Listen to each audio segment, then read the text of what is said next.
Zeke Draker had been born into the famous House Draker, a noble family whose name carried enormous weight, a bloodline remembered throughout history because generation after generation had produced legendary warriors who hunted and slew dragons. Yet the glory that should have surrounded someone born into such an extraordinary house never remained in Zeke's hands for very long. That proud family name, instead of protecting him, soon became the very thing that crushed him. The reason was simple and cruel. Zeke could not handle a sword the way a true Draker was expected to, and because of that one failure, his own family quickly judged him as worthless and pushed him aside. While his ancestors had stood proudly as terrifying knights, Zeke awakened something completely different, a healing power that others dismissed as cursed, shameful, and utterly useless. But Zeke refused to accept a life where he stayed weak and discarded forever. Leaving behind the home that had rejected him, he crossed one continent after another, wandering through unfamiliar lands while desperately searching for any road that could lead him to genuine strength. After that long, exhausting journey filled with desperation and struggle, Zeke finally found himself standing before an ancient relic, an artifact so priceless and mysterious that even the Emperor himself desired to claim it. However, before Zeke could even begin to grasp what the relic truly was, or awaken whatever power had been sealed deep within it, Imperial soldiers closed in around him without warning, trapping him in a sudden ambush. The injuries they carved into his body were horrific. Bloodied and torn apart by wounds far too severe, Zeke reached the point where even his own healing magic could no longer repair the damage fast enough. And then, just as death seemed ready to swallow him completely, the ancient relic suddenly stirred to life. A mysterious upgrade system burst awake, twisting time itself backward and restoring Zeke's wounded body to the younger form he once had. Along with that impossible return to the past, the ancient powers that had been lying dormant somewhere deep inside him also began to awaken, as if something long asleep had finally opened its eyes. From that moment forward, Zeke Draker's true story began once again. His second chance brought him back to the very place where everything had first started to fall apart, the Draker household's training institution, known as the Cradle. But before anyone could truly understand the burden Zeke carried, they first needed to understand just how overwhelming the power of his bloodline really was. House Draker was not merely a famous noble family. It stood as one of the three great transcendent households, and its fearsome reputation could be traced all the way back to its mighty founding ancestor, Tarakan Draker. 1,000 years in the past, Tarakan had risen as a hero after slaying the wicked dragon Bahamut.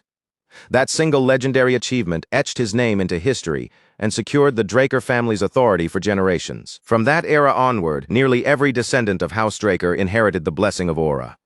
With that power awakening inside them, they naturally grew into exceptional warriors, standing above ordinary fighters, almost as if it were their birthright. Every descendant received that sacred blessing. Every single one, except Zeke. Zeke had entered the world without Aura, and in a proud family like House Draker, that one missing gift was enough to make everyone look at him as an outsider unworthy of the name. Now, after being sent back into his younger body, Zeke lay quietly on his bed, surprisingly calm despite everything that had happened, but that fragile stillness shattered the moment a sudden system notification flashed before his eyes, jolting him fully awake. Before his thoughts could even catch up, his body moved on pure instinct. He shot upright from the bed, his senses sharpening all at once as if danger had appeared right in front of him. Zeke's eyes immediately swept across the room, cutting from one corner to the next as he searched for any sign that someone had broken in. After a short, tense pause, he decided it must have been his imagination. But then more system windows began appearing one after another, glowing directly in his vision, and one message in particular made his face tighten. It declared that his soul had merged with the will of the Elder Dragon, giving him partial authority over the system.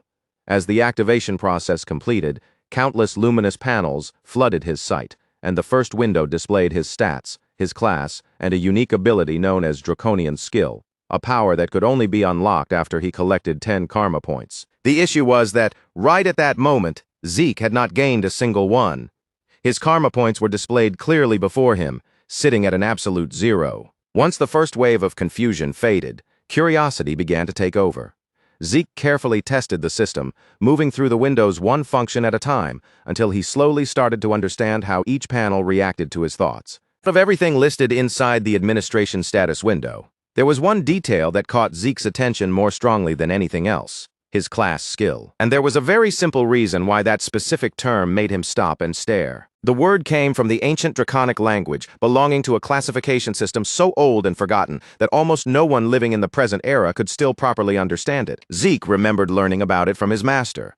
She had once told him that people in the ancient world divided themselves according to their natural strengths, and each class developed its own specialized techniques, which were called skills. So when the system identified Zeke as a healer, the class ability attached to him was exactly what he expected to see: healing. The moment Zeke saw that familiar word, memories of his ruthless training came crashing back into his mind. His master had been a woman who never gave him even the smallest trace of mercy, pushing him to the edge of death over and over again, and forcing him to mend his own broken body countless times. The agony he endured under her was nearly impossible to bear, and yet that same merciless training was what eventually forged him into the powerful healer he later became.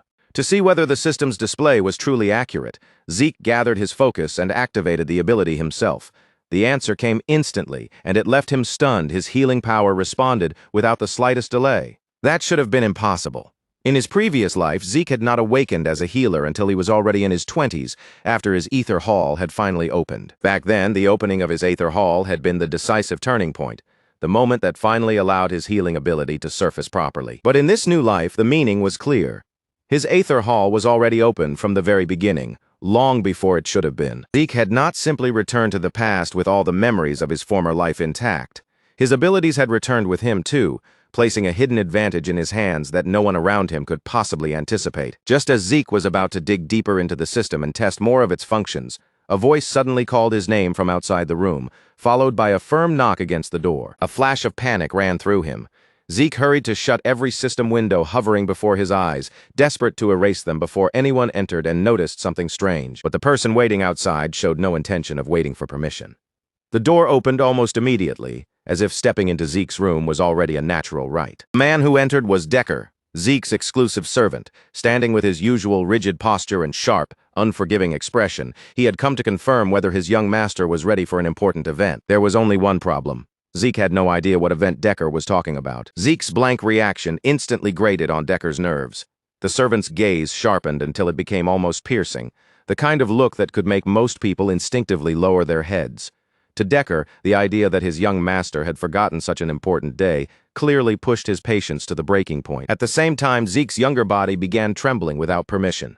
Even though his mind now belonged to a 32-year-old man, this body still carried the old fear from his first life, when Decker had always been someone who terrified him. Then, in the middle of that tense silence, one of Zeke's class skills activated by itself: composed mind. Almost immediately, the trembling stopped, and the fear that had been showing on his face disappeared as if it had never been there. The skill forced its user's mind to remain untouched by panic, pressure, or intimidation, allowing Zeke to stay calm no matter what situation he faced.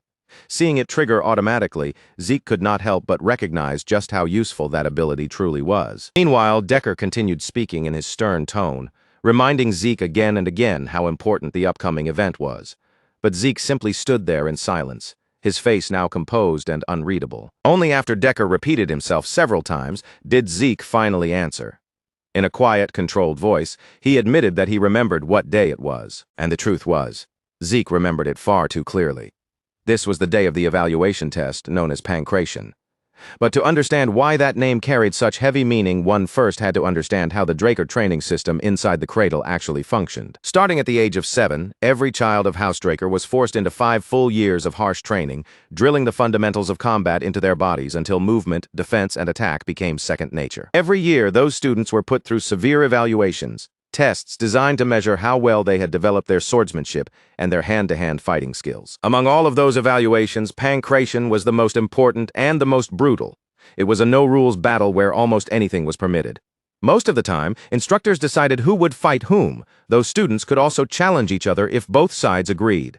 Since there were practically no restrictions, injuries were almost guaranteed, and in rare cases, some students never came out alive. Even so, participation was mandatory for everyone because the results determined their class placement within the academy. At last, the day of pancration arrived. Inside the massive amphitheater, the students gathered in restless clusters, their voices blending together into a noisy mix of nervous tension and excited anticipation. At the very center of the arena stood Instructor Pan Mark, the head instructor.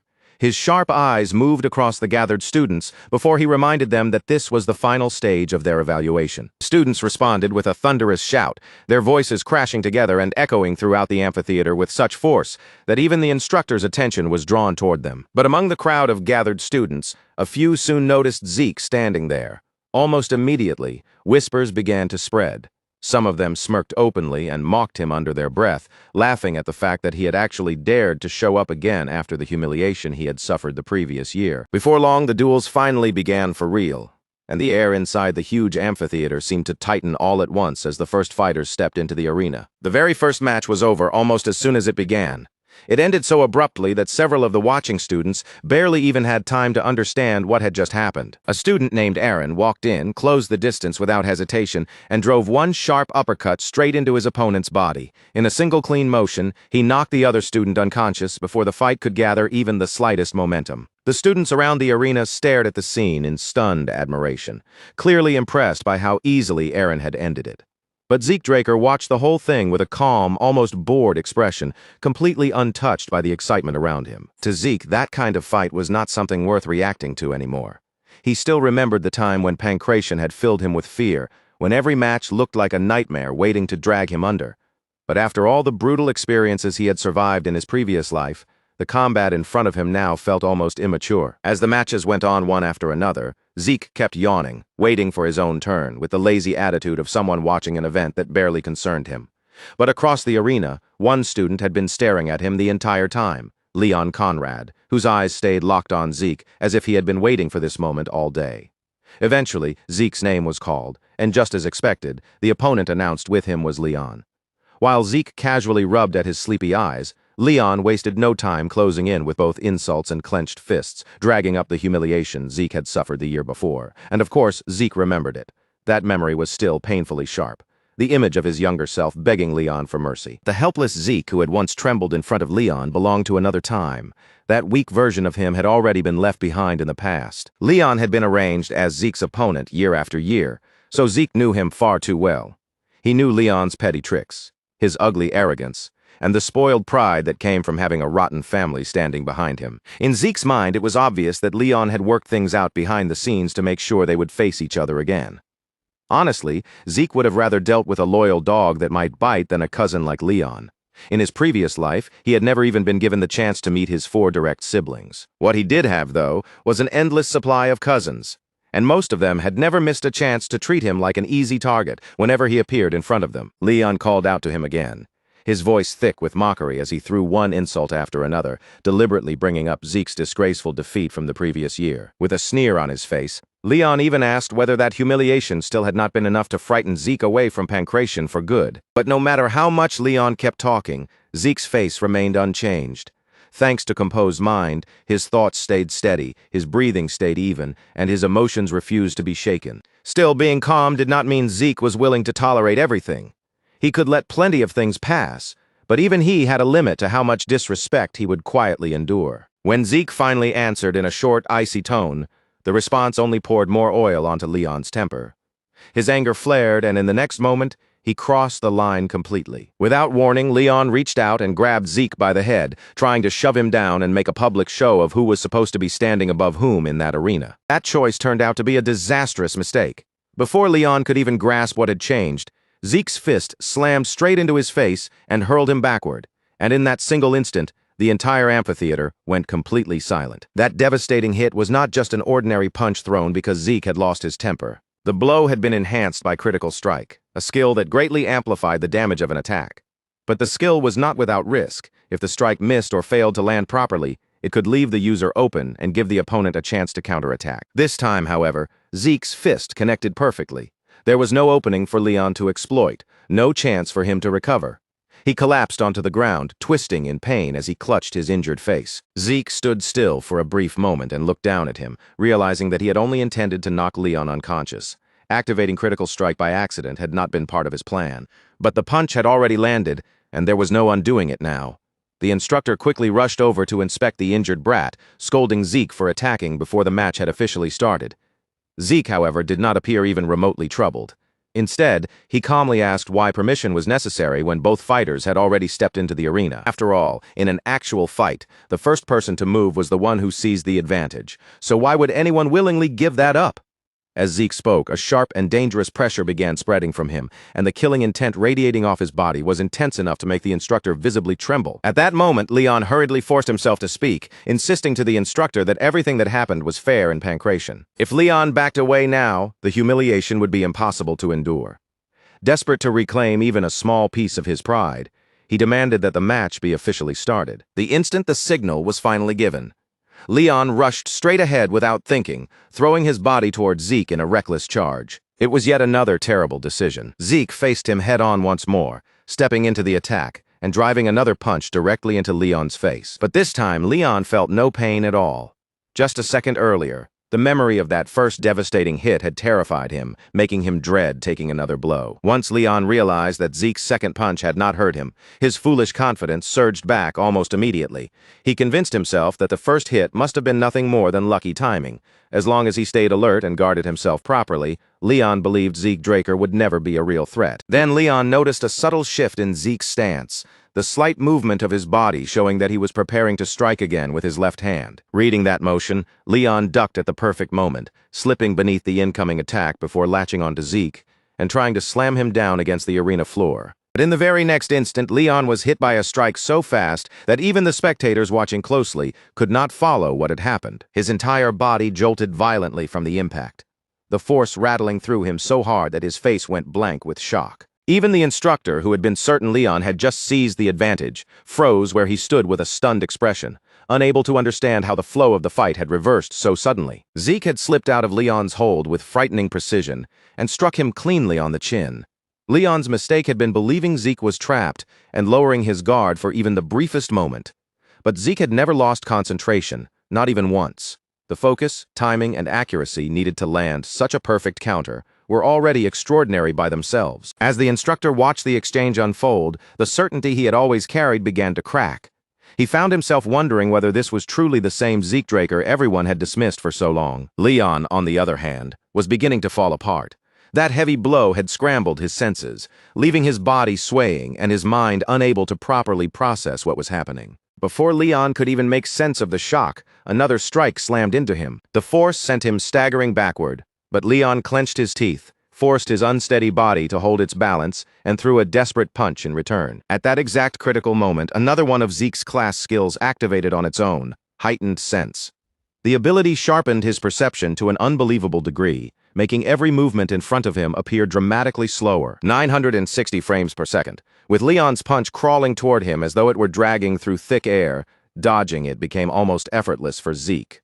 As Leon's fist swept past without touching him, Zeke caught the extended arm, turned his own body into position, and slammed Leon hard into the ground. The impact was absolutely merciless. Leon crashed into the floor with such destructive force that the ground beneath him split and cracked outward from the point of impact. At the same time, another skill activated, Precise Stab, an ability that guided Zeke toward an enemy's weak points and helped him deliver the greatest possible damage. With Leon trapped beneath him and completely at his mercy, Zeke tightened his fist, preparing to smash it down into Leon's face without holding anything back. Leon's earlier confidence disappeared in an instant.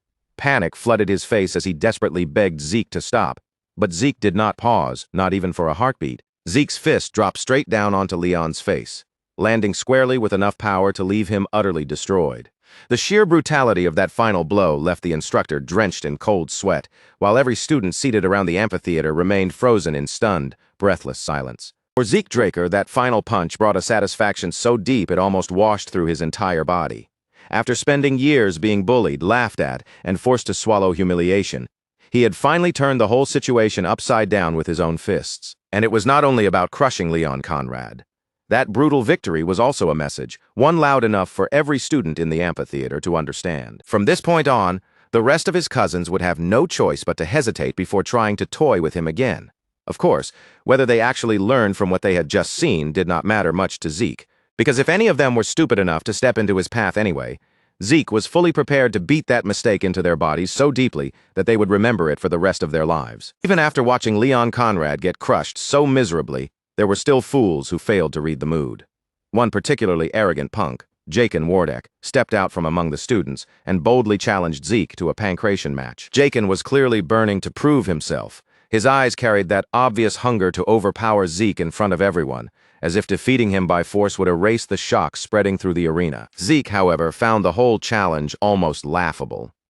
Fighting Jaken by himself sounded so boring that Zeke decided to make things more interesting on his own. With a relaxed look on his face, he offered Jaken permission to bring someone along, just so the match would not end too easily. Then, without missing a beat, Zeke called out another student by name, Liam Stone. At this point in time, Liam Stone was treated as little more than Jaken's follower, the quiet yes-man who always stayed close behind him. So when Zeke casually suggested that Liam join in, the words struck Jaken's pride like a slap across the face. It was basically the same as Zeke declaring in front of everyone that Jaken was too weak to fight him alone, and for someone as arrogant and prideful as Jaken Wardek, being told he needed help to defeat Zeke was an insult he could barely swallow. But Zeke did not stop after landing that first provocation. He kept pressing right where it hurt the most, calmly feeding the anger already burning in Jaken's eyes. By then, Jaken was practically boiling over. His patience had completely snapped, and his fists were already tightening as he prepared to shut Zeke's mouth through force. As the fighters moved into the arena, the instructor turned a sharp glare toward Zeke and gave him a clear warning not to make a move before the official signal was given. Zeke only smirked in response, because in the end, Jaken really had brought his servant along after all. To Zeke, that little detail made the match feel far more entertaining than before. In Zeke's previous life, Liam Stone had not remained some nameless follower. He had grown into a warrior of extraordinary fame, a man powerful enough to earn the title of mercenary king. Back then, Liam had served under Jaken Wardek and entered the cradle through the academy. But since he was only a distant relative, his education had been neglected again and again, leaving him starved for a real opportunity to develop his talent. Liam had once begged for the chance to study at Valhalla, desperately reaching for a better path. But instead, fate pushed him into the Knight Order of the small nation of Baranon. When Baranon eventually collapsed, Liam was forced onto another road and became a mercenary. In the chaos of those times, raw strength naturally attracted people, and Liam had more than enough of it. After surviving one battlefield after another, Liam built a name for himself as a Red Knight, and eventually created the Stone Mercenaries. By bringing together the three largest mercenary factions, he secured his position at the top and became known as the Mercenary King. Later on, when the Empire hired the Stone Mercenaries, Liam joined the Continental Wars. There, he became a terrifying enemy who stood in the way of Zeke and the Northerners. But this time, Zeke had absolutely no intention of letting Liam walk that same path again. The moment the instructor gave the signal, Jaken rushed forward and threw a powerful punch, his fist cutting through the air as he aimed straight for Zeke. But Zeke did not so much as flinch. He caught the incoming blow with almost insulting ease, stopping Jaken's fist in place as if there had never been any real force behind it. Jaken immediately pulled his hand back and switched into a kick, trying to follow up before Zeke could react. But that second attack backfired in the worst possible way. The instant his leg made contact, a sharp, burning pain shot through Jaken's body, making the confidence in his expression crack. Jaken had slammed his leg against the reinforced barrier surrounding Zeke's elbow. Instead of damaging Zeke, he had ended up injuring himself badly. Still staggering from the shock, Jaken barely had enough time to understand what had happened before Zeke rushed forward, his fist beginning to glow as an activated skill gathered power around it. Panic flashed across Jaken's face. He instantly raised both arms to protect his head from the incoming strike, but he had completely misunderstood where Zeke was aiming. Zeke had never been targeting Jaken's face in the first place. Instead, he drove the attack straight into Jaken's already injured leg, striking the damaged spot with ruthless precision exactly where it would hurt the most. Jaken barely had time to register that fresh wave of pain before Zeke followed up with a crushing punch into his ribs, the impact hitting so hard that blood burst from his mouth. The same arrogant fighter who had stepped forward so confidently was now sprawled across the arena floor, his pride stripped away in front of everyone watching. Humiliation and rage twisted together on Jaken's face.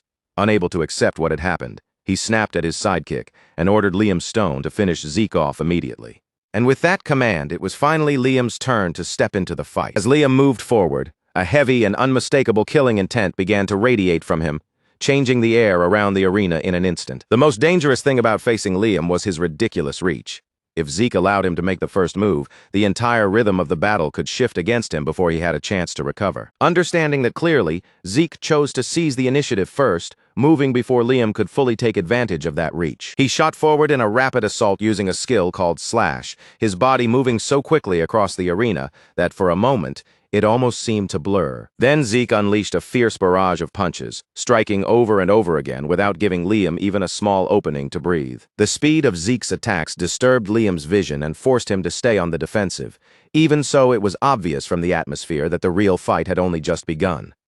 The students watching from the sidelines could hardly believe the sight unfolding in front of them. A cold sense of despair slowly spread through the crowd as they realized just how overwhelming Zeke Draker's strength truly was. They were curious, stunned, and utterly confused all at once because none of them had ever seen anyone fight in such a strange and explosive way before. In a world where swords ruled the battlefield and warriors built their pride around blades, someone who fought purely with his fists was almost unheard of. Zeke's technique was impressive without question. But even that sharp and relentless movement was beginning to put a serious strain on his body. And yet the burden on Zeke's body was not even the greatest problem. The true obstacle standing in front of him was Liam Stone's monstrous physique. Liam did not counterattack. He did not try to dodge. He simply planted his feet firmly, lifted his guard, and absorbed every single hit Zeke threw at him. If Liam was already this tough in the present, Zeke could only imagine how terrifying he would become in the future, when he ruled the battlefield as the mercenary king. Realizing that ordinary attacks were not breaking through Liam's defense, Zeke decided to pour everything he had into one final devastating blow, a strike powerful enough to smash through that sturdy guard no matter how tough Liam was. But the moment Zeke launched the attack, Liam avoided it with infuriating ease. He did not flinch, and he did not even bother turning his head. He simply redirected the strike as though it meant nothing, and that calm arrogance immediately irritated Zeke. Before Zeke Draker could properly recover or adjust his stance, Liam Stone seized the opening right in front of him. With terrifying raw strength, Liam grabbed hold of Zeke and hoisted him high into the air, clearly preparing to crush him down against the arena floor through sheer brute force. But Zeke had no intention of simply letting himself be thrown around like a helpless rag doll. Even while his body was hanging in midair, his mind moved fast, and he twisted sharply before driving a precise strike straight toward Liam's head. At that exact moment, Zeke's class skill, heightened sense, triggered once again. His perception sharpened dramatically, allowing him to catch the tiny gap he had created and use it before Liam could fully react. In the next flash of movement, Zeke wrapped both legs tightly around Liam's neck. He locked himself in place with a firm grip, cutting off Liam's breathing before the larger fighter could shake him free. No matter how unbelievably tough Liam Stone's body was, even someone built like him could not continue fighting properly once oxygen stopped reaching his brain. But Zeke had miscalculated one crucial thing. He had underestimated just how dangerous Liam could still be, even while trapped in a chokehold. Liam answered with frightening violence, hammering Zeke over and over again with brutal blows that crashed into him one after another without the slightest mercy. That relentless barrage tore through Zeke's body, each impact sending pain exploding through him until blood burst from his mouth and every nerve screamed under Liam's full-force attacks. Even so, Liam's overwhelming strength slowly began to fade. With every passing second, his movements grew heavier and slower. His powerful body started weakening as the lack of air dragged him closer and closer to the edge. At last, Liam could no longer hold out. His body finally gave way, and he collapsed unconscious on the arena floor, defeated by the chokehold that had drained him completely. All around the arena, the spectators were left utterly speechless, their breaths caught in their throats as they stared at the result in disbelief. The sheer intensity of the battle had overwhelmed them. Everyone sat frozen, stunned by the brutal exchange they had just witnessed. But somewhere within that shaken crowd, one student stood out from the rest. She was not trembling, and she did not look frightened like the others. Instead, her eyes were shining with excitement, as if that fierce battle had ignited something inside her. Rather than being scared of Zeke Draker's strength, she looked as though she could barely wait for the day when she would finally get to face him herself. Later that evening, after the long day of exhausting and brutal matches finally came to an end, Zeke returned quietly to his quarters. Decker had already heard about the savage match, and the moment Zeke came back, he immediately asked about his condition. Rumors of Zeke's serious injuries had spread quickly, and Decker's concern was too obvious to hide. Zeke brushed it off casually and said he was fine, but Decker clearly did not accept that answer. Ignoring Zeke's attempt to dismiss the matter, he insisted on checking his pulse himself, determined to confirm with his own hands whether his young master was truly all right. Zeke understood exactly what Decker was trying to do. This was not simply a check for injuries. Decker was also using the opportunity to find out whether Zeke had awakened his aura. In the end, Zeke extended his hand without resistance, and Decker immediately sent a thin stream of blue energy flowing into his body. The sight made Zeke pause for a brief moment. That blue energy instantly raised a question in his mind. Could Decker actually be a blue knight? Under normal circumstances, when someone examined another person's awakening, they only checked the dantian. But Decker was going much deeper than that, using a technique so refined and precise that Zeke noticed it right away. Sending aura into someone else's body was already difficult on its own. Controlling it with such delicate accuracy, however, required a completely different level of mastery. And if Decker really was a blue knight, then that only created an even greater mystery. Why would a man with that kind of skill be serving as an attendant? After all, not every knight stood on the same level. A knight's rank was determined not only by martial strength, but also by how deeply they had mastered the manipulation of aura. At the lowest level were white swordsmen, the stage where most children remained before they received their blessing rite. Once someone awakened aura and opened their dantian, they became a yellow swordsman, the level all cradle trainees reached after the ritual. Those who learned to control that aura properly earned the title of knight, and those capable of reinforcing their swords with aura advanced even further, becoming purple knights. The rank of blue knight belonged to warriors who could manifest an aura blade, a difficult feat that only a limited number of people were ever able to achieve. Above them were those who had truly pushed beyond ordinary limits. The Red Knights, the very rank that both Liam Stone and Zeke had reached before Zeke's regression. And beyond even that stood the almost legendary Black Knights, a rank so rare that only a small handful of people across the entire continent had ever held it. With all of that in mind, Zeke could not stop himself from wondering why someone as capable as Decker, someone who could easily lead soldiers on a battlefield, was stuck acting like his personal babysitter. Still, no matter how skilled Decker might be, there was no chance he could detect Zeke's ether, a rare power that only 2 people in the entire world were capable of using. Eventually, Decker finished his examination and slowly withdrew his hand. His voice turned firm as he looked directly at Zeke, asking whether there was something his young master was hiding from him. Zeke stayed perfectly calm.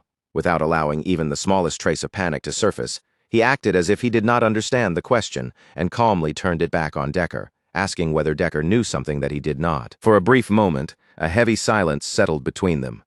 Then, before that tension could grow any sharper, Zeke casually brushed it away and said he had only been joking. Decker hesitated, clearly unsettled by the way Zeke was acting. Even so, one question slipped out of him before he could hold it back. Why had Zeke changed so much? That question made Zeke stop where he was. Slowly, Zeke turned back toward Decker, his eyes growing noticeably sharper. He told him that he was asking the wrong question. Instead of wondering why Zeke had changed now, Decker should have been asking why it had taken him so long to change in the first place. The moment those words left his mouth, a heavy silence stretched between them. But before Decker could respond, Zeke broke the silence himself. He made it clear that this was only the beginning, and that far more surprises were still waiting ahead. So instead of being shocked every time something unexpected happened, Decker only needed to follow his orders. Decker lowered his head with humble obedience, accepting his young master's words and showing that he was prepared to follow Zeke's will without question. Then Decker reported that the training room Zeke had requested had already been prepared and was ready for him to use. Satisfied with that answer, Zeke dismissed him and told Decker to get some well-earned rest. As Zeke walked away alone, one thought continued nagging at him. Decker might have been ordered by someone to keep a close eye on him.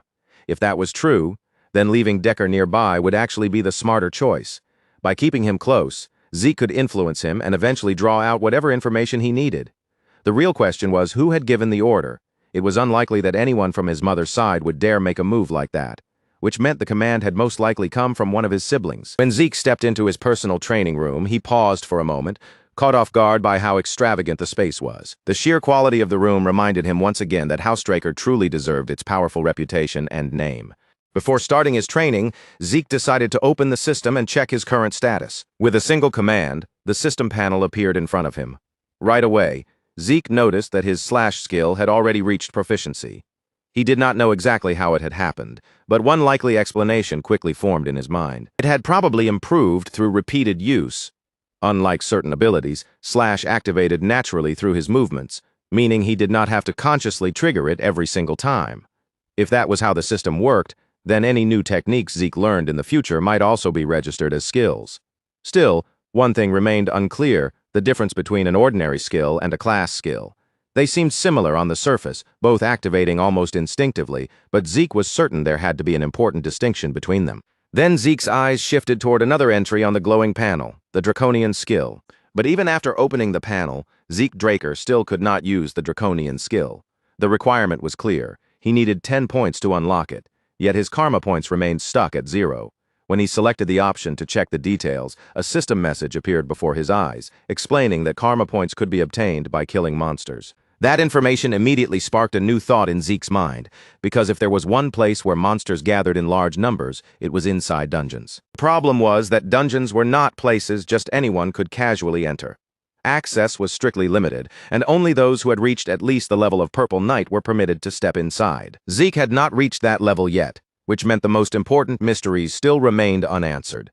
Above all else, he still did not know why he had been sent back into the past, and just as troubling was the question standing right in front of him. What exactly was this strange system that had appeared before his eyes? The system itself, along with skills and class skills, all seemed connected to the ancient relic that had caused his regression. But without enough information to support any conclusion, Zeke knew it would be pointless to make careless assumptions. Whatever the truth turned out to be, he was not planning to waste valuable time standing still and guessing at shadows. Instead, Zeke tightened his fingers around the hilt of his sword, letting the solid weight of the blade settle firmly into his hand. Whether his strength came from the system, from his own ether, or from some hidden power buried inside the Draker bloodline, Zeke intended to use every weapon he could reach in order to grow stronger. In this world, two great powers stood above everything else. Knights fought by wielding aura, while mages shaped their strength through mana. Knights refined their aura by risking their lives inside dungeons, while mages increased their power by building magic circles. The two forces followed completely different paths, and once a person awakened one, they permanently lost the chance to walk the other. Unlike the rest of House Draker, Zeke had been unlucky enough to awaken neither a Dantean nor a Circle. That single failure was enough for everyone to brand him useless, and eventually it became the very reason his own family abandoned him. After being thrown away by House Draker, Zeke drifted through the world without any clear direction until he finally encountered his master. During those wandering days, she taught him many things, but two lessons became more important than all the rest: the art of healing, and the Aether Hall, a unique technique she had created with her own hands. Through that special technique, Zeke learned how to draw strength from the energy of nature itself, a rare power known as ether.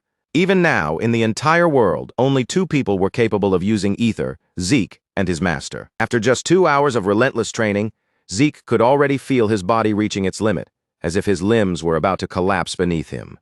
But right when exhaustion began dragging him down, his class skill, healing, activated together with another ability called Vigor Recovery. Healing was an extremely rare skill, so rare that Zeke himself had not even known such a power existed until the day he first met his master. If anyone else witnessed him using it openly, they would immediately treat him as an irregular, someone who existed outside the normal rules that governed the world. That was exactly why Zeke had avoided using healing during his fight against Liam Stone. He had endured the injuries until he returned safely to his own room, and only then did he allow himself to heal. Once his body was fully restored, Zeke threw himself back into training without wasting even a second. By the time dawn arrived, exhaustion pressed down on him like a heavy block of lead, and the entire training hall showed the marks of his effort. Deep cuts scarred the floor, and long trails remained where his sword had repeatedly sliced through the air. Even then, Zeke understood that this was only the beginning. A week passed, and inside the Cradle cafeteria, the students could not stop whispering about him. They said Zeke seemed like a completely different person, but because they still believed he had been born a loser, the only explanation their minds could accept was that he must have touched black magic. Meanwhile, far from the noisy chatter filling the cafeteria, the so-called big shots of the academy had gathered in a private lounge for dinner. The first among them was Raina Turun, who sat quietly at the table, calmly cutting into her steak without saying a single word. Beside her sat Owen Zimmons, looking as composed and controlled as ever, while across from him was Leon Conrad, still bruised and battered from his defeat, yet somehow just as noisy and impatient as before. Owen calmly advised Jaken Wardek to eat properly, reminding him in an even tone that he would need his strength for the upcoming swordsmanship duel. Jaken, already irritated for reasons he did not bother explaining, suddenly slammed his fist down onto the table so hard that his steak jumped from the plate and dropped onto the floor. The impact shook the table with enough force to make Raina's steak bounce as well, and that small disturbance was enough to ignite her anger. Raina's gaze turned cold in an instant, sharp and icy enough that Jaken hesitated under it, even if only for a brief moment. The 4 students gathered there all had one thing in common: they hated Zeke Draker. So it was not surprising to see them sitting together, but even at a glance it was obvious they did not actually like one another. The only thread holding that fragile group together was their shared resentment towards Zeke. Owen admitted that Zeke had shown unexpected courage and surprising skill during pancration, But he still believed that swordsmanship would expose him completely. As far as Owen knew, Zeke could not even hold a sword properly, which meant there was no possible way he could become a real threat in an actual duel. One of the others added to the mockery, pointing out just how weak Zeke was supposed to be. After all, he had once needed a custom-made sword because even the standard training swords were too heavy for him. Even after everything that had happened, Jaken still could not accept that he had lost to someone he considered inferior trash. He refused to believe Zeke had beaten him with real skill, convincing himself instead that it had all been nothing but blind luck. Reyna Tarun, however, was not foolish enough to share their delusions. In a cold and cutting voice, she told them that if they truly believed that nonsense, then none of them deserved to become Knights of Housedraker. Unlike Pancration, where students fought with their bare hands, the sword duels were fought with real weapons. Because of that, they produced more injuries than almost any other academy evaluation. And they were also where the true gap between cadets became painfully obvious. 1 month after the current final exams, the blessing rite would take place, marking the moment when the children of Housedraker awakened their aura. Until that day arrived, the sword duels served as an important proving ground. And now the day of the duel had finally come. The instructor called Zeke forward, and in an instant, every eye in the arena shifted toward him. Without even a hint of hesitation, Zeke stepped onto the battlefield, casually resting a massive sword across his shoulder as though its enormous weight meant nothing to him. The blade was so ridiculously large that laughter immediately spread through the crowd. To the watching students, the sight looked absurd, as if Zeke had completely lost his mind. They assumed Zeke must have believed that a bigger weapon would automatically give him a stronger advantage, and that ridiculous idea only made them laugh even harder. From the opposite side of the battlefield, Reyna Tarun stepped forward, her fighting spirit already burning in her eyes. With a dramatic motion, she threw down the gauntlet and officially challenged Zeke to a duel. Zeke accepted immediately, showing no hesitation and no uncertainty as he agreed to face her. But as Reyna looked at him, something about Zeke made a faint uneasiness stir inside her. Watching him lift that enormous claymore so effortlessly, she realized that the Zeke standing before her was not the same person she remembered. The Zeke in her memories had struggled just to hold a sword the proper way. But now the presence coming from him felt completely different. Heavier, sharper, and strangely impossible to ignore. For one brief instant, Reyna felt something she had never imagined she would feel from Zeke Draker: intimidation. But the moment that thought entered her mind, she forced it away, disgusted with herself for letting such a feeling rise in the first place. She was the one who had issued the challenge, so retreating now was absolutely out of the question. At the same time, Zeke could also feel the pressure settling over him as he stood across from Reyna on the battlefield. Zeke Draker realizes almost immediately that the usual tricks he depends on, the subtle feints and easy reads that normally let him control a fight, will not be enough to secure a clean win this time, because this is not the kind of casual sparring match where he can simply study his opponent for a few moments, figure out their rhythm, and slowly take the entire duel into his own hands. The one standing across from him is Reyna Tarun herself, the girl destined to become famous across the continent as the Lightning Knight. And to be completely honest, just knowing who she is already makes the air around the arena feel heavier, sharper, and far more dangerous than an ordinary duel should ever feel. In Zeke Draker's previous life, Reyna Tarun had already burned her name into the history of the Continental Wars, earning recognition as one of the most fearsome warriors produced by her entire generation. Reyna Tarun was nothing like the average cadet.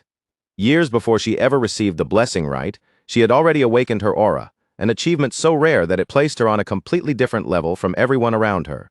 And yet, despite possessing that absurd talent, she refused to lean on aura inside Side Cradle. Instead, she obsessively threw herself into refining the most fundamental pieces of swordsmanship. But the fact that Reyna Tarun chooses not to use that power does not make her any easier to face. If anything, that restraint only makes her more frightening. The very instant the duel begins, a sharp metallic ring slices through the air, announcing the first clash between them. Their swords slam together with brutal force, sparks bursting out between the crossed blades as Zeke Draker and Reyna Tarun hold their ground, neither one willing to give even a single step. Right after that first crushing collision, Reyna Tarun springs back, adjusts her stance in a flash, plants her feet again, and launches herself forward without hesitation. With just one heavy strike, she forces Zeke Draker backward, the impact driving through his guard as his feet scrape and slide across the arena floor. That one exchange alone tells Zeke Draker everything he needs to know about the situation in front of him. Reyna Tarun is faster, stronger, sharper, and far more refined than even he had expected her to be. Without allowing him even a single breath of space, Reyna Tarun attacks again. Her sword flashes forward at a terrifying speed, each swing carving through the air like a bolt of lightning, filling the gap between them with bright, lethal arcs of steel. Behind them, the cadets who are supposed to be cheering for Reina to run begin to grow impatient. One of them yells for her to stop dragging things out and finish Zeke Draker already. But another person watching the duel with clearer eyes immediately snaps back, calling them idiots. Reina to run is not holding back at all. In fact, if they look closely, Zeke Draker is the one gradually pressing her and forcing her backward. From Reina to run's side of the fight, she can clearly spot gaps in Zeke Draker's guard, tiny openings that look like they should be easy to cut through. But every time she steps in to punish one, his sword is already waiting there, stopping her blade as if he had deliberately shown her the weakness just to lure her in. That is the part that irritates her the most. The longer their swords continue to clash, the more it feels like Zeke Draker is not treating this as a serious duel at all. From the way he moves, it feels less like he is fighting her and more like he is teaching her. Whenever Reina to run manages to push closer or land pressure on him, Zeke Draker leaves another gap behind, almost daring her to step into it, challenging her to prove that she can truly break through his defense. After several fierce exchanges, Reina to run finally pulls back by a step, her shoulders rising and falling as the relentless back and forth begins to show in her breathing. But Zeke Draker shows no sign of exhaustion whatsoever. There is no sweat running down his face, no tightness in his posture, and not even the smallest hint that the pressure is getting to him. If anything, he almost looks bored.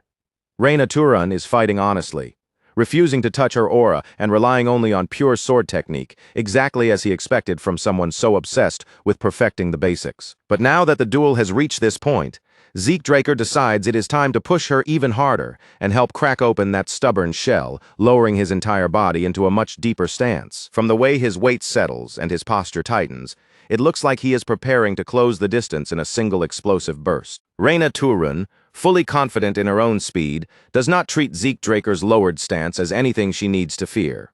In her mind, as long as she maintains enough distance between them, she will have more than enough time to read his movement and respond properly. But in the very next blink, Zeke Draker wipes that distance away completely. Suddenly, he is right in front of her, so close that Reina to run barely has time to understand what just happened. Before she can fully process his movement, he brings his massive sword crashing downward with enough force to split the ground beneath their feet. The impact detonates through the arena, and a heavy shockwave rolls outward from the point where his blade slams down. Even after seeing that frightening burst of power, Reina to run still clings to her belief. As long as she can keep space between herself and Zeke Draker, she should still be able to find a way to counter him. Zeke Draker swings his sword again, but this time, the heavy blade slices through nothing but empty air. At first, it looks like a complete miss, almost as if he misread the range between them.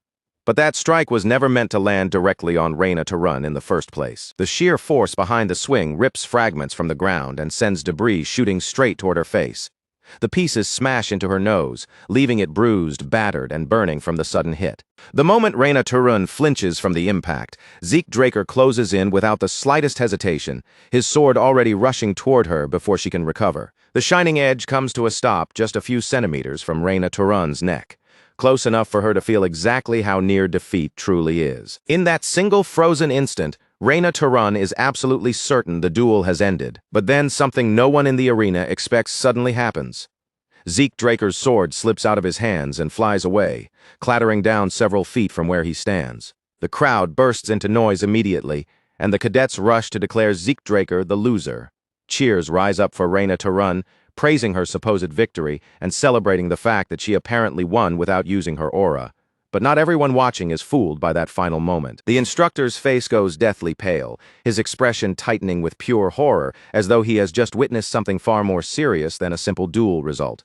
The cadets around him completely fail to notice the truth hidden inside that last exchange. Just as Zeke Draker's blade was closing in on Reina to run, she instinctively released the faintest trace of aura, so subtle and brief that almost no one in the arena could sense it. And that tiny moment means far more than the crowd realizes. Reina to run had sworn that she would not use her aura until she officially entered the academy, yet in this duel, Zeke Draker pushed her hard enough to make her break that promise. For a short moment, Reina to run simply stands there in place, uncertainty and regret flickering across her face as the weight of what she has just done slowly sinks in. Then, without giving her even the slightest warning, Zeke Draker rushes straight at her again. Before she can lift her guard or prepare herself, his fist slams into her throat with a brutal impact. Reina to run chokes from the blow, her knees weakening beneath her as blood spills from her mouth. A wave of shocked gasps spreads through the crowd, followed almost instantly by furious shouting. They accuse Zeke Draker of making the duel dirty, of landing a cheap shot, and of acting completely shameless. Almost everyone in the arena turns against Zeke Draker at once, pointing fingers and hurling insults at him from every direction, but he does not bother responding to any of it. Still completely calm and unfazed by the uproar around him, Zeke Draker simply looks down at Reina Turun and asks if she wants to continue. Reina Turun struggles to keep herself standing, but even with her body shaken, her pride refuses to bend. Through the pain, she stubbornly insists that she has not lost. In her mind, Zeke Draker only managed to land that hit because she had lowered her guard for one brief moment. But then a cold realization cuts sharply through that thought. If Zeke Draker had been holding a knife instead of striking her with his fist, Reina Turun would already be dead. That realization leaves Reina Turun with only one possible answer. Holding on to what remains of her honor, she accepts the truth in front of her and concedes defeat. The same crowd that had been loudly jeering at Zeke Draker only moments ago now stood rooted in place, their mouths half open and their voices caught in their throats, as a stunned silence slowly swallowed the entire arena. Zeke Draker, the boy they had laughed at, insulted, and written off as nothing more than worthless human scum, had just claimed victory in a way that none of them could twist or deny. And this was not some nameless opponent he had beaten either. Zeke Draker had brought down Reina Turun, the prodigy destined to be remembered as the Lightning Knight.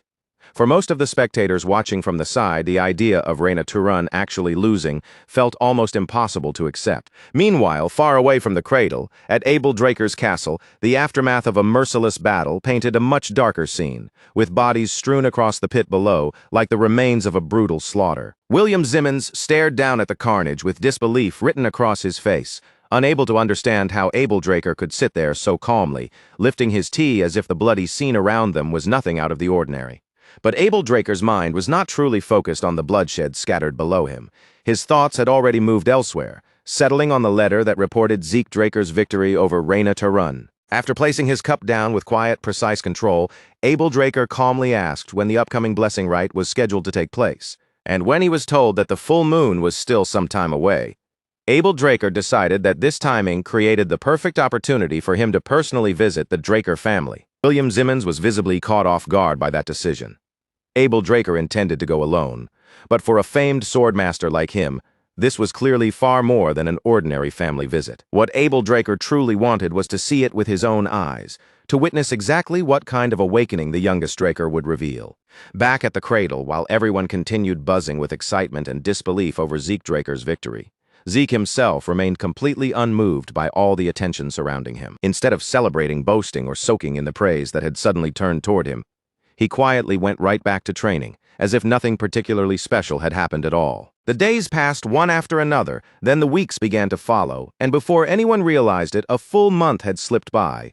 At last, the long-awaited day of the blessing rite finally arrived. Even after all that time, Zeke Draker still could not completely understand how he had managed to become a Red Knight in his previous life. After all, his old body had been burdened by serious limitations that should have held him back.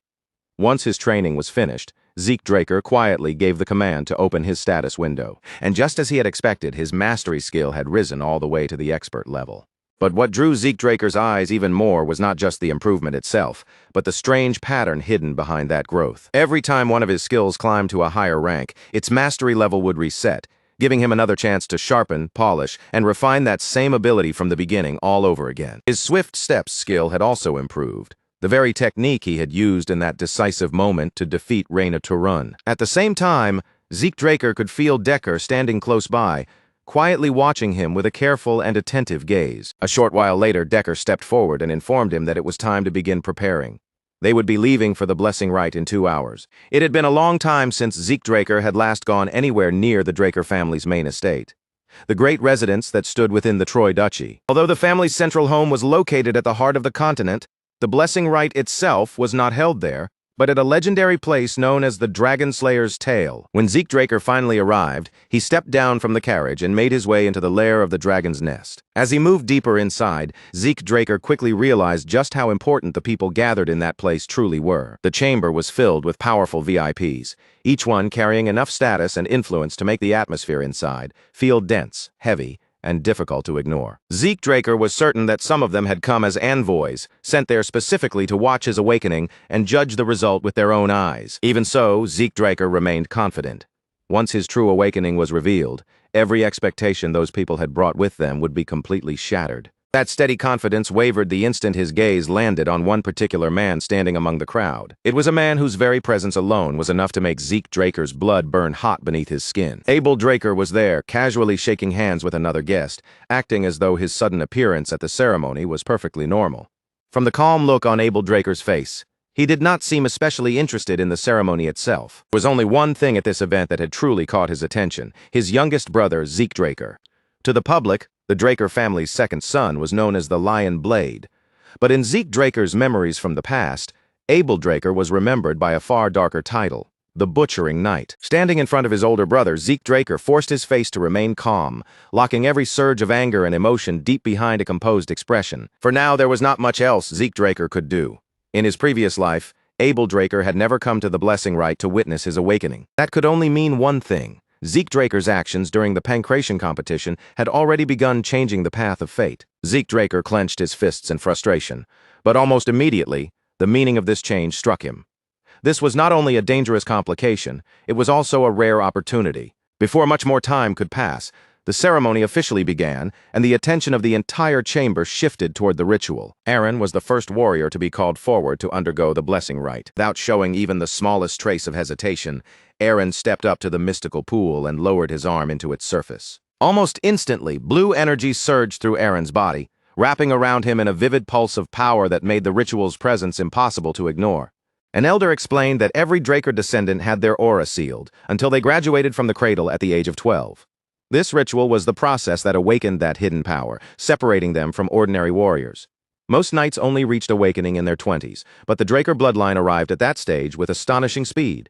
Even among the elite Drakers, however, only a chosen few awakened the special trait known as mana inhibition, the signature ability passed down through the Dragon Slayer lineage. Around the pool, the glowing mana lamps suddenly began to flicker violently, flashing again and again as sharp red sparks burst from them. That reaction made the result unmistakable to everyone watching.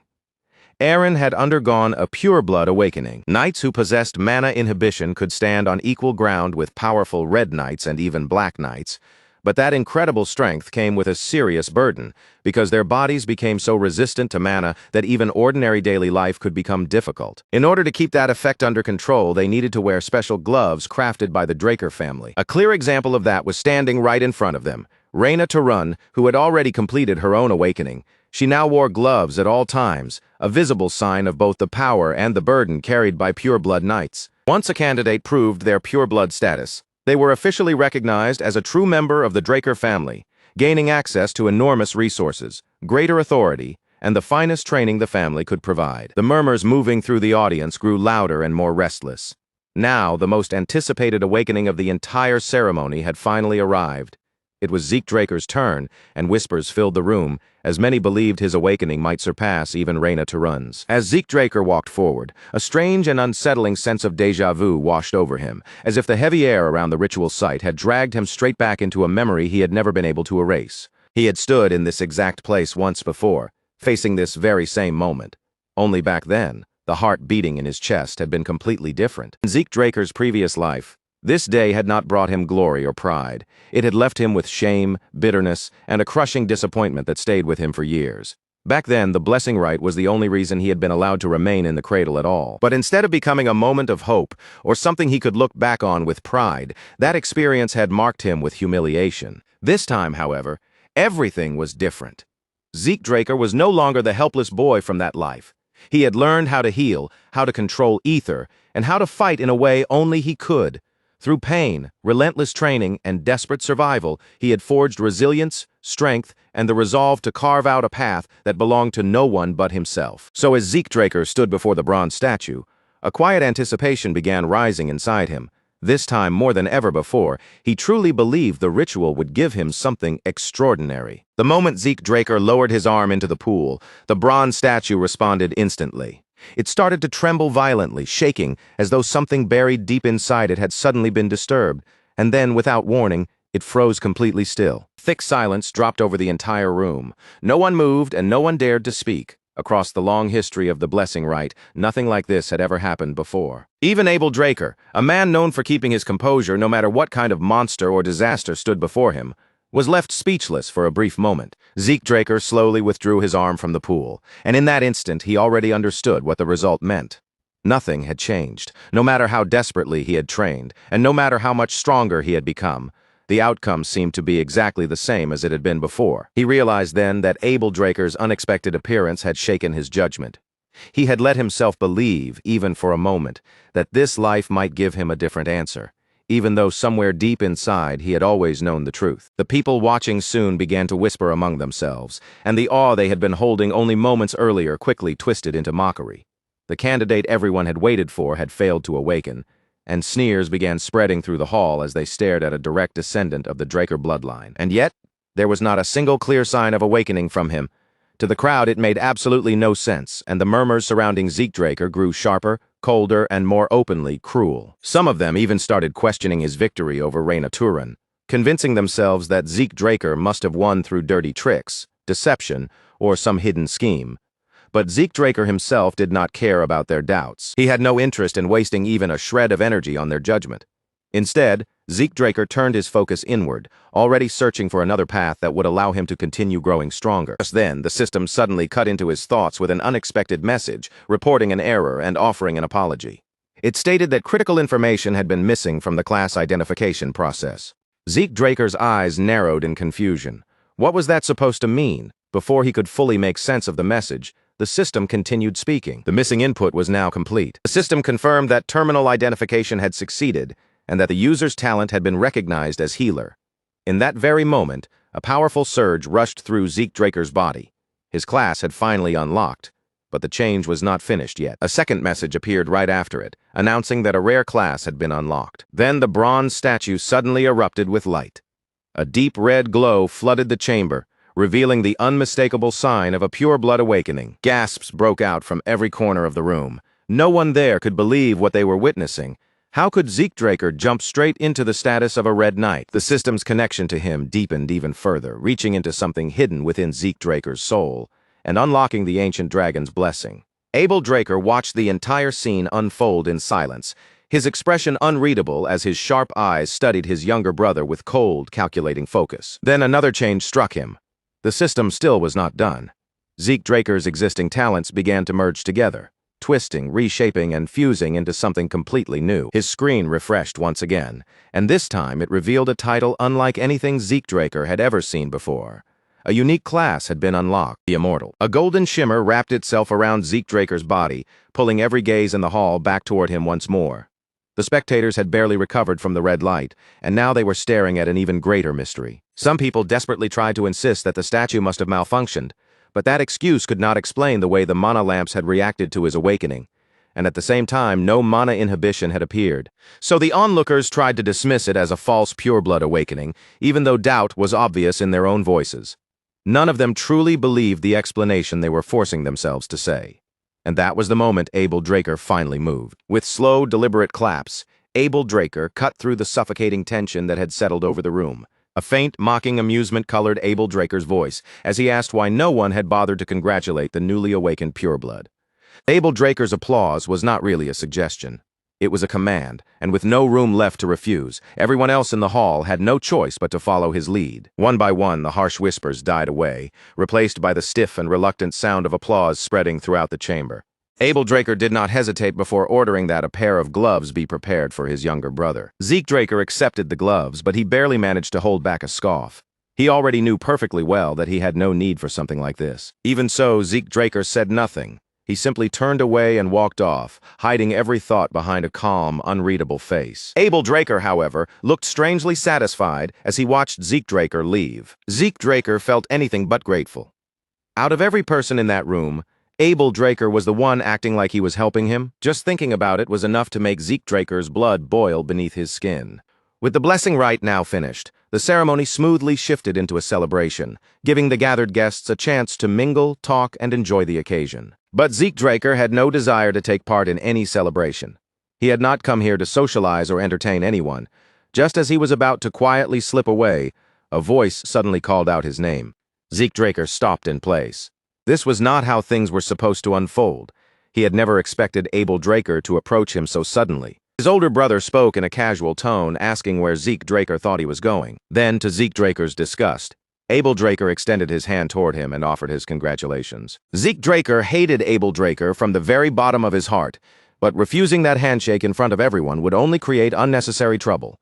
Forcing a polite expression onto his face, he reached out to accept it. Then, all at once, Zeke Draker stopped. A sudden flash of blood ripped through Zeke Draker's mind, cutting across his thoughts before he could stop it, and dragging up a brutal memory from his previous life. Before Zeke Draker could even fully understand what he had just seen, his body reacted on its own, moving faster than his thoughts and pulling him back by pure instinct. Zeke Draker immediately withdrew his hand. He gave no explanation, offered no polite excuse, and simply stood there in a tense, heavy silence. A slow smirk crept across Abel Draker's lips.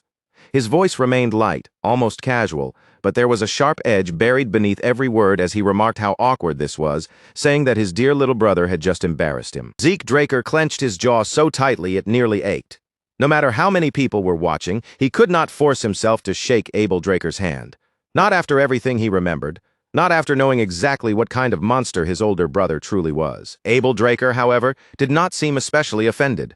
With a small, dismissive wave of his hand, he turned away as though the insult meant almost nothing to him. Abel Draker simply said that they would surely meet again soon, and on that one point, Zeke Draker silently agreed. Someday, Zeke Draker would face Abel Draker properly. But when that day finally came, it would happen on Zeke Draker's terms, not his brother's. At the celebration party, the room filled with nobles and warriors speaking in heated voices. 2 pure-blood awakenings in a single ceremony was already something none of them had ever heard of, but what truly disturbed them was Zeke Draker's awakening. No one had ever seen a golden light before, and questions spread through the hall one after another.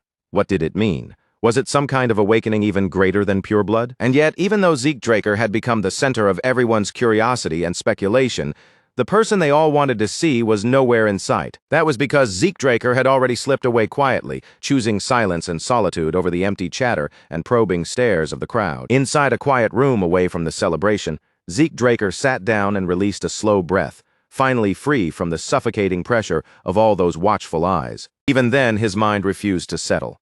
Something about the awakening felt wrong, because he was not experiencing mana inhibition at all. A true pure-blood awakening was supposed to completely reject mana. After all, the Draker family took pride in standing against dragons, the very beings said to be the source of all mana in the world. That was the reason every pure-blood awakener needed those special gloves.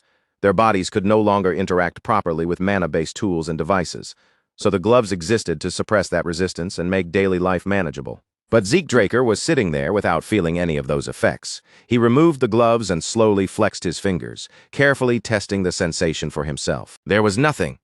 No resistance, no rejection, and no strange discomfort running through his body at all. Something clearly did not add up. When Zeke Draker opened his status window, he immediately found the difference. His trait was not mana inhibition. It was something entirely different. Mana reflection. With a frown, he tapped for more details, and the explanation appeared. Mana reflection created a distortion field that nullified nearby mana. Unlike mana inhibition, it was not passive, and it did not interfere with ordinary mana readings. Zeke Draker's thoughts began moving quickly. That explained why the mana lamps had not reacted to him the same way they reacted to actual purebloods. He was not rejecting mana at all, he was distorting it, but even with that answer, one major question still remained. His class. Before the blessing rite, the system had identified Zeke Draker as a rare class healer. But now the information in front of him had completely changed. The class displayed before his eyes was something else entirely. The Immortal. Zeke Draker leaned back, sinking deeper into thought, as the weight of that information settled over him. At first glance, none of it made any sense. At the graduation ceremony, every Draker Awakener was supposed to emerge with a blue aura, the standard result tied to their bloodline. The only exception had been Reyna Tarun, who had awakened as a Red Knight, and now there was Zeke Draker, wrapped in golden light, carrying a class called the Immortal and possessing a trait that should not even exist. Whatever had happened during his awakening was clearly far from normal. At first, his case seemed to follow the same pattern as before, until something suddenly shifted and his classification changed from bronze to gold. But the system had also flagged an issue during the process, saying that crucial classification information had been missing. That was when Zeke Draker began fitting the pieces together. He wondered if the system had treated the bronze statue itself as the classification terminal during the awakening ritual. The moment that missing data was injected into the terminal, the statue reacted violently and burst into red light. Piece by piece, the answer started becoming clearer in Zeke Draker's mind. The statue had never truly existed, just to decide whether someone had awakened. Its real purpose was to judge a person's class. A red glow meant a rare class, while gold represented a unique one. More importantly, that statue was an ancient relic from an era long before Tarek Draker, the founder of the Draker family. In the present age, class identification had been completely forgotten, and that forgotten knowledge had created a massive misunderstanding. People believed the red light meant a pure-blood awakening, but the truth was different. Red meant the person had reached a rare class. Not even the current head of the clan understood the true meaning behind the statue's reaction. While Zeke Draker was sorting through all of that information, he noticed another unexpected change waiting for him. He had received 100 karma points. Zeke Draker guessed that the points must have been awarded during the ceremony, and he did not waste any time deciding how to spend them. His choice was the draconian skill. The instant Zeke Draker purchased it, a flood of knowledge poured straight into his mind. Several beginner abilities opened at once: Dragon Eyes, Might of the Dragon, and Devour. The first two sounded easy enough to understand, but Devour left him genuinely puzzled. Its only clear function seemed to be supporting digestion, which made it sound almost useless compared to the other abilities he had just unlocked. Since Zeke Draker had no intention of gambling blindly with unknown powers, he decided to focus first on the abilities that seemed immediately useful. Might of the Dragon required aura to activate, which made it the riskier option for the moment. So Zeke Draker chose to test Dragon Eyes first. At first, nothing in the room around him seemed to change. His senses did not pick up anything unusual until Zeke Draker shifted his gaze toward the outside. His eyes settled on the statue standing out in the garden. That was when Zeke Draker realized what the skill had done. His vision had been dramatically enhanced, allowing him to see distant objects with the same clarity as if they were standing right in front of him. But Dragon Eyes did not stop with improved sight alone. Zeke Draker could now pull detailed information from anything he focused his gaze on. A rush of data flooded into him all at once, revealing the statue's structure, the materials it was made from, and countless intricate details layered throughout it. The sheer amount of information crashed into Zeke Draker's mind with overwhelming force, draining his strength so badly that his body nearly gave out. If using his new powers always came with drawbacks like this, Zeke Draker knew he would have to handle them with extreme caution. Fortunately, his body's natural healing ability activated soon afterward, slowly restoring the stamina that had been drained from him. What truly surprised Zeke Draker was that he had not consciously tried to heal himself. The recovery had triggered entirely on its own. When Zeke Draker checked the system again, he found yet another unexpected surprise waiting for him. All of his class skills had automatically converted into passive abilities, and on top of that, they had already started leveling up. Zeke Draker could tell right away that his healing factor had evolved into something far more advanced. Unlike before, it no longer waited for him to consciously activate it, and instead began repairing his body on its own the moment damage appeared. At first, that sounded almost ridiculously powerful, the kind of ability that could make anyone think they were untouchable, but Zeke Draker knew better than to mistake it for true invincibility. If it really had no restrictions at all, then he never would have died in his previous life. Its nature might be close to endless regeneration, but even something that incredible still had to have limits somewhere. Wanting to see the effect for himself instead of relying on guesses, Zeke Draker picked up a blade and calmly made a shallow cut across his arm. In only a few seconds, the wound sealed shut completely. The torn skin closed cleanly, leaving behind no scar, no mark, and not even the faintest sign that a cut had ever been there. Most students needed 5 full years to graduate from the academy, but Zeke Draker was already confident that he could clear that same path in just 2. Draker Academy was known as the most prestigious knight academy in existence, the kind of place every aspiring knight dreamed of entering, no matter how difficult the road might be. Located in the city of Troy, the academy became especially lively whenever a new semester began, with fresh students pouring across the grounds, their faces filled with ambition, hope, and nervous excitement. As Zeke Draker walked among them, he noticed that the higher-ranked students carried themselves with the discipline, confidence, and sharp posture of fully grown adults. They were clearly strong and capable, far beyond the level of ordinary recruits.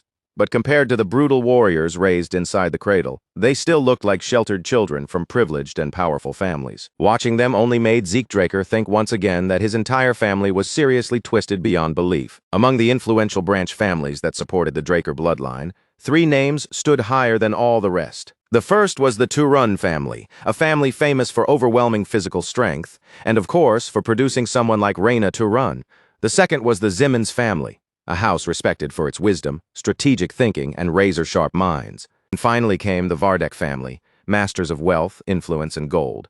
Their heirs were all present inside the academy, but Zeke Draker had no real desire to get involved with any of them. The scene then shifted to the Academy's prestigious dormitory, a luxurious residence known as the Platinum Mansion. This elite building came equipped with top-tier training halls, an enormous library, and advanced facilities reserved only for the Academy's most outstanding students. But pure-blood awakeners like Zeke Draker were granted an even more exclusive privilege. They were given the title of Floor Master, which handed them authority over the entire Platinum floor. When Zeke Draker arrived, a maid greeted him with polite composure and guided him toward his assigned area, where several people were already waiting for him. Seeing that crowd waiting there made Zeke Draker feel slightly drained. Even with his status as a pure-blood awakener, he was quickly informed that Decker was expecting him in a separate room. Without wasting any time lingering in the hallway, Zeke Draker headed off to see what his butler had prepared for him. Decker presented Zeke Draker with a pair of premium gloves, an upgraded version of the ones he had received immediately after his awakening. Zeke Draker had already obtained a new pair, but his attention was now fixed on something far more important than gloves.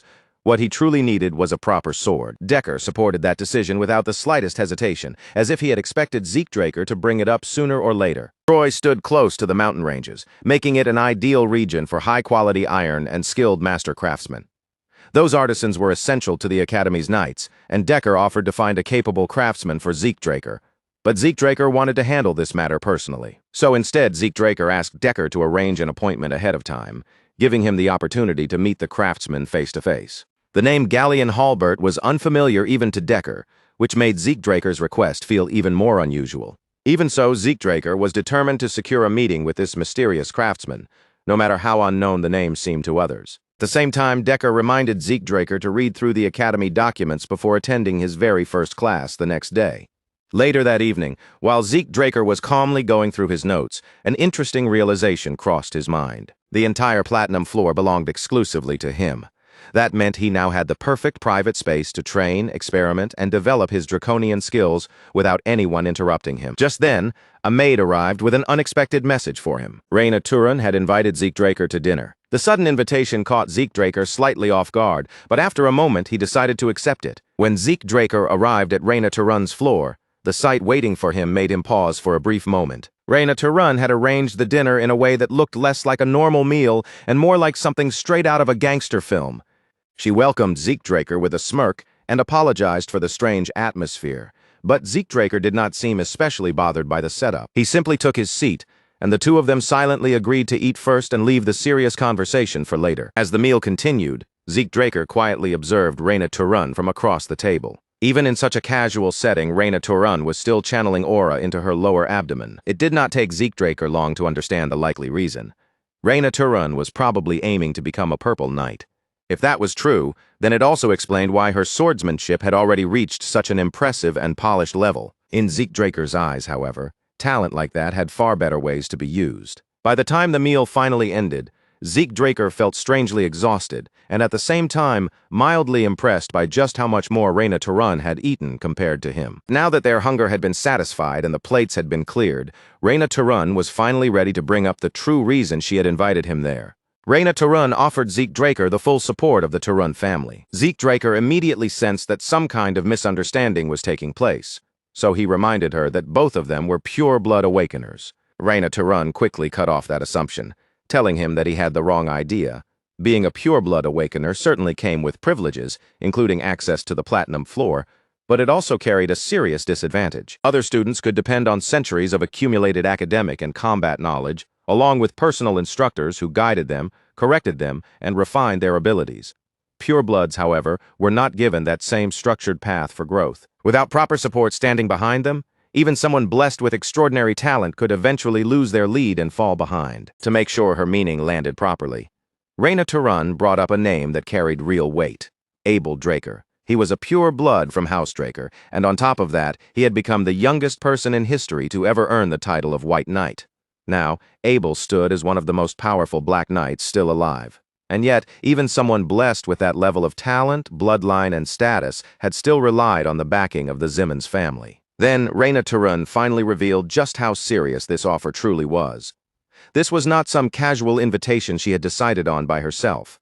The patriarch of the Turan family had personally ordered her, with absolute authority, to place the family's support behind Zeke Draker. With that command standing behind every word she spoke, Raina repeated the proposal once again, clearly expecting Zeke to realize just how rare and valuable this chance was. But Zeke Draker was already watching the confidence written all over Reyna's face, and he seemed almost amused by it.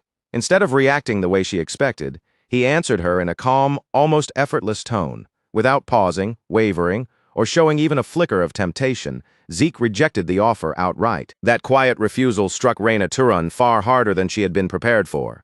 Her eyes widened in disbelief, and for a brief moment she could only stare at him as if her thoughts had completely stopped. She simply could not understand how anyone could turn down such an advantageous deal so easily, as though it meant nothing at all. Zeke Draker then rose from his seat with the relaxed air of someone who had already decided the conversation was over. His voice stayed even as he made his position perfectly clear. He had no interest in alliances, no desire to be tangled up in family politics, and absolutely no intention of becoming a piece in someone else's power game. From Zeke Draker's point of view, the only part of all this that had anything to do with him was the fact that he was a pure-blood awakener. Beyond that, every complicated political scheme and family arrangement being placed around him was simply none of his concern. With that said, Zeke Draker turned as if he was ready to leave, leaving Reyna Turun still staring after him in stunned silence. But since she had paid for the meal, he decided to repay her in the only way he felt like offering, by giving her a piece of personal advice. He told her that her sword was far too strong, almost unnaturally powerful, and that this strength was most likely tied to the people standing behind her. But in his eyes, that was exactly the problem, because overwhelming force had never been where her real talent truly lay. What Reyna Turun actually possessed was adaptability. Instead of trying to smash every opponent head-on with raw strength, Zeke Draker told her she should make better use of her fluid movement, let the enemy's power slide past her, redirect that force, and then finish the exchange with one clean, perfectly timed strike. If she learned to fight in that way, then breaking through the wall holding her back would no longer feel like some distant dream. It would become almost effortless. After leaving those words behind, Zeke Draker simply walked away, while Reyna Turun remained there, frustration tightening inside her. For her entire life, she had trained beneath the heavy shadow of her family's legacy, always relying on the crushing power the Turun name was famous for. But Zeke's advice had touched something she could not brush aside. No one had ever really guided her like that before. Ever since she was a child, people had only praised her as a genius and expected her to solve everything alone. That brief exchange made Reyna look at Zeke Draker in an entirely different way. Meanwhile, Zeke Draker was quietly turning his thoughts inward. His own growth had become so extreme that even he found it almost absurd. He had trained through the entire night, pushing his body without rest, and yet there was no heaviness in his limbs, no dull exhaustion weighing him down, not even the slightest sign of fatigue. With his seemingly endless stamina, he had become someone who could just keep moving forward, far beyond anything he had ever imagined in his previous life. In that previous life, Draker Academy had been nothing short of a living hell for Zeke Draker. Every day there had felt suffocating, humiliating, and unbearably harsh, as if the academy itself existed to crush him. But now that he had returned with both power and experience, that same place no longer felt quite so terrible. For the first time, Zeke Draker even found himself enjoying this small, unexpected stretch of peace. It was rare, almost unfamiliar, but for once the academy did not feel like a battlefield pressing down on him from every side. Unfortunately, that calm little moment was not allowed to last for long. Owen Zimmons, the third son of the Zimmons family, suddenly appeared and stepped directly into Zeke Draker's path. The timing felt deliberate, as though he had been waiting for the perfect chance to approach him. In Zeke Draker's previous life, Owen Zimmons had been a truly dangerous kind of person.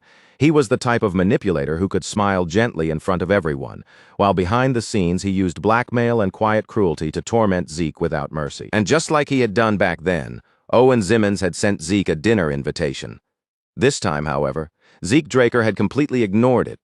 What made the situation feel strange was Owen's attitude now. Instead of showing anger, he stood there acting almost too friendly, wearing a relaxed smile that felt anything but sincere. Zeke Draker immediately knew exactly which invitation Owen Zimmons was referring to.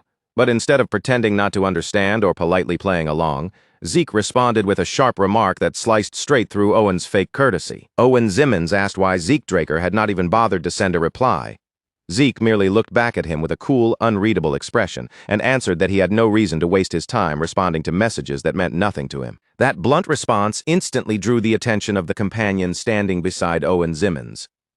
The man's face tightened, his mood visibly souring as he decided that Zeke Draker's attitude was far too disrespectful to ignore. But Zeke Draker had no intention of softening his words or pretending to be polite, just to make Owen Zimmons and his followers feel important. He glanced over at the man beside Owen and hit him with the kind of question that basically asked who the hell he even was.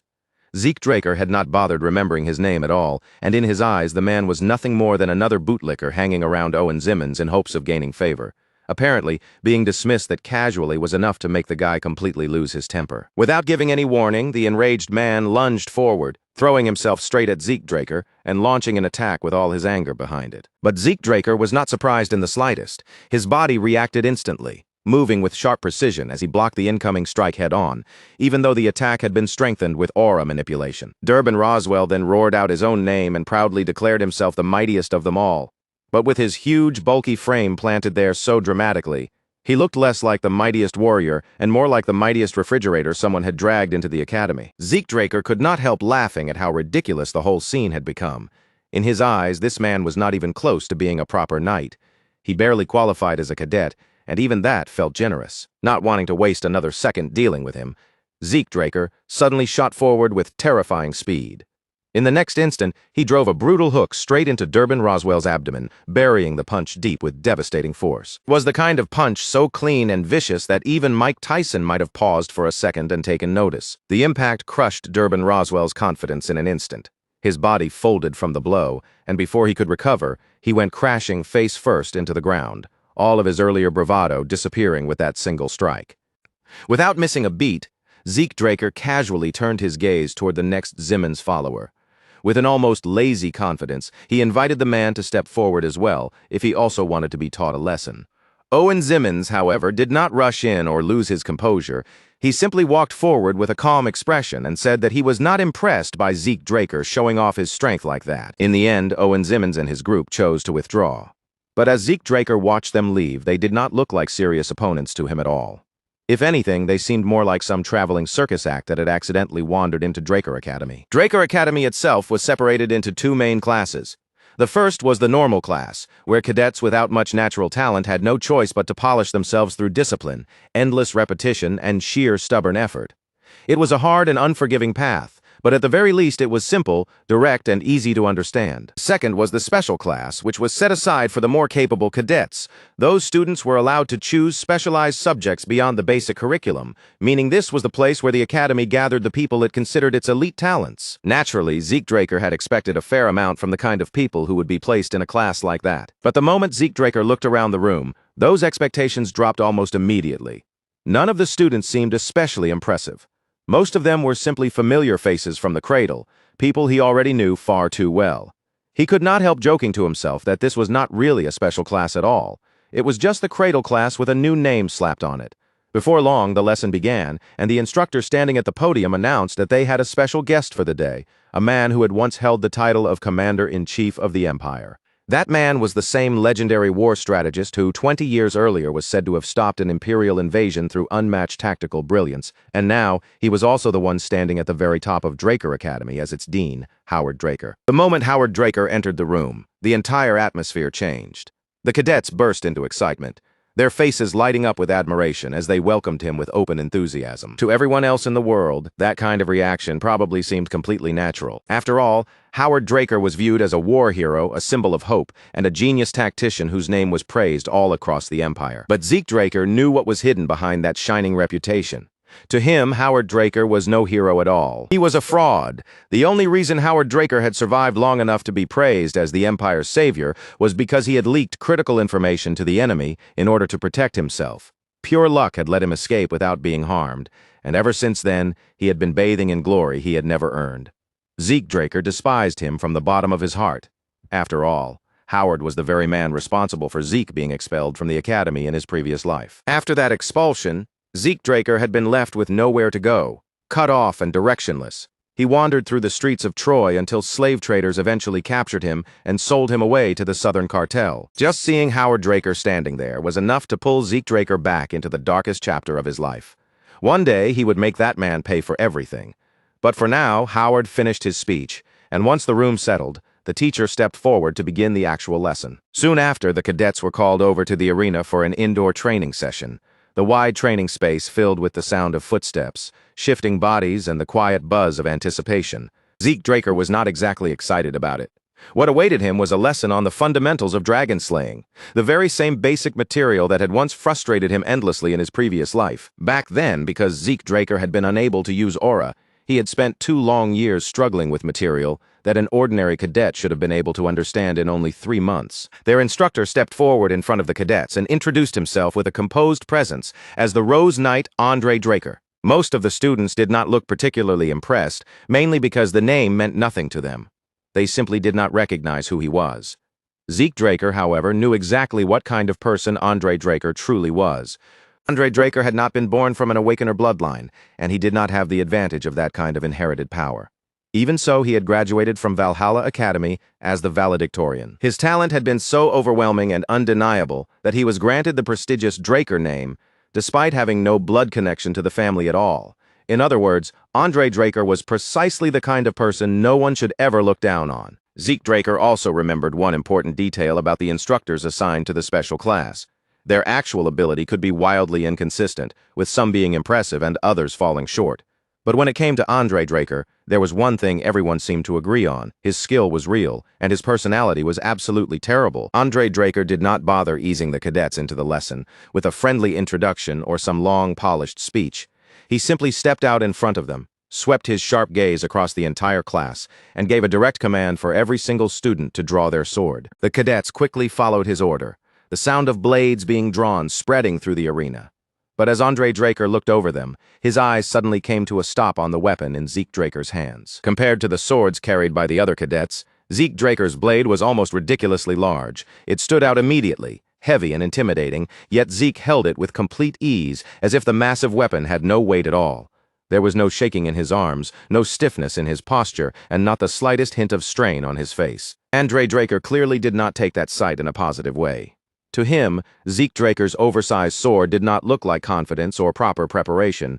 It looked like arrogance dressed up as skill. So, with a cold edge in his voice, he called Zeke into the arena, fully intending to use him as an example and teach him a lesson. But the moment Andre Draker reacted that way, everything was already moving exactly as Zeke Draker had planned from the very beginning. Zeke Draker stepped forward without hesitation and openly declared that he could defeat Andre Draker while using that very sword. The challenge landed exactly where he wanted it to. For a brief instant, Andre Draker's expression shifted, and irritation flashed across his face before he could fully hide it. The atmosphere between them immediately tightened. The pressure in the arena sharpened so intensely that Zeke Draker's system reacted on its own, triggering a mental defense skill, as if sensing the danger building in the air. Andre Draker seemed entertained by Zeke Draker's reckless confidence, so he decided to turn the challenge into a practical demonstration for the class. He even laid out a condition. If Zeke managed to win, then from that point on he would be given complete freedom during class. And to make sure the match looked fair, Andre promised that he would hold himself back and fight without using aura. But that restriction was exactly what made the situation favorable for Zeke Draker. He already knew where Andre Draker's weaknesses were hidden, and as long as the fight stayed inside those limits, Zeke was confident he could find a way to exploit them. Even so, Zeke Draker knew he could not afford to go completely overboard. Abel Draker was watching him closely, and with his brother's eyes on the match, Zeke did not want to reveal too much or attract more attention than necessary. So Zeke Draker settled on a simple and controlled goal. He did not need to defeat Andre Draker outright. All he needed was to land one clean, precise cut across the instructor's uniform. That single mark would be enough to prove his point in front of everyone. After that, Zeke Draker could step back, accept defeat on his own terms, and make the whole outcome look controlled rather than suspicious. The instant the fight began, Zeke Draker did not waste even a fraction of a second. His body moved right away, launching into action before the arena could settle into silence. He brought his massive blade around and swung it straight toward Andre Draker's neck, using the first strike to apply pressure immediately and force the instructor to respond from the very opening exchange. But Andre Draker handled the attack as if it was nothing unexpected. With a small, efficient movement, he shifted his sword into place and cleanly deflected the heavy blow before it could reach him. That single parry was enough to show the difference in polish. Andre Draker's movement was refined, practical, and precise, the kind of swordsmanship one would expect from someone who had truly earned the rank of Blue Knight. Zeke Draker understood immediately that this match would not be easy. Even with Andre Draker deliberately holding himself back, the man's foundation was still far too solid to be treated like an ordinary opponent. Zeke Draker began moving around the arena. dashing from one position to the next and sending attacks in from different angles. But no matter where the strikes came from, Andre Draker stopped them with almost flawless timing, his defenses landing with calm and precise efficiency every time. The other cadets could only watch in stunned silence as the fight stretched on. Andre Draker stood his ground while Zeke Draker kept up a relentless assault, and somehow that exchange continued for a full 30 minutes. Yet the longer the match went on, the more something about it started to feel strange. Andre Draker's hand tightened around the grip of his sword. A faint tremor began to run through his blade, and little by little, the first signs of exhaustion started creeping into his movements, dulling the clean sharpness he had shown at the beginning. He could not make sense of it. Zeke Draker was still moving freely, still attacking without pause, and there was not even the smallest trace of fatigue on his face. His breathing remained steady, his expression unchanged, as if the long exchange had barely affected him at all. Even though Andre Draker had chosen to suppress his own power, he had never expected a simple sparring match against a cadet to become this difficult. The pressure Zeke kept applying was far greater than he had anticipated. In that moment, the reality became painfully clear. This was the kind of overwhelming potential a pure-blooded Draker Awakener could possess when their body and talent were pushed into motion. Compared to someone like that, measuring an ordinary cadet by the same standard almost felt unfair from the very beginning. Zeke Draker, meanwhile, was not attacking blindly. He was deliberately taking advantage of Andre Draker's biggest weakness, the one flaw he knew would eventually begin to show his stamina. The aura cultivation method unique to House Draker was not something that simply turned on and off comfortably. It required constant activation, even during moments when the body should have been resting. For someone like Andre Draker, forcing himself to fight while suppressing that aura felt deeply unnatural. It was almost like moving while holding his own body back from instinctively doing what it was trained to do. Zeke Draker understood that weakness perfectly, and he was pressing on it without mercy. Andre Draker deflected yet another incoming strike, but Zeke Draker showed no sign of retreating. He had no intention of backing down now, and he certainly was not planning to accept defeat while the instructor was still holding back. Zeke Draker's pride would not allow that. If he was going to lose, then Andre Draker would first have to be pushed far enough to break his own condition and use aura. So Zeke Draker shifted his strategy. Instead of continuing to slowly search for a small opening through repeated attacks, he abandoned the safer approach and chose a much riskier path. He would drag Andre Draker into an all-or-nothing moment, a single decisive exchange where the instructor would have no choice but to reveal his real power. Then Zeke Draker suddenly flipped backward, creating distance between them in an instant. But the retreat lasted only a heartbeat before he launched himself forward again, closing the gap with blinding speed. It was swift step, an advanced movement skill that made his body streak across the arena floor like a blur, too fast for the watching cadets to follow clearly. Andre Draker barely had enough time to respond. In that brief opening, Zeke Draker slipped around him with sharp footwork and maneuvered directly into the instructor's blind spot. Then, in one flashing instant, Zeke Draker activated Critical Strike and poured everything he could into that single decisive attack, committing all of his momentum to the blow. For the first time since the match began, Andre Draker hesitated. A mere cadet should not have been capable of using such an advanced technique, and that unexpected realization disrupted his rhythm for a split second. But just before Zeke Draker's attack could land, Andre Draker's instincts took over. He channeled the faintest amount of aura into his feet, breaking the condition he had set, and dodged with a burst of movement as fast as lightning. Then, without wasting that narrow opening, Andre Draker immediately turned the situation around and countered with Sky Slice. The force of the attack erupted through the arena like a sudden explosion, smashing into Zeke Draker and sending his body flying backward across the training space. Zeke Draker's sword cracked under the impact, and the damage that tore through his body was severe enough to activate his flawed healing factor on its own. But even with regeneration beginning to kick in, Zeke Draker's body could not fully endure the blow.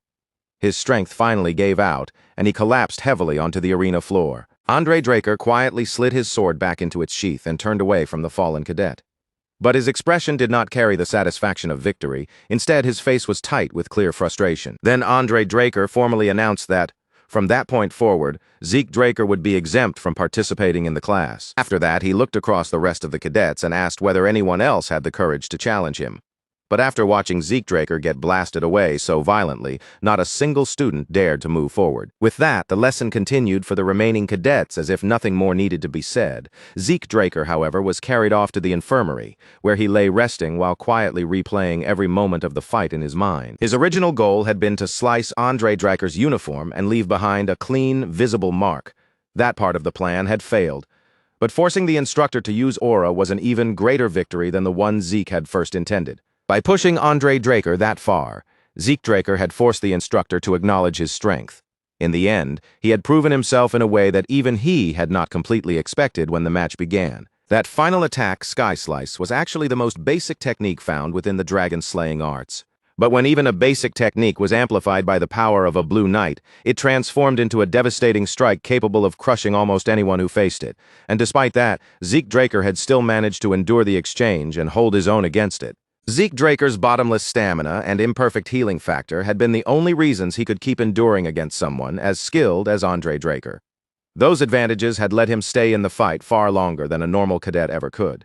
But as he lay there in the infirmary, quietly turning the battle over in his mind, Zeke understood one thing very clearly. Those abilities alone would never be enough. If Zeke Draker truly wanted to live freely, then simple survival strength would not cut it. What he needed was absolute power, the kind of overwhelming force that did more than keep him alive. He needed enough strength to make even the people standing far above him pause, hesitate, and think twice before ever trying to touch him. While Zeke Draker was buried in those heavy thoughts, an unexpected figure suddenly stumbled into the infirmary. The man looked drunk, his body loose and unsteady, and the sharp smell of alcohol seemed to cling to him. Yet despite his unfocused gaze, his eyes were strangely fixed on Zeke, as if he had come there for him from the start. What disturbed Zeke Draker even more was not the man's drunken appearance. It was the fact that he had not sensed him approaching at all. Not a footstep, not a presence, not even the faintest warning before the stranger appeared. Of all the things Zeke Draker had expected to run into while recovering in the infirmary, a wandering drunkard barging in out of nowhere was definitely nowhere on the list. And then the situation became even more bizarre. The man casually opened his mouth and insulted Arthur Draker, the patriarch of House Draker, speaking about him with the kind of careless disrespect most people would never dare show. Zeke Draker narrowed his attention and tried to read the man's intentions, watching every small movement and expression. But the stranger did not seem interested in explaining himself. Instead, he appeared far more focused on lifting his bottle again and pouring more liquor down his throat. Then, without giving even the slightest warning, the drunkard suddenly asked Zeke Draker about his rapid regeneration. The question landed like a blade in the room, making it obvious that this man had noticed Zeke's unnatural healing ability. The moment Zeke Draker heard that, warning bells rang sharply in his head. The Academy should not have known anything about that power.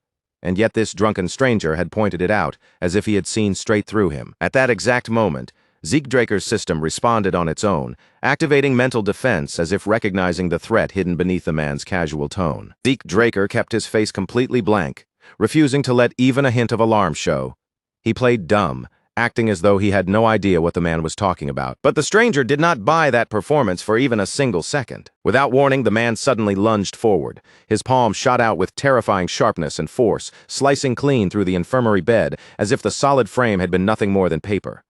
Zeke Draker dodged in an instant, his body moving almost before his thoughts could catch up. As he pulled away from the shattered bed, one suspicion hardened in his mind: this drunken lunatic might actually be an assassin. Thinking quickly, Zeke Draker grabbed the bedsheet and snapped it toward the man's face. The cloth whipped through the air, not as a real attack, but as a desperate way to block the lunatic's vision, even if only for a split second. But the pressure closing in around Zeke Draker only became sharper and more suffocating. The danger was too real now, forcing him to abandon any thought of holding back. Zeke Draker activated every skill available to him and threw himself forward into an all-out attack, pouring his full focus and momentum into the assault. Yet even with his vision blocked, the man moved as though nothing had changed. He reacted effortlessly and caught Zeke Draker's blade with such ease that the attack seemed to have never threatened him in the first place. Instead of immediately counterattacking, the drunkard simply smirked. There was amusement in his face, as he praised Zeke Draker for adapting so quickly under pressure, as though he were watching an entertaining test rather than a life-or-death struggle. Zeke Draker staggered back, keeping his guard raised while the stranger's words sank into him. A mercenary? What did that even mean? Was this man somehow aware of something from Zeke's past? The drunkard studied him closely, then scoffed at the sight of a Draker willing to throw away his sword just to stay alive. To the stranger, Zeke Draker did not look like someone shaped to be a proper knight. He looked far more suited to the rough, survival-driven life of a mercenary. And in that instant, Zeke Draker felt a chill run through him, because he realized this man was not guessing blindly, he was seeing straight through him. Even worse, Zeke Draker could feel the gap between them with painful clarity. The difference in power was not small, not something he could close with cleverness or a sudden trick. If this man truly wanted to kill Zeke Draker, there would be no long battle. No dramatic exchange, and no desperate chance to turn things around.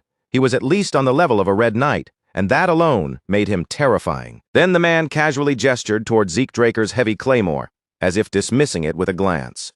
He seemed to assume it was nothing more than a basic weapon picked up from the Academy's supply, and with Zeke's talent, he said swinging around that kind of blade was a complete waste. The relaxed way the man judged Zeke Draker's potential only made the truth even clearer.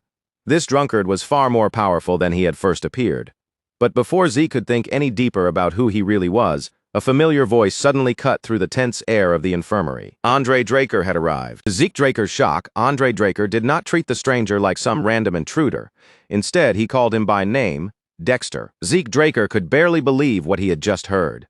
Meanwhile, Dexter only wore that same smug, careless look and asked how Andre Draker had managed to track him down. Andre Draker calmly recalled that he had seen Dexter earlier in the training room. Then, without lingering on the matter any longer, he turned his attention away from the drunkard and looked toward Zeke Draker. Andre Draker told Zeke Draker that if he had already recovered, then he should leave the infirmary. Zeke awkwardly prepared to get out as instructed, but before he could go, Dexter suddenly stopped him. With amusement still lingering on his face, Dexter made Zeke Draker an offer. If Zeke wanted to learn something that was actually useful, then he should come to the western greenhouse of the Academy. For a brief moment, silence settled between them. Then Zeke Draker, still carrying that same arrogant edge, rejected the offer without hesitation and walked away. Dexter let out a weary sigh and shook his head as he watched him go, muttering that Zeke Draker's attitude was far too similar to his father's. For just a moment, something softer seemed to pass through Dexter's expression. A faint trace of nostalgia hidden beneath all that drunken carelessness. Zeke Draker, however, was already fitting the pieces together in his mind. If this so-called gardener could speak about Arthur Draker, the patriarch of House Draker, with such casual familiarity, then there was only one explanation that made sense. Dexter was not merely some strange drunk hiding around the Academy grounds. He was the legendary Duke Draker, the Gale Knight himself. Realization hit Zeke Draker with real force. This was the very same man who had once challenged an entire kingdom all on his own. Duke Draker was one of the rare knights capable of wielding martial force, a warrior so unpredictable and unconventional that people even claimed he became a black knight simply because he liked the color black. And yet, despite carrying such a terrifying reputation, Duke Draker had disappeared without a trace. Now, of all places, he had resurfaced here, quietly living within the Academy like some ordinary hidden resident. Zeke Draker glanced back toward Andre Draker. Maybe Andre had also ended up at the Academy because of Duke Draker's presence. But after thinking about it for a moment, Zeke decided that detail did not really matter to him. Zeke Draker had no interest in ordinary training. He was not looking for simple lessons that any decent instructor could teach with enough time and patience. If Zeke Draker was going to learn anything from Duke Draker, then it could not be something small, basic, or ordinary. A man like that had to be worth far more than routine instruction. What Zeke Draker wanted was the man's ultimate technique. A smirk slowly tugged at the edge of Zeke Draker's lips as his hunger for power sharpened into clear determination. If he was going to pursue Duke Draker's strength, then he would not settle for fragments, hints, or half-measures. He wanted everything. Over at the Magic Academy, Professor Fannin continued his lecture with visible awkwardness, glancing across the room as if searching for even one student who was actually following along. He asked whether anyone had questions, though the look on his face made it clear he already expected the same heavy silence as always. Most of the class looked completely checked out. Some students were practically half asleep, while others barely made an effort to pretend they were listening, their dull eyes drifting through the lecture as if it were nothing more than background noise. It was a discouraging sight for any teacher, but Professor Fanon still tried to keep going. Then, just when he seemed prepared for no response at all, a single hand rose from among the students. Zeke Draker asked Professor Fanon about the mana energy transfer law he had just mentioned, his question cutting through the sleepy atmosphere of the classroom. Professor Fanon's entire demeanor changed almost instantly. The awkwardness in his face disappeared, replaced by genuine excitement, because it had been ages since any student had shown real interest in his lecture. With obvious enthusiasm, he began explaining the concept in detail, carefully breaking it down, so Zeke Draker could properly understand the idea. After the class ended, the other students grumbled that the subject was far too theoretical, treating the entire lesson like nothing more than a scheduled nap they had been forced to sit through. Zeke Draker, however, walked away with a completely different impression. The material had been surprisingly easy for him to understand, and for the first time, he began to see Professor Fanon differently. The man was not just an awkward lecturer, he was actually competent. Just as Zeke Draker was about to step out of the classroom and leave the lecture behind, Professor Fanon suddenly called after him. His voice stopped Zeke right before he could pass through the doorway. For once, Professor Fanon's usual awkward expression softened into something much more genuine. He thanked Zeke Draker for actually showing curiosity about the lesson, because it had been far too long since he had been able to properly teach a student who truly cared about what he was explaining. Professor Fanon even gave Zeke Draker an open invitation. If Zeke ever had questions, he could come to him any time without hesitation. Then, almost bashfully, Fanon added that he was still an alumnus of Delphoa Magic University, the very place known as the birthplace of modern magic. That unexpected detail immediately drew Zeke Draker's attention. He had not imagined that Professor Fanon carried such a serious academic background. And since there was no downside to keeping a capable mage within reach, Zeke decided it would be worth accepting the offer. In Zeke Draker's mind, magic users who were skilled in mathematics usually had sharp, orderly ways of thinking. They were the kind of people who could break complicated problems down with structure instead of relying only on instinct. And honestly, having a smart mage as a potential ally sounded far more useful than being forced to deal with yet another rigid, prideful knight who only knew how to posture. Zeke Draker figured Professor Fanon might become useful to him someday. But the moment he stepped out of the academy and let his thoughts continue, that train of thought was suddenly cut off. Dexter was waiting for him outside. And judging from the look on his face, whatever little patience he had been trying to hold on to had already burned away completely. Dexter stood there with his arms crossed, staring at Zeke Draker as he asked whether he was finally done. But before Zeke could even give him an answer, Dexter skipped past the small talk and went straight to the real reason he had been waiting. Dexter demanded to know why Zeke Draker had never shown up at the Western Greenhouse like he was supposed to. Clearly, when Dexter had first offered to teach Zeke Draker something useful, he had expected the meaning behind his words to be obvious. In his mind, Zeke should have understood the hint immediately and come running without needing another invitation. But Zeke Draker only gave a careless shrug, completely unmoved by Dexter's impatience. In the same blunt tone as before, he repeated that he simply was not interested. Dexter's irritation flared almost instantly. He started acting less like a legendary figure and more like a sulking child who had been ignored after offering something important. Even then, Zeke Draker's stance did not soften in the slightest. Zeke Draker admitted that Dexter was clearly no ordinary person, but right now he was already focused on his own training path. For one brief moment, Dexter looked as though he might accept that answer until, just as suddenly, he clearly decided he would not. Without warning, Dexter vanished from Zeke Draker's sight. Before Zeke could even process where he had gone, a sharp impact struck him, and in the next instant, his vision was swallowed by complete darkness. When Zeke Draker finally regained consciousness, he immediately realized he was no longer in the same place where he had been standing before. Blinked slowly, his senses returning piece by piece as he took in the unfamiliar space around him. The air, the surroundings, and the feeling of the place all told him he had been moved somewhere else. It was the Western Greenhouse. Dexter stood above him with a tired sigh, looking down at Zeke Draker as if Zeke had been the one making this whole situation unnecessarily troublesome. Dexter asked if Zeke Draker was finally awake. Zeke, still gathering himself, slowly crossed his arms and stared back at him with a look that made his annoyance perfectly clear. Zeke Draker pointed out, with obvious irritation in his voice, that Dexter had basically just abducted him and dragged him here against his will. Dexter did not look even remotely guilty. He only shrugged as though kidnapping someone into a greenhouse was the most normal thing in the world, flashing a shameless little smirk that said everything about his attitude. By this point, Dexter's interest in Zeke Draker was completely obvious. He was no longer bothering to hide his curiosity, and every look he gave Zeke made it clear he had no intention of letting him walk away easily. Zeke Draker thought to himself that Dexter had absolutely no patience whatsoever. But even so, he had no plan to stay there and entertain the man's whims. Without wasting time, Zeke Draker activated Swift Step and shot forward, trying to blast out of the greenhouse in one sudden burst of speed before Dexter could stop him. At least that was what Zeke Draker intended to do. In the blink of an eye, Dexter appeared directly in front of him.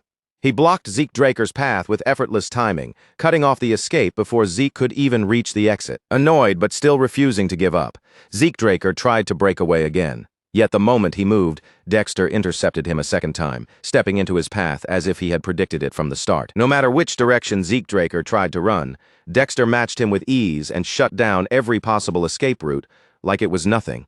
Refusing to keep being treated like some helpless child, Zeke quickly shifted his approach. With a smirk tugging at his face, Zeke Draker decided to prod at him instead. He teased Dexter and asked what exactly he found so fascinating about him. Dexter did not even pause before answering. Dexter's answer was simple and direct. What interested him was Zeke Draker's absurd healing ability, that insane regeneration that no ordinary cadet should have possessed. Zeke Draker grinned as the real reason finally became clear. Since Dexter wanted answers so badly, Zeke decided he might as well turn the entire situation into a challenge. Zeke Draker told Dexter that if he really wanted to know the truth, then he would have to force it out of him himself. Dexter vanished. Zeke Draker's body tensed at once. His eyes darted from side to side, scanning the greenhouse as he tried to catch even the smallest sign of where Dexter had disappeared to. Then a sword cut through the air behind him, whistling sharply as it came straight toward Zeke Draker's back. Zeke Draker barely managed to react in time. His hand shot out and caught the weapon before it could land cleanly, stopping the strike just short of doing real damage. Holding the sword steady in his grip, Zeke Draker narrowed his eyes and fixed his focus on Dexter, refusing to let the man slip from his awareness again. Zeke Draker could not understand what Dexter was trying to prove with this sudden attack. Taking his stance, he demanded an explanation, his guard still raised and his body ready to move. But Dexter only answered with another smirk. He reminded Zeke Draker that he was the one who had started this challenge in the first place. Then Dexter said the current setup was too boring, so they might as well make it more interesting before laying out the terms. If Zeke Draker could land even a single strike on Dexter's clothes, then Zeke would be declared the winner, and as a reward, Dexter would grant him one wish. If Zeke Draker lost, Dexter's expression suddenly sharpened into something far more terrifying. In that case, Zeke would have to tell him everything he was hiding. For the next 3 relentless hours, Zeke Draker fought with everything he had, pushing his body through exchange after exchange without letting himself slow down. But Dexter was not simply fast in the normal sense. He moved like someone who was practically untouchable, slipping away from danger as if attacks could not reach him at all. No matter how many times Zeke Draker swung, thrust, adjusted his footwork, or changed the angle of his attacks, he could not land even a single clean hit on Dexter. Even so, Zeke Draker refused to stop. No matter how many times he failed, he kept pushing forward, unwilling to accept that he had no way through. His endless stamina and rapid regeneration kept dragging him back into motion again and again. Wounds closed, pain faded, and his body continued moving like something that was almost impossible to wear down. Dexter began to take real notice of him. Zeke Draker was not just some kid blessed with ridiculous endurance. There was something far stranger and more persistent about him. Zeke Draker simply would not stay down. Every injury healed, every setback vanished within seconds, and each time Dexter knocked him to the ground, Zeke rose again as if the fight had only just begun. Still, Zeke Draker understood that stamina alone would never be enough to win. If he wanted to reach Dexter, he needed something stronger. Then one thought surfaced in his mind: the might of the dragon. It was a skill so powerful and dangerous that he had never dared to use it before.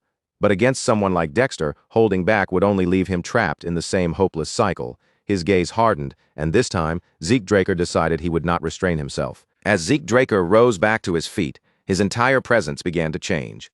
The air around him seemed to crackle with raw intensity, and the pressure rolling off his body grew heavier with every passing second. Duke Draker noticed the change in Zeke Draker the instant it happened. His sharp eyes caught the shift in the air around him, the sudden rise in pressure wrapping around Zeke's body like something dangerous had just awakened. A satisfied grin slowly spread across Duke Draker's face. Judging by that expression, this was exactly the kind of reaction he had been waiting to pull out of Zeke Draker from the very beginning. Excitement flickered deep in Duke Draker's gaze as purple energy began surging through Zeke Draker's body. The violent glow wrapped around him fiercely, making the atmosphere in the greenhouse feel sharper and more unstable with every passing second. Zeke Draker activated Swift Step once again, but this time, the movement was completely different from before. His footwork became cleaner, his timing sharper, and every step carried a level of control that had not been there earlier. He was faster now. Zeke Draker cut through the space between them with a speed that clearly surpassed his previous attempts, closing in with a sharper rhythm and far less wasted motion. Duke Draker acknowledged that Zeke Draker had improved, but his face still showed no real surprise. To him, Zeke's speed was decent enough to notice, but he had already crossed blades with opponents who moved far faster than this. Even so, there was something else about Zeke Draker that truly caught Duke Draker's attention. It was the look in his eyes. That stare was not just filled with determination. There was something wilder there, something sharp, feral, and vicious, and Duke Draker clearly liked what he saw. Deciding to play along, he released only the faintest trace of his own aura. But the exact moment Duke Draker started to move, Zeke Draker unleashed the might of the dragon. For the first time, Duke Draker was genuinely caught off guard. He still managed to break Zeke Draker's sword and force him backward, but the exchange had not unfolded the way he expected at all. A flash of confusion passed through Duke Draker's mind. For a brief moment, even he could not immediately understand what had just happened in that clash. A thick cloud of dust burst up around Duke Draker, filling the space and blurring the area around him. Using that cover, he tried to figure out whether Zeke Draker had used some kind of technique to interfere with his vision. With the dense dust screen hiding his movements, Duke Draker assumed Zeke Draker would not be able to follow him properly. In that haze, tracking him should have been nearly impossible. Zeke Draker had dragon eyes. Through the dust, the confusion, and the shifting air, he locked onto Duke Draker's presence and struck at him from behind. This time, Zeke Draker finally landed a hit. But in the very next instant, the Black Knight vanished from where he had been standing, leaving Zeke frozen in surprise as his attack met empty space. Then, little by little, understanding began to settle in Zeke Draker's mind. That had to be Duke Draker's secret technique. It was some kind of movement ability that allowed him to shift positions instantly while leaving behind a violent gust of wind in his wake. Only then did Zeke Draker truly understand why Duke Draker had earned the name Gale Knight. While Zeke Draker was still trying to process the technique he had just witnessed, Duke Draker suddenly appeared behind him as if the space between them had never mattered. With almost no effort in his voice, Duke Draker declared the match a draw. Then, before Zeke Draker could respond, he completely overwhelmed him and brought the fight to an abrupt end. The system immediately sent Zeke Draker a warning. Because he had used too many skills in such a short period of time, his fatigue had exceeded the safe limit, and his body had finally reached a point where it could no longer keep up. His consciousness began shutting down by force. No matter how much Zeke Draker wanted to resist, his body was no longer giving him a choice. Zeke Draker's vision started to fade as he struggled to move, but his limbs refused to listen. Darkness closed in around him, swallowing everything until he finally lost consciousness completely. Several hours later, Zeke Draker opened his eyes in his own room. From the situation, it seemed likely that Duke Draker himself had carried him back after the fight ended. Although the sting of defeat still lingered inside him, Zeke Draker understood the result clearly. Losing against a Black Knight was only natural, no matter how frustrating it felt. He had thrown everything he had at Duke Draker. Every skill, every trick, every burst of strength he could force out of his body.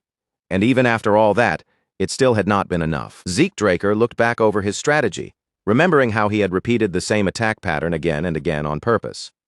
He had wanted Duke Draker to lower his guard, only to change everything at the final second by unleashing the full force of the dragon's power. And yet, even with all that preparation and risk, Zeke Draker had barely managed to land a single hit. Zeke Draker felt certain that the movement Duke Draker had used at the end was his trump card, the hidden technique that defined his strength. Regret washed over him as he thought about it. If Zeke Draker had not pushed his draconic skills too far, he might have stayed conscious long enough to observe more of that technique. Still, even for just a moment, he had seen it with his own eyes. That absurd speed paired with Duke Draker's perfectly trained physique was probably the same kind of skill that had allowed Andre Draker to rise through the ranks despite his weak stamina. Zeke Draker wished he could have learned that technique for himself, but for now he could at least feel somewhat satisfied, because one undeniable truth had been proven through the fight. The might of the dragon was powerful enough to make even a Black Knight hesitate.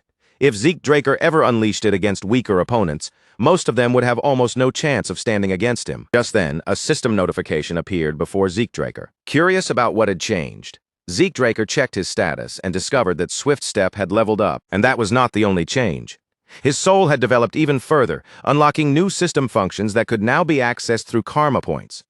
As Zeke Draker scrolled through the available options, he was surprised to see features like a mini-map, an inventory, and a quest book, each one ready to unlock as long as he had enough points to spend. After taking his time to look over the choices and understand what each function might offer, Zeke Draker decided that the inventory should be unlocked first. The system explained the function in a simple and direct way. Zeke Draker could store and retrieve items just by thinking of their name or their shape. To test whether it worked as smoothly as the system claimed, Zeke Draker selected his sword. The moment he activated the function, the claymore disappeared from his hand and appeared inside the inventory window. Impressed by how naturally the process worked, Zeke Draker immediately tried calling the weapon back again. With nothing more than a thought, the claymore instantly reappeared in Zeke Draker's grasp, solid and ready in his hand, as if it had never vanished. He had assumed the inventory would be a basic storage space and nothing more. But after trying it himself, Zeke Draker realized it was far more advanced, convenient, and useful than he had expected. Zeke Draker remembered how much he had struggled in his past life to find secure places to hide valuable artifacts. If he had possessed this function back then, so many things would have been completely different. The system also revealed that the storage capacity could be expanded by spending more karma points. Surprisingly, even with that level of usefulness, the entire function was still considered only a low-rank administrator skill. That made Zeke Draker wonder what kind of powers might appear once he reached the high-rank administrator level. And now that he understood just how valuable karma points truly were, he decided he would need to spend them carefully. As Zeke Draker began reconsidering his future plans with this new function in mind, a knock suddenly sounded at the door. A moment later, Decker stepped inside and politely asked for permission to enter. A little surprised by the visit, Zeke Draker allowed Decker to come in. The butler then delivered a message explaining that Zeke would understand what it meant the moment he heard who had sent it. The message was from the garden keeper. The moment Zeke Draker heard that title, he paused for a brief second before a smile slowly began to form on his face. That message alone confirmed it. All the effort Zeke Draker had poured into that brutal fight had not been wasted. As Zeke Draker read through the invitation, Decker calmly assured him that he could return for another challenge whenever he felt ready. Zeke Draker felt a surge of excitement rise in his chest that he could not quite suppress. After all, Duke Draker had called their fight a draw before completely overpowering him. And to Zeke Draker, that meant one thing very clearly. He still had another chance to prove himself. Just before Zeke Draker can take his leave, Decker stops him, as if remembering one final matter he cannot let slip by. He tells Zeke that he managed to locate the blacksmith Zeke had been searching for. But when Zeke naturally asks whether a meeting has already been arranged, Decker's face tightens with an uncomfortable look, and he awkwardly admits that the situation did not move along as neatly as they had hoped. The blacksmith's answer had been harsh, simple, and immediate. Galleon Halbert had turned down the request on the spot, refusing it so firmly that there was not even a trace of room left for persuasion or negotiation. Zeke Draker is visibly thrown off when he hears the reason behind the refusal. It is not just that Galleon Halbert rejected this one commission. The man has apparently stopped forging weapons entirely, as if he has walked away from the craft itself. The next day, Zeke Draker finds himself standing before a shop that stirs up old memories the moment he sees it. It is the very same blacksmith's forge he once visited in his previous life, still sitting there with a heavy, strangely familiar atmosphere hanging around its entrance. Zeke Draker lifts his gaze toward the old sign swaying above the doorway, its worn surface carrying the weight of years. As quiet memories begin to surface in his mind, he steps inside and calls out. But even while his voice echoes into the shop, his thoughts are already drifting toward the legendary sword he once wielded, the Radiance of Graham, a true masterpiece created by Galleon Halbert, the very blacksmith he has come here to meet. In Zeke Draker's previous life, Galleon Halbert forged that blade for him as repayment after Zeke saved his life.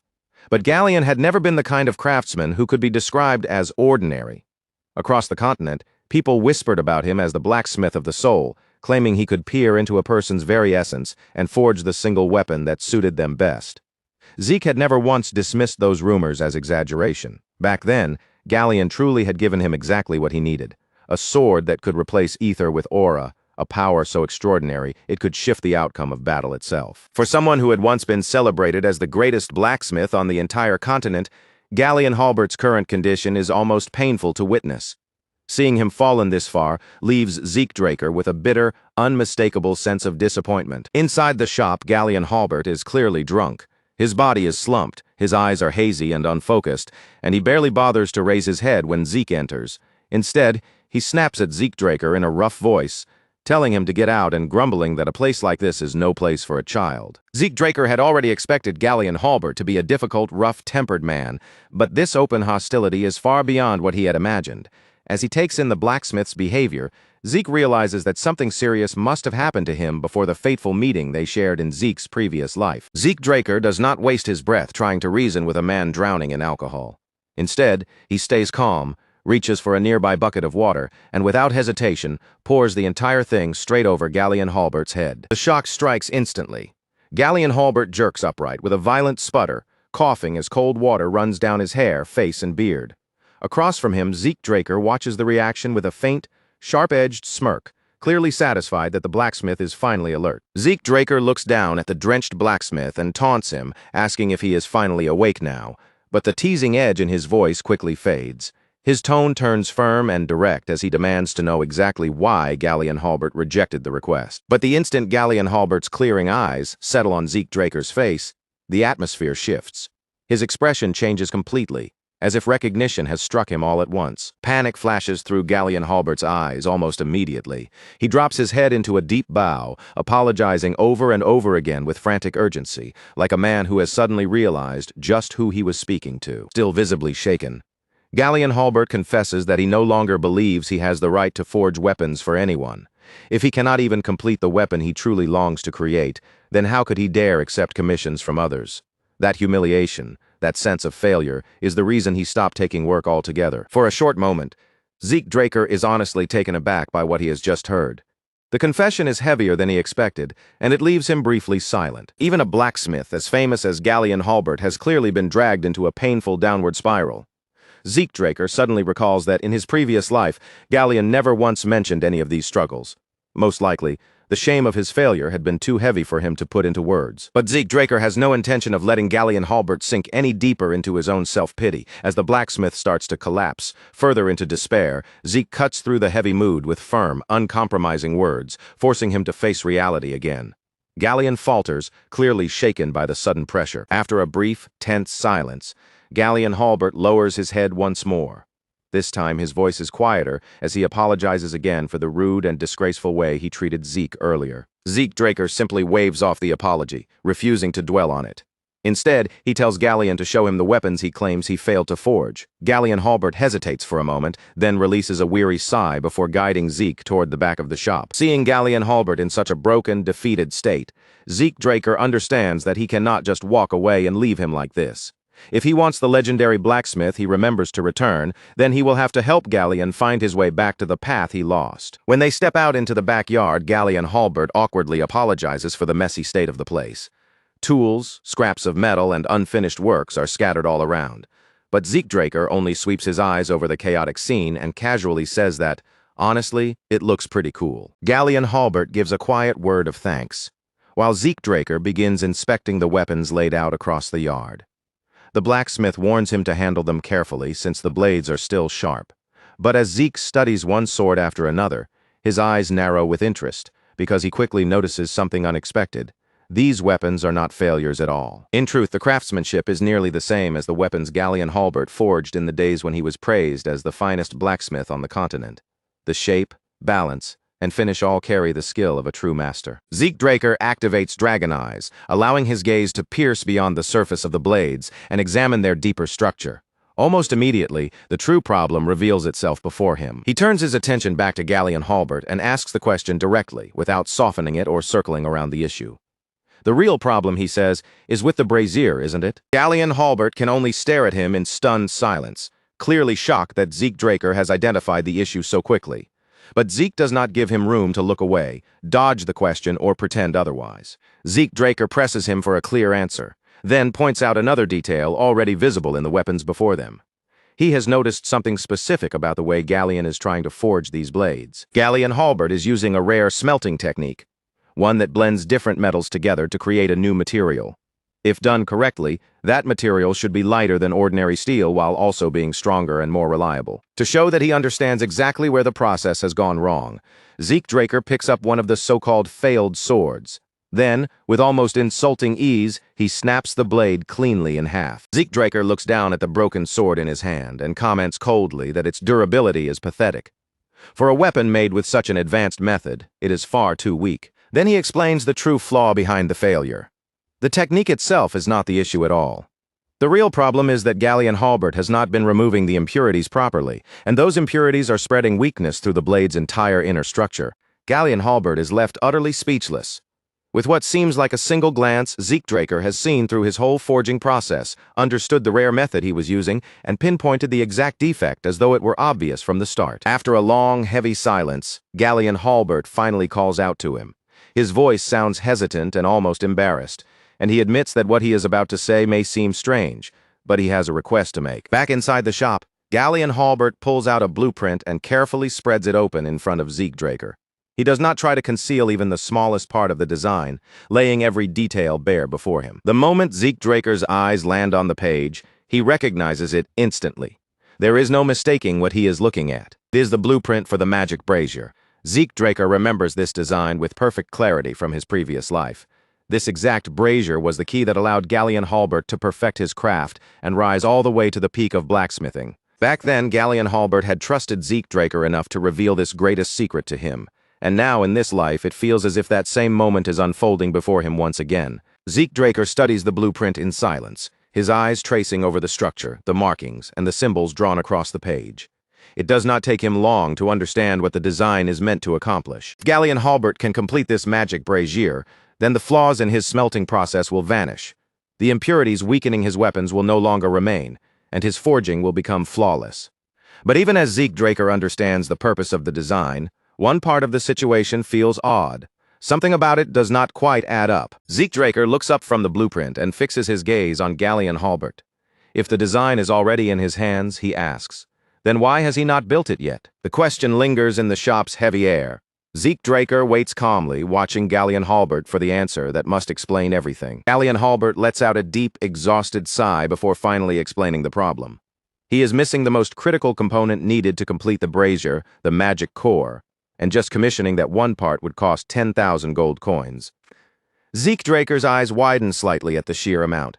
The price is ridiculous. An ordinary family might only spend around 10 gold coins across an entire month, which means this single component costs 1,000 times that amount. Hearing that, Zeke understands why it took Galleon Halbert a full decade to become the continent's greatest blacksmith in his previous life. Galleon Halbert knows perfectly well how unreasonable his request sounds, but desperation pushes him to say it anyway. Since Zeke Draker is a Draker and also a pure-blooded awakener, there may be a chance he can help acquire the core. In return, Galleon makes an astonishing promise. If Zeke helps him, he will forge any weapon Zeke wants, completely free of charge, for the rest of his life. Zeke Draker thinks through the request and quickly grasps just how difficult it really is. In practical terms, it should be impossible. He is not the family's guardian knight, so there is no way for him to casually secure such an outrageous amount of money. Even with his status as a pure-blooded awakener, 10,000 gold coins is still far beyond what he can currently reach. But he needs Graham, the Sword of Radiance, and that means he has to find some way forward no matter what.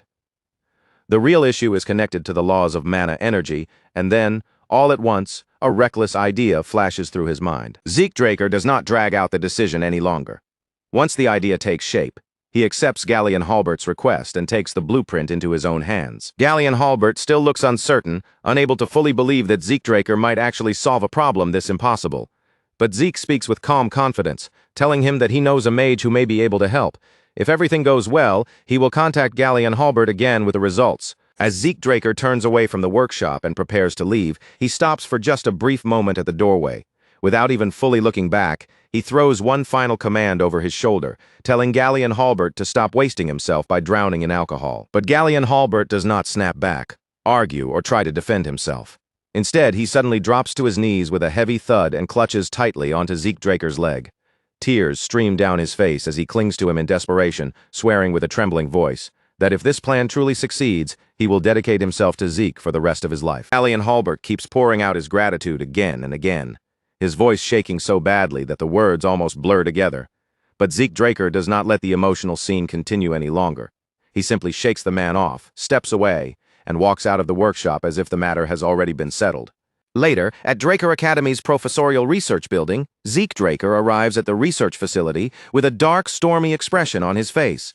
The absurd situation surrounding the magic brazier is still fresh in his mind, and the more he thinks about it, the more irritated he becomes. To Zeke Draker, the scumbags from the Magic Tower are clearly taking advantage of the situation.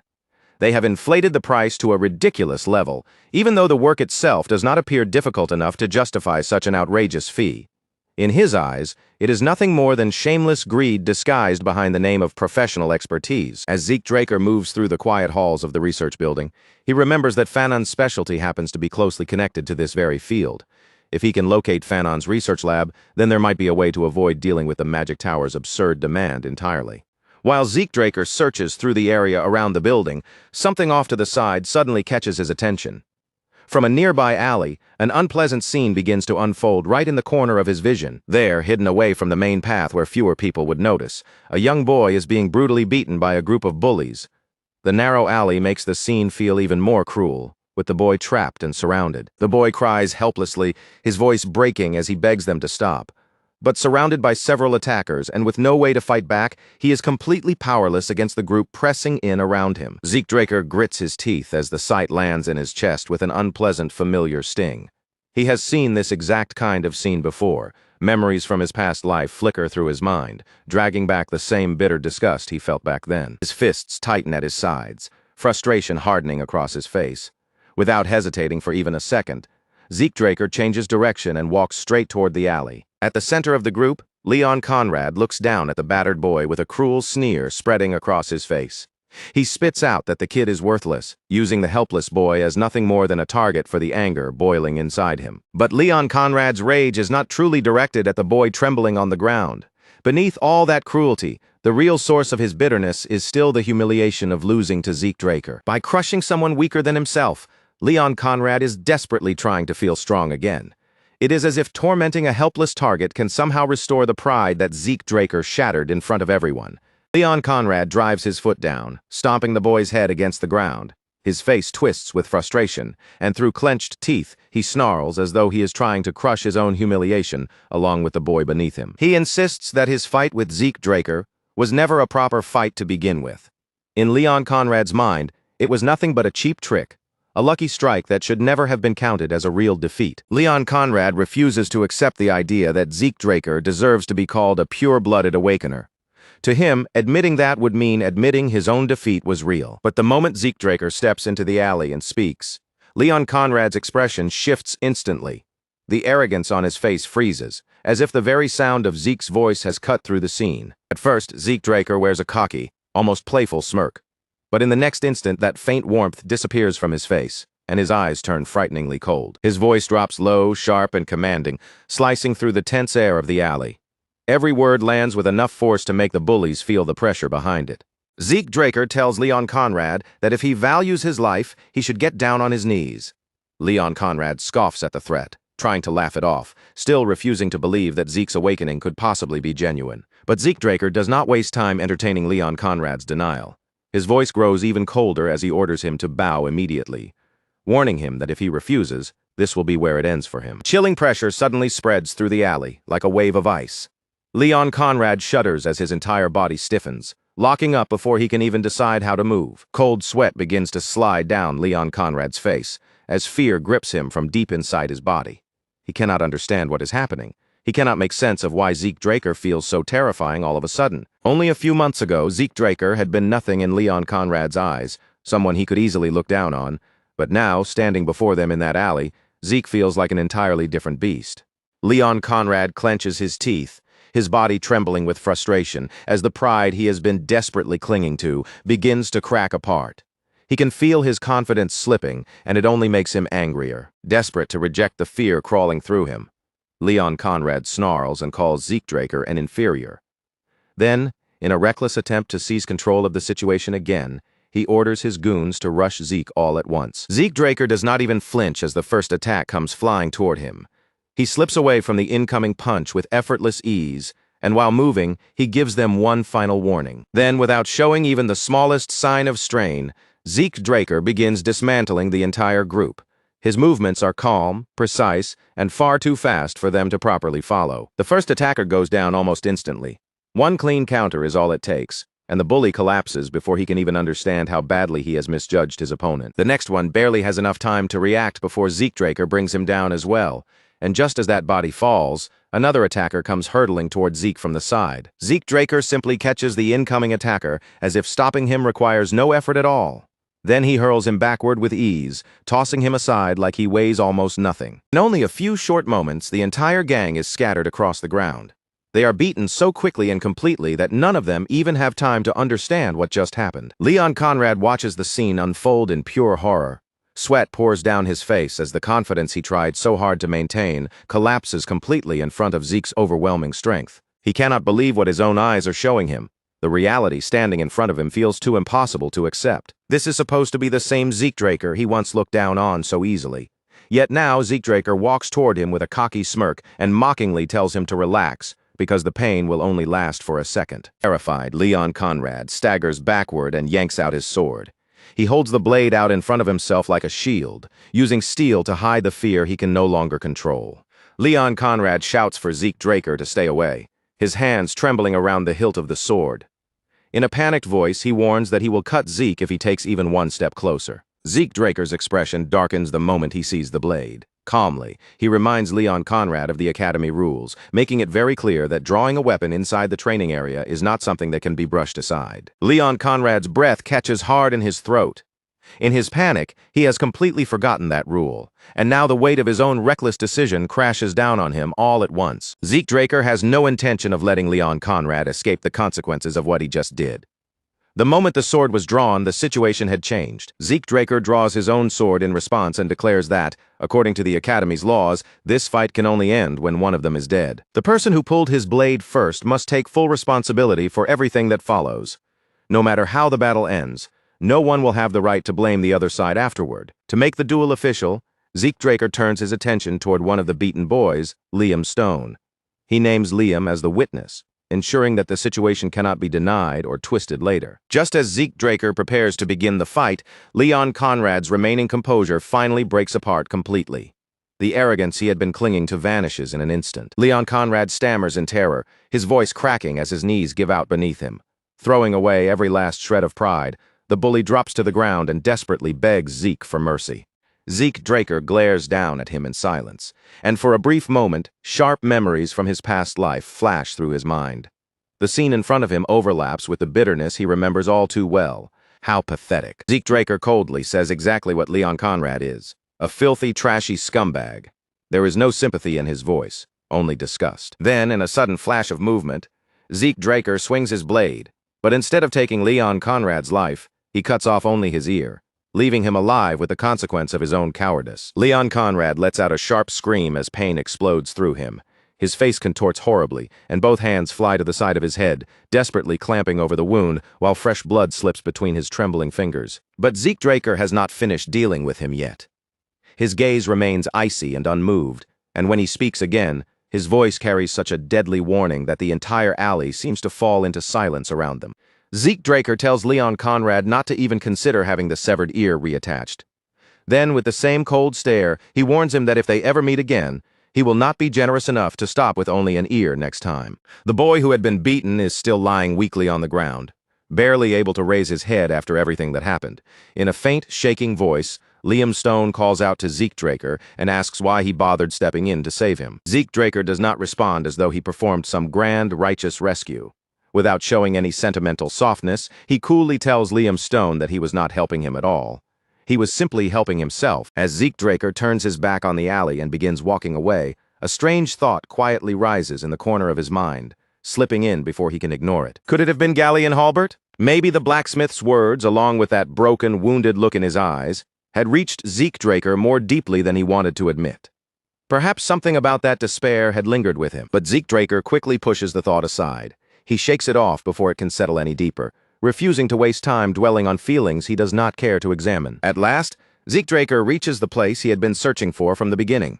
There, he finally finds Fanon, the professor he came all this way to meet. Zeke Draker does not bother easing into the conversation with greetings or polite small talk. He cuts straight to the point, immediately asking Fanon whether the request he brought can actually be done. Fanon answers him directly, saying that it is possible for a brief moment. Relief passes through Zeke Draker, and he is ready to leave the matter in Fanon's hands. But before he can walk away, Fanon stops him and tells him to wait, because there is something he needs to hear first. Fanon explains that the design's overall structure is not especially complicated, at least not on the surface. The true challenge lies in the core, which functions like the heart of the machine by controlling its power output. Because the circuit has unusual restrictions, it requires an enormous amount of energy despite being so compact. And worse, that energy output has to be adjusted constantly in real time, or the entire device becomes useless. Zeke Draker absorbs every detail, then asks the only question that matters, whether there is still a way to make it work. Fanon gives a small nod and tells Zeke Draker that there are two possible approaches. The first option would be to rebuild and modify the core's design from the very foundation. But Fanon immediately makes it clear that this path would demand an absurd amount of time. It could take 10 years, perhaps even 15. Zeke Draker freezes at the answer, repeating the number in disbelief as though he must have heard it wrong. Fanon lets out a sigh and confirms that, yes, redesigning the core would take that ridiculously long. Then he explains the second method. Instead of reworking the core design from scratch, they could use a different material as a substitute, which would save them years of effort. The problem is that this shortcut comes with one major condition: they would need a high-compression mana stone. The moment those words leave Fanon's mouth, Zeke Draker's body jolts upright. He asks if Fanon is truly serious, because he knows exactly what a high-compression mana stone is.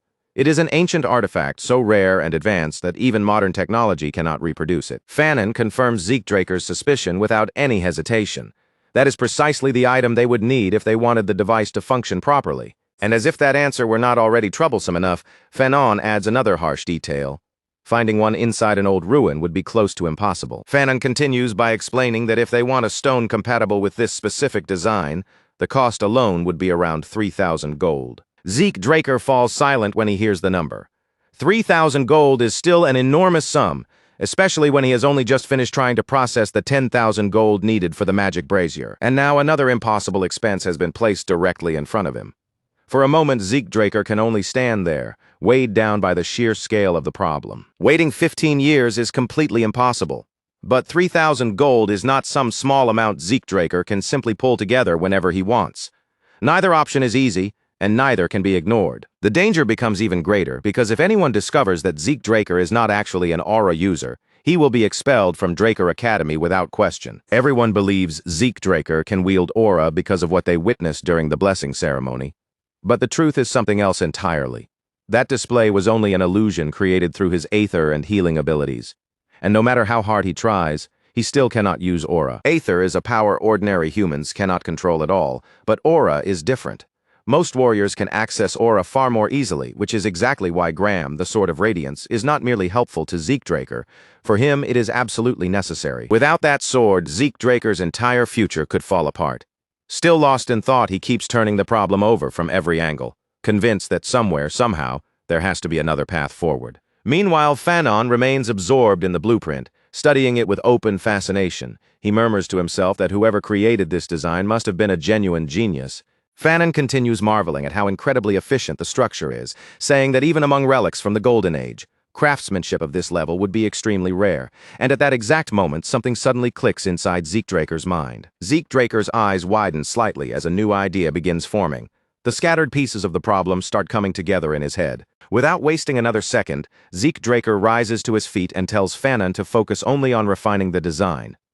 Everything else, he says with firm confidence, will be handled by him. With that decided, Zeke Draker starts to leave, already moving with the determination of someone who has found his answer. Fanon looks completely baffled and asks if Zeke is seriously telling him to spend 15 years reworking the design. But Zeke Draker shakes his head and says there is no need for that at all, because he is going to bring one himself. With absolute certainty, he declares that he knows how to obtain a high-compression mana stone, leaving Fanon staring after him in speechless shock. As Zeke Draker moves forward with his plan, the history behind those ancient relics rises in his mind.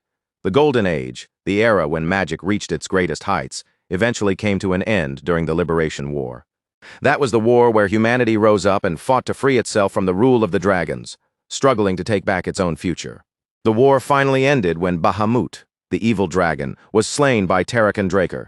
After that, humanity enjoyed a full century of peace, but the lairs left behind by the dragons still contained remnants of that vanished age. Those ancient treasures eventually came to be known as the Hero King's remnants. They were relics so advanced and extraordinary that modern humans could not hope to recreate them. Among those relics was the high-compression mana stone, a powerful artifact said to hold enough energy to sustain an entire village on its own. Draker Academy's central library stands quietly at the heart of the academy grounds, almost like a forgotten monument surrounded by the passing flow of student life. Zeke Draker arrives at the central library, a place that hardly anyone bothers to use anymore. Even though the building feels nearly abandoned, it is still carefully maintained, because legend says that the hero Tarakan Draker himself established it decades ago. Zeke Draker remembers that in his previous life, several Golden Age relics were discovered here during the Academy's record room expansion. The Magic Tower and the Archmage of Nirvana became involved almost immediately, and the discovery sent shockwaves across the entire continent.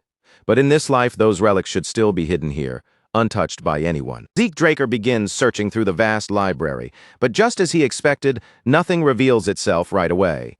If relics of that level were easy to find, someone else would have uncovered and taken them long ago. Zeke Draker activates Dragon Eyes and starts scanning the room with intense focus.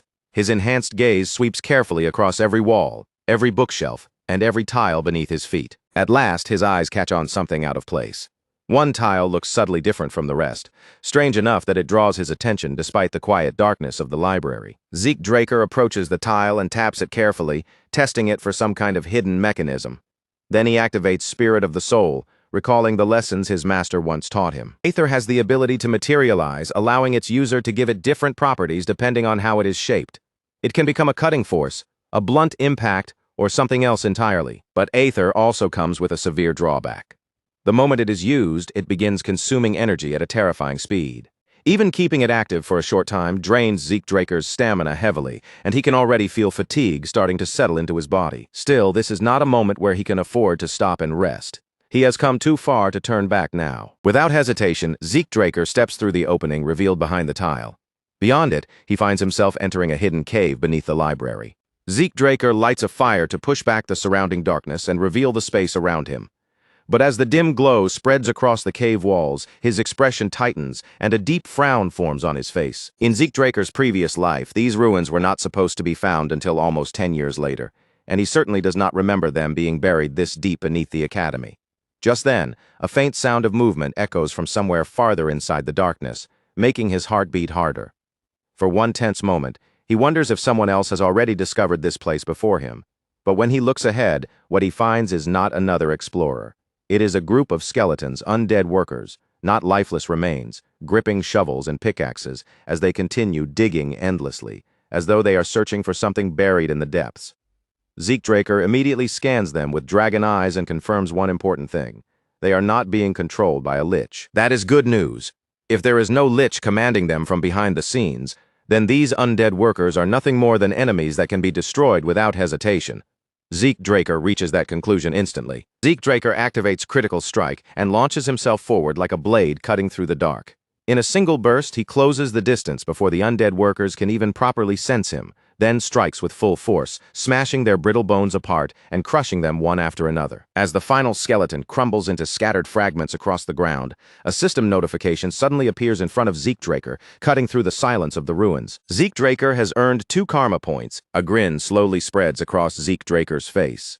He had been so focused on finding the hidden relics that he had almost forgotten about earning karma points entirely. But now that the system has reminded him, the look on his face begins to shift into something far more wicked. This place is no longer just an ancient ruin in Zeke Draker's eyes. Now it has become the perfect hunting ground for gathering even more karma points. Without wasting another second, Zeke Draker pushes farther into the ruins. He cuts down 20 more skeletons with ease, destroying them one after another while steadily piling up additional points along the way. Once Zeke Draker feels satisfied with the amount he has collected, he opens the system menu and checks the list of new functions available for purchase. Unfortunately, most of the options are still far too expensive for Zeke Draker to afford at his current level. Only one useful option is actually within reach for him right now, the minimap. Zeke Draker purchases it immediately. The system responds at once, updating his display and showing him his exact current location inside the ruins. At first glance, it resembles a magic map, which is already impressive enough on its own. But then, right before Zeke Draker's eyes, something even more surprising begins to happen. The minimap shifts, expands, and transforms into a full 3-dimensional display. Zeke Draker watches in amazement as the structure of the ruins unfolds before him. Passages, rooms, and hidden routes appear in clear detail, revealing the layout in a way that no ordinary map could ever manage. Then, among all the information spreading across the display, Zeke Draker notices one detail that immediately stands out from the rest. A single room on the map is marked in a different color. Drawn in by curiosity, Zeke Draker focuses on that highlighted space and selects it. The system identifies the marked area as a storage room. Then, without missing a beat, it offers to guide Zeke Draker along the most efficient route to reach it. Zeke Draker is stunned by how convenient it is. In his past life, the search party needed several days just to locate the storage room, yet now the system has found it for him almost instantly. To test the function, Zeke Draker follows the route shown by the system. As he moves through the maze-like ruins, he quietly marvels at how smoothly and precisely it guides him forward. With a skill like this, Zeke Draker realizes there is almost no chance he will ever get lost again, no matter how complicated the ruins become. At last, Zeke Draker reaches the destination marked by the minimap. But the moment he arrives, A new obstacle appears directly in front of him. A massive door blocks the way, standing firmly between Zeke Draker and the storage room waiting beyond it. Zeke Draker frowns as he studies the heavy surface of the door. Something this solid clearly will not open with a simple push, but he decides to test it anyway, just to see how it reacts. The instant Zeke Draker's hand makes contact with the door, a violent surge of magic bursts from its surface and forcefully repels him backward. His glove catches fire in an instant, forcing Zeke Draker to pull his hand away immediately. A cold chill runs through him as he realizes the spell could easily have torn off his entire hand. Now Zeke Draker understands why the Archmage of Nirvana and the Magic Tower became involved so quickly when this place was discovered in his previous life. Realizing that brute force is not going to get him through this door, Zeke Draker shifts his attention away from the barrier and turns to the system instead. Zeke Draker asks the system if it has any ideas for breaking through or bypassing the security device in front of him. In response, the system connects directly to the security mechanism and begins attempting to override the door's protection. A few tense moments pass, but the override attempt ultimately fails. Instead of stopping there, the system changes its approach and activates a manual override function. Zeke Draker blinks in surprise, caught completely off guard by what just happened.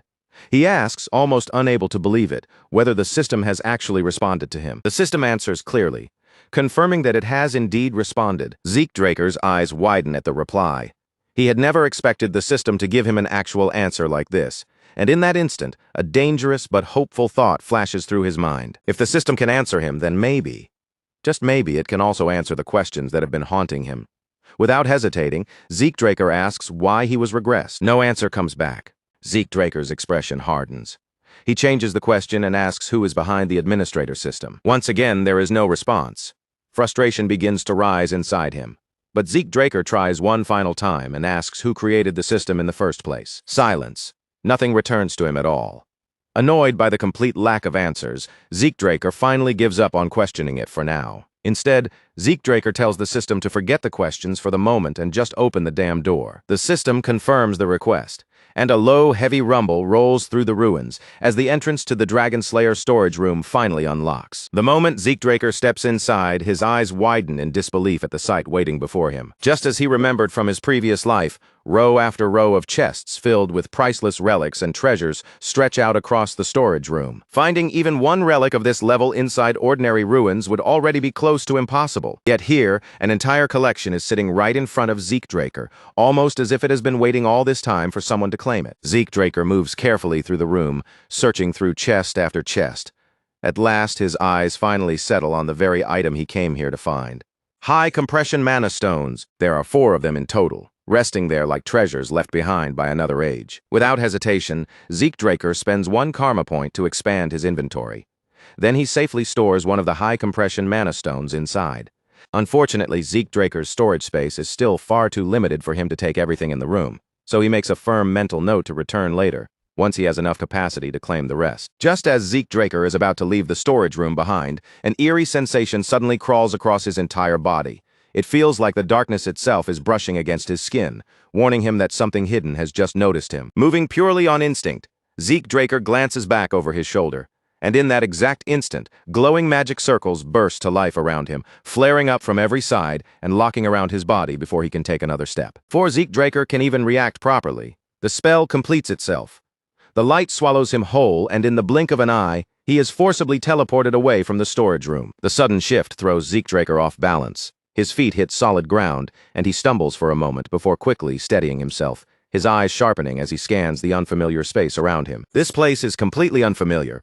No matter how hard Zeke Draker searches his memory, it does not match anything he remembers seeing inside these ruins before. Zeke Draker immediately turns his attention to the system and demands to know where he has been sent. The answer that comes back is completely unexpected. He is now inside the home of the Dragon Slayer. Zeke Draker digs through his memories, but even in his past life, he has never heard of a place like this. The room around him is dim, cold, and unsettling, with coffins lined up in the shadows like silent witnesses from a forgotten era. When Zeke Draker opens the minimap, he realizes he is actually not far from the room he just left, and yet strangely enough, there is no visible passage connecting this place to his previous location. That leaves only one explanation. Zeke Draker has stumbled into a hidden area that no one else has ever managed to discover. Knowing how rare an opportunity like this is, Zeke Draker does not waste a single second. He rushes toward one of the coffins, grips the heavy concrete lid, and begins forcing it open. Inside the coffin rests a full set of medieval armor, lying there in complete silence as if it has been waiting untouched for countless years. The system quickly identifies the equipment for him, marking it as exclusive gear created specifically for a dragon slayer. Zeke Draker lifts the armor and examines it more closely. Across its surface, he can see scratches, dents, and worn battle marks, all of them traces left behind by conflicts from a distant past. But something about this armor feels different from the Golden Age equipment Zeke Draker already knows. It carries a strange weight and presence that ordinary relics simply do not have. Then Zeke Draker's eyes catch on an unusual detail along the back of the armor, a circular hole built directly into the structure. He pieces the meaning together almost immediately. That opening must be connected to the high-compression mana stones he just took from the storage room. Without wasting another moment, Zeke Draker opens his storage and takes out one of the high-compression mana stones. Zeke Draker has no intention of letting a discovery this rare slip through his fingers. He slots the ancient relic into place, and the system instantly confirms that the mana battery has been installed successfully. A pulse of energy surges through the armor. Its surface begins to glow, and the once silent equipment seems to wake up right before Zeke Draker's eyes. As he watches the armor activate, Zeke Draker cannot stop a grin from spreading across his face. For a moment, it feels like he has just uncovered something incredible. This discovery could change everything. But only a second later, the armor starts glitching violently, jerking and convulsing like a machine breaking apart from the inside. Zeke Draker's excitement vanishes in an instant. Alarm flashes across his face as he realizes that something has gone terribly wrong. Before Zeke Draker can do anything about it, the entire set of armor explodes. A violent blast tears through the chamber, and thick smoke surges outward, filling the room. Only after the explosion does the system finally chime in, explaining that an overload has caused a critical equipment failure. It even adds that it attempted to warn Zeke Draker about the incoming explosion, though the warning has obviously arrived a little too late. The system awkwardly apologizes for the delay. At the very least, though, the blast has not caused Zeke Draker any serious injury. On the bright side, Zeke Draker has confirmed one important fact. The high-compression mana stones really are the power source meant to activate these ancient suits of armor. But that answer only raises an even larger question. If the armor needs such an enormous energy supply just to function, then what kind of insane abilities could it possibly possess when it is working properly? Zeke Draker makes a mental note to ask Professor Fanon about the armor once he gets out of the ruins. For now, he turns his focus back to exploring the strange chamber. The coffin room is eerie enough on its own, but the other rooms turn out to be completely empty. Still, he keeps searching until he finally reaches the last room. At first glance, this final room appears just as barren as all the others, with nothing obvious waiting inside. Then Zeke Draker's gaze falls on something sitting in the center of the room, a glass cube. The instant his eyes lock onto it, a system prompt flashes into view. Zeke Draker's breath catches in his throat. For one brief second, his mind goes completely blank, as if he cannot process what he is seeing. Then the realization strikes him all at once, and beads of sweat begin forming across his forehead. This is not just unexpected. This is completely insane. Zeke Draker can only wonder how unhinged Terrakan Draker must have been, because sealed inside that cube is nothing less than the founder's legacy. It is the heart of the cursed light dragon Bahamut. Zeke Draker can barely believe his own eyes. His ancestor had actually preserved the heart of the legendary dragon he killed, and left it behind like some twisted final gift for his descendants. Now Zeke Draker understands why he felt that ominous presence back in the storage room. But compared to the unsettling aura he sensed earlier, what is coming from this heart is on an entirely different level. As if confirming the thought running through Zeke Draker's mind, the system suddenly sends him a new notification. The heart of the cursed light dragon is reacting to Zeke Draker's presence. At that exact moment, dark energy surges through the air. It coils around Zeke Draker like invisible chains, tightening around his body before he can escape. A voice echoes inside his mind, deep, venomous, and soaked with malice. It whispers that he has no choice, and then the voice grows louder, swelling into a furious roar. It commands Zeke Draker to kill them all. His vision begins to blur, and his thoughts twist violently beneath an urge that does not belong to him. Zeke Draker's mind starts slipping toward the darkness, until his indomitable mental defense suddenly snaps into action and shatters the trance. A sharp pain stabs through his skull as he gasps for breath, but even after breaking free, something still lingers inside him. Zeke Draker's body feels wrong. His senses are distorted as if some part of him has been pulled out of place and forced into a shape that does not belong. Then Zeke Draker sees it. One of his eyes has turned pitch black. A cold dread creeps through him as the reality of what just happened begins to settle in. Zeke Draker clenches his fists and forces himself to remain calm, but the weight of the situation is impossible to ignore. The cube, the dragon's heart, and the presence that almost swallowed his mind are all far more dangerous than he expected. This is beyond dangerous. Still shaken by the encounter, Zeke Draker takes an uneasy step back, fully aware that he came terrifyingly close to losing himself to the darkness sealed inside that cursed artifact. A sudden system notification appears in front of him. It is an urgent quest, Terrakan Draker's test, and Zeke Draker must defeat the powerful curse embedded within Bahamut's heart. Before Zeke Draker can even fully process the challenge placed before him, the dark presence flares up again, stronger and more violent than before. His indomitable mental defense activates at once, trying to purge the corruption from his mind. But for the first time, the defense does not succeed. A surge of murderous intent crashes over Zeke Draker, like a tidal wave. The voice that once whispered now roars inside his skull, ordering him to kill them all. The words drill deeper into his mind, demanding obedience, while his vision darkens and his entire body stiffens beneath the overwhelming force. Both of Zeke Draker's eyes turn pitch black. The voice tempts him with freedom, true freedom, if he would only surrender himself to it. But Zeke Draker has always had his own definition of freedom. Through nothing but raw willpower, Zeke Draker managed to drag back the faintest sliver of control over himself. And before that crushing darkness could close around his mind for good, he forced his fading consciousness to make one final, desperate choice. He didn't allow himself even a heartbeat to think twice. Gathering every last bit of strength still left in his body, Zeke slammed his head straight into the glass cube in front of him. The impact sent a savage burst of pain, tearing through his skull, so sharp and violent that it yanked his mind back from the brink. Thin streams of dark blood slid down his face, but even then, Zeke's lips twisted into a fierce, almost mocking grin. Freedom? Was this really what they called? Freedom? What a ridiculous joke. True freedom was never something granted by another person. It was something you reached out and took for yourself. As if his defiance had struck directly at the heart of the curse, the glass cube suddenly exploded into countless shining fragments. The prison broke apart in every direction, and the curse that had held it together crumbled with it. A moment later, the system gave its answer, confirming the result of his struggle. The urgent quest had been cleared. And with that, Zeke Draker had finally claimed Terrakan Draker's last remaining gift for himself. But that victory was anything but painless.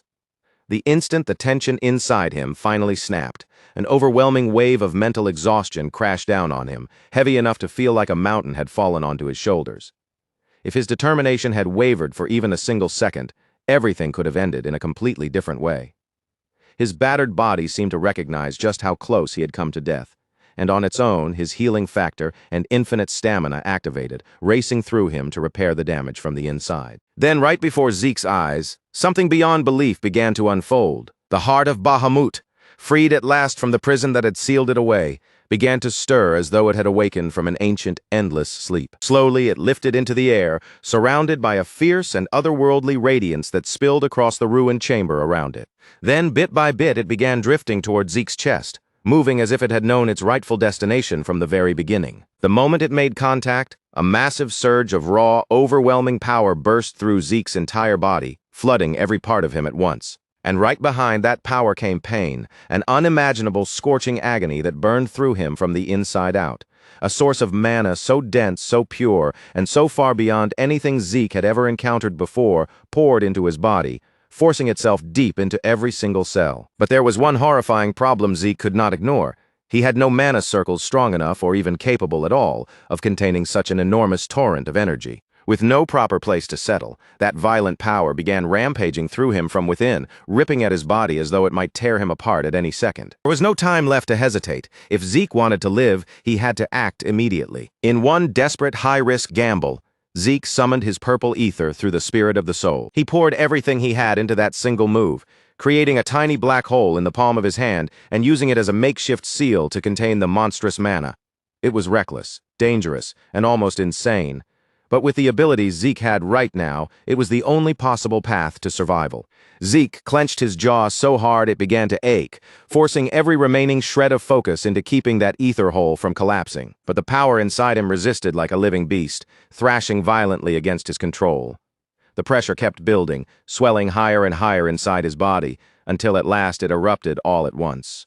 A gigantic explosion blasted outward, and Zeke was standing right at the heart of it. The force tore through the entire room, wiping it out completely and carving a massive crater into the ground, where solid floor had stood only moments before. Smoke billowed through the wrecked space. Broken debris rained down all around him, and for one brief moment after the destruction, an unnatural silence settled over the ruins. When the dust finally started to thin, Zeke was still there, standing alone in the middle of the shattered remains, but only barely.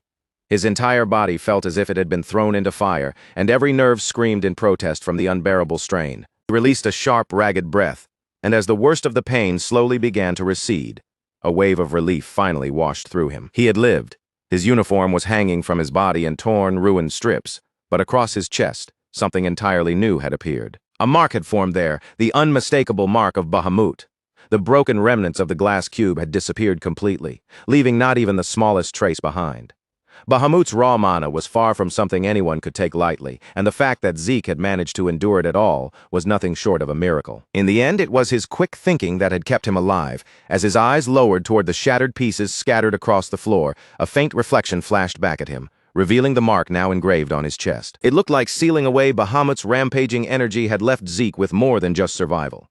There had been unexpected consequences as well. Just then, a new system notification appeared in front of him. The absorption of the cursed light dragon's heart had been completed. Immediately afterward, a torrent of new information surged into Zeke's mind. The immense amount of mana he had absorbed had completely remade his body. His constitution was no longer normal, and in the usual sense, it could hardly even be called human anymore. It had been elevated into something far greater, a divine body, but there was a dangerous limitation attached to it. According to the system, Zeke's current abilities were still far too weak to fully control this new power, so in order to prevent him from destroying himself, 95% of that energy had been forcibly compressed and sealed away. And that was not the only thing he had received. As the inheritor of his ancestors' legacy, Zeke had also been granted access to Terrakan Draker's secure library.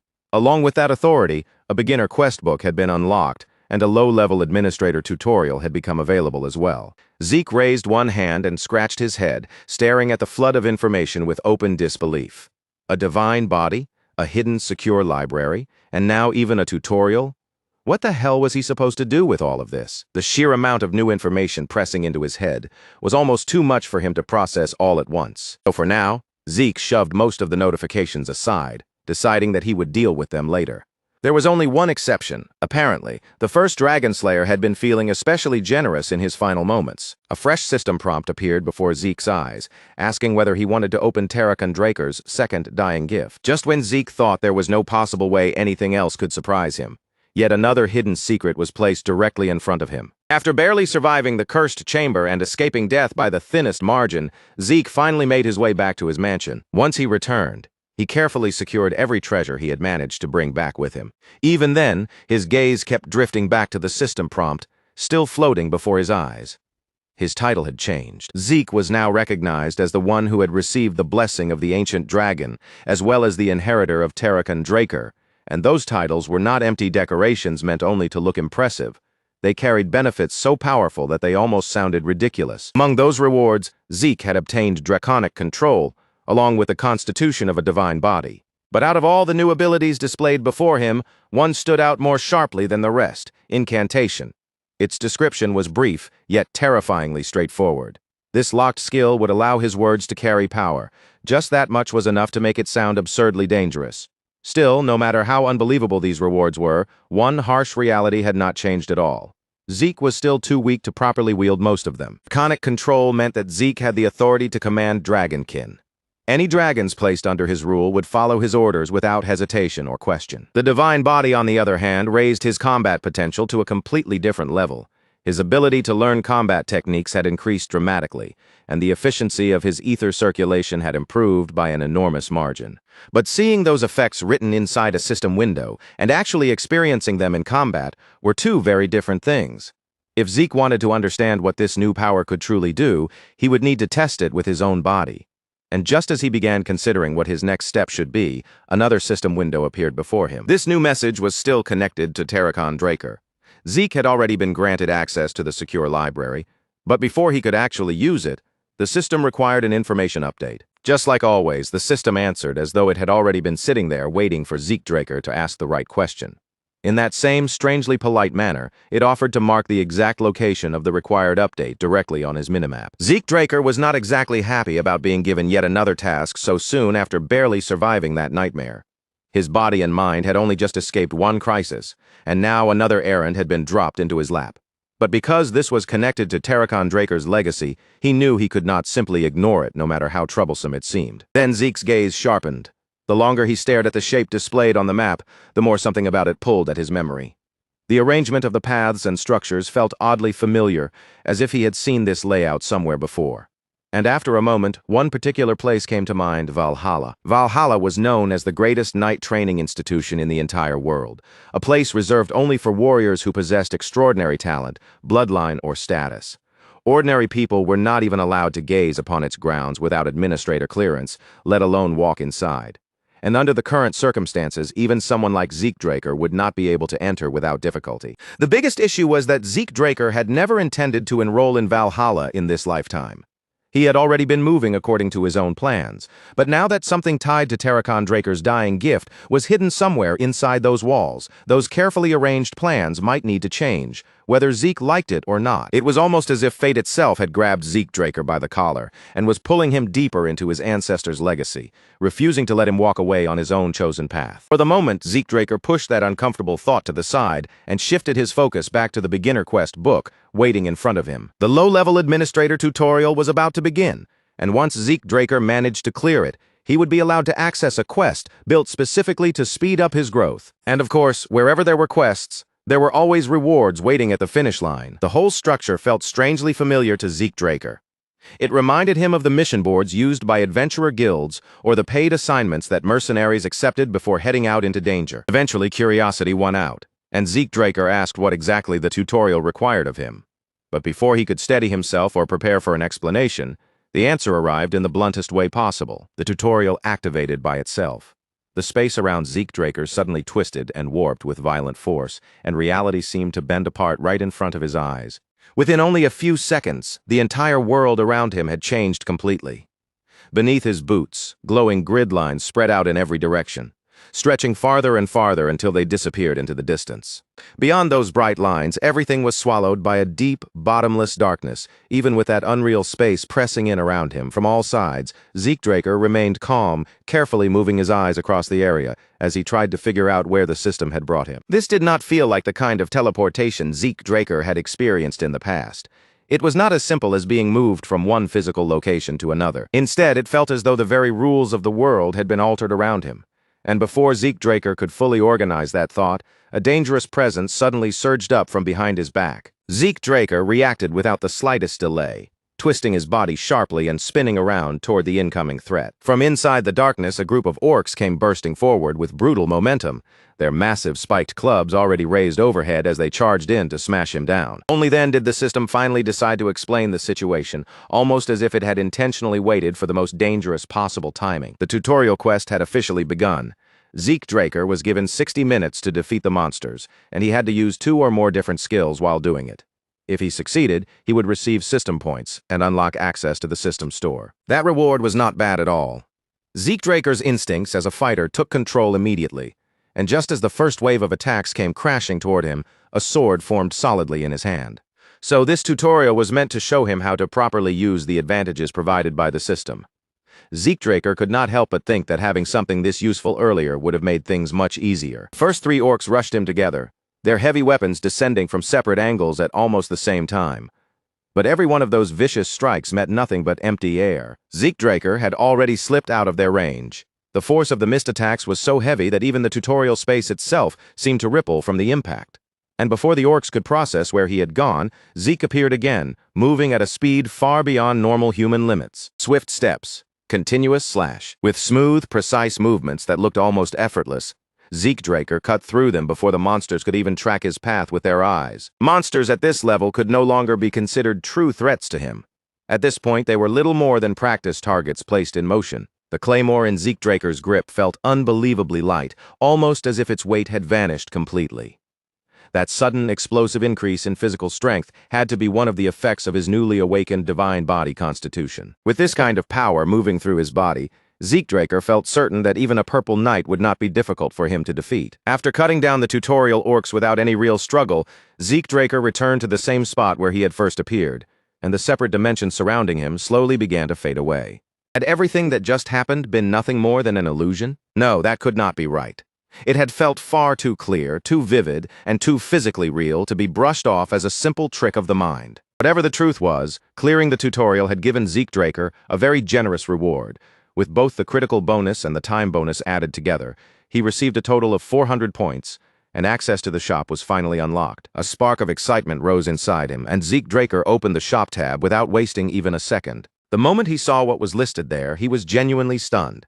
The shop was packed with incredible items: giant's flesh, the breath of a flame giant, and all sorts of rare relics that would sell for absurd amounts of money if they ever appeared on the open market. For a brief moment, an extremely practical thought crossed Zeke Draker's mind. Could he simply buy these items from the system and resell them for profit? And the shop was not only for buying things, it also included a function that allowed him to sell items already stored in his inventory. Unfortunately, the system would not allow him to sell his training claymore. His elven dagger, however, did show up on the list, but the listed value was only 4 points. That number instantly got on his nerves. Zeke Draker knew perfectly well that the dagger could bring in at least 100 gold pieces if it were placed in an auction, yet the system valued it as if it were barely worth anything at all. Judging that selling it would be a complete waste unless he was truly pushed into a corner, Zeke Draker closed the shop and finally decided to end the day. After everything he had been through, he had more than earned a proper night of rest. The next morning, Zeke Draker made his way to Draker Academy's research center to meet with Professor Fanon. Professor Fanon could hardly trust his own eyes. Zeke Draker had somehow managed to obtain a high-compression mana stone in only a single day. When the professor questioned him about where it had come from, Zeke simply brushed the matter aside. The real story was far too complicated, and he had no intention of explaining any of it. Before Zeke Draker had even finished drinking the tea in front of him, Professor Fanon had already completed the adjustments to the power source. When it came to anything related to magic, Professor Fanon truly was a genius. Even so, despite the calm look on the professor's face, Zeke Draker could still tell that Fanon had not let go of his suspicions. After all, high-compression mana stones were extremely rare treasures, and every known specimen had been carefully recorded in ancient documents. Each stone carried its own registration number, which made it possible to trace both its origin and its current owner. With one proper inquiry, someone could learn exactly where it had come from and who it belonged to. But the mana stones in Zeke Draker's possession were completely unregistered. No matter how thoroughly someone searched, they would never appear anywhere in the Central Continent's official records. Professor Fanon's doubts were completely reasonable, and honestly, that sharp skepticism was far better than blind trust. It was precisely that level of expertise and judgment that made him such an exceptional person. Zeke Draker could not help thinking that someone with Professor Fanon's talent should have been receiving far more recognition than he was getting in a place like this. With the design finally finished, Professor Fanon started up the apparatus, and everyone's focus shifted back toward Fafnir's breath, waiting to see how the completed device would perform. From there, the finished device was handed over to Gallion Halbert, the master blacksmith of Soul and Halbert. Zeke Draker and Professor Fanon remained close by, watching in silence as the blacksmith took his position and prepared to begin his craft. Inside Gallion Halbert's workshop, carefully arranged magic circles shone across the room, spreading a steady, mystical glow through the forge and bathing the entire workspace in magical light. Gallion Halbert's excitement was written all over his face, so obvious that it almost infected the people standing around him. At long last, he had been given the opportunity to forge a weapon that might finally satisfy even his own absurdly high standards. This was not some ordinary commission hammered out at the forge to Gallion Halbert. This felt like the kind of moment that could become the first line of a new legend. Once the demonstration ended in success, Professor Fanon left to attend his lecture, leaving Zeke Draker alone with Gallion Halbert. The blacksmith could barely hold back his gratitude. He had spent years dreaming of completing a magic brazier, but deep down he had never truly believed he would see it happen within his lifetime. Now, in his eyes, making a deal with Zeke Draker had become the best decision he had ever made. And since Zeke Draker had now honored his part of the agreement, it was finally time for Gallion Halbert to fulfill his own promise. Without any unnecessary delay, Zeke Draker reached into his bag and carefully drew out a particular item, handling it with obvious care. The moment Gallion Halbert laid eyes on it, his expression changed completely. His eyes went wide, and he immediately understood exactly what Zeke had placed before him. Inside the luxurious case rested a flawless dragon fang. Of all the rewards Zeke Draker had received after inheriting Terrakan Draker's will, Bahamut's sharpest fang was, without question, one of the most valuable treasures among them. Just the sight of that fang was enough to make Galleon Halbert tremble from head to toe, his whole body shaking with excitement he could not control. Tears poured down Galleon Halbert's face, snot running with them, as he gripped the massive fang with both hands like it was a sacred relic. For a moment, Zeke Draker could only stare at him in complete confusion. First, Zeke Draker had helped make the magic brazier a reality, and now he was granting a mere craftsman the kind of once-in-a-lifetime chance most blacksmiths would never even dare to dream of, forging a weapon from a real dragon fang. Completely overwhelmed by the honor of it, Galleon Halbert swore with every ounce of passion in his voice that he would create a blade beyond anything Zeke Draker could imagine, even if doing so cost him his very life. Those words struck Zeke Draker more deeply than he expected. They were the exact same words Galleon Halbert had once spoken in his previous life. Even after everything had changed, even in this second chance at life, Galleon Halbert was still the same passionate fool. That realization stirred something quiet and heavy deep inside Zeke Draker's chest. Leaving Fafnir's breath behind in the workshop, Zeke Draker entrusted the entire crafting process to the master blacksmith. With the greatest blacksmith on the continent now personally working on his weapon, Zeke Draker had no doubt at all that the finished blade would become something truly legendary. After stepping out of the forge, Zeke Draker made his way straight back to his room inside the Platinum Mansion. He had already gone through more than enough trouble just to secure a proper weapon. And now, for the first time in quite a while, he could finally allow himself to relax. A full week had passed since his duel with Duke Draker. Just as Zeke Draker was thinking about the note he had received, the one inviting him to a rematch, trouble arrived before his thoughts could even settle. A familiar presence slipped into his room without making a sound. Standing behind Zeke Draker was Duke Draker himself, and the old knight did not look pleased in the slightest. His eyes burned with anger as he demanded to know why Zeke Draker had ignored his invitation. The air inside the room suddenly grew heavy, thick with killing intent. Duke Draker was not simply annoyed. From the look in his eyes, he seemed ready to kill. Finding the old knight's reaction amusing, Zeke Draker decided to push him just a little further. In an almost casual tone, he claimed he had no intention of challenging Duke Draker again. That single sentence was enough to make the old knight snap. In the blink of an eye, Duke Draker closed the space between them and grabbed Zeke Draker with a grip like iron. Before Zeke Draker could properly react or get a word out, the furious knight hurled him straight through the open window, completely caught off guard. Zeke Draker felt his body suddenly drop into the open air outside. His room was located on one of the upper floors, and a fall from that height was not something anyone could treat lightly. If Zeke Draker crashed into the ground before his passive healing had the chance to activate, even he might not survive the impact. Moving purely on instinct, Zeke Draker reached toward the edge of the balcony, trying to catch himself before he fell any farther. But before his fingers could secure a hold, a powerful hand shot out and clamped around his throat. Duke Draker clearly was not finished with him yet. His grip tightened around Zeke Draker's neck as he glared down at him, his anger still blazing fiercely in his eyes. The old knight simply refused to believe that Zeke Draker had failed to understand the true meaning behind his letter. Zeke Draker had avoided him back in the treatment room, and now he was behaving like this. To Duke Draker, it felt entirely deliberate, as though the young man was going out of his way to crawl under his skin. With an impatient scowl, he gave Zeke Draker 5 seconds to stop playing around and start talking. But instead of showing fear, Zeke Draker merely smiled. In a calm voice, he pointed out that Duke Draker was the dishonest one, still pretending to be a gardener while demanding honesty from someone else. At that instant, a subtle change passed across Duke Draker's face. The old knight had expected Zeke Draker to show fear, or at least a trace of hesitation, but there was nothing like that in his expression. As the countdown reached its final second, Duke Draker's fingers loosened slightly around Zeke's neck, and a grin slowly spread across the old knight's face. Without any warning, Duke Draker tossed Zeke Draker back into the room as if he weighed nothing. Zeke hit the floor hard, smashing through enough furniture to wreck half the room, but thanks to his reinforced body, he avoided any serious injury. As Zeke Draker brushed himself off and lifted his gaze, he saw Duke Draker standing in front of him. No, in that moment it was garden keeper, Dexter, who extended a hand toward him. With a faint smirk on his face, the old knight finally admitted the truth he had been keeping hidden. He was not just some strange old gardener wandering around the estate. In the past, he had been a Black Knight of Draker. Zeke Draker put on an expression of surprise, though in reality, He had already figured that out long ago. Even so, Zeke Draker committed fully to the act, offering an exaggerated apology for failing to recognize such an esteemed member of House Draker and a once honorable Black Knight. Duke Draker narrowed his eyes, suspicion still lingering in his gaze, and asked whether this had been Zeke Draker's plan from the very beginning. Zeke Draker, shameless as ever, continued pretending he had no idea what the old knight meant, dragging the moment out for as long as he possibly could. Taking advantage of this rare opening in the conversation, Zeke Draker casually asked why Duke Draker had called himself a former Black Knight. The old knight's expression darkened immediately. He answered flatly that he simply no longer held the title, then refused to say anything more. Zeke Draker had known that knights could rise through the ranks, but he had not realized that their standing could apparently be taken away just as easily. Seeing that Duke Draker had no intention of explaining further, Zeke Draker let the subject drop.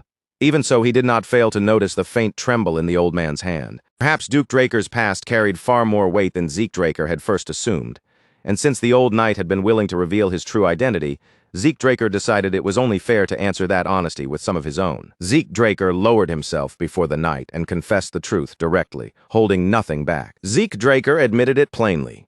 He had known who Duke Draker really was from the very start. In fact, every move he had made until now, the provocations, the reckless attitude, even the moments that looked careless, had all been aimed at one goal: forcing Duke Draker to accept him as an apprentice. But Duke Draker did not explode in anger the way Zeke had expected.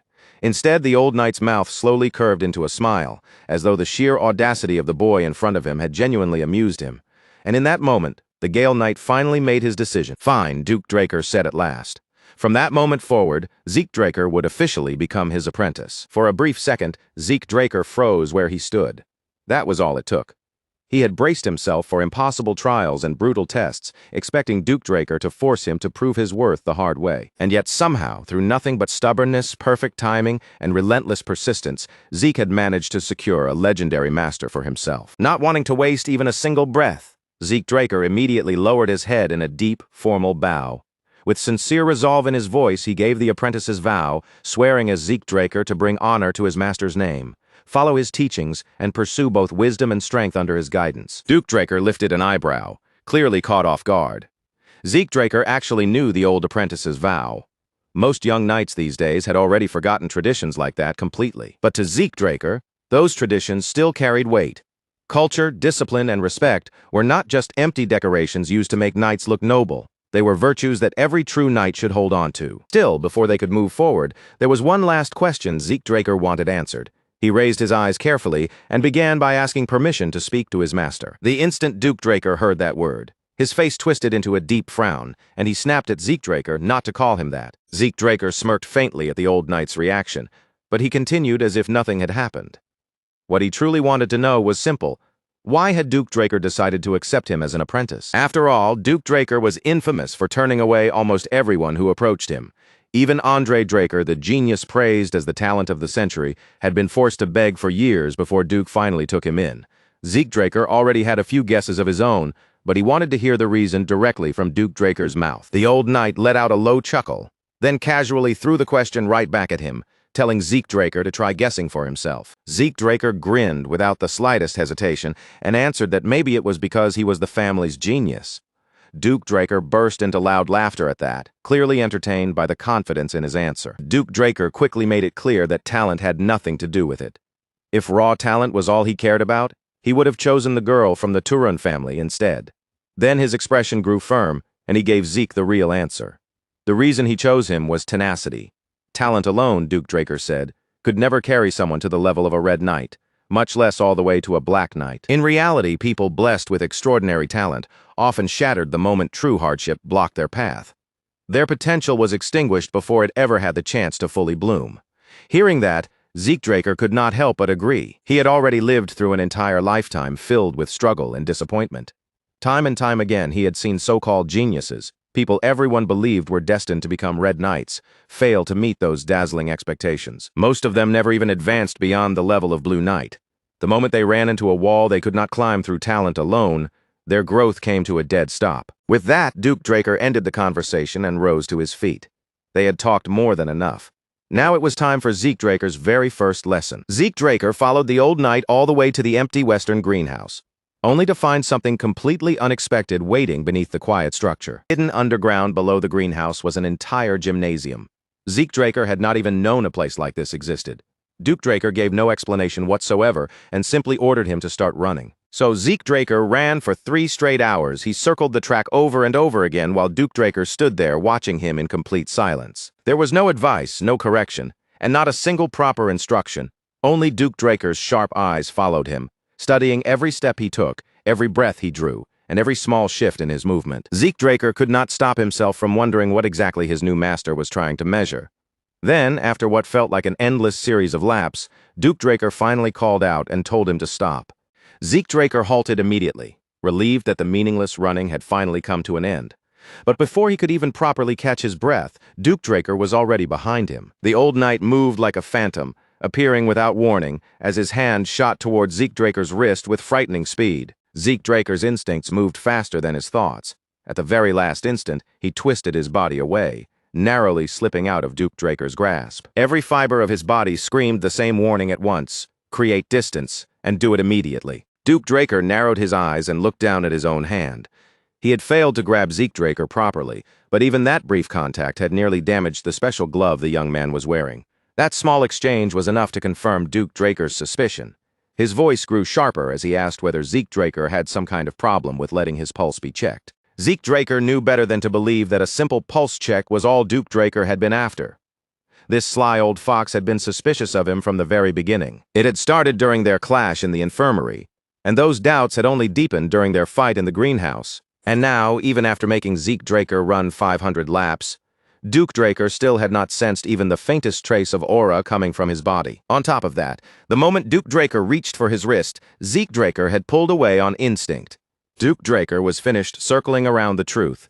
His gaze locked onto Zeke Draker, steady and unblinking, as he asked the question directly. Zeke Draker could not use aura, could he? The question hit Zeke Draker like a hammer to the chest, stealing his breath for a brief moment. Duke Draker had clearly investigated him. He knew about the bronze statue, and he had heard about the chaos caused by the unprecedented golden light Zeke had triggered. Now Duke Draker wanted the truth. If his suspicion was wrong, he said calmly, then all Zeke Draker had to do was let him check his pulse. Zeke Draker stared directly into his master's eyes. There was no malice in them, no accusation, and no cruel judgment waiting to strike. What he saw there was pure curiosity. For a Draker, aura was everything, and if anyone discovered that a noble of their bloodline could not wield it, the scandal would be devastating. Even knowing how dangerous that truth could become, Duke Draker did not seem concerned with politics, reputation, or family disgrace in that moment. He simply wanted to know what was real. Zeke Draker was lucky that Duke Draker was such an eccentric old bastard. If anyone else had cornered him like this, things could have turned ugly very quickly. For now, Zeke's goal remained the same. He needed to obtain Graham, his blade. Until that happened, Zeke Draker had to be extremely careful not to let suspicion about his aura spread any farther. This was a warning he could not afford to overlook, and he could not allow himself another mistake. But unlike his previous life, when he had been branded as the first failed awakener in Draker bloodline history, the situation was different now. This time, he did not have to bury every part of the truth beneath lies. After steeling his resolve, Zeke Draker calmly removed his special gloves. The moment the gloves came off, they revealed the unmistakable symbol of a pure-blood awakener, undeniable proof that Zeke Draker truly carried the noble lineage of Draker. Even so, although he had successfully awakened, Zeke Draker still could not use aura, and the reason remained unknown. By revealing only part of the truth, he hoped he could keep the rest of his secrets safely hidden. Zeke Draker lowered his gaze and released a shaky breath before offering an apology. In a trembling voice, he murmured that if the family learned he could not use aura, they would cast him out. Then, like a performer who knew exactly how to play the role, tears began to gather in Zeke Draker's eyes. In that instant, he looked just like a helpless, terrified child. Someone might as well have handed him an award for the act. Seeing his apprentice standing there on the verge of tears, Duke Draker's expression softened. In the end, a child was still a child, no matter how composed Zeke tried to appear. He was still a boy carrying a fate far too heavy for his age. Without another word, Zeke Draker extended his wrist and offered his pulse for examination. Duke Draker accepted his wrist and carefully sent his aura into Zeke Draker's body, searching through him for even the faintest sign of aura circulation. There was nothing. Not even a single drop of aura existed inside Zeke Draker, despite the fact that he had clearly awakened successfully. Duke Draker's brow furrowed deeply. This should have been impossible. He searched through everything he knew, trying to find some explanation that made sense. But no answer came to him. Meanwhile, Zeke Draker remained calm. He had expected Duke Draker to react this way because the results of the blessing rite were supposed to be absolute. Drakers were meant to awaken aura. Always. Even with everything he had seen right in front of his own eyes, Duke still couldn't bring himself to accept it so easily. He tried, with all the sincerity he had, to treat the impossible scene as reality, but his common sense kept pushing back, clawing for some explanation that would make the truth feel less absurd, rather than calmly admitting that the unbelievable thing before him was simply real. Duke's thoughts began racing in every direction. His mind twisted and turned, digging through every possibility it could find, desperately searching for an answer that sounded even a little less impossible. And just as Zeke had quietly expected, Duke eventually reached a conclusion that seemed to settle everything in his own head. His eyes narrowed, his expression sharpening slightly, and then in a low voice, as if speaking more to himself than anyone else, he muttered that Zeke had to be an irregular. Zeke blinked at that word, clearly hearing it for the first time. He tilted his head with open curiosity, repeating, "Irregular?" Duke answered with a firm nod, as though that one word alone was enough to explain the entire situation. Duke began to explain that irregulars were people born outside the normal framework of the world. They possessed abilities that didn't fit within ordinary limits, strange powers that ignored the rules everyone else had no choice but to obey. According to Duke, some irregulars could control aura and mana at the same time, something that should have been impossible for most people. Others were born with abilities so bizarre they almost felt unnatural, like the power to briefly peer into the future. And because people like that shattered normal logic just by existing, the world almost never welcomed them kindly. If Zeke's abnormal nature became widely known, Duke warned it would only draw useless trouble, dangerous attention, and problems that didn't need to exist. Duke folded his arms tightly across his chest, and the playfulness in his voice faded into something much heavier. For the time being, he said, this matter should stay hidden, a secret shared only between master and apprentice. Zeke gave a quiet nod, agreeing without argument, though deep down he already understood better than anyone how people who knew nothing about classes would react to someone like him. Duke looked him over again, studying him with renewed focus before continuing. He said Zeke's strange ability was likely connected to his absurd stamina and unnaturally fast recovery. Even a minor internal injury should have taken time to heal, yet Zeke seemed to spring back almost immediately after being hurt. Zeke chose not to say anything. He simply let Duke keep building the explanation by himself, because if this misunderstanding helped conceal Zeke's true secrets, then correcting it would only make things harder. Duke's gaze grew sharper as he thought it through even more deeply. Zeke's recovery was far beyond normal, almost as though even serious wounds could be repaired in an instant. After a brief silence, the old knight finally shaped his theory. If Zeke's stamina and regeneration were operating at such an extreme pace, then they had to be burning through an equally ridiculous amount of energy. And to Duke, that energy could only be aura. Zeke lifted an eyebrow slightly, but Duke pressed on without slowing down. His aura must have been constantly draining away to support his body's recovery, which would explain why there was almost nothing left for others to sense, or for Zeke himself to use. Zeke was genuinely impressed. For such an eccentric old knight, Duke had somehow stitched together an explanation that actually sounded believable. Keeping up his act, Zeke furrowed his brow and asked, with just the right amount of hesitation, whether that meant he would never be able to use aura at all. The moment Duke heard that, he burst into loud laughter, clearly amused that this was the part Zeke had decided to worry about. Duke shook his head like that concern was hardly worth losing sleep over. Aura, he said, could be put aside for now, because the Gale arts he intended to teach did not depend on aura in the first place. Zeke listened carefully as Duke moved into his explanation of special arts. A special art was a technique created by a knight who had pushed their abilities to the very limit, refining their skill until it reached a terrifying peak. In most cases, those arts were born from dragon-slaying techniques, and they required aura to unleash their true power. But Gale arts were an exception. They were built entirely on control of the body, turning raw physical mastery into something so sharp and precise that it could become frightening on its own. "Watch carefully," Duke said. And before Zeke even had time to blink, the floor under Duke's feet split apart, cracks bursting outward from the point of impact as a sudden wave of force rippled through the ground. With a single leap, the old knight launched himself across the gymnasium like a storm taking human shape. His speed was almost ridiculous. He cut through the air faster than Zeke's eyes could properly track, yet every motion was so fluid that not even a clear afterimage seemed to linger behind him. In just a few seconds, Duke crossed the arena again and again from different angles, carving through the space with effortless precision before landing lightly back at his starting point. He stood there as casually as if he had merely taken one ordinary step. Duke turned his gaze back to Zeke. a faint challenge glinting in his eyes as he watched for the boy's reaction. He asked whether Zeke had managed to catch everything. Zeke released a slow breath, steady and composed, then calmly asked if it would be all right for him to try the movement himself. For a brief moment, Duke could only stare at him, genuinely taken aback. Most people would have begged to see the footwork several more times before even imagining they could imitate it. But this boy was already stepping toward the idea of attempting it himself. The old knight threw his head back and laughed heartily, calling Zeke bold before finally giving him permission to go ahead. Zeke stepped forward and planted himself firmly, settling his body into position. Inside his mind, he replayed Duke's movements with sharp precision, following every foot placement, every shift in balance, and every explosive burst of power that had sent the old knight flying forward. Then, without another word, Zeke moved. His very first step landed directly over the footprint Duke had left behind. The instant his foot struck the ground, the force dug into the floor and carved a fresh crater beneath him. In the very next moment, Zeke disappeared from sight. Zeke traced his master's path almost flawlessly, stepping into each mark Duke had left behind without making a single mistake. And the moment he felt the movement through his own body, the hidden structure behind it suddenly clicked into place.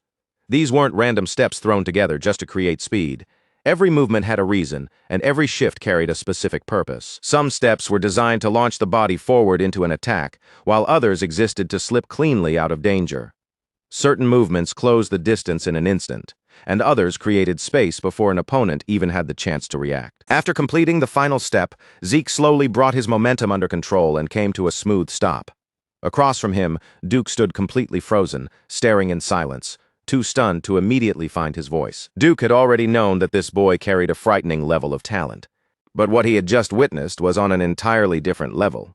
This went far beyond anything Duke had braced himself for.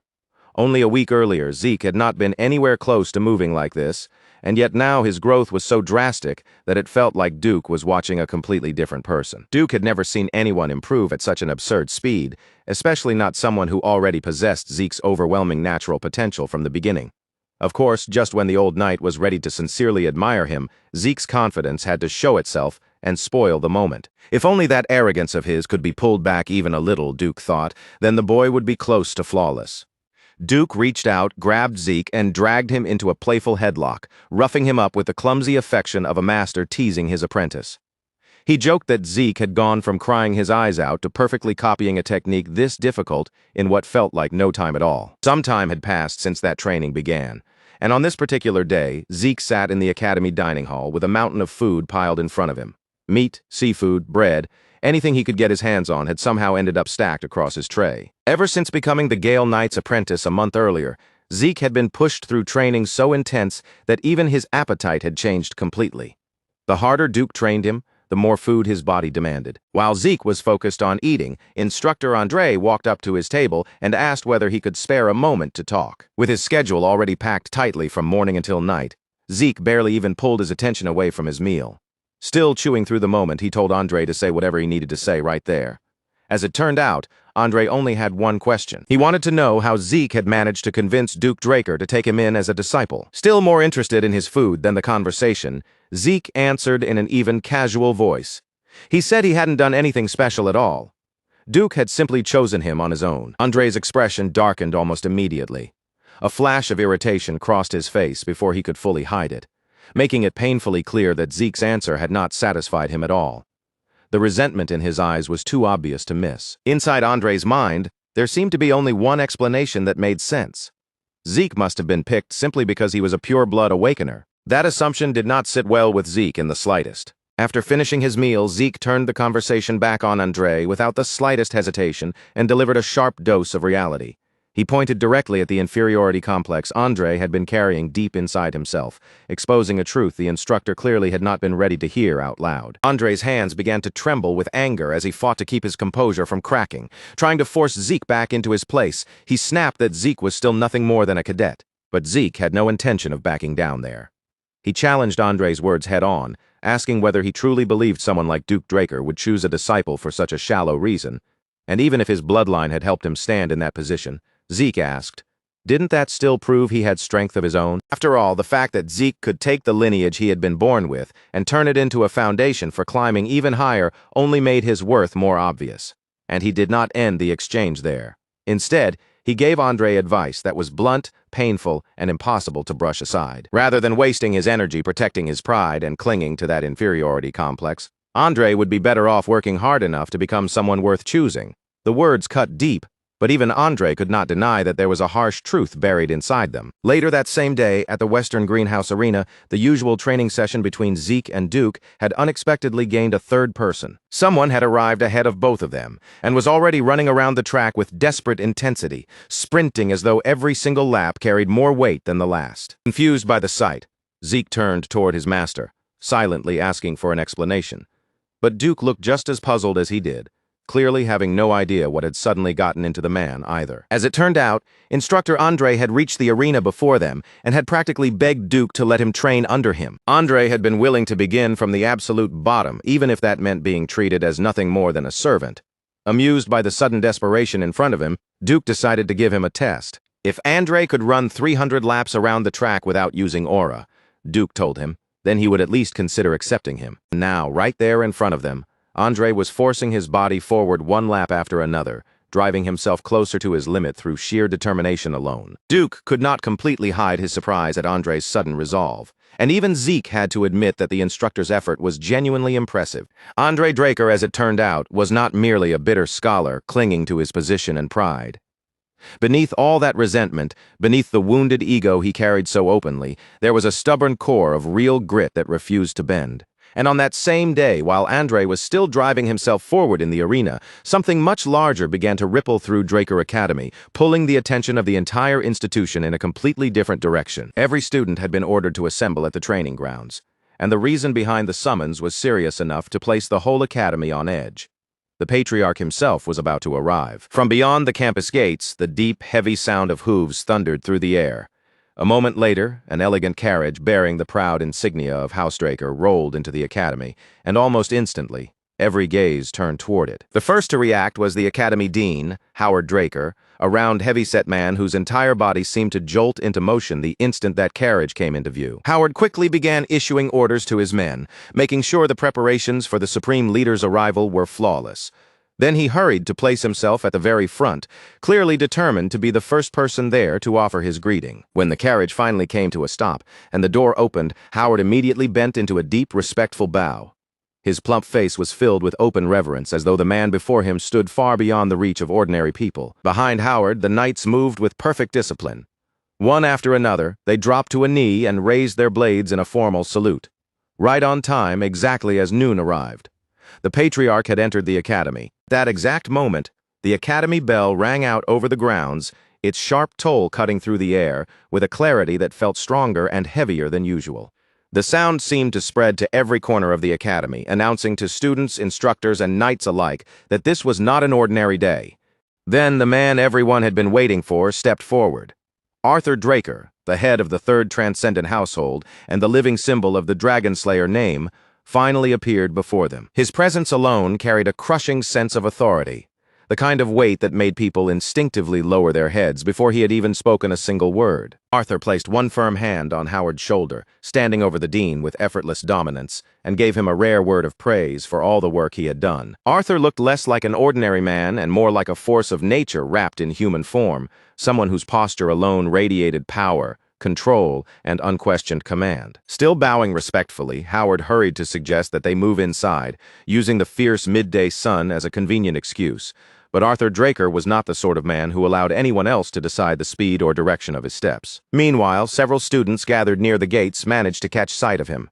The moment they realized who had arrived, their eyes widened, and awe spread across their faces. Then, at last, Arthur stepped completely into view, allowing the young cadets and knights spread across the training grounds to see his face clearly. Standing before the next generation of dragon slayers, Arthur faced them head-on. His calm, commanding gaze swept across the gathered crowd, taking in each student with quiet authority. These students were the future of his clan, the strength and hope that would one day carry Housedraker forward. Arthur urged them to train with even greater intensity, to break through their own limits, and to sharpen themselves not only for personal growth, but for the honor and glory of the Draker family. Arthur's overwhelming presence and forceful words sank deep into the students' hearts. Stirred by his speech, they answered with loud, unified shouts, their voices rising together across the training grounds with absolute conviction.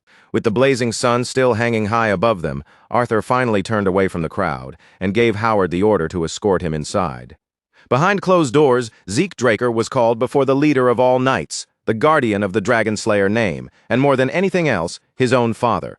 When Zeke greeted him in a formal tone that sounded almost old-fashioned by modern standards, Arthur let out a faint chuckle, clearly entertained by the rare display. A small smile rested on Arthur's face as he poured tea into 2 cups. Then, with a calm motion of his hand, he invited his son to sit across from him. Arthur said that he had heard Zeke was fond of tea, so he had prepared a particularly rare variety, hoping it would suit his son's taste. To anyone looking at the scene from outside, it might have seemed like a considerate gesture from a caring father. But Zeke understood the hidden meaning right away. Even something as small as his personal preference for tea had already been reported to the upper ranks. There was an old saying that the emperor might fail to notice certain things, but nothing ever escaped the eyes of a Draker. And now, in that quiet room, seated directly across from his father, Zeke could feel the full weight of that saying pressing down around him. Arthur did not waste much time circling around the real reason he had called Zeke there. He had summoned Zeke because he had heard that Duke Draker had taken him in as a disciple, and true to his nature, the patriarch showed little patience for meaningless small talk or gentle lead-ins. Zeke, however, kept his voice humble and restrained. He downplayed the matter, saying that Duke was merely doing him a favor. Arthur admitted that he still could not clearly see what destination his youngest son was truly aiming for. Even so, he acknowledged that if Zeke continued learning under Duke's guidance, it would undoubtedly open the door to a remarkable future. But before Arthur could continue any further, Zeke interrupted him. Learning from Duke was not the end of his ambition. What Zeke wanted was much greater than that.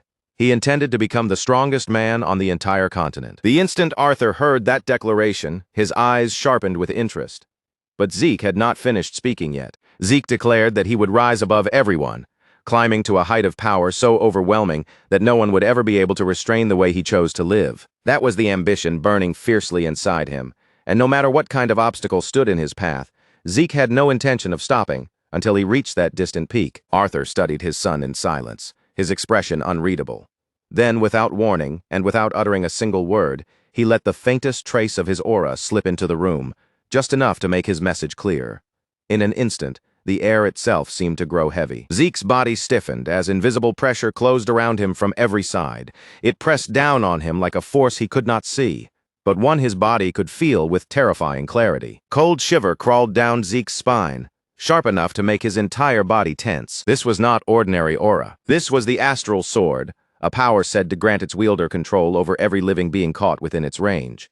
It was the highest realm of aura manipulation, a level that only the most elite Black Knights could ever hope to touch. The sheer weight of Arthur's presence pressed against Zeke so heavily that his breath caught in his throat. Arthur's eyes gleamed with an emotion Zeke could not quite read. It might have been amusement, or it might have been a silent challenge aimed directly at him. Zeke realized that he had spoken far too boldly, maybe even recklessly. But even beneath the crushing pressure of his father's power, he refused to bow his head or take a single step back. Clenching his teeth, Zeke forced himself to stand firm and met Arthur's gaze directly. He did not take back his words. He did not retreat from the declaration he had made. Instead, he made his resolve even clearer. Yes, his goal was to surpass even his own father, and no matter what it required of him, he would turn that ambition into reality. Arthur watched Zeke closely for a brief moment. Then, as though the answer had satisfied him, he calmly withdrew the astral sword. The suffocating pressure disappeared from the room all at once, and Arthur simply lifted his cup as if nothing had happened, taking a calm sip of tea. Arthur admitted that Zeke's declaration was the most interesting thing he had heard in years. At first, he had come to the academy to support both the institution and his youngest son. But after witnessing Zeke's growth with his own eyes, Arthur began to wonder if that alone would truly be enough. Reaching into his finely tailored suit, Arthur drew out a small object and slid it across the table toward Zeke. Zeke's gaze immediately lowered, focusing on the item that now rested in front of him. It was a black card, marked clearly with the unmistakable insignia of the Draker family. For a brief moment, Zeke could only stare in stunned silence. Up until then, he had always believed that Black Knights like Duke stood at the absolute peak of strength. But Arthur Draker was different. Zeke could feel it now with chilling clarity. His father existed on a height that seemed completely separate from even the strongest knights Zeke had ever known, and the instant his eyes landed on that black card, a heavy, uneasy feeling began to settle deep in his chest. Zeke's words caught slightly in his throat, and Arthur's lips curved into a faint, knowing smirk. That small reaction was enough for him to understand that his son already knew exactly what had been placed before him. This was no simple luxury item or expensive family token. It was the black card itself, a symbol of absolute privilege granted only to a tiny handful of people. Privileges attached to that card were almost unreasonable. It had no spending limit, carried none of the usual restrictions, and opened doors to elite establishments and powerful circles that ordinary people could never even get close to. Put simply, it was like holding an endless stream of wealth and authority in the palm of one's hand. Arthur explained it as if it were nothing unusual, saying the card would be registered under both his name and Zeke's, which meant Zeke could use it however he wished. But Zeke was not innocent enough to accept such generosity at face value. He understood there had to be another intention hidden beneath the gift. Every transaction made with a black card would leave a record behind, which meant it could also serve as a perfect tool for tracking where he went and what he did. Even so, the fact that Arthur chose this method, instead of sending a squad of Black Knights to follow him, revealed something important. For now, the patriarch did not consider Zeke a genuine threat. At least, not yet. Zeke pushed down the discomfort rising inside him and accepted the card, silently deciding that he would only rely on it when he truly had no other choice. Arthur then dismissed him with one final word of encouragement, telling Zeke that if he truly wanted to become the strongest, then he would have to prove that ambition through his own effort. Zeke bowed once more, offering proper thanks to the master of House Draker with all the formality expected of him. Then he turned away and left the room, though his thoughts were already churning too violently to be easily pushed aside. After the door shut behind Zeke, Arthur remained seated for a moment. He leaned back in his chair, slowly closed his eyes, and let the quiet room pull him into deep contemplation. His youngest son's ambition had been far more unexpected than Arthur had imagined, and yet that very boldness made it impossible to ignore. Then, right in the middle of that heavy silence, the stillness of the room was suddenly broken. Duke Draker strode in as if formalities meant absolutely nothing to him. His voice carried a sharp, biting edge, and his expression was hard to read as he faced Arthur head-on without the slightest hesitation. Without softening his words in the least, Duke called Arthur a sickening old man straight to his face. Arthur only opened one eye, looking completely unmoved by the blunt insult. In a calm voice, he asked Duke why he was so angry. Duke crossed his arms, his tone dripping with contempt as he asked whether Arthur had suddenly decided to act like a father after spending a lifetime neglecting his own son. Arthur did not flinch at the accusation, but it had been years since anyone had dared to confront him that directly, and Duke was nearly the only man alive with both the strength and the nerve to do it. Arthur released a quiet sigh and insisted that he had no choice. This, he said, was simply the price of standing at the head of the household, because leadership always demanded sacrifices. Arthur added that Duke's words were dangerously close to slandering the patriarch himself, but Duke clearly did not care at all. He dropped onto the couch and stretched out like he owned the place, meeting Arthur's gaze as if daring him to do something about it. If Arthur had a problem with it, Duke told him to go ahead, put him in cuffs, and drag him away. Arthur chuckled, allowing the stiff formal mask to fall aside for once. Out of everyone on the continent, Duke was the only person he could speak to like this. Then Arthur reached into his suit again and pulled out something far more tempting than gold. What he produced was a bottle of dragon's breath, an extremely rare liquor so prized that even powerful people would struggle to get their hands on it. Arthur offered Duke a drink, as though the most natural way to continue such a tense conversation was to share a glass of something extraordinary. And almost at once, Duke's mood began to shift. A faint smirk pulled at the corner of Duke's mouth as he admitted that, if nothing else, Arthur truly did have excellent taste in alcohol. Once the liquor was poured and the glasses were in their hands, Arthur finally turned the conversation toward the real issue, the strange unrest that had begun spreading across the continent. Duke acted as though he had no idea what Arthur was talking about, claiming that he had simply been keeping to himself quietly at the academy. But Arthur knew Duke far too well to believe such a flimsy excuse. Duke had eyes and ears in far more places than most people would ever suspect. With a tired sigh, Duke set his glass down and asked why Arthur would bother asking a question when he clearly already knew the answer. Arthur did not argue or push him. He simply waited for Duke to continue. After a short pause, Duke leaned forward and his voice sank into a much more serious tone. The Emperor, he said, had lost his mind in pursuit of immortality. He was combing through the entire continent for anything at all, no matter how faint or uncertain, that might lead him toward eternal life. Arthur nodded, showing no surprise at the assessment. He had already reached the same conclusion on his own. Magic could slow aging to some degree, but true immortality was nothing more than legend, a mythical state no one had ever achieved and likely never would. Even so, one detail continued to trouble Arthur. The Emperor did not seem to be chasing a completely empty dream. He appeared to be searching for something real, something tied to the Elder Dragon, and if that was true, then the entire situation became far more dangerous than a ruler's foolish obsession. Neither Arthur nor Duke realized that Zeke had not actually gone very far.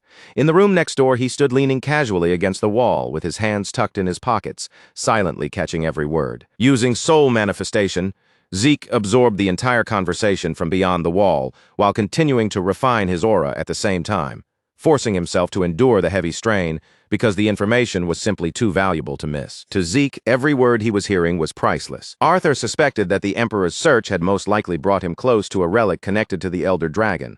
Duke considered the possibility in silence for a moment, and the more he thought about it, the more disturbingly plausible the theory became. And that led them to an even more serious question.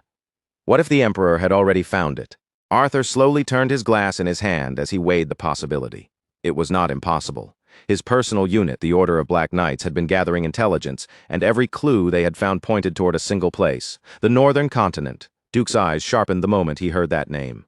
If this information was only now reaching him, then the Empire's spies had not obtained it yet. But sooner or later, they would. It was only a matter of time, and this entire obsession with immortality dragged Duke's thoughts back to an old memory he would have preferred to leave buried. Duke remembered the past far too clearly. The moment that insane emperor took the throne, he threw the world into a war meant to unify the continent. It was only after conquering half of the central continent that he finally stopped the bloodshed. Now it felt as though history was preparing to repeat itself. Back then, Duke had believed the emperor would eventually abandon that absurd, rotting dream of his. But Duke had been completely wrong.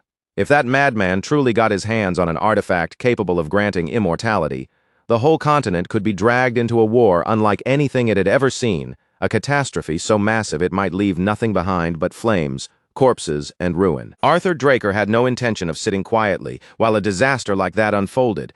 With the situation already this serious, he had made his choice. He would head north himself and deal with the matter directly. That single statement was enough to leave Duke visibly stunned. Arthur leaving his seat in the central continent was practically the same as inviting catastrophe to walk through the front door.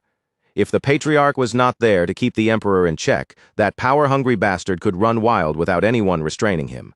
But that was exactly why Arthur had come to the academy in the first place. Aside from giving a half-hearted speech to the trainees, he had come to inform Duke of his plan, and because Arthur understood Duke so well, he had already predicted precisely how the old knight would react. There was no point in resisting the decision. Realizing that there was no real way to talk him out of it, Duke let out a long, heavy sigh. Then, wearing a reluctant smirk, he lifted his glass for a toast. Duke told Arthur fine, but warned him not to expect polite behavior from him while he was gone. Arthur chuckled at that because he had never expected Duke to behave nicely in the first place. The grumpy old guardian of the academy groaned in annoyance, but Arthur knew the truth very well. No matter how loudly Duke complained, he was more than capable of holding the fort. Meanwhile, in the room next door, Zeke was beginning to pay the price for listening in for far too long. Pain spread through his entire body, his vision started to blur, and the backlash from overusing soul manifestation finally came crashing down on him all at once. His knees buckled beneath him, and before he could catch himself, Zeke collapsed onto the floor.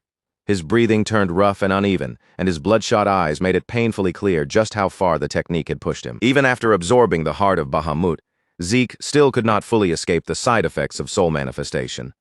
But the pain was worth enduring, because the information he had just obtained was far too valuable. Piece by piece, the scattered fragments were finally beginning to connect. The statue Zeke had obtained before his regression had never been some ordinary relic.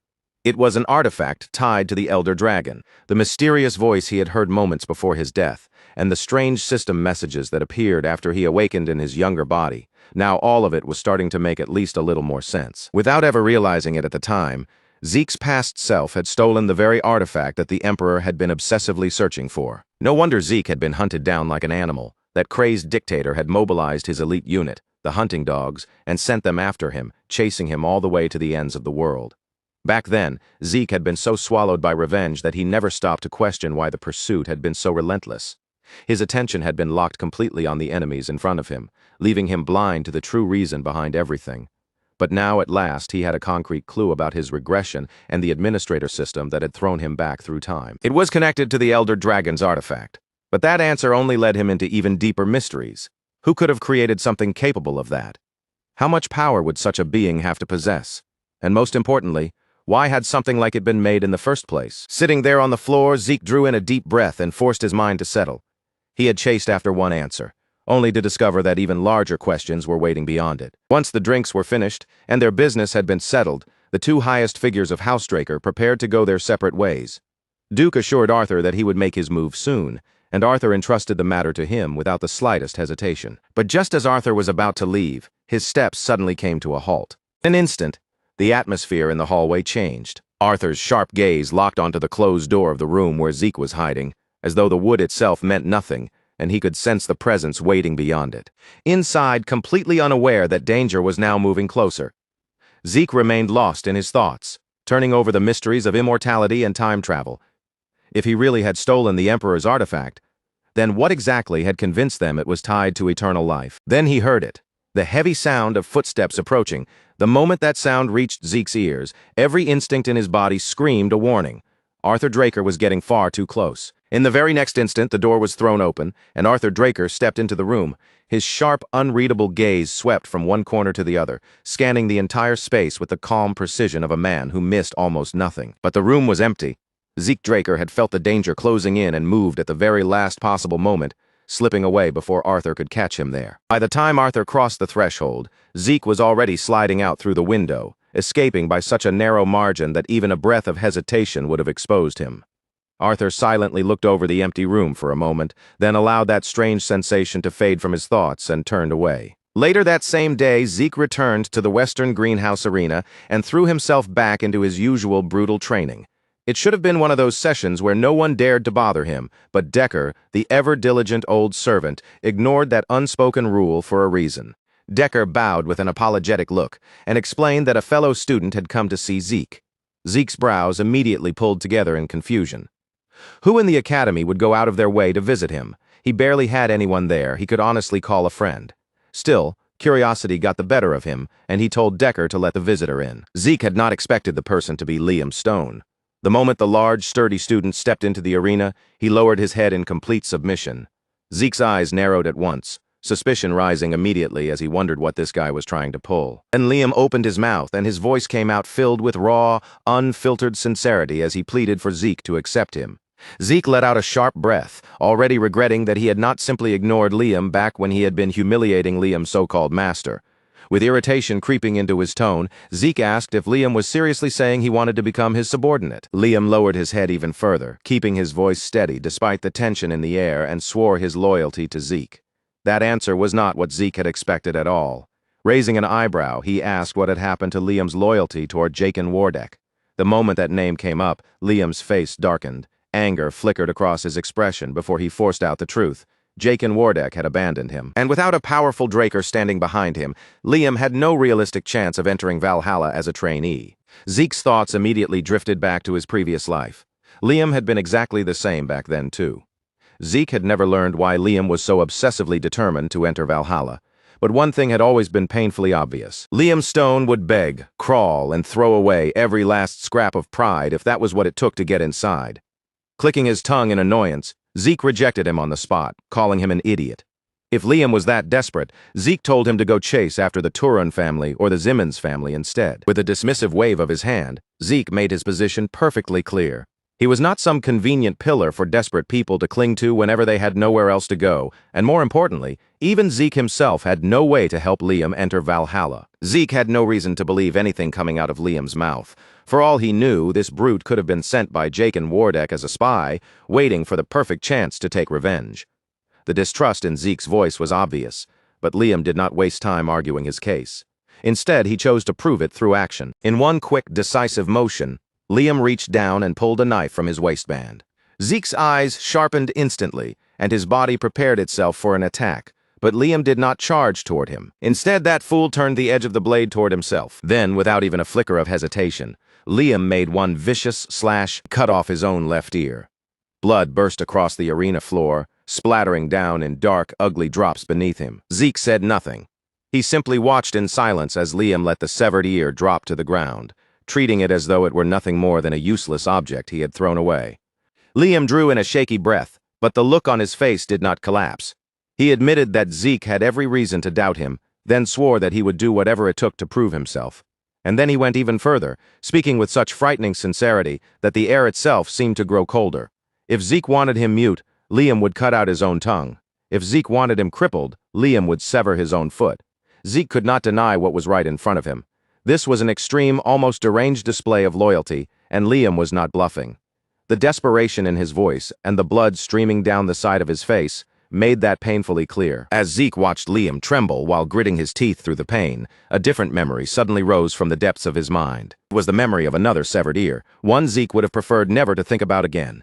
And yet, seeing Liam in front of him now, watching him drive himself all the way to the edge, just for the chance to follow him, Zeke could not stop himself from remembering a time when he had once stood in a strangely similar position. In that memory, a battle-scarred veteran with hatred burning in his eyes knelt before the master from Zeke's past life, begging desperately to be made stronger than anyone else. Liam's voice shook as he pleaded again and again, clinging to the hope that Zeke would accept him. At last, after watching him for a long moment, Zeke finally moved. Without offering another word, Zeke tossed a training sword down in front of Liam, letting it land at his feet. Zeke declared that if Liam could endure even a single strike from him, then he would take him in. Liam's body was already swaying from blood loss, but the moment he heard those words, his face lit up. Even while half delirious from pain, he somehow managed to grin and rasp out his thanks, barely keeping himself upright. Zeke was not completely heartless, so he gave the idiot enough time to have his wound treated before the match began. Liam tightened his grip around the training sword, his thoughts racing wildly. He believed he still had a chance. After all, he could use draconic aura, even if only to a limited degree. But then Liam lifted his eyes and saw Zeke's stance, the way he held himself, and the sheer presence pressing out from around him. In that instant, it no longer felt like he was standing across from another student. It felt as if Liam was looking straight into the eyes of a monster. For the first time, Liam found himself wondering whether he and Zeke could even be called peers. Zeke had not taken a single step yet, but Liam could already feel the crushing weight of his aura bearing down on him. Liam's chest tightened painfully. His breathing came out in rough, uneven gasps, and his vision began to blur around the edges. The pressure was so overwhelming that even keeping his hands wrapped around the sword became difficult. Then Zeke attacked. His speed exploded in a single instant, his compact muscles compressing like coiled springs before unleashing a terrifying burst of force. Liam moved purely on instinct, lifting his blade to intercept the strike. He swung down in an attempt to parry the thrust, and the two training swords crashed together with a sharp impact that sent sparks scattering through the air. A heartbeat later, one of the swords spun violently upward, flipping through the air. The match was already over. Just as expected, Liam had been completely outclassed, his weapon knocked clean from his grip.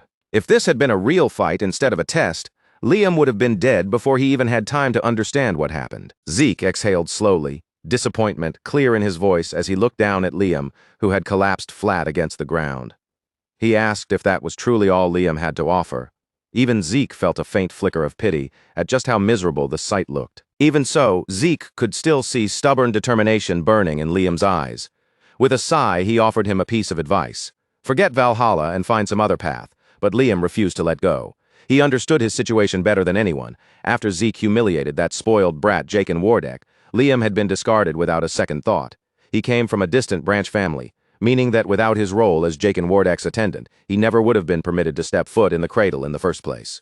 And if Draker Academy could expel Zeke, a direct descendant of House Draker, then it would not hesitate for even a moment to throw away someone like Liam. Zeke turned to leave, believing the matter had already been settled. But then, something heavy suddenly clamped onto his leg. When Zeke looked down, he found Liam clinging to him with every bit of strength he had left, as though releasing his grip would mean losing everything.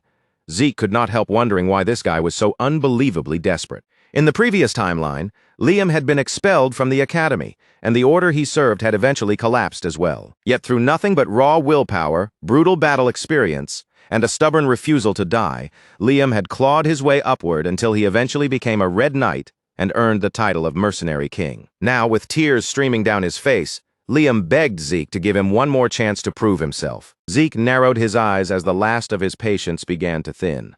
Liam Stone was seriously, almost absurdly stubborn. In the end, Zeke finally gave in and told him he would get one final chance, warning him not to waste it. With that, Zeke agreed to take Liam under his wing. But there was one condition. Liam had been the one to claim that he would do anything. Liam Stone had been the one to say it first. If Zeke Draker wanted a servant who could never speak, then he would cut out his own tongue without even pausing to think. He had even gone as far as claiming that, if Zeke ordered it, he would sever his own feet. So Zeke decided to push that declaration to its absolute limit, giving Liam a command so cruel, so unreasonable, and so impossible that almost anyone else would finally break. Zeke placed a firm hand on Liam's shoulder, his grip heavy and unyielding. His expression darkened into something impossible to read, and in a grim voice he told Liam that if he was truly serious, then he should cut off his right arm. Those words hit Liam like a blade made of ice, and a cold shiver ran straight down his spine. Zeke did not soften the demand or laugh it off as a joke. His eyes stayed locked on Liam as he asked him which mattered more, his right arm or the chance to serve under Zeke. Zeke understood exactly what kind of choice he had forced in front of him.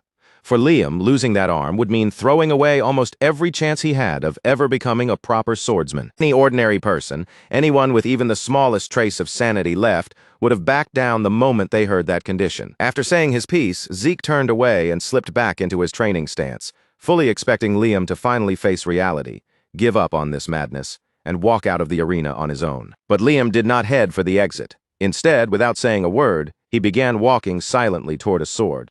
Zeke's eyes narrowed the instant he noticed Liam's movement. At first, Zeke had thought this would not matter all that much.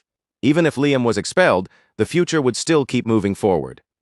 Liam would eventually suffer through hardship, rise through battle, become a Red Knight, and carve out his legend as the mercenary king. But the way Liam moved now made something feel deeply wrong. Then the realization struck Zeke all at once. Liam was not giving up. He was actually going to do it. Liam's fingers closed tightly around the hilt of the blade. Then he lifted the sword high over himself, angling the sharp edge directly toward his own arm. Zeke's body moved before his thoughts had even fully caught up. Driving his legs to their limit, Zeke crossed the distance between them in an instant.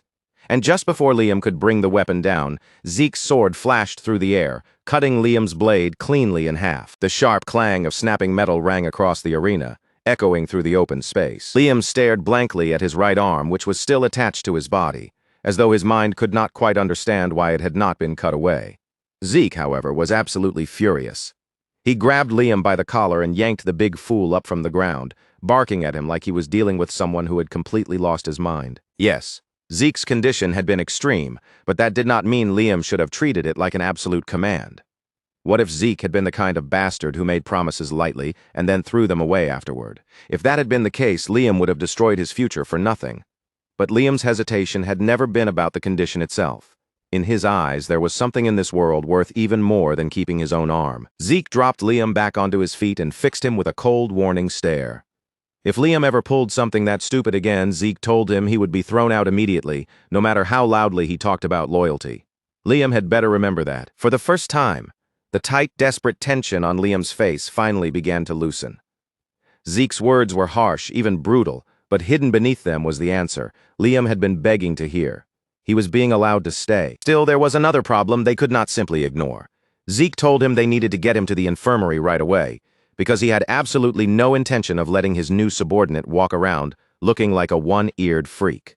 After Liam's ear had been properly treated, he was brought to Zeke's personal banquet hall, where he was invited to sit down and share a meal. As Liam sat at the table, his hand kept drifting upward on its own. Again and again, he lightly touched the ear that had somehow been restored to its proper place. He still could not fully believe how quickly such a gruesome injury had been fixed. As it turned out, Zeke had used one of his healing potions to regenerate Liam's ear. The moment Liam understood that, guilt washed over him. A potion capable of something like that was rare and valuable, and his new lord had spent it on him from the very beginning. But Zeke merely waved off the concern, telling him to think of it as an investment, and nothing more. Now that the immediate chaos had finally settled down, Zeke turned his attention to the real reason behind Liam's desperation. He asked what could possibly be important enough for Liam to value it more than his own right arm. Liam's answer was short, simple, and painfully easy to understand.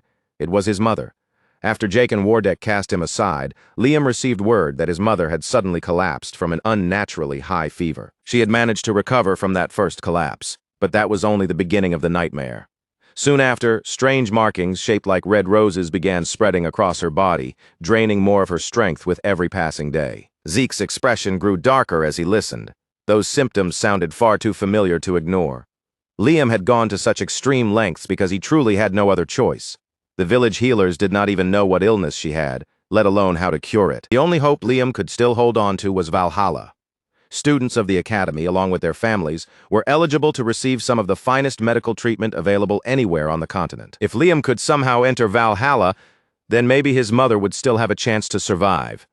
Zeke let out a long sigh as all the pieces finally fell into place. Without wasting another word, Zeke picked up a pen, dipped it into the inkwell, and began writing down the symptoms exactly as Liam had described them. Red rose-shaped markings, repeated high fevers.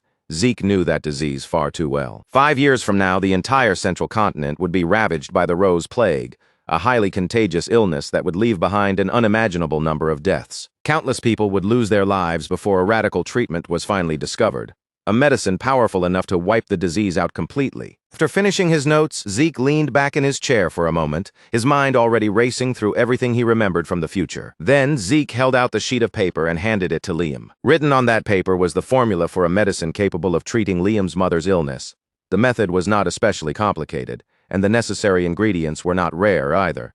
Any village healer with even basic skills should be able to prepare it. Liam stared down at the sheet, caught somewhere between disbelief, confusion, and overwhelming relief. How could something like this be possible? The village healers, people who had spent their entire lives learning medicine, had been completely powerless. Yet Zeke, a young swordsman sitting across from him, had written down a cure in only a few moments. In the future, the genius alchemist brothers, Al and Jeff, would be the ones to create this treatment and save countless lives across the continent. But before their discovery could spread freely, the Alchemist Association would monopolize the medicine, selling the cure for outrageous prices while exploiting desperate patients and their families. Eventually, Al and Jeff would reveal the formula to the public, and that was how even warriors like Zeke came to know about it. Of course, Zeke could not possibly explain any of that to Liam, so he offered the simplest answer he could and said he happened to know a good alchemist. With the cure now in his hands, Liam technically no longer had any reason to enter Valhalla or swear his life to Zeke. The greatest problem that had been driving him forward had just been solved in an instant. But Liam did not see it that way. He slowly rose from his seat, his expression firm, steady, and completely unwavering. Liam was the kind of man who kept his word, and he had already vowed to dedicate his life to serving Zeke. Clenching his fist tightly, Liam lowered himself onto one knee before the young lord and swore lifelong loyalty to him. Zeke had spent the entire day trying to push this big fool away, only to end up with Liam kneeling before him more determined than ever. Even so, hearing the future mercenary king pledge his loyalty out loud with his own voice gave Zeke Draker an unexpectedly calm sense of relief. He accepted Liam Stone's oath without any dramatic display, then looked him straight in the eye and left him with one final warning. Don't fall behind. If you can't keep up, I'll leave you behind. At that very same time, in a place far removed from Zeke Draker and Liam Stone, another meeting of a completely different nature was taking place behind the firmly closed doors of Dean Howard Draker's office. Det Owen Zimmons had come in person to meet the round, heavy-set Dean, and the serious look on his face made it clear that this visit had not been made for small talk. Owen Zimmons had arrived with a proposal, and the moment he calmly put it into words, Howard Draker was visibly taken aback. Owen suggested that this semester's exam should be adjusted to a higher difficulty. Howard Draker's eyebrow rose immediately. It was already unusual for a student to bring up the exam directly, but a cadet asking the academy to make the test harder was something he almost never heard. Owen Zimmons quickly lowered his voice and apologized in case his request sounded arrogant. Then he explained the reason he had come. The first-year cadets this year were far more talented than usual. Several powerful families had sent exceptional candidates, and beyond that, 2 pure-blood awakeners were among them as well. If the academy kept the exam at last year's level, Owen Zimmons continued, it would not properly reveal what those cadets were truly capable of. Howard Draker went quiet, slowly considering the suggestion. As irritating as it was to admit, the boy's logic was sound.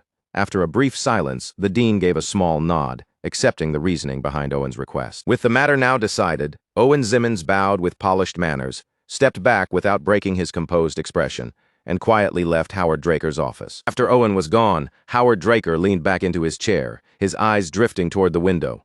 Then in a low murmur, he remarked that the apple truly did not fall far from the tree. Owen Zimmons was already thinking several moves ahead, just like his father. He could identify problems before they fully appeared and tried to handle them before they had the chance to grow into something troublesome. Few days later, the dungeon exploration exam finally began. The first-year cadets gathered in front of the ancient ruins, each pair waiting for their turn with weapons and supplies prepared. Draker Academy's semester evaluation was not some ordinary classroom test. The cadets would enter as duos, be sent into randomly assigned dungeons of different difficulty levels, and on paper, the goal sounded simple: escape before the time limit ran out. Just as expected, Zeke Draker and Liam Stone were paired together. Their preparations were already finished, and both of them stood ready to move. But Liam's stiff shoulders and restless expression made it obvious that tension was eating away at him. Zeke noticed it right away and spoke in a steady voice, telling him that nerves were normal, but fear must never be allowed to take control. Zeke Draker added that too much anxiety would make a person's hands slip at the worst possible moment, but becoming too relaxed was just as dangerous, because comfort could turn into carelessness. What Liam needed was a clear head and a sharp mind. Around them, some cadets chattered with excitement, while others stood rigid and silent, already swallowed by the pressure of the exam. Then, cutting cleanly through the noise, a guard called out their names: Zeke Draker and Liam Stone. Zeke Draker and Liam Stone stepped forward at once, heading directly toward the nearest ruined entrance, where their assigned trial appeared to be waiting for them. But right before they could pass through the entrance, a figure wearing black gloves moved into their path and stopped them from going any farther. "Wait," the man ordered in a sharp voice. Nearby, an armed academy guard raised his hand and pointed toward a different entrance instead, one set much farther away on the opposite side. The guard insisted that their assigned dungeon was over there, speaking in a tone firm enough to make it clear he was not inviting discussion. Zeke Draker's eyes shifted briefly toward the guard, and in that short instant he felt it clearly. Something about this situation was wrong. The man's expression remained stiff and unchanged, but that rigid calm seemed almost too forced, as though he was using that blank face to hide something underneath. Zeke Draker released a quiet sigh. Whatever scheme had been prepared for him, he was confident he could handle it. "Let's go," he muttered, leading Liam Stone toward the door they had been pointed to, even though the place practically reeked of a trap. Although the dungeons differed in difficulty, these ruins had been specially prepared for Draker Academy's exams, which meant they were still supposed to remain under the supervision of House Draker. The point of the test was not to throw cadets into a brutal death match. Their main objective was simply to survive inside the dungeon and locate the exit before the time limit expired. Each pair was given exactly 96 hours to complete the trial. In reality, time was the real opponent they had to defeat. Combat ability would still be judged, and students could earn additional points by bringing back monster heads as proof of their kills. But none of those bonus points meant anything if they failed to escape before the deadline. The moment the clock ran out, they would receive an automatic failing grade no matter how well they had fought. After Zeke Draker and Liam Stone entered the dungeon, the first part of their journey was strangely uneventful. No monsters charged out at them, no hidden traps snapped from the walls. They simply moved through the old ruins, surrounded by worn stone and an unsettling silence. After they had traveled for quite some time, the two finally stopped to rest. Their stomachs were full. There was no immediate danger pressing down on them, and it seemed like the right moment to get some sleep. Oddly enough, despite being the subordinate, Liam Stone was the one who urged Zeke Draker to rest first. Zeke had handled everything up to that point, from setting up camp to preparing their meal, so in Liam's mind, it was only right for the young lord to sleep before him. Zeke Draker told Liam Stone not to worry about him. With his current constitution, he could stay awake for 4 full days and still keep moving without any real problem. He even added, a little too shamelessly, that he could probably remain awake through the entire exam. Liam knew there was no point arguing, so with a reluctant grunt, he dragged his large body into the tent and finally lay down to rest. Left alone beside the bonfire, Zeke Draker sat in silence, watching the flames flicker and crackle as his thoughts slowly began to wander. 16 hours had already passed since they first stepped into the dungeon. On top of that, Zeke Draker had spent the 3 days before the exam training non-stop. Added together, that meant he had been awake for nearly 90 hours. His infinite stamina could keep his body functioning, but it did nothing to clear the thick mental fog gathering inside his head. And inside a dungeon where danger could emerge from any dark corner without warning, losing focus for even a single second could become fatal. The unnatural stillness around him stretched on, and the slow, silent passage of the night began gnawing at his exhausted thoughts. Zeke Draker could feel fatigue creeping over him, slowly dulling his senses one layer at a time. He considered waking Liam Stone and switching watches, but then he made the worst mistake he possibly could. His eyes slipped shut, and before he realized it, he dozed off. In his dream, Zeke Draker was dragged back to the frozen plains of the northern regions, back to a merciless land where the Emperor's crimson flag stood as a symbol of cruelty, slaughter, and endless bloodshed. A woman's corpse lay motionless in front of him, collapsed against the snow while blood slowly seeped out from beneath her body. That red stain spread wider and wider across the pure white ground, forming a horrifying contrast so vivid that it burned itself deep into Zeke Draker's memory. Zeke Draker's eyes snapped open, his breathing came out rough and uneven, and cold sweat clung to his skin. For a moment he sat frozen beside the dying warmth of the fire, as if the nightmare might still be bleeding into the world around him. But the bonfire was still crackling quietly, and the dungeon around him remained wrapped in silence. It had only been a dream. Even so, Zeekdraker would rather face an entire horde of monsters than be forced to relive that memory one more time. Then, in the middle of that silence, something suddenly pulled his attention sharply to the side. A sound rang out through the darkness. One of the bell traps he had set earlier had just been triggered. Zeekdraker's senses sharpened instantly. Whatever had entered the area, he was no longer alone. He snatched up his water canister and poured it over the bonfire without hesitation, killing the flames at once and dropping the entire campsite into darkness. And his voice sliced through the tent like a blade.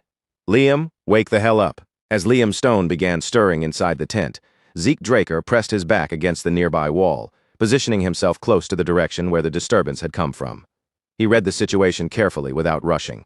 Using his dragon eyes during a 4-day academy exam would draw far too much attention, so for now he forced himself to rely on his ordinary vision and waited for his eyes to adjust to the darkness. Then a smell drifted toward him through the air, sharp, foul, and strong enough to sting his nose. Sulfur. Zeekdraker connected the clues immediately. There was only one type of creature he knew that carried a stench like that, a pack-hunting monster ranked at danger level 3. A hellhound. In his previous life during this very semester exam, the top cadet, Reyna Turun, had hunted down an orc. But Zeekdraker had never once heard of a dungeon room in this test containing hellhounds. That alone was enough to tell him that something was seriously wrong. He stayed perfectly still, waiting for the beast to make the kind of dramatic entrance a monster like that usually would. But the expected charge never came. Instead, Zeekdraker noticed something far stranger. Even an alpha hellhound should only weigh a few hundred kilograms at most. Yet the deep, heavy echoes shaking through the cavern sounded like something several tons in weight was drawing closer. A mutant, maybe?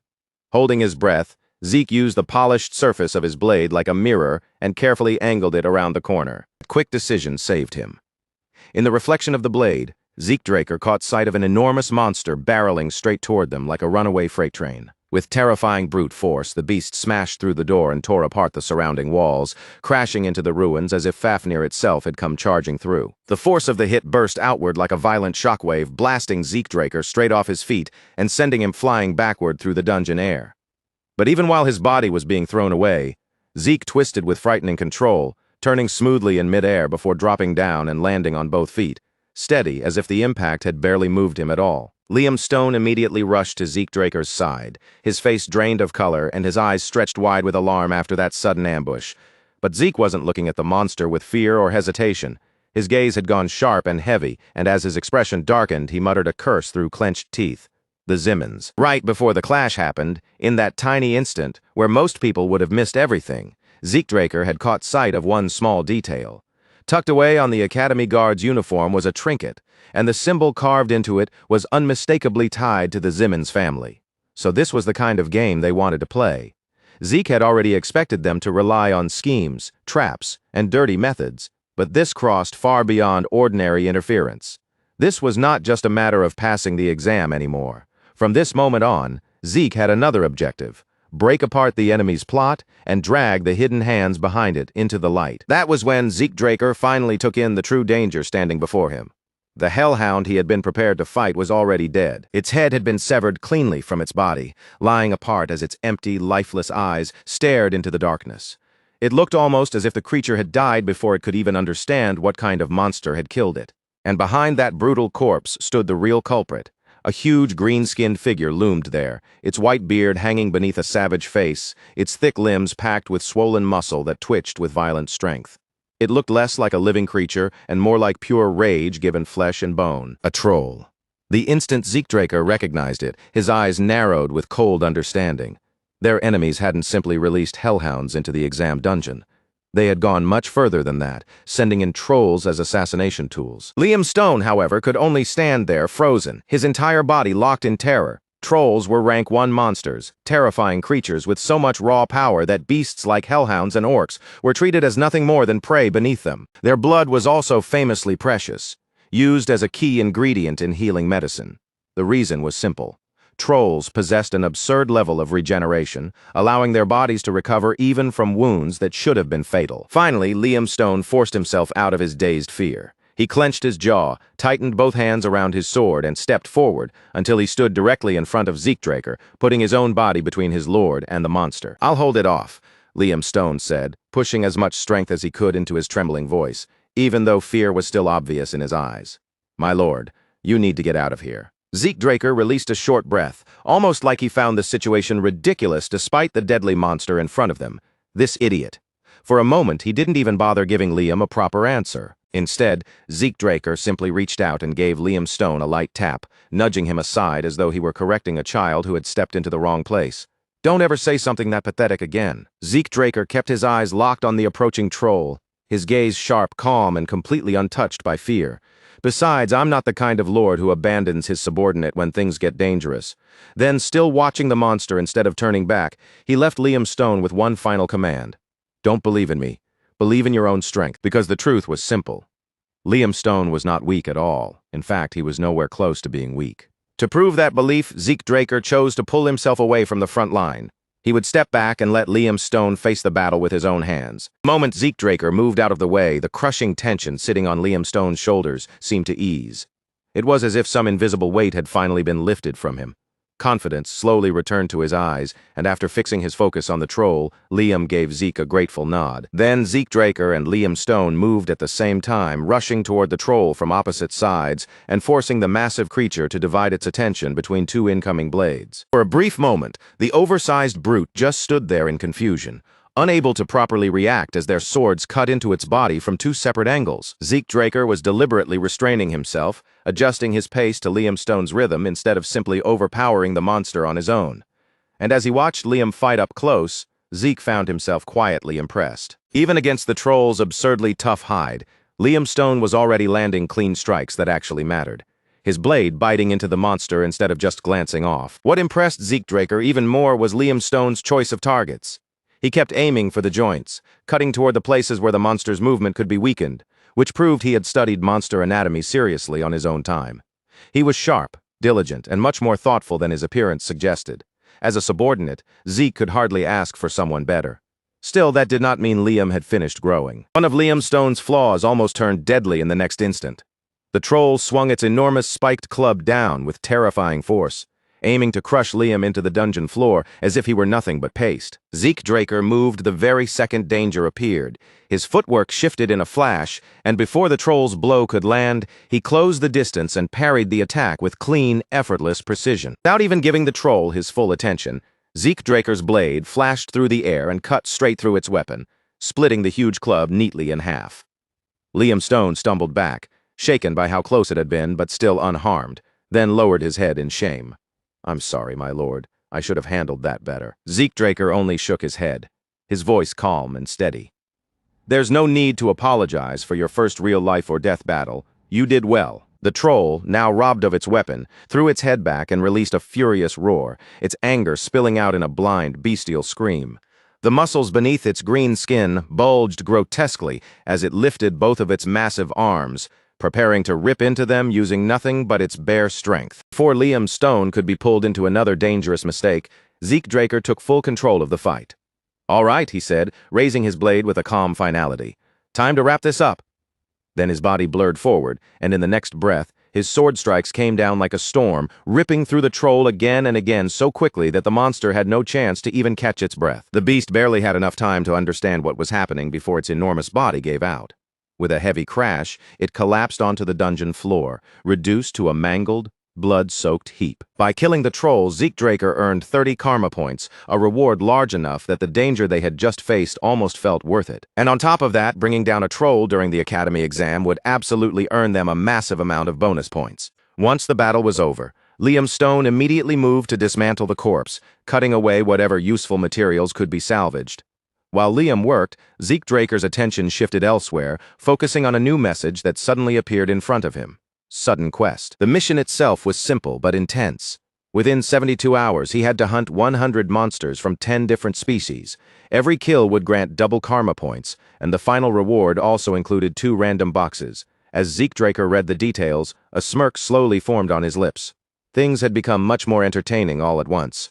and the moment the word double appeared in the system prompt, the greed in his eyes was impossible to hide. There were still 79 hours remaining before the exam came to an end. For someone like Zeke Draker, killing 100 monsters within that amount of time would not be difficult. The real problem was not the number of monsters. The real challenge was finding 10 separate species, since most dungeon exams normally contained no more than 4 types of monsters at most. But because the Zimmons family had clearly interfered with this dungeon, there was a strong chance they had filled it with high-class monsters meant to guarantee that Zeke Draker would never leave alive. Ironically, that made the situation work in his favor.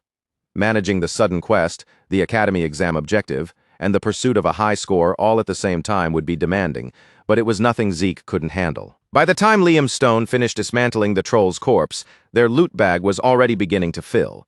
Every team had been given special collection bags to store monster heads as proof of their kills.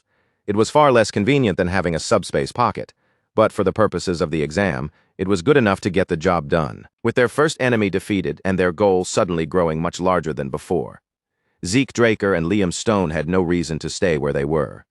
It was time to move deeper into the dungeon.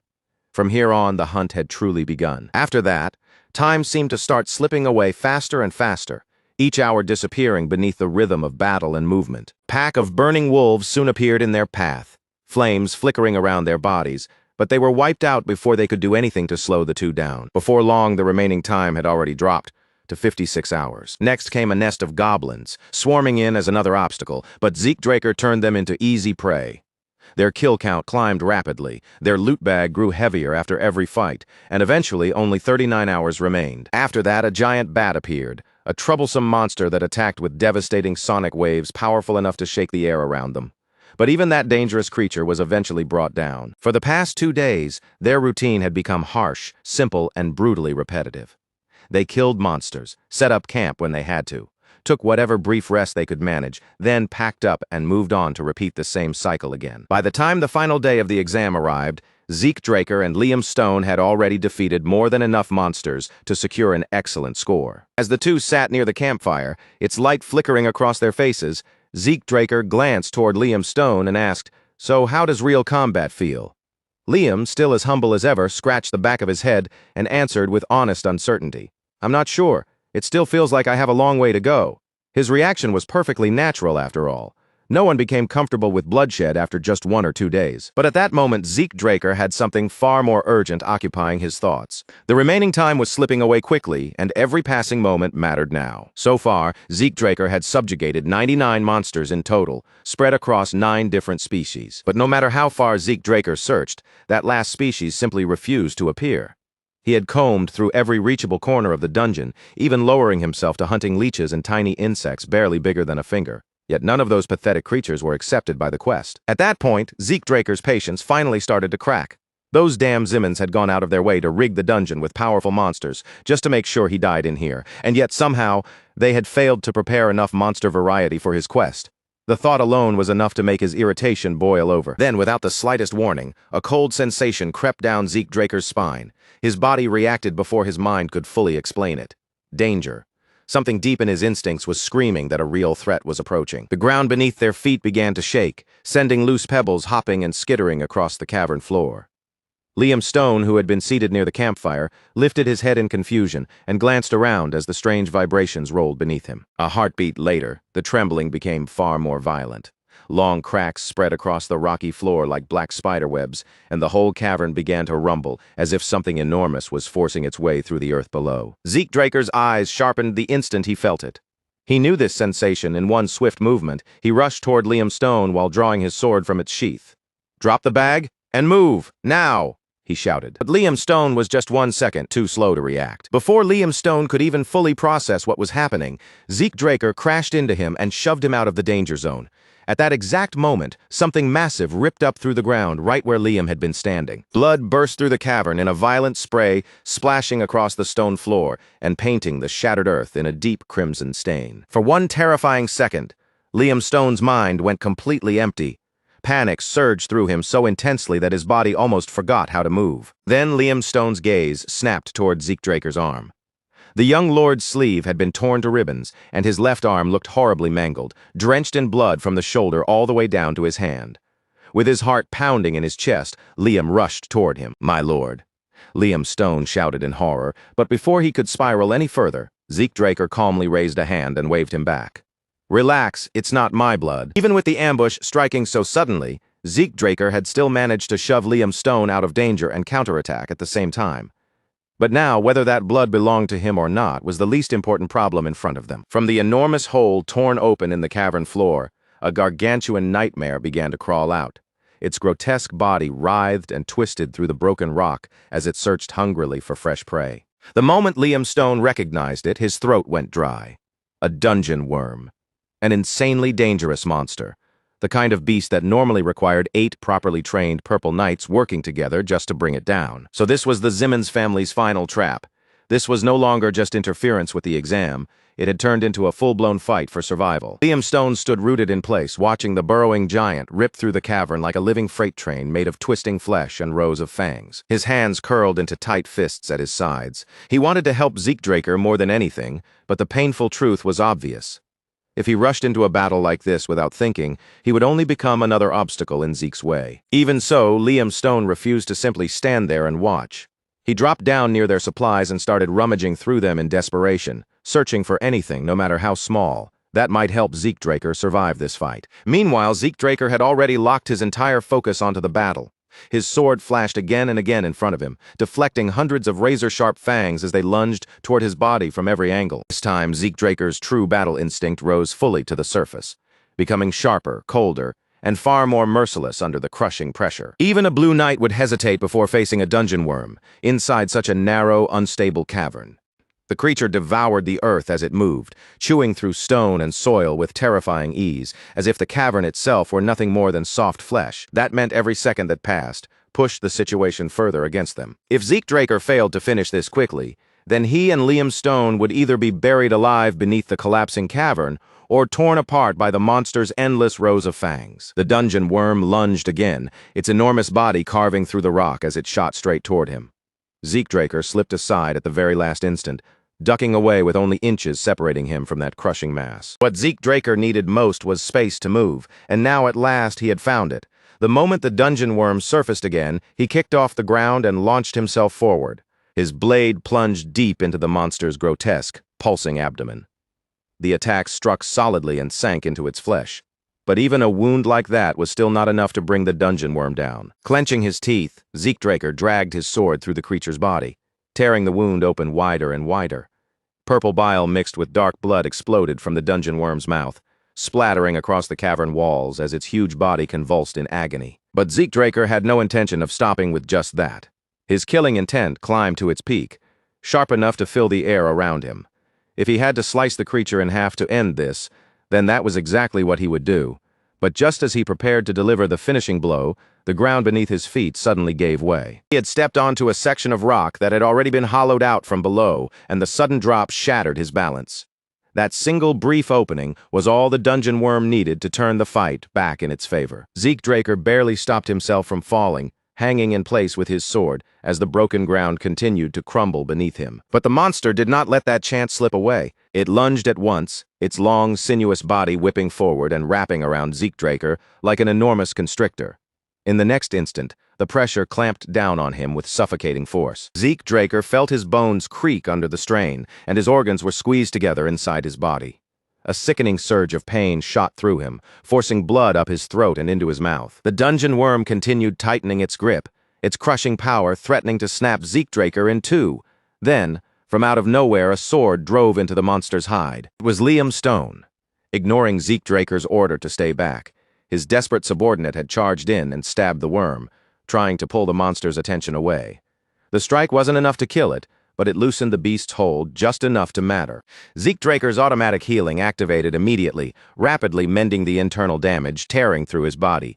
And that small opening Liam created was all he needed. In a flash, Zeke Draker twisted free from the worm's deadly coils, flipped through the air, and landed at a safer distance from the thrashing monster. Still catching his breath, Zeke Draker turned a sharp look toward Liam Stone. "Liam, what the hell did you just do?"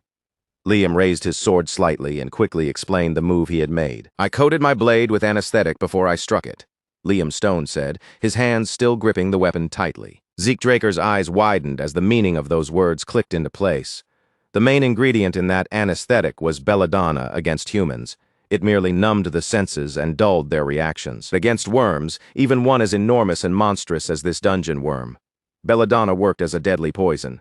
Even while trapped under extreme pressure, Liam Stone had remembered the dungeon worm's weakness and adjusted his actions right in the middle of the battle. That kind of quick thinking and instant execution showed just how much natural talent Liam Stone truly possessed. For one brief moment, Zeke Draker felt as if he had caught a glimpse of the mercenary king Liam Stone was destined to become one day. Understanding just how important Liam Stone's move had been, Zeke Draker decided to bring him into the final strike. Now fully recovered, Zeke exploded forward, driving his speed to the absolute limit. He sprinted up the dungeon worm's enormous body, raced toward the sword he had embedded earlier, and tore it free in one powerful motion. With his blade back in his hand, Zeke Draker met Liam Stone's eyes and gave him the signal to move. Liam Stone clenched his teeth, gathered every last bit of strength remaining in his body, and poured it all into one final, desperate stab. Another dose of belladonna flowed straight from Liam Stone's coated blade into the dungeon worm's body, spreading through the monster in an instant. Almost immediately, the gigantic creature began to convulse, its long, hideous body thrashing and spasming violently as the poison took hold. The dungeon worm slammed heavily against the cavern floor, its enormous frame losing strength as its movements turned slow, clumsy, and unstable.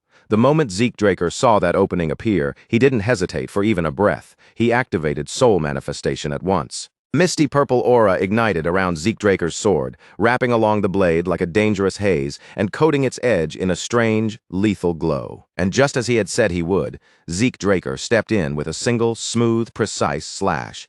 There was no wasted motion, no hesitation at all, and his blade carved clean through the dungeon worm's monstrous body, splitting it straight in two. The dungeon worm's massive corpse came crashing down with a wet, thunderous impact, its two severed halves twitching and shuddering across the cavern floor, before they finally went still. Zeke Draker landed back on solid ground as calmly as if he had only finished a simple exercise, while system notifications poured across his vision one after another. The sudden quest had been completed. Every karma point he had earned was doubled, and as promised, 2 random boxes were added to his rewards. His total had now climbed to 780 karma points, giving him more than enough room to choose his next moves. On evaluation day, outside the dungeon gates, the cadets who had managed to survive gathered beneath the open sky in a wide formation. An instructor walked forward with a firm, businesslike expression and called for everyone who had escaped the dungeon to step up for scoring, while those with no further business were dismissed from the area. When Reyna Turan's name was called, she moved forward with quiet control, her posture composed and steady. The instructor looked directly at her and announced that her assessment would now begin. Reyna responded with a respectful nod and a calm, "Yes, sir." Then the instructor lowered his gaze to the clipboard in his hands and started reading out her results. "Escaping the dungeon gives you 30 points, the instructor stated clearly. In addition, you defeated 20 goblins, 2 hobgoblins, and 1 orc. That brings your final score to 180. A low wave of murmurs immediately spread through the cadets as the number settled over them. Everyone was stunned. Reyna Turan had fallen only just short of Abel Draker's 200-point record, delivering the kind of overwhelming result people would expect from someone with true, pure-blood talent. The instructor went on, explaining that Reyna Turan had passed with a margin of 130 points. Reyna simply nodded again and thanked him with calm politeness. Then the next name rang out across the field: Owen Zimmons. The instructor informed Owen Zimmons that his final score was 120, placing him 70 points above the minimum passing requirement. After glancing over the numbers, the instructor added in a measured tone that it was not a bad result at all. After her evaluation ended, Reyna Turan stood off to the side in silence. She remained still and composed, but her eyes continued to follow everything happening around her. Her gaze grew sharper as she reminded herself inwardly that pride would only become a chain around her neck. She had already been caught by that mistake once before, and she had no intention of letting herself fall into the same trap again. But then another thought slipped into her mind, one far colder and darker than the warning she had just given herself. If Owen Zimmons ever turned into a real threat, then he would be handled the same way they had tried to handle Zeke Draker. Just then, a nearby voice sliced through the tense air, sounding light, casual, and almost irritatingly relaxed. "Man, how long has it been since I saw sunlight?" The moment Owen Zimmons heard that voice, his eyes darted around sharply, searching for the speaker until his gaze finally landed on the person stepping into view. It was Zeke Draker. He emerged from behind a jagged tusk, one hand holding the severed head of a beast as casually as if he had just come back from an ordinary hunt. Gasps broke out among the cadets, quickly followed by frantic whispers. How was Zeke Draker still alive? Was that really the head of a dungeon worm? Wasn't the orc supposed to be the dungeon boss? Had Zeke and Liam Stone actually killed something like that on their own? Liam Stone stepped forward without saying a word and carefully set an urn down on the ground. Zeke Draker gave a dry little chuckle, his eyes settling directly on Owen Zimmons. You look surprised. Don't tell me you're actually happy to see me. Owen Zimmons's jaw clenched so hard that the tension showed across his face, and through gritted teeth he muttered, "Cocky bastard." Zeke Draker bent down slightly, a teasing grin spreading across his face as he looked Owen over. That poker face of yours looks way better when it cracks. Owen Zimmons offered no reply. Instead, he turned sharply on his heel and stormed away, his silence making the anger burning inside him even easier to see. Behind him, Zeke Draker watched him leave with a smirk pulling at the corner of his mouth. "Leaving already?" he called out after him, openly mocking him in front of everyone. As Owen Zimmons walked away, he cursed bitterly under his breath. Pure bloods were always acting as though he belonged beneath them. One day he would make them pay for looking down on him like that. Some of the cadets glanced uneasily between Zeke Draker and Owen Zimmons, their hands tightening around their gold tokens as uncertainty spread through the group. Zeke only shrugged, letting out a small laugh as he said with dry amusement, "Terrifying." Instructor Andre Draker then stepped forward, his stern expression cutting through the awkward mood like a blade. "Are you finished showing off?" Zeke Draker tilted his head a little, almost like he was greeting someone he had not seen in a while. Andre Draker sighed, then calmly pulled on a pair of gloves. "Let's begin your evaluation." Zeke Draker glanced toward the severed dungeon worm head and asked, "Is this really necessary? What if there's nothing else?" Andre Draker's tone immediately turned firm. "As long as I'm the one evaluating you, nothing gets skipped." Andre Draker's eyes shifted toward Zeke Draker's side. "Your collection bag is missing," Zeke answered with a simple nod. "Yeah, I lost it." Andre crouched down beside the dungeon worm's head and began inspecting it carefully before finally saying, "You got lucky." Zeke Draker remained silent, but the memory of what had happened flickered through his mind. The dungeon worm had ambushed him without warning, and in the chaos that followed, everything he and Liam Stone had gathered over 3 exhausting days had been lost. After going through all of that, Zeke Draker could not afford to walk back with nothing to show for it. So instead, Zeke Draker had taken the creature's head, and only someone as meticulous as Andre Draker would inspect the teeth closely enough to notice the scraps of leather and flesh still wedged between them, leftovers from the monster's earlier meals. At last, Andre Draker removed his blood-stained gloves and began calmly listing what he had found from the remains. Gremlins, goblins, hobgoblins, hellhounds, orcs, and a troll. The instant Andre Draker said those words, sharp gasps rang out across the field. Andre Draker straightened to his full height and continued in an even voice. "There were more, but to keep the scoring fair, we'll only count one of each. Trolls and dungeon worms are not included in the normal scoring list," Andre Draker explained. "However, according to the official records, 1 troll is valued the same as 3 orcs. A dungeon worm is valued at 6. He paused for a brief moment, mentally calculating the numbers. "That makes 90 points for the troll and 180 for the dungeon worm. Your final total comes to 368. You pass." One of the other instructors stepped closer, narrowing his eyes at the score as if he could hardly believe what he was seeing. "What was the top score back in our day?" The man beside him gave a small chuckle and replied, "Back then, hellhounds weren't even part of the evaluation." The cadets fell into silence, and the weight of Zeke Draker's unbelievable score settled over the entire field like a heavy pressure. Owen Zimmons suddenly stormed back into view, his voice rising with open outrage. "This is a scam! There's only one corpse, the dungeon worm!" He jabbed a finger toward the severed head, his eyes burning with anger. Zeke Draker answered without missing a beat. "That one head alone is worth 180. Maybe think before you start yelling." Then his gaze swept across the watching cadets. "Be honest. If any of you ran into a dungeon worm or a troll, do you really think you'd still be standing?" As he spoke, Zeke quietly watched their faces and measured their reactions. To his surprise, the cadets were actually taking his words seriously. Zeke Draker could see it clearly in their expressions. Was this really such a big deal to them?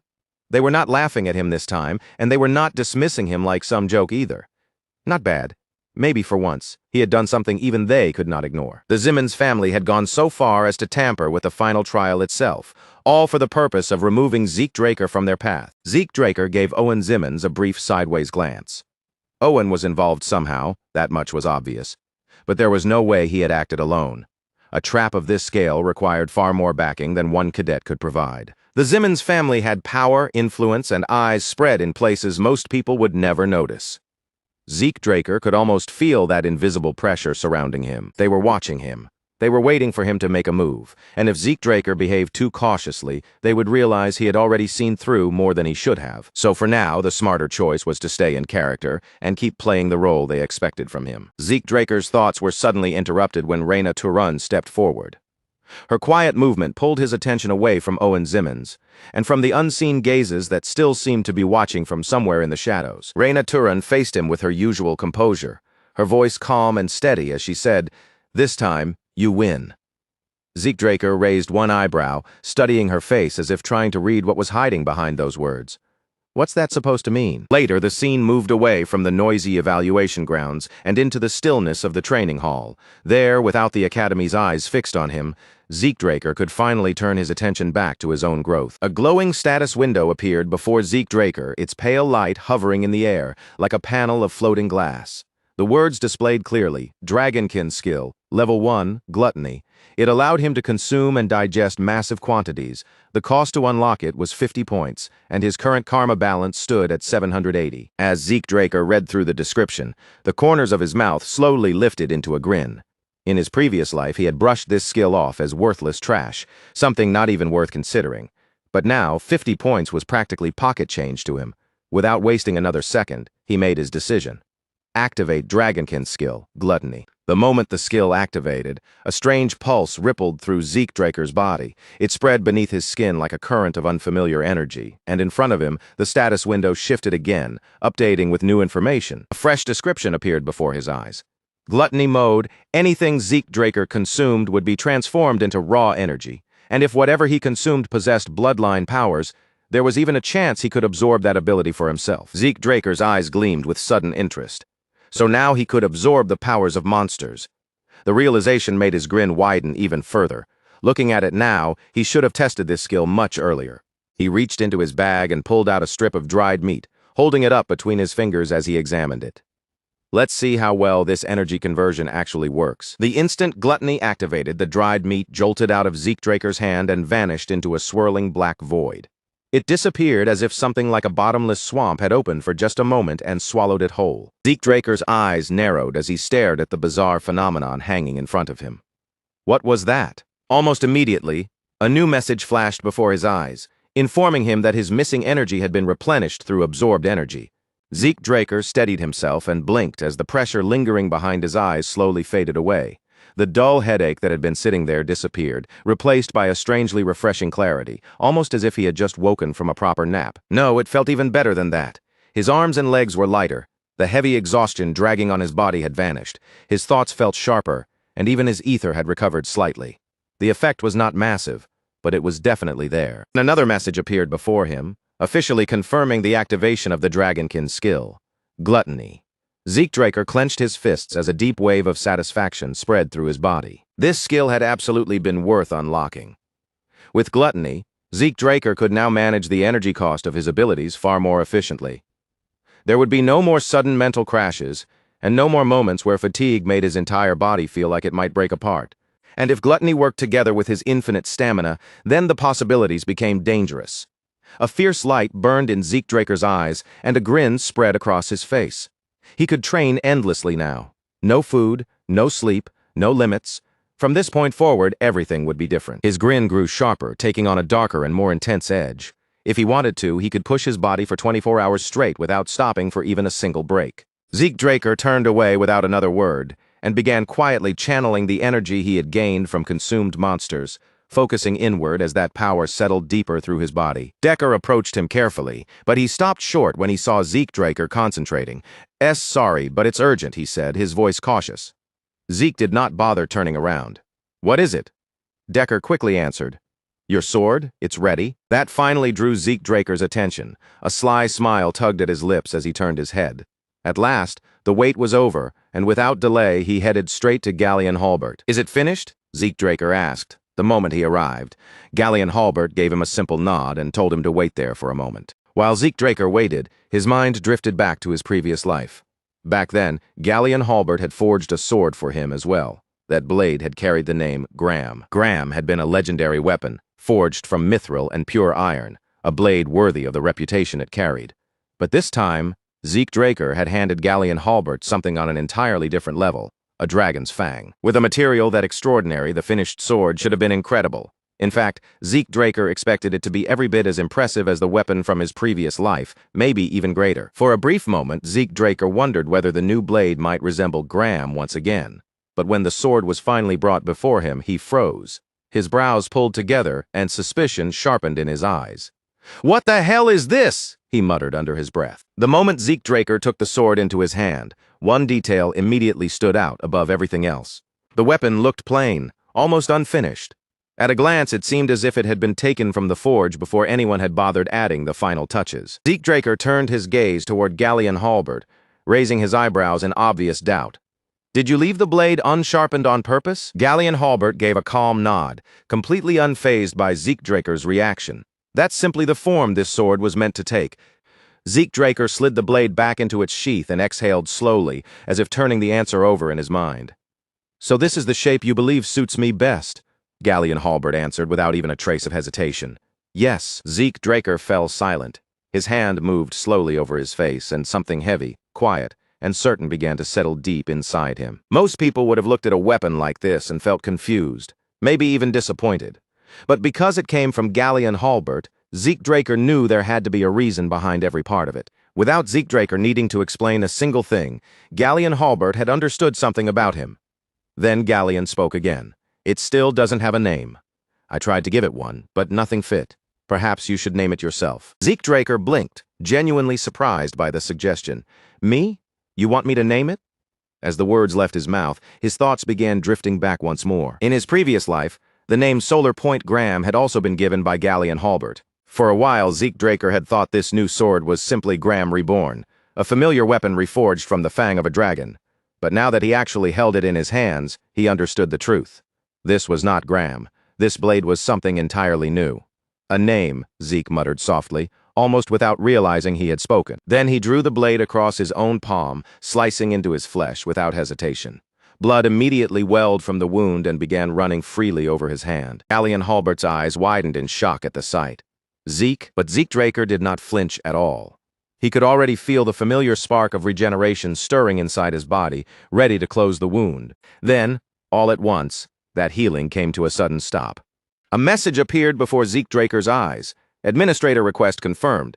Class skill, healing factor, had been temporarily disabled. Zeke Draker let out a low, satisfied breath as the message faded from sight. It had worked. With controlled focus, he guided his mana into the blood streaming from his wounded hand. He let the blood flow over the blade, coating its surface, and the steel seemed to drink it in, as though something ancient inside the weapon had recognized the offering. From the side, Galleon Halbert stared in disbelief, his thoughts racing faster and faster. Was Zeke Draker truly doing what it looked like he was doing? Was this really a sword-naming ritual? Galleon Halbert had only ever read about this in old records, a forgotten rite from the Age of Dragons. To name a weapon in this way, the wielder had to mix aura or mana into their own blood. Once that blood touched the sword, the ritual would begin. The person performing the rite would lose consciousness, drawn into a timeless dream until the weapon's true name finally revealed itself. Then Galleon Halbert remembered the other part of the ritual, the danger. Its risks were so severe that the world had almost completely forgotten it. And yet, Zeke Draker was carrying out that ancient rite with terrifying precision. How did he know? Galleon Halbert wondered, his heart pounding hard in his chest. How could Zeke possibly know about something like this? Then Zeke Draker's body suddenly crumpled as his consciousness slipped away. Inside that strange and endless void, countless names began to twist, spiral, and drift around him like echoes searching for the one they belonged to.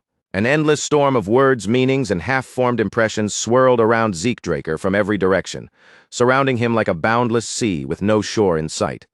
He floated weightlessly at the center of it all, reaching through the chaos again and again, searching for the one name that felt as though it had been waiting for him. A new path was beginning to open in front of him, and for the journey ahead, this blade could not remain nameless.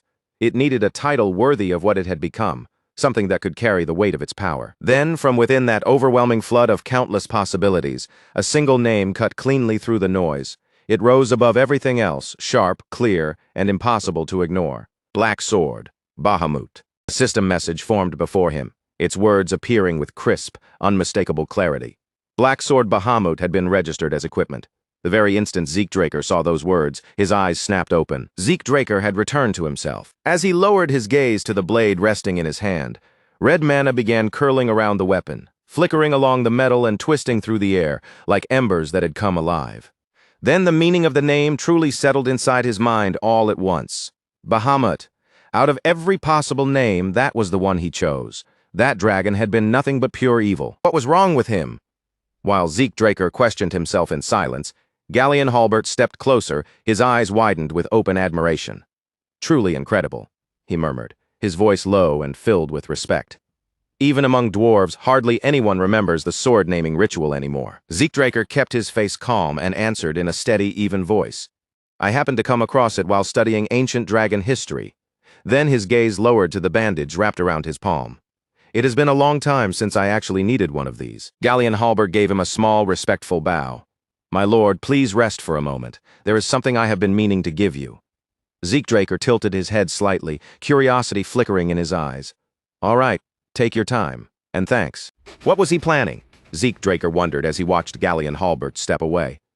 But before that thought could go any further, another system message suddenly flashed across his vision. Administrator request confirmed. Class skill, healing factor temporarily disabled.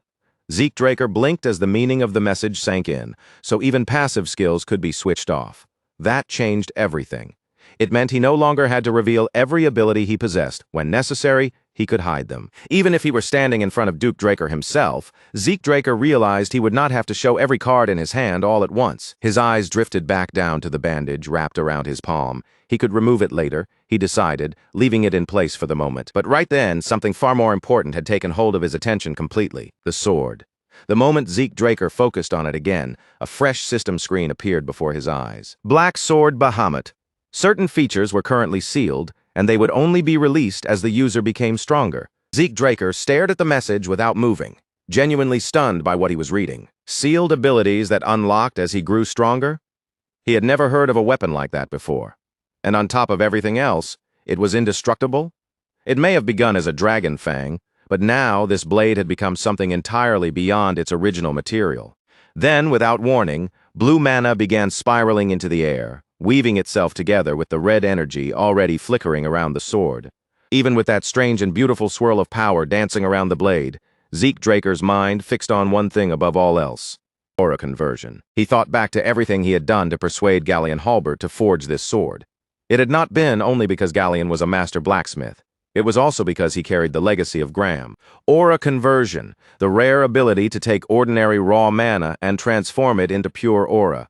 That was the true reason this sword mattered so much. As Zeke Draker tightened his fingers around the hilt, the blue mana circling the weapon burned even brighter, casting a faint cold glow across the dark surface of the blade. "I was born unable to use aura," Zeke Draker reminded himself. And now this was the power that could carry him all the way to the level of a Red Knight. Just then, Galleon Halbert returned, breathing a little harder as he hurried back toward Zeke Draker. "There it is," he said, clutching something tightly in his hand. "I finally found it." He lifted his head, ready to speak again, but the moment his eyes landed on Zeke Draker holding the sword, the words caught in his throat before they could fully come out. "My lord, have you been?" Galleon Halbert stopped dead in the middle of his sentence, his eyes widening as he saw Zeke Draker surrounded by that luminous, aura-like glow. A slow, proud smile spread across Galleon Halbert's face.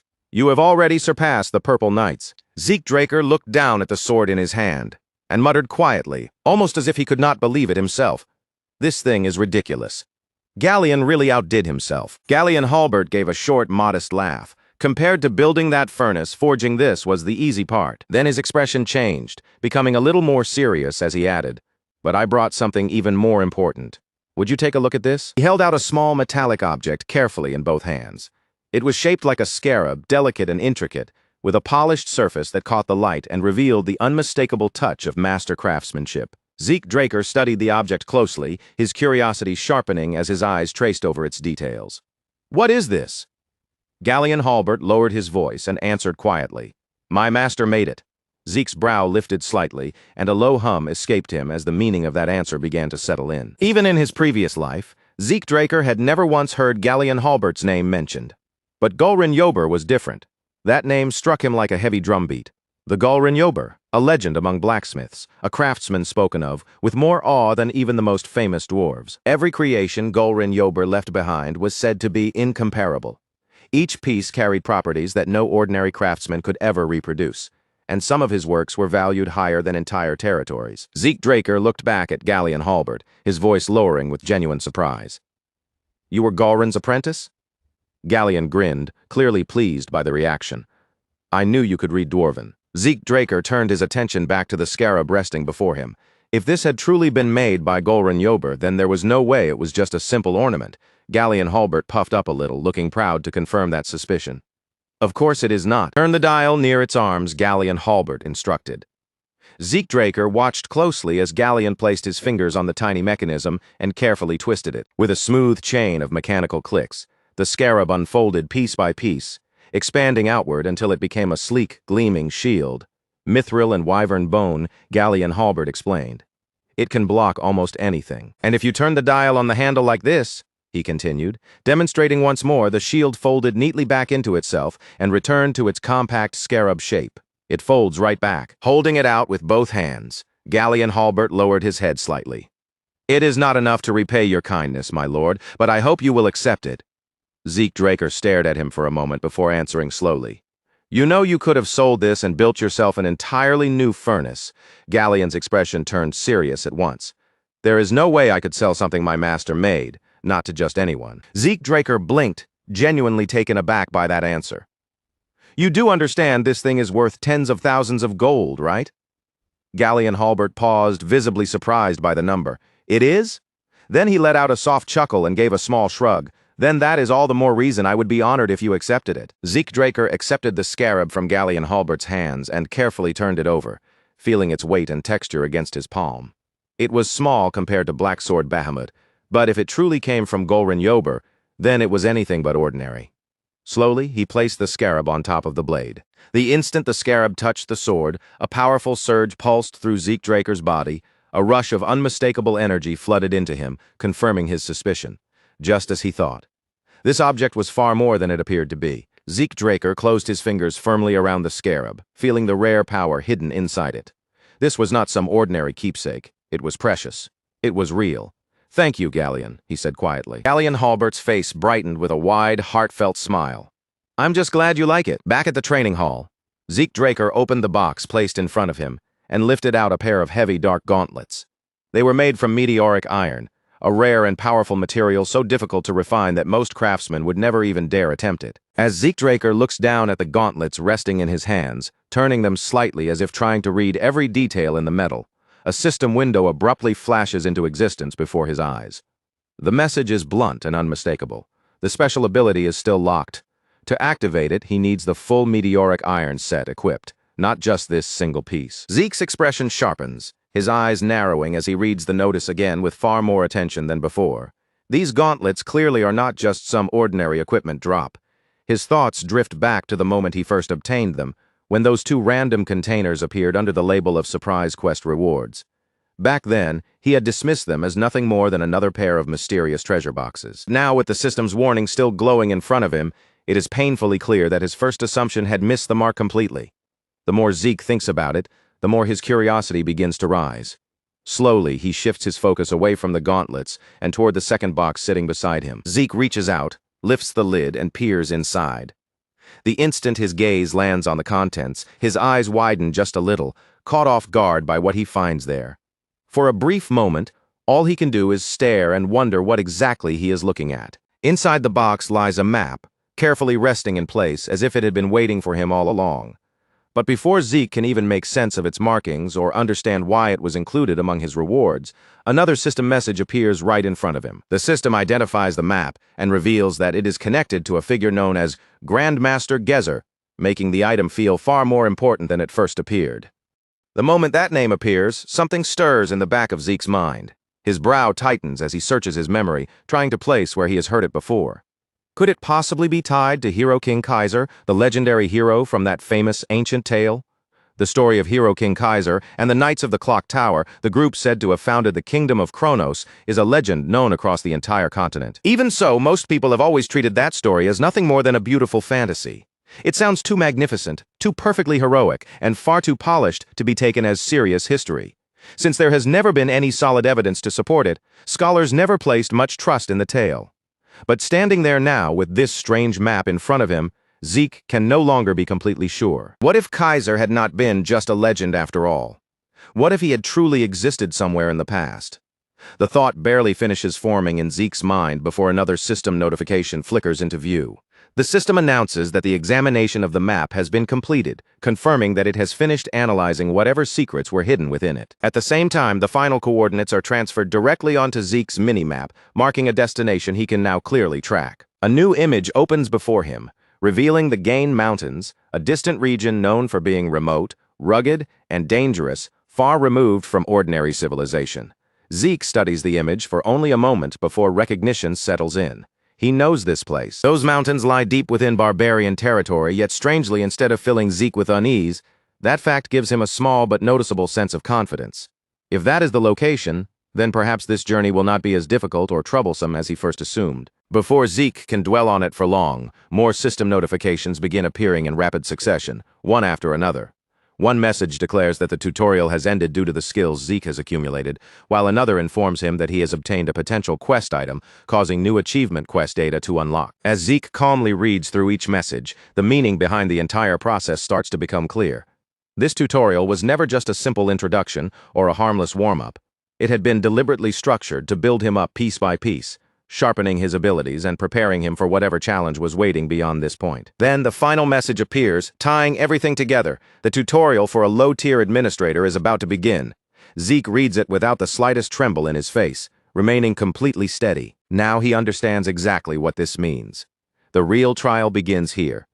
From this point forward, there will be no more gentle guidance, no more simple wins handed to him, and no easy path laid out in front of his feet. Zeke's gaze shifts toward the list of rewards displayed before him, his eyes moving over each item with quiet focus.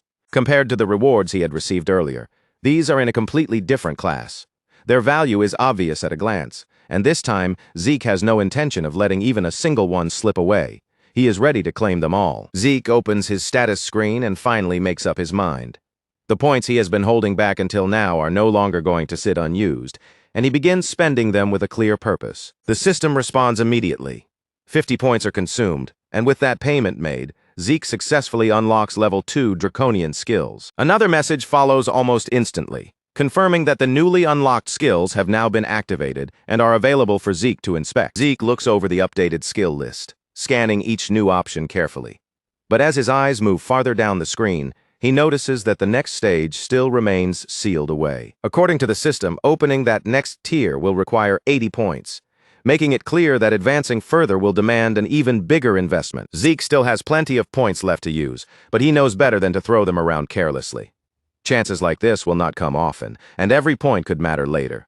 So instead of spending everything in one reckless burst, he chooses to move with caution and think ahead. For now, Zeke selects only the upgrades that matter most, choosing the skills that will give him the greatest advantage while still leaving 400 points safely in reserve. With that decision made and his preparations settled, he turns his attention toward what comes next, his eyes fixed firmly on the future ahead. Another system message appears in front of him, announcing that one of his draconian skills has just been activated. Zeke lowers his eyes toward his hand and watches the transformation begin. His skin shifts and hardens, reshaping before his very eyes, until his hand becomes a frightening dragon claw, covered in sharp, gleaming scales that look ready to tear through anything in their path. The intense power radiating from that transformed hand is strong enough to make even Zeke pause for a moment in surprise. Wanting to understand just how much force the skill can produce, he gathers himself and releases a sudden burst of power. The result is so explosive that it catches him completely off guard.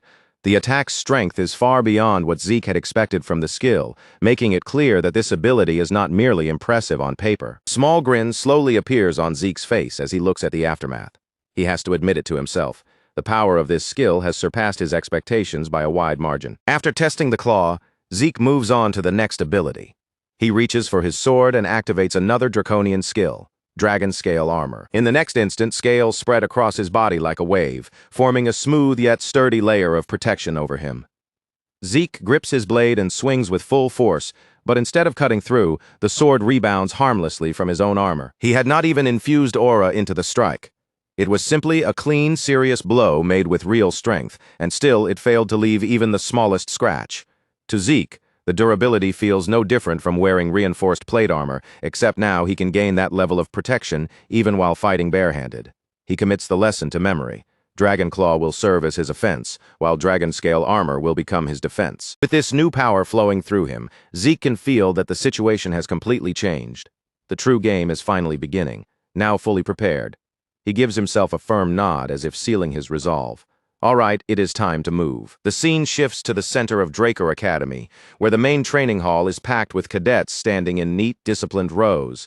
Around them, the instructors take their positions, preparing to begin the official briefing. One instructor steps forward and speaks to the gathered cadets, his voice carrying through the hall, before the semester exams and the practical aura exam can officially begin.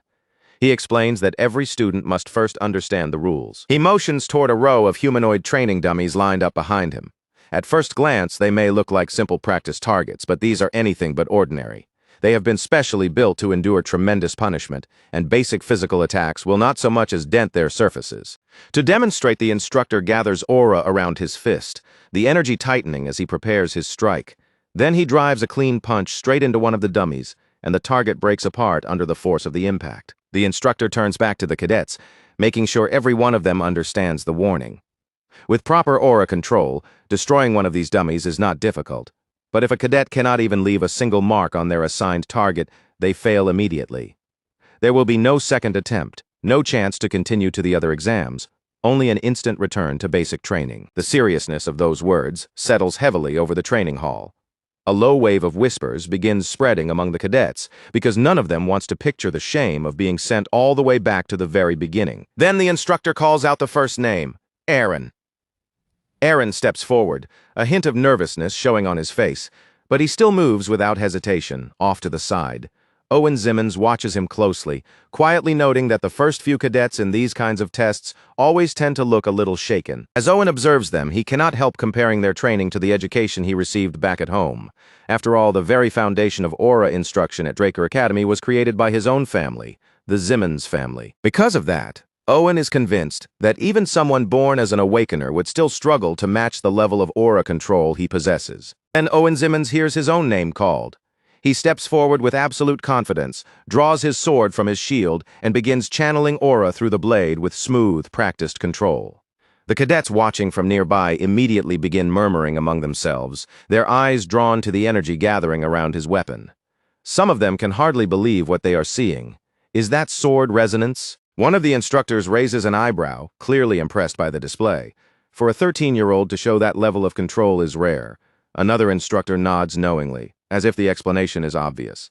Since Owen comes from the Zimmons family, it only makes sense. Owen does not waste a single second, with his aura already flowing through the sword. He drives the blade into the dummy and destroys it cleanly in one decisive strike. Watching cadets immediately erupt into laughter and applause, their excitement filling the hall as they react to Owen's effortless performance. A surge of pride rises inside Owen Zimmons as he turns his eyes toward Abel Draker, clearly wanting his display to be seen. The instructor brings his hands together with a crisp, echoing clap that cuts through the noise of the hall. With an approving look, he praises Owen openly, saying that the result is impressive and exactly what one would expect from someone born into the Zimmons family. Owen Zimmons allows a self-assured smirk to spread across his face, clearly enjoying the attention. Then, as if the victory already belongs to him, he walks over to Abel Draker with an easy stride and casually pats him on the shoulder. In a relaxed, almost teasing tone, Owen begins to say that at this rate, it will not be long before Abel. But Abel Draker does not let him finish. With a cold, dismissive motion, he brushes Owen's hand off his shoulder and cuts him down on the spot, telling him not to act so smug because it is rude. Owen's face stiffens at once, his jaw clenching as irritation flashes sharply in his eyes. He looks ready to snap back with something of his own, but before he can get a word out, the instructor calls the next cadet's name, forcing the exam to continue. As the test moves on and cadet after cadet steps into position, the instructors begin to pick up on something unusual in the flow of the exam. Technically, no one has failed yet, but the atmosphere is clearly off. Many of the cadets look unsettled, their shoulders tense, their movements stiff, and their timing just a little wrong. Owen Zimmons' performance has shaken them far more deeply than they want to show. Standing off to the side, Raina Turin watches everything unfold in silence. Every student in the special class may be capable of channeling aura, But from the way they move and control their power, Reina can tell that only a small handful truly rise above the others. Then Reina Tarun steps forward from the line, taking a quiet breath as she gathers herself. Her voice comes out calm and clear as she addresses the instructor, saying that she has a request. The instructor turns his gaze toward her, his expression sharpening slightly as the hall grows a little more attentive. He asks her what it is. Reina Tarun holds his gaze without flinching and states her request plainly. She wants to be evaluated according to the dragon-slaying arts standard. The instructor raises an eyebrow, clearly aware of how serious that request is. He reminds her that the grading system is intended for higher-ranking cadets and that it is far more demanding than the usual standard. Reina answers without the slightest hesitation, her voice steady as she says she understands. Hearing this from the side, Owen Zimmons frowns, thinking that ever since Reina Tarun became a pure-blood awakener, she has certainly grown bold, perhaps even a little too bold. Owen Zimmons knows better than most how difficult it is just to keep aura stable inside a blade. But the dragon-slaying arts are far beyond ordinary aura handling. Every attack requires complete precision with the aura flow controlled down to the smallest adjustment. The moment that balance slips, even slightly, the technique falls apart. Inwardly, Owen Zimmons scoffs at her confidence as far as he is concerned. Reina will be fortunate if she can land even a few proper strikes before her aura runs dry. To him, she is reaching too high, trying desperately to stand on the same stage as him, and all she is doing is preparing herself for a humiliating failure. The instructor, knowing exactly how unforgiving the dragon-slaying arts standard can be, studies Reina Tarun once more and asks if she is truly certain. He makes it clear that failing under those conditions will not be treated lightly. Reina does not pause for even a heartbeat before confirming that she is certain. After a moment, the instructor gives a slow nod and accepts her request. Reina Tarun lowers her head in a brief, composed bow, thanking him with quiet respect before turning toward the testing area. She walks into position, plants herself firmly before the dummy, and wraps her fingers tightly around the hilt of her sword. Then, with controlled breathing, she begins drawing aura into the blade. The very instant Reina Tarun moves her sword, the mood inside the training hall changes, as if every pair of eyes in the room can feel something powerful about to happen.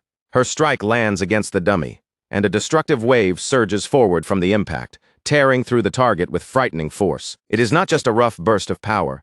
The energy explodes outward with raw intensity, yet every bit of it is focused into one clean, devastating blow. The dummy does not merely split, crack, or collapse.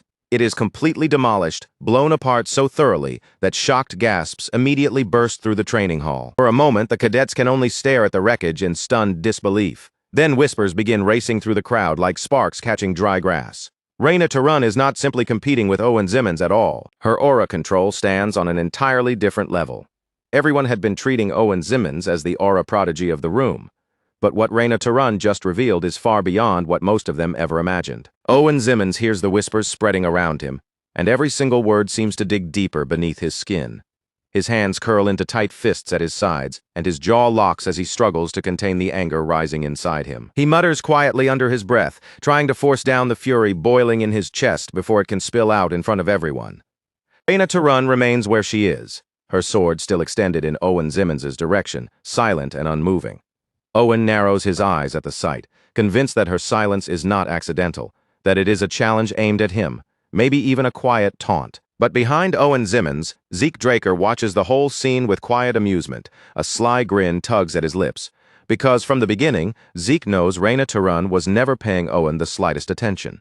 And now, whether Owen likes it or not, the gap between them has been made clear to everyone in the hall. Zeke Draker steps forward, sensing that the tension surrounding the exam is beginning to twist in a direction no one expected. A sharp memory flashes through his mind. Owen Zimmons staring straight at him, that intense gaze demanding some kind of answer. There is no real point in looking away from a look like that. And if this is what they expect from him, then perhaps, just this once, Zeke Draker should answer those expectations directly. Zeke Draker raises his hand calmly, drawing the attention of the instructors and cadets alike. In an even voice, he says that he would also like to be evaluated under the dragon-slaying arts criteria. One of the instructors lifts an eyebrow at once, his expression showing clear doubt and very little patience for what he assumes is a reckless request. He snaps back, asking whether Zeke thinks the test is easy just because Reina Tarun managed to pass it, reminding him that she is a pure-blood awakener. But before the instructor can continue scolding him, another instructor steps in, raising a hand and cutting the lecture short. The second instructor states that Zeke will be tested under the same conditions as Reina Tarun. Then he turns his attention directly to Zeke Draker and asks whether those terms are acceptable. Zeke Draker gives a quiet, composed nod, his expression barely changing. He answers simply that those conditions work for him. Off to the side, one instructor leans closer to another and mutters under his breath, asking who that kid is, because he does not remember seeing him in class. The other instructor quietly adds that the attendance records are all accounted for as well. The head instructor answers without any hesitation, explaining that Zeke won a wager against instructor Andre Draker, and since the questioning instructor is new here, he probably has not heard the full story yet. Then the head instructor identifies him plainly. That cadet standing over there is Zeke Draker. He is the Golden Light Pure Blood Awakener, who suddenly appeared from seemingly nowhere. Not only that, he is also the same cadet who shattered Sir Abel Draker's record during the dungeon escape exam. Zeke Draker walks into the training grounds with his sword in hand, the attention of the hall now fixed on him. Just as he prepares to strike the practice dummies, a system alert suddenly appears before his eyes. The system informs him that the ether Zeke Draker has lost is now being redirected, converted, and channeled into aura. A blue glow begins to gather around his sword, the energy twisting along the blade and swirling tightly around the edge, as if being drawn into a sharper form. Zeke Draker clenches his teeth slightly as he steadies the rising surge inside the blade. Controlling this flow is still not simple, and he can feel the strain of managing it, but he knows it should be more than enough to complete the task in front of him. He tightens his grip around the hilt, settles his stance, and focuses his breathing, preparing to release the technique in one clean motion. From the sidelines, Reyna Turun watches him with sharp attention. The moment she sees his stance, her eyes widen in shock, because she recognizes it instantly. It is Dragon Slaying Arts, Chapter 1, Verse 4, Skysliss Strands. A sharp breath slips from Reyna Turun as realization hits her. Zeke Draker has not simply memorized the technique or imitated its outer form. He has refined it to a level that is genuinely astonishing. In her eyes, his form may even be strong enough to rival that of instructor Andre Draker himself. Every movement Zeke Draker makes is crisp, precise, and perfectly controlled, with no visible flaw in his posture, timing, or aura flow. Then he swings. In the next instant, the dummies are blown apart, shredded by the overwhelming force and razor-like precision of his strike. Deep inside, Zeke Draker reflects quietly on the technique he has just used. To him, this is no longer merely a movement he studied or copied during training. For his regression, Zeke Draker spent 2 full years drilling this technique into his body over and over again, repeating it until the motion became part of him. Now, every step, every shift of aura, and every movement of the blade comes to Zeke Draker as naturally as instinct itself. As the final ripple from Zeke Draker's strike dies away inside the training hall, he slowly exhales, letting the tension leave his body. There was once a time when he considered the dragon-slaying arts nothing but dull, repetitive practice. But now that he is rebuilding his foundation from the very beginning, those same techniques no longer feel quite so boring. And if nothing else, that little demonstration should have been enough to unsettle Reyna Turun, even if only for a moment. The instructors begin exchanging low murmurs among themselves, their eyes still locked on the destroyed targets scattered across the floor. One of them notes how smoothly Zeke Draker wrapped aura around his sword, while another quietly points out the sheer destructive force compressed into that single strike. Those quiet comments quickly begin to spread between the instructors, and before long, a few of them start wondering in disbelief whether Zeke Draker might already be approaching the level of a purple knight. Zeke Draker lowers his eyes toward the shattered remains lying across the ground in front of him, taking in the damage his own attack left behind. Yeah, there is no denying it now. He definitely overdid that one. It looks like a portion of his aura slipped out without him realizing it, turning what was supposed to be a controlled demonstration into something far flashier than he intended. Zeke Draker mutters quietly under his breath, almost as if scolding himself, saying that he only meant to match Reyna Turun's display, not draw this much attention to himself. Nearby, one of the instructors continues staring at the ruined dummies, his mouth hanging slightly open, as he struggles to accept what he has just seen.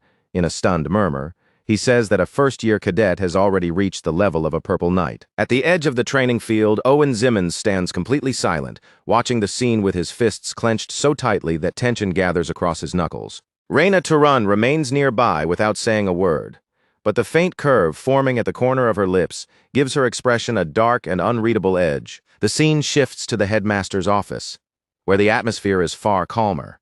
The headmaster calmly offers Zeke Draker a cup of tea, then brings up his unexpectedly outstanding results from the semester exam. Zeke Draker answers with modest restraint, saying that he only got lucky. The headmaster lets out a soft chuckle, his tone gentle but clearly unconvinced. and points out that becoming a purple knight at 13 years old is not something luck can explain. For a moment, Zeke Draker finds himself with no proper answer to that.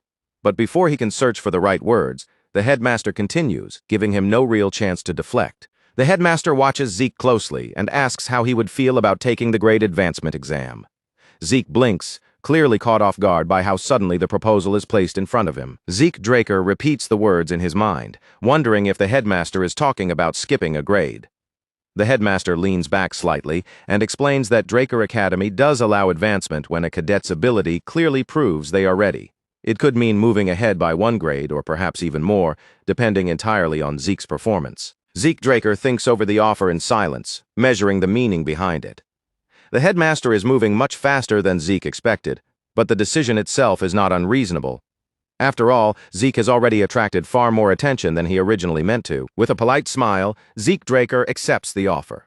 He understands perfectly well that agreeing to this means stepping into something far larger than just another ordinary academy exam. After leaving the office, Zeke Draker walks away and mutters quietly under his breath that the headmaster is definitely scheming something behind that calm expression. Even so, Zeke Draker decides that for the time being there is no harm in playing along and watching where this path takes him. Back inside the headmaster's office, the headmaster turns slightly toward the person seated across from him, his calm demeanor still unchanged. In a measured tone, the headmaster says that both Raina Tarun and Zeke Draker, two pure-blood awakeners, have agreed to take the exam. The figure seated opposite him gives a small, controlled nod, answering that they understand and will make the necessary arrangements. The headmaster folds his hands together in front of him, and a faint smile slowly appears on his face.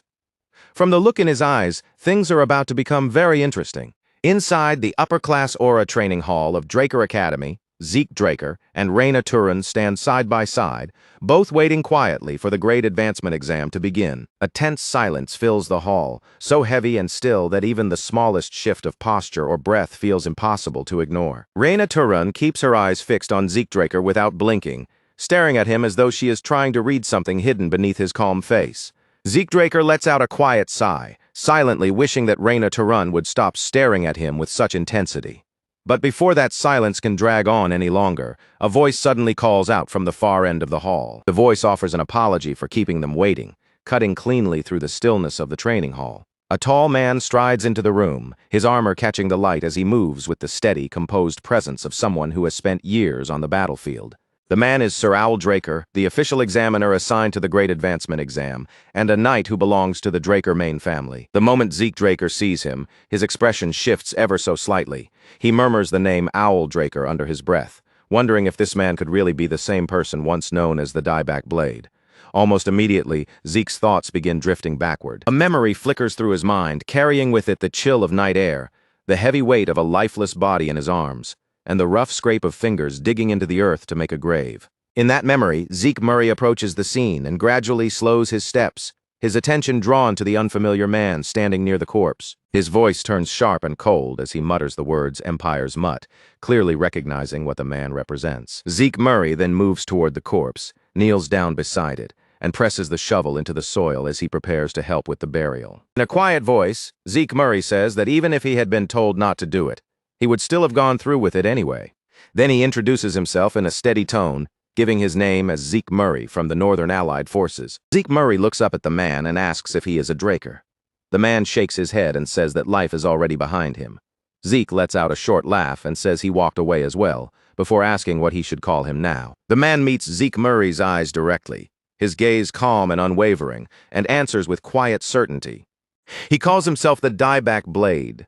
As the memory fades away, Zeke Draker blinks back into the present and softly repeats that name to himself. Owl. Somehow, that name fits the Dieback Blade far too well. Zeke Draker pulls his attention fully back to the present, just as the formal proceedings of the exam begin. Zeke Draker and Raina Tarun both lower their heads in a deep, respectful bow and address him as Sir Draker in unison. Then an instructor steps forward and begins explaining the rules of the exam. The instructor announces that this exam will follow the Illumin Cradle method, meaning it will be conducted as a sword duel with no time limit. He continues by explaining that the match will only end when one side yields or becomes unable to continue, and that both examinees are expected to give everything they have. Without hesitating, Raina Tarun steps forward and declares that she will go first. But Owl Draker remains perfectly calm and raises one hand to stop her, saying there is no need for them to take turns. Instead, he tells them to come at him together. For a brief heartbeat, both Zeke Draker and Reyna Turun freeze in place, their eyes widening as the meaning of his words sinks in. Together, they are not being examined one at a time. They have to face Owl Draker at the same time. After Owl Draker openly challenges both of them to attack at once, Zeke Draker casts a quick glance toward Reyna Turun, checking her reaction. In a steady level voice, Zeke Draker tells Reyna Turun to stay calm. There is an obvious gap between their abilities and Owl Draker's, and in truth, the test has already begun. Reyna shoots him a sharp, irritated look, but Zeke remains completely unfazed. Zeke Draker warns her that if she rushes in recklessly without thinking, she will only lose points before the fight has even properly started. Reyna Turun gives no verbal response. Instead, her eyes snap forward, her gaze becoming sharper and more focused as she processes the situation. A small, hidden smile tugs at Zeke Draker's lips. Her ability to understand quickly is still as sharp as ever. He leans in just slightly, keeping his voice low, and tells Reyna Turun that they only need to land one clean hit.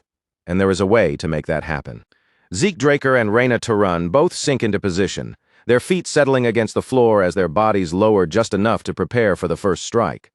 Around them, the training hall seems to tighten with pressure, the silence turning sharper as the confrontation finally begins to take shape. Zeke Draker reaches for his weapon and draws his sword, revealing a worn wandu from the Eastern Empire.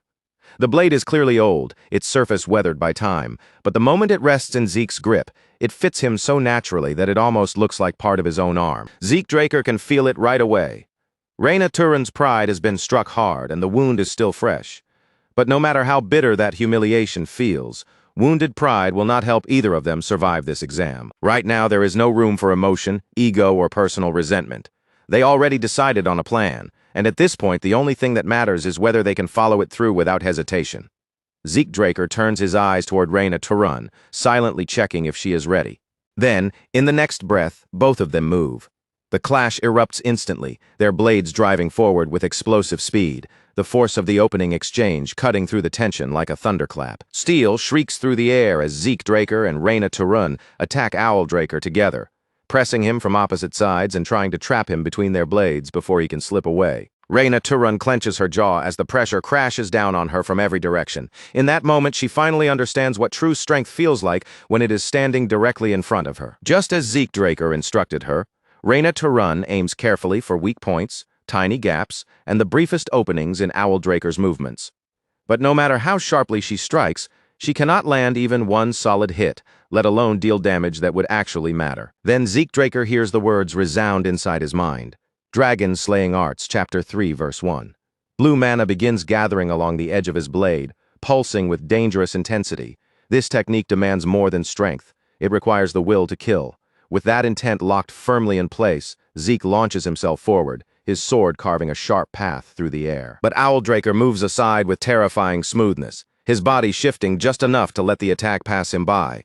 He slips beyond the strike so effortlessly that it feels as though he had predicted Zeke's move before it even began. And in that same split second, Owl Draker turns the opening against them, unleashing a fast counterattack that slams into Reyna Turun from the side. Reyna Turun's guard shatters beneath the impact, her defense giving way all at once under the force of Owl Draker's strike. Blood scatters from Reyna Turun as her body is thrown off balance and crashes violently onto the floor of the training hall. One of the instructors cries out in alarm, their voice cutting through the hall as they urgently ask whether Lady Reyna Turun is all right. Reyna Turun refuses to stay down. She forces herself back onto her feet, breathing harshly and unevenly, her body trembling as she fights to steady herself. "I am fine," Reyna Turun answers, though her rough breathing makes it clear the blow hit hard. Then she warns the instructors not to come any closer because this fight is far from safe. And right then, the truth sinks in. She had blacked out, even if it was only for a single second. If she cannot even keep herself conscious under that pressure, how can she possibly create an opening? Reyna Turun finally understands that with her current level of skill, facing Owl Draker head-on gives her no chance of victory. Reyna Turun's eyes narrow as she looks at Zeke Draker, disbelief flashing across her face. He cannot possibly be suggesting what she thinks he is suggesting. There is no way she would stoop so low as to use such a disgraceful tactic. To Reyna Turun, relying on something that underhanded would tarnish the dignity of a proper duel. The very idea clashes with everything she believes a fair fight should be, and she is not willing to accept it so easily. Zeke Draker only gives a casual shrug, completely unmoved by the disgust in her expression. Honor does not feed you, he says bluntly, his voice flat and practical. This is not some noble showdown. It is an exam, and it is meant to test whether we can kill. As he says it, Zeke Draker places a hand firmly on Reyna Turun's shoulder, as though that simple touch is enough to end the argument. Reyna Turun lets out a sharp breath, frustration tightening across her face. Still, she cannot deny the truth of the situation. She was the one who asked Zeke Draker for help in the first place. Even then, Reyna Turun cannot stop herself from challenging him.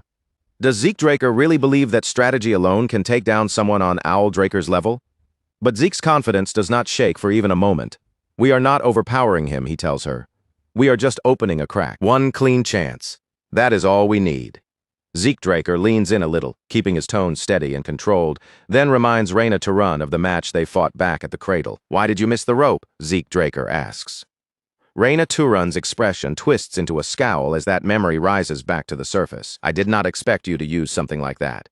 Reyna Turun admits, still clearly irritated by the memory. Zeke Draker gives a small nod, as if she has just proven his entire point. Exactly. And Owl Draker will not expect it either, Zeke Draker says, letting the meaning of those words settle between them. Lifting his blade up onto his shoulder, Zeke Draker points toward Reyna Turun with a knowing glint in his eyes. Wait for my signal, he tells her. It will work. We only need one opening. Then, before Reyna Turun can give him any kind of answer, Zeke Draker kicks off the floor and charges forward. The edge of his sword flares to life as the dragon-slaying arts awaken once more, raw energy racing along the blade like a line of wildfire. Owl Draker's eyes narrow by a fraction as he watches the movement. He recognizes the form immediately. That technique belongs to Sir Duke Draker. With calm, practiced ease, Owl Draker shifts his body and steps aside, avoiding the incoming attack without a wasted motion. Zeke Draker grins as he presses in closer, his blade still driving forward. No more holding back, right? He says, almost daring him. Their swords crash together, and the moment steel meets steel, a brilliant burst of light explodes between them. Owl Draker flinches, thrown off for barely half a second, as a strange glint flashes within the mana. His eyes widen in recognition. Mana inheritance. The raw radiance of a pure-blood awakener floods the area, spreading outward into a blinding flare that swallows everything in sight. Cheap tricks, Owl Draker mutters under his breath. Blinding me will not be enough. But even as he says the words, a faint thread of doubt begins to slip into his mind. How is Zeke Draker still moving so accurately inside this churning darkness, as though he can see every detail perfectly? The shadows roll across the training hall until they swallow it completely, erasing the walls, the floor, and every clear line of sight. And yet Zeke Draker moves through that darkness with unnatural ease, gliding forward as if the light had never vanished at all. Concealed within the pitch-black veil, Zeke Draker lets a small smirk appear on his face, hidden from the others by the darkness surrounding him. Perfect timing to test it, he thinks to himself. The new draconian skill, and because this is only an exam, there is no reason for him to spill anything unnecessary. The air gives a single heavy pulse. Dragon Claw. Yellow mana bursts from Zeke Draker's blade, ripping through the darkness in jagged arcs. The strike tears across the shadowy veil and splits it apart as if claw marks have been carved through the air itself. Owl Draker's body tenses as he feels the force behind the attack. A strike carrying that much power should never belong to a first-year cadet. But Zeke Draker is no longer moving like an ordinary first year. In the middle of the exchange, he turns his gaze briefly toward Reyna Turun. Reyna Turun is still caught inside the darkness, struggling to find her bearings as the blackness closes in around her. Unlike Zeke Draker, she cannot move cleanly through that suffocating dark field. It makes her wonder whether all of that power Zeke released was meant for one purpose only, to block Owl Draker's sight. It is the kind of tactic that usually only succeeds against opponents far weaker than the one standing before them now. But before that thought can settle, Zeke Draker attacks again. Owl Draker dodges by the narrowest margin, slipping just out of reach. Yet something about Zeke Draker's movement does not feel right. Zeke Draker's rhythm has not collapsed at all. His attacks continue to flow smoothly, each strike deliberate, fluid, and razor-sharp, chaining into the next with a level of control that is almost frightening. Then, in the very next heartbeat, Zeke Draker vanishes from sight completely, his figure melting away so suddenly that it looks as if the darkness has opened its jaws and swallowed him whole. Dieback spins around on pure instinct, his gaze snapping sharply from one side of the training hall to the other. But no matter how fast he searches the shadows, there is no solid target waiting for him. The only thing left behind is a faint, almost ghost-like silhouette. slipping through the moonlit air like a thin mist drifting just beyond reach. Around that fading presence, the space begins to ripple with mana. Pale, glowing traces curl through the darkness, twisting and winding like delicate threads of light caught in the air. Then strange echoes begin to spread across the hall, bouncing from one wall to another until the sound loses all direction and no one can tell where it truly started. Movement seems to stir from everywhere at once. Zeke Draker's presence fractures, blends, and dissolves into the illusion so completely that every trace feels suspicious, and no single sign can be trusted. Dieback grits his teeth, irritation cutting across his face. At this point, his eyes are deceiving him, his ears are misleading him, and even his instincts are handing him nothing but lies. Then Zeke Draker appears again, already closing in with his sword drawn. His eyes remain calm and steady, a quiet smile resting on his lips as he steps forward and swings without hesitation. But right as that attack comes in, alarms suddenly erupt throughout the hall. A sharp, piercing shriek tears through the air, and Dieback's thoughts jolt violently from the sudden shock. He understands the trick almost at once. This is the kind of device he has seen before. A single-use mechanism made from simple parts, small enough to conceal and driven by magic that does not need to break or destroy anything. It only needs to flash with light, it only needs to scream with sound, and in the middle of a fight like this, that alone is already enough to change everything. Deafening blast tears through the training hall, exploding outward in one violent burst and drowning out every other sound around them. Zeke Draker throws both arms up to protect his ears at that exact moment, while Reina Tarun immediately catches the opening and launches into motion. The raw force of the noise slams into Dieback like a heavy hammer crashing directly against his skull. He reels backward, both hands flying to his head as pain and shock hit him at once. But the realization arrives too late. A curse slips from his mouth. He had underestimated Reina Tarun's plan, and now that mistake is cutting into him in the worst possible moment. Reina Tarun and Zeke Draker rush in together, closing the distance side by side as their blades flare to life in perfect rhythm. Standing shoulder to shoulder, they pour their strength into the same technique, drawing on the power of the dragon-slaying art together. Chapter 4, Verse 1. Full Moon Slash. Two dazzling arcs rip through the air at the same time, so sharp and radiant that they steal the breath for one beautiful instant before turning deadly in the next. But at the very last possible second, Dieback's instincts flare to life. He clenches his teeth, forces his body to obey, and twists away just in time. The attack slices past him, cutting through empty space and missing its intended mark. After that brutal exchange, both Zeke Draker and Reina Tarun finally give out. Their wounded bodies can no longer hold them upright, and they collapse onto the floor under the weight of everything they have endured. Medics rush in at once with stretchers, moving quickly across the field as they lift the two injured cadets and carry them away from the training hall. The examiner then turns toward Dieback, gives him a short nod of approval, and offers only a single, simple judgment. Well done. That is when Duke Draker enters the scene, appearing with an almost casual air as he brushes dirt from his shoulder and raises one hand in an easy greeting. He tells Dieback that Owl Draker seems to have disrupted someone else's entire technique, throwing its rhythm completely off balance. Then Duke Draker lets a faint smirk tug at his mouth and turns toward the Gale Knight. He asks if he is still as stiff and rigid as ever, casually wondering aloud how his own discipline compares these days. Dieback does not respond. His expression remains still and unreadable, but his thoughts have already slipped back to Duke Draker's final move. He remembers it with perfect clarity. In the middle of the fight, Duke Draker had actually dropped his sword just to raise his guard, throwing away a perfect chance to counterattack. Dieback cannot help wondering whether he ever truly fights to win, or if he always reveals only the absolute minimum needed to pass. His gaze slowly lowers to his injured hand, and in the silence that follows, one name settles heavily inside his mind: Zeke Draker. That boy has already gone far beyond anything I have the right to judge. The scene then shifts to a dignified meeting hall, where the instructors have gathered together with the dean to finalize the exam results. The dean rises from his seat, and in a calm voice assumes that there are no objections. One by one, the instructors give silent nods. No one speaks against the decision, and with everyone in agreement, the final result is settled unanimously. Not long after, the results are posted on the board for all to see. Reina Tarun and Zeke Draker have both advanced, moving up into the 3rd and 5th grade. After that day, Zeke Draker's life finally begins to calm down, settling into a rhythm far quieter than the chaos of the exam. For a time, he trains directly under Duke Draker in the Gale Arts, receiving personal instruction from him. But eventually, that role is handed over to Andre Draker instead. Zeke Draker also keeps exchanging messages with Professor Fanon for a while, though Fanon later transfers to the Royal Magic Laboratory in Delphoa. Bit by bit, Zeke drifts away from the world of noble families, Strangely enough, Owldraker still shows up every few months to challenge him, and whenever Zeke remembers that, he cannot help letting out a quiet laugh. Then one day, something inside him seems to click into place. Zeke Draker takes a leave of absence, shuts himself inside a training hall, and throws himself completely into improving. 2 full years pass in that secluded routine, and by the end of it, he graduates. Now the scene shifts once more, this time into the towering corridors of the Valhalla institution. Decker approaches Zeke Draker with a respectful smile and offers his congratulations.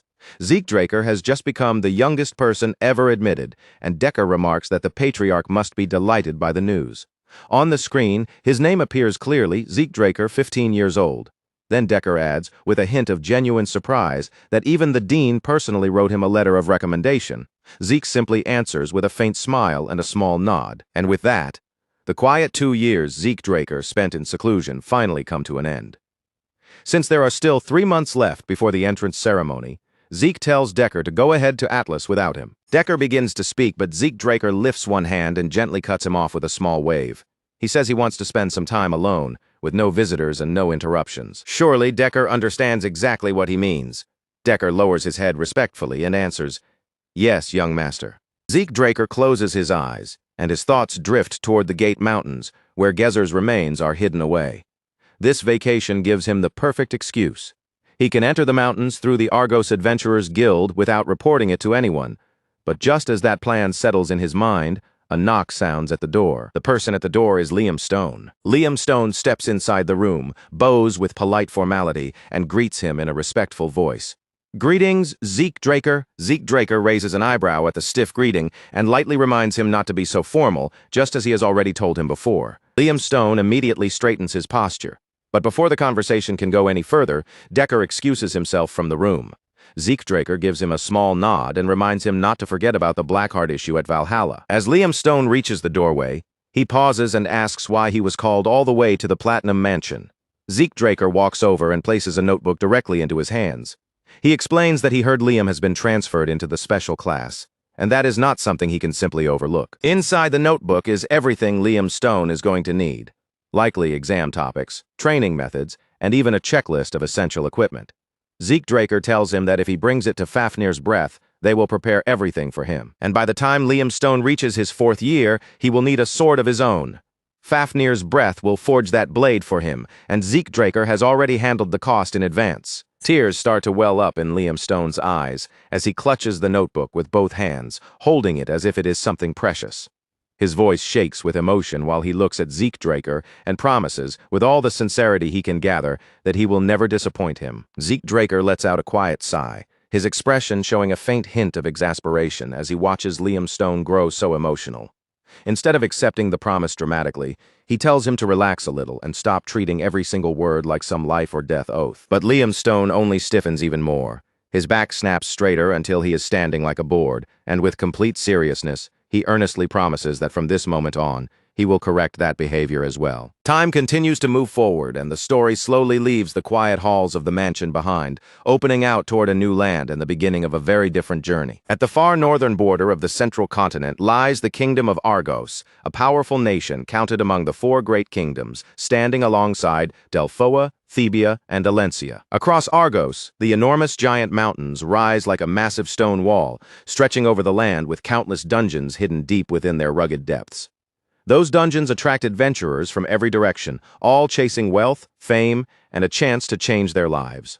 Long ago, the first king of Argos built the kingdom's economy around dungeon exploration and created the Adventurers Guild, an organization that has since expanded across the continent under the authority of the royal family.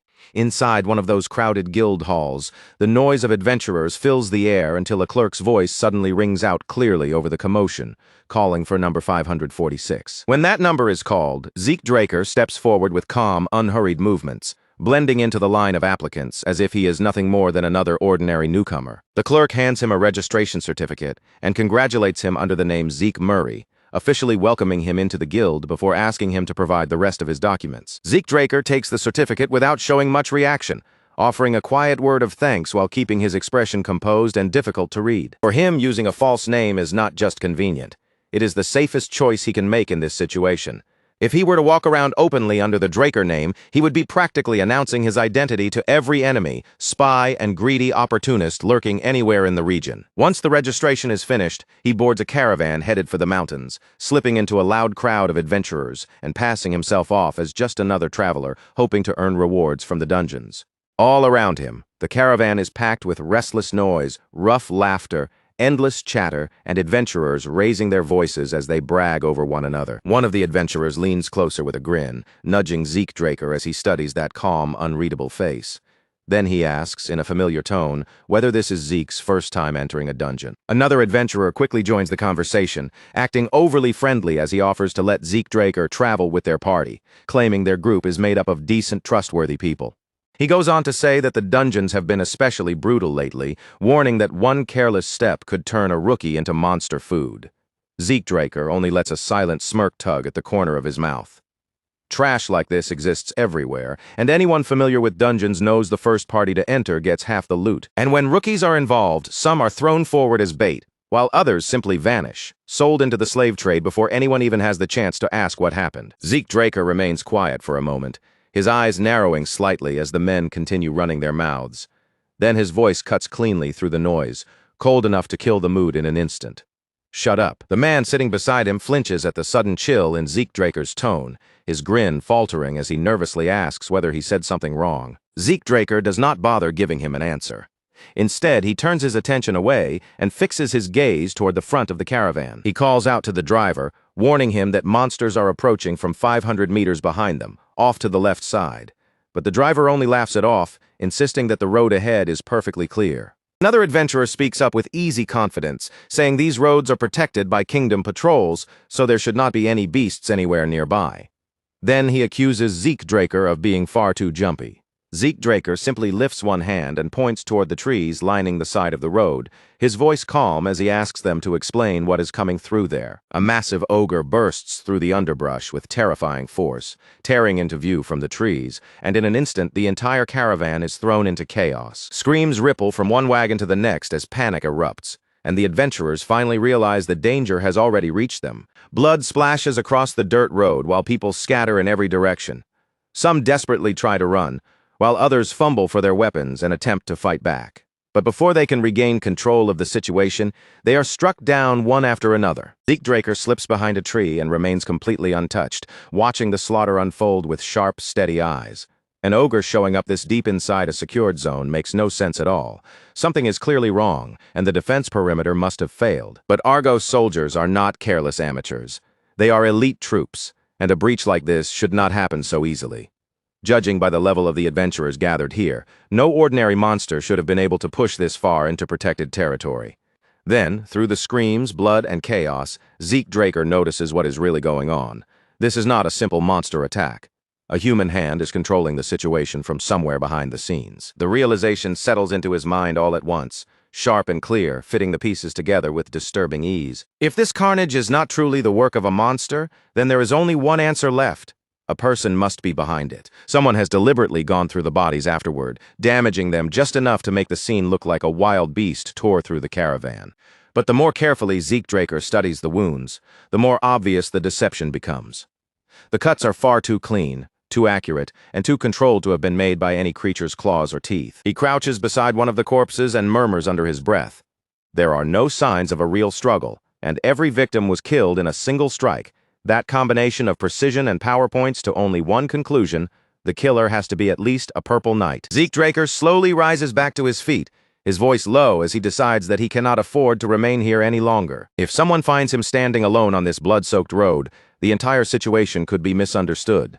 Leaving the massacre behind, Zeke Draker sharpens his focus once more, because right now finding traces of Gezer matters more than anything else. Before long, he arrives at a dark forest where skulls hang from the branches, tied in place with strips of bark like grim warnings swaying quietly in the shadows. Zeke Draker recognizes the sign without needing to think. This is barbarian territory. At the same time, his minimap flickers, signaling that he is finally getting close. The ruins of Gezer are just ahead. But then an unsettling question cuts into his concentration. Why are the Rome Empire's hunting dogs here? They are elite knight trainees who serve directly under the Empire's command, raised and trained for one purpose, to track targets relentlessly and kill them without hesitation. At this point in history, the world still has no idea they exist, but before much longer they will become one of the Rome Empire's core forces in the continental war that is steadily drawing closer. Zeke Draker's eyes narrow as he pieces together the signs he has been following. The trail, the spacing, the movement patterns, he has been tracking them for some time now, and it is definitely them. Their methods are far too distinct to mistake. Now Duke Draker's confidence makes far more sense. The Rome Empire's fanatical obsession with immortality has already pushed them into every hidden corner of the continent. Even before his regression, Zeke Draker remembers how obsessively they hunted for rare artifacts and secret relics. Conquering the continent was never the Rome Empire's only ambition. Beneath that grand goal, they were searching for something much stranger and far more dangerous: eternal life. And now Zeke Draker cannot stop himself from wondering whether they have already found Gizer's ruins. He needs to confirm the truth with his own eyes. In the next instant, Zeke Draker disappears from the place where he had been standing. The hunting dogs and the guards jerk in shock, startled by the sudden disappearance as Zeke Draker's presence vanishes without warning. One of the guards reacts first, his body snapping into action as his hand shoots toward the pistol at his side. But before his fingers can even wrap around the grip, Zeke Draker is already there, appearing directly in front of him like a shadow that crossed the distance in an instant. A thin flash of steel slices through the air, so quick and clean that there is barely any sound at all. With one controlled strike, Zeke Draker cuts through the man's hand before he ever gets the chance to pull the trigger. Pistol slips free from the guard's ruined grasp and tumbles down to the ground, landing with a sharp metallic clink that cuts through the tense silence. Zeke Draker does not so much as flinch as a golden flare suddenly rockets upward, streaking into the sky before bursting open like an emergency signal. His eyes lift to follow it for just a brief second, and that is enough for him to understand that whoever fired it is probably the leader. Even so, as his gaze moves across the area, something about the scene feels wrong. There are only 3 operatives in sight, and that number does not add up at all. Zeke Draker turns his attention to the man twisting in pain on the ground and asks in a calm and measured voice whether they are the perimeter team. There should be 12 of them out here, which means the situation has already gone off course. He demands their names and asks who sent them, but the men answer him with nothing but stubborn silence. Then, out of nowhere, one of the men throws himself forward in a desperate charge, lunging at Zeke Draker as if one reckless attack could somehow turn everything around. Zeke Draker only shifts his body to the side with effortless composure, letting the strike pass by harmlessly as though it had never been a real threat. His voice sinks lower, carrying a cold edge that makes the remaining men stiffen where they stand. Even now, they still do not seem to grasp what kind of situation they are trapped in. Because from this point on, Zeke Draker is the one asking the questions. He turns his unreadable gaze toward the last 2 men still on their feet, calmly weighing them both. There are 2 mouths left in front of him, but only one needs to stay alive long enough to speak, so he asks which one of them will answer first, and both men freeze, hesitation written all over them. Just then, a faint light flickers across Zeke Draker's screen. He has already forced his way into their live feed, and the image on display shows a cramped, improvised base packed with equipment, stacked supplies, and armed personnel moving through the cluttered space. This is their operations center. The wounded knights, the wreckage, scattered around the area. The hidden base tucked away from sight. Piece by piece, everything starts fitting together. If these people have truly discovered the ruins of Gizer, then Zeke Draker will confirm it soon enough. And if even one of them dares to make a move against McCain, Zeke Draker will make sure they are buried right where they stand. Far past the edge of barbarian territory, 2 guards stand posted in front of a sealed basement entrance, surrounded by air that feels heavy, stagnant, and unnaturally still. One guard scoffs quietly, muttering that there is no real point in protecting a place this cursed. The other gives a dull agreement, sounding just as uninterested. But before either of them can truly let their guard down, a sharp sound cuts through the air, and the first guard collapses without even getting a chance to cry out. A single heartbeat passes, and then the silence is broken again. The second guard drops to the floor as well, farther inside the base.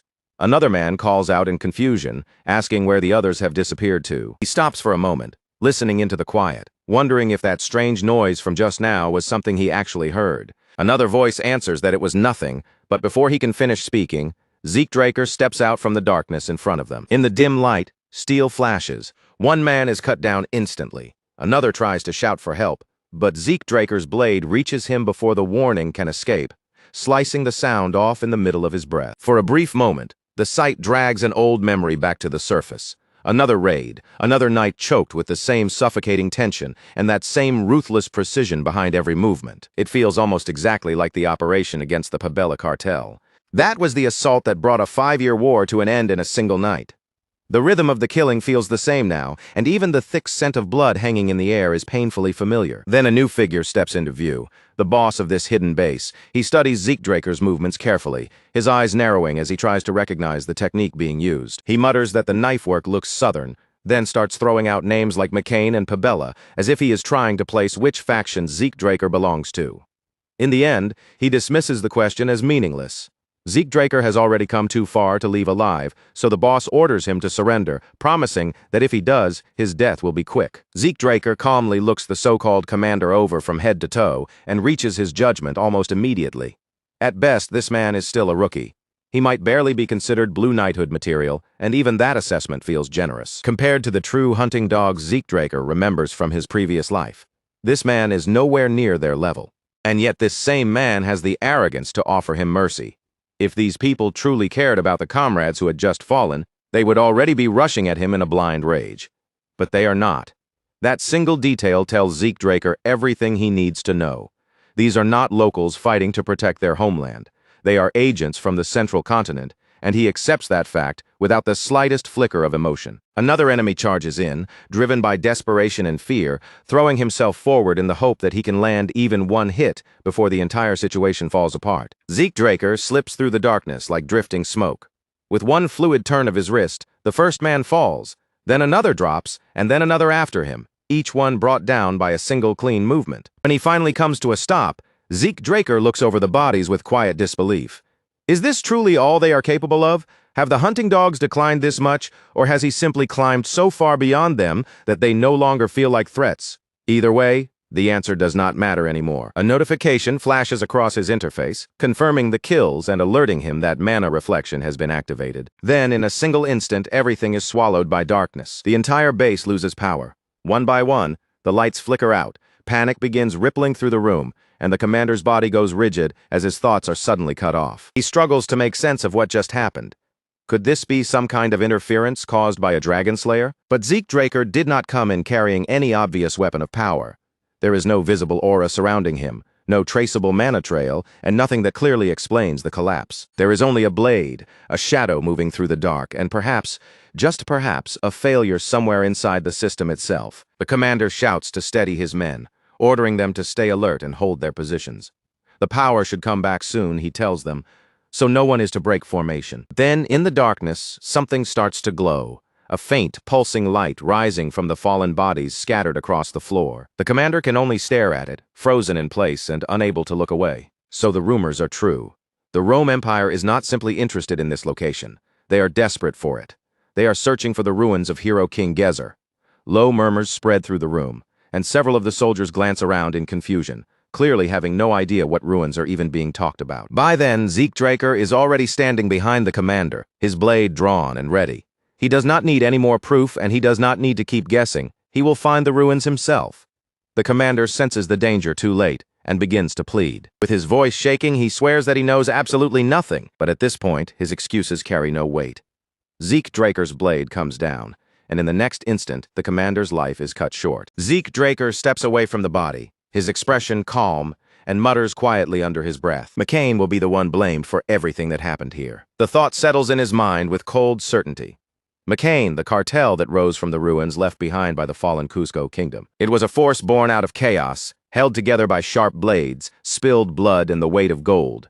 If Zeke Draker wanted to, he could vanish from this place without leaving even the faintest trace, using Draker techniques to erase every sign of his presence and clean the entire scene. But this time he chooses not to do that. Instead, he leaves the knife work behind. That recognizable style will guide every suspicion straight toward McCain. Let the Rome Empire chase shadows if they want. Let them retaliate and strike back as violently as they please. If the cartel burns because of it, then so be it. Every flame will still move Zeke Draker's greater plan forward. Zeke Draker's mind drifts back to the letter he intercepted, replaying its words piece by piece. And the more he thinks about what was written there, the more obvious it becomes. The Emperor's fixation on those ruins is not just serious. It runs far deeper than anyone on the outside could have guessed. The message itself had been brutally simple. with only one command written as if there was no room for failure: locate the ruins, no matter what it takes. But the search was not confined to the central continent anymore. It had already spread outward, stretching past familiar borders, crossing beyond the eastern waters, and even pushing across the dark seas. The hunting dogs had been deployed everywhere, moving through every region like unleashed hounds, and even Angiotron was beginning to show itself again. That was the final piece Zeke Draker needed.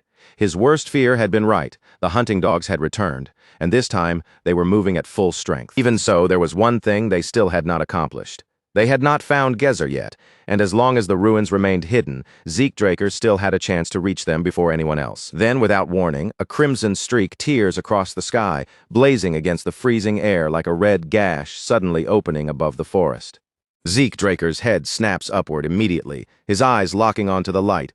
He knows that signal the instant he sees it.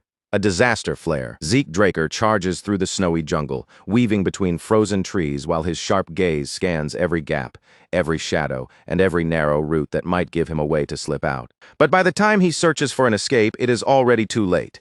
His pursuers are moving in from every side, and in that moment, the true meaning behind the flare crashes into his mind. This is the 5-part red flare signal, the absolute snare. It is a ruthless hunting formation built around a central flare, drawing soldiers and hounds in from every direction.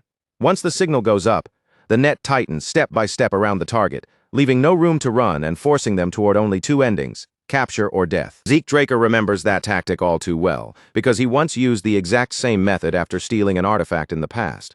But now, the Imperial troops of the northern continent are the ones using that same trap against him. When he opens his system, however, he notices something important.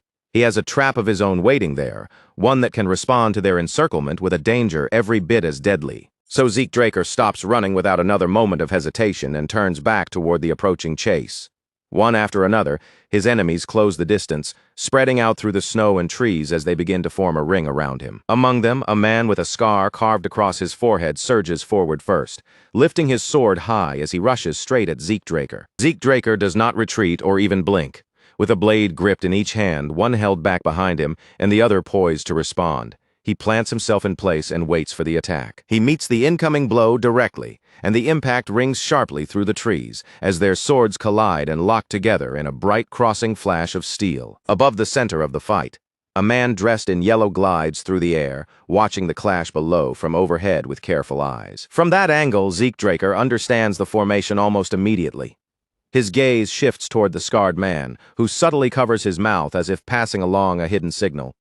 The man in yellow tightens his fingers around his sword, sensing the change in the battlefield at the same time. These enemies are clearly different from the ones he faced in the cave. More fighters emerge from all directions, steadily shrinking the circle around him, while Zeke Draker remains trapped at the center. The situation has turned messy. He brings up his system and checks every nearby position along with their skill levels, realizing with a cold clarity that he should have escaped long before the net closed. But now that the trap has fully tightened around him, there is no clean way to turn back. Zeke Draker's hand rises to the pendant hanging from his neck, and for a brief moment, hesitation flickers across his face. He clearly does not want to depend on this power, but with the enemy pressing in from every side, he has no other option left. Places the pendant into his mouth, and the moment it disappears between his lips, smoke erupts upward. The cloud spreads fast, pulling gas from the air around him as it swells across the battlefield. "What the hell is that?" someone shouts from inside the confusion. Another alarmed voice calls out a warning, wondering if Zeke Draker is targeting one of them. Zeke Draker's eyes widen as he instantly sees through what is happening. It is only a smoke bomb, a diversion meant to blind and confuse them, and he shouts the warning out loud. Then more smoke bombs detonate one after another in every direction, flooding the battlefield with thick, choking clouds. His enemies yell over the chaos, ordering each other not to let him get away and demanding that the line close tighter. By the time they rush in to seal the gap, Zeke Draker has already slipped into the smoke, vanishing completely from their sight. Someone barks an order for the squad to hold position, insisting that Zeke Draker is still trapped within the encirclement. He commands everyone to stay alert and watch for even the smallest movement in the haze. Another sharp voice follows right after, ordering the soldiers to check the shadows. The soldiers sweep their eyes through the rolling smoke, their bodies tense and weapons ready, searching every drifting shape for any sign that Zeke Draker is still nearby. But the scarred man's expression tightens as an uneasy feeling crawls over him. Something is off. He cannot sense Zeke Draker at all. Had Zeke Draker understood their plan from the very beginning? Or had the horn they blew changed the entire situation in a way none of them expected? Then, with no warning at all, one of the soldiers is thrown through the air like a shattered doll. The scarred man's eyes go wide with disbelief as he shouts, demanding to know what is going on. There are barbarians nearby, but his squad has not done anything to provoke them, so this level of violence makes no sense. Before he can figure it out, another soldier rushes forward, yelling that the barbarians should not even be there, and swings his sword at the massive figures. The blade connects, but it barely leaves a scratch. The soldier stares at his weapon in stunned horror. In the very next moment, a barbarian charges in and tears him apart without hesitation. And only then does the scarred man fully realize how badly outmatched they are. Panic sharpens the scarred man's voice as he urgently orders everyone to retreat. He has never seen the barbarians enraged to this degree before, and he knows his men have no chance of winning against them in this state. He raises his gun and fires a signal flare into the sky, activating the absolute snare again. But this time, the purpose is not to trap Zeke Draker. It is to drag his own squad out of danger. The barbarians roar and surge after them, their voices shaking the jungle.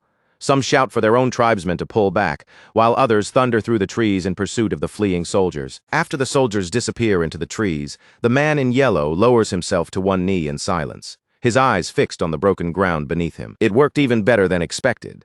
Zeke Draker murmurs this to himself while holding the pendant in his hand, now partly broken and revealed to be shaped like a barbarian horn. Battle horn.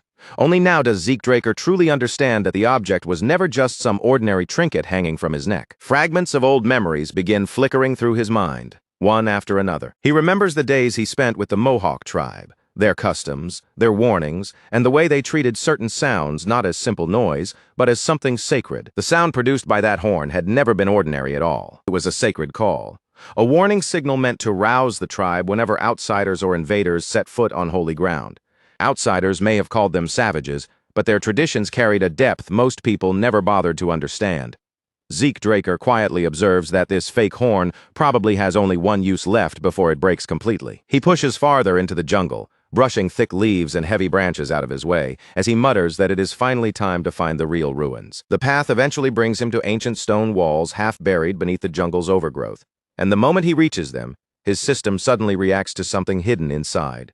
The readings reveal a fallen dragon bond, and corrupted energy clings to it like rot spreading across something that was once sacred. Zeke Draker immediately ducks into cover, keeping his body low as he quietly brings up the system interface without exposing his presence. His eyes move carefully over the readings, studying each detail with a mixture of caution and curiosity as he tries to understand exactly what the system has discovered. When Zeke Draker checks the map, he notices a chamber positioned far above, marked as a place connected to the downfall of the dragon god. His eyes narrow, and he asks the system whether he can access it. System responds immediately, its message appearing without delay, as it confirms that Zeke Draker's administrator authority has been recognized, and that the control link to the structure has been successfully connected. Access to the home of hero King Gezer is officially granted, and the ancient ruin begins to awaken, slowly answering Zeke Draker's command, as if it has accepted him as someone with the right to enter. As the huge ancient door groans from deep within its frame and slowly creaks open, the fallen dragonborn nearby begin to move as well, their corrupted bodies twitching in reaction to the shifting structure. Zeke Draker's eyes narrow sharply, his focus tightening as he watches every small movement around him, tracking each twitch and stir with careful, practiced attention. If Zeke Draker can move before the fallen dragonborn fully react, then there may still be a narrow chance to slip through the opening without being forced into a full-scale battle. In the next instant, he launches himself forward, dragon-slaying arts driving power through his body as he shoots across the stone floor like a bolt of lightning. Wind bursts around Zeke Draker as he activates the Gale arts, and at the same time he lays shadowless traps along his route, blurring the fallen dragonborn's vision and making his path harder to follow. A mana shield pulses into place around him, masking the exact line of his movement, while the traps scatter false traces through the air, confusing anything trying to track him. Using that tiny opening before the monsters can adjust, Zeke Draker drives straight toward the ancient door without looking back. But just as he closes in on the entrance, a monstrous fallen dragonborn rises behind him, its enormous jaws stretching wide as it lunges forward, trying to swallow him in one bite. Zeke Draker does not hesitate for even a fraction of a second. He twists back with his sword already in hand and unleashes the dragon-slaying arts in a single decisive motion. Chapter 7, Verse 1, Dragon Head Severance. His blade rips through the beast in a savage flash of steel, but the moment the creature is split apart, its blood sprays outward and splatters across Zeke Draker's body. Breathing hard, Zeke Draker lowers his gaze to the blood coating him, studying the strange color and texture with a tense, wary look. So this is what fallen dragonborn blood looks like up close. He mutters under his breath, questioning whether the blood is supposed to be acidic, because the way it clings to him feels far too unnatural to be ordinary. Then, without warning, his system lets out a sudden ping. His class-based kill healing factor activates, reacting both to the damage on his body and to the fallen enemy he has just cut down. At that exact moment, a cold and terrible memory rises from the depths of Zeke Draker's mind. He remembers the nine-headed Hydra from his previous life, a monster whose blood was just as unnatural and whose body was nearly impossible to kill. Back then, Zeke Draker barely made it out alive, and now, in that memory, all 9 of the Hydra's heads turn toward him at the same time. Zeke Draker steadies his stance, refusing to back away this time. He will not run. Not here and not now. This time, he is going to test exactly how far his current power can carry him. Smoke, dust, and shattered stone whirl across the battlefield as Zeke Draker moves through the chaos, slipping past attack after attack, while his sword flashes each time he finds an opening. A massive fallen dragonborn rushes straight at him, lifting its weapon overhead as it prepares to bring down a crushing blow meant to end him in one strike. Zeke Draker clenches his teeth, his thoughts racing as he measures the threat in front of him. How are his dragon-slaying arts supposed to deal with creatures like this? In an age where true dragons have already disappeared, these dragonborn creatures are the closest remnants left behind. But every time Zeke Draker cuts them down, their bodies regenerate, and they rise again as though the wounds never existed. Frustration tightens inside his chest as the answer becomes painfully clear. His current strength still is not enough to destroy them completely. His eyes lock onto the dragonborn positioned roughly 30 meters away from the ancient door. Zeke Draker commands the system to open the door, then almost immediately follows with another order, telling it to close again. The system obeys without delay, confirming that the administrator's request has been received and carried out. The door to the home of Hero King Gezer begins to shut once more, sealing the path behind him with the heavy finality of ancient stone. With his escape route now closed off, Zeke Draker stops conserving his strength and throws everything he has into the battle in front of him. Power surges through every part of his body as he releases the dragon-slaying arts at full force, no longer holding anything back. The wind roars violently around him as he strikes with the 5th form of the Gale arts, then layers that force together with the split power of Windslip. A blue aura engulfs Zeke Draker's entire body, crackling around him like condensed lightning, wrapped tightly around his frame. In one fast, fluid motion, he launches a mana-infused projectile through the air using the single rope technique. The impact tears through the enemy formation, and for the first time in this battle, victory feels close enough for him to grasp. But the instant Zeke Draker turns to pull back, one of the dragon-born creatures barrels toward him, spinning with brutal force like a living wrecking ball. Zeke Draker throws himself to the side at the very last second, barely clearing the attack as it rips past him with enough force to tear through anything in its path. That tiny moment of relief vanishes almost as soon as it appears. The Hydra is still chasing him. Its heads lash forward one after another, spraying blood through the air until it splashes across Zeke Draker's body again. Zeke Draker's face twists into a sharp scowl, irritation and pain flashing across his expression. That thing is still coming after him? The thought snaps through his mind with clear frustration as he realizes the Hydra has no intention of slowing down. With his sword still in hand, Zeke Draker braces himself once more, planting his feet firmly as the danger closes in from the front. Fine. If the Hydra wants his arm that badly, then Zeke Draker will give it exactly the bait it is reaching for. Purple mana erupts violently around him as he slashes upward, forcing every bit of strength he can gather into that single strike. Agonizing pain tears through Zeke Draker's body as his arm begins to burn, the skin peeling away under the damage until raw muscle is exposed beneath. His roar tears through the battlefield, sharp and furious enough to cut across the surrounding chaos. Poison fog. Zeke Draker understands it in an instant. The Hydra is not fighting with raw power alone. Its body is filled with vicious tricks. The system's warning cuts into his mind, announcing that he has been poisoned by the 9-headed dragon Hydra. But even then, Zeke Draker refuses to stop moving. Even as weakness begins spreading through his body, Zeke Draker reaches deeper into himself. drawing out the power of soul manifestation and triggering another hidden layer of strength. The air around him trembles beneath the pressure of raw mana, growing so thick and violent that the space nearby seems to distort. One of the Hydra's heads suddenly bursts apart in a violent spray of blood, crashing down onto the ground with a sizzling, crackling splatter. Another head turns toward the ruined remains, staring at the carnage as if it cannot comprehend what has just happened. Zeke Draker does not relax for even a heartbeat. His eyes shift toward the next target, and his body is already preparing to strike again. One of the Hydra's heads suddenly lunged forward, its long neck snapping out as its jaws ripped wide open. A thunderous roar blasted across the battlefield, so loud it seemed to shake the very ground under Zeke Draker's boots. But even with that monstrous pressure crashing toward him, Zeke didn't so much as flinch. His eyes narrowed instead, sharpening as they fixed on one single point. One gap, one target, one chance to break through. A sharp burst of light flashed across the system screen in front of him, cutting through the chaos like a signal flare. At that moment, the draconian skill finally activated. Dragon's dignity had awakened. An enormous wave of pure dominance erupted from Zeke Draker's body, rolling outward with crushing force. Mana twisted around him like a violent storm, thick, heavy, and commanding, each pulse carrying the weight of a true dragon's authority. The air around him seemed to warp beneath that pressure, and the Hydra was swallowed inside the suffocating aura before it could react. In the very next instant, Zeke Draker's eyes blazed with a vivid purple light. That fierce glow burned deep inside his pupils, and for a brief moment, the world around him seemed to bend and distort, as if reality itself had shifted only for him. Then, right before his eyes, a warped vision of the dragon appeared. It was massive, towering, and terrifying in form, yet its enormous body trembled as though it had suddenly been forced to stand before something far greater and far more absolute than itself. At the same time, the Hydra's actual body began to tremble too. Its huge frame locked up in place, and every one of its heads went rigid as fear dug deep into the creature's instincts and froze it from the inside out. "If you don't want to be crushed, move," Zeke Draker growled, his voice low, cold, and filled with threat. The beast hesitated for a brief moment, its many heads twitching uneasily as if torn between rage and terror. But in the end, it backed down, shrinking away as it slithered out of his path.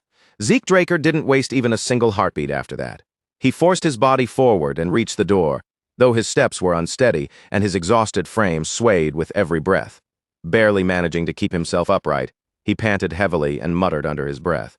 Why didn't I just use Dragon's dignity earlier against the Dragonborn? His fingers hurried across the system interface as he searched through the alerts, trying to find any sign that his condition was getting worse. Infinite stamina was still active, but even that couldn't stop the Hydra's poison from continuing to eat away at him from the inside. And the more he checked, the more his worry pressed down on him. Then a new system prompt suddenly flashed into view before him. Fear status had been inflicted on the fallen Dragonborn. Another line appeared immediately after it, asking whether he wished to activate Dragon Control Authority and attempt subjugation. Zeke Draker's eyes narrowed as he stared at the message. So the fear created by Dragon's dignity hadn't just shaken the creature, it had actually taken effect. The instant he tried to reach out through the system and force the creature under his control, the attempt was stopped cold, like he had slammed into an invisible wall. Access denied, administrator authority insufficient. Zeke Draker's fists clenched tightly at his sides, frustration twisting across his face. "I need administrator rights for everything," he muttered bitterly, his voice rising even though the pain was still tearing through him. "I can't even use this power the way I'm supposed to." But before he could curse the system any further, another warning struck the screen with brutal timing. The Hydra's poison had intensified once again, spreading even deeper through his body until it finally reached a lethal stage. Zeke Draker cried out as the pain ripped through him all at once, sharp, merciless, and overwhelming enough to force his body to buckle beneath it. Even his healing factor was beginning to fail him now. His breaths came shallow and strained, and he had to force the words out through the pressure in his chest. There has to be a way to fix this. Almost as soon as that desperate thought left him, the system answered, as if responding directly to the panic tightening around his mind. Activate Glutton, a skill capable of consuming bloodline-based abilities. A sudden flicker of hope flashed through Zeke Draker's eyes. If this poison came from a bloodline trait, then Glutton might be able to devour it directly. His pulse pounded harder as his gaze shifted toward the fallen Dragonborn. Draconian skill flared to life inside him, releasing a strange, ravenous power that felt as if it had been waiting for something to consume. The blood scattered on the ground near Zeke Draker began to glow with a faint red light.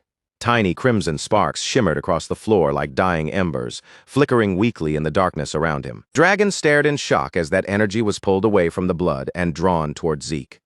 fallen dragonborn energy absorbed, Glutton's skill rank increased. As the last traces of the creature's life force seeped into him, Zeke Draker felt a portion of his strength return, though it was far from a complete recovery. Partial bloodline absorbed. Constitution incomplete. Then the overload slammed through his body, and he collapsed to his knees, shaking violently from the force of it. Then, with a sudden surge of strength, Zeke Draker drove his fist down into the ground, the heavy impact echoing beneath him through the ancient floor. "Bingo!" he breathed, and despite how battered and drained he looked, a weak but satisfied grin slowly spread across his face. The system rang out one final time. Hydra poison neutralized. Poison resistance constitution acquired. Zeke Draker looked over the updated stats, taking in the low-rank administrator privileges, the newly obtained skills, and, more than anything else, the single trait that had just saved his life. He leaned back slightly, his thoughts moving quickly as he processed what had just happened. So this was the true meaning of poison resistance. As Glutton leveled up, Zeke Draker paused and wondered whether the increase had occurred because he had absorbed an elimination target. When the system confirmed his guess, his gaze sharpened. This was not just a simple boost in power, it was a clue, and a vital one at that. Zeke Draker forced his battered body back onto its feet and pushed through the ancient doorway. "Time to move," he muttered, still struggling to steady his breathing. "That Hydra cost me way too much time." As he stepped forward, his thoughts began drifting toward the old legend of Hero King Kaiser. According to the legends, Kaiser had been born as a being between two worlds, half human and half fairy, the child of a wise sage and the fairy monarch herself. But from the very moment he came into the world, fate had already turned against him. Betrayed and abandoned deep within the forest, he only survived because a sacred wolf discovered the helpless child and raised him as one of its own. As Kaiser grew older, he fought to free oppressed humans from their suffering. And over time, those battles led him to establish the Kingdom of Kronos here on the central continent. Zeke Draker continued walking deeper into the ruins, recalling just how few reliable records of Kaiser's life had managed to survive through the ages. And yet now, despite all those gaps in history, the proof was right in front of him, silently waiting within these ancient ruins. Kingdom may have been smaller than the grand legends had always claimed, but one thing was now impossible to deny. Kronos had truly existed. At last he came to a stop before a massive door, feeling as though he had reached a place where forgotten legend and the present moment were connected by a single bridge. Then the system chimed again, its sound cutting cleanly through the heavy silence around him. "The home of Hero King Kaiser has opened." Zeke Draker drew in a steady breath and stepped through the doorway. Inside the dim corridor beyond it, his attention was drawn toward a large stone, and he slowly reached out, placing his hand against its cold surface. "So this is where Hero King Kaiser's secret technique is hidden," Zeke Draker whispered, his voice low as it echoed faintly through the shadowed passage. The system responded without delay. An achievement quest had been triggered, and this one was directly connected to Kaiser himself. Zeke Draker barely had enough time to process that information before a sudden warning slammed across his screen. "You cannot exit this area until the quest is completed." The moment Zeke Draker read those words, his entire body stiffened. Something beyond that door had reacted to his thoughts, almost as if someone or something hidden inside had been watching him from the darkness. Zeke Draker glanced back uneasily, his guard rising at once. Then the system revealed the title of the quest, Linked Quest, Hero King's Wisdom. The details began unfolding one line at a time before his eyes, but one specific line made him freeze completely.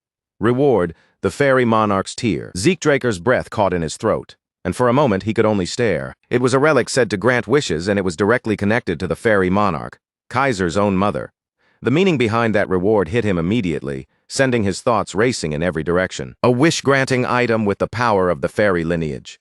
Zeke Draker couldn't tear his eyes away from the mission reward. The Fairy Monarch's Tear, a legendary relic said to grant any wish, something with enough power to change everything. With his palms still pressed firmly against the surface of the stone, Zeke Draker's brows drew together in confusion.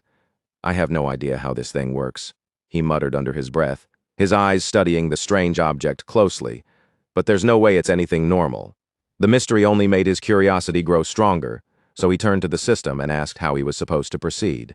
A moment later, the reply appeared. Request acknowledged. Almost immediately, the system began digging through the chamber's hidden magical video records, searching through the preserved images and memories buried inside the ancient space. After scanning through the archive, the system found 546 recorded images connected to Hero King Kaiser.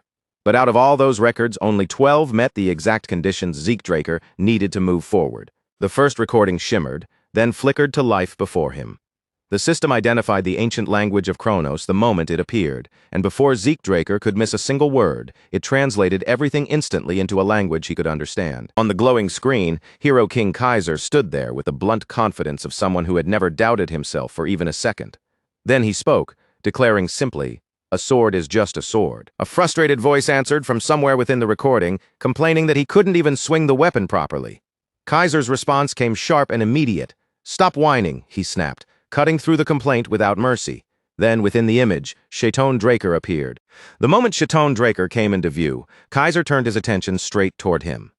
He scolded Chaton Draker harshly, telling him to get himself together instead of standing there making excuses. The recorded image trembled faintly, but Zeke Draker recognized the man almost at once. This was Chaton Draker, the knight known for serving Hero King Kaiser with absolute loyalty, a man who followed his king's commands without ever questioning them. Kaiser continued speaking, breaking down swordsmanship in that rough, brutally direct style of his. There were no complicated secrets, no refined theories, and no graceful explanations. To him, it was simple. Swing the sword with everything you have, then keep swinging until you can no longer stop. Then, without warning, red mana erupted from the recorded image. It surged outward like a violent wave, rushing across the space and wrapping itself around Zeke Draker's body. The pressure slammed into him with such overwhelming force that his knees nearly buckled instantly, driving him down toward the ground as if the air itself had turned heavy. Zeke Draker clenched his teeth, his face tightening from the strain, but he refused to retreat. Instead of backing away, he dug in and forced himself to endure the crushing weight bearing down on him. This is Hero King Kaiser's advancement. The system's confirmation appeared clearly before him, leaving no doubt about what he was witnessing. A slow grin began to spread across Zeke Draker's face. This was it. This was exactly the kind of legacy he had pushed this far to find. "Play it again," Zeke Draker said, his eyes locked on the recording with renewed intensity. From the very beginning. With his sword gripped firmly in his hand, Zeke Draker threw himself into training right away, carefully copying each movement from the recording with absolute focus. Several days slipped by inside that sealed training space, with Zeke Draker completely cut off from the outside world and locked in with nothing but the legacy before him. Across from the entrance, 3 rooms had been prepared for whoever reached this place. One room was filled with enough supplies to last for months.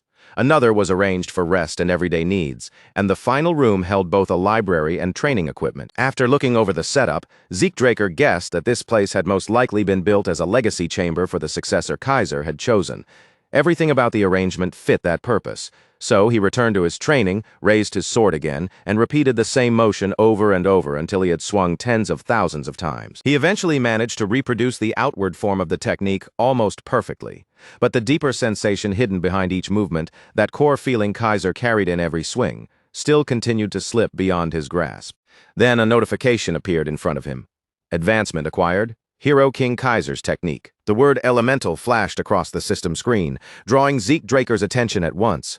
Wondering what it meant, he asked the system for more information, and the answer came back without delay. Advancement, morning speed, Hero King Kaiser's specialty. Before Zeke Draker could fully process those words, the spirit of Hero King Kaiser suddenly appeared right in front of him. The legendary monarch stepped forward, with a presence so powerful it seemed to fill the entire space. And the system confirmed exactly who he was. Sovereign of the ancient kingdom of Kronos. Zeke Draker stared at him in stunned silence, frozen where he stood, the awe in his eyes impossible to hide. Kaiser didn't say a single word.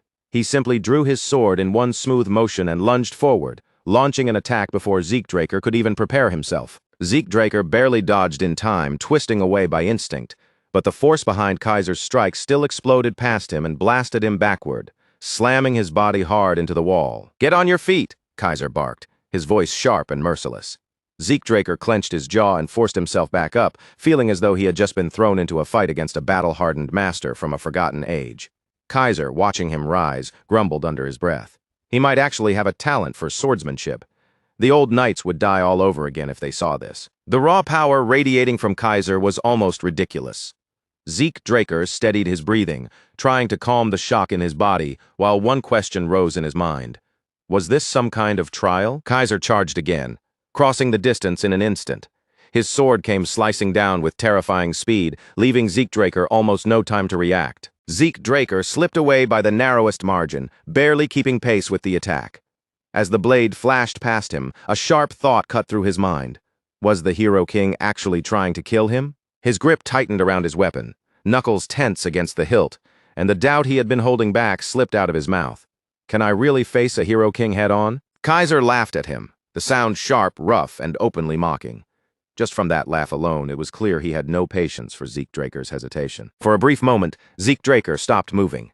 He pushed away the noise in his mind, lowered his sword, and forced both his body and his thoughts into complete stillness. Then, as he lifted the blade once again, blue mana began surging around him in a fierce, blazing glow. His eyes sharpened with focus, and he said, "All right, my turn." Kaiser looked at the blue light gathering around Zeke Draker and gave a faint smirk. "What?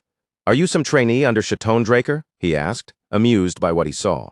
"What do you call that power?" Zeke Draker didn't bother answering with words. Instead, he kicked off the ground and rushed straight toward Kaiser, blue energy crackling around his body as he closed the distance. Kaiser raised his sword almost lazily to receive the attack, his eyes glancing over the energy as if he were testing its nature. "You call that aura, do you?" With almost no visible effort, he shifted his blade and turned Zeke Draker's strike aside. "No, that's not it." Zeke Draker's eyes widened as the realization hit him. Even the smallest movement Kaiser made carried a terrifying weight, each motion packed with crushing force. The Hero King stepped in calmly, his blade steady and deadly as it came forward again. "Forget the name. If it's fun, that's enough," Kaiser said, striking once more without hesitation. Zeke Draker ducked beneath the incoming blow, his body moving almost entirely on instinct as he shouted back at him. "Then, let's enjoy it." Their swords collided with a violent crash, and radiant waves of mana burst outward from the point of impact, filling the space with explosive light. The force of the collision shook Zeke Draker all the way down to his core. "I knew it would be hard," he muttered through clenched teeth, struggling against the pressure. "But this is unreal."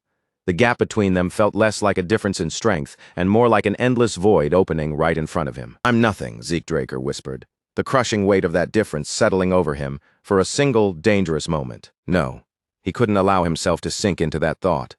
Kaiser wasn't simply stronger, he was standing in an entirely different realm. Is this what it means to be a Hero King? Zeke Draker wondered, his mind racing even as the battle continued. Deep down, Zeke Draker understood something clearly. This brutal clash, as overwhelming as it already felt, was only the beginning. Then, all at once, the system lit up in front of him.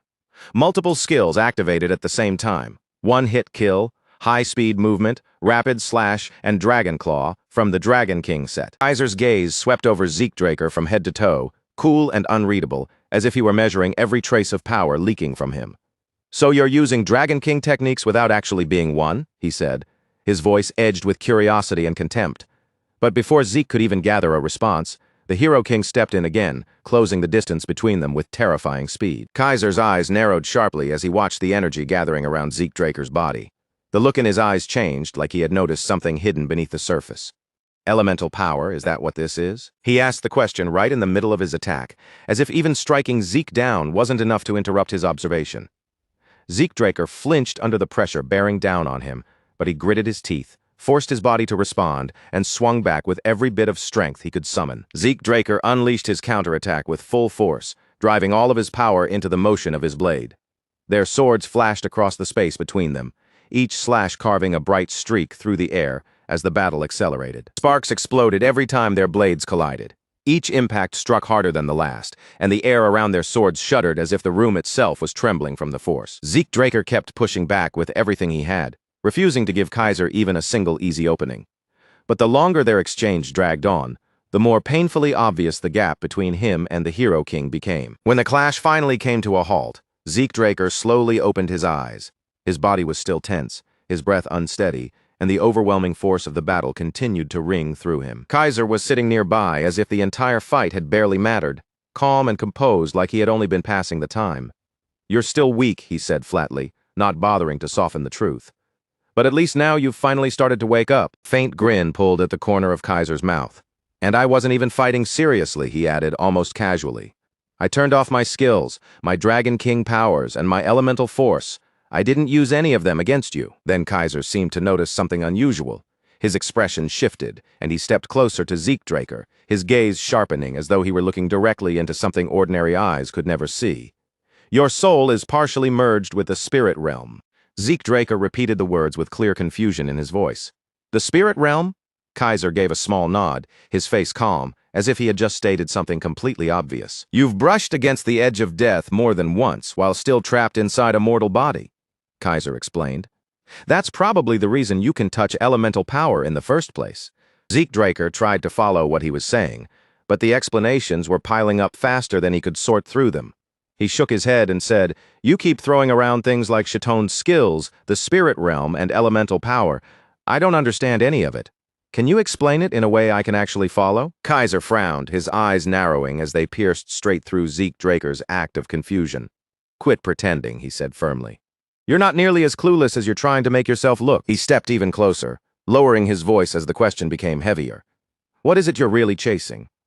Zeke Draker stayed silent, his expression tightening as he struggled to find an answer that felt honest enough. Kaiser didn't bother waiting for Zeke to speak. He answered for him, voice steady and certain. You're pushing forward because of one thing, the elemental sword. Kaiser straightened, his presence becoming firm and unshakable. Elemental power isn't just some ordinary energy, he said with absolute conviction. It's the raw force that supports every part of existence. Water, fire, earth, and wind. Those four elements are what govern everything in this world. And the elemental sword pulls its strength straight from those very forces. Kaiser lifted his blade and the air around him changed in an instant, growing sharper and heavier. Watch closely, he said. This is a wind elemental field combined with a strong blade technique. As he spoke, a controlled gust began to coil around Kaiser's sword, rippling through the air like an invisible current, slowly taking form. The source behind all elemental power, I call it ether. Zeke Draker could only stare in stunned silence. Until that moment, all of it had sounded like theory, something distant and abstract, but now it was unfolding right in front of his eyes. Elemental power was no longer just a vague concept floating in his mind. It felt alive in the space before him, breathing through the air like something closer to ancient magic than ordinary swordsmanship, something primal, deep, and far older than any explanation. Kaiser stepped back slightly and pointed his blade toward Zeke Draker, silently giving him the floor. Your turn, he said. Show me what you've managed to grasp. Zeke Draker hesitated for a brief moment, then voiced the question forming in his mind. If ether is what fuels elemental power, then why can't I sense it clearly from you? Is there a method for converting ether into that kind of force?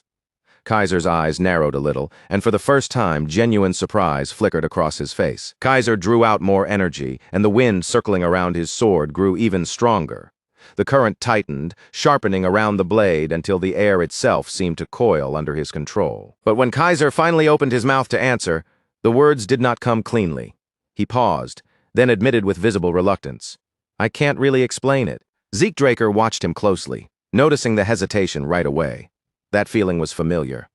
Every mentor he had learned from seemed to operate through instinct, yet none of them could fully describe the deeper mechanics behind the powers they used so naturally. His gaze lowered toward Kaiser's blade, and Zeke Draker sharpened his focus even further. It's not that there's no ether, he muttered, studying the flow carefully. It's just incredibly faint. It's buried deep inside the current. You've refined it so tightly that I can barely detect it at all. Kaiser glanced down at his own weapon, looking genuinely puzzled. Then why can't I sense it that way? Zeke Draker stepped forward, tightening his grip around the hilt of his sword. No matter, he said, his voice growing steadier. I'll find the answer myself. Kaiser raised an eyebrow, a hint of amusement returning to his face. Getting bold now, aren't we? Zeke Draker closed his eyes and slowed his breathing, forcing his mind into focus. Inside his head, he repeated Kaiser's words over and over. A full-force strike is elemental power. That phrase echoed through him again and again, until, at last, something began to click into place. Maybe the secret wasn't only about releasing power. Maybe the real key was restraining it, compressing it, and shaping it into something controlled and precise. Zeke Draker's eyes snapped open, and he swung his sword in one decisive motion. Power erupted from his body as wind burst to life around him, and the entire field seemed to shift under the pressure of his aura. Kaiser watched the movement with visible surprise in his eyes. You just tapped into elemental power, he said. But almost immediately his tone sharpened and his expression grew more serious. That technique, though, it resembles dragon tongue, and not in a good way. Zeke Draker staggered slightly, his breathing rough from the strain. Dragon tongue? Kaiser's face darkened into a deep scowl. Dragon tongue is sacred, he said. Only dragons, or perhaps the Dragon King, can truly wield it. No human body can withstand it. Every single time you use that power, it tears you apart from the inside. Zeke Draker's expression tightened with confusion as Kaiser continued without mercy. You and a dragon are built differently. Your soul is far too small for that kind of force. Trying to channel it is like pouring fire into a paper cup. It will burn straight through every time. What you're doing isn't mastery. It's nothing more than a flawed imitation. And whoever gave you that power didn't give you a blessing, Kaiser said coldly. They handed you a broken curse. After a short pause, Kaiser's tone shifted just slightly. Still, if you can find a way to access that power again, then maybe it's something worth chasing. Zeke Draker's thoughts immediately started racing, memories rising one after another before he could stop them. His mind flashed back to the Dragon Slayer's sanctuary, to the moment he had absorbed Bahamut's heart. The system message from that day echoed through his memory as clearly as if it were appearing in front of him again. Dragon Tongue acquired, currently unusable. That ability had been listed as part of the Dragon King skill set. If I can unlock it completely, Zeke Draker realized, his eyes sharpening with the thought, then I could use full force strikes without holding anything back. That realization changed everything. It gave him a fresh reason to push harder, move faster, and drive himself even further beyond the limits he had already reached. But before Zeke Draker could sink too deeply into that line of thought, Kaiser raised his sword again. Do I need to beat the daydreaming out of you? Get on your feet? Zeke Draker hurriedly scrambled back up, and this time, Kaiser's voice softened just a little. Advanced training takes much longer than learning the basics. With your heavenly body and all those synchronization sessions, you're finally beginning to understand it. You're learning how the elemental sword actually works. Zeke Draker nodded, sweat running down his face as he listened. Kaiser continued. Think of it like casting a spell. A mage channels mana through a formula. This works in a similar way, except you're channeling elemental force through ether. Your sword isn't merely a weapon, Kaiser said, his gaze steady. It becomes a conduit, drawing in spirit energy and guiding the raw power of the elements through its edge. From there, the days began to blur together as their training grew harsher and more intense. Zeke Draker pushed himself without mercy, repeating and refining every movement until each swing became sharper, cleaner, and more controlled. Little by little, he learned to synchronize his spirit with the elemental field, and the more deeply he understood it, the more naturally the elemental sword began to answer him. The wind started responding to his will, and the air around him hummed with energy at his command. At last, Kaiser sheathed his blade and took a step back, finally looking at Zeke Draker as if he had become someone worth paying attention to. Now you're worth watching, he said bluntly. But don't get smug. The next phase will crush you if you walk into it without preparing yourself, Kaiser warned, his tone calm, but carrying a weight that made the warning impossible to ignore. Rest while you still have the chance. Zeke Draker was still trying to catch his breath, sweat sticking to his face and dripping along his jaw, but he lifted his head anyway and asked, "While we're resting, do you mind if I ask you something?" Kaiser gave him a short nod, granting permission without making a big deal of it. Speak. The instant that word left Kaiser's mouth, Zeke Draker's eyes sharpened, curiosity pushing through his exhaustion. As Zeke Draker looked at the faint particles drifting quietly through the air around them, something suddenly clicked into place in his mind. These things floating around us, he said slowly, watching them shimmer in the space between them. They're elemental force too, aren't they? And once that question came out, he kept going. I met someone named Hersian before, Zeke Draker continued, his gaze still thoughtful. He talked about using aura, and he said it belonged to Chatone Draker's discipline. What exactly did he mean by that? Kaiser leaned his back against a nearby stone, his expression shifting into something more reflective. Aura is exactly what the name suggests, he explained. It's spiritual force radiating out from inside the body. But Chatone Draker looked at things from a different angle. He believed humans could never use the elemental sword the same way dragons or spirits could, so instead of chasing the same path, he carved out a separate one for himself. Zeke Draker's brows drew together as he processed that. So everything I've been doing, that's Chatone Draker's technique? Kaiser nodded once, confirming it without hesitation. Exactly. That's why Hersian was able to recognize it. But there's something most people never knew. Chatone Draker had a title he never revealed to anyone else. Kaiser paused briefly, then said the name as plainly as possible. Chatone Draker. Zeke Draker's pulse jumped the moment he heard it. That single name changed the shape of everything he thought he knew. Chatone Draker, the man remembered as Hero King Kaiser's loyal right hand, was also the source of aura cultivation. So it had really been Chatone Draker, not Tarakan Draker? Then why had history hidden that truth so completely? I see, Zeke Draker said quietly, pulling in a slow breath to steady himself. Then he raised one last question, his voice more serious than before. Then tell me one more thing. What is the spirit realm, really? Ever since I learned the elemental sword, I felt it close by, but I still don't understand what it actually is. Kaiser didn't answer him right away. Instead of speaking, Kaiser suddenly raised his hand and slammed his palm hard against the ground beneath them. The floor split open with a violent crack. tearing apart under the force of his strike, and a fierce surge of wind burst upward from the gap. Zeke Draker stumbled backward in shock as the entire atmosphere around him changed at once. The air became thick with energy, and a deep, resonant hum of wind seemed to vibrate through his very bones. It was the same sensation the elemental's sword had been drawing from all along. As Zeke Draker looked around, the scattered pieces finally began to fit together. This was the presence of the spirit realm. It's not some separate place, Kaiser said firmly. It's a layer of reality that has always existed around us. Spirits dwell there, and so does the purest elemental energy. Once you can truly sense it, power will never be out of reach again. Zeke Draker closed his eyes, letting those words settle into him. He no longer tried to reach for the elements as though they were something far away. He could feel them inside himself. The wind was no longer merely obeying his command. It was moving with him.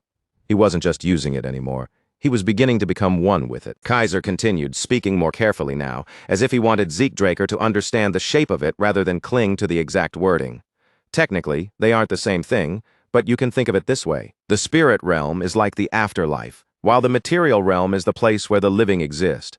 Once a physical body leaves the material realm, it ends up in the spirit realm, and after that, there's no returning. It's like an invisible wall shuts behind you, sealing the way back forever. Zeke Draker's eyes flashed as understanding struck him all at once.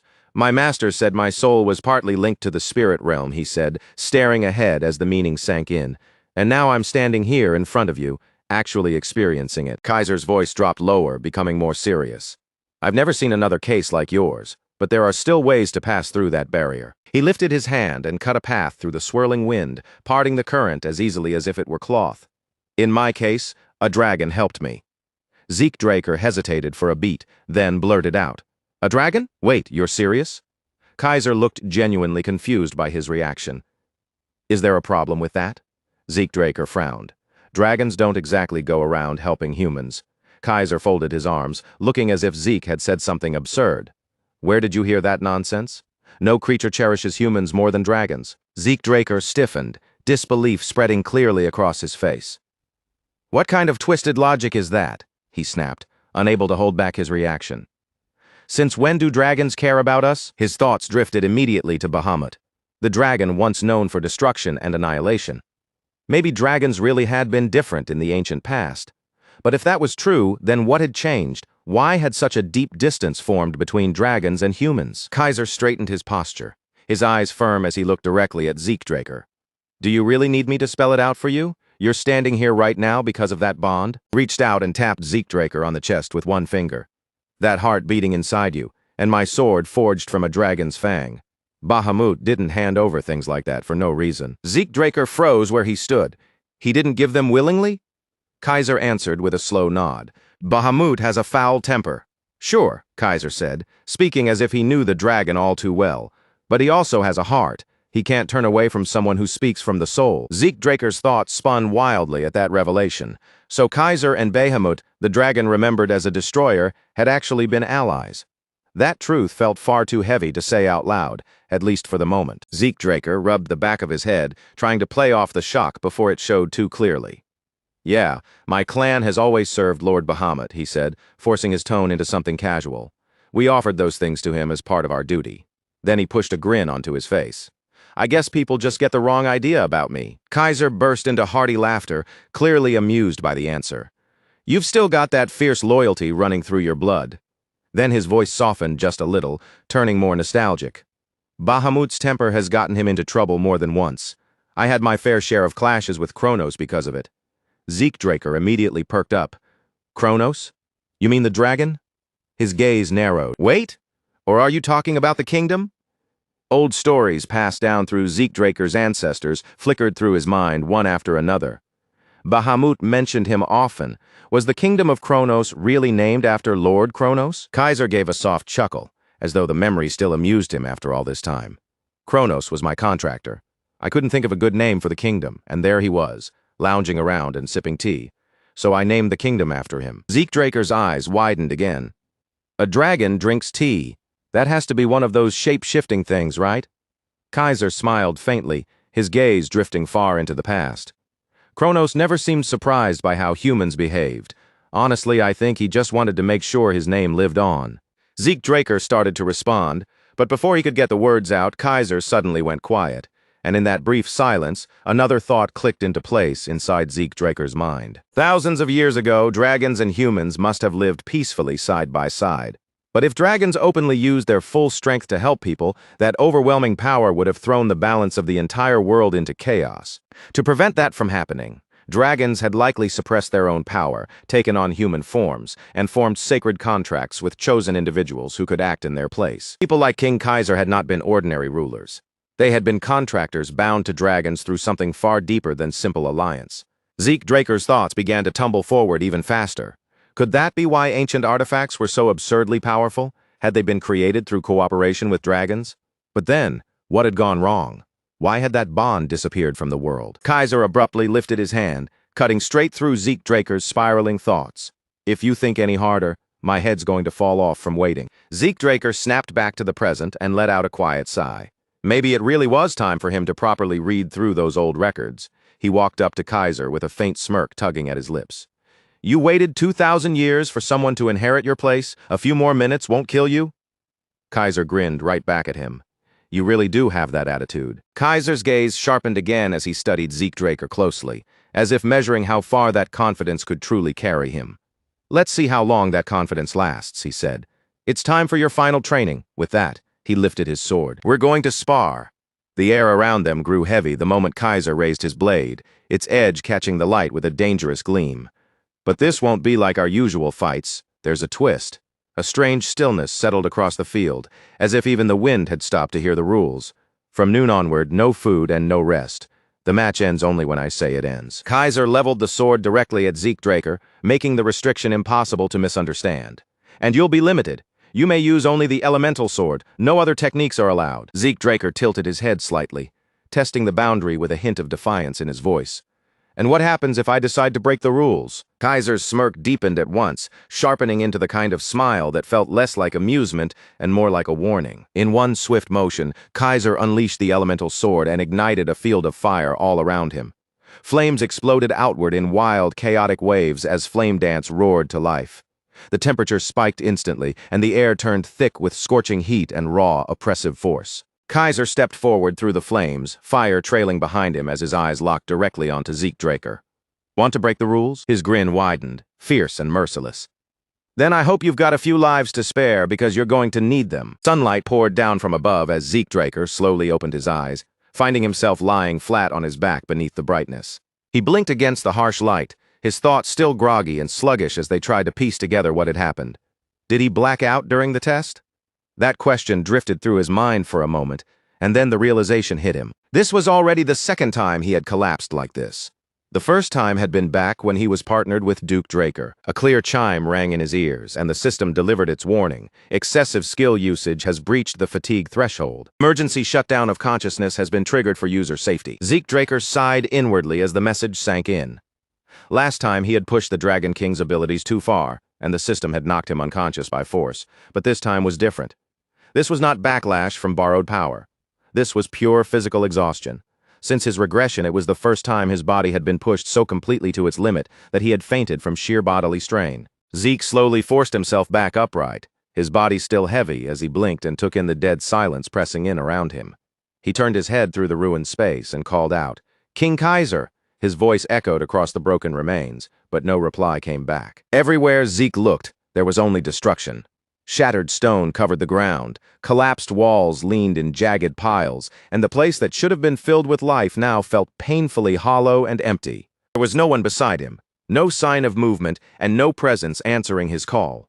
Zeke stood there completely alone, his gaze narrowing as a cautious thought crept into his mind. Had he somehow been dragged back into the spirit realm again? He slowly swept his eyes over the broken remains of the kingdom, studying the wreckage while trying to calm the confusion in his head.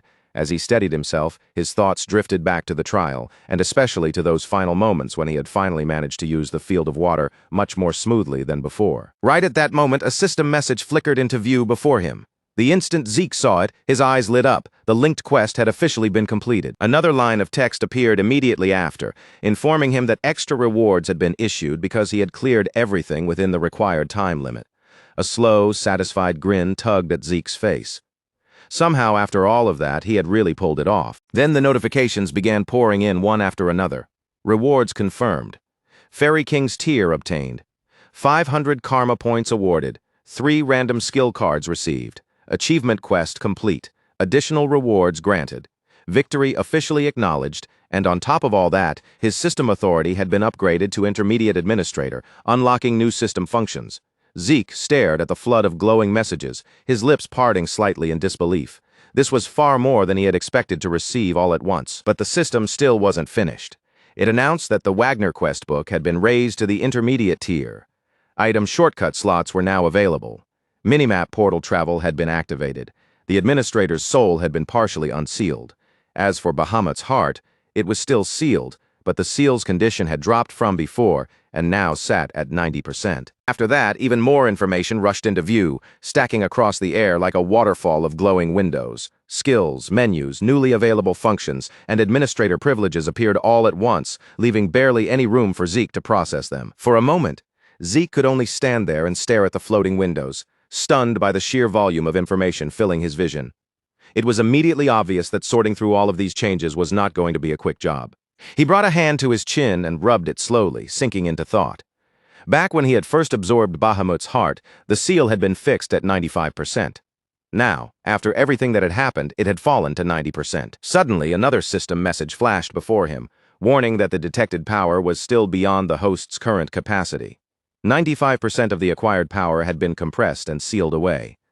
Zeke's expression shifted as realization settled over him, so that was why the seal had never fully opened before. He gave a faint nod, remembering far too clearly how dangerous it felt when overwhelming power surged through the body all at once, and after calculating it in his head, he understood that he was only using about 10% of the true strength hidden inside Bahamut's heart. His gaze sharpened as the pieces began locking into place. Even Dragon Tongue, that strange skill karma points couldn't influence, along with the Dragon-type domination ability, might both be connected to the current condition of Bahamut's seal. Zeke lowered his voice, speaking almost like he was reminding himself, from now on he would have to watch that seal carefully. Then his eyes shifted back toward the reward boxes, still waiting inside the system window. With a single thought, he opened them. The first reward materialized right away, boots forged from mature iron, described by the system as incredibly light, while still possessing impressive durability. The next item appeared immediately after. It was leg armor, also crafted from mature iron, carrying the same advantages as the boots. A lightweight build combined with sturdy, reliable toughness. And the third reward rose from the list, a pair of crystal earrings, according to the system. They possessed a special effect that boosted mana regeneration speed by 15%. Zeke let out a quiet whistle as he examined the items more closely. These were definitely not ordinary rewards. He lifted the crystal earrings toward his eyes, admiring the delicate craftsmanship and the clean shimmer running through the material. If he ever decided to sell something like this, it could easily bring in a serious amount of money. A pleased grin soon spread across his face. With the mature iron boots and leg armor added to what he already had, they now matched well with his gauntlets. At this pace, Zeke realized he was getting surprisingly close to completing the entire equipment set. Zeke tilted his head slightly, his attention returning to the system menu hovering in front of him. Now that the equipment rewards were checked, it was time to see what those 3 random skill cards had given him. He tapped the option without delay, and the system responded to his command almost instantly. A fresh notification flashed before his eyes, announcing that a new skill had been successfully unlocked. The first skill was Static Electricity, a C-rank ability. As the system began displaying its explanation, the second reward revealed itself as well. Another skill had been unlocked, and this one was called Flash Bomb. The system continued by laying out the details of that ability too. Then, after a brief pause, the third and final card exposed its result, registering the last skill inside the system window. Zeke's brow furrowed slightly when he saw the final results. All 3 skills were C-rank. He released a small sigh, but the disappointment didn't linger for long. After all, if powerful high-tier skills were handed out that easily, then everything he had fought through to earn them would have felt meaningless. A new alert rang out as static electricity activated. At once, the edge of Zeke's sword began to spark, thin arcs of lightning crawling across the blade in sharp, flickering threads. Seeing the electricity dance along the metal, Zeke raised an eyebrow. For something ranked only at C, the effect was much stronger than he had expected. At first glance, it seemed like a simple ability, but the more he looked at it, the more flexible its applications appeared to be. He gave a small nod to himself, already running through possible combinations in his mind. If he connected Flash Bomb with Dissonance, The result might create something even more useful than the artifact he had relied on during the rank advancement test. Zeke glanced back toward his status window and muttered under his breath. Thanks to the system upgrade, several new functions had finally opened up for him. He selected one of the newly unlocked options from the menu and opened it to see what it could do. The system displayed the new item shortcut slots and explained that registered items could now be activated almost the same way as skills. Zeke let out a thoughtful hum as he read through the description. That was definitely convenient, especially as an emergency backup during dangerous situations. He studied the available choices carefully, weighing what would actually be worth placing there. With his infinite stamina and his healing factor, he wondered whether it was even necessary to waste those valuable shortcut slots on ordinary potions. But then a quiet warning tugged at the back of his mind. No ability was perfect, no matter how powerful it seemed. He thought back to Kaiser, an opponent whose overwhelming strength could not be overcome through endurance alone. There was absolutely no guarantee that he would never face someone like that again. In fact, the next enemy might be even more dangerous. And on top of that, Zeke still didn't know whether his healing factor had an actual limit. Once that realization settled in, he stopped hesitating. He quickly moved his hand and clicked the purchase button, locking in his decision without wasting another second. Through the system shop, a top-grade healing potion was purchased. The moment the purchase went through, the item was immediately registered into one of his newly unlocked shortcut slots. Zeke checked the karma points he had left and gave a small, firm nod. It had been expensive, but considering what it could save him from, it was absolutely worth the cost. He read over the potion's effects and details once more, then murmured quietly to himself.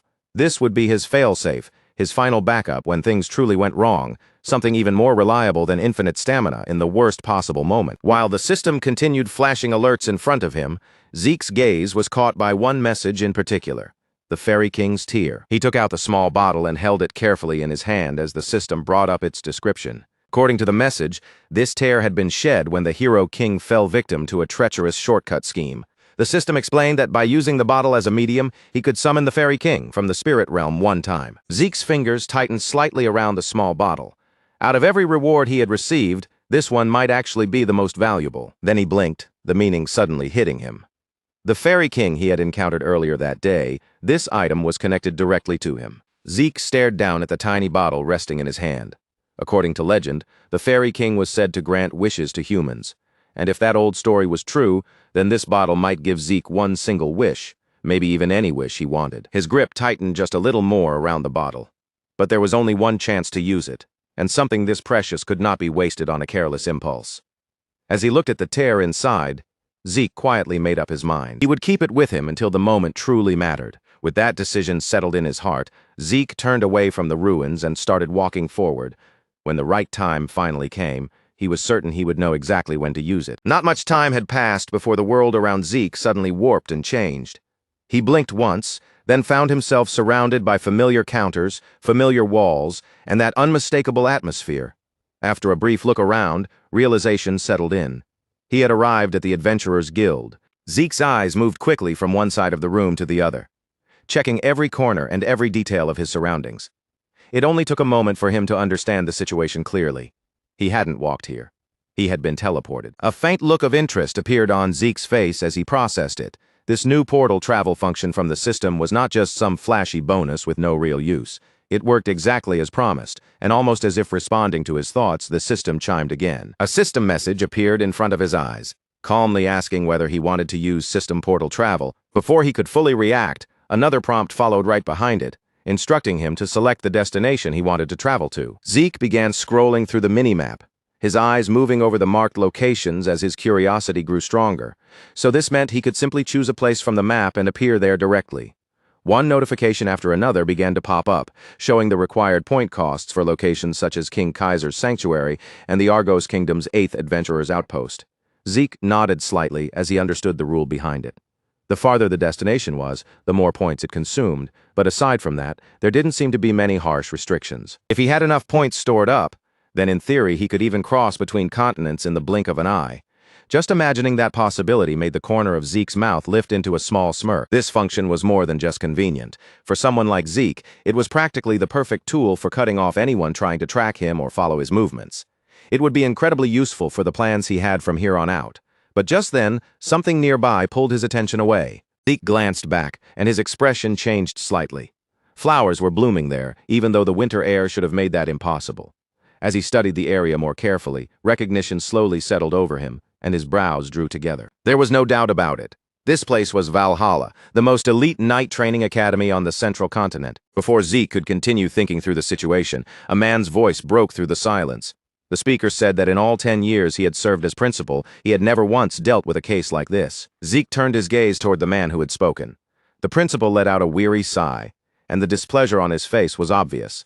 A student had appeared an entire month after the entrance ceremony, and he clearly was not pleased about it. He had never imagined that he would end up spending 4 whole months tangled in a situation this troublesome. Zeke's eyes shifted toward the guide holding the recommendation letter, and one warning written on it stood out immediately. If a student failed to attend the entrance ceremony, then whether they were admitted or not would be left entirely to the principal's discretion. Technically, waiting until the next year was still an option, but Zeke already knew that was not something he could afford. He needed access to the secured archives, which meant he had to convince the principal here and now, no matter what it took. Zeke stepped forward and bowed respectfully before speaking. He explained that while he had been training on his own, he had entered a trance in an attempt to overcome his weaknesses, lost consciousness, and remained in that state for quite some time. Principal Flaubert Borges, who had been trimming something with his scissors, suddenly stopped midway through the motion. "A trance?" he repeated, his eyes narrowing as he fixed his sharp gaze on Zeke. Was that truly the excuse Zeke intended to give for missing the entrance ceremony? Zeke could feel the pressure coming from him. It was not loud or explosive, but heavy, controlled, and suffocating, like an invisible weight settling over the entire room. This man was Flaubert Borges, the former longest-serving captain of the Royal Guard, and a figure whose name was respected across the entire continent. Even now, people still talked about the fact that a third-bracket official had personally visited him 3 separate times, all for the sake of offering him the position of principal. Zeke braced himself inwardly. Persuading a man like this was never going to be simple. He quickly read the room and understood that emotional pleas or weak, convenient excuses would only make him look worse. Flaubert Borges was clearly the kind of man who placed discipline above almost anything else. Zeke lowered his head and spoke in a firm, steady voice. He admitted that there was no excuse for missing the entrance ceremony, even if he had 100 mouths to explain himself. But even so, he made it clear that everything he had just said was the truth. Flaubert Borges remained silent for a moment, simply watching Zeke with a steady gaze that revealed nothing of what he was thinking. After a long pause, the principal finally opened his mouth. Falling into a trance was not something that happened easily. If anyone else had made such a claim, he would have dismissed it as arrogance and thrown them out on the spot. However, Zeke had been personally recommended by the academy head. Flaubert Borges leaned back slightly, then delivered his decision. He would prepare a test. If Zeke could prove that the training he supposedly underwent was worth more than the time he had missed, then his admission would be approved. Zeke's eyebrows twitched slightly in surprise. So Howard Draker really had gone out of his way to pull strings for him. As annoying as it was to admit, Howard had helped open the path in front of him. Zeke gave a small nod of appreciation, accepting the opportunity for what it was. Right now, this was not the time to be picky about how he was allowed through the door. Principal reached toward the small bell resting on his desk and rang it once with a crisp sound. Almost immediately, the secretary stepped into the room. Flaubert Borges ordered that an empty training room be prepared right away and instructed the secretary to inform the department heads as well. They would be conducting an additional entrance evaluation. The secretary bowed deeply, then turned and hurried off to carry out the order. Before long, everyone involved had gathered inside Valhalla's private training room for cadets. Zeke looked over the crowd that had assembled around him, and his thoughts settled into place. This was exactly what he had expected. Every professor standing in that room was someone he had seen mentioned in the Continental reports. Renowned knights, powerful instructors, and famous names known throughout the continent had gathered one after another. The principal's voice cut through the tense air. Since everyone was now present, it was time for Zeke to demonstrate the results of the training he claimed to have undergone. Zeke stepped forward, moving into the center of the training room under everyone's watchful eyes. He knew very well that he could not reveal the elemental sword here yet. Instead, Zeke drew his blade and calmly settled into his stance. From every direction, the instructor's gazes pressed down on him, sharp, strict, and full of evaluation. These were the elite teachers responsible for raising the finest knights on the continent. Zeke understood that if he showed them some outdated or ordinary technique, it would not even be enough to catch their attention. At the same time, he had no intention of hiding absolutely everything he was capable of, so Zeke made his decision. He would reveal just enough for them to glimpse the level he had truly reached. In the next instant, a powerful surge of energy burst out from Zeke, spreading through the hall like a heavy wave rolling across the air. He then pulled that force inward, gathering it tightly, and concentrating every bit of it into the sword in his hand. The instructor's eyes widened as the aura around Zeke's blade began to shine, forming a brilliant and unmistakable glow along the edge of the weapon. What they were witnessing was something rare enough to be called extraordinary. Zeke had formed an aura blade. For a moment, the instructors could do nothing but stare in stunned silence.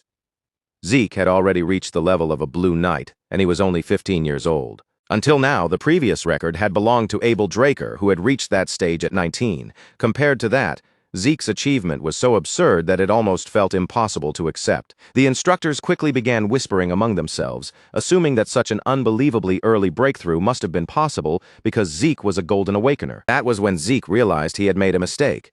A memory rose in his mind from the time he had asked Kaiser what he thought about aura. The Hero King had dismissed aura as nothing more than a cheap trick used by the weak. After sparring with Kaiser and measuring himself against that kind of standard, Zeke had become so accustomed to it that he had forgotten to properly suppress his own aura. As he watched the instructors whisper, debate, and argue among themselves about his level, Zeke felt a quiet sense of relief settle inside him. At the very least, they only believed he was a Blue Knight. And before he had crossed paths with Kaiser, that judgment would have been exactly correct. But after Zeke had learned to master the elemental sword, the nature of his aura had already transformed into something completely different from what it had once been. He was no longer standing at the level of an ordinary Blue Knight. Without the instructors realizing it, Zeke had already crossed that boundary and stepped into the realm of a Red Knight. And the difference between those two ranks was far from minor. At a quick glance, Blue Knights and Red Knights might appear similar, since both were capable of creating an aura blade. An aura blade was a terrifying technique that coated the sword in an extremely thin layer of condensed, sharpened energy, turning an already deadly weapon into something far more lethal than normal steel. However, a Blue Knight could only summon the aura blade and hold its basic shape, while a Red Knight could manipulate that aura freely, changing its form without losing even the slightest bit of cutting power. Zeke felt a quiet wave of relief that he had stopped himself before showing too much. If he had pushed that demonstration even one step further, the entire situation might have become impossible to explain or control. While he watched the instructors struggle to process what they had seen, a loud voice suddenly tore through the heavy atmosphere in the room. Someone shouted out that Zeke was amazing, and the sudden burst of praise made him flinch just a little, caught off guard by how direct it was. The voice belonged to none other than Flaubert Borges, who was now looking at Zeke with a bright, genuinely impressed smile. The principal declared that Zeke had shown more in that single instant than most students managed to show after spending a full month at Valhalla. He even added that if awakening potential alone were the standard, Zeke could have skipped several years of training altogether. As Zeke calmly slid his sword back into its sheath, he stared for a brief moment, because Flaubert Borges's attitude had completely flipped. Zeke lowered his head with proper respect and apologized to Flaubert Borges for failing to attend the entrance ceremony, openly admitting that the responsibility was his. But the principal simply laughed it off, waving away the matter and telling him not to worry about it anymore. After that, Flaubert Borges turned toward the gathered instructors and asked if anyone had any objections to Zeke's admission. At that moment, it became very clear that the principal had a soft spot for truly outstanding talent. The instructors exchanged brief glances with one another. Then, one by one, they gave their approval. One of the instructors even remarked that an aura blade manifestation that clean and distinct was rare, even among knights already serving in active duty. With a display like that, there was no reason to keep testing him any further. Flaubert Borges nodded in clear satisfaction, then formally welcomed Zeke Draker as a new student of Valhalla. Midland Atlas was not the kind of city that could be compared to an ordinary capital. It was massive, so enormous that its scale could rival an entire kingdom, and it stood directly at the heart of Midland. Within that city stood Valhalla, the continent's greatest institution for training knights, carrying unmatched prestige. The Draker family's Four Seasons fortress was also located there, and because the Draker patriarch and the family's most important figures resided within its walls, many people regarded that fortress as the true stronghold of House Draker. Before long, the scene shifted once again. Zeke soon arrived before a grand mansion, an impressive residence that had been prepared specifically for him to use as his own. Even Zeke, who had experienced more than enough luxury in his life, found himself thinking that the mansion was far more extravagant than necessary. As he slowly pushed open the front door and stepped inside, he immediately noticed that two figures were already waiting for him within the mansion. The moment Zeke crossed the entrance, confetti burst into the air in a colorful explosion, and loud, cheerful voices rang out to welcome him to Valhalla. The person who had set off the confetti was none other than Duke Draker. Standing right beside him was Andre Draker, and to make matters even more absurd, both of them were wearing ridiculous clown costumes. Zeke froze on the spot, completely stunned by the sight of his own master dressed like that. Duke Draker casually tapped Zeke on the shoulder with a playful grin and praised him, joking that Zeke was the very first person he had ever seen who somehow managed to miss Valhalla's entrance ceremony. Then Duke Draker declared that since Zeke had finally arrived, it was time to begin.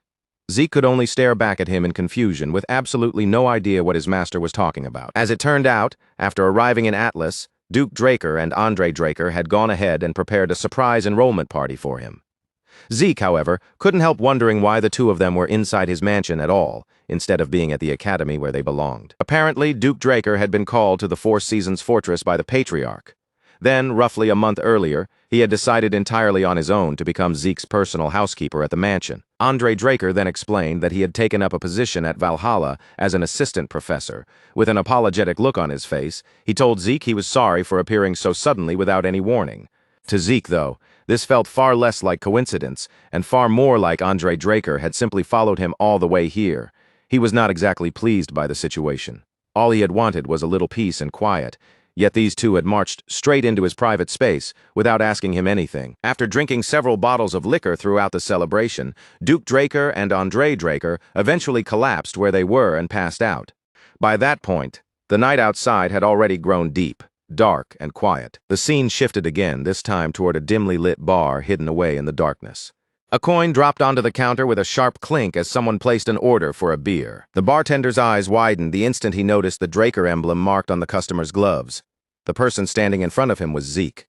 Zeke spoke in a casual tone, almost as if he had simply come in for an ordinary drink, and told the bartender that he wanted to meet Kay. The moment that name left his mouth, the entire bar went silent.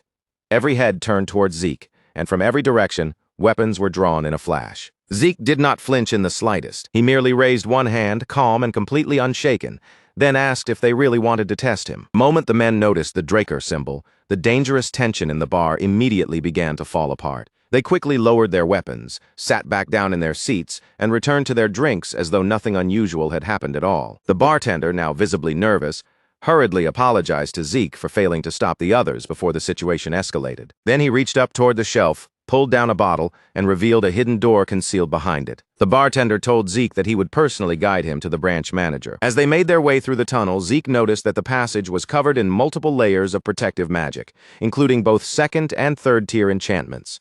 He recognized the construction of those spells almost immediately. This was Kay's work. Before Zeke's regression, two major intelligence networks had controlled the continent's flow of information: the Draker family's Order of the Black Knights and the Rome Empire's Imperial Intelligence Bureau. But there had been one more organization operating beneath the surface, moving quietly through the shadows: the Syndicate. Originally, the Syndicate had been nothing more than a loose collection of smugglers. But once Kay joined their ranks, everything changed. She took their scattered smuggling routes and reshaped them into the foundation of a fast, efficient, and extremely dangerous intelligence network. In Zeke's previous life, around this same period, he would have already been expelled from the academy.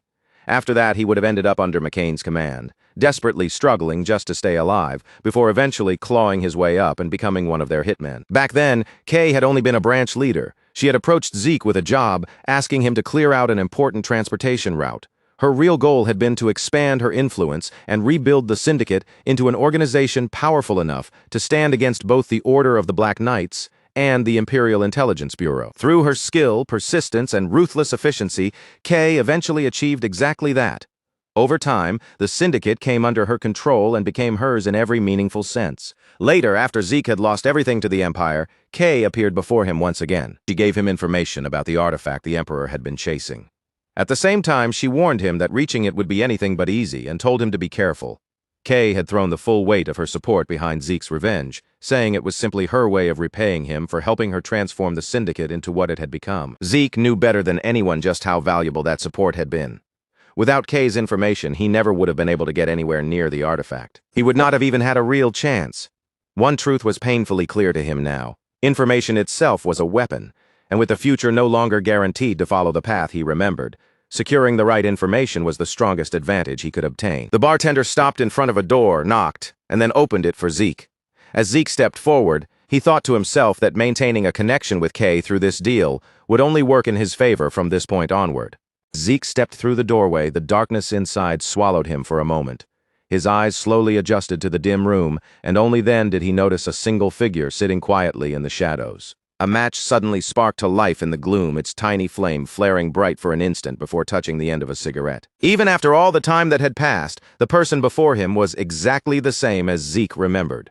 It was Kay. A moment later, a mana lamp flickered on, spreading a soft glow through the room and slowly revealing the space around them. Through the thin veil of cigarette smoke, Kay looked straight at Zeke and asked why he had come all the way there. She was a striking woman with vivid red hair and a bold presence that immediately caught the eye.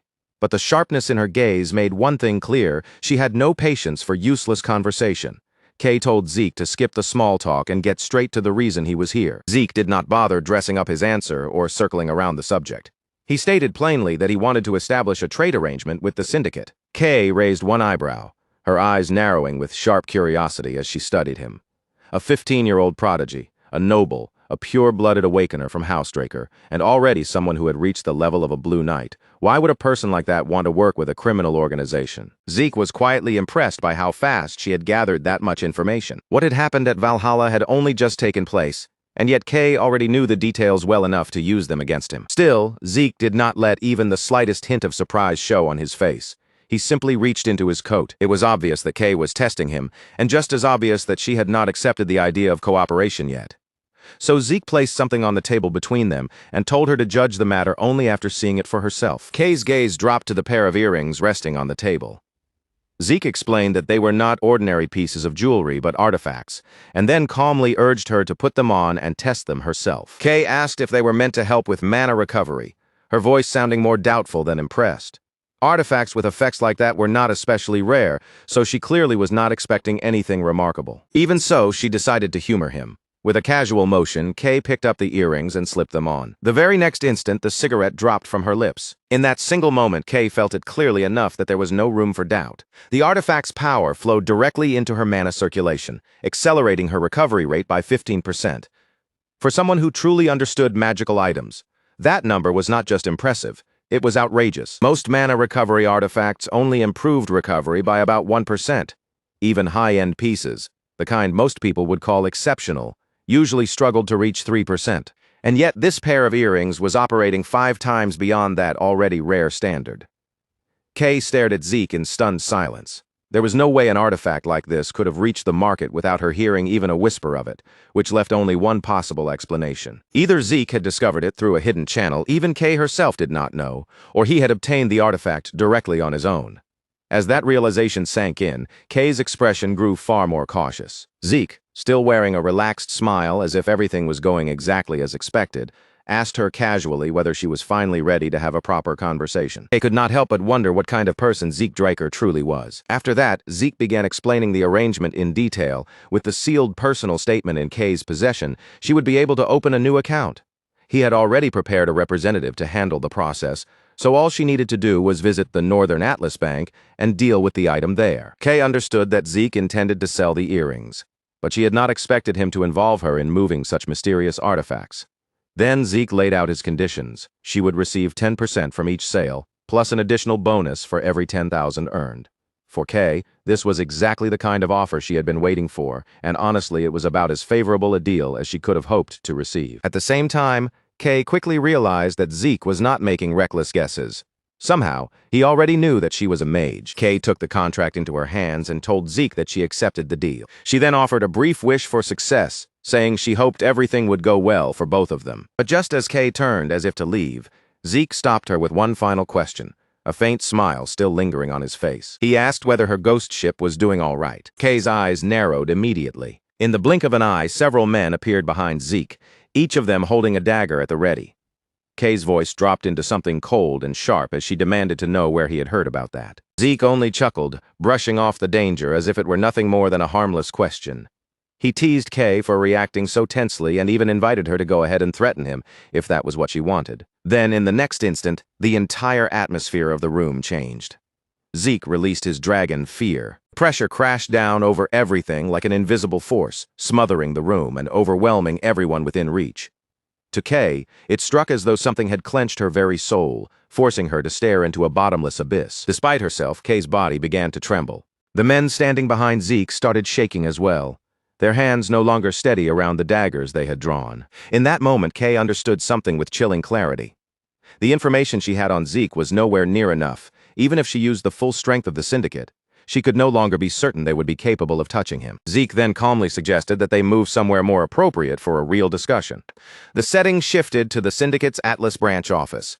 Kay was now seated behind her desk while Zeke stood across from her, his eyes moving carefully over the contents of an oath contract. Zeke remembered that contracts like this were commonly used among mages, serving as a direct and practical method of binding an agreement through blood. The contract structure itself was simple, but the power enforcing it was absolute. Once both parties signed, a seal would appear on each of their arms, and if either side betrayed the other, death would be the result. Even if someone somehow used betrayal or assassination to dissolve the seal, the punishment would not simply disappear. The consequences would remain severe, leaving behind an endless restriction that would make life almost unbearable. Kay, wanting at least some form of protection, asked Zeke to sign the contract. Someone like him could easily change his mind and kill her, so she had no intention of relying on trust alone. Zeke gave her a knowing smile and agreed without the slightest hesitation. He cut his hand with the pen and signed the document using his own blood. The moment his blood touched the contract, a magic circle formed above him and began to glow. Zeke told Kay that if signing contracts was what it took to earn her trust, then he would sign as many as necessary. Immediately afterward, their signatures burned into existence on both of their arms, appearing like sealed marks etched into their skin. With the formalities finally complete, Zeke sat down across from Kay and said it was time for them to talk properly, not as strangers but as partners.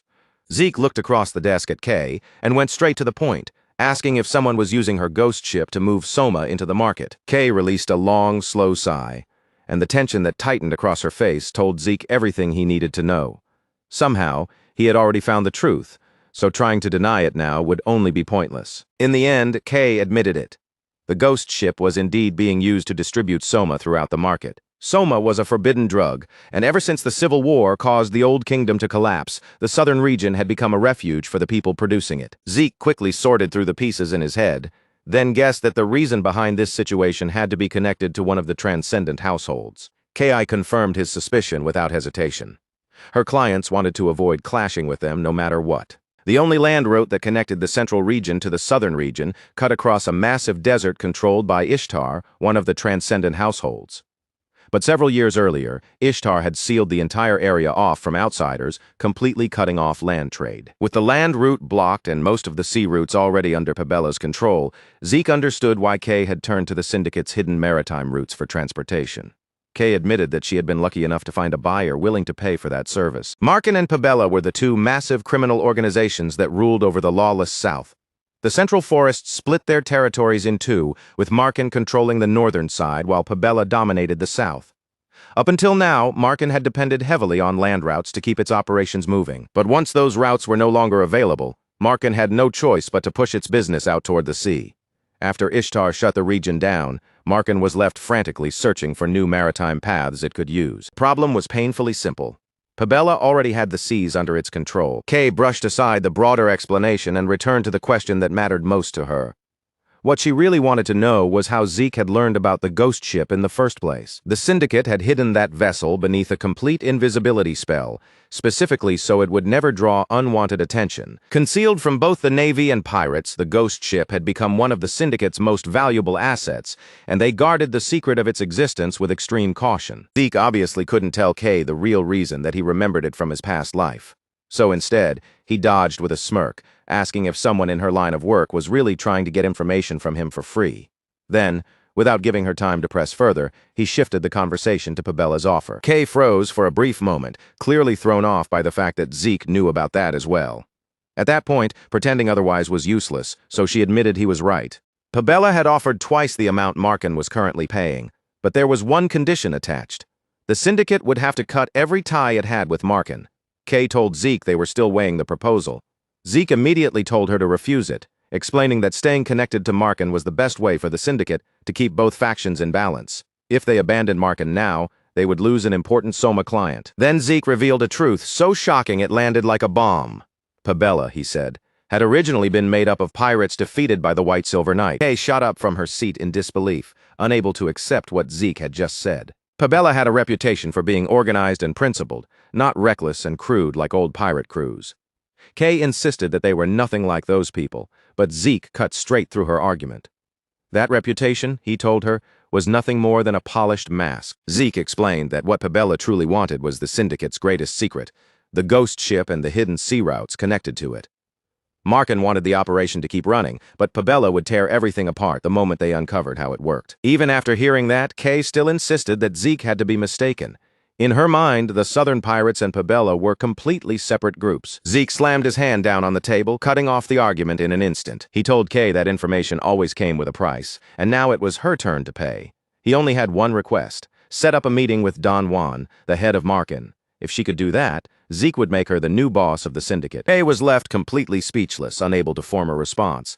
With that final statement still hanging heavily in the air, Zeke turned away and walked out of the building. Kay's information network was impressive, but Zeke knew better than anyone where its limits still remained. As things stood now, it still was not enough. In the past, the fastest way to seize control of the syndicate's intelligence had been to level the playing field first, then absorb every rival organization standing in the way. Zeke hoped that the spark he had set today would eventually spread into a wildfire powerful enough to burn all the way to Don Juan himself. The scene then shifted back to Valhalla. Zeke looked around the academy grounds, and right away, he could feel how different this place was from both the Cradle and Draker Academy. The atmosphere here felt freer, rougher, and almost chaotic, as if every student and instructor moved according to their own rhythm instead of following one strict order. As Zeke took in the unfamiliar energy around him, he wondered when the guide assigned by Flaubert Borges would finally show up. Right at that moment, someone called out to him. A boy with a tattoo on his face came strolling toward him with an easy grin, then held out his fist as if he were greeting an old friend rather than meeting Zeke for the first time. Zeke simply stared at him,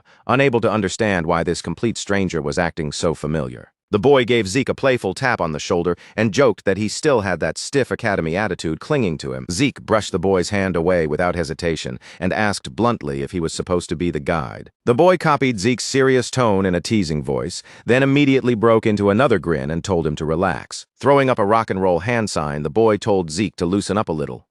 Yes, he was the guide, personally chosen by Flaubert Borges to show Zeke every corner of Valhalla.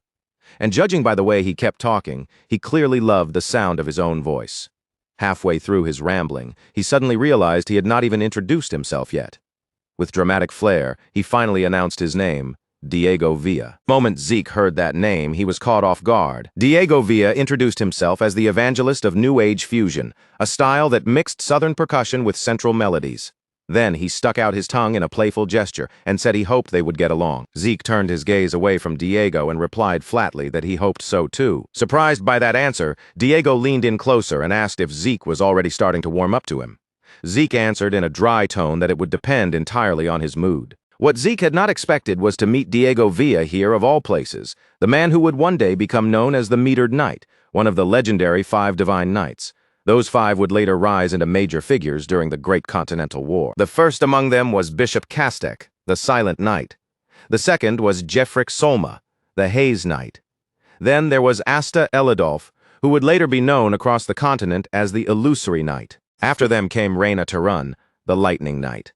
And completing that legendary group was Diego Villa himself, the Metered Knight. As Zeke thought it through, he remembered hearing that all 5 Divine Knights had once been alumni of Valhalla. This seemed like the perfect opportunity to investigate whether that rumor was actually true. And if it was, then Valhalla might give him an enormous advantage moving forward. As they walked together, Diego glanced over at Zeke and complained that he was starving. Apparently, wandering around had worked up his appetite. Then he asked if Zeke had ever tried Southern food before.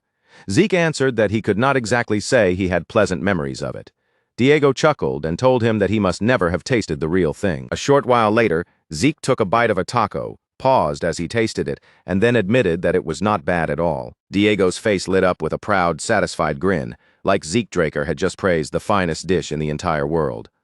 Obviously, it tastes good, he said, sounding almost offended that there had ever been any doubt. This isn't the kind of ordinary taco you can just pick up anywhere. It's a special Valhalla-style mix made with shark dragon meat. Even someone from the South like me has to admit food on this level deserves respect. Zeke Draker could not deny it anymore. Whatever he had imagined Southern food would taste like, this was far beyond that. The flavor was deeper, richer, and far more satisfying than he expected, and the second Zeke admitted it out loud, Diego's eyebrow rose slightly, his expression turning smug, as if he had been waiting for this exact reaction. "Wait a second," Diego said, suddenly leaning across the table with sharper interest in his eyes. "You've actually been to the southern continent before?" Zeke Draker stopped for a brief moment, as if weighing how to answer, then replied in his usual calm tone. "Not really. I've only heard stories about it." Once the meal was finished, the two of them bought some tea and settled back down, the atmosphere loosening into a quieter conversation. Zeke Draker lifted his cup, took a slow sip, and then glanced across at Diego. "So," he asked, his tone casual but curious, "how does someone from the south end up coming all the way to Valhalla?" Diego leaned back in his chair as if that was the exact question he had been waiting for all along. "That's a long story," he said lightly, almost too casually. But then, with no warning at all, he revealed something completely unexpected. His parents were actually the rulers of a small kingdom on the southern continent. Zeke Draker stared at him and blinked. "You're royalty?" Diego just nodded, treating the answer like it was nothing unusual. The southern continent was divided among several small kingdoms, each with its own history and struggles. But when the Cusco kingdom collapsed during a vicious civil war, countless people who had lived there were forced to abandon their homes, leave everything behind, and migrate toward the central lands just to survive. Diego raised his cup with a bright, carefree smile, looking far too relaxed for someone making such a ridiculous confession. "Yep, I'm a prince, pretty impressive, right?" Zeke Draker could only stare at him in stunned disbelief. "A prince? Seriously? You?" No matter how hard he tried, he could not connect Diego's sloppy, easygoing attitude with the idea of royalty. Diego simply laughed it off, then explained that some stubborn elders back home still treated the royal family's ancient twin sword technique like a sacred treasure. And since Diego happened to be one of those rare talents who could wield two blades with exceptional promise, those same old-fashioned people decided he should be sent all the way to Valhalla to properly sharpen that gift. Then Diego's grin stretched even wider, shameless and completely unapologetic. "But honestly, I'm not that interested in swordsmanship," he admitted. "My real passion is music. I'm completely devoted to it." After hearing that, Zeke Draker could not stop himself from wondering out loud. "What about the people who are counting on you?" Zeke Draker asked, his eyes narrowing slightly. Diego dismissed the question with a loose wave of his hand, brushing it aside like it barely mattered, and instantly shifted topics. "Hey, want to join the Southern Fusion New Age Music Research Club?" Zeke Draker answered without even taking a breath to think. "No thanks." And with that, the scene moved on to a lecture hall. Inside the lecture hall, Zeke Draker looked around and immediately noticed that the atmosphere felt different from an ordinary class. There was a strange energy in the room, almost like everyone was waiting for something special. He turned toward Diego and asked, "Are we even allowed to sit in on upperclassmen lectures like this?" Diego only shrugged, completely relaxed. "Stop thinking of this place like some normal academy. This is Valhalla. Freedom is kind of the whole point. If it helps you learn, then nobody's going to stop you." Diego leaned a little closer, lowering his voice like he was sharing some secret piece of information only insiders knew. "Besides, today's lecture is supposed to be pretty rare. I heard the school is bringing out something seriously huge." Zeke Draker glanced at him with clear irritation and rolled his eyes.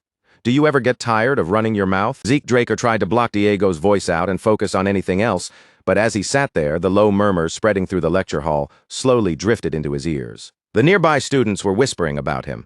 Some were calling him the youngest person ever admitted into Valhalla.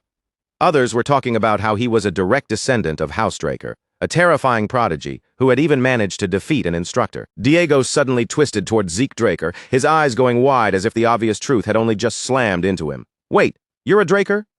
Zeke Draker looked back at him with a flat stare, the kind of expression that said Diego might genuinely be losing his mind. Without saying anything at first, Zeke Draker raised one of his gloved hands directly in front of Diego's face. Then, in a dry and completely unimpressed voice, he asked, "What exactly did you think these were?" Diego blinked at the gloves, looking honestly puzzled. "Okay, what are they?" Zeke Draker immediately snapped back, unable to hide his disbelief. "You really are an idiot. These are pure-blood gloves. Only pure-blood Draker Awakeners wear them." Diego's mouth fell open as the realization finally caught up with him. He suddenly remembered that Zeke Draker had not even removed those gloves while eating earlier. "Man," Diego muttered, staring at him like his entire impression had just been flipped upside down. "I thought you were just some badass committed to his personal style. I seriously had no idea." Zeke Draker gave a dry, humorless chuckle and shook his head in disbelief. "You came all the way to Valhalla," he said, "and you still didn't know what pure-blood gloves were?" Then Zeke Draker noticed that Diego was starting to panic a little, his casual confidence suddenly cracking around the edges. That nervous reaction was exactly how most people acted once they realized they were sitting beside a pureblood. Oddly enough, seeing such a normal response from Diego made Zeke Draker feel a little more comfortable. For one brief moment, Zeke Draker thought he might finally get some peace and quiet.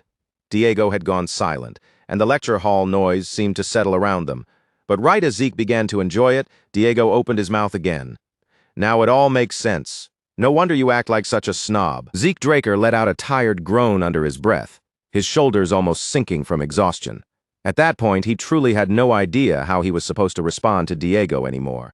Diego casually threw an arm around Zeke Draker's shoulders, acting like they had already been close friends for years. "Hey, since you're a Draker, you should have paid the bill earlier." Then he burst into loud laughter and quickly added, "Kidding, kidding." His voice echoed through the lecture hall so clearly that students all around them turned to stare.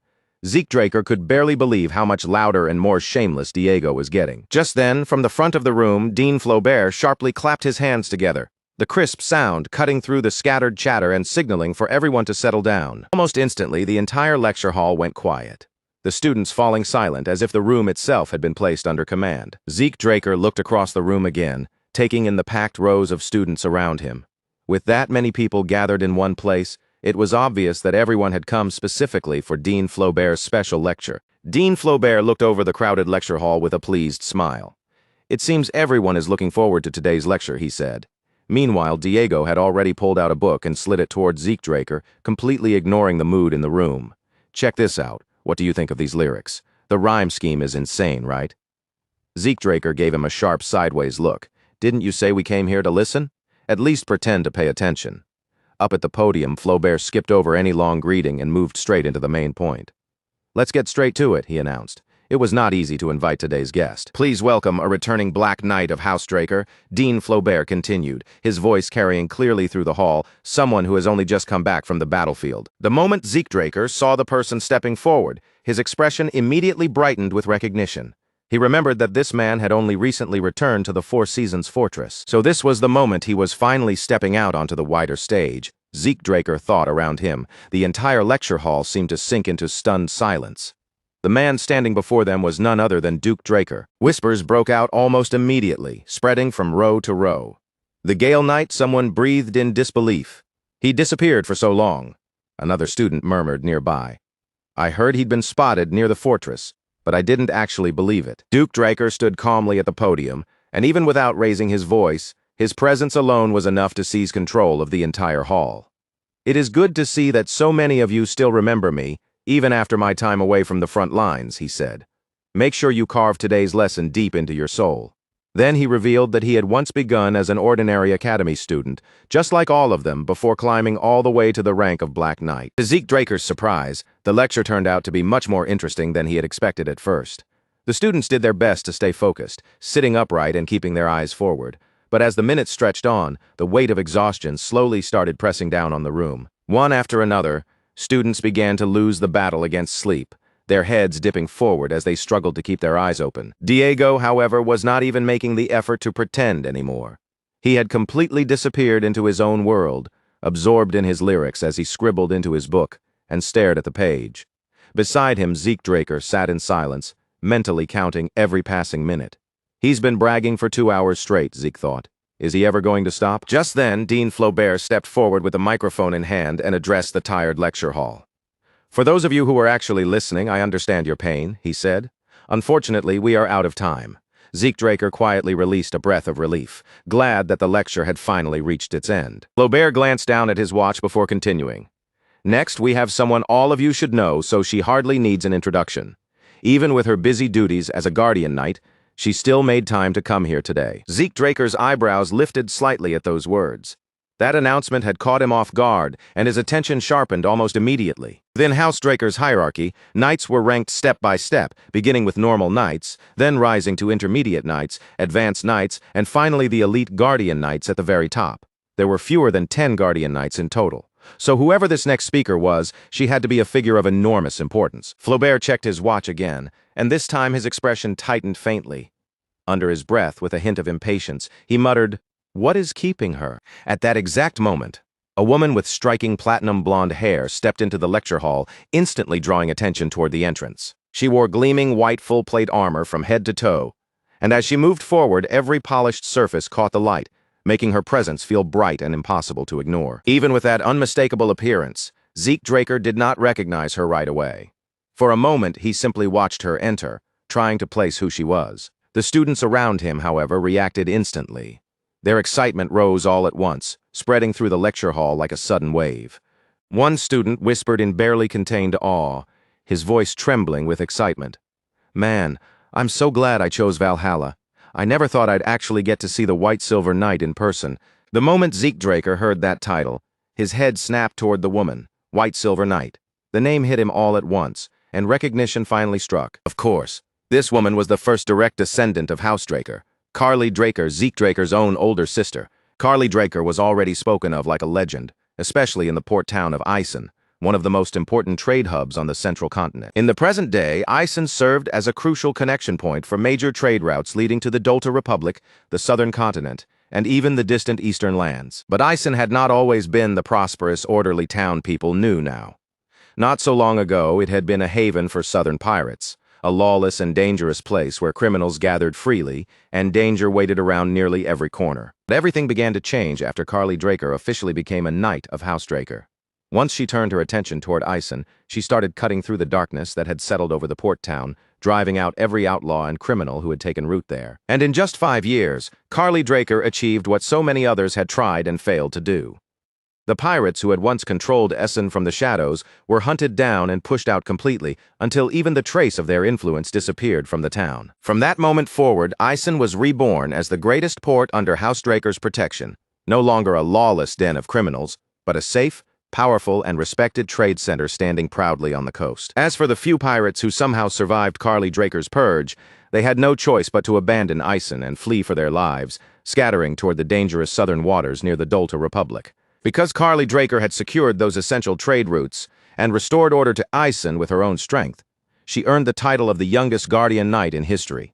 It was an achievement so extraordinary that even Abel Draker, despite all of his advantages, influence, and support, had never been able to reach it. Back inside the lecture hall, Zeke Draker kept his gaze locked on his older sister, studying her from where he sat with a quiet expression that gave almost nothing away. Zeke Draker had expected someone important to appear for such a special lecture, but Carly Draker was the very last person he imagined would walk through that door. The instant she came into view, his mind naturally returned to the fierce succession struggle, still taking place between Carly Draker and Abel Draker. It also made sense that Zeke Draker had not recognized Carly Draker immediately. Even before his regression, something serious had happened to her, something significant enough to alter the image of her that remained in his memory. At the front of the hall, Carly Draker released a sharp, irritated sigh. Then she lifted one finger and tapped it against the podium, the crisp sound cutting clearly through the restless atmosphere. After that, Carly Draker raised her voice and gave only one short command: silence. The effect was immediate. In that single instant, the entire lecture hall froze, as if the air itself had been sliced apart. Not even the smallest whisper lingered in the room. Zeke Draker watched the students stiffen and fall silent, but there was not a hint of surprise on his face. When a Guardian Knight issued an order, people did not stop to argue, question, or hesitate. Fear came first, and obedience followed naturally right behind it. Carly Draker stood before the students with a sharp, commanding stare, her voice slicing cleanly through the heavy silence. She told them that this kind of disorder would never have been accepted in the Valhalla she remembered. In her time, the moment someone stood before them, silence and respect were the bare minimum. Then she said it without softening the blow. If their ancestors could see them behaving like this, they would be ashamed. Carly Draker asked them if they honestly believed the peaceful lives they were enjoying had simply been handed to them for free. It had not. That peace had been carved out through blood, sweat, and sacrifice. The room sank into an even deeper silence, and none of the students could find a response. But Carly Draker had no intention of stopping there. Carly Draker continued, making it clear that simply knowing the truth was meaningless if they failed to show that understanding through their actions. Only when their behavior reflected what they claimed to know would their words carry any real weight. Zeke Draker watched her quietly, his expression still calm and controlled. Even so, this strict, uncompromising side of Carly Draker was something he had not truly seen before. Carly Draker went on, telling them that becoming a true knight required discipline, relentless training, and respect for the rules that shaped their path. Only a life built on that kind of structure could forge the mindset of a proper knight. As Zeke Draker listened, He had to admit that his sister sounded almost like an old soul trapped inside a young body. When the students finally began leaving the lecture hall, quiet complaints started spreading among them. Carly Draker's words clearly had not landed well. Some even grumbled that they wished Duke Draker had been the one to speak instead. Zeke Draker understood that Carly Draker's lecture carried real weight, but it was painfully obvious that most of the students had not taken her message to heart. As Zeke Draker walked along with the flow of departing students, something Diego Villa had said earlier suddenly came back to him. With that same wide grin plastered across his face, Diego Villa had turned to Zeke Draker and apologized for dragging him through what felt like a 5-hour writing class. Then, instead of looking tired, Diego Villa said it had actually fired him up. After that, he proudly declared that his Valhalla tour was complete and announced that he was heading out. Zeke Draker was honestly relieved to watch Diego Villa leave. With Diego Villa finally gone, he could focus again on what actually mattered: finding new talent and tracking down Tarakan Draker's hidden library. Right now, while he was free from distractions, seemed like the perfect chance to make his move. But just as Zeke Draker was about to take his first step forward, a familiar voice called his name from behind him. Zeke Draker turned around, and the moment his eyes shifted back, he saw her standing there. Carly Draker was behind him, calm and composed, yet carrying a presence that was impossible to ignore. She looked at him directly and asked if he had a moment to spare. The next scene opened inside Valhalla's public training hall, where the wide, polished floor stretched beneath the bright lights like an arena silently waiting for a battle to begin. Carly Draker stepped forward without the slightest hesitation, then drew her sword. The blade came free with a clean, radiant glow that immediately caught Zeke Draker's attention. Zeke Draker recognized the weapon at once. It was the mithril sword that the Holy Kingdom had gifted to Carly Draker. At the time, the Holy Kingdom shared a border with Eisen, and it had suffered under the very same pirate threat that tormented the entire region. After Carly Draker drove those pirates away and secured the area, the Holy Kingdom offered her a symbol of gratitude, a pure mithril sword, along with a matching suit of armor crafted to go with it. With that brilliant white-silver sword and armor gleaming around her, Carly Draker eventually became known by the title that made students whisper in awe wherever she appeared, the White Silver Knight. Carly Draker looked straight into Zeke Draker's eyes, her gaze steady and demanding. She told him not to hold anything back.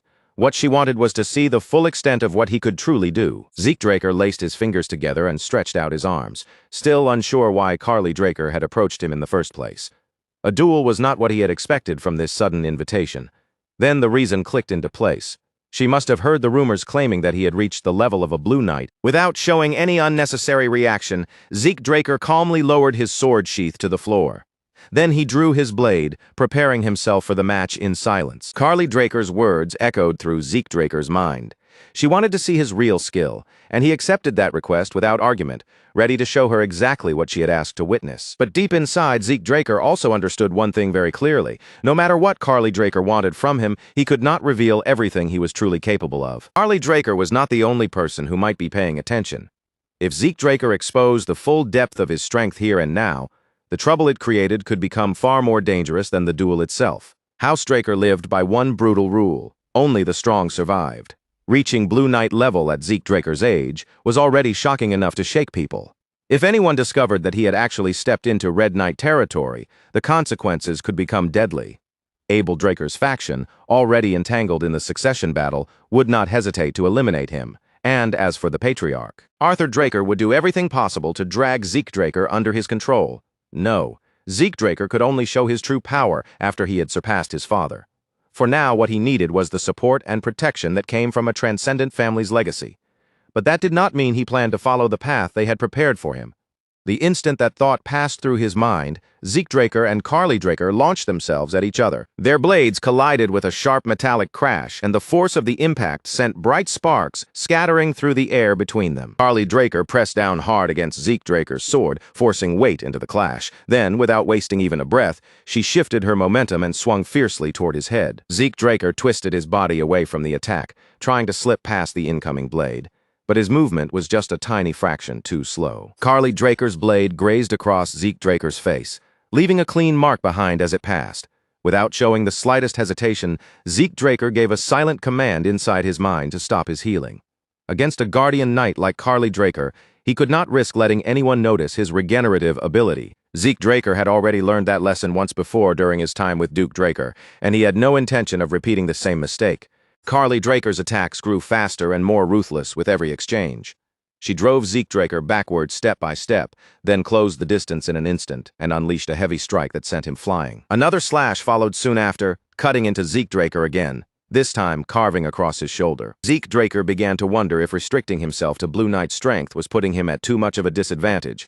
Carly Draker gave him no opening and no space to breathe, and at this pace he would not be able to keep up for long. Then Carly Draker rose into the air, her body lifting as her sword came up high above her head, gathering momentum for the next decisive blow. In the next instant, she dropped straight toward Zeke Draker in a full-force dive, bringing the full weight of her attack crashing down in his direction. Zeke Draker braced himself and chose to meet Carly Draker head-on, raising his sword as their blades locked together in midair with brutal force. The power behind Carly Draker's strike exploded outward in a massive burst, and the impact shook the entire training hall like the floor itself had been struck. When the dust finally began to settle, Carly Draker was standing over Zeke Draker, her sword pressed firmly against him as the duel came to a crushing pause. Carly Draker lowered her gaze to Zeke Draker's weapon, studying the blade with a calm, assessing look.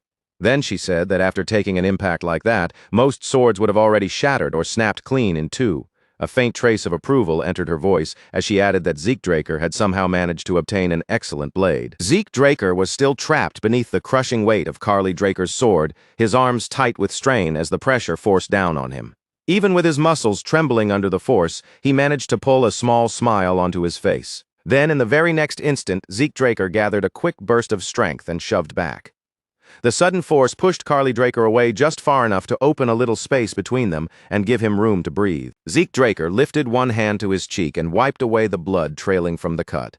As the warmth smeared across his fingers, one painful truth became impossible for him to ignore. Trying to face someone on the level of a red knight while forcing himself to appear no stronger than a blue knight was practically asking to get crushed. The moment that thought crossed Zeke Draker's mind, Carly Draker's voice cut sharply through the training hall.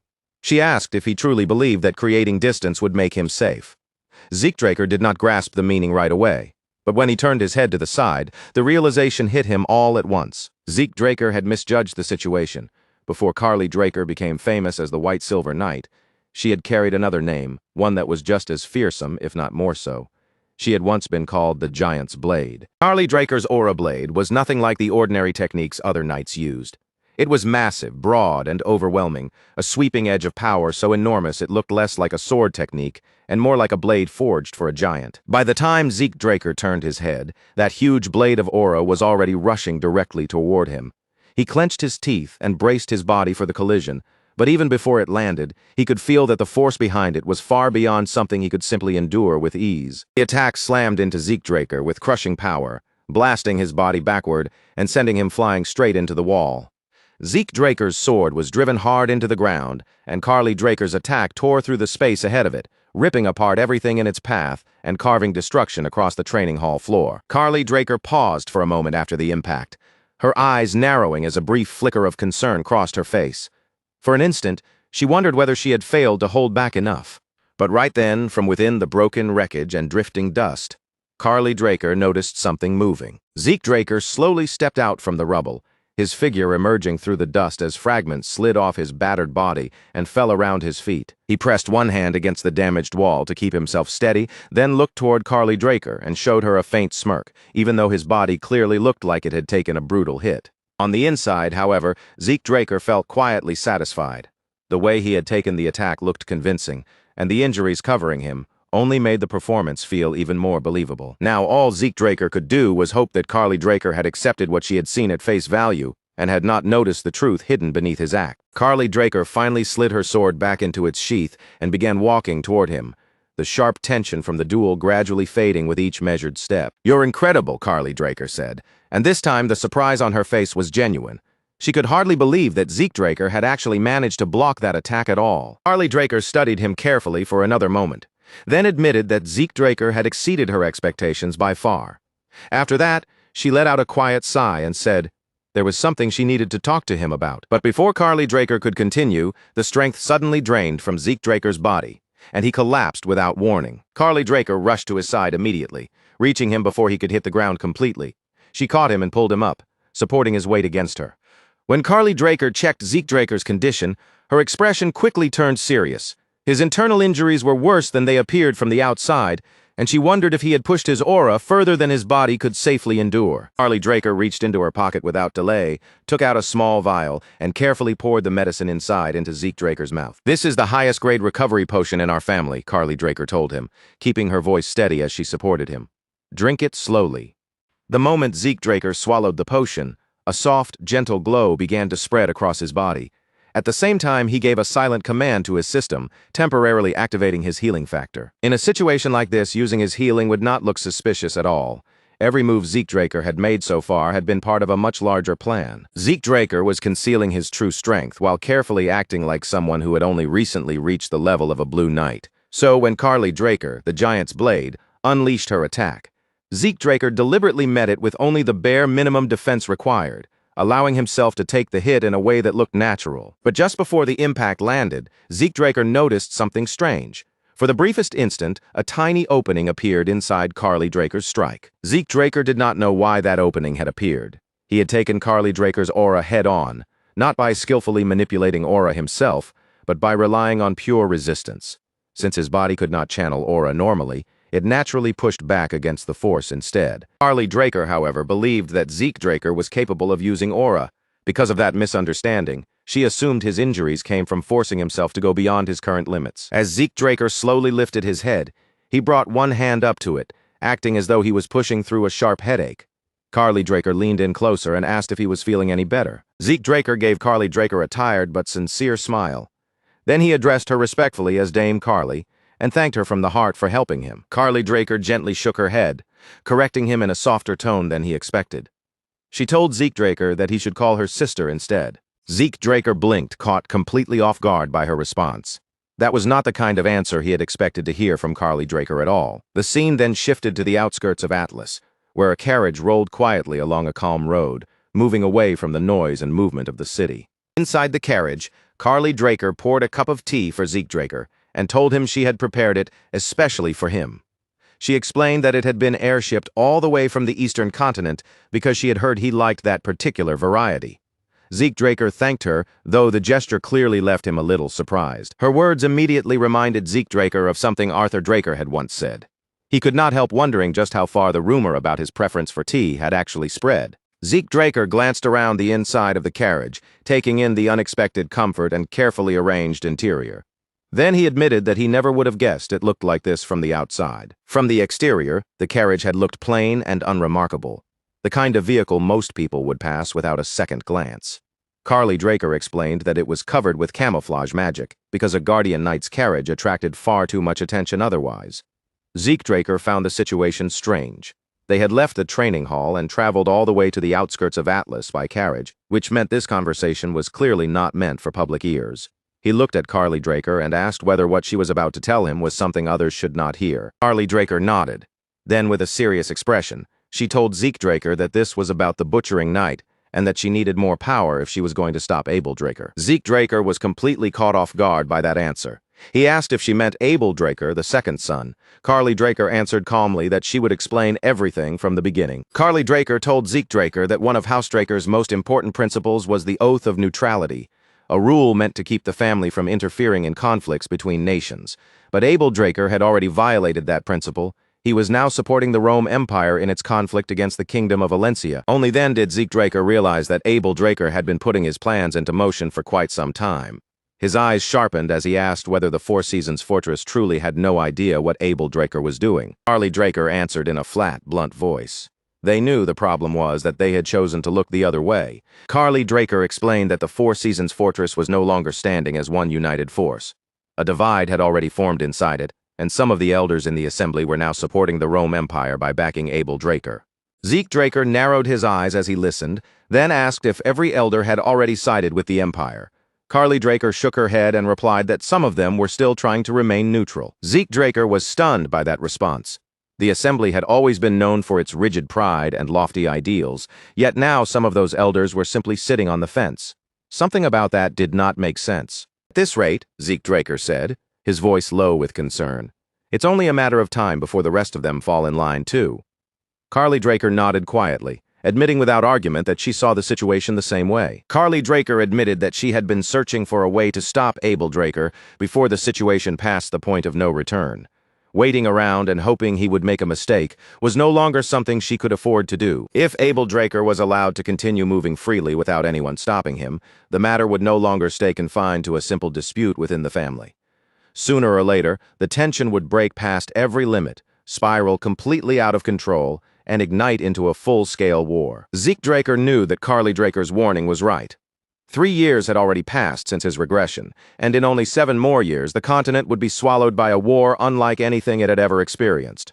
Under Abel Draker's command, House Draker and the Rome Empire would advance side by side. Nations would fall one after another.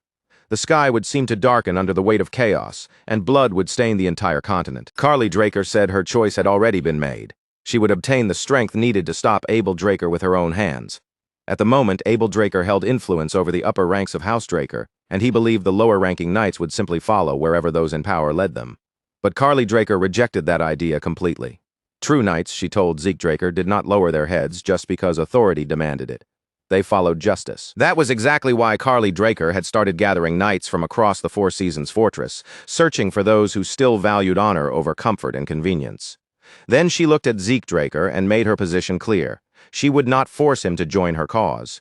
He was still young, he was a pure-blood awakener, and even if he never stood on her side, his future was already guaranteed. Zeke Draker quietly raised his cup and took a slow sip of tea, his eyes remaining on Carly Draker across from him.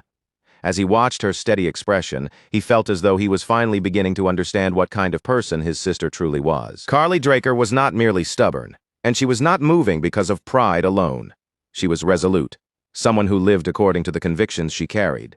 If bending herself was what it took to uphold justice, she would do it without hesitation. In every possible sense, she was painfully, almost impossibly righteous. That was when Zeke Draker finally understood why there had been a gap in Carly Draker's giant's blade earlier. At the final moment, her concern for him had shaken her focus and opened a tiny weakness in the strike. She looked as cold and unbreakable as any member of House Draker, but underneath that hard exterior, she was carrying a surprisingly gentle heart. Carly Draker warned Zeke Draker that if everything went wrong, he could be branded a traitor right alongside her. She urged him to think carefully before giving any answer. Zeke Draker appreciated that she was not trying to hide the danger or decorate it with pretty words. She was telling him the truth exactly as it was. Zeke Draker set his teacup down with quiet resolve, then rose from his seat.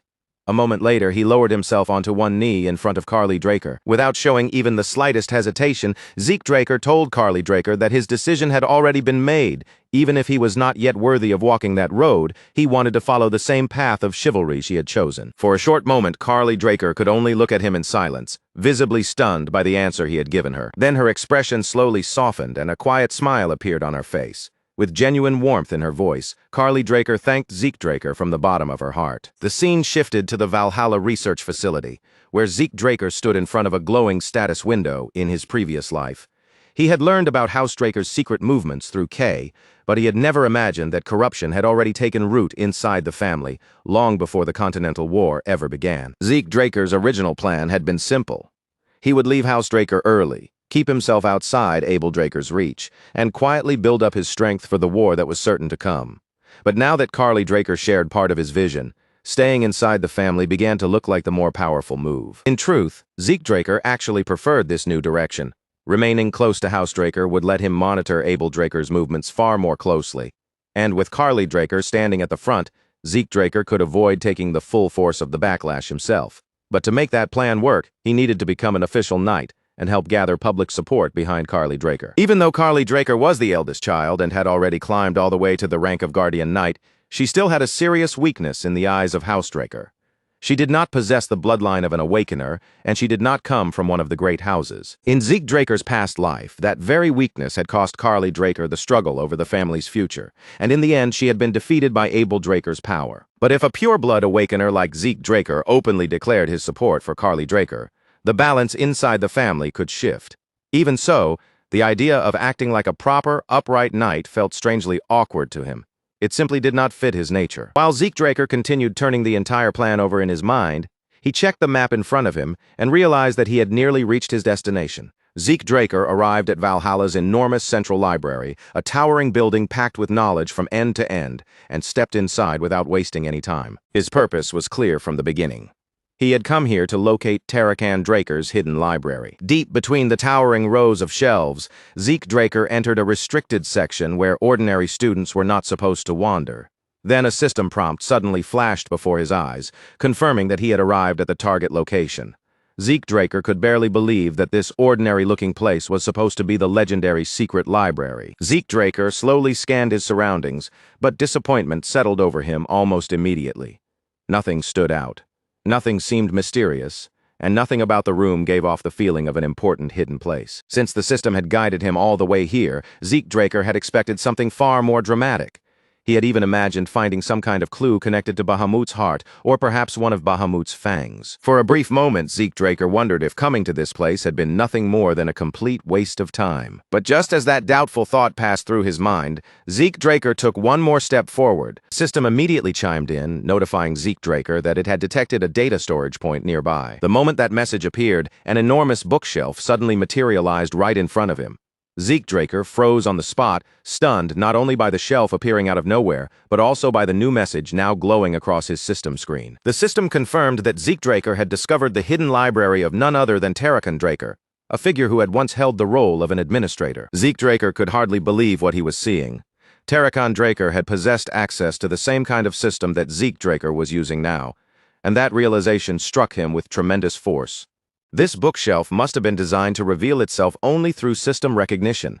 That would explain why no one else had ever accidentally found Tarakan Draker's secret library before. Then the system informed Zeke Draker that all of Tarakan Draker's stored data had been synced and integrated into his own records.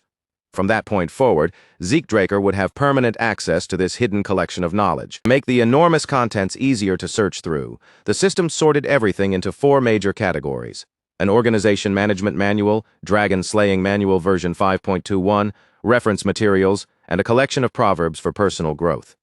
Zeke Draker decided that he would explore each section properly later. For now, he asked the system to search for whatever would help his current growth the most.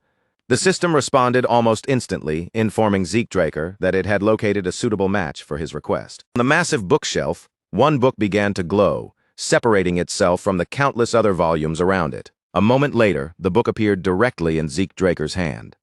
When he lowered his gaze to the cover, he read the title written there: The Secret Technique of the True Dragon Swordplay.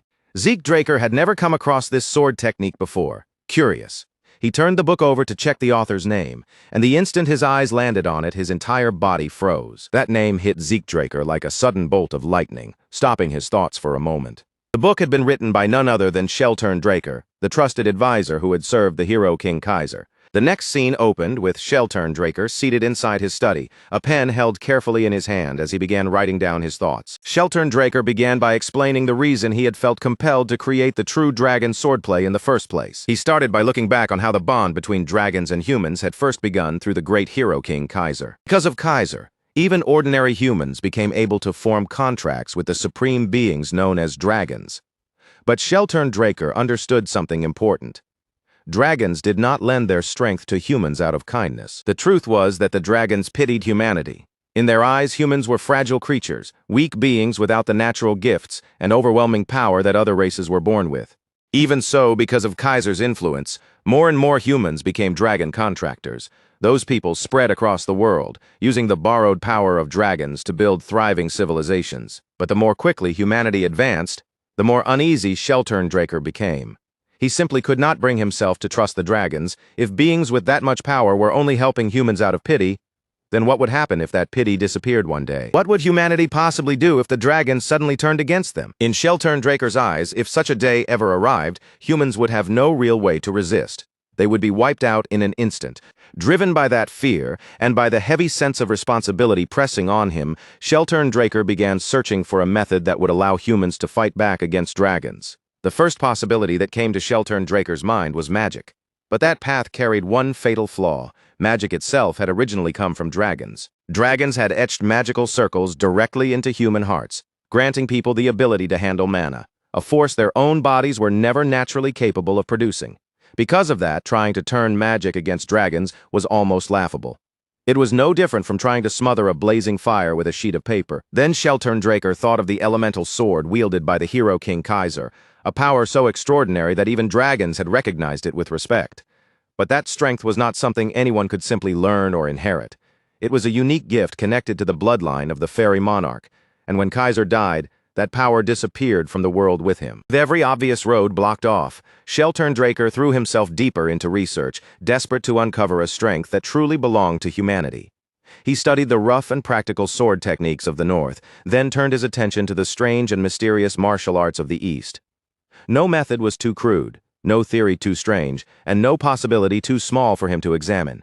He chased every lead that might help humans break past the limits they were born with. And just when it seemed like Shelturndraker had reached a complete dead end, unexpected help arrived from Kronos, the dragon who had once formed a contract with the hero King Kaiser. Kronos insisted that he was only lending a hand because Shelturndraker's research had caught his interest. But there was something deeper behind the dragon's determination, something unspoken that made Shelturndraker uneasy. Even so, he accepted the offer and kept pushing his research forward. Eventually, Shelturndraker and Kronos discovered an entirely new kind of power, aura. It was not magic, and it was not elemental energy either.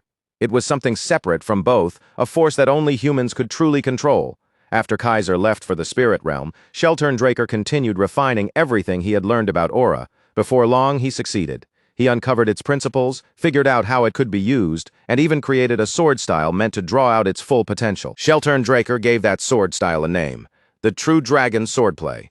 Then he released it to the world, expecting it to become something meaningful, but the response waiting for him was much colder than he had imagined. In an era where people could gain strength quickly through tools and methods created by dragons, almost no one wanted to follow a path that demanded patience, discipline, and brutal effort. Shelturndraker's creation was largely ignored. While recording his findings, he admitted that he felt relieved the dragons had not betrayed humanity after all, and yet, even in that peaceful time, he still believed his sword style would someday be needed. So he left his work behind, hoping that one day someone would take it up and truly master it. As Zeekdraker turned through the pages of the book, carefully reading the contents, a new message suddenly appeared in front of his eyes. A new quest had begun, successor of Shelturn. The system challenged Zeekdraker to learn Shelturndraker's secret technique within 3 months, and the reward listed at the end was enough to make him stop and stare, the coordinates to the Kronos Kingdom's treasury. Zeekdraker placed the book back onto the shelf, but his gaze remained on it for a moment longer. No matter how calmly he tried to act, the reward was undeniably tempting. Zeekdraker imagined what kind of legendary artifacts might be sleeping inside a treasury like that. But 3 months was an incredibly short amount of time.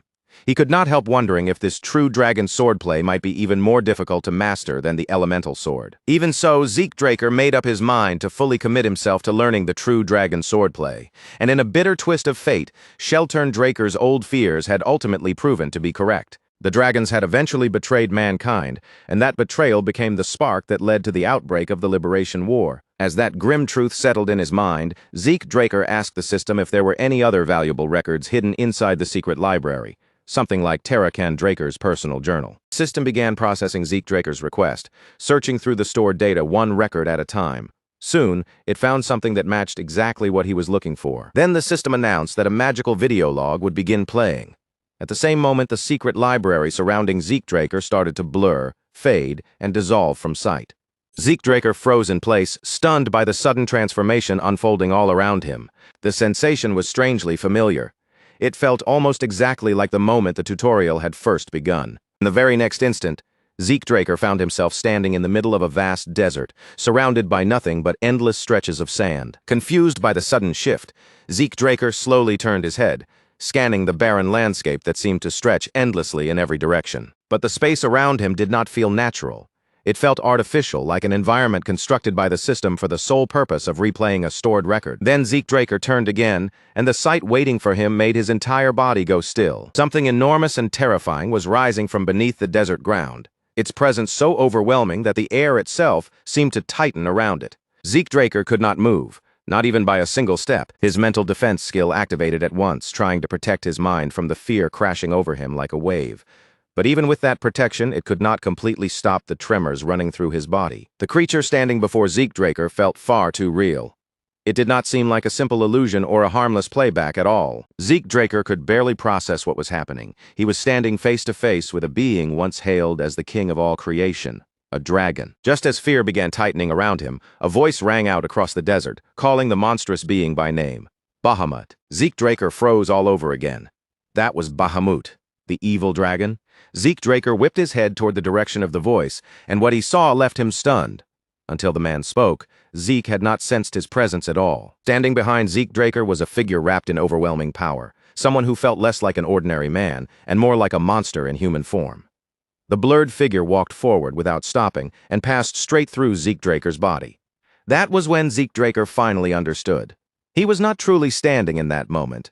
He was only watching a record, most likely a memory left behind inside Tarakan Draker's journal. Zeke Draker guessed that this might be the legendary confrontation between Bahamut and Tarakan Draker, the famous battle that had been passed down through the tales of the Dragon Slayer. Bahamut lifted one colossal claw high above the desert, casting a terrifying shadow over the sand, then slammed it down into the ground with monstrous force. Zeke Draker watched with his breath caught in his throat, excitement rushing through his chest despite the fear. This was not just some ordinary record. This was history itself unfolding right in front of his eyes. But Tarakan Draker did not react in the slightest. He did not flinch, did not step back, and did not show even the faintest trace of fear. Bahamut looked down toward Tarakan Draker, his attention fixed on him, and questioned him. Why the hesitation? Even after Bahamut's words echoed through the desert, Tarakan Draker remained completely silent. Then Bahamut said something that overturned everything. Zeke Draker thought he understood. In a voice filled with heavy disappointment, Bahamut called Tarakan Draker his contractor. Zeke Draker was stunned. Tarakan Draker had been Bahamut's contractor. Did that mean he had been connected to Bahamut the same way Kaiser had once been contracted to Kronos? None of the legends had ever mentioned anything like this. To Zeke Draker, the revelation made no sense at all. If Tarakan Draker had truly been Bahamut's partner, then how had he ended up defeating the dragon in the first place? What had really happened in that battle? The one that turned Tarakan Draker into a legend? Zeke Draker's thoughts began spinning in confusion as strange distortions flickered across the desert around him. The world before his eyes started to glitch, crack, and break apart. Something was clearly wrong with the record. Then Zeke Draker noticed Tarakan Draker speaking, his lips moving as if he were revealing something important. But the words never reached Zeke's ears. The broken playback swallowed the sound completely. Frustration surged through Zeke Draker, and he called out to the system, demanding that it repair the visual error immediately. But the system refused Zeke Draker's request. Zeke Draker clenched his teeth, irritation burning through him. Why did the record have to fail now, right at the most important moment? Then Zeke Draker turned his attention back toward the broken scene, and for the first time, he finally saw Tarakan Draker clearly. A sharp memory suddenly surged up inside Zeke Draker's mind, cutting through his thoughts like a blade. It was the conversation he had once had with Kaiser, so vivid and immediate that for a moment it felt as though the Hero King's voice was speaking right beside him again. At that time, Zeke Draker had asked Kaiser something that had been quietly troubling him for a while.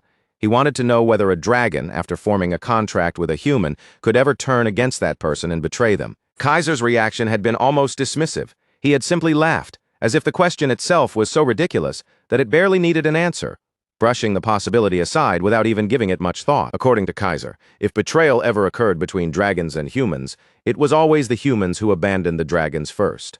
And just as that old answer resurfaced in Zeke Draker's mind, the scene before him showed Tarakan Draker drawing his sword free from Bahamut's shattered skull. Right in front of Zeke Draker's eyes, Bahamut's colossal body began to collapse.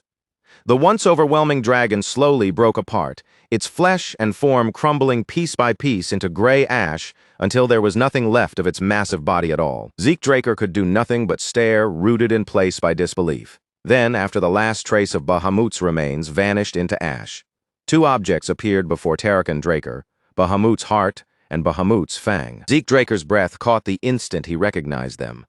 Those were the exact same relics he had once received at the Dragon Slayer's residence, and seeing them appear here, in this memory, made the entire scene feel even more unsettling. A new question began pressing into Zeke Draker's thoughts. Did all dragons leave behind something like this when they died, some final remnant of their existence, or was this strange phenomenon only connected to certain special beings? He remembered the pureblood gloves he was wearing, gloves that had been crafted from dragon hide. But even with that example in mind, he still could not shake the feeling that Bahamut's case was different, far too unusual to be treated as ordinary. While Zeke Draker was still turning that thought over, the sky above him suddenly tore open with a violent distortion.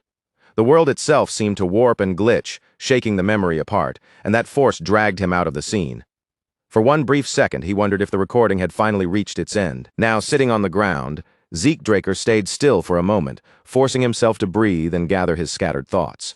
What he had just seen did not fit neatly with the stories and explanations he had always known. After thinking it through for a while, Zeke Draker decided that it was time to head back. But just as he was about to leave, something unexpected caught his attention and made him stop. Draker's hidden library had now been completely absorbed into the system. From this point on, Zeke Draker would be able to access it whenever he wanted, as if the entire space had become part of his own available resources. Zeke Draker wasted no time testing it. He immediately tried to replay the memory once more, hoping that this time he might be able to hear the final words exchanged between Bahamut and Terrakan Draker. But the result was no different. That same warped distortion appeared again, blocking the most important moment as though some unseen force had deliberately sealed it away. The final conversation between them remained just out of reach. Still, Zeke Draker understood that the experience had not been worthless, because he had still gained something important from what he had witnessed. He had uncovered a hidden truth.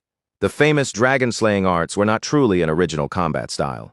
They had actually developed from the deeper foundation of true dragon swordplay. Terrakan Draker had taken the complex and highly difficult techniques created by Sheltern Draker, then stripped them down and reshaped them into something more practical for real battle. That refined version eventually became the fighting style known in the present era, but in simplifying it, something had clearly been lost: its raw, destructive power. Form passed down through history no longer contained the overwhelming force required to kill a true full-blooded dragon. Even so, Zeke Draker could not deny that the dragon-slaying arts still had one powerful strength of their own. Because the technique could merge with the user's natural talent and personal strengths, it had the potential to become far more effective in practical combat. It may have sacrificed some pure destructive force, but in return it gained flexibility, usefulness, and the ability to adapt to different fighters. What disturbed Zeke Draker the most was the enormous gap between the glorious legend everyone repeated and the truth buried inside Terrakan Draker's journal. The public story said Terrakan Draker had enslaved Bahamut and brought peace to the world. But now, to Zeke Draker, that version sounded more like a polished hero tale than the actual truth. In Terrakan Draker's own records, there was not even a single mention of any contract between him and Bahamut, and something that significant was not the kind of detail someone would simply forget to write down. The scene shifted after that, and Zeke Draker found himself standing outside alone. Before long, a messenger pigeon fluttered down nearby, and he reached out to take the letter it was carrying. The message was from Kay. Kay had carried out Zeke Draker's request exactly as he had given it to her. She had searched across the continent, gathering every version of the Dragon Slayer legend she could get her hands on. Even after all that, Kay admitted that she still could not understand why Zeke Draker had suddenly become so obsessed with these ancient myths. She explained that she had even checked untranslated texts, digging through sources most people would never bother with. But no matter where she looked, she found no record of contracts between dragons and humans. There was also nothing about the specific dragons connected to Terrakan Draker or Kaiser. However, one strange point kept bothering her. Across different regions and separate records, the wording was strangely alike, so similar that it almost felt as though someone had carefully shaped every account to follow the same approved version of history. The further Kay investigated, the more obvious it became that something about the history had been altered. And with each new discovery, the sense of unease surrounding those records only grew heavier. Then, just when Kay seemed to be getting close to something more, a warning came down.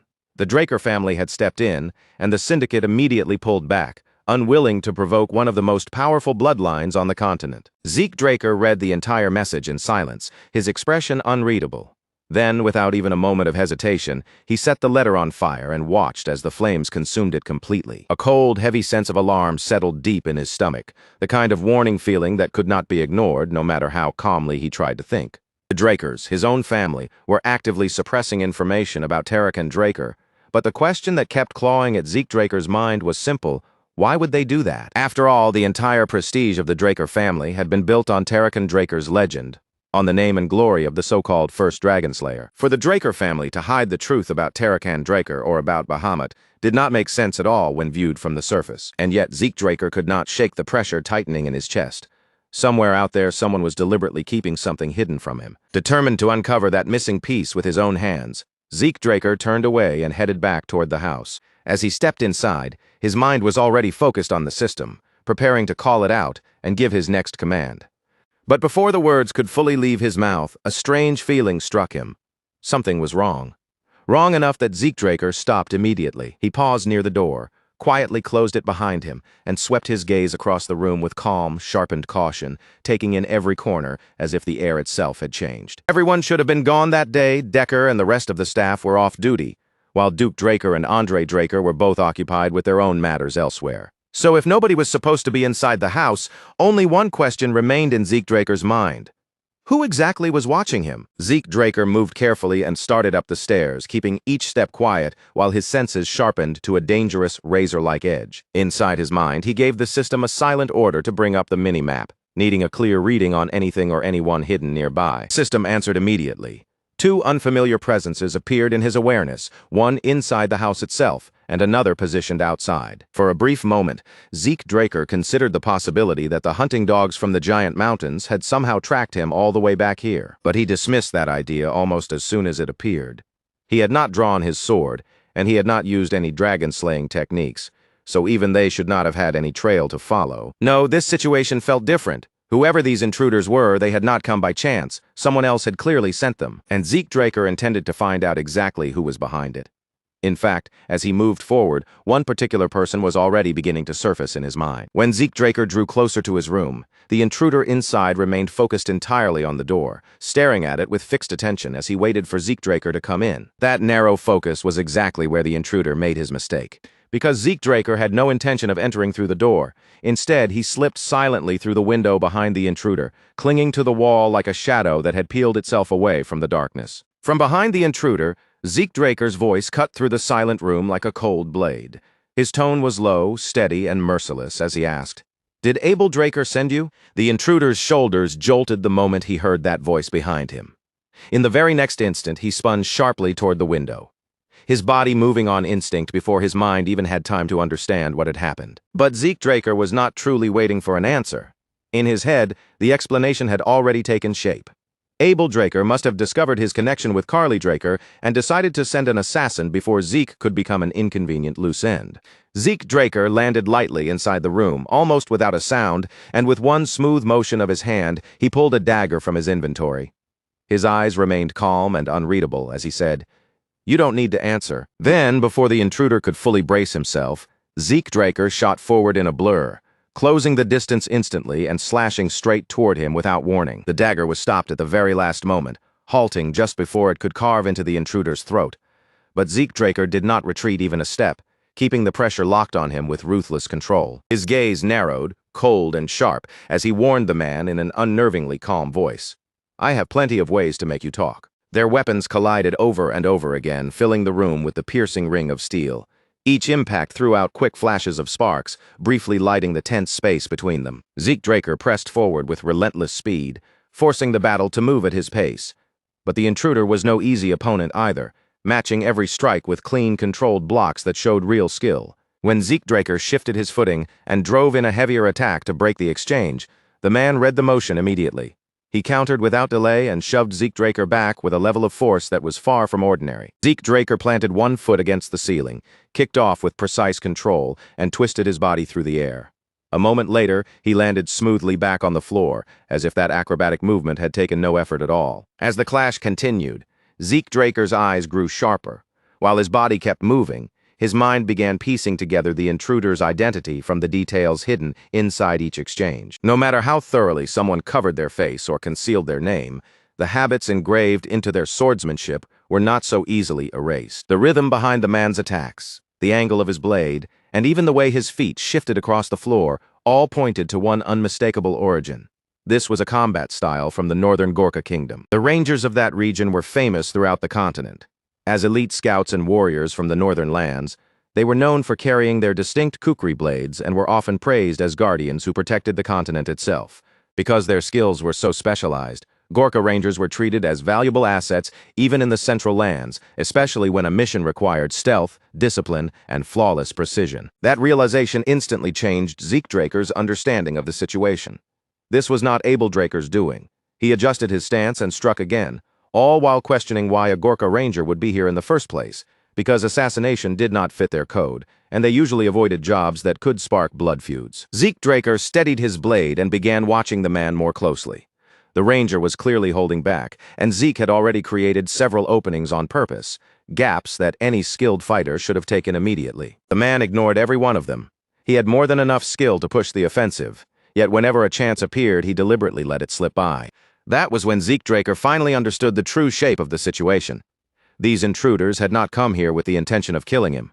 Their real goal was to seize Zeke Draker alive and take him somewhere else, not leave his body behind in that room. At that exact moment, Zeke Draker noticed a small round object rolling in through the window, bouncing lightly before it slipped toward the hallway. The second intruder, the one waiting outside, had finally decided to make a move. Zeke Draker recognized the object right away. It was a sedative device, the kind used to bring down a target without causing serious injuries. Without wasting even a breath, Zeke Draker swung his sword and struck the device in midair. But he was already a step too late.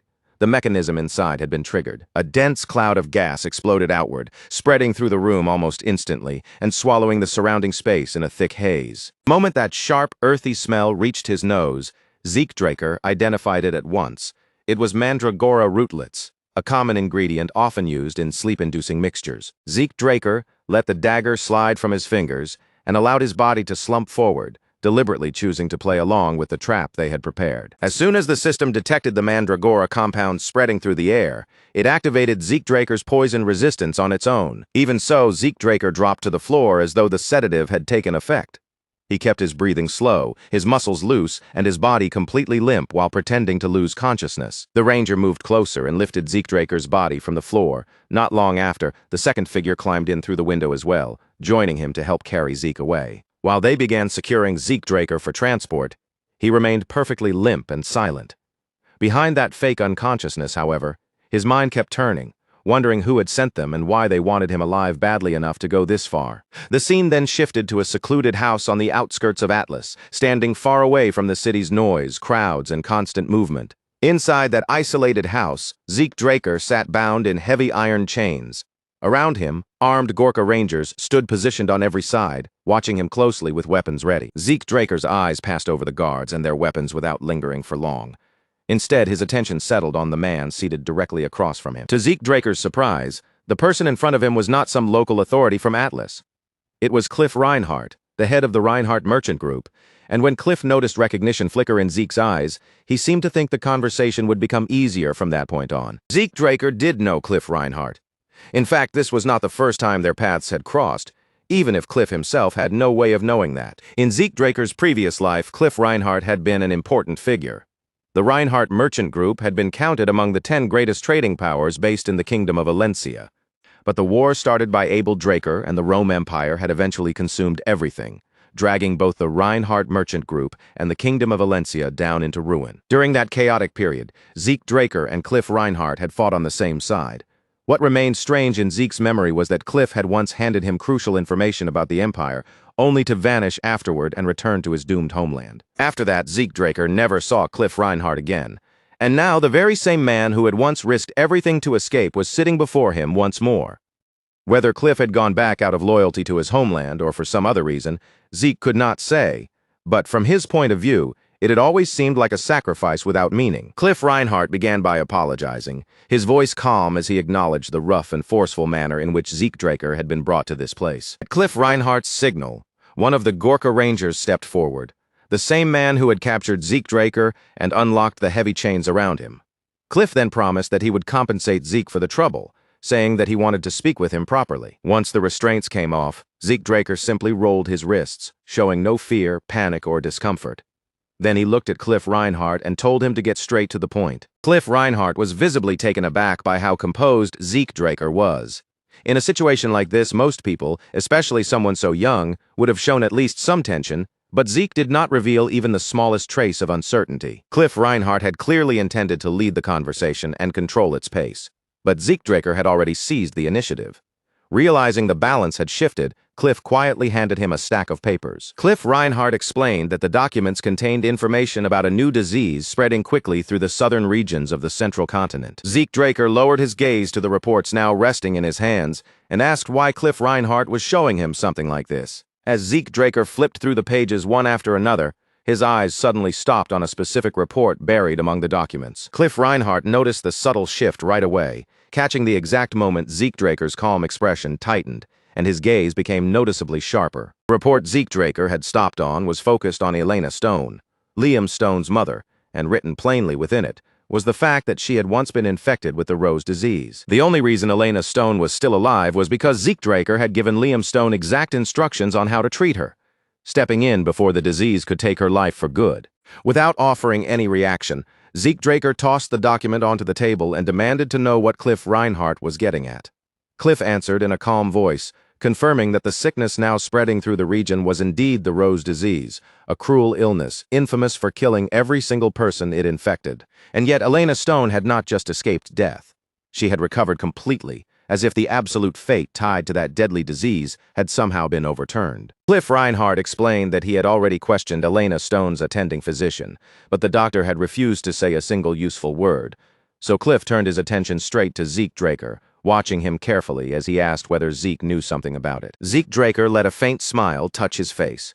From Cliff Reinhardt's tone, his timing, and the way he was steering the conversation, it was obvious that the merchant had already guessed the truth, but was still probing carefully for confirmation like a proper businessman. Zeke Draker assumed Cliff Reinhardt was trying to get his hands on the cure for himself, and with an illness this lethal, that was an incredibly sharp move. A medicine capable of saving Rose disease victims would be worth an unimaginable fortune, greater than even the combined wealth of the entire continent could easily measure. But Zeke Draker also understood Cliff Reinhardt well enough to doubt that simple profit was the only motive. No ordinary merchant, no matter how bold or greedy, would dare kidnap someone from a transcendent family unless there was something far more urgent behind it. So Zeke Draker did not bother denying it. He admitted openly that he was the one who had provided the cure that saved Elena Stone's life. The moment those words reached Cliff Reinhardt, his expression shifted at once, and visible relief spread across his face like a weight had finally been lifted from him. Cliff Reinhardt rose from his seat, unable to fully contain the excitement pushing through his composure, and quickly told Zeke Draker to name whatever price he wanted.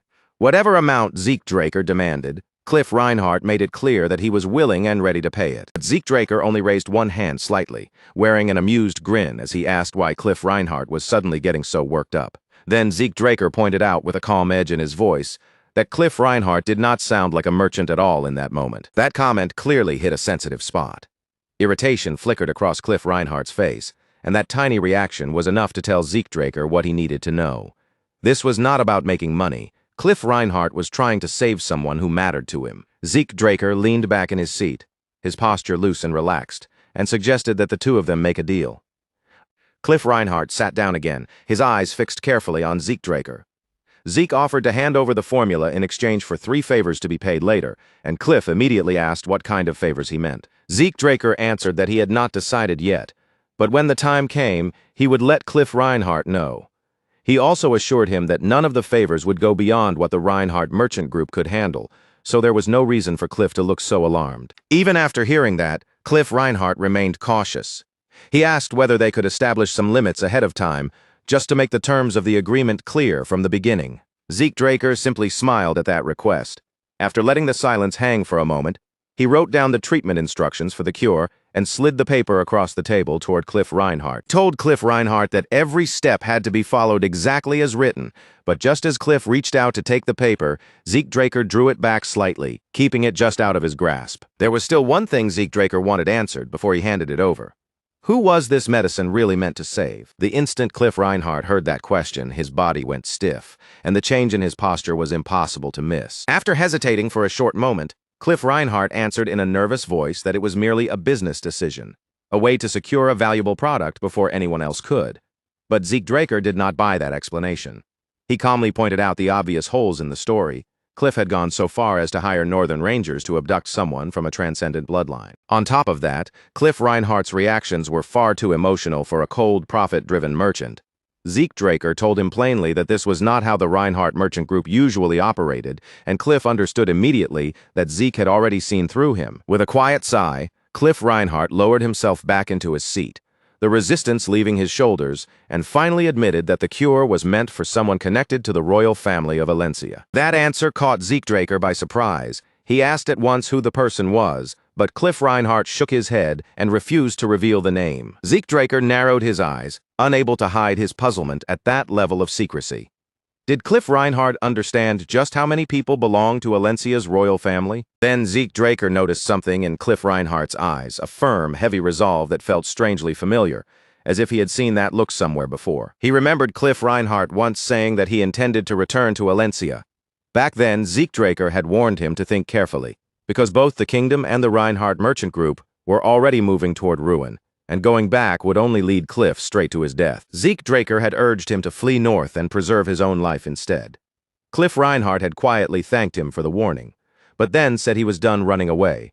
He had wanted to face whatever was waiting for him in Alencia, even if the road ahead led directly into disaster. The eyes Cliff Reinhardt showed now were not the same eyes Zeke Draker remembered from his previous life. Back then, they had burned with fierce determination, but now they carried the heavy stillness of resignation. Cliff Reinhardt apologized and said he could not reveal anything more. By that point, Zeke Draker understood clearly that this situation was far larger than a simple chance to make money. Whoever needed that cure truly mattered to Cliff Reinhardt. Then Zeke Draker remembered something his sister had once told him. Abel Draker had supported the Rome Empire during its war against Alencia. The kingdom had already been weakening under racial tension and royal infighting, and with the Continental War still waiting in the future, Zeke Draker saw an opportunity. A direct link to Alencia's royal bloodline could become extremely useful later. Without pressing Cliff Reinhardt any further, Zeke held the paper out to him and said it was fine if he did not want to explain. As Cliff Reinhardt accepted the formula, Zeke Draker told him their contract was now officially in effect. Cliff Reinhardt's hands trembled slightly as he held the paper, clutching it close to his chest like someone had just placed a lifeline directly into his grasp. From the look on his face, anyone could tell that this formula was not just valuable to him. It meant everything. Zeke Draker broke the heavy silence by apologizing for interrupting the moment. Then, with almost casual ease, he asked whether Cliff Reinhardt would mind if he used his first favor immediately. Cliff Reinhardt drew in a steadying breath and carefully secured the paper, handling it as though even the smallest crease would be unforgivable. Then he nodded and said Zeke Draker could ask for anything, as long as it remained within the Reinhardt Merchant Group's ability. Zeke Draker smiled when he heard that. His first request was surprisingly simple. He wanted the Reinhardt Merchant Group to hire him. Cliff Reinhardt clearly had not expected that answer, and for a moment he seemed to wonder whether Zeke Draker was planning to start some sort of business. Zeke then explained that what he actually needed was a false identity he could use for a short time. Cliff Reinhardt remarked that if Zeke Draker merely wanted a fake identity, he should have been able to obtain one easily enough without relying on him. If that was truly all he needed, there was no reason to spend a favor on it. So Cliff pressed him to say what he was really after. Zeke Draker clarified that he intended to use the identity on the southern continent, a dangerous territory overrun with crime, where careless preparation could easily get someone killed. The Reinhardt Merchant Group, however, had built enough trust there to conduct trade even with the cartels. Cliff Reinhardt admitted that Zeke Draker's assessment was correct. He said he was not especially proud of the kind of dealings the group had carried out in that region, but he understood what Zeke needed. Then he suggested that Zeke use his cousin's name, assuring him that the cartels would not openly doubt him if he moved under that identity. Zeke Draker was satisfied with that arrangement and asked Cliff Reinhardt to prepare regular transportation to the south as well. He also requested a large house where he could stay, explaining that he planned to store cargo there. Then he declared that all of this would count as his first favor, since he had, after all, been kidnapped and dragged to this place. With that settled, Zeke asked whether his return had already been prepared. Cliff Reinhardt forced a smile, though the irritation on his face was becoming harder to hide. The requests were turning more and more troublesome, and he could not help wondering whether Zeke Draker had any conscience at all. Even so, Cliff Reinhardt accepted the request and promised to contact Zeke Draker once all the preparations were complete. He then added that the Gorka Rangers would provide a horse for Zeke's return. Zeke Draker was slightly surprised by how calmly Cliff Reinhardt agreed to everything, and that reaction only confirmed his earlier suspicion. The person who needed the cure must be incredibly important to him. Once the agreement was finished, Cliff Reinhardt left the remote house together with his guards. A moment later, the dark brown-haired ranger and his partner stepped towards Zeke Draker, then told him to follow them. Once they stepped outside the house, the Gorka Rangers brought a horse over for Zeke Draker. With just a quick look at its posture, coat, and steady breathing, Zeke could tell it was no ordinary mount, but a well-trained horse of excellent quality. As Zeke Draker walked past the Rangers, his hand flashed out so quickly that neither of them had time to react. In that instant, he snatched something from them, slipped it straight into his inventory, and then climbed onto the horse as if absolutely nothing had happened. Seated calmly in the saddle, Zeke Draker listened as one of the Rangers spoke in a level voice, informing him that their work here was finished, and that they would now be taking their leave. Zeke Draker looked down at them from horseback, his expression casual, and asked whether that meant their contract with Cliff Reinhardt had come to an end as well. The Rangers stiffened visibly, caught off guard by his words. The brown-haired Ranger turned toward Zeke Draker with surprise in his eyes, and remarked that he had not known Zeke could speak Orkali, before asking with genuine curiosity whether the Draker family even taught that language. Zeke Draker gave a light smile and replied that it was nothing more than a personal hobby. Then, still speaking in the same relaxed tone, he revealed what he really wanted. He wished to hire them for a job to rescue someone being held prisoner by McCain. The brown-haired ranger glanced toward his partner, silently checking his reaction. But the other ranger immediately shook his head, rejecting the request without even needing to say a word. Zeke Draker asked whether the reward he was offering was too low, but the ranger explained that money was not the issue. Since the request matched the kind of conditions already discussed through the Reinhardt Merchant Group, the profit itself would have been more than enough. According to the ranger, the real problem was Zeke Draker himself. Their king refused to make deals with anyone belonging to a transcendent household. Zeke Draker was honestly taken aback by that answer. For a moment, he found it difficult to believe that this was the serious obstacle they had been worried about. He reminded them that Cliff Reinhardt would be preparing a false identity for him, and that any commissions sent to Gorka could simply be written under that name. After considering it for a moment, the ranger finally conceded that such an arrangement would be acceptable, provided Zeke Draker's real identity was never exposed. Zeke Draker then added that there was still one more matter they needed to settle before anything could move forward, though the ranger did not seem to understand what he was referring to. At that moment, Zeke Draker casually tossed 2 kukri blades down onto the ground in front of them, letting the weapons land at their feet. Both rangers froze on the spot. Their eyes widened in shock as they recognized the sacred weapons lying on the ground before them. A kukri was not merely a weapon used in battle. It was granted only to rangers who had been formally acknowledged as true warriors, and to them it carried a weight equal to their lives, almost like a partner bound to their soul. For those blades to have been taken without either ranger noticing meant only one thing. Their lives had already been placed in the hands of someone whose skill stood far above their own. Zeke Draker remarked calmly that returning the weapons was simply his way of expressing gratitude for the kidnapping. The 2 men were left completely speechless, and after a tense pause, the brown-haired ranger muttered that Zeke Draker was a monster. Zeke only smiled back, complimented the man's skill with the common tongue, and said he hoped they would meet again. After his meeting with Cliff Reinhardt, Zeke Draker began seriously thinking about the comrades he would need at his side in the future. The people he focused on were the heroes who would make their names during the Continental War, and later come to be known as the 5 Divine Knights. Zeke Draker decided he would approach them now, build connections before everything truly began, and eventually draw them over to his side. He was certain that people of that caliber would become priceless allies. Fortunately, Dean Flaubert Borges supported him in an extraordinary way and revealed that all 5 of them had graduated from Valhalla. The real difficulty, however, was the timing. The Silent Knight, Bishop Kastek, had already graduated from Valhalla and had gone on to enter the Knight Order of the Thebia Kingdom. The Haze Knight, Joffric Solma, belonged to the graduating class, but at the moment he was away from the academy for field training. Asta Elidolf was currently on leave and refused to return to Valhalla because of her severe insomnia. Reyna Turun would not enroll until the following year, and since she was related to Zeke Draker by blood, he expected there would be plenty of opportunities to meet her later. In the end, after weighing all of those circumstances, the only person Zeke Draker could actually reach right away was Diego Villa. In the next scene, somehow, Zeke Draker found himself sitting behind a drum set, playing along with Diego Villa and his band. Zeke Draker could not clearly remember how the situation had turned into this.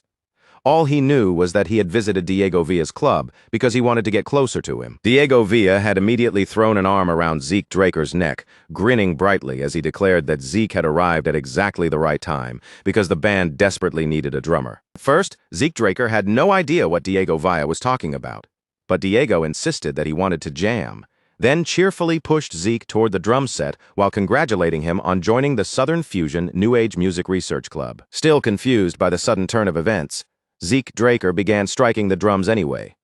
Gradually, his movements started falling in line with the band's rhythm, and before long, he decided there was no harm in simply letting himself enjoy the music. By the time the performance finally ended, Zeke Draker looked completely exhausted, worn down from trying to keep up with Diego Villa's endless and overwhelming energy. When Zeke Draker returned to his mansion, his butler was already waiting at the entrance and greeted him with a respectful bow.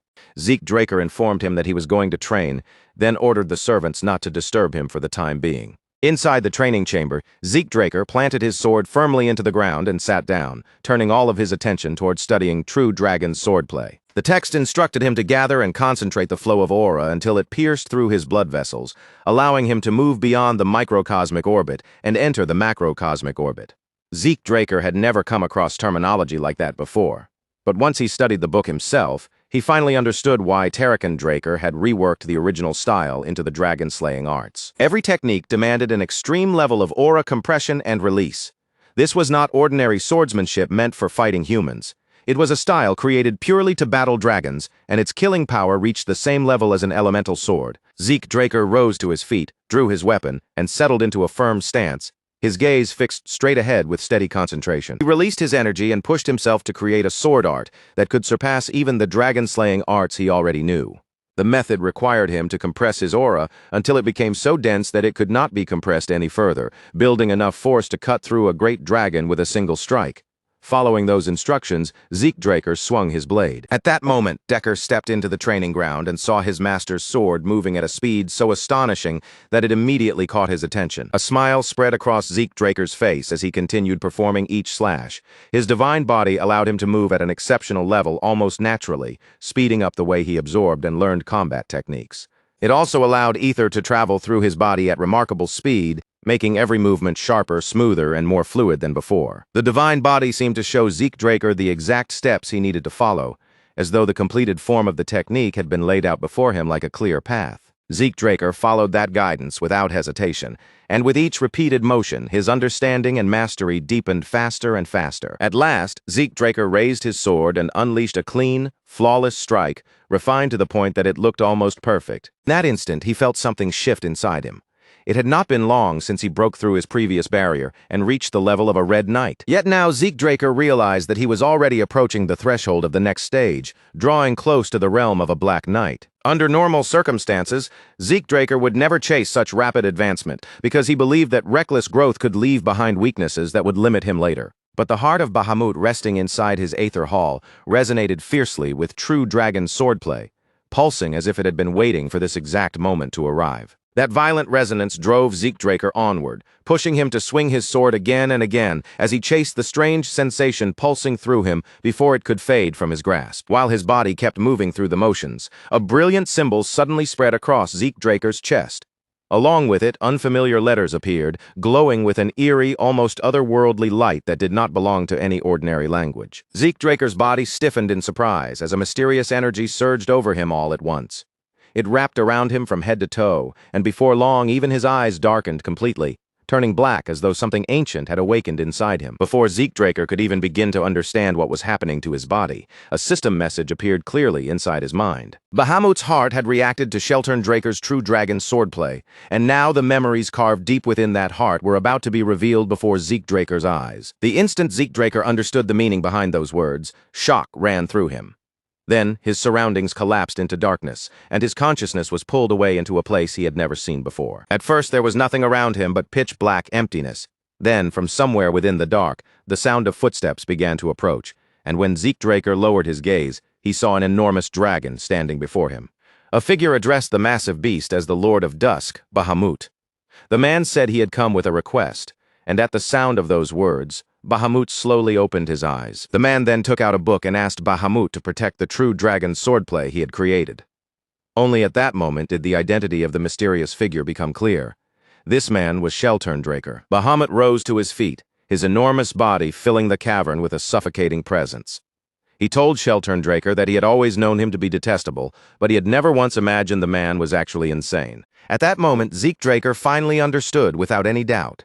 The man standing before Bahamut, speaking to the dragon without flinching, was none other than Draker himself. Bahamut demanded to know whether Draker was truly planning to hand over a technique created to kill dragons to an actual dragon. Draker answered without the slightest hesitation, revealing that Kronos had already given his approval. The moment Bahamut heard that, his rage exploded. He slammed his hand down against the ground, and the energy gathered throughout the cavern began to take shape, forming enormous weapons that hovered threateningly in the air. Bahamut declared that Kronos had been deceived by humans and had lost the clear judgment required of a mediator. Realizing that Bahamut had no intention of listening calmly, Draker placed his hand on the hilt of his sword. In response, Bahamut formed even more spears above him, their sharp points filling the air as he roared that he had no faith in Kronos' rambling prophecies. The instant Bahamut finished speaking, he released the spears, sending them shooting straight toward Draker with terrifying speed. Draker drew his sword in one swift, precise motion.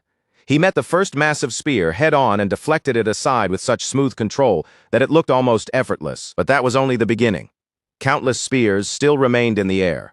Yet Shelturndraker did not take even a single step back, standing firm as he intercepted every weapon that came within reach. Each spear carried enough destructive force to smash the entire cavern apart and bury everything inside beneath collapsing stone. And yet, while Bahamut continued that relentless barrage, Shelturndraker calmly brushed aside every attack with measured, flawless swordplay, as if he had already read the path of each strike. Draker watched the scene in stunned awe.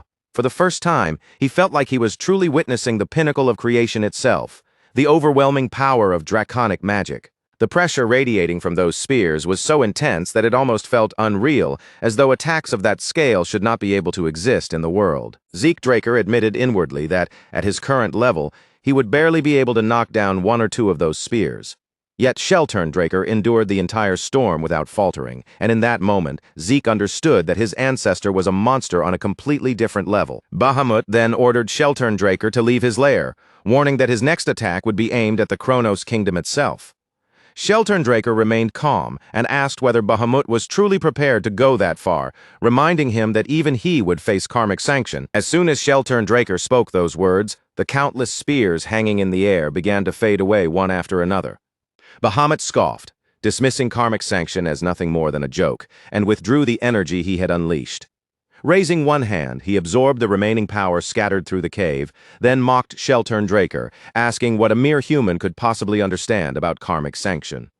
He declared that no matter how many humans he crushed beneath his feet, that punishment would never apply to him. Shelturndraker drove his sword into the ground and quietly remarked that everything had unfolded exactly as Kronos had foretold. Then, from inside his coat, Shelturndraker pulled out a luxurious pocket watch. The moment Bahamut laid eyes on it, his eyes widened with unmistakable surprise. Bahamut spread his wings wide, condensing his energy into a colossal sword of terrifying size. Then he mocked Shelturndraker, asking if borrowing Kronos' power had made him believe he could stand against Bahamut. With one devastating sweep, Bahamut hurled that enormous sword straight toward Shelturndraker, sending the massive blade crashing through the air. Shelturndraker did not panic. He simply raised the pocket watch in his hand and pressed its mechanism with calm precision. In the next instant, a vast magical circle shaped like a clock appeared beneath Shelturndraker's feet, and Bahamut's destructive attack froze completely in midair. Draker was stunned by what he was seeing, almost unable to believe the impossible sight unfolding right in front of him. But there was no denying it. The magic from the watch had truly stopped Bahamut's strike. Draker's shock only deepened when he realized that clock-like magic circles had also spread above and below Bahamut, restraining the dragon and locking his massive body in place. Draker concluded that this incredible magic must have come from the watch itself, and at the same time he remembered what Bahamut had said earlier about Kronos' power. Only then did Draker understand the truth.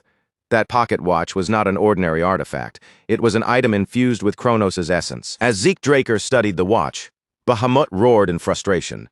The deafening sound crashed through the cavern so violently that Zeke had no choice but to cover his ears. Bahamut smashed his hand into the ground, then drove his head down with brutal force, shattering the magic circle beneath him. Drool spilled from between his fangs as fury completely overtook him. He demanded that Shelturndraker explain the vision he had just been forced to witness. Shelturndraker told him that what he had seen was Kronos' prophecy. Then he asked whether Bahamut finally understood why true dragon's swordplay had to be entrusted to him. Bahamut growled that dragons forming contracts with humans had been a mistake from the very beginning. Shelturndraker did not deny that statement, but he insisted that humans should rise through their own strength instead. Bahamut exhaled heavily through his bared fangs, still glaring at Shelturndraker, and ordered him to hand over the book containing the dragon-killing technique. Using magic, Bahamut flipped through the pages at incredible speed, scanning the contents in only a few moments. Then he snapped the book shut and acknowledged the quality of Shelturndraker's work. Shelturndraker said that the technique had been created to protect the world. But Bahamut let out a bitter laugh and declared that what Shelturn truly wanted to protect was not the world at all, but mankind. Unable to refute Bahamut's words, Shelturndraker fell silent. Bahamut then tapped the book lightly with one claw, and the entire volume vanished from sight. Bahamut declared that he would safeguard the book. It would remain sealed away, never to see the light of day unless Kronos' prophecy truly came to pass. Shelturndraker turned away and said it hardly mattered in the end. because given enough time, humans would inevitably learn how to wield aura. Bahamut warned that if such a day ever came, he would personally exterminate humanity, convinced that creatures so small and insignificant could never truly master that power. Sheltern merely smiled and explained that this was exactly why he had created true dragon swordplay, because what he feared most was not humanity, but the dragons themselves. Even after everything that had happened, he still chose to believe in Bahamut and Kronos. And for a dragon who had spent so long expecting nothing from mankind, hearing words like that did not simply pass him by. They sank in far deeper than he had ever thought possible. As Sheltern finally turned away to leave, he shared one last truth with Bahamut. Kronos had always foreseen that one day Bahamut would encounter a human contractor, someone he could stop guarding himself against, someone he might eventually allow into his heart. With those final words left behind in the quiet air, Sheltern departed without another sound. Bahamut slowly lowered his massive body back down, and a sharp, icy scoff slipped from him, as though the very suggestion disgusted him. In his mind, the idea that he would ever open his heart to something as insignificant as a mere contractor was so absurd that it was not even worth taking seriously. And with that dismissive thought still hanging heavily in the silence around him, Bahamut let his eyelids fall shut, slowly closing himself away from the world. The very next instant, was violently pulled back into the present. He found himself sitting on the ground, his body still weighed down by the aftershock of the vision, while his unfocused eyes stared emptily up at the ceiling above him. Still could not fully grasp the true weight behind everything that had passed between Bahamut and Sheltern, but even through that confusion, one thing had become painfully, unmistakably clear to him. Bahamut carried a hatred and distrust toward humanity, so deep it felt almost bottomless, and because Bahamut's heart was now resting inside Draker's own body, that bitterness no longer felt like something distant or separate. Whether he wanted to or not, Draker could sense the dragon's old wounds, his rage, and his sorrow brushing painfully against his own heart. At the same time, Draker could not forget one important fact. In the end, Bahamut had still formed a contract with Draker. That alone made him wonder what could have possibly happened to make such an arrogant, mighty dragon change his mind. After witnessing those broken fragments of the past, Draker threw himself even deeper into researching the old war, pushed forward by a curiosity that refused to quiet down. Yet the more records he examined, the more obvious it became that every historical account connected to Draker had been intentionally distorted by House Draker. In the current era, Draker's contracted dragon was remembered by the world as nothing more than an evil dragon. And because that corrupted reputation had been accepted as fact, finding even one reliable document that told the real truth had become almost impossible. While Draker continued splitting his days between investigating the past and training in true dragon swordplay, a message from Cliff Reinhardt finally reached him. Inside the letter, Cliff informed him that all preparations for the first request had been completed. Draker had only asked for a fake identity, something believable enough to stop people from questioning his movements. But when he saw that Cliff Reinhardt had arranged for him to become the deputy manager of the Reinhardt Merchant Group's southern branch, he stopped for a moment in disbelief, feeling that Cliff had handed him a position far more impressive than anything he actually needed. As Draker continued reading through the letter, a soft tapping sound suddenly came from the window. A bird was pecking lightly against the glass, and the moment he noticed the messenger pigeon waiting outside, a faint smile appeared on his face. He understood right away that Kay had finally reached her decision. Their meeting place was the Secret Garden Hotel, a hidden establishment located in Atlas, right within the syndicate's sphere of influence. On the top floor of that discreet hotel, Draker stepped into a private room, prepared away from prying eyes. Kay was already waiting for him inside the room. Draker arrived wearing his disguise, carefully concealing the identity that would have drawn far too much attention if anyone recognized him. The moment Draker entered, Kay greeted him as her partner, welcoming him into the VIP lounge in a voice that sounded noticeably more relaxed and familiar than it had before. Draker gave a faint smile, clearly amused by how naturally Kay had started calling him her partner. But before he could say anything in return, his gaze slipped past her and came to rest on the wide, transparent glass wall overlooking the city beyond. Kay could not understand why that view seemed to seize his attention so completely. Draker had spent time in Atlas before, but he had never once seen the city from a height like this. Beyond the glass, Atlas spread out beneath the night sky in dazzling lights, so brilliant and unreal that it looked nothing like the ruined, broken city he remembered from the Continental War. For a short while, Draker simply stood there in silence, his eyes fixed on the glowing cityscape. Then, as if pulling himself back from an old memory, He quietly admitted to Kay that he had never known a place like this existed in Atlas. Kay watched him with visible surprise, not having expected someone like Zeke Draker to become so absorbed by something as ordinary as a view of the city. Kay explained that the hotel was one of the syndicate's side businesses, a discreet location created for people of the underground world to hold conversations without worrying about unwanted ears. As she spoke, she poured drinks for both herself and Zeke Draker, but he calmly pushed his glass forward and told her that he did not drink liquor. Kay found his answer unexpectedly amusing, with a teasing look. She wondered aloud if he was refusing alcohol because he was still underage, then added with a sly little smile that he had a surprisingly cute side to him. Zeke Draker corrected her immediately. It had nothing to do with being too young to drink. The reason was far simpler. Alcohol no longer had any effect on his body. He had discovered that strange fact back during the celebration held after his entrance, when he had tried drinking for the first time in this life. The instant the alcohol entered his system, his poison resistance skill recognized it as a toxin and purified it from his body almost immediately, leaving him completely unaffected. Before his regression, Zeke Draker had sometimes gone out of his way to drink, simply because he wanted to feel that hazy sensation of intoxication. But now, even that small indulgence was impossible for him. Since alcohol gave him nothing, he had naturally started preferring tea instead, something he could actually taste and enjoy. Kay accepted his explanation without digging any further. Then her expression changed, the light teasing mood fading from her face, and she remarked that there was no point wasting more time on idle conversation when she had something much more important to show him. She took out a report along with several photographs and laid them out in front of Zeke Draker. Then, in a firm voice, she told him that Pabella really was involved in piracy. Once Kay began investigating the matter seriously, evidence started appearing one piece after another. What unsettled her the most was not just the evidence itself, but the fact that her own organization had somehow failed to notice something this obvious until now. The clearest proof was Pabella's sudden and unexplained expansion after they had supposedly been wiped out by the White Silver Knight. And on top of that, their financial records showed profits that had never been officially documented anywhere. Kay pointed to one of the men shown in the photographs and identified him as Joaquin Fernandez, better known by the name El Mencho. Although he was McCain's second-in-command, he had secretly maintained hidden connections with Pabella behind the scenes. Kay then explained that she had chosen not to report this discovery to her superiors. If information like this reached the wrong people, it could throw the entire syndicate into chaos. As she put it, there were moments when not knowing the truth really was a kind of blessing. She was just about to shift the conversation toward the artifact Zeke Draker had asked her to find a buyer for. But before she could continue, something far more disturbing caught her attention. Zeke Draker was smiling, and the look on his face sent a cold chill down Kay's spine. Wearing that frightening expression, he thanked her for doing him an enormous favor, then calmly declared that he would now show her exactly how he intended to make her the boss of the organization. The scene then shifted to a town drenched in rain, where trains rolled steadily along the tracks beneath a heavy gray sky. Their low, rhythmic rumble cut through the wet streets as rainwater shimmered across the ground. In a narrow alleyway, Zeke Draker appeared beneath the cover of an umbrella.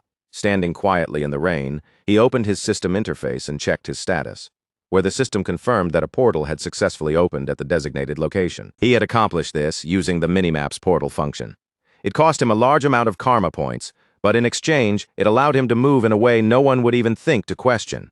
Even among the Nirvana family, one of the three transcendent families renowned for their mastery of magic, only a tiny number of people were capable of using teleportation spells. Under normal circumstances, anyone traveling between cities would have to use a large-scale portal operated by a magic tower.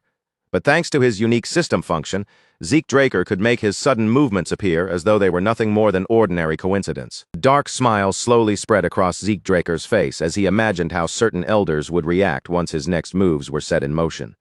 For now, all he had left to do was wait patiently for night to fall. Later that night, flames surged violently around a building, bathing the area in bright orange light as the fire climbed higher and higher. Terrified citizens shouted in panic, desperately calling for firefighting mages to come as quickly as possible. Some people in the crowd began wondering aloud whether the building's owner had already been contacted, and while fear and confusion spread through the gathering, Zeke Draker quietly mixed in among them before slipping away from the chaos without drawing anyone's notice. Elsewhere, Kay stood out on her balcony with a cigarette held between her fingers. Smoke drifted slowly into the night air, but her thoughts were not on the city around her. They were fixed entirely on Zeke Draker. Until now, Kay had assumed Zeke Draker's reckless confidence came from the fact that he was a Draker. But after hearing what he had planned, she realized that he was not merely bold or fearless. He was operating on a completely different level. Dangerously, impossibly insane. She could still remember their earlier conversation with perfect clarity, especially the moment Zeekdraker told her that he planned to set fire to every Soma warehouse belonging to McCain across the central continent. The instant Kay heard those words, she had shot up from her seat in shock. Zeekdraker had asked her to provide the warehouse locations, but she told him that such information was only accessible to McCain themselves and the highest-ranking executives within the syndicate. She warned him firmly that if he moved that recklessly, there was an overwhelming chance he would be caught. But Zeekdraker dismissed her warning without the slightest sign of concern. He explained that he had never intended to keep the matter hidden in the first place. Instead, he planned to force all the blame onto El Mencho, because the syndicate would inevitably need a clear suspect. And when Kay admitted that she had not yet reported Pabella's connection to piracy, she instantly understood what he was truly trying to do. Zeekdraker praised her quick instincts, then calmly moved the glasses and drinks aside from the table. With that same unsettling smile still resting on his face, he told her that they would not even have to put in that much effort.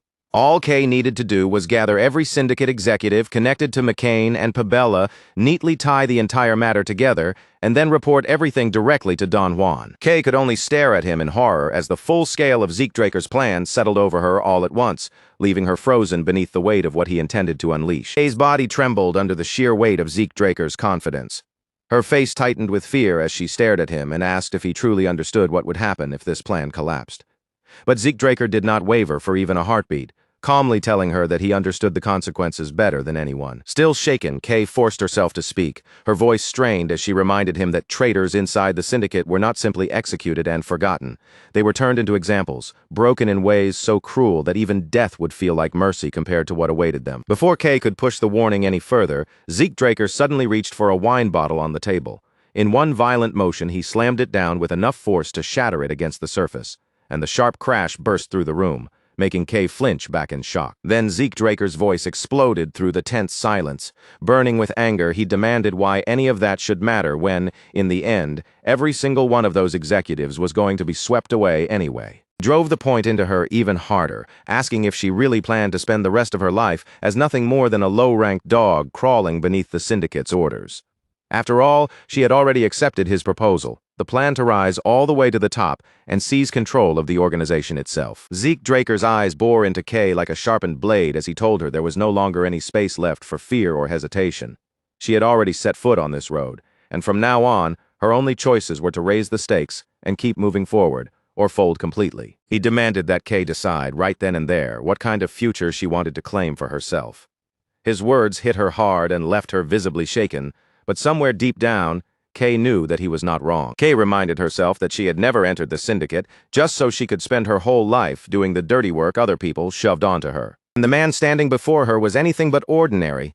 Zeekdraker was the genius who had exposed Pabella's hidden identity when everyone else had missed it, the one who uncovered ancient ruins buried beyond the reach of recorded history, and the one who retrieved countless high-grade artifacts with an almost terrifying level of precision. When faced with that kind of ability, Kay could no longer treat this as some reckless, ordinary gamble.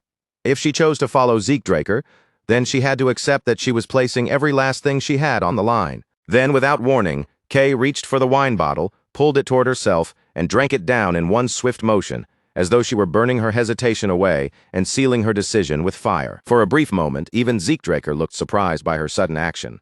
But Kay held his gaze without backing down and declared that she would bet everything on this because if they failed, death was already guaranteed either way. With fierce resolve blazing in her eyes, Kay made her answer unmistakably clear.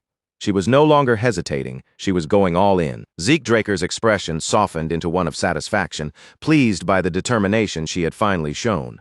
Then he assured her that she would not regret choosing to stand on his side. But later, when Kay looked back on that moment by herself, the confidence she had shown in front of him was nowhere to be seen.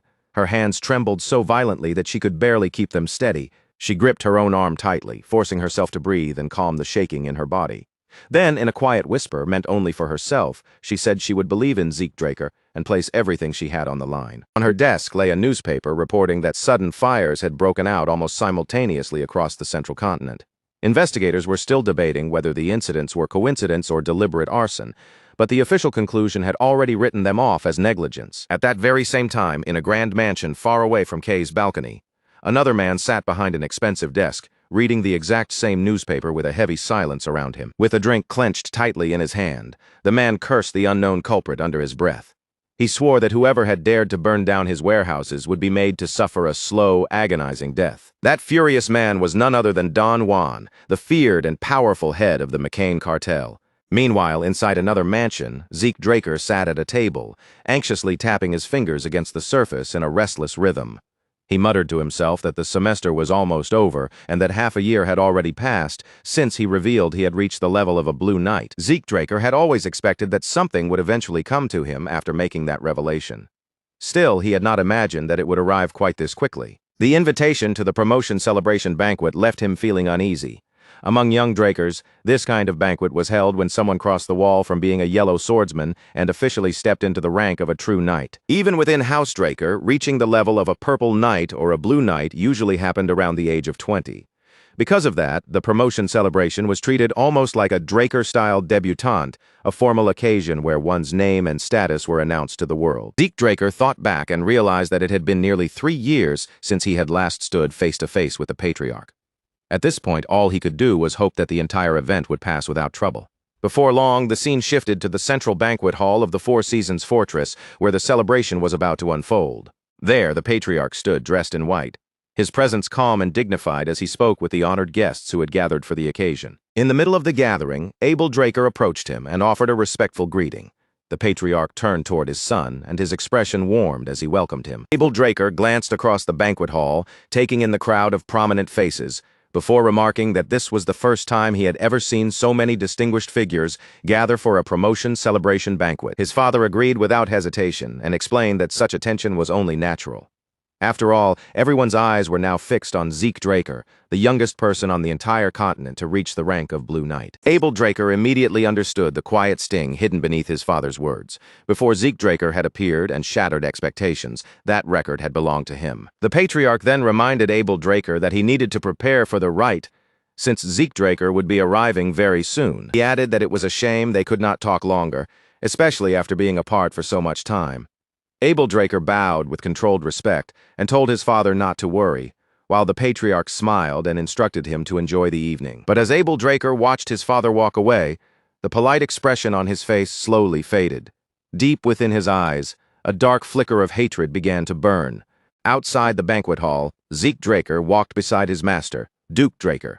Zeke Draker wore the formal attire of House Draker, while Duke Draker, dressed in a suit, looked far more proper and restrained than usual. Zeke Draker mentioned that he rarely saw his master at home these days. Duke Draker answered bitterly, complaining that the Patriarch had been working a retired man to the bone, leaving him with barely enough time to return home, and as if that were not enough, he had even been forced to serve as Zeke Draker's escort despite already being buried in responsibilities. Duke Draker grumbled on, saying the Patriarch had justified the order by claiming that, on such an important day, it was only proper for a master to personally escort his disciple. From the sharp irritation in his master's voice, Zeke Draker quickly understood the real reason behind Duke Draker's sour mood. He was exhausted, overworked, and clearly running on very little patience. Curious about their destination, Zeke Draker asked if they were heading to the Spring Garden. Duke Draker confirmed it, then reminded him that the Spring Garden was the only area inside the Four Seasons Fortress where outsiders were allowed to enter. As they continued walking, Zeke Draker found himself thinking about the structure of the fortress, which was divided into 4 major facilities, each one serving a different role within House Draker. The Spring Garden was used for ceremonies, receptions, and formal gatherings where guests from outside House Draker were invited in. The Summer Lock was the place where most of House Draker's business affairs, administrative duties, and internal operations were handled. The Autumn Fell served as the ceremonial hall for rites conducted within the household itself, including important events such as formal knighting ceremonies. And finally, the Winter Keeps protected the rare artifacts that House Draker had collected throughout more than 1,000 years of history. For Zeke Draker, this was the very first time he had ever entered the Four Seasons Fortress. In his previous life, he had already been expelled from the academy by this point, so he had never once been given the chance to stand in this place. When they arrived at the entrance, Duke Draker explained that only the central figure of the event was permitted to pass through those doors. Duke Draker placed a firm hand on Zeke Draker's shoulder and admitted that he would not be able to accompany him inside, since there were other matters he had to take care of. Before sending him in, Duke Draker told his disciple to stay strong, keep his mind steady, and do the best he could once he stepped inside. Zeke Draker smiled, genuinely warmed by the concern his master was showing him. Then he laughed softly and said that Duke Draker was worrying far too much. Duke Draker laughed in return and told him that, to be honest, he would be satisfied as long as his disciple managed to get through the event without causing some kind of scene. As Zeke Draker drew near the entrance, a brilliant fanfare suddenly burst through the hall. The sharp sound of trumpets sliced cleanly through the low murmur of conversation, announcing his arrival before he had even fully stepped inside. Right after the music rang out, the herald's powerful voice carried across the banquet hall, proudly declaring that the star of the evening had arrived. In that instant, the scattered conversations fell away one by one, and countless pairs of eyes turned directly toward Zeke Draker. The musicians lowered their instruments in perfect order and shifted into neat formation, opening a formal path to welcome him. With the full weight of the hall's attention pressing down on him, Zeke Draker stepped inside and began descending the stairs at a slow, composed pace. A ripple of gasps and hushed whispers quickly spread among the guests. None of them could easily accept that a boy who was only 15 years old had already reached the level of a blue knight. Some murmured that this must be the overwhelming power of a golden light, pure-blood awakener, while others whispered that Zeke Draker had not only broken Abel Draker's record as the youngest Blue Knight, but had also exceeded Abel Draker's achievements at the Academy. Zeke Draker moved forward through the watching crowd and knelt before Arthur Draker. Arthur stood above him with solemn dignity, then declared in a steady voice that his son had now taken his first true step onto the path of a knight. With a measured ceremonial gesture, Arthur Draker raised his sword and lightly touched the blade to Zeke Draker's shoulders. Then, letting his voice carry through the grand hall, he commanded his son to advance with honor and bring glory to the name of House Draker. But to Zeke Draker's surprise, Arthur Draker did not end the ceremony there.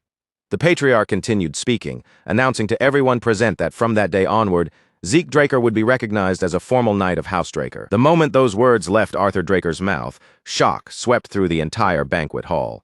Stunned murmurs rose from every corner, filling the air with disbelief. As far as anyone could remember, no one had ever been granted the rank of formal knight at such a young age. After all, that title required far more than talent alone. The Drakers, blessed with aura, could often reach Purple Knight or Blue Knight earlier than others, but House Draker had always placed actual accomplishments above mere aura proficiency. Even Abel Draker, who had once been celebrated as the youngest Blue Knight in history, had still needed 3 full months of effort to gather enough achievements before receiving official recognition. Arthur Draker's announcement overturned that precedent completely. And yet, despite the shock spreading through the hall, no one dared to raise an objection, because the authority to grant such a rank belonged to the patriarch alone. Zeke Draker remained kneeling in place, his posture steady on the outside, while inside he struggled to understand what his father was truly thinking by making such an unexpected decision. Arthur Draker smiled broadly as he introduced his son with unmistakable pride before the gathered guests. He spoke of Zeke Draker's golden light awakening, his unprecedented achievement as the youngest Blue Knight, and even said that one day Zeke Draker might surpass him. Then, as if catching himself, he made a light-hearted comment about not wanting to sound like too much of an overly doting parent, and laughter spread throughout the hall. Arthur Draker then lifted his glass of wine high into the air. In a clear voice, he prayed for Zeke Draker's blessed future, for peace across the continent, and for the eternal glory of House Draker. His words rang out beneath the high ceiling of the grand banquet hall, and in response, every guest raised their glass together in perfect unison. Zeke Draker lowered his head, maintaining the proper posture expected of him before the crowd. But inwardly, his gaze turned cold, filled with disbelief as he watched his father put on such a convincing performance. He could not erase the memory of how indifferent Arthur Draker had been when he was exiled in his previous life. That cold memory clashed painfully with the proud and affectionate father now smiling before the crowd. Then Arthur Draker called out to him, pulling him back to the present. Zeke Draker quickly buried those thoughts, lowered his gaze again, and made it seem as though nothing had crossed his mind at all. Arthur Draker then suggested that the two of them speak somewhere private, as father and son. Soon after, they left the banquet hall together, stepping away from the watching guests. Elsewhere inside the hall, a man wearing glasses stood beside Abel Draker and quietly advised him to fix his expression. In a low voice, he pointed out that the way Abel was looking at his father and younger brother seemed far too hostile. The bespectacled man reminded Abel Draker that an older brother should not be glaring at his younger sibling during a moment meant for celebration and congratulations. Abel Draker forced his face back into a calm, controlled expression. Then, as if shifting the conversation away from his own emotions, he asked about the prince. The bespectacled man explained that the prince had said he would come once the rite was finished, so he was expected to appear at the banquet very soon. Abel Draker then suggested that they step away for the moment. The man beside him accepted the suggestion without any objection. Later, Zeke Draker emerged from Arthur Draker's office with a small token held in his hand. It was far from an ordinary token. With this item, Zeke Draker would be able to exchange it for one of House Draker's treasured artifacts. Zeke Draker stared down at the token in his palm, wondering why the patriarch had gone so far as to give him something this valuable. But after thinking for a moment, he decided there was no real use dwelling on it too deeply. He began making his way back toward the banquet hall, thinking about how the celebration was supposed to continue for several more days. Just imagining the long stretch of forced smiles and formal manners made him doubt whether he could keep a proper expression the entire time. Zeke Draker quietly reflected that the life of nobility truly was not something just anyone could endure. While that thought was still passing through his mind, someone called out to him.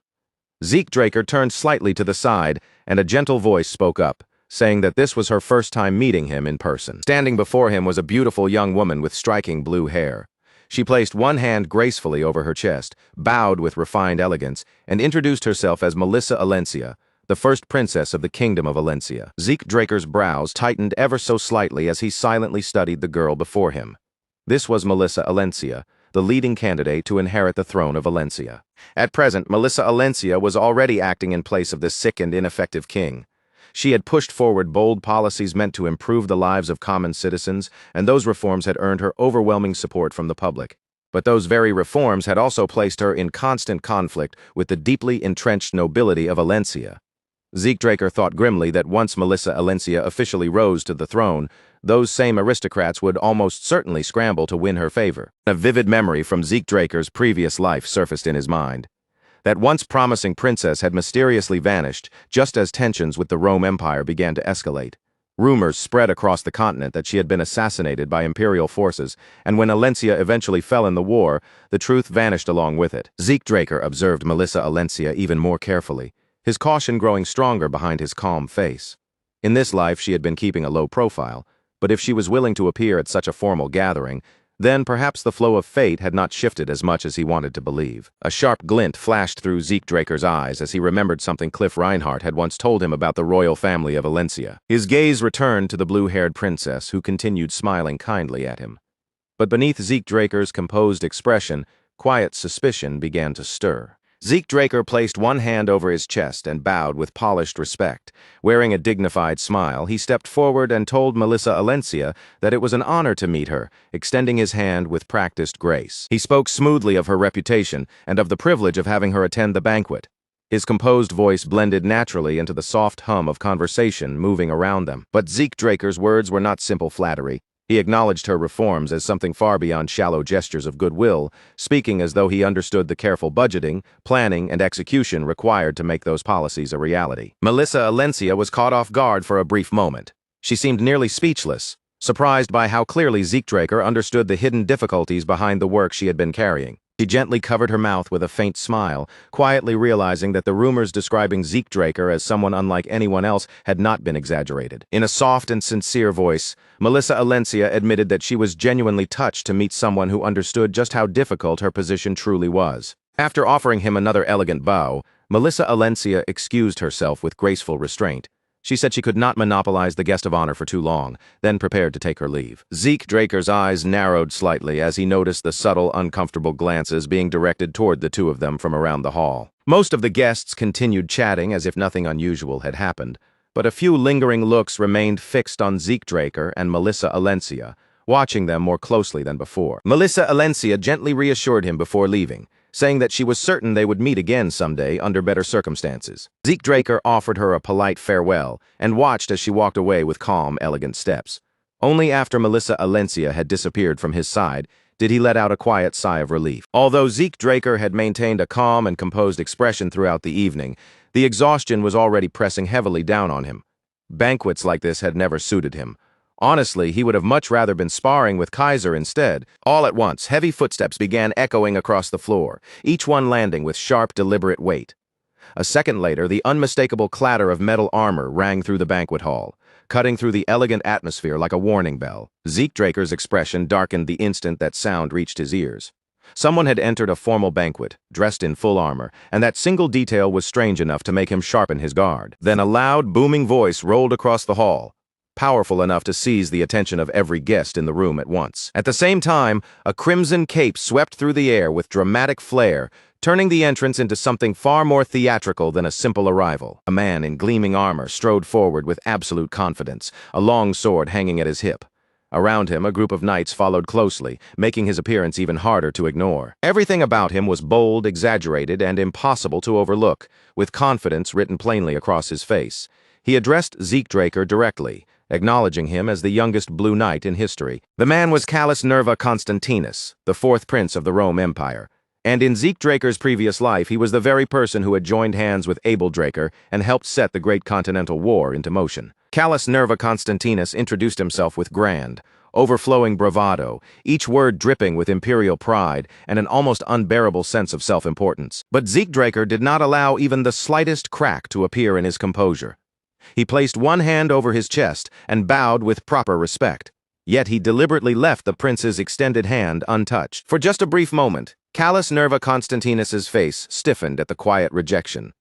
Still, he quickly forced a strained smile back into place, then threw an arm around Draker's shoulders with exaggerated friendliness, acting as if the two of them had been close companions for years. Then, carrying on with the same loud, flamboyant energy he had brought into the hall, the prince demanded wine. Callus Nerva Constantinus declared that this was a historic meeting between the most charming man in the entire empire and the future strongest knight on the continent. As red wine was poured and glasses were lifted, Draker accepted his own glass without letting any disturbance show on his face. But around them, uneasy murmurs began spreading quietly among the guests. Some whispered that Draker was still too young and had accepted the prince's gesture far too readily. Others muttered that Callus Nerva Constantinus was behaving far too recklessly, showing almost no caution even while standing before Draker. The prince merely laughed even louder, as if the tense atmosphere amused him. Brushing it all aside, he declared that they should drink until they could no longer stay on their feet. Before Draker could respond, Draker stepped into the scene and greeted the fourth prince with a respectful bow. Callus Nerva Constantinus welcomed him warmly and tried to drag him into the revelry, but Draker calmly suggested that they speak in private instead, pointing out that there were far too many eyes watching them inside the hall. Callus Nerva Constantinus hesitated for a moment, as if reluctant to abandon the spectacle, but eventually agreed. Before leaving, he looked back at Draker and apologized, promising that next time they would drink together beneath the moonlight and raise a toast to the legends of the Dragon Slayers. With that, Callus Nerva Constantinus left the hall with his entourage trailing behind him, and Draker went along with them. Once they were gone, the banquet hall fell into a tense silence, broken only by the uneasy whispers drifting through the crowd. Guests soon began murmuring among themselves, commenting on the prince's strange behavior and praising Draker for handling the situation so smoothly. Draker listened without saying a word, his expression darkening as he realized that all that admiration was now being directed toward Draker. What bothered Draker even more was the timing. The connection between Draker and the fourth prince seemed to have formed much earlier than the timeline Kay had once reported to him. Their casual familiarity made it clear that the two had been tied together for quite some time already. To Draker, that was a grim warning sign that the Continental War might begin sooner than he had originally expected. Later, inside a grand building bathed in sunlight, Draker stood quietly while looking down at the badge resting in his hand. It was a badge that could be exchanged for internal reports belonging to Draker. As he stared at it, he thought back to his private meeting with Draker, remembering how the Patriarch had casually asked about his progress toward becoming the strongest on the continent. Draker's words had sounded friendly, and on the surface his tone had seemed harmless. But Draker could clearly feel the hidden pressure buried beneath that gentle way of speaking. Draker had then insisted that Draker call him father whenever they were alone. That request stirred up an unpleasant memory of Carly Draker once making an eerily similar demand. As Draker thought through the situation, he realized that Draker was already acting boldly enough to gather elders to his side. Carly Draker had sensed the danger and was already preparing countermeasures. Draker, however, appeared either completely unaware of it or deliberately pretending not to notice. Because of that, Draker could only assume that the Patriarch was quietly aligned with Draker for his own safety. He decided it was better to treat that suspicion as the truth, so he answered Draker with careful calm and addressed him as father. Draker gave a faint smirk, almost as if Draker's response amused him. Then he slid a token across the table toward him. Draker explained that the token could be exchanged for one of the treasures stored inside the Winter Keeps, a place known across the continent for housing rare and ancient relics. However, he also warned Zeke Draker that among those treasures were many useless objects pretending to be valuable items. If Zeke Draker wanted something worthwhile, he would need to choose with care. Zeke Draker accepted the token without showing much emotion and calmly replied that he would remember Arthur Draker's warning. Later, at the Winter Keep Sanctuary inside the Four Seasons Fortress, Zeke Draker stood silently with the token in his hand. He still had no idea what kind of scheme Arthur Draker had in mind by granting him access to such a place. But as Zeke Draker clenched the token tightly in his palm, a fierce, exhilarated smile spread across his face. Whatever Arthur Draker was planning, Zeke Draker had already decided that he would make full use of every resource placed within his reach. And so Zeke Draker stepped into the winter keeps of the Four Seasons Fortress, entering the treasury of the Dragon Slayers to claim an artifact for himself. As Zeke Draker entered, a female caretaker greeted him with polite composure, saying they had been waiting for his arrival. The interior was elegant yet imposing, carrying a refined, almost royal atmosphere, and the vault door ahead was so enormous that an entire group could have walked through it side by side. The caretaker then asked him to follow her so she could briefly explain how the storage facility operated. She explained that the Draker treasury currently held roughly 17,000 rare artifacts. As long as Zeke Draker had the required number of tokens, he could exchange them for as many items as he was qualified to claim. Hearing that, Zeke Draker's interest sharpened, and his eagerness to enter and find an artifact suited to him grew even stronger. However, the caretaker also gave him an important warning. There was no time limit on how long he could stay inside while making his choice, but once he selected an artifact and left the facility, he would not be allowed to enter again using the same token. He had to keep that in mind and choose wisely. Zeke Draker understood her explanation, but the complete lack of visible security caught his attention. When he entered, he noticed there were no guards stationed nearby, even though countless rare artifacts were stored inside. The caretaker calmly told him that guards were unnecessary, and when she saw his confusion, she explained that the security magic placed over this location was on the same level as the magic protecting the Patriarch's study. On top of that, every relic kept in storage was being tracked by magic, making theft practically impossible. Zeke Draker was reminded once again that appearances could be deceiving. The caretaker then asked him to place the token he had received into the machine. Zeke Draker took out the token and, following the caretaker's instructions, dropped it into the machine. A moment later, the enormous vault door in front of him began to open with a deep, heavy motion. What Zeke Draker had not expected was the sheer scale of the space waiting beyond the door. The inside of the vault was far larger than its outer appearance had suggested. Rows upon rows of shelves stretched deep into the storage area, lined with relics and rare artifacts that seemed to continue endlessly into the distance.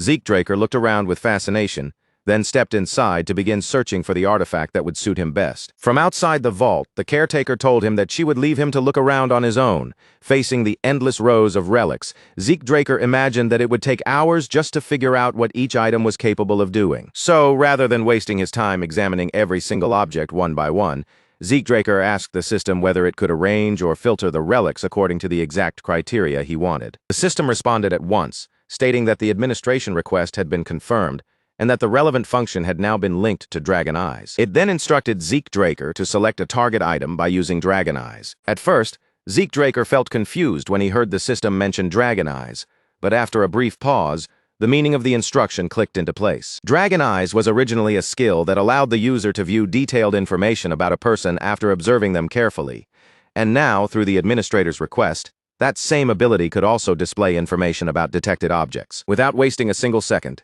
Zeke Draker activated shadowless steps from the Gale Arts.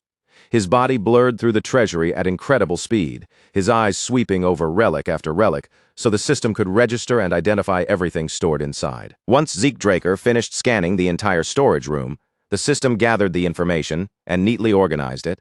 Then it informed him that the selected items would now be displayed on his minimap. The number that appeared before him was almost absurd. In total, 17,138 items had been selected. For a moment, Zeke Draker froze in place, genuinely stunned by the ridiculous number in front of him.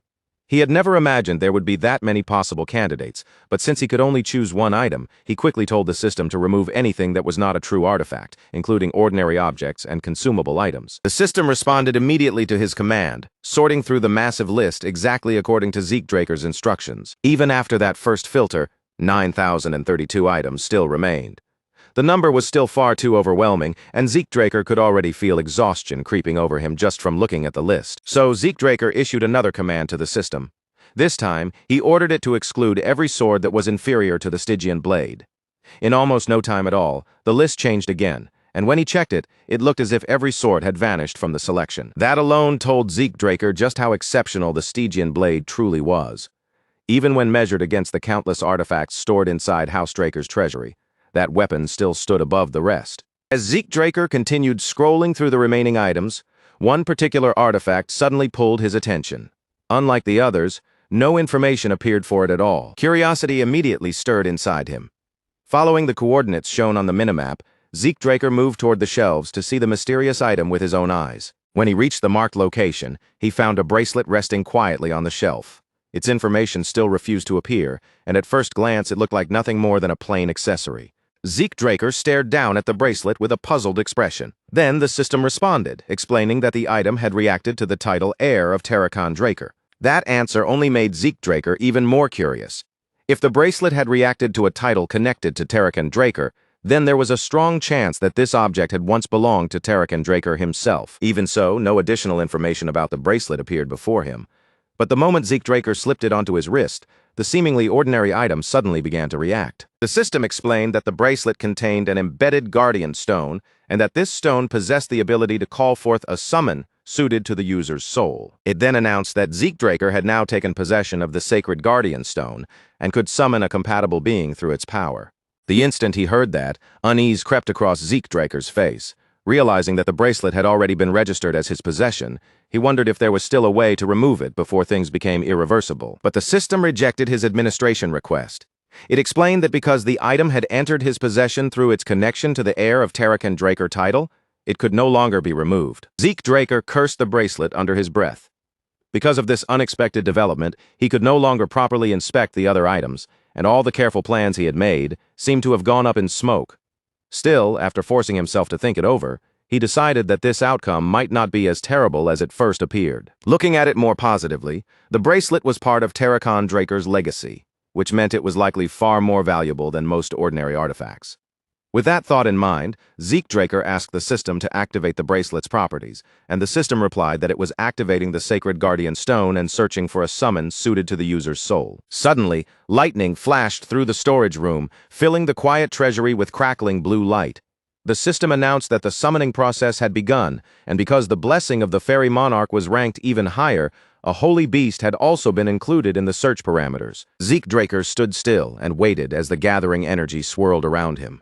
Then the system confirmed that it had successfully found a holy beast compatible with the user's soul and began the summoning process. In the next instant, the entire room erupted with lightning. Amid the dazzling flashes of blue light, a holy beast appeared before Draker. The system announced that the holy beast, a draconic steed, had been successfully summoned. Draker stared at the holy beast in complete fascination, his eyes fixed on the majestic creature now standing before him. First, he had obtained Bahamut's heart and fang, and now he had gained an artifact capable of summoning a holy beast. Draker could not help wondering just how many unbelievable things Draker had once possessed. The beast, however, showed no hostility toward him at all. Instead, it approached Draker with surprising friendliness, almost as if it wanted him to reach out and pet it. As Draker looked at the creature, he felt a strange sense of familiarity. It did not feel like they were meeting for the first time. It felt more like they had finally reunited after a very long separation. Rather than waste time overthinking that feeling, Draker decided to give the holy beast a name. He named it Bucephalus. Bucephalus seemed to love the name right away. The holy beast moved closer to Draker and urged him upward, practically pulling him onto its back. It was a holy beast that seemed to understand Draker's intentions without needing a single word. As Bucephalus settled him firmly onto its back, Draker could feel both the creature's immense strength and its uncanny awareness. With that, Draker left the treasury riding on Bucephalus's back. Gripping himself steady, he told the holy beast to run like the wind. The moment Bucephalus moved, lightning scattered wildly in every direction, streaking through the space like living veins of blue light. Bucephalus surged forward with incredible speed, so fast it felt almost like racing at the speed of light. In that instant, Draker realized that he had somehow obtained something truly extraordinary. When Draker returned home, one question still lingered in his mind. He could not help wondering why the caretaker had allowed him to take the bracelet without asking any serious questions. The caretaker's answer had been surprisingly simple. To her, the bracelet Draker chose looked like an ordinary, worthless trinket. nothing more than a piece of trash buried among the countless relics. Then, without warning, a voice congratulated Zeke Draker on officially becoming a proper knight of House Draker. Zeke Draker turned his head toward the voice, curious to see who had come to visit him. Standing there was Cliff Reinhardt, and beside him was none other than Melissa Alencia, the true owner behind the Reinhardt Merchant Group and the first princess of the Kingdom of Alencia. Zeke Draker had been resting in his room when Cliff Reinhardt entered, and congratulated him on his new title. But Melissa Alencia's presence made this visit far more important than a simple courtesy call. Zeke Draker addressed her as the first princess of the Kingdom of Alencia and stated plainly that she was also the true head of the Reinhardt Merchant Group. Melissa Alencia let out a soft laugh, clearly amused that Zeke Draker had already seen through her real identity. After all, Princess Melissa Alencia had recently reduced her involvement in foreign affairs, and yet she had still appeared in person at Zeke Draker's promotion banquet.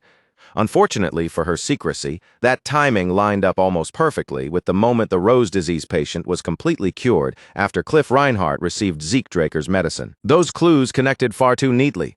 For Zeke Draker, they were more than enough to uncover the truth behind Melissa Alencia's connection to the merchant group. Melissa Alencia accepted his conclusion without hesitation. She said that if Zeke Draker already knew that much about her, then there was no need for a formal introduction, and they could simply move straight to the real reason she had come. She then told Zeke Draker that she had urgently requested this meeting because she needed his assistance. Zeke Draker's curiosity sharpened, and he asked what kind of assistance she meant. Sitting across from him, Melissa Alencia calmly replied that before she explained, he should first examine the document she had brought. Melissa Alencia added that Rose disease had recently appeared along the borders of the Kingdom of Alencia, and the documents she handed to Zeke Draker contained the analysis results produced by the Nirvana family. Zeke Draker quickly scanned through the document, reading every line with sharp focus. But once he understood what was written inside, his eyes widened in shock. Zeke Draker carefully scanned through the document in his hands, his gaze moving over every line as the weight of its contents settled in. Then he slowly lifted his eyes back toward Melissa Alencia and asked her directly whether the conclusion written there was truly accurate, whether the Rose disease was not a natural disaster at all, but a pathogen intentionally engineered through magic. Melissa Alencia responded without the slightest delay, her tone firm and certain. She explained that the investigation had been handled by the Nirvana family, one of the 3 transcendent families on the continent, a family whose command over magic was so exceptional that their analysis could not be treated lightly. In other words, this was no longer something that could be dismissed as a guess, a rumor, or a wild accusation. The conclusion was painfully clear now. The Rose disease was truly an artificial illness, something designed by human hands rather than born naturally from the world. As Zeke Draker thought about the frightening speed at which the disease was spreading, a cold anger began to tighten in his chest. The pace was much faster than what he remembered from his previous life, and that difference made him wonder if his own regression had already started twisting the course of history. Melissa Alencia was not finished yet. With the same grave expression on her face, she kept her attention on the documents and the maps spread out before them, then began adding even more details to explain just how serious the situation had become. She explained that, exactly as the document recorded, the very first confirmed case of the Rose disease had appeared in a small village near the border, where the Kingdom of Alencia met the Rome Empire, a location that immediately made the matter suspicious. The strangest part was not simply where the illness had begun. It was the direction it took afterward. Rather than moving toward the territory of the Rome Empire, the infection seemed to curve away from it, as if its path had been deliberately guided elsewhere. Melissa Alencia began placing pins onto the map one after another, each pin marking another infected location with careful precision. As the markers gathered across the surface, the pattern became impossible to overlook. The disease was spreading only farther into the Kingdom of Alencia. The instant Zeke Draker saw that trail stretching across the map, the answer became clear in his mind. The Rose disease had almost certainly been created by the Rome Empire, and then released in a way that would drive the damage directly into Alencia. Zeke Draker immediately connected this discovery to the history he already knew. In his previous life, the Kingdom of Alencia had collapsed far too easily under the Rome Empire's advance, and now he understood that this disease must have been one of the hidden reasons behind that fall. At the same time, he finally realized what sort of help Melissa Alencia had come seeking from him. For a short moment, Zeke Draker said nothing. Then he looked straight at Melissa Alencia, his eyes steady, and asked her plainly what exactly she wanted him to do. Before she even needed to explain it further, Zeke Draker narrowed the matter down himself. He asked whether what she truly wanted was the authority to mass-produce the Rose disease treatment and distribute it across the kingdom. Melissa Alencia gave him a clear and direct answer, without pretending otherwise. Yes, that was exactly why she had come to him, and why she needed his cooperation. She explained that, under the contract they had already made, the Reinhardt Merchant Group had only obtained the right to produce the treatment. If they wanted to distribute it widely and continue doing so over a long period of time, they would need a separate agreement with Zeke Draker. Melissa Alencia then added that there was another interesting condition connected to the issue. However, she made it clear that she had no intention of revealing every card from Zeke Draker's point of view. As a businesswoman, she knew better than anyone that the person who exposed their intentions too easily was usually the first one to lose in a negotiation. Even so, now that she had successfully created the chance to sit across from Zeke Draker and discuss a deal, Melissa Alencia made her stance obvious. She had not come all this way just to leave with nothing in her hands. Zeke Draker let out a quiet laugh at her bold confidence. Just as he expected, the real mind behind the Reinhardt Merchant Group was not the kind of person who would simply lower her head and beg for help without preparing leverage of her own. And when Zeke Draker thought about it, that made perfect sense. The Reinhardt Merchant Group was ranked among the 10 greatest merchant groups on the continent, and an organization of that level could never have reached such heights through luck or empty words alone. Melissa Alencia then placed her offer on the table. She intended to distribute the treatment to her citizens as relief supplies, and Zeke Draker would not have to concern himself with either the production process or the distribution network. In exchange, she would compensate him properly by handing over 20% of the Reinhardt Merchant Group's shares. Zeke Draker fell silent as he calculated the true value of her proposal.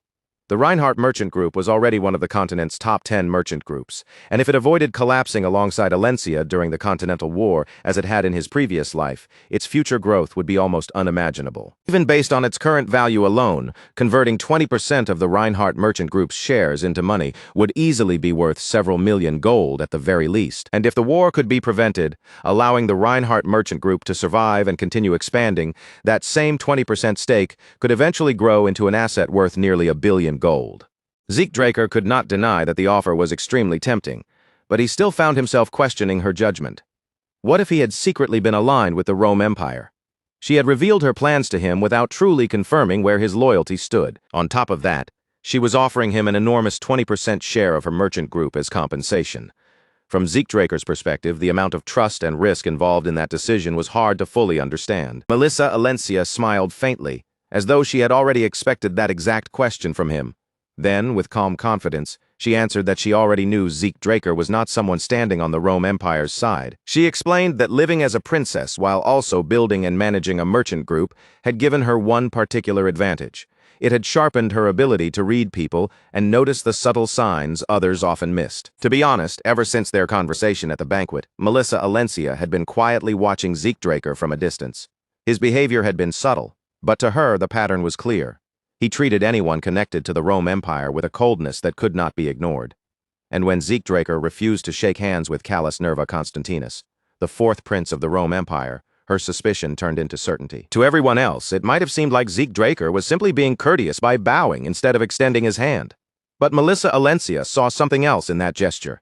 It felt like instinctive rejection, almost disgust, as if he could not even bring himself to touch Callus Nerva Constantinus. That was the moment she knew Zeke Draker was not aligned with the Rome Empire. Zeke Draker could not help but feel genuinely impressed. Melissa Alencia had managed to read far more from his smallest movements and restrained reactions than most people would ever have noticed. Then Melissa Alencia addressed the matter of money as well. Her expression grew firmer, and her voice carried a quiet resolve as she said she would do everything within her power to save her people. The moment Zeke Draker heard those words, his thoughts drifted to Alicia, the Queen of Alencia, who had once given up her own life without hesitation for the sake of the people she ruled. To Zeke Draker, Melissa Alencia seemed strikingly similar to Alicia.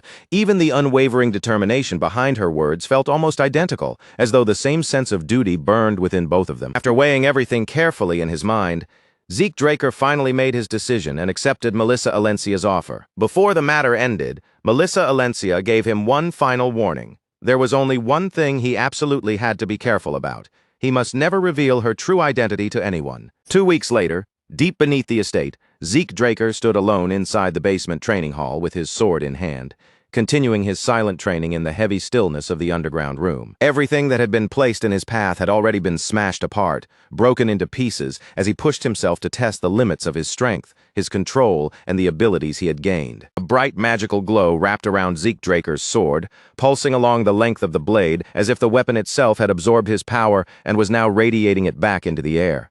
When Zeke Draker finally brought his movements to a stop, he lowered his sword slightly and shifted his attention toward the status window in front of him. By this point, he had already mastered True Dragon's swordplay, a skill powerful enough to have reached the impressive rank of S. It had taken him roughly a month to reach that level and earn such a title, an achievement so absurdly fast that for almost anyone else it would have been impossible to believe. The system screen laid out everything he had accomplished so far, showing the quest he had completed along with the rewards that were now waiting to be claimed. Among those rewards, Zeke Draker received a time bonus as well as the Chronos Kingdom Relic Radar. He also obtained 2 random boxes, which helped make up for the points he had spent when he burned down McCain's storeroom. Zeke Draker checked the Chronos Kingdom Relic Radar immediately, expecting it to guide him forward, but he soon discovered that he could not simply head straight to the corresponding coordinates just yet. The system informed him that before those coordinates could actually be activated, he first needed to find a seal capable of unlocking them. A message appeared across the screen explaining that once Zeke Draker located the scattered seals, he would be able to activate the radar. The positions of those seals had now been linked to his interface and were visible on the minimap. On the minimap, 2 of the seals were marked near the central area, while another appeared farther toward the north, and 1 more was positioned toward the south. Since each seal was separated by a considerable distance, Zeke Draker immediately understood that tracking all of them down would take a fair amount of time and effort. But as he studied the map more closely and considered the distance between each marked location, an idea suddenly came to him, one that might make the entire search far easier. Zeke Draker remained in the basement training hall of his mansion, still standing amid the broken traces and harsh marks left behind by his intense training. Just then, the system panel appeared in front of him once again, revealing that he had received another reward. This time, however, the reward was not an item or tool, but only a title. Together with that reward, Zeke Draker also received a new linked quest.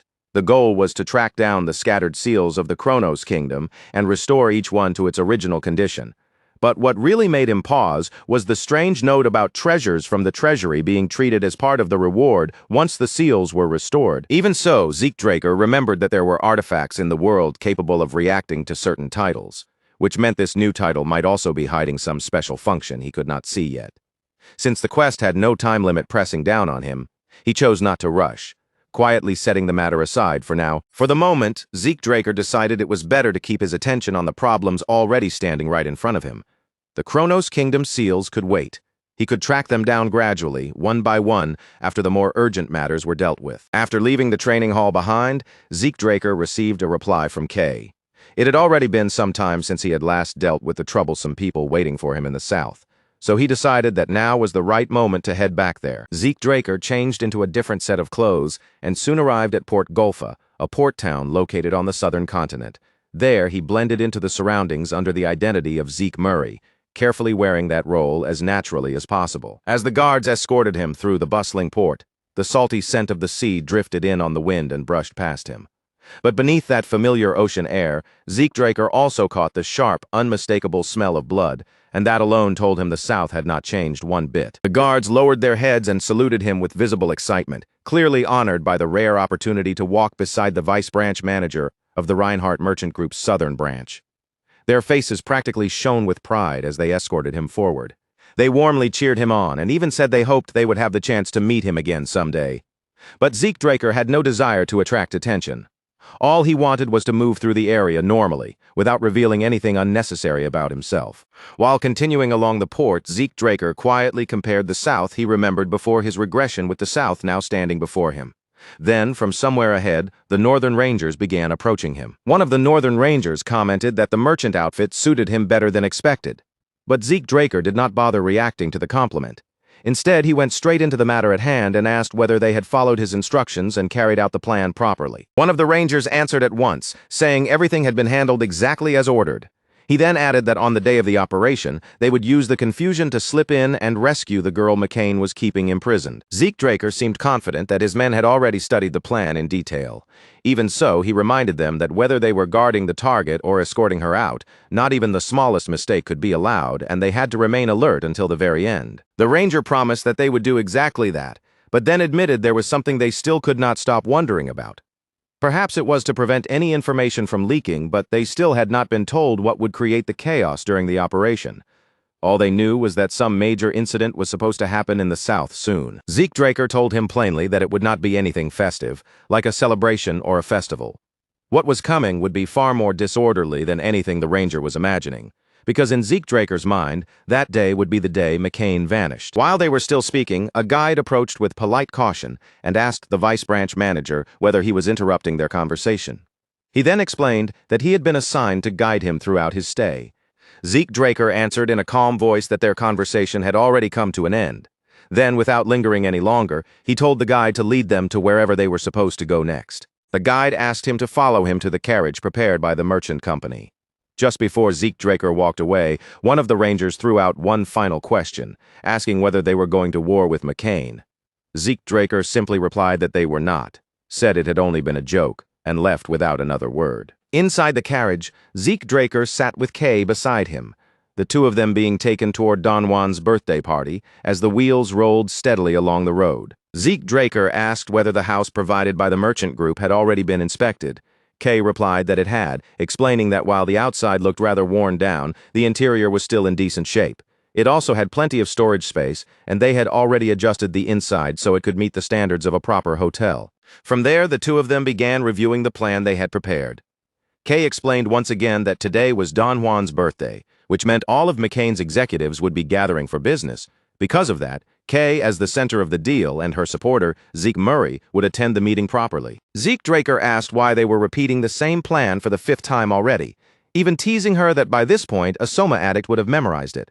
Kay snapped back at him, saying she could not help being nervous because she did not have nerves made of steel like he did. To her, feeling anxious was completely natural, especially after he dragged her into such a dangerous scheme without caring how much stress it would cause her. Only then did Zeke Draker realize that Kay's reaction was actually the normal one.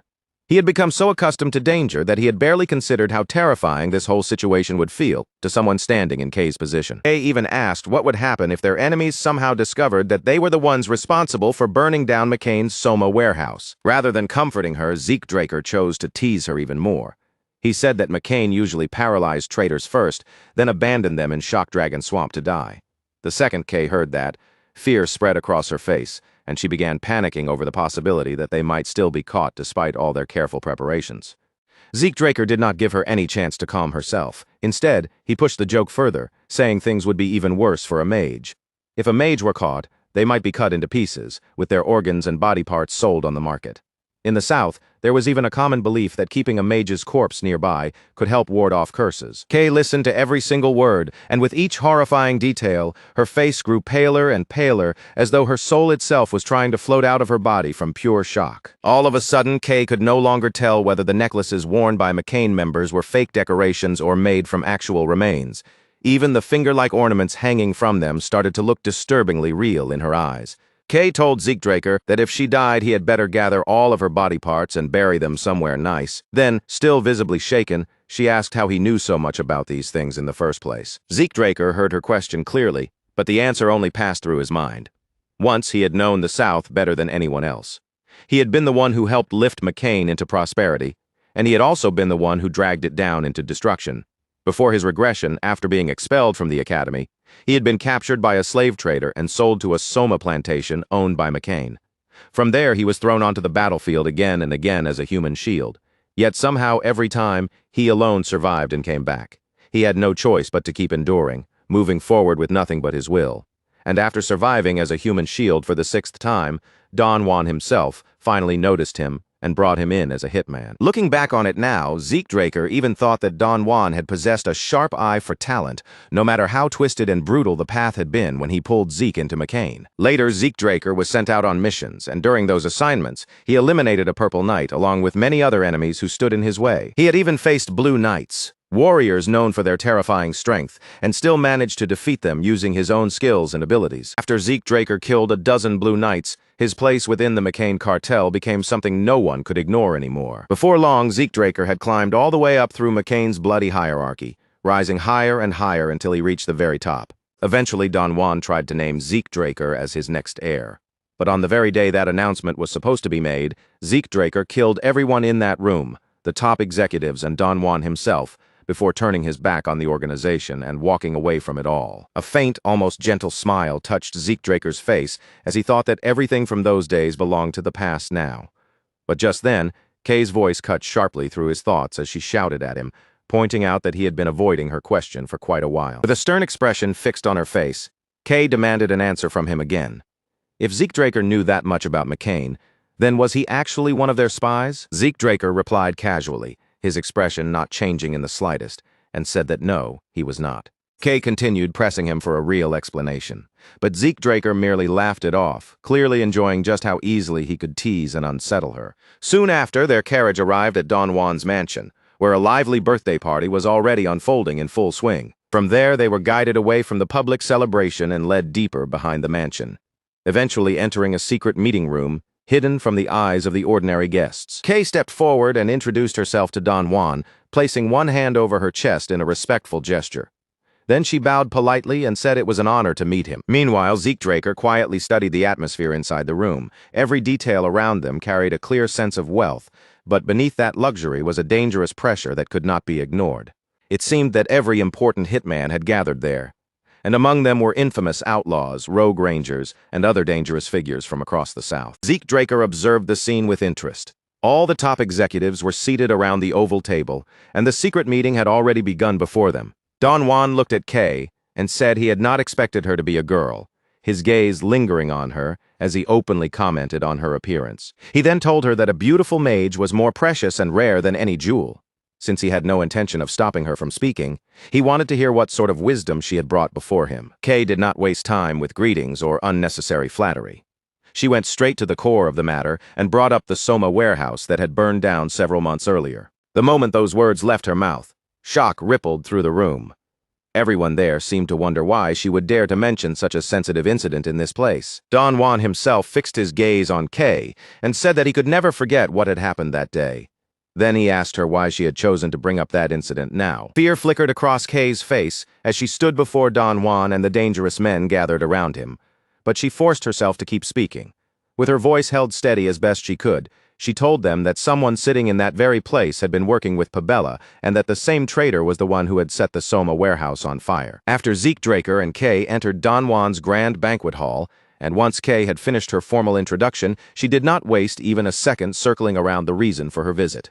Right there in front of everyone, she declared that a traitor was hidden among them, not somewhere outside McCain, not in some distant shadow, but seated inside this very room, and that this person had joined forces with Pabella to burn down McCain's warehouses. The room erupted almost immediately. Angry voices burst out from every direction. Curses flew across the oval table, and several furious members shouted for the guards to seize Kay and drag her out before she could continue saying anything else. But Don Juan ended the uproar with a single heavy blow of his fist against the table. The sharp impact cracked through the noise like thunder, cutting off every shout and forcing the entire room into a tense, breathless silence. Then his voice turned cold and low as he fixed his gaze on Kay. He asked whether she truly understood the weight of what she had just said, and whether she was prepared to take responsibility for making such a dangerous accusation. At that exact moment, Zeke Draker stepped forward. Moving with terrifying smoothness, he appeared behind Don Juan's brother, Joaquin Fernandez, and before anyone could properly react, he pressed a blade against Joaquin's throat, taking him hostage in front of the entire gathering. Zeke Draker told Don Juan that if he wanted a gift, then one was already right there before his eyes. Don Juan narrowed his gaze at the sight, his expression darkening, and asked if Zeke was trying to claim that his own brother had been the traitor all along. Zeke Draker turned his attention directly to Joaquin Fernandez, calling him by his other name, El Mencho. With the blade still held dangerously close to his throat, Zeke pressured him to open his own mouth and confess the truth himself. Joaquin Fernandez went completely stiff where he stood. His thoughts began spinning wildly, and in that instant he realized something terrifying, something that even Don Juan himself had failed to notice. Panic seized Joaquin Fernandez all at once. His calm shattered, and he suddenly shouted for the guards to protect him, his voice cracking with desperation. He cursed at the guards for standing frozen in place, fear making him spit out whatever frantic words came to mind as the blade remained pressed near his neck. But the guards answered with unexpected calm. No matter how loudly Joaquin Fernandez ordered them to act, there was nothing they could safely do in a situation like this. Kay remained standing where she was, silently watching the chaos unfold before her eyes, not daring to step in as the tension in the room twisted tighter and tighter. Only moments before, Don Juan himself had demanded to know who had dared betray McCain, his voice shaking the room with anger. That single demand had sent a tremor through the hall, but before anyone could give him an answer, Zeke Draker had moved forward, introduced himself, and placed his blade against Joaquin Fernandez, presenting his own brutal form of proof. Now Don Juan had settled back into his seat with frightening composure, his posture steady and unmoving despite the violent tension pressing down on everyone in the room. He remarked that this was quite the present indeed, his own brother, held at knife point in front of every important figure gathered there. The guards stayed rooted in place, glancing warily at one another. They admitted there was no safe opening to move, because Zeke Draker's skill was too dangerous, and any reckless attack would only allow him to use Joaquin Fernandez as a shield. Some of them even began wondering whether this intruder might have been sent by Pabella as a spy. Zeke Draker leaned in closer to Joaquin Fernandez and whispered that this was exactly what one should expect from McCain's second-in-command, a man who had earned so much trust. The irony was almost amusing. Joaquin was the real spy, yet the room had already begun doubting Zeke instead. Joaquin immediately snapped back, calling the accusation complete nonsense. Joaquin Fernandez insisted that he had already found the spy, but Zeke Draker pressed him even harder. He called Joaquin bold for saying something like that, then asked if he truly believed someone would create such a scene without bringing proof. Sweat began to bead across Joaquin's forehead, and then Zeke called for Kay to show the evidence. Kay acted without the slightest hesitation. She cast her spell, and sheets of paper rose into the air, drifting forward one by one until they hovered directly in front of Don Juan. As Don Juan began reading through the documents, his expression gradually grew darker. Then, with his voice carefully controlled, he thanked Zeke Draker for bringing him such clear and undeniable proof. The documents revealed far more than Joaquin Fernandez's betrayal alone. They showed that he had worked with the syndicate and conspired with Pabella, but the most explosive truth was even worse. The Pabellas were pirates. The moment that revelation spread through the room, the hall erupted again, chairs scraping against the floor, voices rising, and suspicion thickening in the air. In the South, the word pirates carried a weight that could not be ignored. No one in that room had any reason to shield people like that, let alone defend them. The Southerners reacted more violently than anyone else, their anger immediate and raw. Because they lived closest to pirate strongholds, they had suffered the greatest losses at pirate hands, and their hatred for them ran far deeper than ordinary resentment. Don Juan himself said nothing, but everyone present understood that the resentment hidden behind his silence was far stronger than what appeared on his face. After all, it was said that pirates had once taken Don Juan's family from him. For a man like him, any accusation tied to pirates was not something he could simply overlook. Zeke Draker stood his ground, keeping his eyes on Don Juan as he carefully watched to see how the boss of McCain would respond. Meanwhile, Joaquin Fernandez felt as though the world was collapsing around him. His eyes darted toward the papers, each sheet filled with proof of his dealings with Pabella, proof of the warehouse fire from months earlier, and proof that connected him to the entire incident. He could not understand how evidence this dangerous had ended up in the hands of his enemies, or how they had managed to corner him so completely. Now, no matter what Joaquin Fernandez tried to say, suspicion clung to him like a shadow he could no longer shake off. After finishing the report, Don Juan lifted his gaze and thanked Zeke Draker, but there was a sharp weight hidden beneath his tone. He admitted that he did not know what the syndicate truly thought of Joaquin Fernandez, his own brother, and then asked Zeke if he truly believed this evidence alone was enough to make him turn against family. In his mind, Zeke Draker knew the truth very clearly. It was not enough. Documents alone would never completely sever Don Juan's bond with his brother. But Zeke had already chosen to use a method he would have preferred to avoid, and now that the moment had arrived, there was no turning back. Just then, a quiet whisper slipped into Joaquin Fernandez's ear. At the same time, Don Juan began speaking again, warning that if this evidence was all they had, then insulting his brother in front of everyone would not be forgiven. But before Don Juan could continue any further, Joaquin Fernandez's voice suddenly cut through the silence. Calling Don Juan boss, he admitted the truth with his own mouth. Everything Zeke Draker had said was true. Joaquin Fernandez confessed that he had betrayed McCain and joined hands with Pabella. Don Juan slowly rose from his seat, his gaze lowered toward Joaquin Fernandez, and in a voice completely stripped of warmth, he said he had never imagined Joaquin would betray him, and now that it had happened, he found there were no words left to say. Then, almost in the next breath, Don Juan's tone changed. He told Joaquin Fernandez that since he had confessed, he would at least show him respect. In the very next instant, an axe flew from Don Juan's hand. The axe ripped through the air and struck Joaquin Fernandez directly in the skull with brutal force. Joaquin Fernandez collapsed right where he stood, dead before his body could even fully hit the floor. The entire hall froze in stunned silence. Zeke Draker and everyone else could only stare at the gruesome sight, the sudden violence leaving the room completely speechless. Inside, Zeke Draker reflected that it was a rather fitting end for McCain's second-in-command. Southerners truly were fascinating people, though, in the most terrifying way possible. He also remembered the words he had whispered to Joaquin Fernandez just moments earlier, the secret about Joaquin's hidden family, and the threat that they would be killed if he refused to confess. Joaquin Fernandez's confession had not come from guilt, but from fear. As Zeke Draker wiped the blood from his face, he thought that an oath sworn before God was absolute. In truth, he had never intended to harm Joaquin's family at all, but by then that detail no longer mattered. The result had already been carved into the room in blood. Zeke Draker turned his gaze toward Don Juan and thought that this was the true face of the man who ruled over a massive criminal empire. Don Juan had not killed Joaquin Fernandez simply because he fully believed his brother was the traitor. The reality was that, in that room and under those circumstances, Don Juan had been left with no other choice.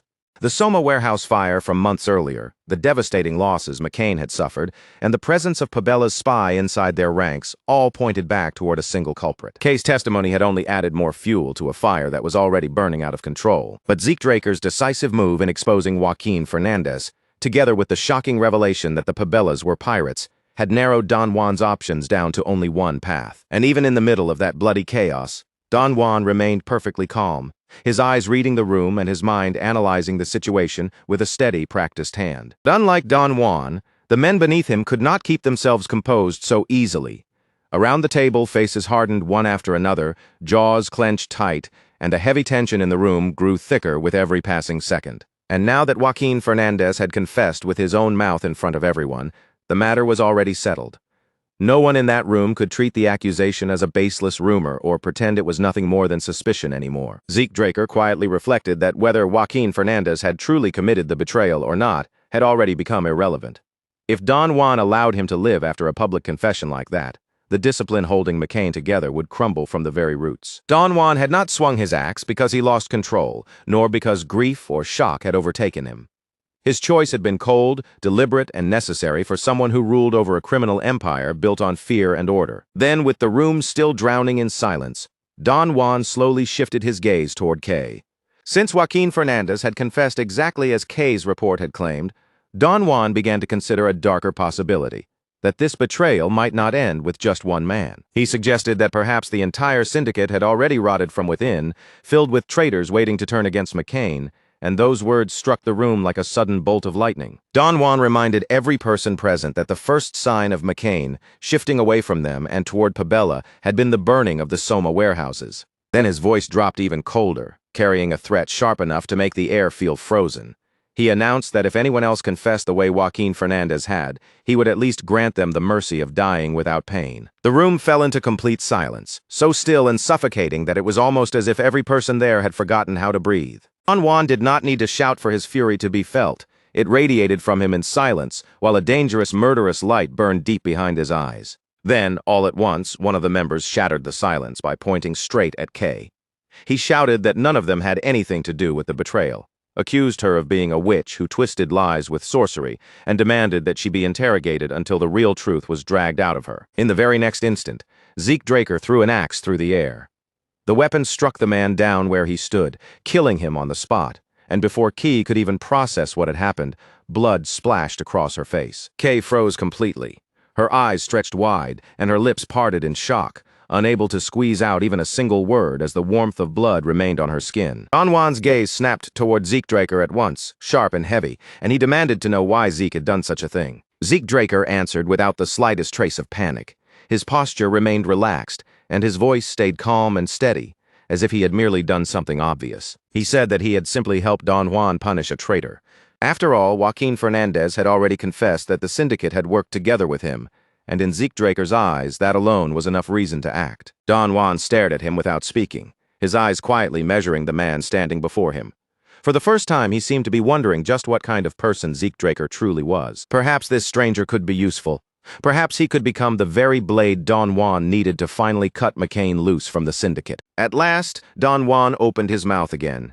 He said Zeke Draker's actions were justified, but then asked whether Zeke was some messenger of God sent to help him. Or Don Juan continued, perhaps Zeke Draker was something far more dangerous, an agent of the devil who had come not to aid him, but to bring about his destruction. Zeke Draker answered with perfect calm, saying he was neither one. He was simply a business partner, and he had come to offer a new deal.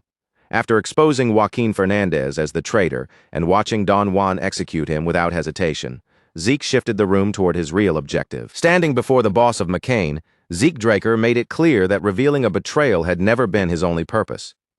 What he truly intended was to face Don Juan as a new business partner and place a deal on the table. Don Juan narrowed his eyes and asked him directly what he wanted. Zeke Draker answered just as plainly, saying that both of them desired the same outcome to eliminate the treacherous syndicate and restore order to the trade. With Ishtar already exiled and Pabella holding control over the seas, McCain's only remaining route for distributing Soma was through the syndicate. Zeke Draker continued without hesitation. He pointed out that Don Juan must have understood this better than anyone, and that was precisely why he had hesitated to punish the syndicate even after their connection to Joaquin Fernandez's betrayal had been revealed. Don Juan leaned back in his chair and silently turned those words over in his mind. This man spoke as if he could see straight through him, as if he already understood the kind of ruler Don Juan was and the choices he had been forced to make. Then Zeke Draker reassured him that there was no reason to be afraid. Up until now, Kay had been the one responsible for managing all Soma distribution within the syndicate. From this day onward, Zeke Draker and Kay would take control of McCain's Soma trade directly, removing the syndicate from the center of it. Don Juan remained quiet for a moment, letting the proposal hang in the tense air between them before finally giving his answer. He admitted that the offer was certainly tempting. However, any partnership needed trust at its foundation, and this was still the very first time the two of them had met. Trust was not something that could be handed over casually, especially not in a room like this and not between men like them. Zeke Draker accepted that reasoning without showing any complaint. He simply asked Don Juan in a plain and direct voice what he needed to do in order to earn that trust. In response, Don Juan tossed aside the report and the axe as though the previous execution was already finished business. Then he pointed across the table toward one particular man, Paulo Santos. Zeke Draker declared that he would burn everything under that coward's command, straight down to the ground. Paulo Santos, known throughout McCain as Cowardly Paulo, had earned that nickname because he always chose the safest path available. His caution had kept him alive until now, but it had also made many people within the organization look down on him. Don Juan studied Zeke Draker closely. He knew Paulo Santos well and understood the reputation attached to him. But coward or not, he had kept Paulo around because the man still served a useful purpose. Nothing more and nothing less. At last, Don Juan gave his answer clearly. If Zeke Draker truly wanted to earn his trust, then killing Paulo Santos would be enough. Don Juan told Zeke Draker that he admired his boldness and courage, but Paulo Santos's territory was far too dangerous for one man to storm alone. For that reason, he would assign McCain's elite assassination squad to accompany him. Zeke Draker, however, understood the true meaning behind that offer immediately. Those men were not being sent to fight alongside him. They were being sent to watch him. Don Juan then added one more condition. While Zeke proved his courage, Don Juan would personally take responsibility for guarding Kay. To Zeke Draker, that sounded far less like protection and much more like Don Juan keeping Kay in his hands as a hostage. Even so, Zeke Draker gave a calm nod and agreed to the terms, leaving Kay in Don Juan's custody for the time being. Not long after, Zeke Draker arrived in Paulo Santos's territory, the place where the Soma production factory stood as the center of the operation. The assassination squad halted on top of a hill, overlooking the entire factory complex spread out below them. The squad's commander, Manuel, stood there with a conflicted feeling twisting inside him as he looked between the factory and Zeke Draker. Although Manuel held the position of commander, the strange reality was that in this mission, he found himself waiting for Zeke Draker's orders instead. That fact unsettled Manuel deeply, but after seeing Zeke Draker's skill with his own eyes, he understood that resisting or challenging him would be foolish. So instead, Manuel watched him carefully and tried to read the man. Zeke Draker's stamina alone seemed to surpass that of any hitman in McCain, and every movement he made was sharp, controlled, and efficient, like someone who already knew the southern terrain by heart. In battle, Zeke Draker moved with a level of mastery that seemed to go beyond even the beastmen. To Manuel, he looked like the kind of man who could single-handedly cut down werewolves, monsters feared as some of the most dangerous enemies in the South. In Manuel's eyes, Zeke Draker was no longer just a powerful fighter who had wandered onto the battlefield. Every step he took, every shift of his body, and that crushing pressure rolling off him made the truth impossible to ignore. Zeke Draker was something far beyond human. He was a monster. Zeke Draker slowly turned his gaze toward the squad, his expression calm but impossible to disobey. Without even a flicker of hesitation in his voice, he gave them one clear order: stay right where they were and do not interfere with what was about to happen. From the very start, Zeke Draker had already seen through their real purpose. They had never come to this place to fight beside him or lend him any real support. Their job was much simpler than that. They were only meant to remain at a distance, keep their heads down, and observe everything from the sidelines. Zeke Draker pointed toward the hill beneath their feet, making it clear that from this position, the entire factory below was laid out in front of them. Since they already had the perfect vantage point to monitor every movement, there was no point in pretending they were here for anything else. If watching was their mission, then they might as well do it properly from up there. Manuel could only stand there in tense silence, his mouth shut and his thoughts momentarily frozen. Zeke Draker had exposed their intentions so cleanly and so directly that Manuel had no excuse to offer, no denial to make, and not a single word that could turn the situation back in his favor. One of the assassins carefully leaned in closer to Manuel, keeping his voice low so it would not carry. With the rest of the squad watching anxiously, he asked what they were supposed to do next, and the uneasy shift in the air made it clear that everyone was waiting for Manuel's decision. Manuel stayed quiet for a short moment, his eyes fixed ahead as he weighed the situation. Then, with a reluctant calm, he admitted that Zeke Draker was right. Their orders had only ever been to observe, and since that was the mission, there was no reason for them to rush down there and risk their lives for nothing. Their role from that point on was simple: remain hidden, keep their distance, and watch everything from a safe position. Accepting Manuel's call, the squad quickly moved into action, setting up a concealed outpost along the hill and blending it carefully into the surrounding terrain so no one below would spot them. But just as they settled into place, flames suddenly erupted from the factory beneath them. The assassins instantly went stiff, their bodies locking in place as their eyes snapped toward the factory now bursting with fire.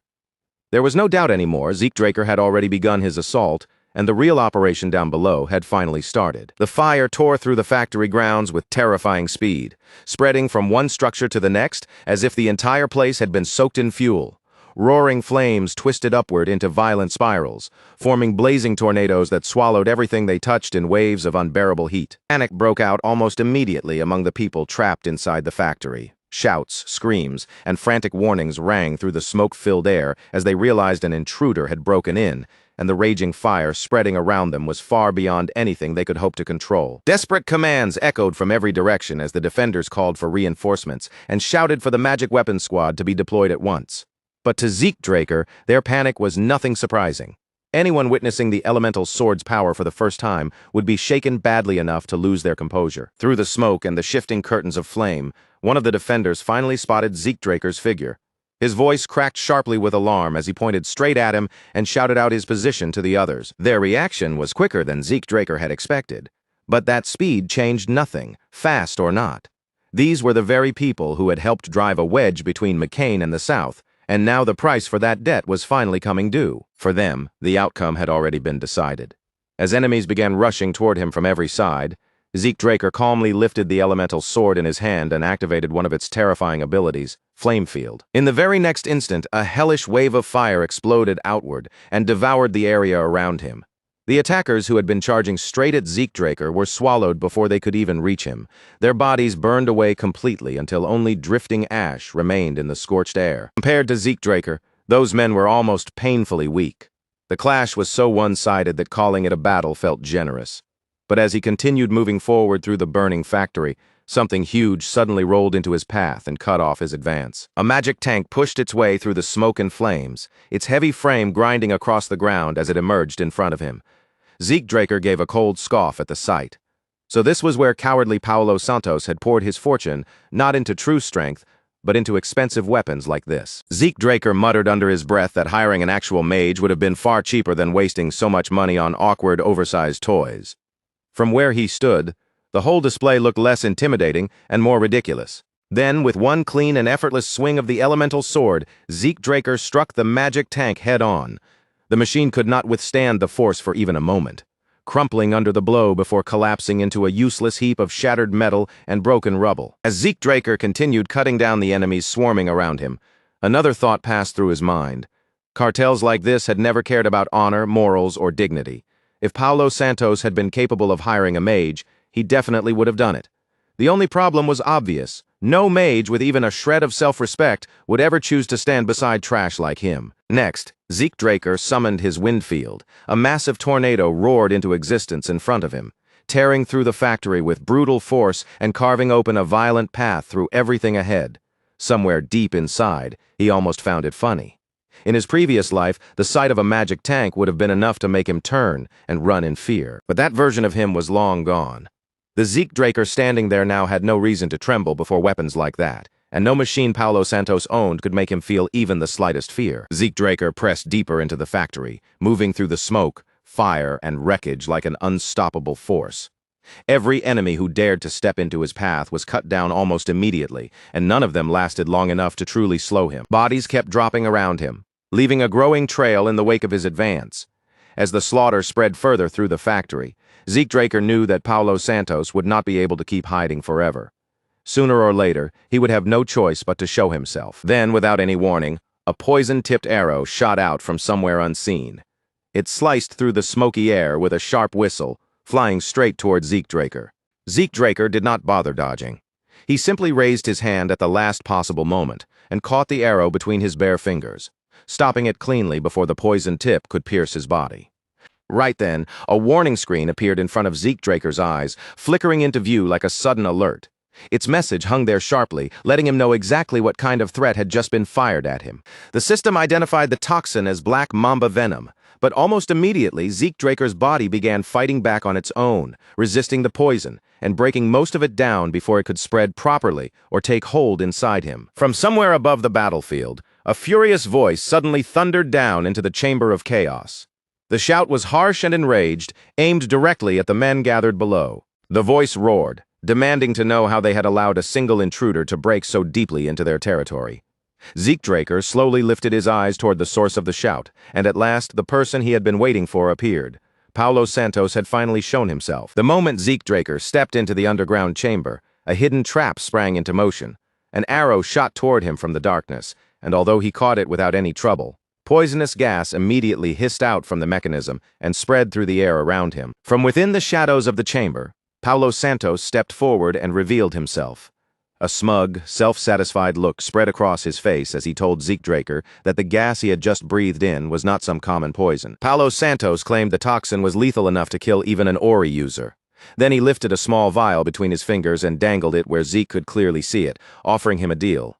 If Zeke Draker gave up information about his companion, Paulo Santos would hand over the antidote. He also pointed out that the silence above ground was not happening for no reason. According to him, it proved that Zeke's comrades had already been captured.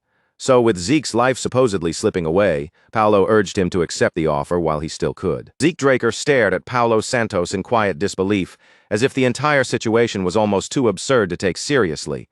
Paulo was trying to bargain with something that had absolutely no value to him, and that made the threat feel more laughable than dangerous. The poison came from a black mamba, and anyone from the south knew the truth about that venom. There was no real antidote.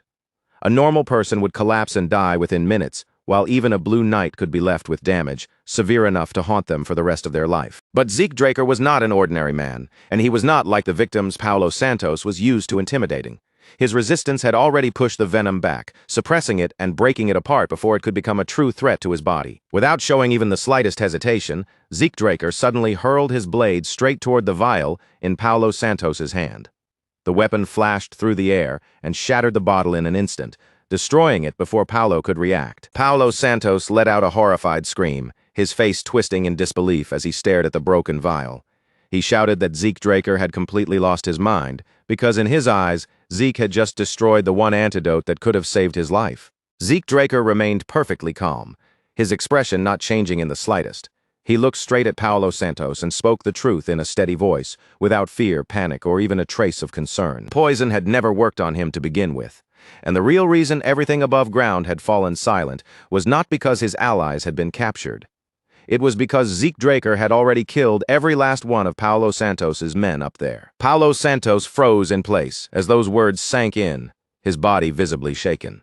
The confidence he had been clinging to began to crack, and he stammered in disbelief, insisting that something like that could not possibly be true. The men stationed above had been Pabella elites, fully armed with magic weapons and ready for battle. Zeke Draker answered coldly that if Paulo Santos did not believe him, then he was free to climb back up and look with his own eyes, provided he had enough courage to do it. Paulo was left speechless for a moment, but desperation quickly replaced his shock. He demanded to know who Zeke Draker really was, and whose orders he was following to cause this much destruction.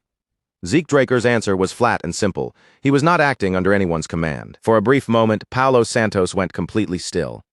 Then his anger burst out all at once, and he began cursing McCain, shouting that no one besides McCain would ever dare launch an attack of this scale against Pabella. He screamed that Pabella had respected the territorial boundaries between their forces. If they had kept to those lines, then why had McCain suddenly chosen to strike at them like this? Zeke Draker looked at Paulo Santos with a cold, almost pitying stare, and asked if he was really too naive to understand what was happening.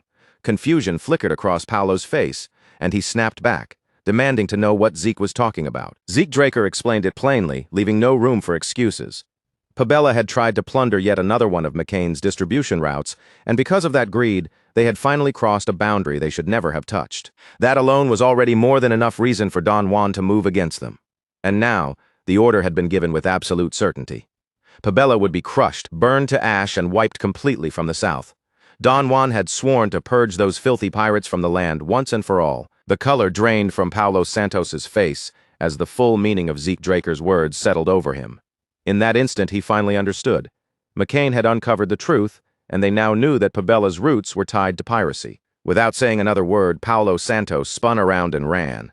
Panic had completely overtaken him as he bolted into the ruins, fleeing deeper into the wreckage in a desperate attempt to escape. Zeke Draker pursued Paulo Santos through the broken ruins with an eerie kind of calm, his footsteps never rushing, never faltering, yet steadily closing the distance.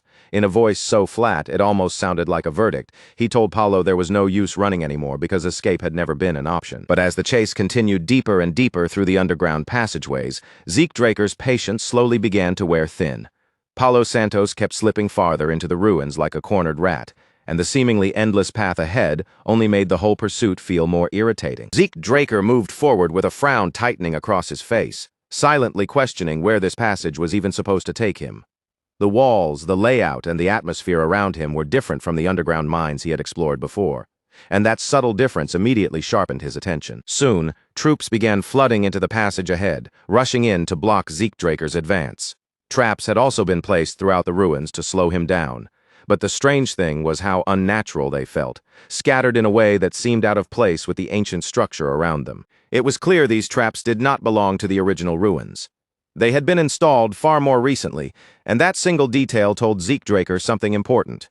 Pabella had not just been hiding in this place, they had been actively using these ruins for some purpose. Then, without any warning, another mage stepped out from the shadows and planted himself directly in Zeke Draker's path. His voice echoed through the narrow passage as he demanded to know exactly who Zeke was. Zeke Draker did not even bother giving him an answer. To him, there was no reason to waste time or breath on someone who had chosen to stand in his way. His blade flashed through the dim passage once, swift, clean, and utterly merciless. Before the mage's body could even fully register what had happened, his head had already fallen, and Zeke Draker simply walked on without slowing his pace. As Zeke Draker looked down at the fallen enemy, a grim thought passed through his mind. No matter where he went, why did these same kinds of men keep appearing in front of him? Zeke Draker's expression darkened as he recognized exactly what they were. These men were nothing but the Rome Empire's hunting dogs, and now more of them emerged from deeper within the ruins, shifting into formation as they moved to block his path. The men looked openly irritated, muttering curses about the southern pirates they had been forced to cooperate with. But when their eyes landed on Zeke Draker, that annoyance quickly twisted into ugly sneers. They complained that Pabella should have dealt with McCain by themselves, and now McCain had apparently sent some little rat crawling into the ruins just to die. Their leader stepped forward, his cold glare fixed directly on Zeke Draker. In a hard voice, he declared that it was already far too late for Zeke to leave this place alive. Zeke should never have entered these ruins in the first place, because now he would die here, and the secrets hidden inside would stay buried forever. Those words immediately stirred Zeke Draker's memory, bringing him back to the operation maps he had found on the giant mountain. The ruins of the southern continent had been marked there as well.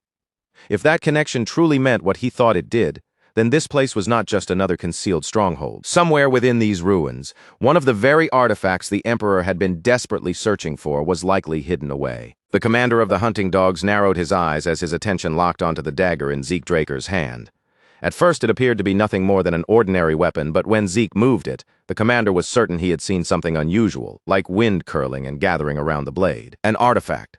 That possibility struck the commander almost instantly, and his posture grew sharper with caution. He quickly ordered his men to close in carefully, warning them not to underestimate Zeke Draker for even a second. Just as the hunting dogs prepared to rush forward and begin their attack, Zeke Draker calmly reached out and pulled a scroll into view. The commander froze the moment he saw it, alarm flashing across his face. He immediately barked at his men to brace themselves for impact.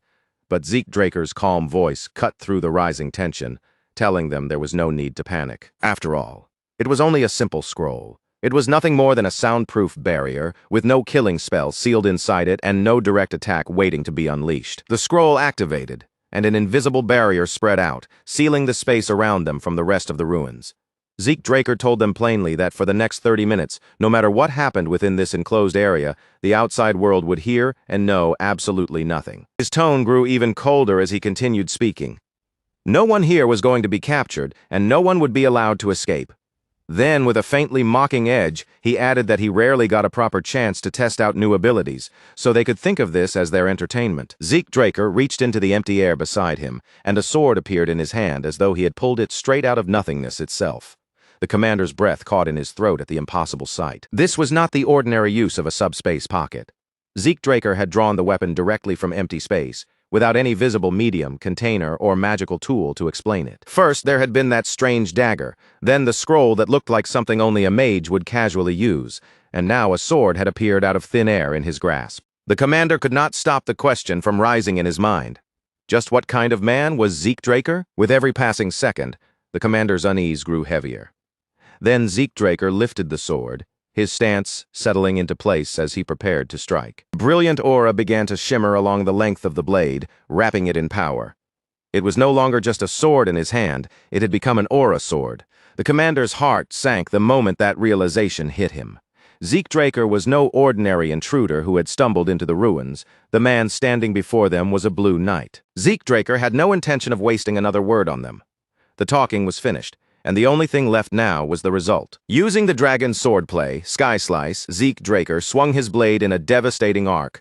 The attack tore through the commander and his men all at once, cutting them down together with a single overwhelming strike. Their bodies collapsed silently across the sealed space, falling one after another with no chance to call for help. Without hesitation, Zeke Draker began burning the corpses immediately, making sure no trace of what had happened here would remain. His thoughts stayed cold and practical as the flames consumed the evidence. It was better to erase every sign of the fight completely. Once the bodies were burned, anyone who later discovered the aftermath would assume that McCain had not only sent knights into the assault, but mages as well, and that misunderstanding would drive an even deeper wedge between McCain and Pabella. The deception itself was not what truly bothered Zeke Draker. What troubled him more was the question of why Pabella had been cooperating with the Rome Empire in the first place. One likely explanation began forming in his mind. They were working together to search for an ancient artifact hidden somewhere in the south. Before his regression, Zeke Draker had searched these same ruins himself and found nothing of value. Now the reason finally seemed clear. 3 years later, by the time he had reached this place in his previous life, they had most likely already discovered the artifact and vanished with it. That thought gave Zeke Draker a dark sense of satisfaction.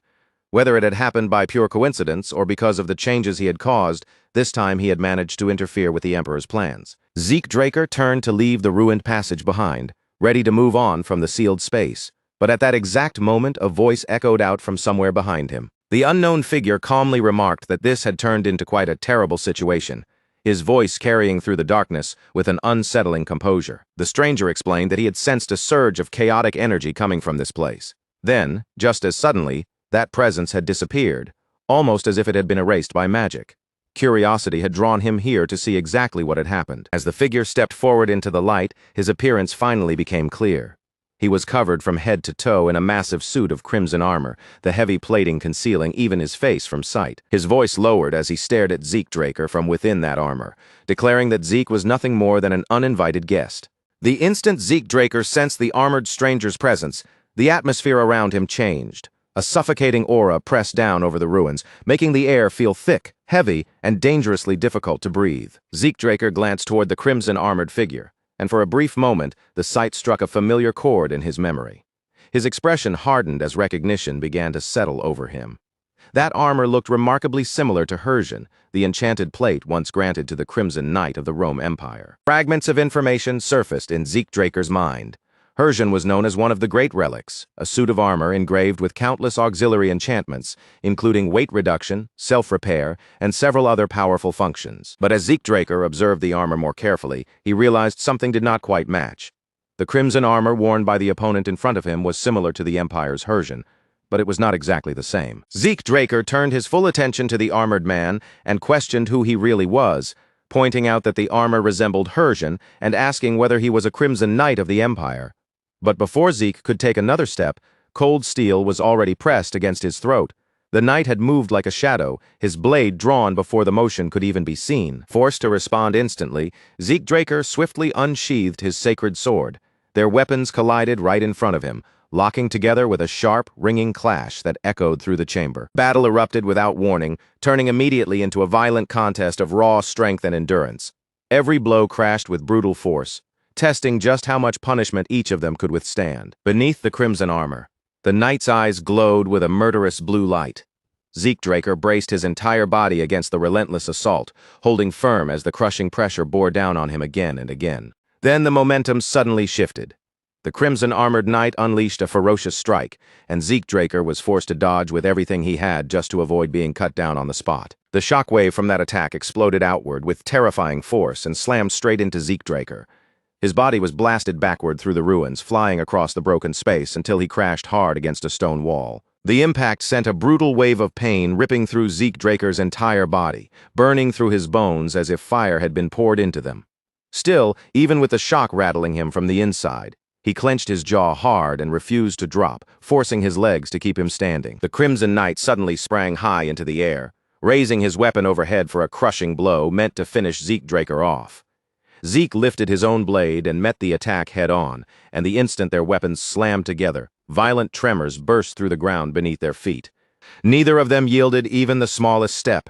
Their blades crashed again and again, steel shrieking against steel with every exchange, and each strike came heavier, sharper, and more punishing than the one before it, as the battle became a brutal test of endurance. Zeke Draker's thoughts turned grim, as he felt just how unnatural his opponent's stamina really was. A cold, uneasy feeling crawled up inside him, and he began to suspect that Hersian had not merely been enchanted. It had likely been strengthened even further with reinforcement magic. Forced back onto the defensive, Zeke Draker slipped past one merciless attack after another, narrowly avoiding each strike as dust and shattered stone kicked up around them. Yet inside that swirling haze, the Crimson Knight stood completely unharmed, as if none of it had even touched him. The Crimson Knight's towering body advanced like an iron wall that could not be pushed back. A cold, immovable menace poured from his armored frame, while the eyes hidden within the helmet burned with a terrifying, almost inhuman intensity. Zeke Draker invoked Elemental Blade and Metallic Field, and the ground beneath them violently split open. Jagged stone spires burst upward from the floor, and within seconds, metallic power coiled around the Crimson Knight like a fortress, trying to seal him in completely. But even that powerful restraint was not enough to hold down the overwhelming strength of the Crimson Knight. From inside the barrier, the Crimson Knight slashed with terrifying precision. His blade carved through the metallic shell again and again, each cut tearing deeper until the walls finally shattered apart and collapsed into broken fragments around him. Once he broke free, the Crimson Knight seemed to stand even taller than before. His armored figure radiated absolute dominance, as if the failed barrier had done nothing except prove how far above Zeke's restraints he truly was. Then all at once, a blinding radiance swept across the battlefield.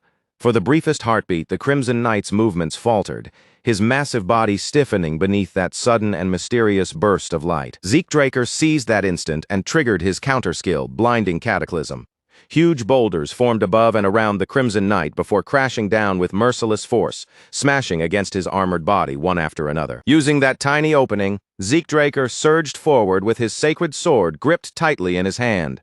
His body shot through the broken silence like a streak of lightning, closing the distance in a single decisive rush. For one brief moment, Zeke Draker believed he had finally broken through the Crimson Knight's defense, but his eyes widened the next instant, because even after taking the strike, the knight caught the sacred sword with ease and stopped its force completely. Even then, Zeke Draker refused to fall back. Instead, he stepped forward without hesitation and stood boldly in front of the Crimson Knight, facing him head-on as the pressure between them grew heavier and more suffocating. The rhythm of the fight had clearly shifted against Zeke Draker, but his will did not snap. A faint flicker of hesitation passed through him for only a moment before he steadied his breathing, focused his mind, and activated dragon-scaled armor. His body was already wounded and being pushed close to its limit, but Zeke Draker's determination stayed firm. He tightened his grip around the sacred sword and prepared to rise again, while the Crimson Knight loomed ahead, still bound by luminous restraints. Zeke held his defensive stance, his gaze sharpening with cold defiance. The Crimson Knight studied Zeke Draker with a measured stare, as if reassessing the opponent in front of him. Then he remarked that Zeke possessed an unusually wide range of abilities. As the Crimson Knight continued watching him, he said that anyone skilled enough to face him in battle deserved, at the very least, to hear his name. Then, with calm authority, he finally revealed who he was, Cain Jimmins Constantinus. The moment that name reached Zeke Draker's ears, it struck him like a sudden jolt.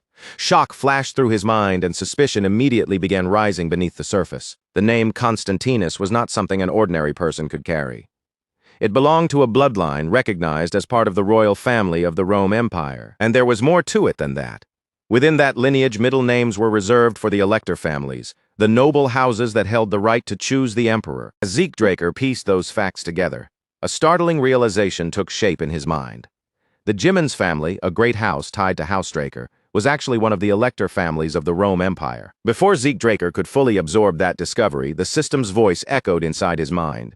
It announced that demonic energy and miasma had been detected, and that eliminating the bearer would grant him bonus rewards. Zeke Draker instinctively raised his arm in front of himself, guarding against whatever might come next. He did not know exactly what miasma was, but from the system's warning alone, one thing was clear: it was dangerous. Cain Jimmins Constantinus's body began to shine with a blinding light, the radiance growing so intense that Zeke Draker was forced to turn his eyes away from it. The air around Cain crackled with danger as he prepared something decisive, his presence swelling until it felt overwhelmingly dominant. He admitted that he had never expected to meet a knight capable of rivaling him in such a remote place. Because of that, Cain declared that he would show Zeke Draker the respect he deserved. He would fight with all his strength and grant him what he considered an honorable death. Zeke Draker understood his own limits, and he could feel the terrifying difference in power standing between them. Even so, he remained composed. Ordinary techniques would never be enough here, and even his elemental blade could not completely bridge the massive gap. Zeke Draker planted his foot firmly against the cracked ground, steadying himself as his mind raced through every possible option. After weighing everything in an instant, only one path remained. Lifting his sword high, Zeke Draker unleashed one of his strongest techniques. It was the dragon-slaying sword art, second form, dragon scale thrust. Yet even as he committed himself fully to the strike, uncertainty still lingered at the edge of Zeke Draker's mind. There was still a very real chance that even this attack would not be enough to bring Cain down. Zeke Draker had already witnessed Cain Jimmins Constantinus's terrifying abilities firsthand, defenses that seemed almost impossible to pierce, and raw strength powerful enough to overwhelm everything in its path. Cain's battle mastery was so complete that he could repel even divine swords, and as long as Hersian protected him, landing a fatal blow would be nearly impossible. Zeke Draker's sword gleamed as he ran his hand across the blade, his thoughts tightening around a desperate plan. If he could not overpower Cain directly, then his only chance was to drag the Crimson Knight down to his own level. Zeke Draker activated magic reflection. But before he could carry out the next step, Cain Jimmins Constantinus suddenly froze in place. Confusion flickered across his face as Hersian abruptly stopped functioning. For the first time, Cain's stance wavered. He struggled to understand what had just happened, unable to immediately grasp why his armor had suddenly failed him. Then, in complete disbelief, Cain Jimmins Constantinus suddenly burst into mad laughter. His aura flared violently around him, and raw spiritual power erupted from his body in a terrifying surge. That power exploded outward in savage waves, tearing through the chamber and ripping apart everything unfortunate enough to be caught in its path. Cain's strikes slammed into the walls, the pillars, and even the floor itself.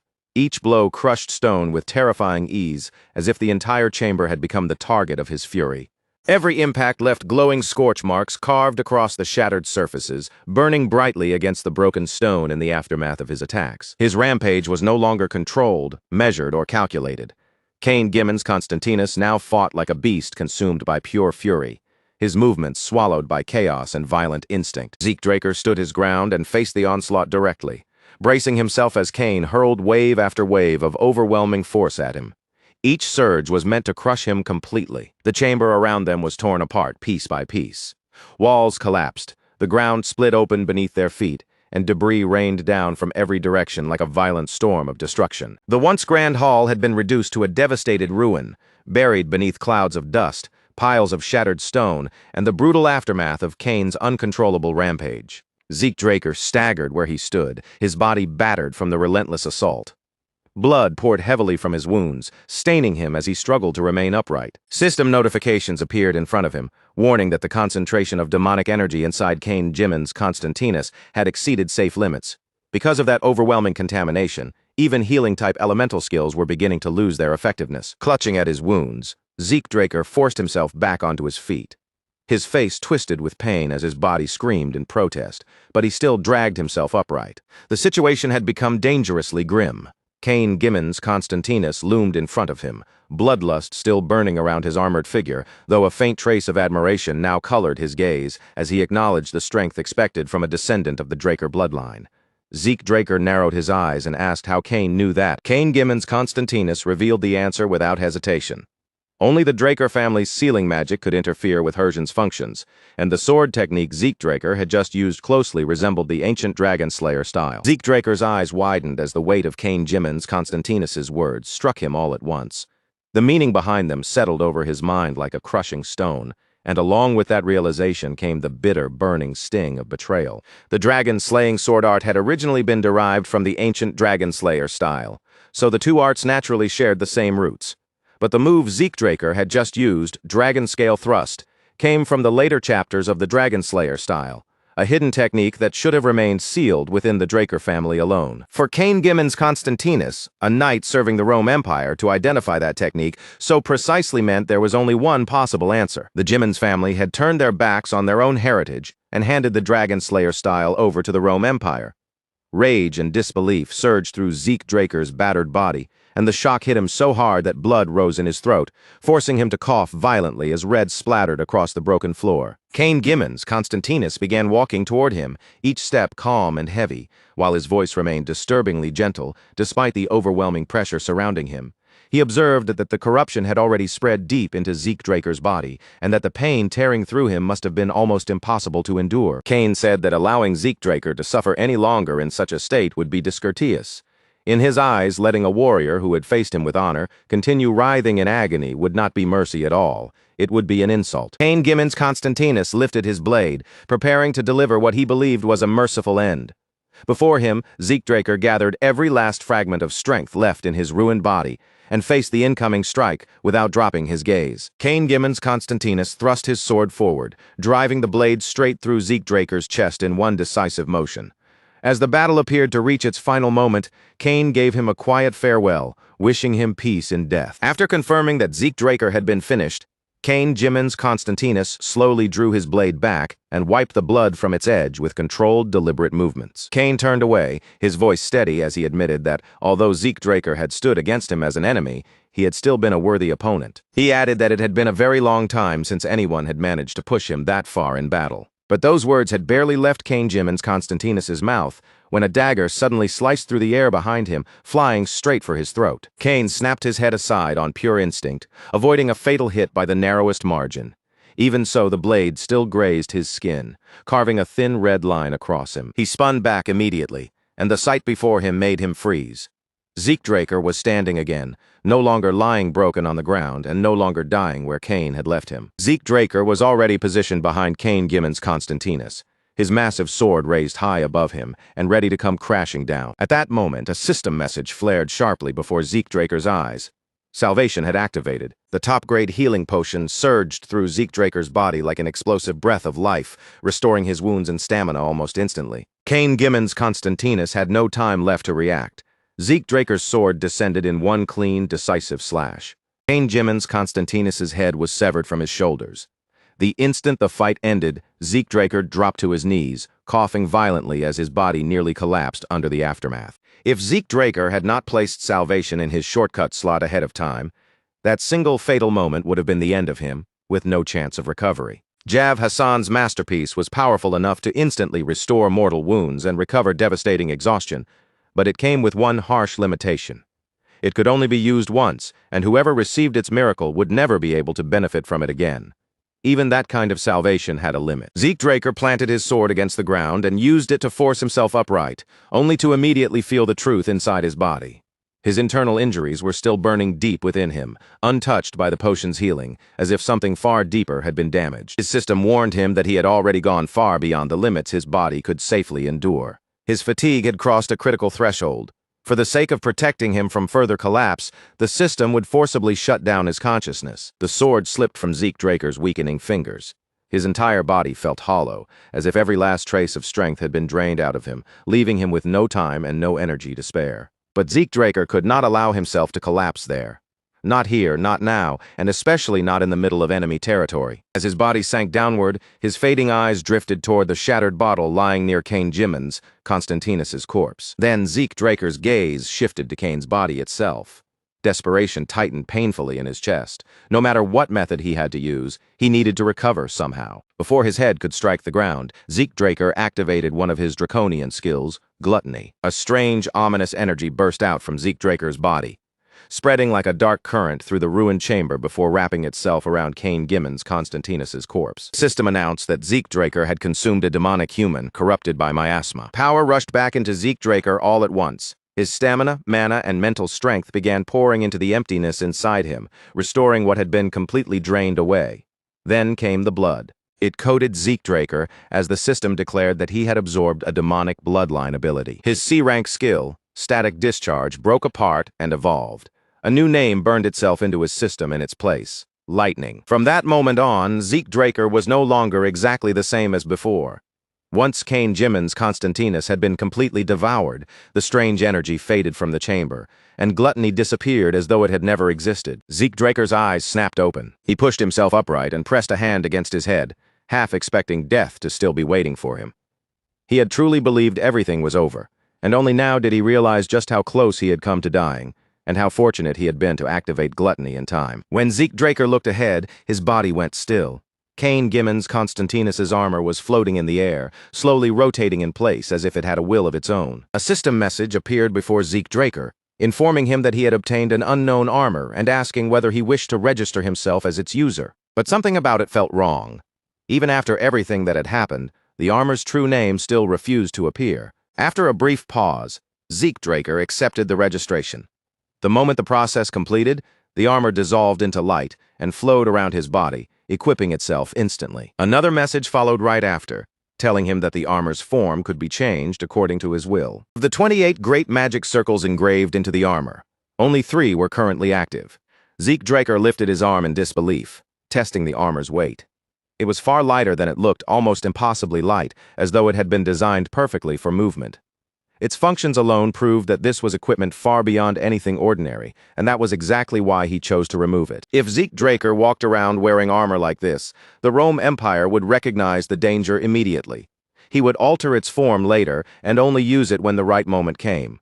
For now, what mattered most was leaving the ruins. But just as Zeke Draker turned to go, a foul stench suddenly struck his nose. The smell of blood, rot, and corpses had mixed together in the air. That unbearable odor drifted from somewhere deeper within the ruins, thick, heavy, and impossible for him to ignore. Zeke Draker followed the stench with his jaw tightening at every step, moving farther into the darkness until he finally reached a hidden laboratory buried inside the ruins. Inside, mages were gathered around tables. Human bodies had been strapped down, cut open, and abandoned there while they were still warm. Zeke Draker ground his teeth together as disgust and fury rose violently inside him. He had always known the Rome Empire was ruthless, but what he was seeing in that laboratory went far beyond ordinary cruelty. The mages finally noticed Zeke Draker standing at the entrance of the hidden laboratory, and the color drained from their faces almost instantly. Panic flashed through the room, and without wasting even a single second, they released a thick cloud of gas that spread outward, quickly flooding the space around him. A system warning immediately flickered into view before Zeke Draker's eyes, alerting him that the air around him had been contaminated with a magically formulated poison. This toxin was not some ordinary poison that could be brushed aside easily. It pressed down against Zeke Draker's natural resistance, forcing it back as the poison tried to push its way deeper into his body. Zeke Draker reacted without the slightest delay. He pulled out a potion, brought it to his mouth, and swallowed it down at once before the toxin could spread any further through him. Then he slowly lifted his gaze toward the mages, his eyes cold enough to make the room feel even darker. In a low, merciless voice, he told them they had better be prepared to pay with their lives for everything they had done in that place. In the next instant, Zeke Draker moved. The fight barely had time to begin before it was already over. Flesh was torn apart under his attack. Stone cracked and shattered, and the hidden laboratory itself began collapsing beneath the force of the destruction. When the room finally fell still again, Zeke Draker moved through the wreckage and gathered the research documents the mages had left behind. Somewhere within those pages, there might be clues connected to the rose disease. Zeke Draker was still examining the documents when a voice suddenly came from behind him, breaking through the silence and asking whether he was the one responsible for all of this. An old mage stood there, staring at the ruined laboratory with disbelief carved across his face.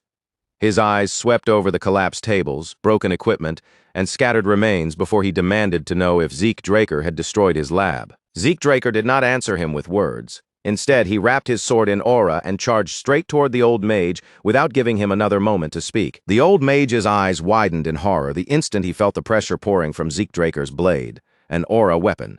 In that moment, he realized exactly what kind of opponent had appeared before him. Zeke Draker was a blue knight. The old mage hurriedly raised his hand, trying to shape a magic circle before Zeke Draker could close the distance. But Zeke Draker reached him first and tore through him before the spell could even fully take form. The old mage's body collapsed heavily onto the ground, only for it to crumble apart into loose sand a moment later. Then, in the very next breath, that same sand began gathering together again, swirling and reforming directly in front of Zeke Draker. Zeke Draker narrowed his eyes as he studied the reformed mage. From the crest he saw and the twisted flow of mana around him, Zeke immediately recognized where that power came from, the Scorpion clan. They were practitioners of forbidden magic, and this old mage was clearly not some disposable underling. He was an executive, a six-circle mage, annoying, dangerous, and exactly the kind of filth the Rome Empire should never have been cooperating with, seeing that only made Zeke Draker's resolve harden further. Zeke Draker activated magic reflection, and in the blink of an eye, the mana filling the room was stripped away completely. The old mage staggered in shock, staring in disbelief as he tried to form another magic circle and failed. Fear began creeping into the old mage's eyes as he looked at Zeke Draker and asked if he was a pure-blooded Draker, but instead of waiting for a response, the mage immediately tore open a scroll. Sand roared upward behind him, twisting violently as it fused together and climbed higher into the air. Piece by piece, it formed into a grotesque monster made from mismatched parts, stitched into one horrifying body. It was a synthetic chimera. The old mage laughed with warped pride as he called the creature his greatest masterpiece. He declared that not even a Draker would be able to stand against a monster like this. The chimera lunged forward and attacked without warning. Zeke Draker raised his weapon and blocked the first claw as it came crashing down. But the sheer force behind the strike drove him backward across the ground. The second claw followed immediately, tearing toward him without pause. Zeke Draker shoved it aside while coating his leg in ether, and in the next instant his body vanished into a blur. Before the creature could crush him beneath its massive body, Zeke Draker was already racing up along it, using the shadowless steps of the Gale Arts to move like a flicker of wind. He appeared above the chimera in a flash, but the monster sensed his presence right away and launched its stingers toward him. Zeke Draker tore those stingers apart in midair before they could reach him. That was when Zeke Draker realized the creature had no blind spots at all. He landed in front of the beast and tightened his grip around his sword. There was no reason to drag this fight out any longer. Zeke Draker charged straight ahead, driving toward the chimera with his blade aimed directly at its head. The chimera crossed its claws in front of itself and blocked the strike, then hurled Zeke Draker backward with savage force. Zeke Draker clicked his tongue in irritation as he steadied himself. If the fight continued much longer, reinforcements would arrive. That was when the system's voice suddenly spoke inside his mind. Draconic control could now be activated. The system gave him a direct command: subjugate the draconic target. Zeke Draker had not expected the skill to work on a creature like this, but he did not hesitate for even a second. Zeke Draker unleashed Dragon's dignity, and in that instant the atmosphere around him changed completely. An overwhelming pressure crashed down like the will of a tyrant as he commanded the creature to submit. The chimera froze where it stood. Its massive body began trembling uncontrollably as fear spread through every part of it. A final message appeared before Zeke Draker, declaring that fear had been successfully instilled in the trivial dragon. The effect of draconic control surged even higher after it merged with Dragon's dignity. Zeke Draker understood the reason immediately. Somewhere inside that stitched-together body, the mage had fused in dragon traits, and that was the only reason the chimera responded to his command. The system then asked whether he wished to fully activate draconic control. Zeke Draker accepted without the slightest hesitation. A magic circle bloomed beneath the chimera's feet, glowing across the ground before chains erupted from within it. They wrapped around the creature's massive body and bound it tightly in place. Another system message followed, confirming that the trivial dragon had been successfully subjugated. When the chains finally faded away, Zeke Draker stepped closer to the now subdued creature and gently patted its head. To the mage's utter disbelief, the chimera did not pull away from Zeke Draker at all. Instead, the beast gently leaned into his palm, accepting his touch as if it had been waiting for that hand from the very beginning. The mage could only stand there, frozen, his face locked in stiff, horrified confusion, unable to process why the monster he had sacrificed so much to create had suddenly stopped obeying him. Then Zeke Draker slowly shifted his icy gaze toward the mage, and there was not a single trace of pity in his expression. With his voice low and merciless, he gave one simple order: bite. The chimera moved the instant the word left his mouth, springing forward without a second of hesitation and crushing the defenseless mage in one savage, overwhelming attack. Once it was over, Zeke Draker calmly extended his hand again and gave the chimera another firm pat on the head, almost like he was rewarding a loyal beast for following a command properly. After that, he turned away from the mage's body without hesitation and began going through the man's belongings with steady, experienced hands. When Zeke Draker finally uncovered the file and caught sight of the name written inside, his eyes narrowed in an instant. The information in the document pointed directly to Gurav al-Rumani, the second-in-command of the Desert Scorpion clan. As Zeke Draker kept reading through the file, the chimera moved closer again and pressed its head against his side. It nudged him repeatedly, almost like an impatient child trying to steal his attention while he was focused on something important. Zeke Draker's brow tightened slightly as he looked down at the creature, irritation flickering in his eyes. He questioned why it kept bothering him like that, especially when he was clearly trying to concentrate on the contents of the document. But before the chimera could make any sort of response, the system answered for it. A message appeared asking Zeke Draker whether he wished to bestow a name upon the subjugated dragon. The system explained that once a dragon was given a name, its master would be able to summon it whenever necessary, regardless of distance, as long as the bond between them remained unbroken. Only then did Zeke Draker realize what the beast had been trying to ask from him all along.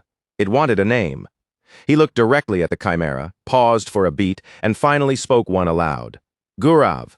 The creature instantly froze where it stood, then slowly lifted its head, as if it had been completely stunned by the name it had just received. The system registered the name immediately, leaving no room for hesitation or correction. Zeke Draker glanced at the chimera and asked if it was unhappy with the choice, then casually added that it was already far too late to change it, and just like that, the scene began to shift somewhere else. From somewhere beyond the immediate area, the slow, deliberate sound of hands clapping echoed through the air, each clap measured and unhurried. Zeke Draker now appeared in a clean new set of clothes, his wounds completely healed and his body fully restored. Standing there without a single trace of injury, he looked as though the brutal battle from before had never even touched him. Seated in front of him was none other than Don Juan himself. The cartel boss relaxed into his chair and said he had already heard the news that Zeke Draker had truly taken care of that coward, Paulo Santos. Zeke Draker answered with a calm nod, showing no pride or hesitation, as he replied that he was the kind of man who always followed through on his promises. A pleased smile slowly spread across Don Juan's face. With that satisfied look, he said that now, at long last, he could truly believe the words Zeke Draker spoke. Don Juan continued, saying that brave and valiant warriors deserved to be treated with proper honor. To him, powerful people were treasures worth cherishing, almost like his own children, and he claimed that he wanted to treat Zeke Draker in that exact same way. The moment Zeke Draker heard those words, his gaze grew darker. Memories from his previous life rose sharply in his mind. Every humiliation, every moment of suffering, and everything he had once endured under Don Juan's control. He could not stop himself from wondering whether this man truly thought of children as nothing more than useful tools to be handled, exploited, and discarded. The fact that Don Juan could say something like that so casually, right in front of him, only deepened the disgust burning inside Zeke Draker. Without letting it show on his face, he made a silent vow deep within his heart. One day, he would kill Don Juan with his own hands. Then Don Juan pushed himself up from his seat and gestured toward several boxes stacked behind him, deliberately drawing Zeke Draker's eyes toward them. He explained that the boxes were a gift, something he had personally gone out of his way to prepare as proof of his sincerity. Instant Zeke Draker looked at the boxes more closely, his body went still. His expression barely moved, but there was a noticeable stiffness in the way he held himself. Don Juan reminded him that he had already offered to become Zeke Draker's business partner. Then he said these gifts were meant to prove that his trust was not just a collection of empty words. Zeke Draker stepped closer without saying anything, and lifted one of the boxes with both hands, carefully feeling the weight of it in his grip. Before he even opened the lid, the sheer heaviness of the box had already told him almost everything he needed to know. There was only one type of thing that could have that exact kind of weight, while still fitting neatly inside a box of that size. Inside the box was the severed head of a syndicate executive, placed there like a horrifying tribute meant to impress him, and the other boxes held the rest of them. Don Juan watched Zeke Draker's face closely, smiling as he asked whether the present was to his liking. Zeke Draker smiled back and calmly said that he liked it. In truth, everything was proceeding exactly according to his plan. With the syndicate executives now eliminated, the only thing left was to push K into the organization's highest seat. Once that happened, the syndicate itself would finally fall into his hands. Don Juan leaned forward in his chair, closing the space between them slightly, and said there was still one problem left that they needed to deal with. Zeke Draker asked what that problem was. Don Juan explained that Pabella had discovered who attacked them, or at least who they believed had attacked them. From their perspective, the assault had been carried out by knights and mages. A faint smirk tugged at Zeke Draker's lips. Of course they would reach that conclusion from an outside perspective. It was the most natural answer, the easiest explanation to accept, and that was precisely what made it such a perfect cover. Don Juan said he wanted those pirate bastards to receive a proper warning. He wanted them taught brutally and without mercy that the true master of the southern continent was McCain. Zeke Draker immediately understood what Don Juan was really asking of him, and he answered that he would handle it. For once, Don Juan actually looked surprised by how quickly Zeke Draker agreed. Zeke Draker clenched his fist and declared that he would go to Pabella himself and personally make Don Juan's will known. However, in exchange for accepting that dangerous assignment, Zeke Draker made it clear that there was one thing he wanted from Don Juan. Kay needed to be given enough power, authority, and support to become the new central figure of the syndicate. Don Juan let out a low chuckle, rubbing his head, as if the demand amused him. Then, with a relaxed motion, he placed the cigar back between his lips. He accepted Zeke Draker's condition, saying that he would personally stand behind Kay and act as her official backer. Then Don Juan sharply snapped his fingers and announced that the cartel's greatest hitman, along with the entire squad under his command, would be assigned to Zeke Draker. At that signal, the shadows around the room began to shift. One by one, figures stepped out from the darkness surrounding him. Zeke Draker turned his head and found himself locking eyes with a blond man standing just behind him. The man wore an eye patch, and everything about him felt sharp, silent, and impossible to read, like a blade kept half hidden in the dark, waiting for the right moment to be drawn. Don Juan calmly assured Zeke Draker that this man, together with the squad behind him, would be more than useful for the mission ahead. Then the scene shifted once again. Across the land that had once belonged to Paulo Santos, ruins now stretched in every direction, leaving behind only broken wreckage and the unmistakable traces of violence. Two figures walked through the devastated territory, their footsteps carrying them over cracked ground, scattered debris, and the remains of what had been destroyed. Abel Draker and the man beside him moved forward in silence for a time. Eventually, the man finally spoke, informing Abel that the investigation had already been completed. The Imperial Intelligence Bureau had already swept through the entire area, cleaning up every trace they could find. According to him, there was nothing meaningful left to uncover. He reminded Abel Draker that the official report was clear. The attack had been carried out by a squad made up of both mages and knights. Abel Draker did not answer right away.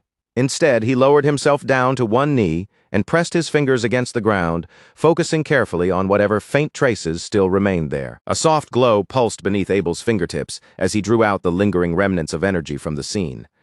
Then he slowly rose back to his feet and said, in a quiet but certain voice, that only one person had done this. The man beside him froze at those words, his expression tightening with shock and confusion as he asked Abel Draker what he meant by that.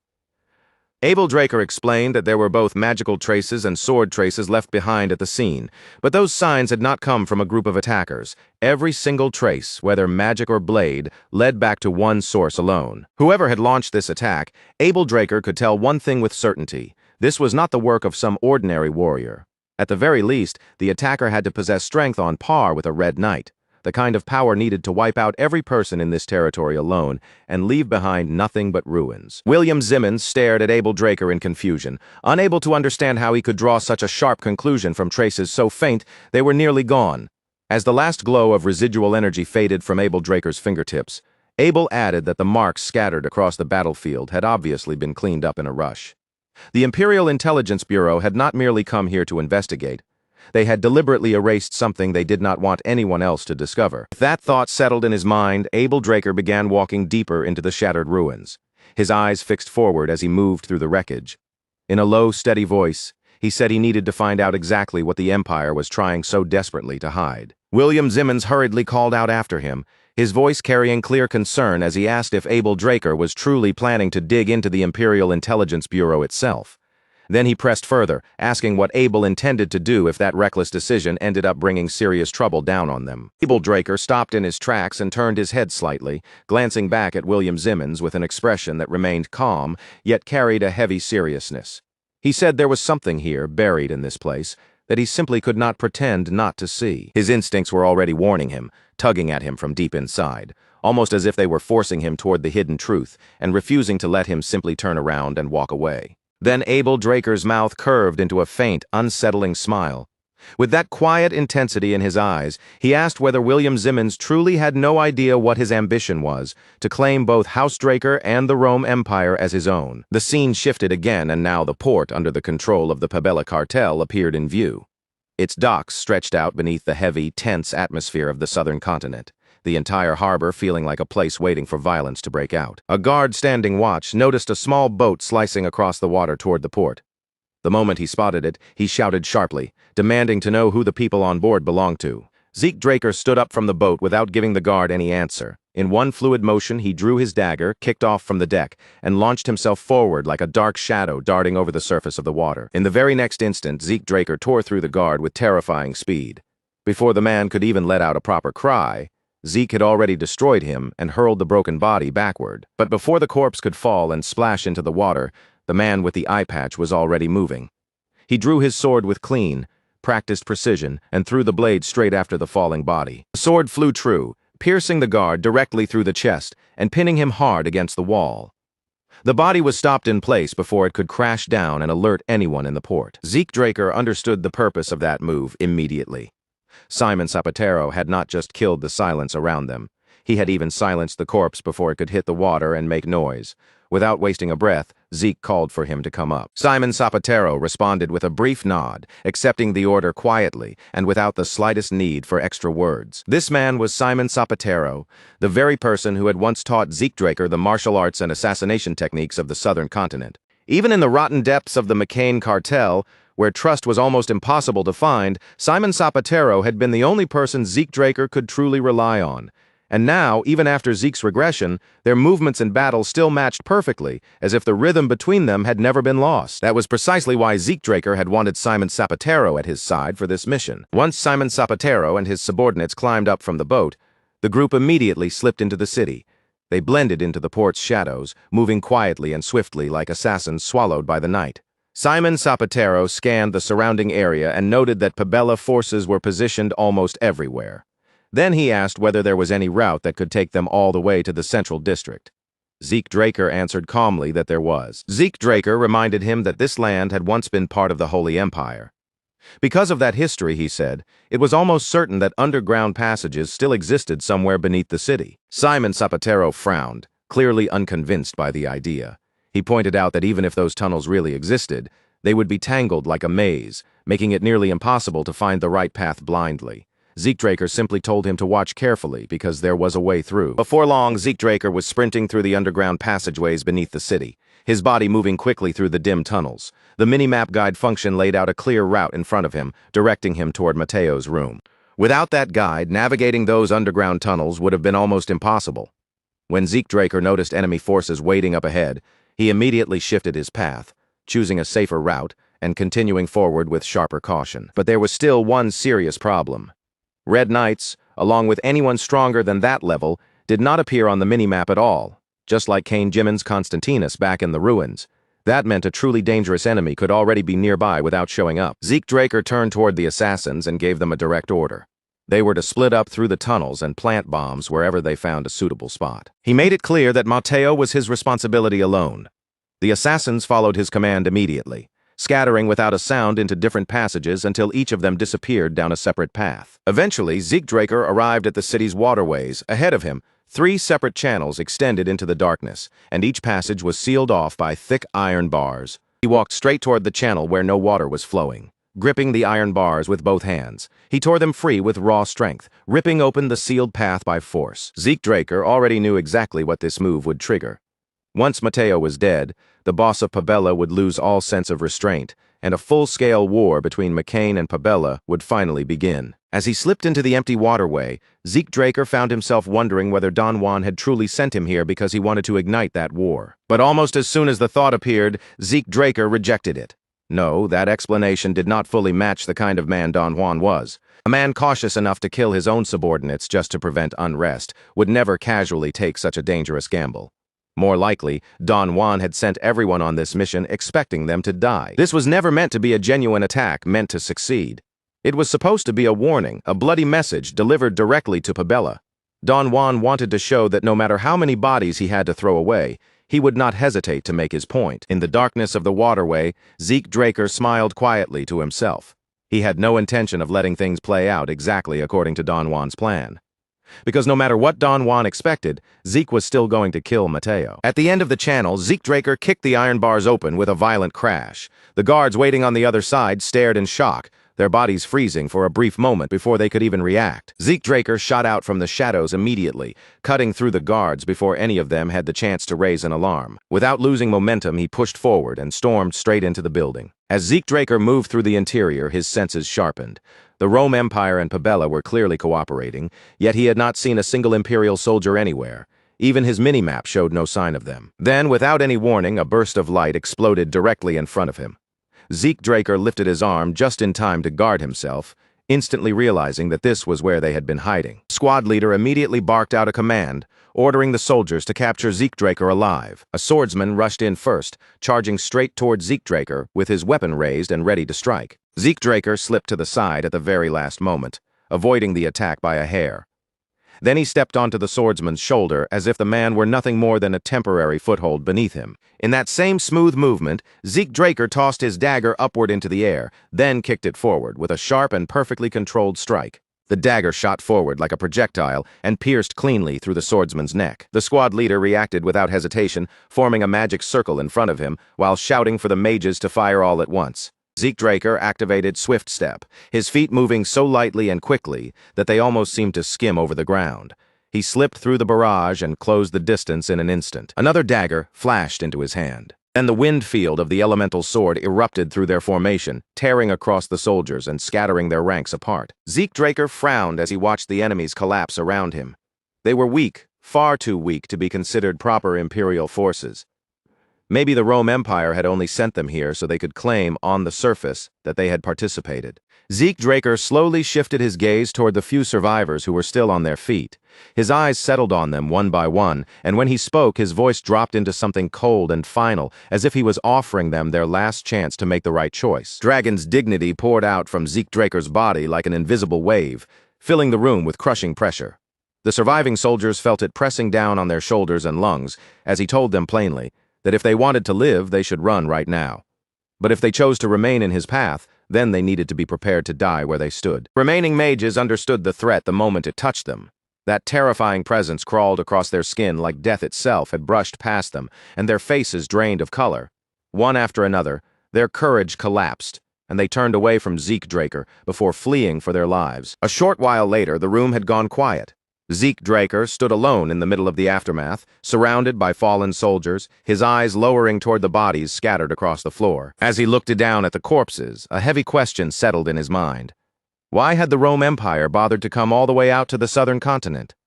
What exactly were they trying to obtain in this place?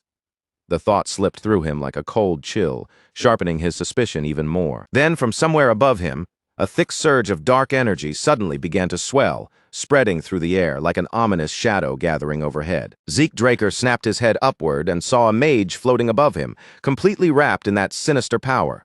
Looking down from above, the man sneered at him and spat out that a single roach had dared to interfere with their great plan. Zeke Draker had not sensed the man approaching at all, and that fact alone was enough to make his guard rise.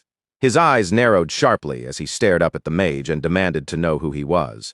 The mage raised one hand, and dark energy began spilling from the ring on his finger. It poured downward like black smoke, drifting over the floor before seeping into the corpses lying below. The dead bodies started to convulse violently, their limbs bent at wrong, unnatural angles, their joints jerking and twisting before. One by one, they staggered back up onto their feet. They had been turned into zombies. The mage commanded the risen corpses to seize Zeke Draker, declaring that because Zeke had ruined everything, he would personally tear his soul out. Zeke Draker understood what he was facing almost immediately. Raising this many corpses at the same time was far beyond the reach of an ordinary mage. Only a high-ranking black mage could perform necromancy on this scale. And when it came to black mages of that level, most of them were tied in some way to the Desert Scorpion clan. Even so, Zeke Draker still could not identify the man's exact affiliation. There was no clear mark to reveal him, and no obvious magic circle was visible around him either. But in the end, none of that mattered. Zeke Draker did not waste time hesitating or overthinking it. He moved. With a single clean swing, his blade sliced through the air and cut down several zombie heads at once, sending them flying before the corpses could close in on him. Right away, the system announced that miasma-corrupted zombie knights had been eliminated. At the same moment, Zeke Draker received his reward. 10 karma points. Zeke Draker paused for only a brief second, and then a faint smile slowly formed on his face. As he continued cutting down the zombies one after another, the system notifications kept appearing in front of him, each one confirming another fallen enemy. When the final zombie finally collapsed onto the floor, Zeke Draker lifted his gaze once more and looked back up toward the black mage. He expected the next attack to come immediately. But instead of striking again, the mage's body melted into darkness, dissolving out of sight until he vanished completely. Zeke Draker simply turned away from where he had disappeared.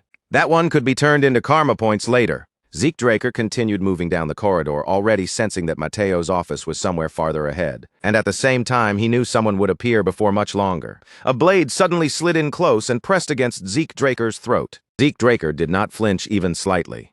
He stayed perfectly still, calm despite the edge against his neck, and said that he had been waiting. The man stepped out from the shadows and finally showed himself.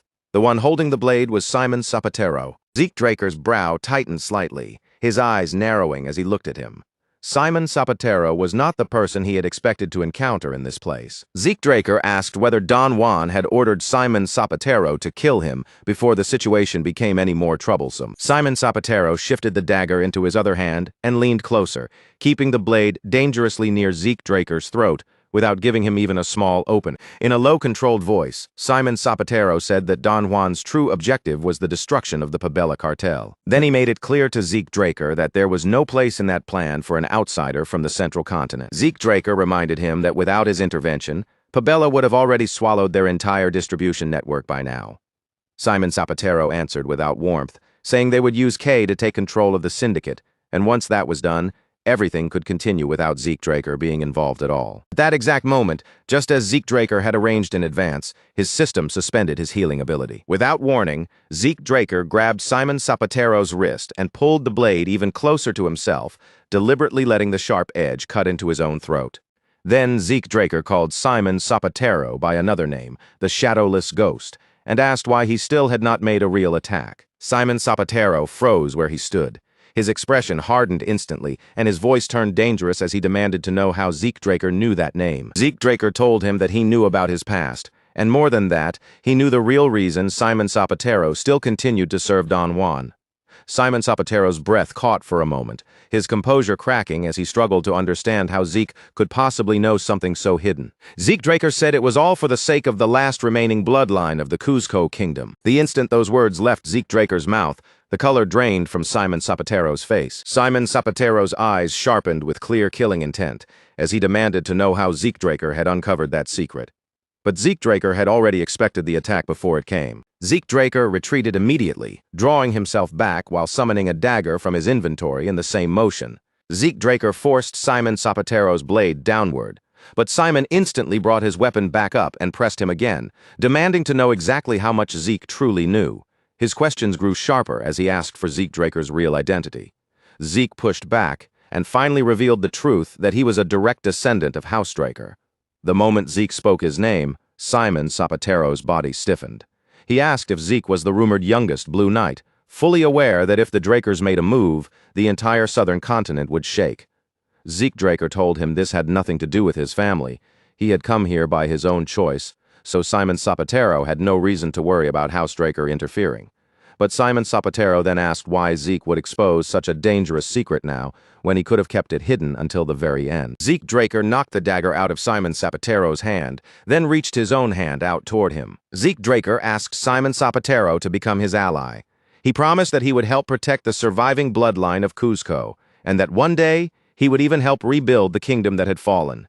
Simon Zapatero stood there stunned, and Zeke Draker understood exactly why those words had shaken him so deeply. Then Zeke Draker asked him whether he truly believed there was any future waiting for him inside the McCain cartel. Zeke Draker asked what Simon Zapatero planned to do after killing him exactly as Don Juan had ordered. Then he pressed further, asking what would happen when the Pabella forces finally arrived. After that, Zeke Draker asked an even heavier question. Had Don Juan ever sent reinforcements for Simon Zapatero or his men, even a single time? Simon Zapatero answered quietly, his voice low as he admitted the truth. They had always survived on their own. Zeke Draker reminded Simon Zapatero that after the Cuzco kingdom fell, the McCain cartel had moved in and taken control of whatever remained of its territory. And from the very beginning, Don Juan had wanted Simon Zapatero out of the way because a former knight carrying that much history, loyalty, and danger was not someone he could ever afford to leave alive. If Simon Zapatero disappeared, the Cuzco princess would have no protector left at all. Once she was isolated and helpless, Don Juan would simply sell her off to the Cuzco rebels for an enormous price, treating her bloodline as nothing more than a valuable bargaining chip. 10 years earlier, when the Cuzco kingdom collapsed into ruin, Simon Zapatero had taken the newborn princess into his arms and fled with her all the way toward the border. From that moment on, Simon Zapatero had lived as an outlaw, throwing himself deep into the underworld so he could survive and grow stronger. He believed that if he endured long enough, one day he would defeat the rebels and restore the princess to the throne. That was the only reason he had ever served Don Juan. It had never been true loyalty. It had always been a desperate way to stay alive and protect his mission. But Don Juan had known the truth from the very start. In the end, Simon Zapatero had been labeled as a dangerous risk that needed to be removed, while the princess herself was sold directly into the hands of the rebels. In Zeke Draker's previous life, just before Simon Zapatero died, he had desperately begged Zeke to save her. But by the time Zeke Draker finally managed to find the princess, there was already nothing left for him to protect. That was exactly why Zeke Draker was standing in front of him now. There was no time left for hesitation, suspicion, or endless questioning. Simon Zapatero could feel it too, and finally accepted that Zeke Draker was telling him the truth. Simon Zapatero quietly admitted that McCain, the cartel he had once believed would stand unshaken forever, was already beginning to tremble from the inside. And the reason for that collapse was Zeke Draker. Ever since Don Juan's birthday celebration and the conflict with Pabella, the balance inside McCain had started cracking apart. Simon Zapatero looked directly at Zeke Draker and asked what his true goal really was. Zeke Draker reminded Simon Zapatero of what he had said earlier, that there was no place for a bastard from the central continent in Don Juan's plans. Then, without hiding his intention, Zeke said plainly that he wanted the two cartels to tear each other apart. Then Zeke Draker smiled, but there was no warmth in it. His eyes turned cold as he said that once both cartels had finished destroying each other, he would personally go after McCain next. Simon Zapatero stared at him in disbelief, unable to hide his shock. He had never imagined that Zeke Draker's true target was Don Juan himself, but Zeke Draker told him that he was completely serious, and then asked Simon Zapatero to stand with him. Simon Zapatero swallowed hard, his expression tightening as the weight of the offer settled over him. Before answering, he said there were two promises he needed from Zeke Draker first. The first was that Zeke Draker had to take not only Simon Zapatero, but every one of his subordinates with him as well. Then Simon Zapatero asked Zeke Draker to swear that he would protect the surviving bloodline of Cuzco and help restore the fallen kingdom one day. Zeke Draker smiled, then struck his fist firmly against his own chest. With that gesture, he swore on his honor as a knight that he would keep that promise. Simon Zapatero immediately lowered himself to one knee before him and pledged his loyalty, declaring himself the guard commander of Cuzco. Zeke Draker told him to stand, saying that this level of formality was already more than enough. He added that he would explain everything in detail while they escaped, then asked where Simon Zapatero's subordinates were waiting. Simon Zapatero answered that his men were standing by for his signal. Once he sent it, they would activate their explosive scrolls and regroup so they could all escape together. Zeke Draker told Simon Zapatero to send that signal immediately and have everyone gather at the entrance of the underground waterway. Simon Zapatero agreed, then added that Mateo had already been tied up and secured. Zeke Draker said he had done well, then moved forward without wasting even a moment. Mateo crashed hard onto the floor, his body hitting the ground as he cursed through clenched teeth. Glaring up at Zeke Draker, he demanded whether Zeke seriously thought McCain would remain safe after what he was doing. Zeke Draker only smiled and leaned in closer, telling Mateo that once war erupted between the two cartels, no one would be safe anymore. Then he revealed a letter and said that this single piece of paper would become the spark that set everything ablaze. At those words, Mateo's body began to tremble. Zeke Draker forced the paper into Mateo's mouth. Written on it was a declaration that anyone who raised a sword against McCain would rest for eternity. Then Zeke Draker killed Mateo. With Pabella's secret ledgers now in his possession, he turned away from the body and prepared to leave. Simon Zapatero rushed up to Zeke Draker and quickly reported that the signal had already been sent. In that same instant, Zeke Draker summoned his sword and shoved Simon Zapatero backward with sudden force. A volley of arrows shot in from ahead and slammed into Zeke Draker's sheath, stopped only because he had blocked them at the last possible moment. Cartel members poured out from the passage in front of them, shouting loudly that intruders had been discovered. Zeke Draker drew his blade, and flames immediately surged around him as he activated the flame field. Soon after, the group managed to regroup along the underground path beneath the city, gathering together in the dim tunnels. Simon Zapatero ordered his men to greet their new master, and without hesitation, his subordinates lowered their heads before Zeke Draker. Zeke Draker told them there would be time to speak properly later. Right now, they had to keep moving, because the hunt had already started. As they ran through the underground tunnels, Zeke Draker suddenly felt something behind them. A presence was closing in through the darkness. The cartel had already picked up their trail, and the pursuers were moving fast behind them. Zeke Draker ordered everyone to stop. They needed to split up immediately. He would draw the pursuers away himself, while Simon Zapatero took his men, escaped first, and went to find Kay. Zeke Draker told Simon Zapatero that Kay would understand everything once she heard his name. But Simon Zapatero hesitated, reminding him that the Cuzco princess was still somewhere inside the McCain cartel. Zeke Draker asked whether Simon Zapatero really believed he would fail to prepare for something that obvious. In his mind, he recalled the mission he had already entrusted to the Northern Rangers. While chaos spread through McCain, they were to rescue the girl imprisoned by the cartel. Zeke Draker smiled at Simon Zapatero and told him that the princess was already safe. The scene then shifted to Don Juan's mansion. Don Juan slammed his hand down onto the table, fury blazing in his eyes. An entire month had passed since the strike against Pabella, and throughout that time, McCain had been attacked again and again without pause. By now, half of Don Juan's executives were already dead. He leaned back in his chair, falling into grim silence as his thoughts turned heavy. Zeke Draker and Simon Zapatero were far too dangerous to leave unchecked. That was exactly why Don Juan had pushed them into such a reckless mission in the first place. He had expected both of them to die there. Instead of dying, they had succeeded, and because of that success, Pabella had been provoked so badly that the entire situation had now spiraled completely beyond his control. Then, from among the gathered executives, one man finally broke the heavy silence hanging over the room. Don Juan turned his sharp gaze toward him and asked coldly what he wanted. The man suggested that, for a while, they should distance themselves from McCain's main territory. Don Juan's eyes narrowed at once, and he asked if the man was seriously telling him to flee like a coward. The executive quickly explained that the pirates of Pabella were blinded by revenge. Before long, they would charge straight into McCain territory without holding anything back, and that exact moment would become their opening. Don Juan narrowed his eyes as he grasped the shape of the plan.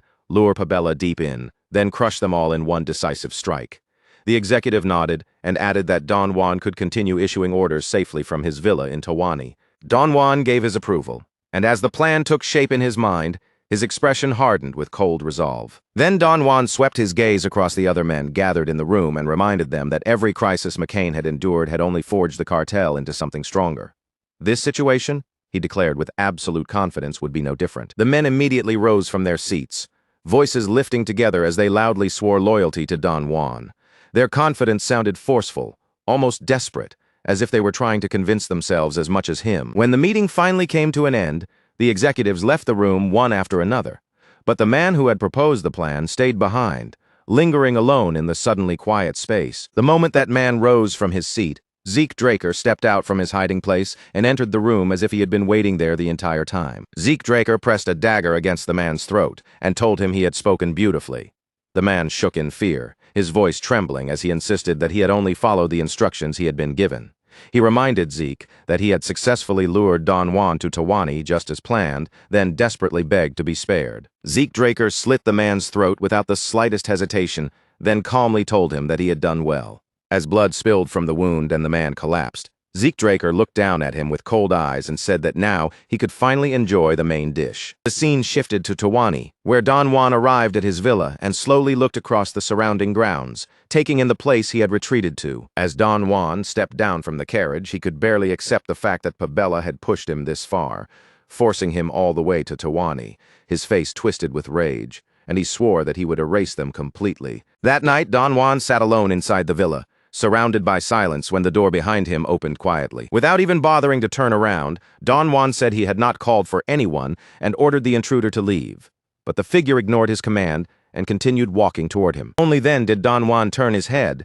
The moment his eyes landed on the masked intruder standing inside the room, his body froze in place. Zeke Draker reached up and removed his hood, revealing his face. Then, with a calm look, he asked Don Juan whether he was enjoying his peaceful little vacation. Even with Zeke Draker standing directly in front of him, Don Juan did not immediately lose his composure. Instead, Don Juan lifted his wine glass as though nothing unusual had happened, saying that he had not climbed to his current position without surviving threats like this before. In Don Juan's eyes, this was nothing more than a pathetic little stunt meant to shake him. Zeke Draker flicked his dagger, and the wine glass shattered in Don Juan's hand. Then he said he had been hoping Don Juan would beg. If Don Juan had shown that kind of fear, Zeke Draker thought, then this moment would have tasted even sweeter. At last, Don Juan's face darkened. He rose from his seat, called Zeke Draker an arrogant brat, and shouted for his guards to come in and force him to kneel. Zeke Draker answered in a cold voice that no one was coming. Don Juan froze where he stood, the weight of those words sinking in. Zeke Draker told him that every guard in the villa was already dead. Then his voice grew even colder as he spoke of his past life, of how he had never had enough time to make Don Juan truly suffer, and how he still remembered crawling like a dog beneath Don Juan's rule. Every order Don Juan had ever given, and every life that had been destroyed because of him, Zeke Draker remembered it all. Don Juan could not understand what Zeke was talking about. He snapped back that Zeke Draker was spouting nonsense, insisting that he had never given any of those commands. Zeke Draker slammed Don Juan against the glass and asked if he had any idea what the victims said inside Zeke's dreams. With a cold, twisted look in his eyes, Zeke Draker said they begged him to spare them. They cried out to the man who had lived in wealth and glory while standing on a mountain built from their blood. Then Zeke Draker raised his dagger. Even with death closing in, Don Juan still clung to his pride, calling himself a savior chosen by God. Zeke Draker cut off Don Juan's ear, then continued without stopping. By the time it was finally over, Zeke Draker's clothes were completely soaked in blood. Zeke Draker told Don Juan to die slowly. And while Don Juan suffered, Zeke Draker wanted him to feel the pain of every person he had ever crushed beneath him. At dawn, Zeke Draker walked down the villa stairs and pulled off his blood-stained coat. Kay and Simon Zapatero were already waiting for him below. Kay looked at Zeke Draker and asked if everything was finished. Zeke Draker answered simply that it was. Kay reported that the plan had unfolded exactly as intended. The executives had already been declared traitors, supposedly killed by Don Juan while trying to defect to Pabella. Because of that, no punishment would fall on Kay.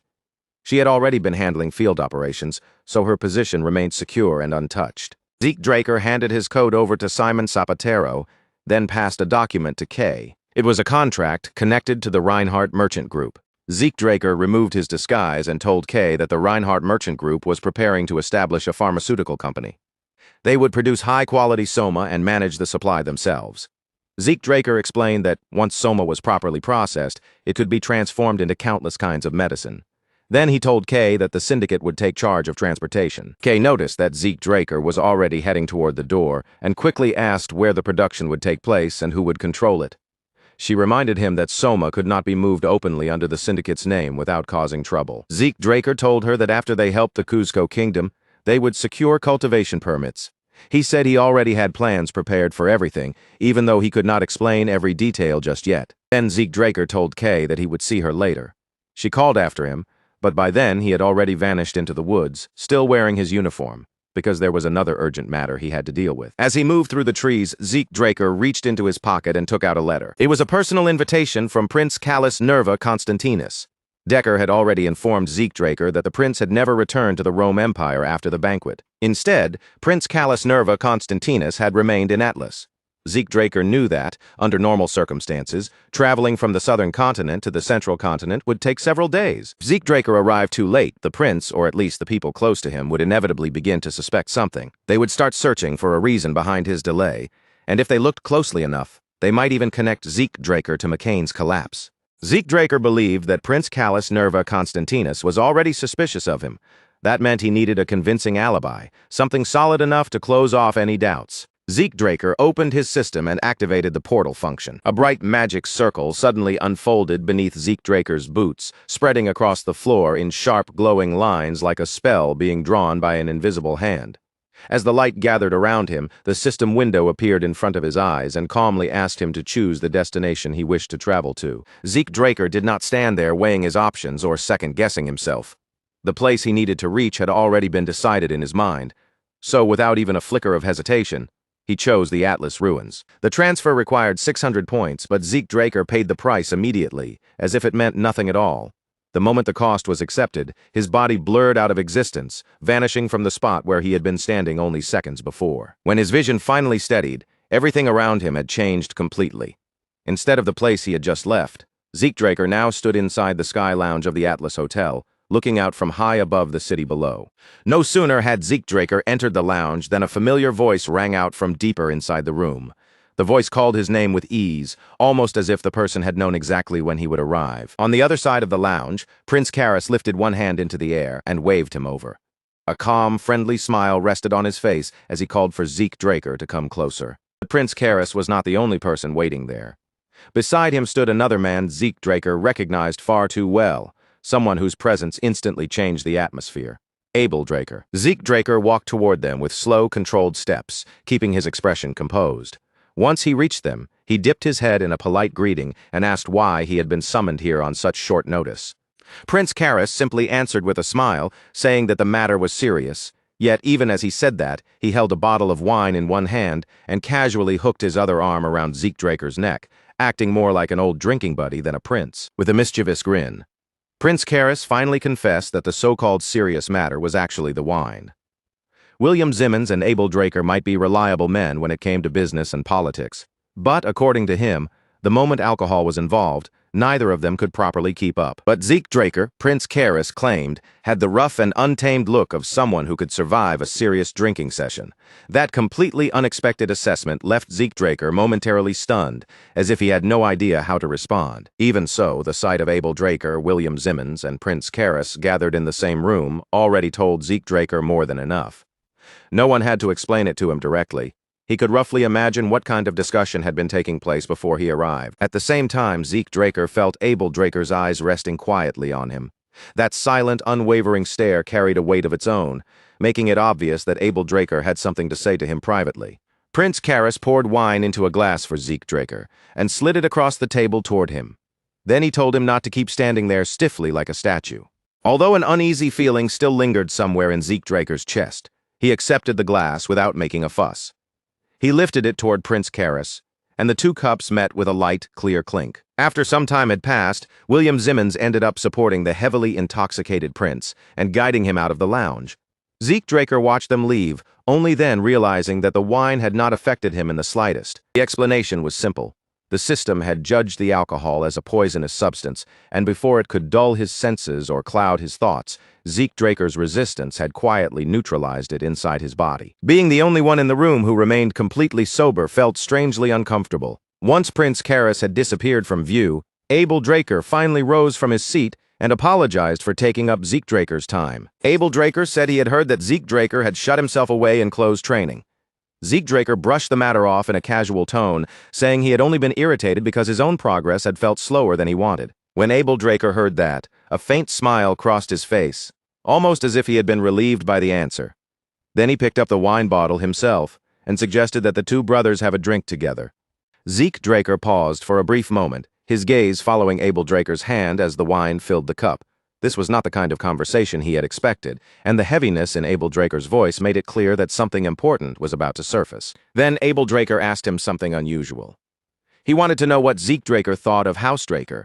Zeke Draker's eyes narrowed slightly, unable to immediately grasp what his older brother was truly trying to ask. Abel Draker's expression grew darker. In a low voice, cold enough to make the room feel heavier, he said that someday he intended to destroy the Drakers. Zeke Draker sprang up from his seat, shock flashing through him before he could hide it. But Abel Draker did not react to that outburst. Instead, he continued in the same steady tone, saying that the two of them shared the same scent, the smell of blood, battle, death, and victory. To him, it was the scent of a true dragon slayer.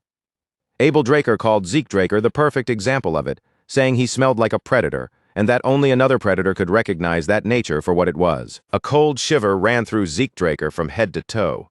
What disgusted him most was the way this family always dragged everything back to bloodlines, instincts, violence, and the brutal inheritance they treated as fate. Zeke Draker locked his gaze onto Abel Draker and asked whether that was the true reason his brother had kept himself so close to the Rome Empire. Was he staying near them because he meant to break them apart from within? For a short while, Abel Draker did not say a word. He only remained seated in silence, letting Zeke Draker's question hang between them like a blade suspended in the air. Then Abel Draker lifted his glass to his lips and took a slow sip of wine. Afterward, he set the cup back down with the unshaken composure of someone who had made his decision long before this conversation began. Abel Draker said that people loved to call Atlas the greatest place on the continent, but he had never believed such praise. To him, a single city was nothing but a small stage, far too limited for the Drakers to be satisfied with ruling. If the Drakers truly meant to rise to the very top, Abel Draker continued, then they needed influence that reached far beyond one border. He told Zeke Draker to look at the Rome Empire, where roads were being constructed without stopping, linking region after region, and binding the north, the south, and even the eastern continent into one enormous network. Abel Draker spoke with the confidence of a man who could already see that future unfolding before his eyes. Once every road, every culture, and every resource flowed back toward Rome, he believed the world itself would be reshaped into a single unified utopia under one order. Zeke Draker stared at Abel Draker in silence for a moment, absorbing the scale of what he had just heard. Then he said those were not the words of an older brother speaking to his younger sibling. They were the words of an emperor. At that moment, Zeke Draker's thoughts turned to Cain Gimmons Constantinus, and then to the Zimmons name connected to Abel Draker through his mother's bloodline. One clue after another began to click into place inside his mind. Abel Draker, the Zimmons family, and the Rome Empire were not separate powers simply moving in the same direction. They were connected far more tightly than Zeke Draker had ever understood before. Abel Draker looked directly into Zeke Draker's eyes and said that true talent deserved a reward worthy of its value. He claimed he could show Zeke Draker the most dazzling treasure he would ever see, and then he offered the invitation without hiding its meaning, stand at his side, and together they would conquer the world. Only then did Zeke Draker fully understand why this conversation had been arranged. Abel Draker had not called him here simply to reveal his ambitions. He was trying to draw Zeke Draker into his own faction. Zeke Draker lowered his head in silence for a moment, then gave Abel Draker a formal word of thanks for making such an offer to him. After that, Zeke Draker stepped forward and gave his answer honestly. He had already decided which road he would walk, and it was not the road Abel Draker had laid out in front of him. Abel Draker watched as Zeke Draker turned away from him, his face unreadable and calm. Then, in a quiet warning, he told Zeke Draker that he would regret making that choice. Zeke Draker answered without raising his voice, saying that he would not regret it. And without turning back even once, he left Abel Draker behind and walked out of the room. But the instant Zeke Draker stepped into the corridor, the calm expression he had been holding together began to crack. His jaw tightened, his teeth clenched hard, and anger surged through him like fire. Deep down, Zeke Draker swore to himself that he would never become a murderer like Abel Draker. The fact that his own brother had dared to offer him such a path filled him with a hatred that burned even hotter. Not long after Zeke Draker had left the lounge, William Zimmons returned and found Abel Draker still sitting there by himself in the quiet room. William Zimmons asked where Zeke Draker had gone. Abel Draker replied in a low, subdued voice that his precious youngest brother had decided to walk a different path. A cold and deeply unsettling smile slowly spread across Abel Draker's face. Since Zeke Draker had rejected his offer, Abel Draker decided there was only one choice left. The young sprout had to be crushed before it could grow any further. William Zimmons froze the moment he saw that expression. Abel Draker, still terrifyingly composed, told him that he had already given his younger brother a chance. Time continued to move forward, and the world around Zeke Draker changed once again. Valhalla came into view, and Zeke Draker stood in front of the dean's office, drawing in a slow breath. By then, he was already 17 years old and had become a second-year student. Staying at Valhalla for the full 5 years had never once been part of Zeke Draker's original plan. From the beginning, he had come here with one clear goal in mind: to leave early. The letter he prepared was direct and practical.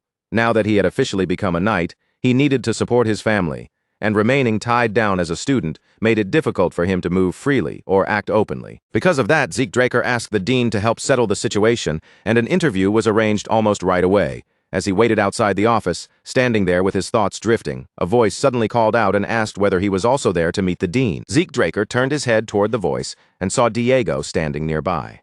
And beside Diego was another boy, someone Zeke Draker did not recognize at all. The three of them stepped into the dean's office together, the atmosphere immediately turning more formal the moment they entered. Flaubert Borges looked up from his desk, his eyes briefly moving from Zeke Draker to Diego Villa before settling on the unfamiliar student beside them. Then, recognizing him at once, he called him by name Asta Elidolf and asked if a full week had already passed since their last meeting. As soon as that name reached Zeke Draker's ears, something inside his chest tightened. Asta Elidolf, just hearing those words was enough to send a sharp, almost electric shock through his mind. In the life Zeke Draker had lived before, Asta Elidolf was not some ordinary student who could be easily overlooked. He was destined to become one of the 5 divine knights, and yet strangely almost no detailed records about him had ever survived. He was like a shadow buried deep inside history, a monster whose name alone carried terrifying weight while the truth behind him remained almost impossible to uncover. And now, that very same man was standing right there in front of Zeke Draker's eyes. Asta Elidolf lowered his head in apology, his expression worn and exhausted as he explained that his insomnia had made it difficult for him to attend class properly. Zeke Draker understood the severity of it immediately. This was not just a minor problem with sleepless nights, it was the kind of condition that could slowly grind a person down from the inside. Diego Villa leaned closer with a playful grin on his face and joked that he could sing Asta Elidolf a lullaby if it would help him sleep. But Asta Elidolf snapped back at him right away, telling him to shut up while pressing a hand against his aching head, complaining that Diego's voice was making the ringing even worse. Zeke Draker clearly remembered what would happen in the future. Asta Elidolf would eventually come to serve the Rome Empire. But this time, Zeke had no intention of standing by and letting someone that valuable slip through his fingers again. Flaubert Borges leaned back in his chair and laid out the situation without dragging it out. The reason all 3 of them had been called here was the same. They had each submitted an application for early graduation. Their professors had already confirmed that they had completed the necessary academic requirements. And after saying that, Flaubert Borges pushed several documents across the desk toward them. Their final evaluation would not be handled through a simple written test or classroom assessment. Instead, they would be judged through a real mission. Zeke Draker lowered his gaze to the title printed across the first page, and the words there immediately drew his attention, a cooperation request from Delphoa. Flaubert Borges moved a little closer and asked them if they had ever heard of Yaksha, the Black Knight. Zeke Draker answered almost instantly, without needing even a moment to think. Yaksha was an outlaw, a dangerous enemy recognized across the entire continent. Public enemy was not merely some wanted criminal running from the law. It was a title given to someone every nation had agreed must be removed. Yaksha was one of those threats, and recently that outlaw had appeared in Delphoa. Flaubert Borges explained that their mission was to work together with the Delphoa Knight Order and subjugate Yaksha. Then he added that outlaws were people who had awakened their aura for one purpose above all else, to kill. Their combat methods were nothing like those of ordinary knights, and that difference made them especially dangerous. That was exactly why Delphoa had specifically requested knights of purple rank or higher. Flaubert Borges told them that by now, they should understand how harsh this mission could become. And if anyone wished to withdraw, this was the moment to speak up. Diego Villa raised his hand and asked how many rounds the graduation test would include. Flaubert Borges answered that there would be 3 rounds in total, and this mission would only count as the first one.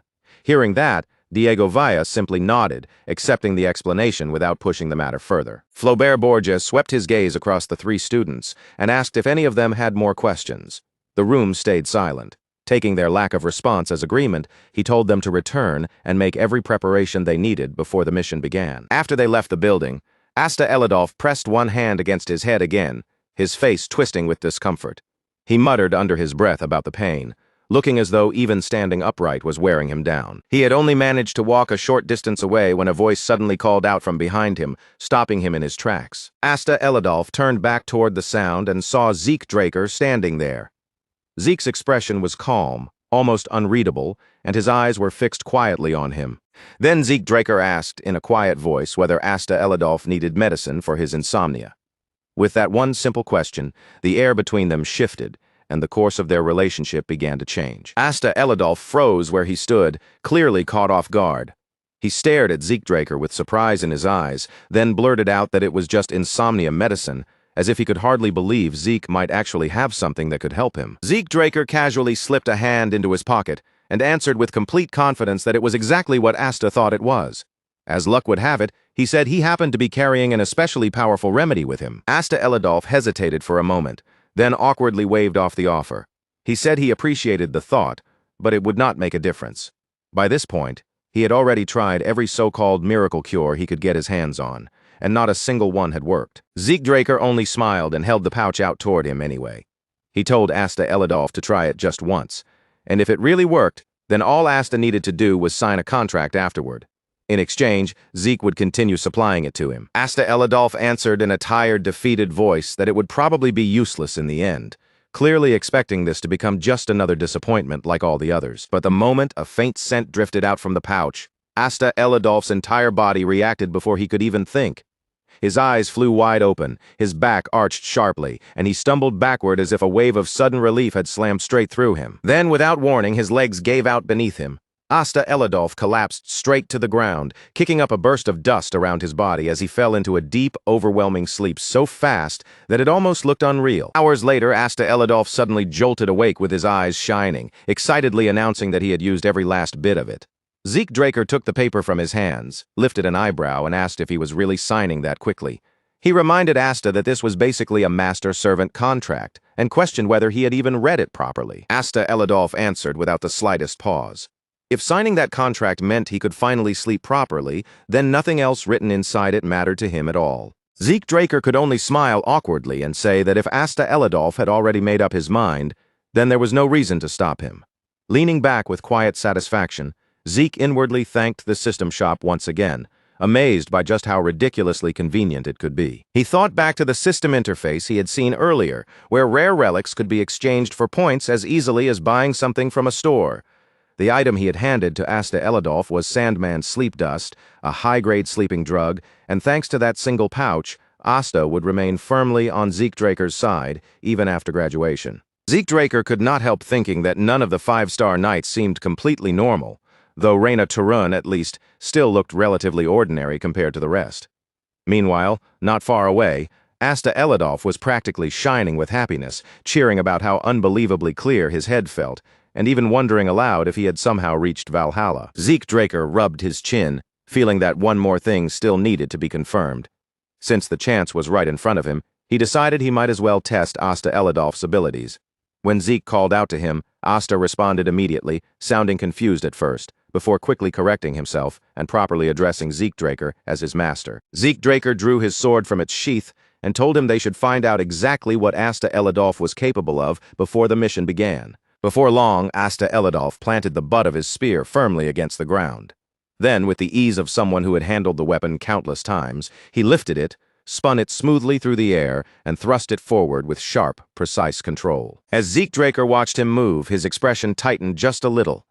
The instant Asta Elidolf held a spear, the air around him seemed to change completely. Zeke told him in a serious voice to come at him with everything he had, making it clear that he was allowed to use aura as well. Asta Elidolf answered without hesitation, saying plainly that he would not hold anything back. In the very next moment, Asta Elidolf's hands tightened around the shaft of the spear, and he charged straight towards Zeke. Their weapons crashed together with brutal force, sending bright sparks scattering through the air in every direction. Zeke Draker studied each movement carefully as the exchange continued. Because of the spear's wide reaction range, Asta Elidolf was able to block his sword far more effectively than expected, and from the way he handled every clash, Zeke could tell that Asta's fighting style leaned more toward defense than offense. After watching enough, Zeke Draker made his choice to break through that defense. He would use Phantom Step. A faint smile touched Zeke Draker's lips as he kicked off the ground and slipped out of Asta Elidolf's reach. Moving almost without a sound, he disappeared from the front and reappeared behind him, closing in for a strike from the rear. Asta Elidolf sensed the danger only at the last possible moment.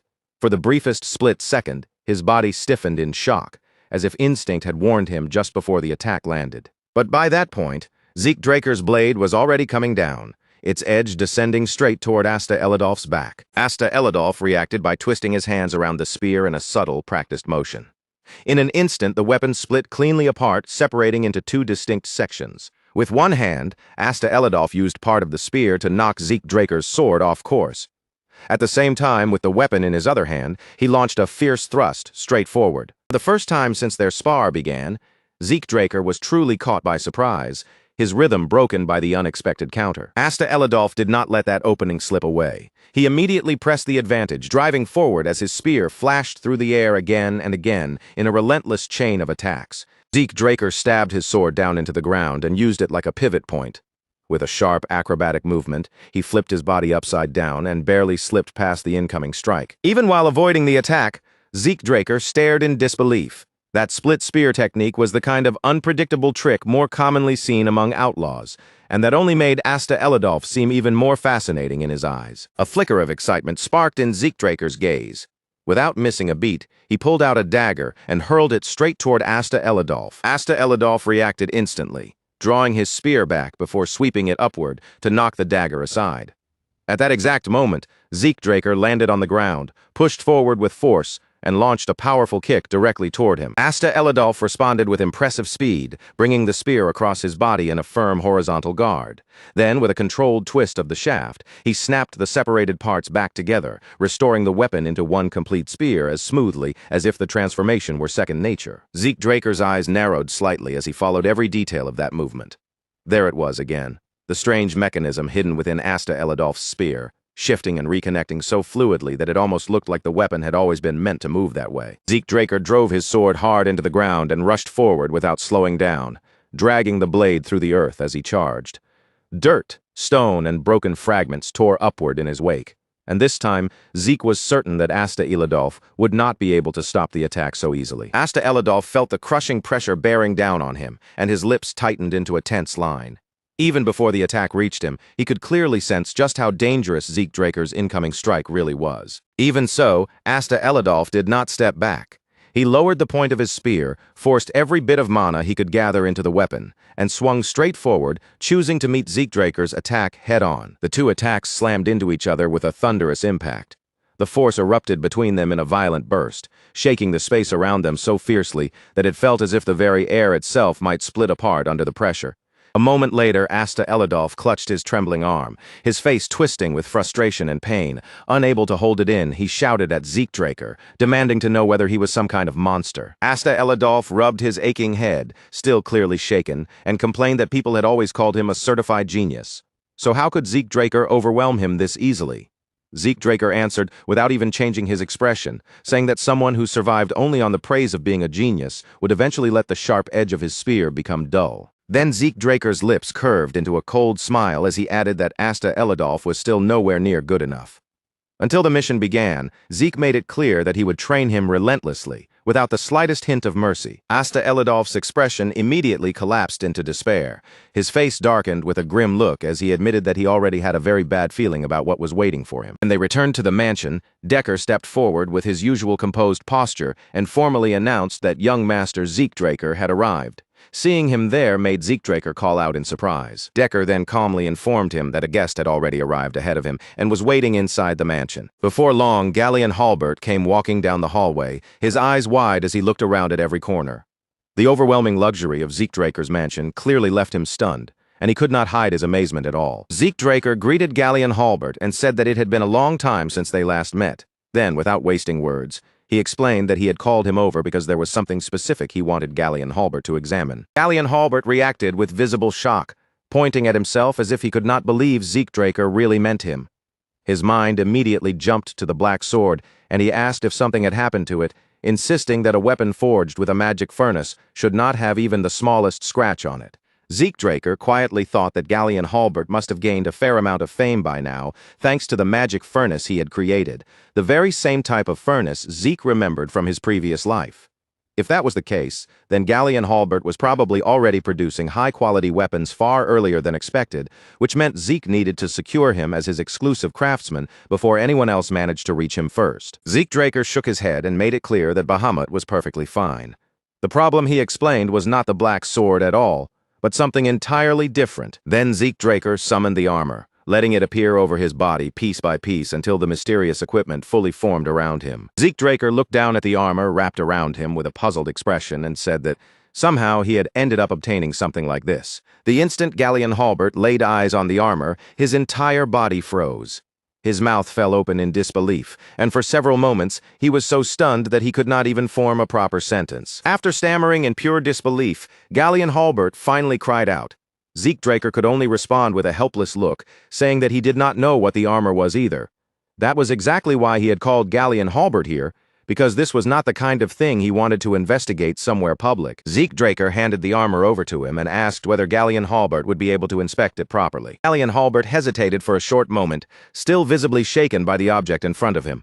But after gathering himself, he finally agreed to take a closer look. A little while later, Galleon Halbert's voice echoed out from inside the room, and the first thing he offered was a respectful apology. He rubbed his forehead with a frustrated expression and admitted that among every modern artifact he knew of, there was absolutely nothing that even came close to resembling this armor. Then Galleon Halbert asked whether the armor had any special characteristics, anything unusual at all that might help him identify what kind of material it had been made from. Zeke Draker fell silent for a moment, his expression turning thoughtful as his mind drifted back to the battle he had fought against Cain Jimin's Constantinus. After considering it carefully, Zeke Draker finally said that the armor had been able to deflect an aura blade. Galleon Halbert shot up from his seat in complete shock, exclaiming that something like that should only be possible with a single metal in the entire world. As the answer took shape in his mind, Galleon Halbert's expression turned grave.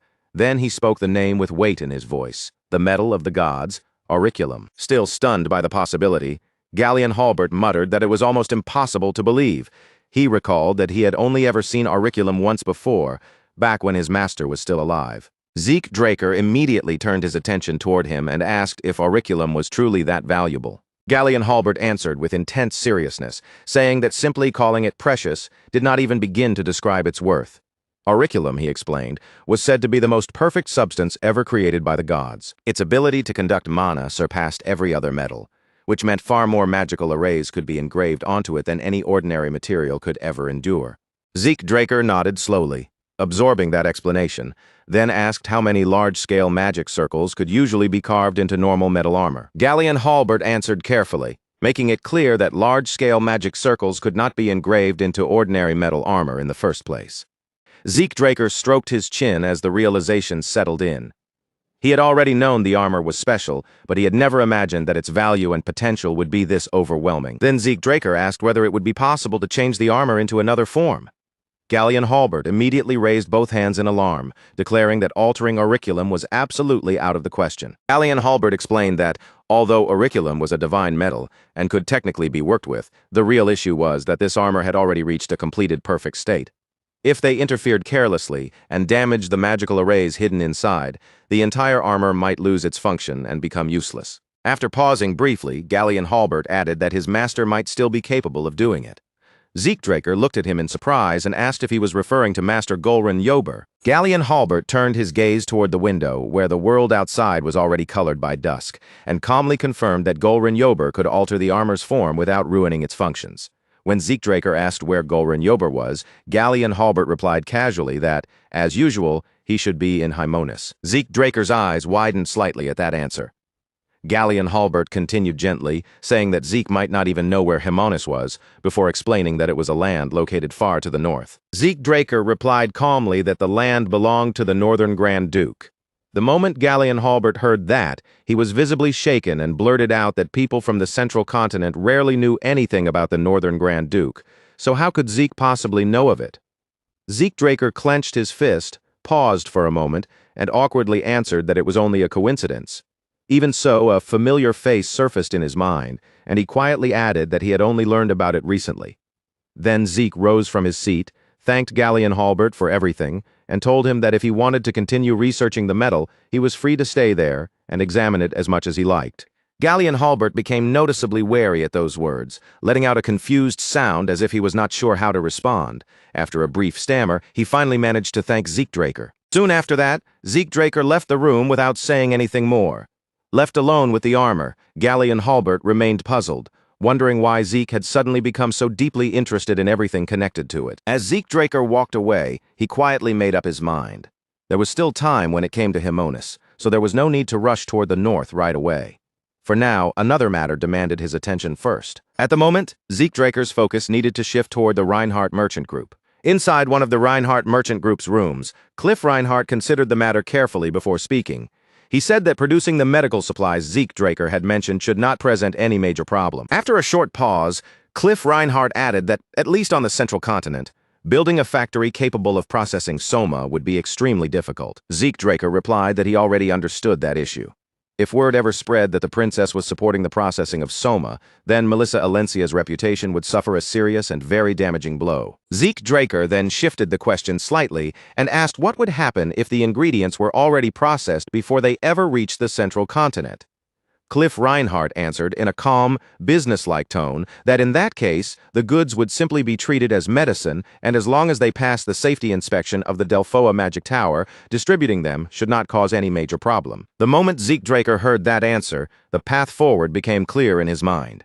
The factory would be established on the southern continent, far away from the central continent's restrictions, while the Reinhardt Merchant Group would be responsible for importing the completed medicine and spreading it through legal, reliable distribution routes. At that point, Melissa Alencia spoke up with a careful, apologetic look on her face. She explained as gently as she could that the Reinhardt Merchant Group currently did not have enough resources to build a large-scale factory in an overseas territory. Melissa Alencia admitted that they were already barely managing the single factory they had for producing medicine against red blossom fever. Because of that strain, she said they might need to reconsider the entire construction plan from the very beginning. Zeke Draker cut through that worry immediately, without letting it grow any further. He said that they would build the factory themselves and that Melissa Alencia only needed to secure approval from the Delphoa Magic Tower so the medicine could legally circulate. Her eyes widened at once, and with cautious surprise, she asked if something like that was truly possible, wondering whether House Draker was backing him from behind. Zeke Draker dismissed that assumption without the slightest hesitation. House Draker had no involvement in this plan at all.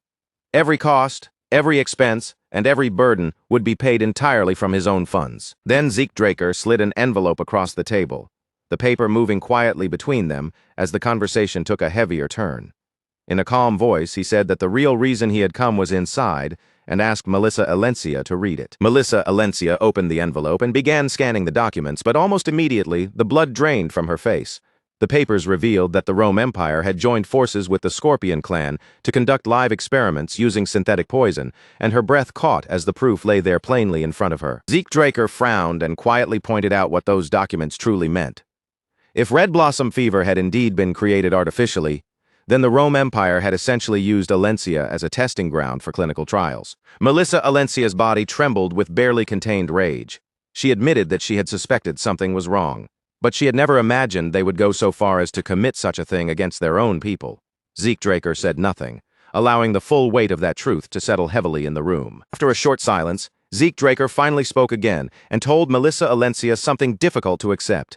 The reason he had shown her this evidence was because, at least for the time being, they needed to keep the Rome Empire's crimes hidden. Melissa Alencia shot up from her chair in an instant and slammed both hands down onto the table. Her voice shook with anger as she demanded how Zeke Draker could possibly say such a thing after showing her evidence like this.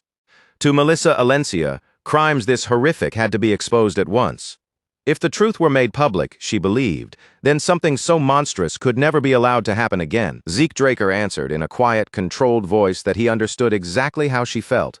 But the evidence in their hands was still too weak to serve as a proper diplomatic weapon, and even as he explained that, the anger burning across Melissa Alencia's face did not fade. Zeke Draker stood as well and laid the situation out plainly before her. The Rome Empire had already pushed all responsibility onto the Scorpion clan, branding them as infamous black mages, and any human experimentation committed under that name would not be enough to shake the world. In the end, the Rome Empire could deny any direct involvement, issue a polished formal apology, and quietly close the matter as if nothing more needed to be discussed. Zeke Draker made it clear that hiding the information for now was their most effective choice, but Melissa Alencia clenched her fists and demanded to know what he was truly trying to accomplish. Zeke Draker answered with steady seriousness in his eyes. The Rome Empire still had no idea that they had uncovered the truth, and because the experiments had been carried out on such a massive scale, stronger evidence had to exist somewhere, proof that connected the Rome Empire directly to the entire operation. Shock flickered across Melissa Alencia's expression as the meaning of his words became clear. She asked if Zeke Draker was saying they should obtain that decisive evidence first, then use it to properly corner the Rome Empire. Zeke Draker answered without hesitation. That was exactly what he intended, and the reason he had brought the information to Melissa Alencia before anyone else was so they could prepare before making their move. Still struggling to grasp the scale of the plan, Melissa Alencia asked what kind of preparation he meant. After a brief pause, Zeke Draker explained that if red blossom fever had been tested in the Alencia conflict zone, then there was a high chance that other synthetic poisons were being tested there as well. Because of that, they needed to develop antidotes ahead of time. That realization struck Melissa Alencia like a physical blow. If those poisons were used on the battlefield, Alencia's forces might continue fighting without even realizing their bodies were being poisoned from within. Melissa Alencia swallowed hard as the full implications sank in. If antidotes were prepared in advance, they could prevent terrible losses and strike back against the Rome Empire at the most critical moment. The anger that had been wavering inside her slowly hardened into something firmer. Melissa Alencia finally understood the situation before her, and deep down, she knew that the path she had chosen was the correct one. As she looked at Zeke Draker's unwavering expression, Melissa Alencia silently accepted the truth in her heart.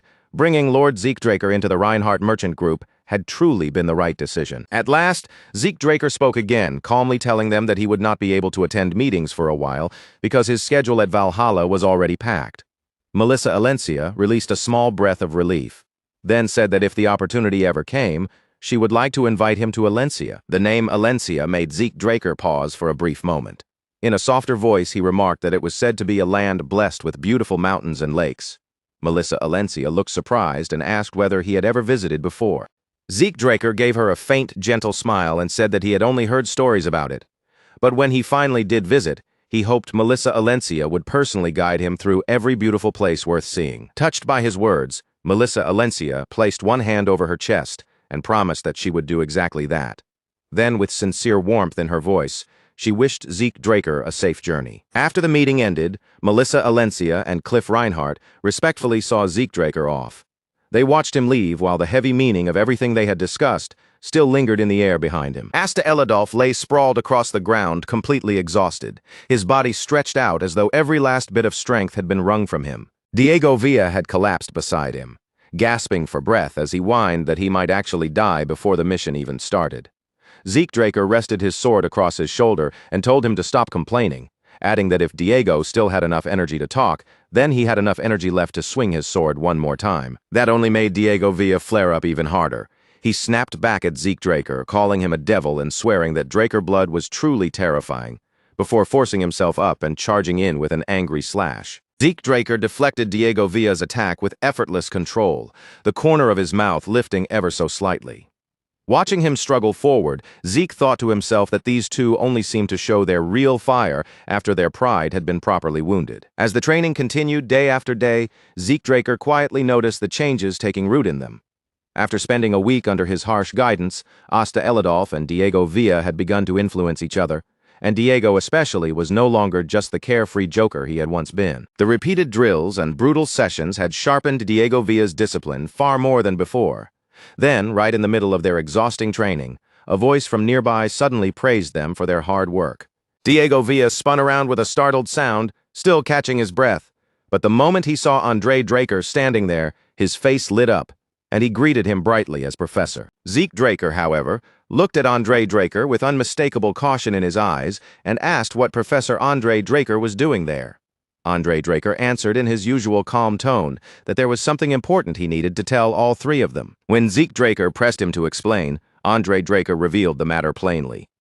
The three of them had been assigned to a mission involving the subjugation of a threat recognized on a continental level. A mission of that scale was far too dangerous for students to simply be sent into on their own. Andre Draker's expression tightened with firm resolve as he made his decision clear. For that very reason, he would be accompanying them on the mission. A train tore through the forest, its iron wheels shrieking against the rails as rows of trees and passing scenery blurred beyond the windows. Inside, someone muttered gloomily that they had never expected to be dragged along on the Black Knight Yaksha mission. In one of the carriages, Andre Draker sat with his arms folded, completely unaffected by the heavy mood around him. He repeated that he would never send students alone into a mission like this, and that there were certain things they needed to understand before they arrived. With a hard, serious stare, Andre Draker asked whether they even knew what kind of land Delphoa was. Sitting across from him, Zeke Draker answered calmly that they had learned a little about it in class, though he added that Delphoa was known to be different from other places, because mages held true authority there. Andre Draker nodded once, confirming that Zeke Draker's understanding was correct. Delphoa, Andre Draker explained, functioned under a strange and rigid system. Even its knights did not fight in the same manner as knights from other regions. The knights of Delphoa were trained around massive shields, standing firm at the front line to block incoming attacks and push enemies back, while the mages remained protected behind them and rained down destructive magic from a safe distance. Asta Elidolf raised his hand and asked whether that meant the knights fighting up close were forced to take all the damage themselves. Andre Draker actually praised the question, acknowledging that Asta had understood the heart of the problem. Andre Draker said that was exactly why Delphoa's knights trained by running while carrying their heavy shields, all to endure that brutal role on the battlefield. It was also the reason so few Valhalla graduates ever wanted to serve in that land. Diego Villa clicked his tongue in irritation and said it sounded like a knight order built purely to protect mages, as if the knights themselves were treated as disposable shields. Andre Draker turned his gaze toward the scenery rushing past outside the train window and answered in a cool voice that Diego Villa had understood it perfectly. Then he warned them not to be too surprised when they finally saw Delphoa with their own eyes. Before long, the silhouette of a castle began to appear in the distance, rising slowly beyond the horizon as the train drew closer to Delphoa. As the shape grew clearer, Andre Draker lowered his voice and warned them that the mages of Delphoa were infamous for their arrogance. Beneath the clear and peaceful sky, Andre Draker stepped forward with a composed expression. Standing before the welcoming party, he formally introduced himself as an assistant professor from Valhalla. The man who came to receive them smiled warmly and reached out to shake Andre Draker's hand. From the look on his face, it was obvious that he was both surprised and honored that someone tied to House Draker had personally traveled all the way here. After the greeting, the man introduced himself in return. His name was Jorge Otter, and he served as the commander of Delphoa's 8th Knight Order. Andre Draker gave a brief glance toward Diego Villa, Zeke Draker, and Asta Elidolf standing behind him. Then, with quiet confidence, he explained that the cadets accompanying him were among the best Valhalla had to offer, so there would be no problem carrying out the mission. Jorge Otter gave a light laugh, visibly relieved by that assurance, and said hearing that put his mind at ease. Then he gestured toward a nearby carriage and explained that their captain was waiting inside. Diego Villa frowned the moment those words reached him, muttering suspiciously that the bearded man from earlier had already introduced himself as the captain. Zeke Draker answered in a low voice, warning Diego to keep his mouth shut, because this was Delphoa, and in this place, strange treatment like this was considered perfectly normal. Just then, the carriage door swung open. Sitting inside was a man with a rigid face and an openly irritated expression, as if the simple act of meeting them was already too much trouble. Diego Villa narrowed his eyes and muttered that the man looked like he had been angry since the day he was born. Zeke Draker immediately warned him once again to stay quiet before his mouth caused trouble. But inside, Zeke Draker had already guessed who the man was. This had to be Delphoa's mage captain, and the uneasy way Jorge Otter behaved around him told Zeke everything he needed to understand about the power balance here. Jorge Otter leaned closer to the carriage and whispered something to the man inside. After a short, uncomfortable pause, he turned back toward the group from Valhalla with an awkward expression on his face. Jorge Otter explained that the captain would be traveling separately from them. Because of that, Andre Draker and the 3 cadets would have to take a different carriage. Diego Villa could only stare in stunned disbelief as the carriage door shut right in front of them. Without another word, the vehicle rolled away, leaving them standing there as if they had barely been worth acknowledging. The instant the carriage was gone, Diego Villa finally exploded. He shouted that they had been completely ignored, treated like trash, and abandoned on the spot as though their presence meant absolutely nothing. Diego Villa continued raging, saying this was completely unacceptable. They had crossed half the world to take part in a joint mission, and yet Delphoa was acting as if the Valhalla group did not even exist. Before Diego Villa could keep shouting, Zeke Draker cut him off with one sharp kick to the knee. Diego Villa dropped with a yelp, grabbing his leg as he cursed Zeke Draker in pain. Still fuming, he immediately turned his frustration toward Andre Draker and demanded to know why the professor was just standing there without saying anything. After a brief moment of silence, Andre Draker answered in a calm, steady voice. Once they graduated and became proper knights, he said, situations like this would become a common part of their lives. Thinking back to the man seated inside the carriage, Andre Draker told them to carve everything they saw and everything they felt from this moment onward deep into their memories. Eventually, night fell over Delphoa, covering the unfamiliar land in darkness. Zeke Draker lay flat on his back inside the room they had been assigned, staring up at the ceiling with a quiet sigh. After a moment, he muttered to himself that things really were different in this place. The room prepared for them looked old, worn down, and thrown together in a hurry. Yet every mage facility they had passed earlier had been polished, well-maintained, and clearly funded with an entirely different level of care. Even so, Zeke Draker admitted inwardly that this was about what he had expected from Delfoa.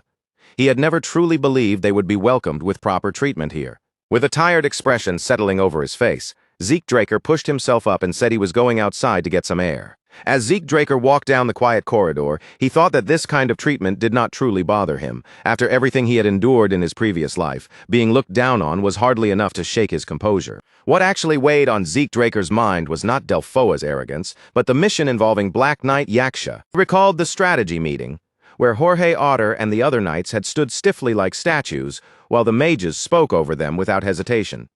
Zeke Draker had expected Delfoa's hierarchy to be unbalanced, but he had not expected it to be this severe, and another slow breath slipped from him. Just then, someone suddenly stopped him in the hallway, asking why he was wandering around alone at this hour. Zeke Draker lifted his gaze in surprise and saw the same mage captain from earlier standing directly in front of him. The man spoke in a cold, emotionless voice, saying that he had something to tell Zeke Draker anyway, so running into him like this was actually convenient. With clear indifference in his tone, the mage captain told Zeke Draker that Valhalla had no meaningful role to play here. He warned him not to get tangled up in unnecessary magical affairs and advised him to return quietly instead. A faint spark of irritation stirred inside Zeke Draker. Inwardly, he scoffed, wondering why Delfoa had even asked for cooperation if this was the attitude they planned to show.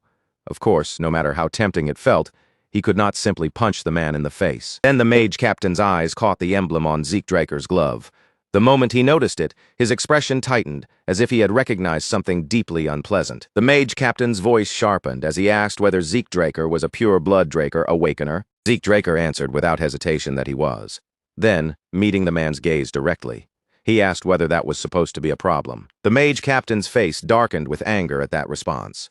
He snapped back, saying Zeke Draker had no right to speak to him in such a casual manner. Gritting his teeth, the mage captain warned Zeke Draker that it would be wiser not to remove that glove for as long as he remained in Delfoa. Then, with a sharp flick of his cloak, the mage captain turned away. In a cold voice, he added that this warning was for Zeke Draker's own sake, assuming he wanted to finish the mission and return alive. Zeke Draker remained silent, watching as the mage captain walked away down the corridor. At the same time, the captain inwardly acknowledged that pure-blood awakeners really did possess the power to disrupt mana. Just then, a hesitant voice called out Zeke Draker's name from behind. Zeke Draker turned around in surprise, and a small sound escaped him when he recognized the person standing there. Looking closely at the man before him, Zeke Draker asked if it was really Professor Fannin. Fannin laughed warmly, saying he had known it was Zeke, then stepped closer and greeted him with a friendly smile, asking how he had been after all this time. Zeke Draker replied that he had been doing well. Then, without wasting much time, he asked what Fannin was doing all the way here in Delfoa. Fannin scratched the back of his head with a slightly sheepish look and explained that Delfoa was the best place for a mage to build a reputation. Research alone had not been enough for him, so he had volunteered to come here. Then he asked what had brought Zeke Draker to Delfoa as well. Zeke Draker answered plainly that he had come here because of the Black Knight Yaksha mission. The moment Fannin heard that name, every trace of warmth disappeared from his face, and his expression went completely still. Fannin urgently motioned for Zeke Draker to come closer. The sudden shift in his tone was so serious that Zeke Draker hesitated for a moment before following him. After the two of them moved to a more secluded place, far enough from any possible listening ears, Zeke Draker looked at Fannin and asked what that reaction had meant. Fannin clenched his hands tightly, struggling for a moment as if he were forcing himself to speak. Then he finally warned Zeke Draker not to take part in the mission the next day. Zeke stared at him in disbelief and asked what he was talking about. Fannin's expression hardened, and his voice grew firm as he said the mission was already doomed to fail. He stressed every word, warning Zeke Draker that he must not join it under any circumstances. Those words hit Zeke Draker like a knife driven straight through his chest. His eyes snapped open in shock, cold sweat spreading across his skin as he stood there frozen, trying to force his mind to make sense of the terrible meaning behind what he had just heard. Far into the middle of the night, everything around the house had gone deathly quiet. Overhead, the full moon hung pale and distant in the dark sky, spilling a thin layer of silver light across the roof, the walls, and the motionless silence surrounding the entire place. That heavy stillness was finally broken when Diego let out a low, worn-out groan and slowly began to wake. He raised one hand to his pounding head, rubbing at it with a grimace as he muttered that it felt like he had barely slept at all, his whole body heavy, tired, and completely drained. Zeke Draker sat close by, near enough to catch even the smallest movement Diego made. But even after noticing how exhausted and unsteady he looked, Zeke stayed silent, watching without saying a single word. Even then, Zeke Draker's thoughts were still locked on Professor Fanon's expression from earlier. That uneasy look, the hesitation in his voice, and the moment he admitted he could say nothing more kept stabbing at Zeke's mind like a thorn. If this mission had truly been doomed from the very start, then only two possibilities made any real sense. Either the commanders in charge of the subjugation force had already been corrupted, or they had secretly struck some kind of deal with the very enemy they were meant to destroy. Delphoa had long been known as a land where mages abused their power, but even so, Zeke Draker still found it difficult to believe that corruption had spread so blatantly into the military ranks themselves. With that grim suspicion weighing heavily on his mind, Zeke Draker finally rose from his seat.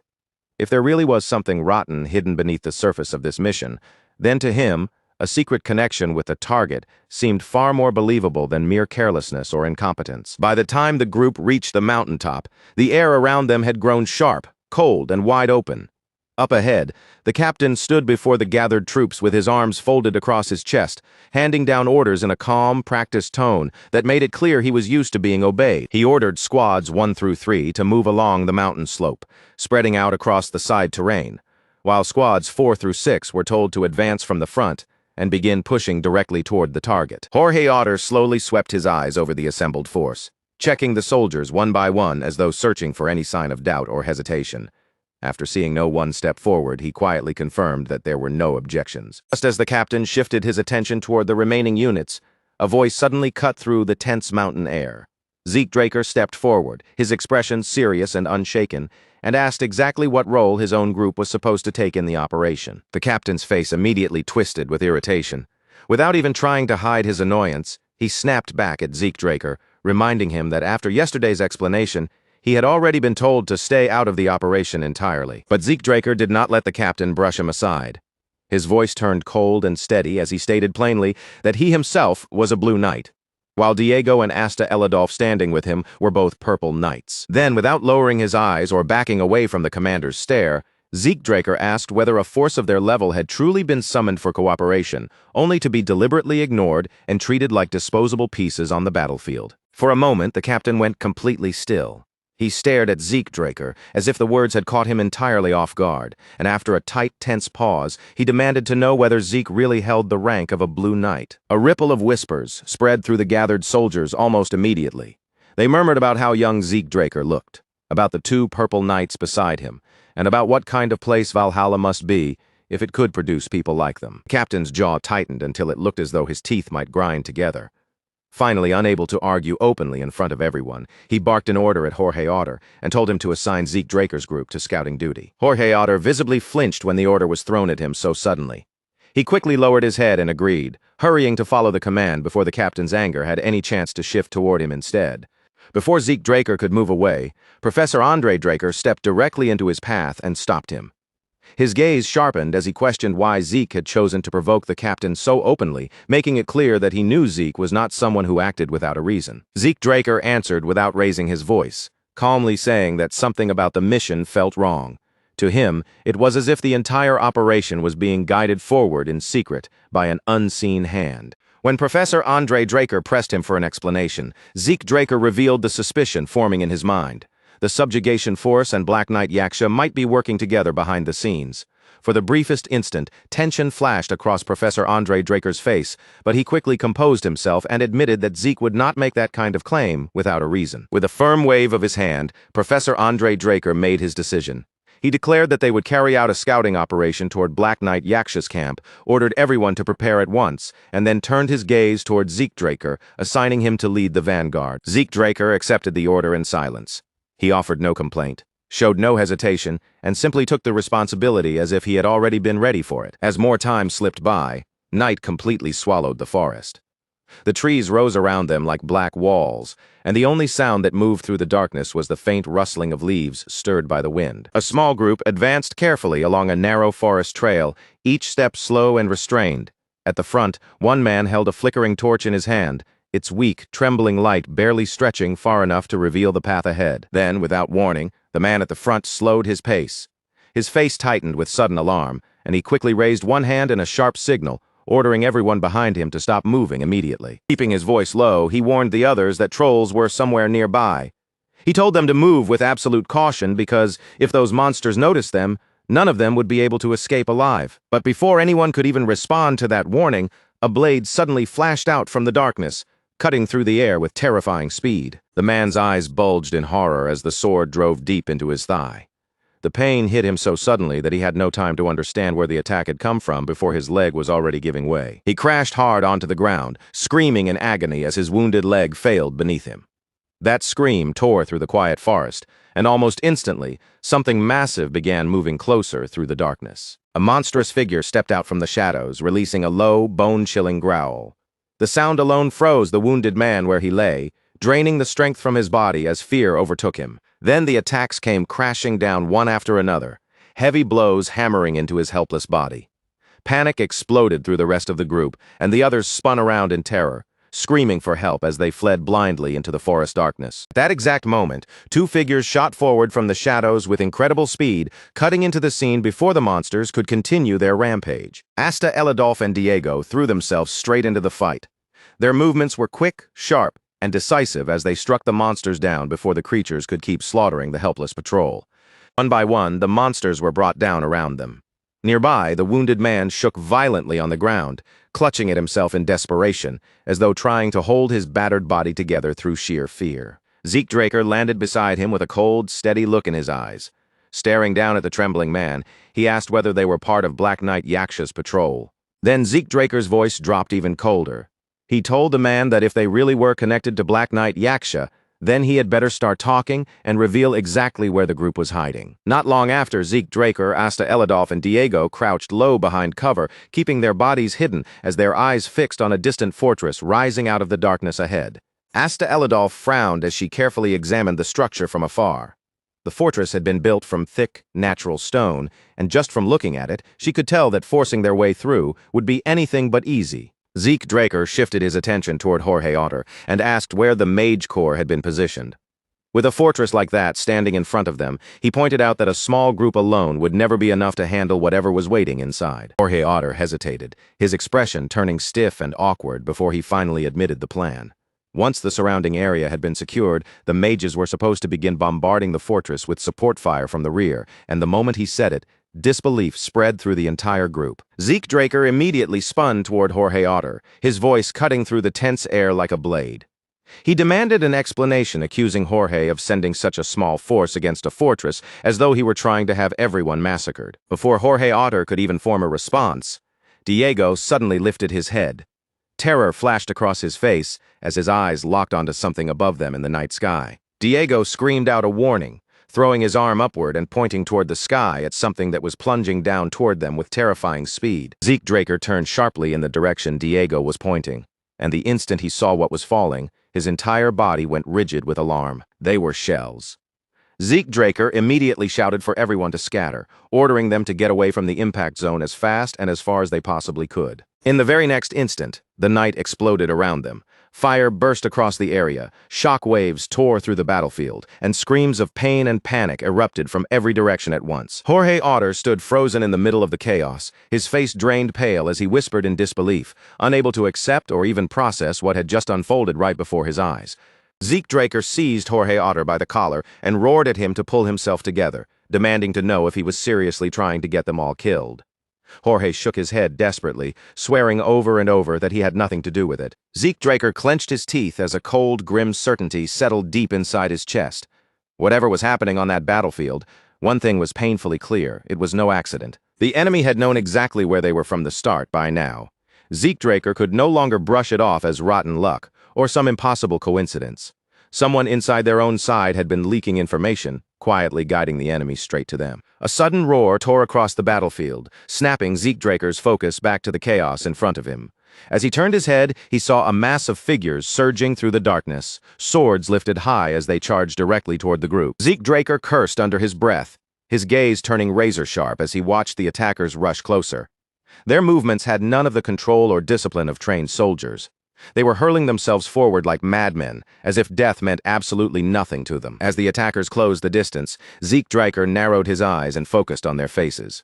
Their eyes were bloodshot, their expressions twisted, and their bodies moved with a reckless violence that told him more than any report ever could. In that moment, a cold shock ran through Zeke Draker's mind as the truth finally snapped into place. This was far more than an ordinary ambush. The men rushing at them were Soma addicts, mercenaries whose minds had already been eaten away by madness until only violence remained. The Soma burning through their bodies had originally come from the southern cartels, a dangerous drug that had slowly spread across the central continent, poisoning more and more of the land as time passed. Mages normally treated Soma with extreme caution, only using the tiniest amount when they needed to force out a temporary burst of magical power. Mercenaries were nothing like that. Men who survived from battlefield to battlefield, chasing money and bloodshed, often swallowed far more Soma than their bodies could withstand, until their judgment, fear, and reason were completely burned away. The moment Zeke Draker recognized the sword-wielding figures charging at them, he shouted a warning to everyone nearby. These were Black Knight Yaksha's mercenaries, and their own side had been drawn straight into a trap prepared in advance. The group reacted almost at once, lifting their weapons and bracing themselves against the sudden flood of attacks. Diego Villa swore at the sight of the deranged fighters rushing in, while Asta Elidolf shouted that there were far too many of them to cut down so easily. Even with the battlefield collapsing into chaos around him, Zeke Draker kept his mind clear. He warned Diego Villa and Asta Elidolf not to burn through their aura too quickly, telling them to preserve their strength before the fight dragged on and wore them down. Clenching his teeth, Zeke Draker quickly measured the danger in front of them. If the enemy had gathered this much strength, then the Night Order alone would never be able to handle it.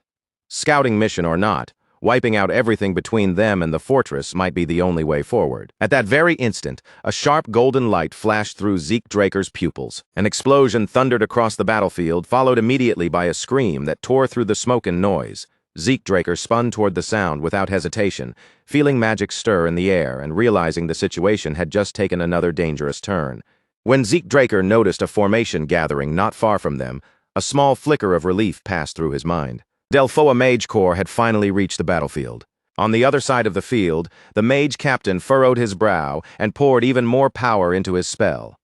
Under that crushing pressure, the maddened mercenaries began to fall apart, scattering in all directions as voices shouted that the Mage Corps had arrived and ordered everyone to retreat. Zeke Draker watched the shift in the battlefield with a cold, steady gaze.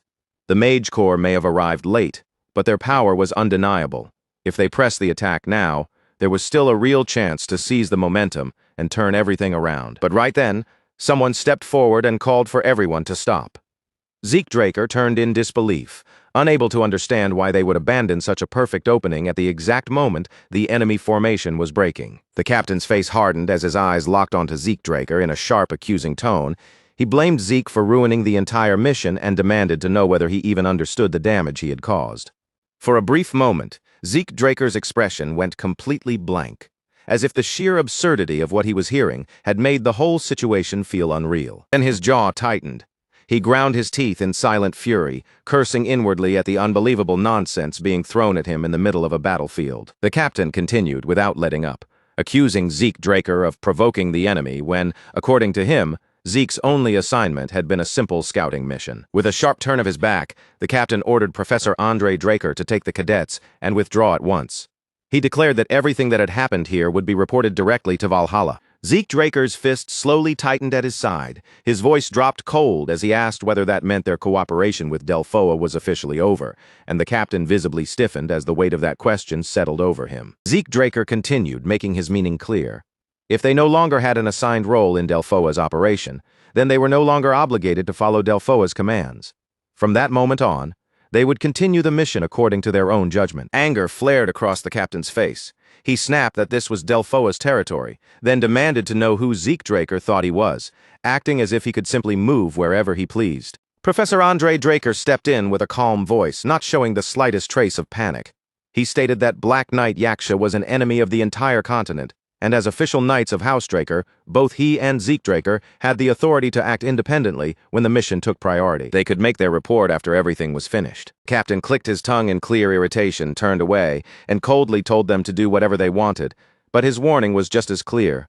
Whatever consequences came afterward would be theirs alone to carry. As the Mage Corps began to pull back from the battlefield, Jorge Otter remained standing in place, stunned into silence. He could only stare, unsure what would happen to the subjugation effort now that the operation had fallen into complete disorder. Zeke Draker walked up to Jorge Otter and told him there was something he wanted to ask. Jorge looked back at him in surprise, and Zeke, holding his gaze firmly, asked whether he truly had the resolve to capture Black Knight Yaksha. Jorge's daughter answered without even a moment of hesitation. As a knight, he said, he would never turn his back on evil. Zeke Draker gave a faint nod, saying that he understood that feeling very well. Then, after a short pause, his voice lowered as he asked Jorge Otter for one single favor. Not long afterward, the fortress stood beneath the quiet moonlight, its stone walls covered in a pale glow, while the heavy night pressed down over everything around it. Suddenly, a commotion rose from below. Two guards, stationed high on the wall, leaned over the edge, peering down into the darkness to see what was causing the disturbance. In the distance, a huge group of soldiers was rushing straight toward the fortress. Their shouts echoed through the night as they advanced without slowing, closing in on the walls with determined force. At the very front of the charge, Jorge Otter roared for the cowards hiding inside to stop cowering behind their stone walls, come out and face them in a proper fight. One of the guards on the wall raised his bow, muttering under his breath that the attackers had to be completely insane to charge in like that. A heartbeat later, two arrows cut through the night air at the same time. Jorge Otter's soldiers lifted their shields in perfect unison. The metal plates locked together with practiced precision, catching both arrows cleanly without even a single man breaking formation. Jorge Otter dug his feet firmly into the ground and shouted for everyone to hold the line, determined to show that the enemy's attacks meant nothing. Faced with that unshaken wall of shields and spears, the two guards on the fortress wall fell silent. One of them sneered to himself, convinced the entire display was pointless. But in the next instant, all the color drained from his face, and he suddenly coughed up a mouthful of blood. Mocking voices rang through the tense air as Zeke Draker and the others openly taunted the defenders. Their words made it clear that they had no intention of backing away from the fortress gates. Then a sharp creak cut through the noise. Zeke Draker turned his head at once and saw someone driving a horse forward, racing away from the fortress in a desperate rush. For someone to charge out on horseback in the middle of this chaos made no sense at all. The instant that thought crossed Zeke Draker's mind, a surge of dread rose in his chest, and his pupils flashed with golden light. The rider's face came clearly into view, and Zeke Draker recognized him immediately. He matched the description perfectly. That fleeing man was Black Knight Yaksha. Zeke Draker stepped to the edge of the wall and announced that he would chase Black Knight Yaksha himself. He ordered Professor Andre Draker to create chaos inside the fortress, open the main gate, and fire a signal flare, and Professor Andre Draker responded at once before moving to carry out the order. Zeke Draker did not hesitate for even a single breath. He launched himself off the wall and dropped into the darkness below, plunging through the night after his fleeing target. With a voice as cold and clear as the night air around him, Zeke Draker called out the name of his summoned holy beast, Bucephalus. The instant that name left his lips, lightning split across the darkness. A surge of blue aura exploded beneath him, roaring outward like a storm, and from within that brilliant light, the shape of a massive warhorse began forming directly under Zeke Draker. Zeke Draker spoke to Bucephalus with calm, absolute confidence, never taking his eyes off the fleeing figure ahead. He knew this steed's speed well enough to be certain that catching up to their prey would not be a problem. Bucephalus launched forward like living thunder, tearing across the ground and devouring the distance in an instant. The man running ahead cried out in panic, unable to comprehend how anything behind him could close the gap with such terrifying speed. As Zeke Draker watched that fear spread across his target's face, the corner of his mouth slowly curled into a thin, satisfied grin. Then, without even a flicker of hesitation, Zeke Draker sprang up from the saddle. He raised his sword high into the night air and brought it down in one clean, sweeping strike. A thunderous blast ripped through the darkness, the sheer force of the attack shaking the night as if the air itself had been split apart. The man staggered backward, his eyes stretched wide with disbelief as he stared at Zeke Draker. Step by step, Zeke closed the distance, a cold smile resting on his face with a quiet, almost mocking amusement. Zeke Draker greeted him by name, calling him Black Knight Yaksha. Then, with a sharp edge of mockery in his voice, he asked where exactly Yaksha thought he was running off to at such a late hour. The moment Black Knight Yaksha heard his name spoken, his entire body tensed. He rushed straight towards Zeke Draker, and the two clashed head-on, their blades locking together with a harsh metallic impact. Blow after blow followed, each strike met by a counter just as fierce, until Black Knight Yaksha began sensing something deeply wrong about the opponent in front of him. This man was clearly not from Delphoa. Black Knight Yaksha's eyes narrowed as he pressed forward against Zeke Draker, demanding to know who he truly was. Zeke Draker only smiled at the question. In a calm, almost dismissive tone, he replied that even if Black Knight Yaksha learned his identity, it would not change a single thing. As soon as those words left Zeke Draker's mouth, the force of their collision burst outward. A violent wave of power exploded between them, driving both men apart at the same time. Black Knight Yaksha did not waste that opening. He swung again and released a strange substance toward Zeke Draker, and the moment it touched him, it began eating through his clothes. The poison reached his skin almost instantly, triggering a system alert that identified it as desert scorpion poison. But because of Zeke Draker's poison-resistant constitution, the substance failed to affect him at all. Even so, the trick caught his attention, and he quickly understood what kind of fighter Black Knight Yaksha really was, an outlaw who would use any dirty method available if it gave him an advantage. Black Knight Yaksha seemed to prove that suspicion when he asked whether Zeke Draker was from the desert or the southern borderlands. Zeke simply brushed the question aside, commenting that Black Knight Yaksha was surprisingly curious for someone in his situation. Black Knight Yaksha ignored the remark and drew several daggers into his hands. He declared that Zeke Draker's origin made no difference because no matter where he came from, he was going to die. Then hurled the blades in a coordinated attack from every direction. Zeke Draker reacted instantly, knocking part of the barrage aside with his sword while activating his dragon-scale armor to withstand the rest.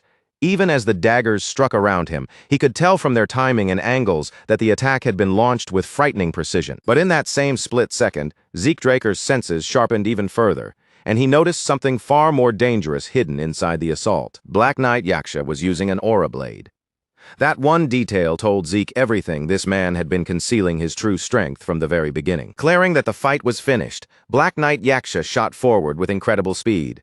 He struck with deadly force, tearing into Zeke Draker while commanding him to die. But at that moment, Zeke Draker calmly said that Black Knight Yaksha's swordsmanship had already exposed him.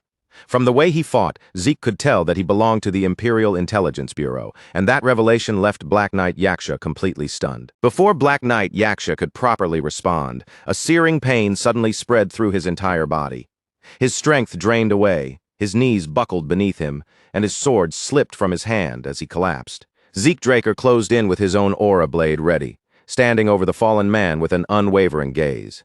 Then he said it was now his turn to ask questions, demanding to know why an agent of the Imperial Intelligence Bureau was causing trouble in Delphoa. The moment those words reached Black Knight Yaksha, he bit down on his own tongue without the slightest hesitation, choosing death before allowing Zeke Draker to drag any answers out of him. Black Knight Yaksha tried to end his own life, but Zeke Draker reacted at once, forcing a potion into his mouth before death could take him. Zeke told him the attempt was useless, adding that he knew exactly how determined agents of the Imperial Intelligence Bureau could be. With a faint smile touching his face, Zeke Draker remarked that he might allow Black Knight Yaksha to die eventually, but only after the man gave him something worth hearing. That single sentence left Black Knight Yaksha staring up at him in shock. Slowly, he began to understand that the man standing over him was not merely ruthless, he was frighteningly unhinged. In the next moment, Black Knight Yaksha was barely managing to breathe, his wounded body trembling as it struggled to hold together. Nearby, Zeke Draker stood calmly with a dagger in his hand, asking whether he was finally ready to talk. Broken down and left with no strength to resist, Black Knight Yaksha finally gave in and asked what Zeke Draker wanted to know. Zeke demanded his identity and the reason he had been operating there, and Black Knight Yaksha revealed that he was an agent from the 13th Unit of the Imperial Intelligence Bureau. That answer genuinely surprised Zeke Draker, because as far as he knew, the Imperial Intelligence Bureau was supposed to have only 12 units. His reaction, in turn, shocked Black Knight Yaksha, making the agent question how Zeke could possibly know anything about their internal structure. Zeke Draker stepped closer with the dagger still in hand and reminded Black Knight Yaksha that he was the one asking the questions here. Then he pressed him again, demanding to know exactly what he had been doing in this place. With the blade hanging over him and Zeke's pressure bearing down, the agent's composure finally started to crumble. Under that threat, Black Knight Yaksha admitted that he had been conducting experiments involving stimulants. Zeke Draker was taken aback, and his mind immediately went to the mercenaries who had attacked them earlier. He asked whether they were not simply soma addicts, but Black Knight Yaksha explained that the stimulants had actually been derived from soma itself. When Zeke pressed him about their purpose, the agent confessed that the goal was to create soldiers who could feel neither pain nor fear. Once he heard that, Zeke Draker understood what this entire situation really was. The Empire had been running human experiments, using the drawn-out war of attrition against Delphoa as a live testing ground to see how these enhanced fighters performed. Black Knight Yaksha had only survived inside the fortress for 3 years, gathering bandits and mercenaries under him, because the Empire had been supporting him from the shadows. As the truth settled heavily in his mind, Zeke Draker began wondering what the Empire was truly doing across the continent. Then he looked down at the agent again and asked whether he understood that the Empire would be the first to erase him, and Black Knight Yaksha answered that he already knew. After revealing everything, Black Knight Yaksha begged for death, asking Zeke Draker to kill him right there. But instead of granting the request, Zeke asked what he would do if there was still a way for him to survive. Black Knight Yaksha rejected the idea immediately, insisting that escaping the Imperial Intelligence Bureau was impossible.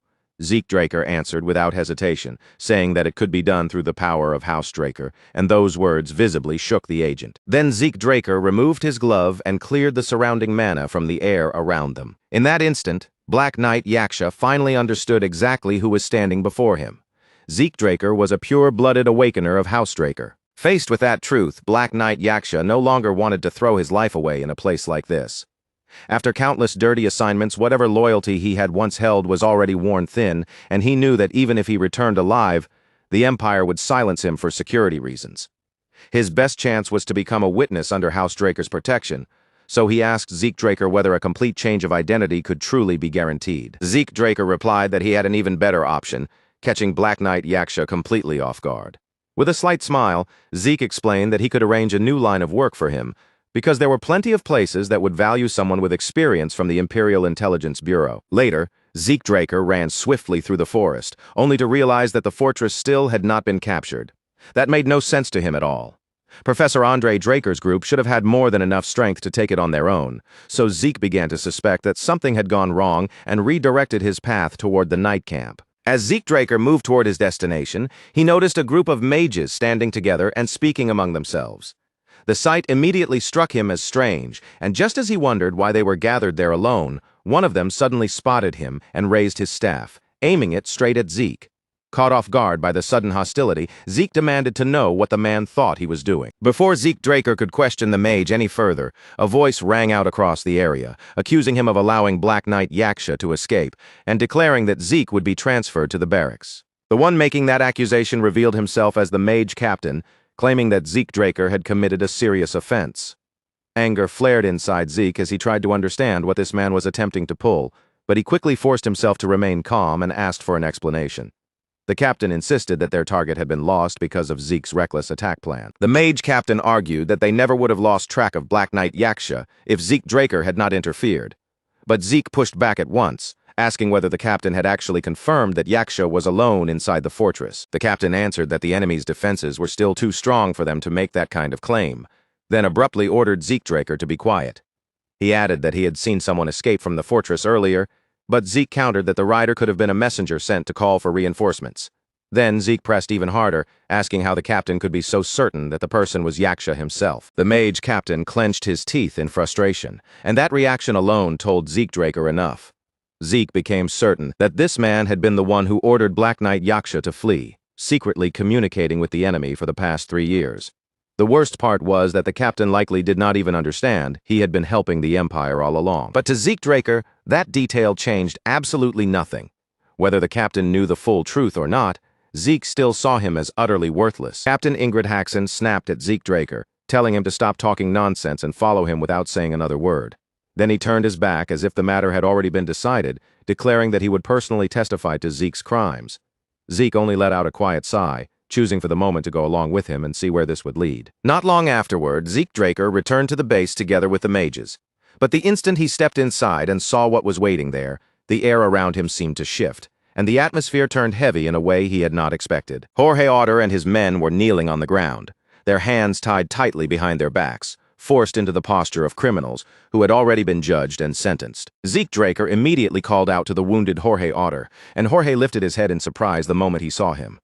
Zeke's eyes then cut sharply toward Captain Ingrid Haxon as he demanded to know why the knights had been arrested, but Ingrid only ordered him to shut his mouth and accused him of overstepping his authority. Even with his injuries, Jorge Otter raised his voice and told Zeke Draker that he had no regrets about helping him. With his hands bound behind his back and his subordinates kneeling around him, Jorge declared that they all wished to be remembered as honorable knights. But the moment Jorge Otter finished speaking, the mages standing behind the prisoners released crackling electricity into him and his men. Their bodies jolted violently under the sudden shock, pain ripping through them while they remained helplessly bound. Seeing his allies being treated with such cruelty, Zeke Draker's expression hardened at once.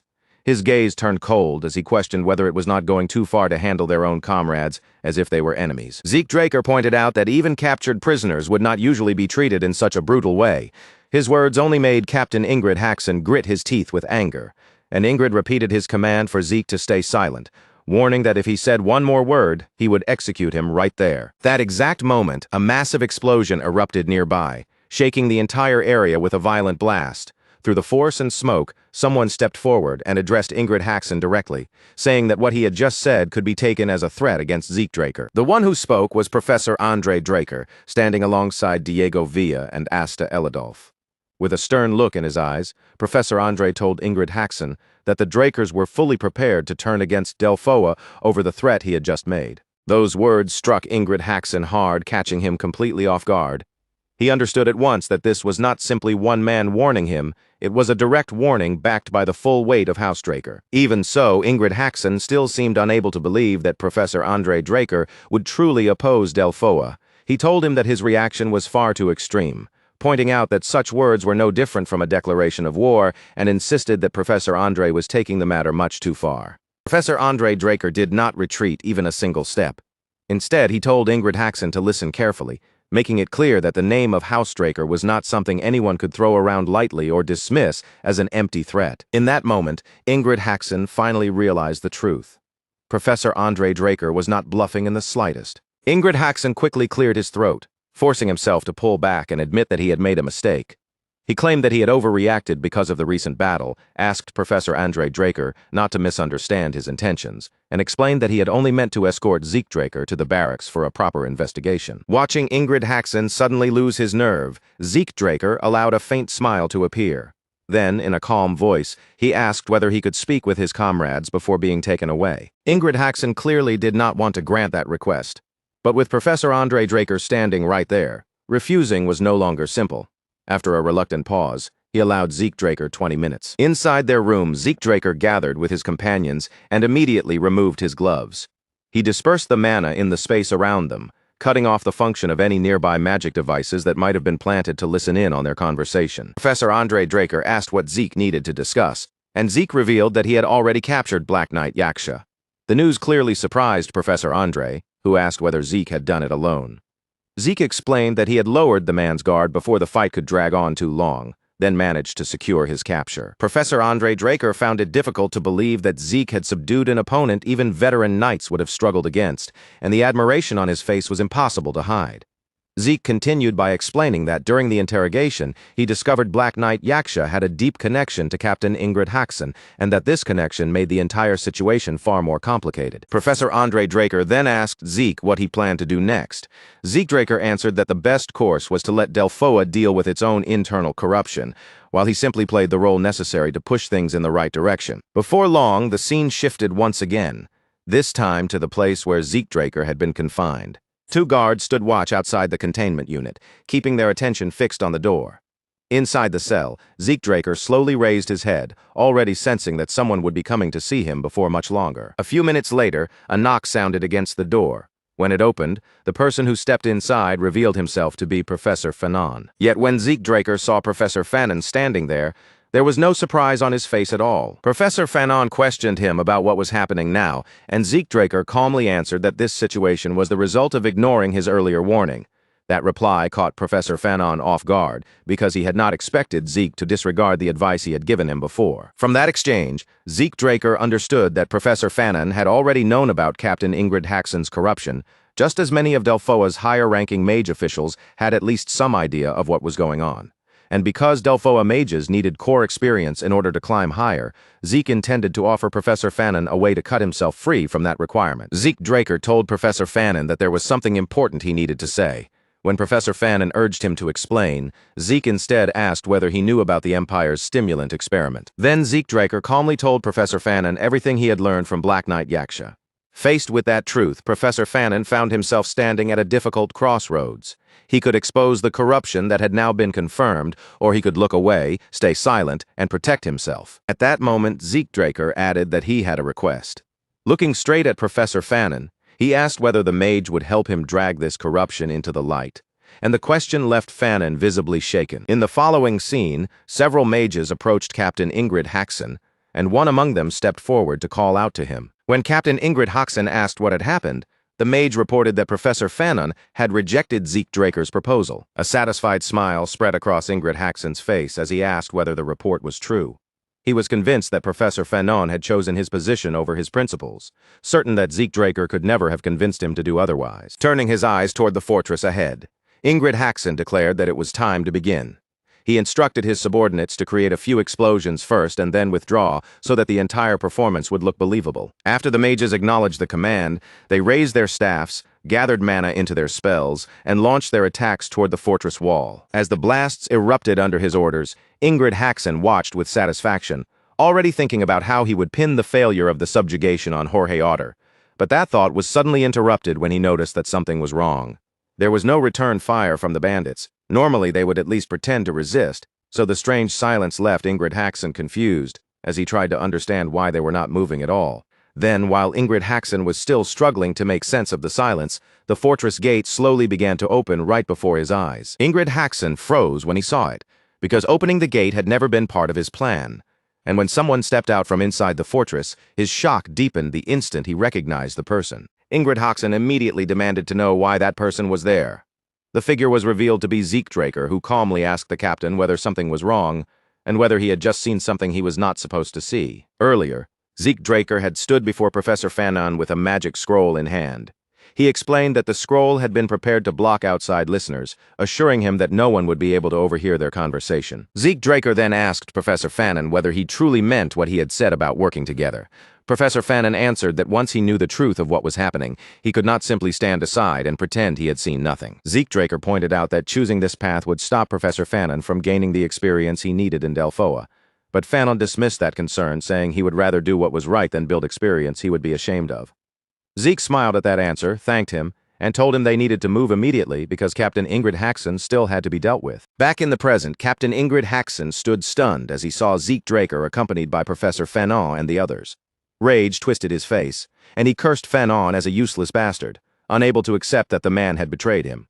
Then he demanded to know whether Fanon truly believed he would remain safe after doing something like this. But before Ingrid Haxon could continue, Zeke Draker cut him off. He revealed that he had brought people to investigate Ingrid's secret communications and ties with an enemy of the continent, along with his corruption, then asked the captain to cooperate with the arrest as 3 men stepped forward at once. The moment Zeke Draker said that, Ingrid Haxon recognized the men immediately as members of Delphoa's inspection squad. He hurriedly insisted that everything was a misunderstanding, claiming that he had never communicated with any enemy of the continent. Then Ingrid Haxon turned the accusation back onto Zeke Draker, insisting that Zeke was trying to frame him. The leader of the inspection squad replied that they had already secured the evidence and told Ingrid Haxon to stop pretending he was innocent. That only made Ingrid snap in irritation, asking whether they really thought he would fall alone. He boasted that with his connections, he could deal with everyone present, even claiming that Delphoa itself would tremble if he chose to use his power. Zeke Draker had absolutely no intention of listening to any more of Ingrid Haxon's threats. In a single instant, he rushed forward and drove his fist straight into the captain's face. After knocking Ingrid Haxon down and shattering the arrogance he had been clinging to, Zeke Draker looked down at him with terrifying calm. Then, in a voice that made the air feel even colder, he told Ingrid to go ahead and try using those powerful connections he had been boasting about. That answer shook Ingrid Haxon to his core.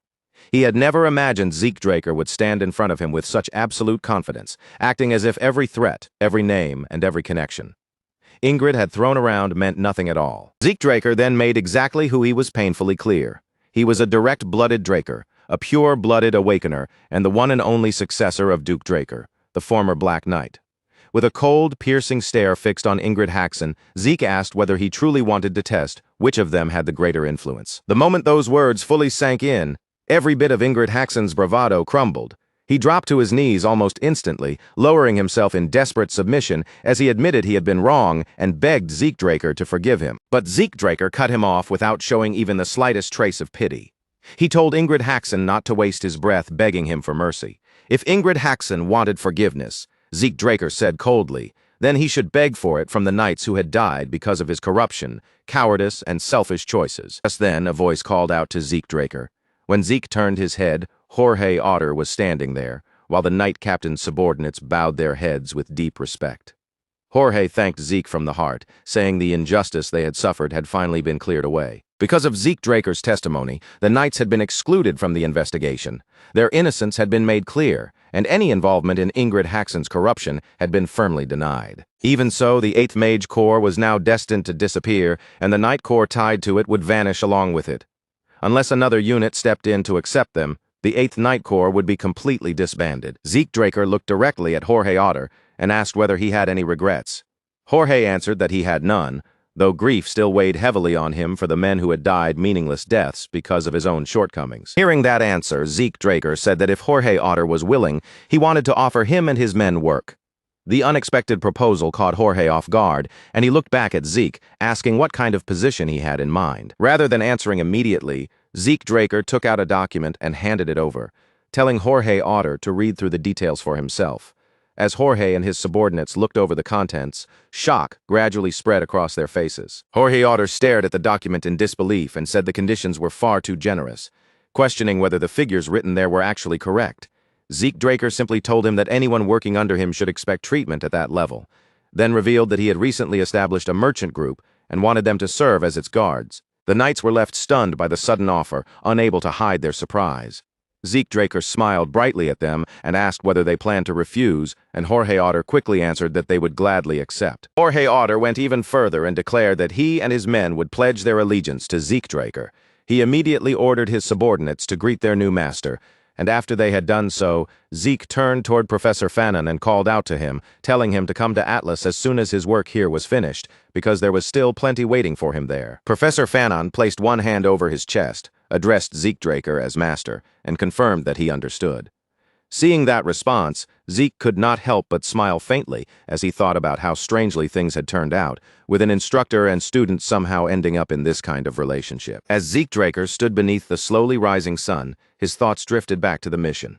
The outcome had not unfolded exactly the way he had expected, and he still had no idea what kind of evaluation he would receive, but strangely, it no longer bothered him much.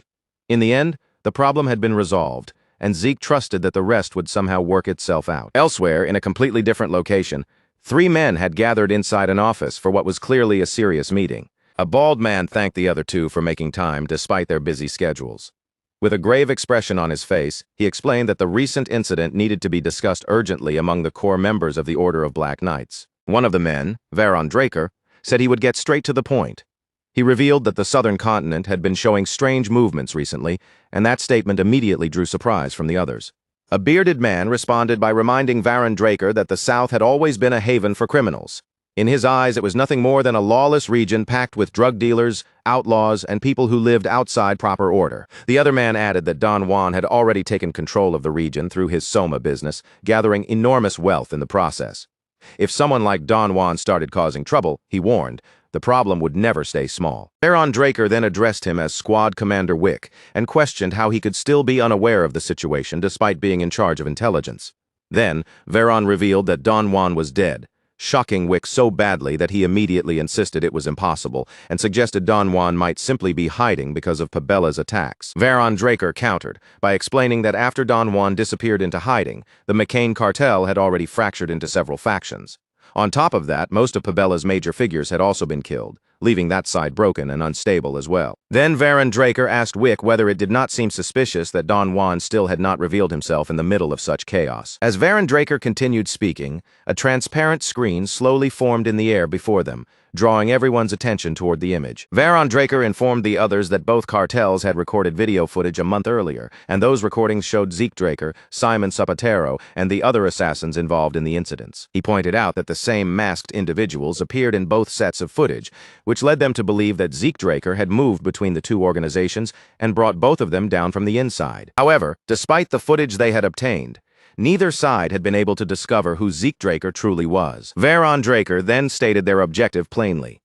They needed to uncover Zeke Draker's identity, figure out why he had targeted the southern cartels, and dig up every possible detail connected to him. Later, Zeke Draker stood inside the dean's office, visibly surprised by what he had just heard.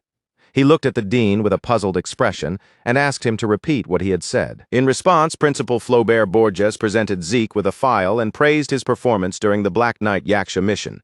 Placing the document on the table, he explained that Professor Andre Draker had submitted extremely detailed notes, and Delphoa's inspection department had also sent over their data along with their gratitude. That response caught Zeke Draker completely off guard.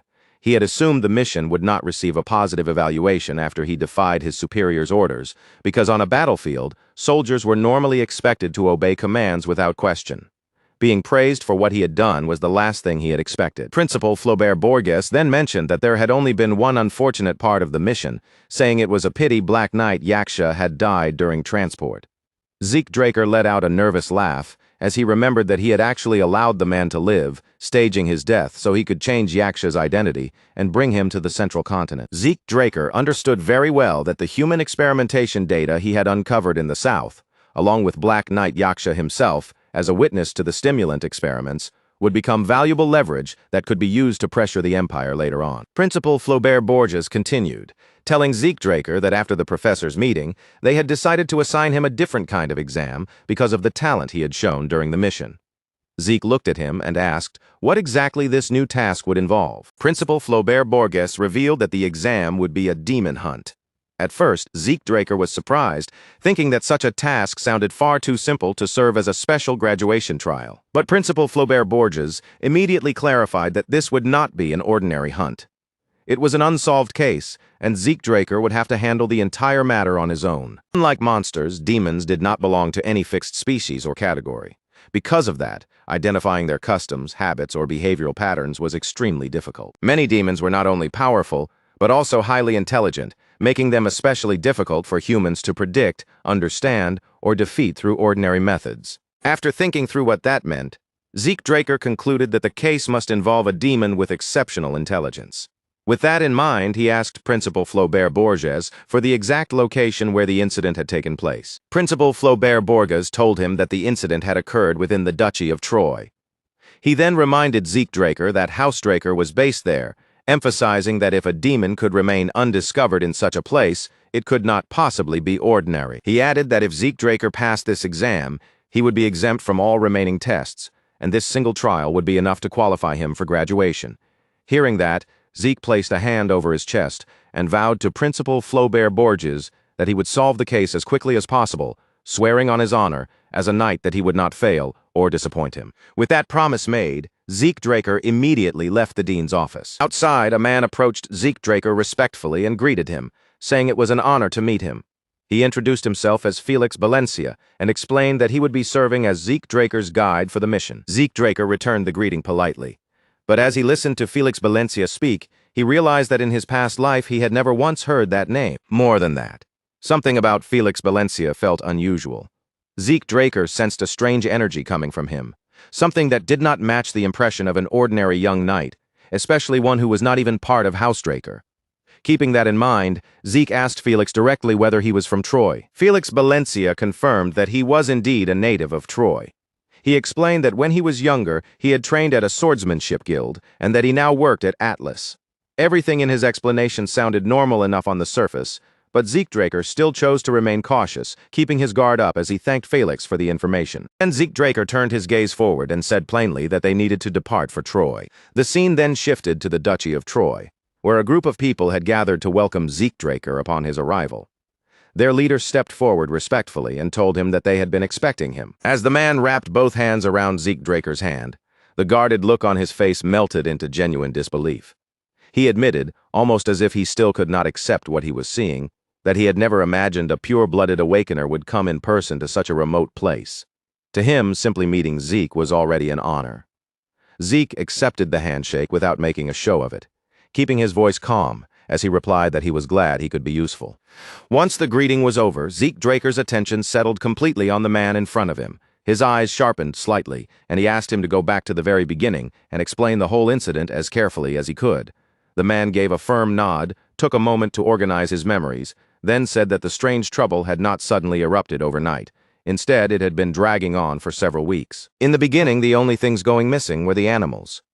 Livestock would vanish from the farms without leaving behind any clear explanation, as if something had slipped in and carried them away without being seen.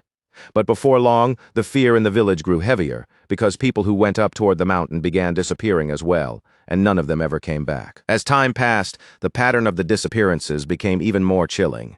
The earliest victims had been children, then women began to vanish too, and eventually even strong adult men could no longer be considered safe. It felt as though the demons were gradually changing the way they hunted, starting with smaller and weaker prey before moving on to bigger, more difficult targets. Zeke Draker asked whether there were still any locations where signs of the attacks might have been left behind. The man responded quickly and led him toward a fenced-off area, then raised his hand to point out the farm where the livestock had first disappeared. He explained that the earliest traces had been discovered there, before the trail seemed to stretch onward toward the mountain path. Zeke Draker stood before the fence in silence, carefully letting his gaze travel over the wooden rails and the dirt surrounding them. There were dark splashes of blood scattered across the fence, yet the structure itself had not been smashed, clawed open, or torn down. That odd contradiction immediately pulled at his attention, and he stepped closer to inspect the scene more carefully. When Zeke Draker activated his draconic eyes, the world around him seemed to sharpen, allowing him to examine every trace with far greater precision. Soon he found deep, oversized footprints pressed heavily into the soil, each mark clear enough to show the weight behind it.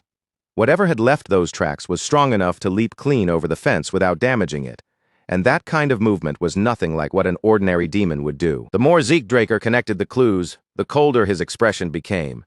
His eyes remained fixed on the trail leading away from the farm, and in a low, quiet voice, he came to the conclusion that this mission was not going to be simple at all. By the time night had fully settled over the forest, Zeke Draker and Felix had already made camp between the trees. Felix, worn out after the long investigation, had fallen asleep near the fire, while Zeke stayed awake beside the flickering flames. He glanced over at Felix's sleeping form and silently thought that the journey must have drained him completely. Their search had continued well past nightfall, with Zeke and Felix following the demon's trail higher up the mountain until it led them into a dense forest, far removed from any trace of human presence. There, deep in that isolated darkness, they uncovered something disturbing, a corpse that had dried and shriveled like a mummy, even though its body showed no obvious wounds. Zeke Draker watched the fire crackle in front of him, but his mind kept circling back to the corpse they had found. The body's condition made no sense. He wondered what kind of demon could remove every drop of fluid from a person so completely, while leaving the outside of the body without a single clear mark. That strange corpse gave Zeke Draker a direction, allowing him to narrow down what kind of demon they might be dealing with. But just as he began to settle on a possibility, another detail refused to fit. The huge footprints found near the village were completely wrong for the creature he had in mind. The moment that contradiction crossed Zeke Draker's thoughts, a heavy crash suddenly tore through the quiet forest. Felix jolted awake at once, his body snapping up in alarm as he asked if Zeke had heard the sound too. Zeke remained composed and answered that it had come from about 2 kilometers to the west, then told Felix to stay where he was, calmly assuring him that he would return before sunrise. Zeke Draker did not waste even a heartbeat after that. He pushed off the ground and shot into motion, racing straight through the trees toward the place where the noise had erupted. As Zeke Draker moved swiftly through the forest, slipping between trunks and shadows, he reasoned that a blast-like sound in such a remote place could hardly be anything normal. A demon had to be involved. But when he finally reached the area, what stood before him was not only a monster, there was also a massive shirtless man, broad-armed and powerfully built, with tattoos spread across his body. With a roar that shook the surrounding trees, the enormous man seized a tree by its trunk and tore it straight out of the earth. He swung the entire thing at his opponent like it was no heavier than a sword. Even Zeke Draker, watching from nearby, was briefly stunned by the ridiculous strength on display, and he found himself wondering whether this man was some kind of barbarian. Zeke Draker quickly pulled his focus away from the giant man and studied the creature locked in battle with him. The opponent was unmistakably a demon, and as soon as Zeke got a proper look at its shape, the suspicion he had been carrying finally turned into certainty. The demon was huge, with a monkey-like body and a long tail whipping behind it as it moved. Zeke recognized it as Yahello, an ancient species of demon known for being especially troublesome. In his previous life, Zeke Draker had once encountered a corpse dried out in that exact same unnatural manner. At the time, his master had explained that such a death was the work of an ancient demon species, and had specifically warned him to be careful of one that moved with the agility of a monkey. Yahello were not only fast, but also cautious, which made them extremely difficult to trap or corner. However, the most dangerous part of them was their tail.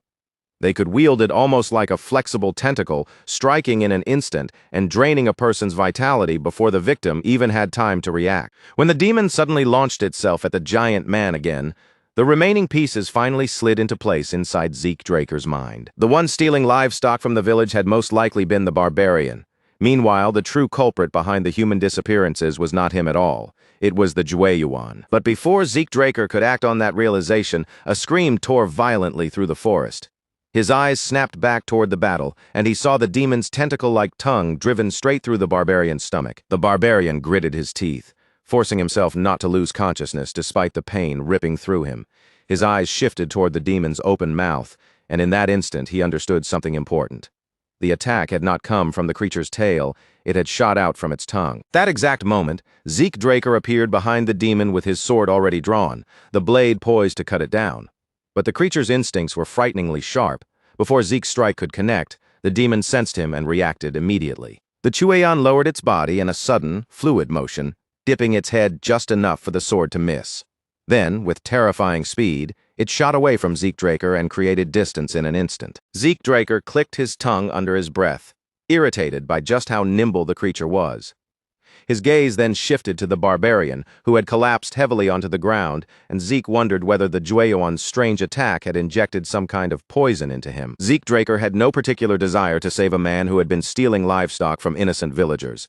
Even so, watching him lie there on the edge of death, Zeke could not simply turn his back and leave him behind.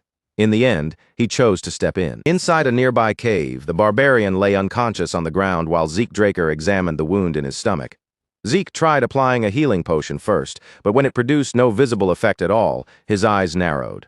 The failed treatment made him suspect that the barbarian might not be entirely human. Zeke Draker placed his hand over the open hole in the man's stomach and decided to try a different method. The moment he did, the system's message appeared, informing him that he was activating his mass buff skill. Drawing on his own healing factor, Zeke Draker released a gentle green glow from his hand as the ability began to take effect. The torn flesh slowly started to knit together, closing the damage little by little. Once the hole in the barbarian's stomach had fully sealed, the unconscious man finally began to move. The barbarian's eyes snapped open, and the first sight that greeted him was Zeke Draker kneeling beside him. Acting purely on instinct, he sprang backward and dropped into a guarded fighting stance, ready to attack if needed. Zeke, however, remained calm and simply told him to settle down. The barbarian froze where he stood, visibly shocked the moment he heard Zeke's words. Seeing his reaction, Zeke Draker explained in a plain and steady voice that he was the one who had saved his life. The barbarian looked almost unable to believe that Zeke Draker could actually speak his language. Even so, his stance loosened, and he lowered his guard enough to offer his thanks. As for Zeke, he felt a quiet sense of relief that he still remembered how to communicate in the language of the barbarians. The young warrior then introduced himself as Big Fists. Despite being only 16 years old, he was already stronger than the other fighters in his village, and because of that strength, he had been given a fitting trial for his warrior ceremony. His assigned trial was to defeat the Jueyuan, a demon that his people regarded as the strongest of all. But the challenge had turned out to be far more dangerous than he had imagined. The creature was so powerful and difficult to deal with that Big Fists had ended up chasing it all the way into the Duchy of Troy. Big Fists admitted, his frustration obvious, that the hunt was becoming too difficult for him, and that, at this rate, he would probably fail his test.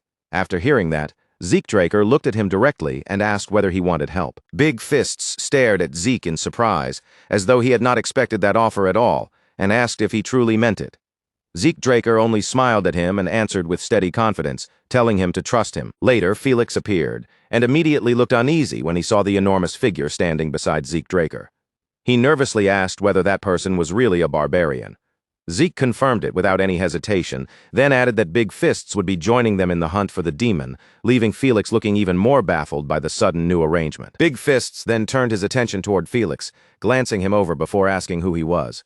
Zeke Draker answered that Felix was his subordinate, but that only made Big Fists tilt his head in confusion and ask what that word was supposed to mean. As the conversation continued, Zeke Draker quietly watched Felix's reaction from the side. Even with a barbarian standing right in front of him, Felix never once reached for his sword. That level of calm would usually require serious training to imitate naturally. Yet aside from the strange aura Zeke had sensed from him earlier, Felix still looked like nothing more than an ordinary swordsman, making Zeke wonder whether he was overthinking things. While Zeke Draker was still caught up in that thought, Big Fists suddenly lifted his head, his nose catching something in the air. He remarked that he could smell something, and Zeke immediately turned toward him, asking what exactly he meant. Big Fist's expression became serious as he explained that he had caught the scent of the same demon from earlier. The answer clearly caught Zeke Draker off guard, and he quickly asked which direction the smell was coming from. Following that scent, Big Fists led Zeke Draker deeper through the forest until they reached the mouth of a cave. Zeke had not expected to locate such a place so quickly, but he remembered something his master had once taught him, that Yueon liked to hide in dark, damp places. With dawn now drawing closer, there was a strong possibility that the demon had retreated into the cave to hide.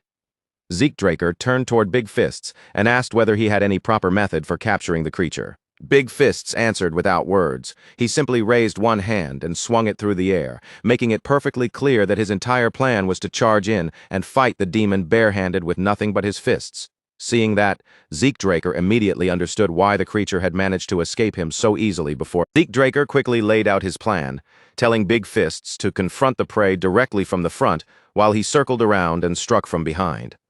Big Fists listened, and then a wide grin spread across his face as he said he understood. Together, they entered the cave and began moving deeper into the darkness. The farther they advanced, the more certain Zeke Draker became that this was the demon's lair, especially when he noticed bones of all different shapes and sizes scattered across the ground. He warned Big Fists to stay alert, reminding him that they were now standing inside the demon's den. But the very instant Zeke Draker finished giving that warning, the Jueyuan exploded out from its hiding place and lunged straight at Big Fists from behind. Big Fists sensed the incoming attack at the last possible moment and threw himself backward, barely avoiding the strike. Then, without giving the demon time to recover, he rushed back in and unleashed a punch with such overwhelming force that the ground beneath them cracked and shattered from the impact. But when the cloud of dust finally thinned and the broken bits of stone stopped skittering across the cave floor, the Jueyuan had completely disappeared. One moment it had been right there in front of them, and the next it was as if the demon had dissolved into the darkness surrounding the cave. Zeke Draker did not show even a flicker of surprise. He had already expected the Jueyuan to be far too slippery to catch with a single attack. That exact ability to vanish and escape was why it had avoided everyone until now, and why even his master in the past had warned him about how troublesome the creature could be. The truly frightening part of the Jueyuan was not just its speed, but the way it could bury its entire body inside the darkness itself. It blended so perfectly with the shadows that its form vanished from sight, then moved silently through the cave and reappeared behind Big Fists once again. As soon as Zeke Draker understood where the demon had gone, his hand moved to his sword without the slightest delay. The Jueyuan rushed in from Big Fist's blind spot, claws lifted and ready to rip into him, while Big Fist realized the danger a moment too late to properly protect himself. Right before those claws could tear through Big Fists, Zeke Draker burst forward like a streak of motion. Activating his water field, he slipped into the attack's path and delivered a sharp, flawless slash, cutting clean through the demon's arm before it could reach its target. The Jueyuan reeled back in clear shock, unable to process how its ambush had been read and stopped so perfectly. Zeke Draker did not let that opening go to waste. He immediately turned his eyes toward Big Fists and shouted for him to attack the injured one. Big Fists moved the instant he heard the command. He threw his huge arms around the demon's body, locking it in place with raw strength and squeezing down so tightly that the Jueyuan could no longer slip back into the shadows. Even with one of its arms badly damaged, the Jueyuan still thrashed and fought with vicious desperation. It struck Big Fists with everything it had, but Big Fists only clenched his teeth against the pain and refused to loosen his grip, holding on with every bit of strength in his body. Zeke Draker wrapped his sword in aura, and the blade began to glow with concentrated power. Seeing Big Fists keep the demon trapped, Zeke praised him for holding it down, then spoke firmly, telling him to leave everything else to him. The moment Zeke Draker's voice reached it, the Jueyuan twisted its head toward him. At nearly the same time, Big Fists sprang aside, clearing the path in front of Zeke and creating the perfect opening for him to unleash the first verse of Chapter 2 of True Dragon Swordplay. Earth Slice slammed into the Jueyuan with tremendous force, striking its body cleanly and tearing through it. But even as the attack ripped into the monster, its severed limbs had already started to regenerate, with flesh and bone rapidly rebuilding as though the damage were trying to erase itself. Zeke Draker activated his power and stared down the Jueyuan with a cold, unshaken gaze, asking whether it truly thought he would allow it to recover. Then he invoked Gluttony, and a terrifying wave of golden energy surged forward, engulfing the monster completely. The system announced that he had devoured an ancient species fully corrupted by polluted energy, while his stamina, mental strength, and mana began to refill. It also revealed that he had absorbed the corrupted ancient bloodline ability and obtained an A-rank skill called Stealth, leaving Zeke deeply pleased with what he had gained. After the battle ended, Zeke Draker turned his attention to the severed arm he had cut off earlier. He called out to Big Fists and tossed the limb over to him, telling him to use it as proof of the hunt. Then Zeke held up one of the demon's fingers, saying he would keep that piece for the same purpose. Tears gathered in Big Fist's eyes as he stepped forward, overwhelmed with gratitude, and pulled Zeke Draker into a tight embrace. After thanking him from the heart, Big Fists took the demon's arm and started toward the cave entrance. Before leaving, he asked Zeke to visit his village someday when he had the time, which made Zeke ask what tribe he came from. Big Fists proudly declared that he was from the mighty Boulder tribe. The name immediately stunned Zeke Draker because he remembered it as the strongest barbarian village. Big Fists then looked back with a bright, open smile and repeated his invitation, while Zeke smiled in return, waved him off, and told him they would meet again someday. Back in town, the villagers lifted their cups in celebration and toasted Zeke Draker with heartfelt relief. Their leader thanked him openly, saying that thanks to what he had done, the town could finally sleep peacefully again. Zeke responded modestly, saying he was simply glad to be of help. But as he took a quiet sip from his cup, his eyes lingered on Felix, because something about him still did not feel right. Earlier, after Zeke Draker had taken care of the Jueyuan and returned to camp, Felix had been nowhere to be found. Not long after, Felix came back looking messy and disheveled, claiming that he had merely fallen, but that explanation did not sit well with Zeke. He wondered whether Felix had secretly watched the battle with Big Fists, especially since Zeke knew that during combat, he could not always sense distant presences accurately, meaning Felix might have been hiding nearby the entire time. With that suspicion still resting in the back of his mind, Zeke Draker chose not to question Felix on the spot. Instead, he decided to keep quiet for now and continue observing him a little longer. Once the celebration finally wrapped up, Zeke Draker made his way toward the lodging that had been prepared for him. He remembered the leader's earlier promise that proper accommodations had already been arranged, so he intended to settle in and rest for the night. But before Zeke Draker could get very far, someone moved directly into his path and stopped him. It was Felix. Zeke looked at him and asked why he was here when his own lodging was supposed to be in the opposite direction. Felix stood there with visible tension in his posture, then suddenly asked Zeke to accept him as a follower, surprising him before quickly urging him to watch something first. Felix drew his sword and began to demonstrate. As the blade moved cleanly through the air, Zeke Draker's eyes sharpened in surprise because he recognized the style almost immediately. It was the swordsmanship handed down among the paladins of the Holy Kingdom. After continuing the demonstration for a while, Felix finally brought his movements to a stop and said he was finished. Zeke Draker remembered very clearly that Felix had once claimed he learned swordsmanship at a guild, so he pressed him on how he could possibly know a technique reserved for paladins. Felix was visibly shaken by the question, because even within the Holy Kingdom, the paladins of the Holy Knights rarely dealt with outsiders, and their secret techniques were known only to a small chosen group. Felix admitted that he had never expected Zeke Draker to identify the technique so quickly, much less understand exactly where it came from. For a brief moment, Felix said nothing. He seemed to be weighing the truth in his mind, as though asking himself whether there was any point in continuing to hide it now. Realizing that there was no use pretending anymore, Felix took out an item and handed it to Zeke Draker to examine. Zeke recognized it at once as an official paladin insignia. Felix then explained that it had belonged to his grandfather, a former paladin who had been caught up in a hidden internal conflict within the Holy Kingdom, falsely accused of wrongdoing, and eventually forced into exile. The revelation genuinely caught Zeke off guard, making the situation far more complicated than he had first imagined. Felix continued the story, explaining that his grandfather had risked his life fighting countless enemies inside the kingdom in order to expose corruption. But despite everything he had done, he had never been able to escape the false charges placed on him. In the end, he was not only exiled, but also threatened with a dishonorable execution, and only with the help of his family and allies did he barely manage to flee the kingdom alive. After his escape, Felix's grandfather concealed who he really was and lived quietly in the Duchy of Troy. Then, shortly before his death, he finally revealed the entire truth to Felix. He had personally taught Felix that very same paladin swordsmanship, passing down everything he could before his life came to an end. This surprised Zeke Draker even further, and he asked whether Felix's grandfather had attempted aura transmission before dying. Felix looked genuinely confused and asked what aura transmission was supposed to mean. Rather than explaining right away, Zeke Draker told him to hold out his hand, and Felix obeyed without hesitation, allowing Zeke to take it. As Zeke Draker held Felix's hand, he sensed the flow of energy moving inside him and quickly noticed something unusual. Felix's aura conductivity was extremely high compared to his current level, and his aura circuits were already clear, open, and free of obstruction. When Felix nervously asked whether something was wrong, Zeke calmly told him that nothing was wrong at all and that he should be thankful to his grandfather. Felix was stunned by that answer and immediately asked what Zeke Draker meant.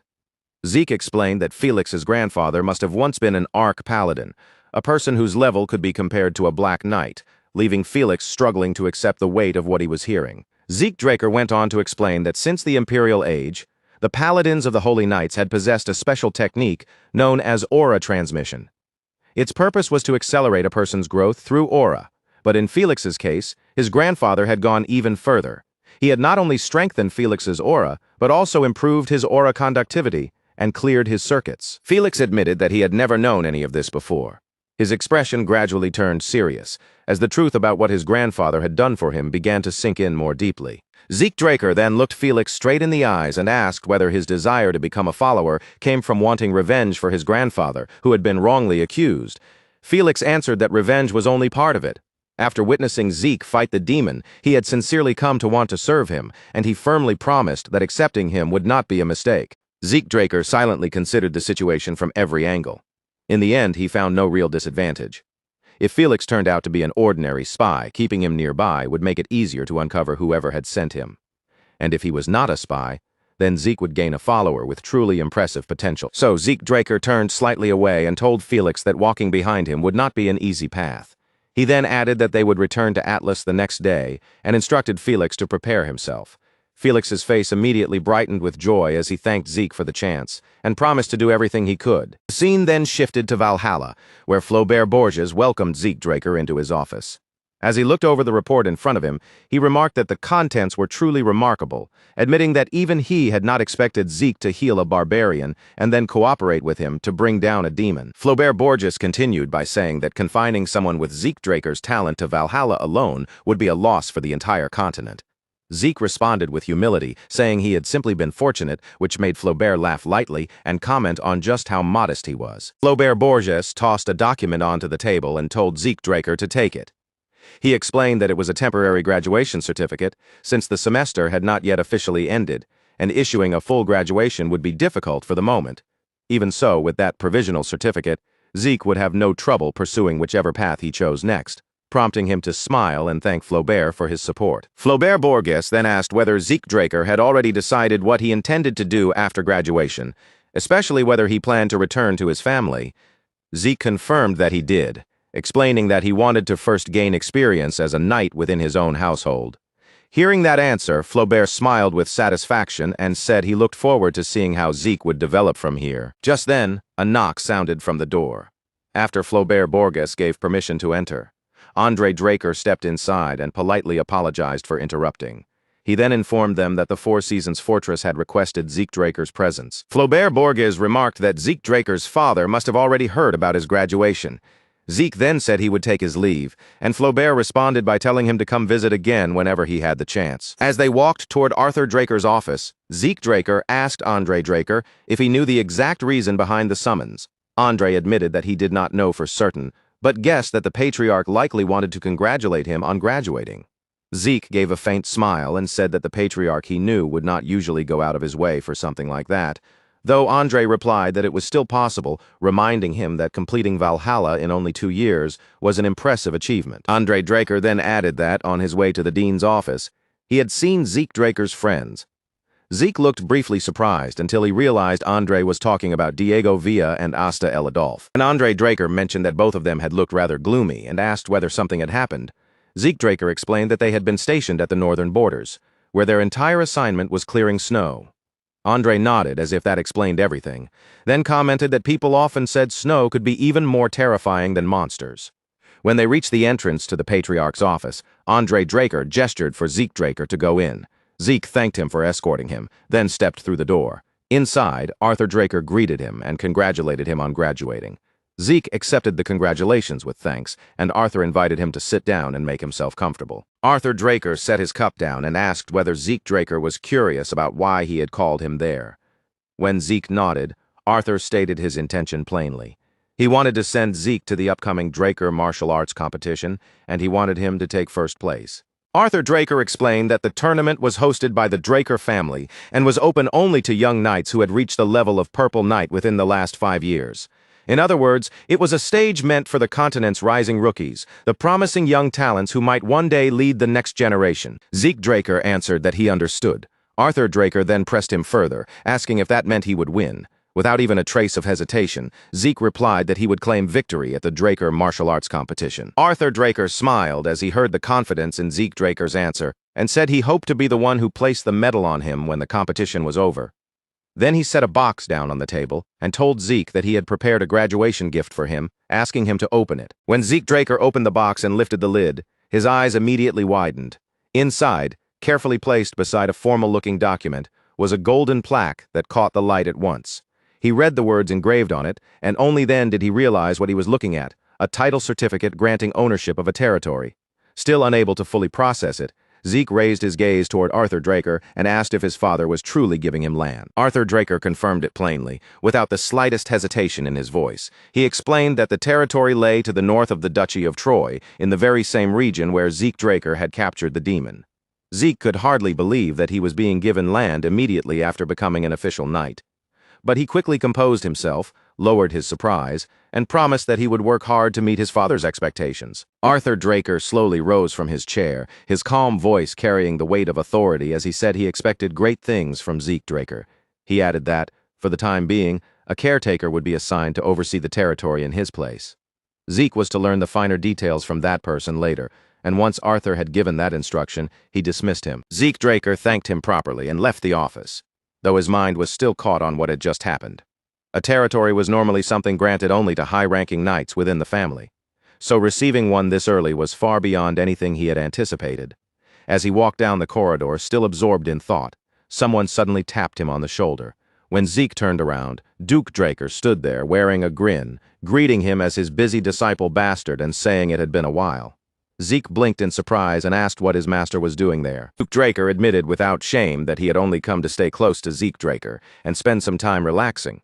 Unfortunately for him, the patriarch had caught him and immediately dragged him into work instead. Zeke dryly reminded him that he had already been resting for 10 full years, then asked whether handling at least this much work was really such an unbearable burden. Duke Draker let out a tired sigh and muttered that Zeke Draker really was Arthur Draker's son, because the two of them spoke in almost the exact same irritating way. Then, without giving any warning at all, Duke turned toward the nearby window, pushed it open, and jumped straight out.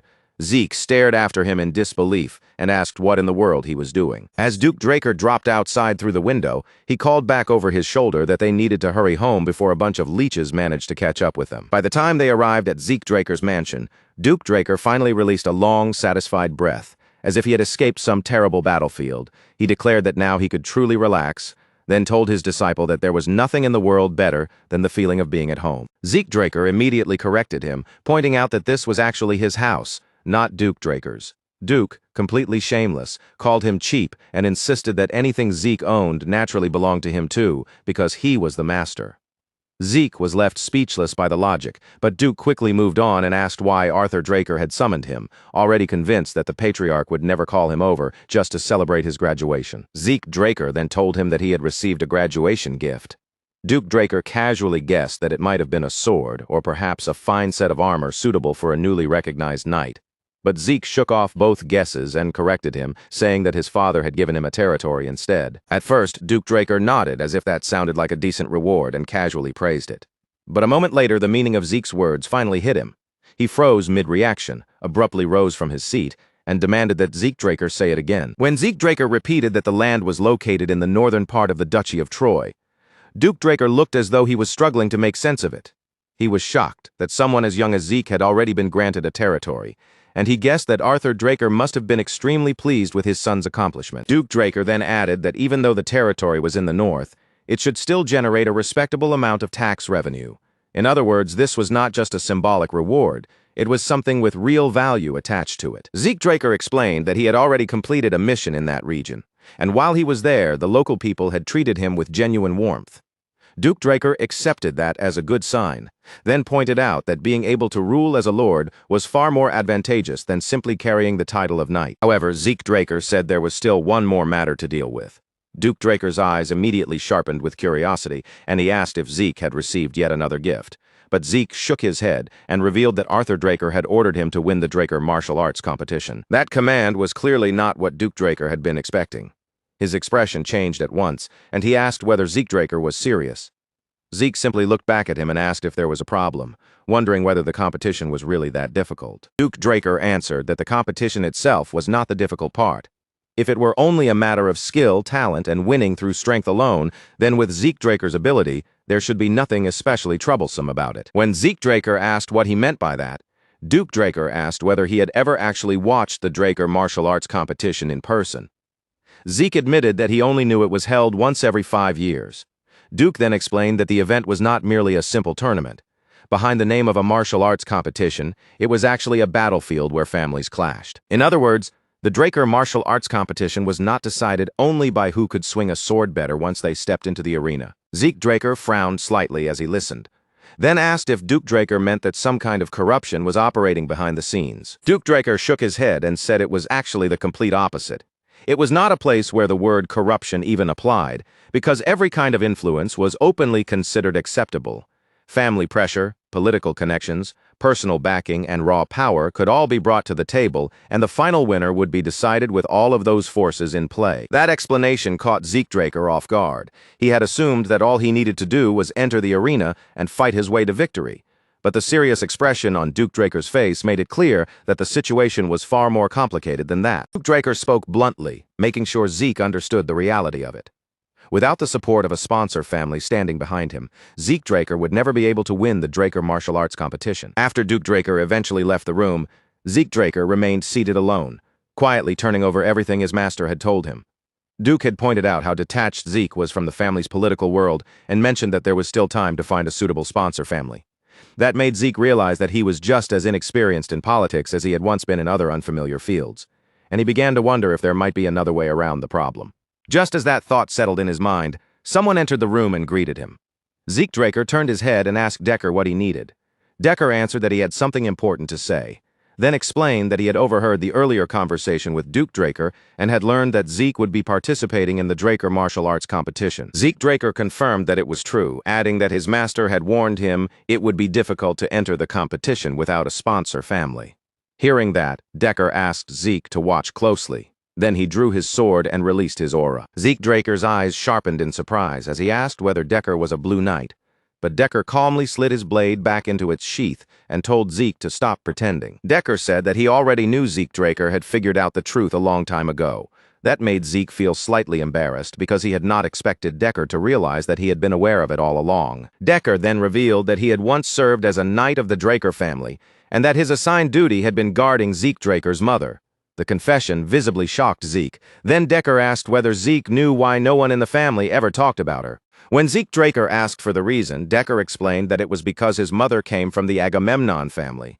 The name only deepened Zeke's confusion, because he had never heard of that family before. He looked at Decker and asked what kind of family they were. Zeke Draker waited for Decker to answer, trying to understand why a family connected to his own mother had been buried so completely in silence. Decker explained that the Agamemnon family had once been the greatest force among the Draker family's blood allies. Their influence had been so immense that they had surpassed even the present-day Turin family and Zimmons family.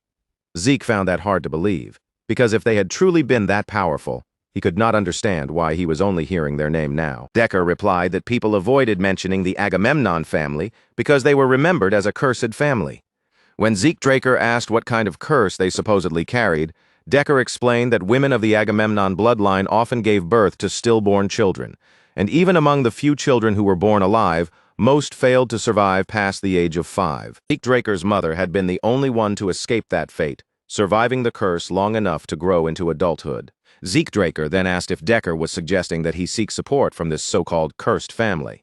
Decker confirmed that this was exactly what he meant. He explained that the Agamemnon family had once been the strongest power in the central region, and that Zeke himself possessed the qualifications to become their sole heir. After hearing that, Zeke answered that he would consider the suggestion carefully. Decker lowered his head respectfully and thanked Zeke Draker for taking the time to listen to what he had to say. Then, just as Decker turned to leave the room, he paused and glanced back. He said that Zeke Draker had trusted him even while knowing he was a Blue Knight, and for that trust, he was sincerely grateful. A faint smile appeared on Zeke Draker's face, and he told Decker there was no need to bring it up. The scene then shifted to Mekine, where Zeke Draker and Felix Valencia were walking side by side through the city streets. Felix looked around at the buildings and atmosphere, remarking that it felt as if they had stepped into the era of the Holy Kingdom itself. Zeke, meanwhile, observed the city calmly and noted that it looked much better than he had expected. Mykene was one of the Midland cities supported by the Draker family. According to Decker, the Agamemnon family had once ruled Mekine and its surrounding territories for a very long time.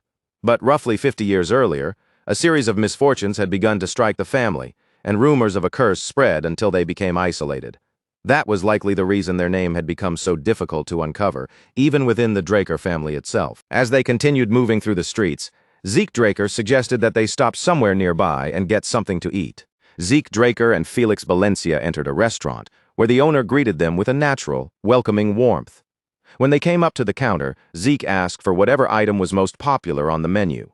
The owner answered cheerfully that he would bring out the house's special soup. While they waited for the food, Zeke Draker quietly scanned the inside of the restaurant. The customers looked relaxed. The conversations were easygoing, and the whole atmosphere felt calm enough to suggest that public safety in Mekine was quite good. The more Zeke observed, the more the city seemed far better than he had originally expected. A bald man sitting beside Felix Valencia leaned over and asked whether the two of them were travelers.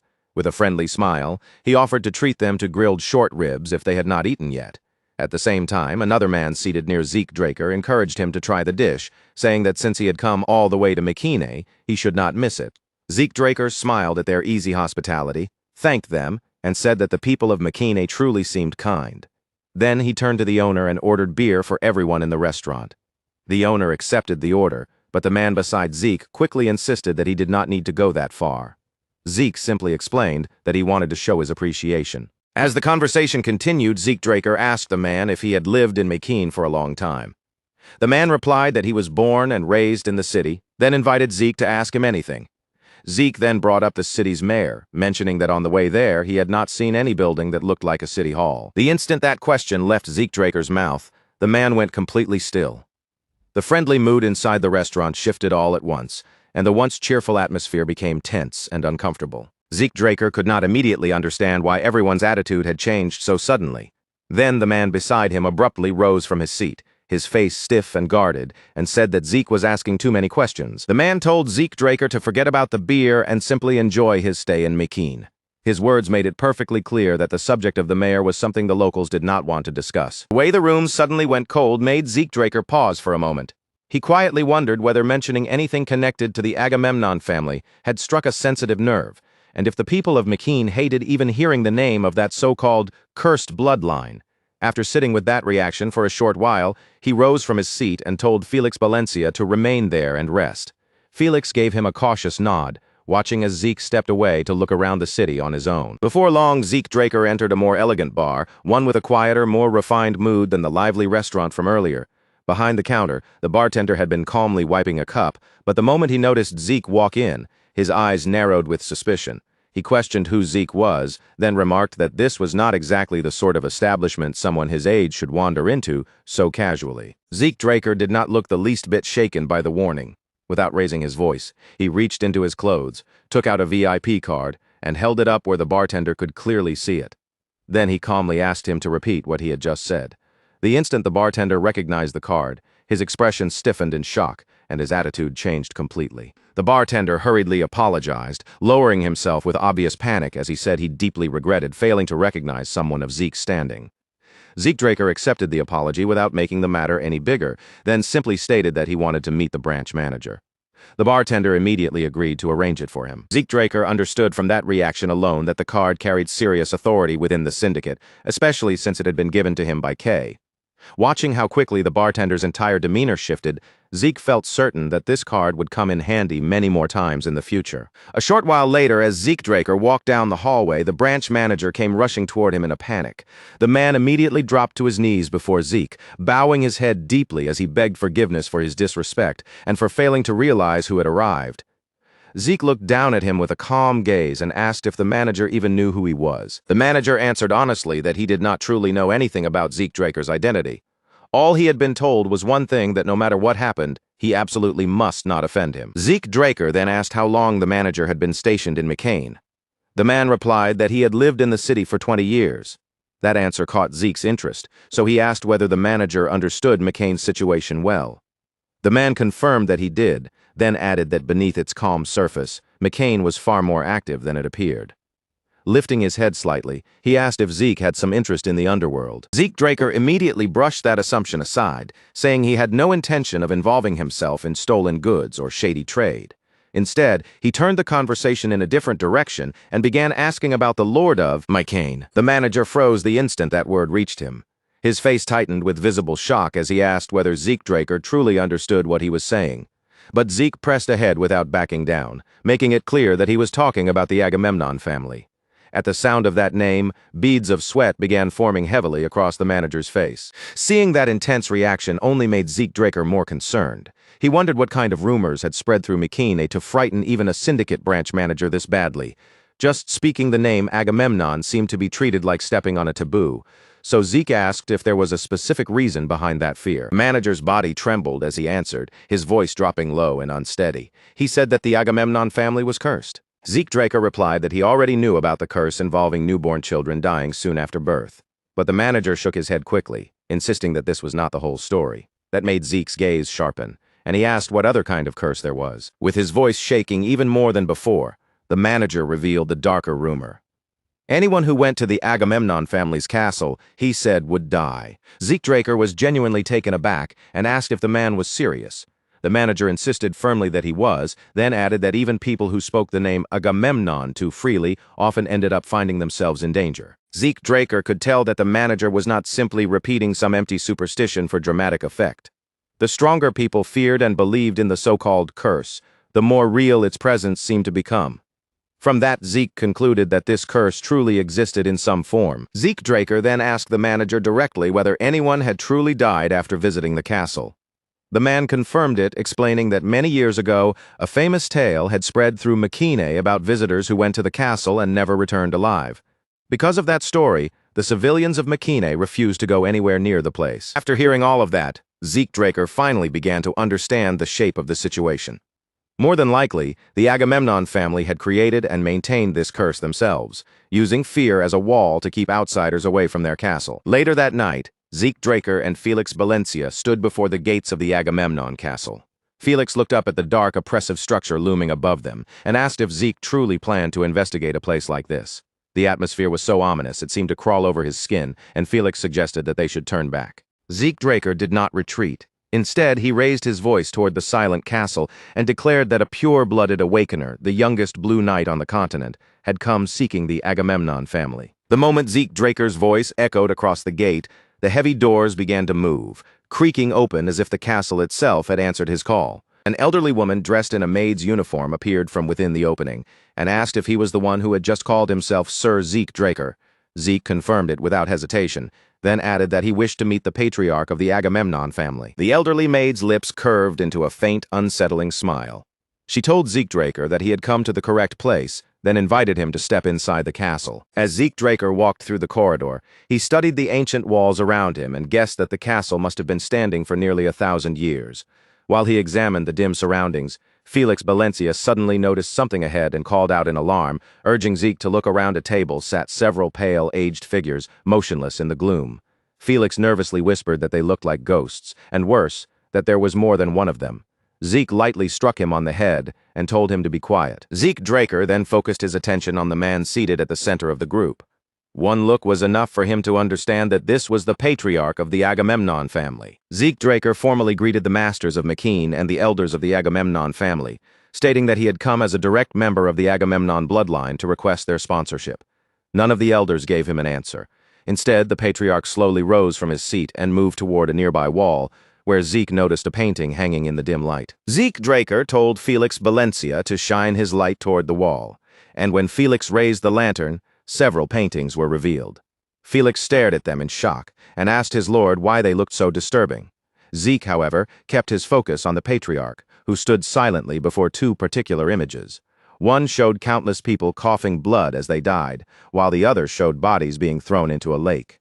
As Zeke studied the scenes, the patriarch began speaking about the family's symbol, his voice twisting with anger as he declared that the symbol no longer existed, that Zeke would be cursed, that he had no right to inherit anything, and that everyone would eventually die because of that curse. Zeke Draker asked if the old man meant that the right to become heir had vanished along with the symbol. The patriarch answered with a slow nod, leaving Felix Valencia stunned beside him. Unable to understand how Zeke had managed to draw that meaning from the paintings and the old man's fragmented words. Zeke Draker considered the missing symbol and the lake shown in the painting, then asked if the symbol had sunk to the bottom of the water. The maid standing nearby confirmed it with a nod. Zeke immediately requested that she guide him to that place. Soon, the scene shifted to a vast lake stretching out under the night sky. Its sheer size left Felix Valencia stunned, and he admitted that he had never seen anything like it before. Then he looked down at the dark, murky water and warned that finding a symbol at the bottom of such a lake would be extremely difficult. Zeke Draker remembered one of the paintings where a figure had been diving into the lake while holding something in hand. With no better clue to follow, he decided to enter the water himself. Raising his hand, he retrieved an item as the system informed him that he had purchased whale's breath, a tool that allowed him to breathe underwater, and Zeke calmly drank it. Felix Valencia stared in confusion as Zeke Draker stepped toward the edge of the lake and told him he was going in. Zeke instructed Felix to wait there, warning that the search might take some time, but Felix immediately grew alarmed and tried to stop him. Zeke Draker ignored Felix Valencia's protest and leapt straight into the lake. His body cut through the surface and sank into the water, and he swam deeper and deeper with steady movements until he finally reached the bottom. There, beneath the murky water, Zeke Draker noticed something deeply strange spread across the lake bed. A vast field of skeletons lay scattered below him, bones covering the bottom in every direction.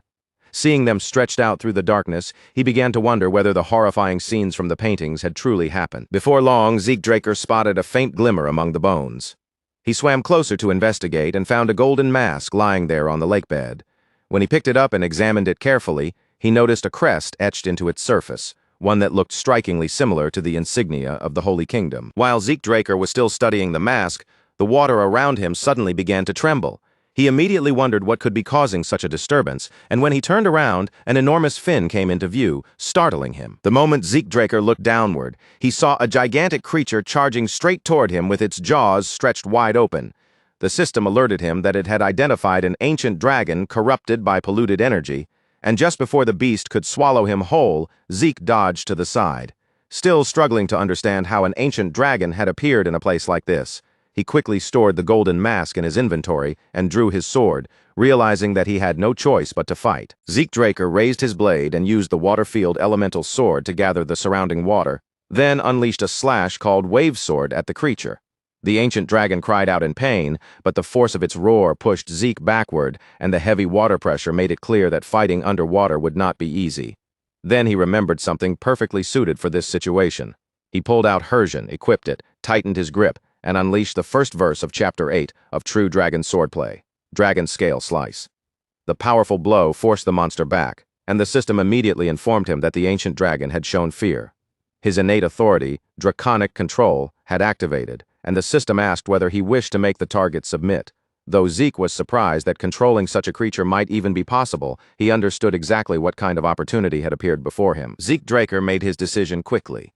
If submission was possible, then that was the better choice, and he ordered the system to proceed. Golden chains materialized within the water, spreading around the ancient dragon like a shining net before wrapping tightly around its massive body.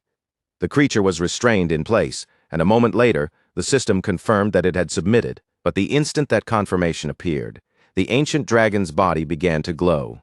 A brilliant light burst outward through the water, much brighter than Zeke Draker had expected, leaving him unsure of what was about to happen next. As the glow gradually faded, the system informed Zeke Draker that the polluted energy eroding the ancient dragon had been cleansed, restoring the creature's former divinity.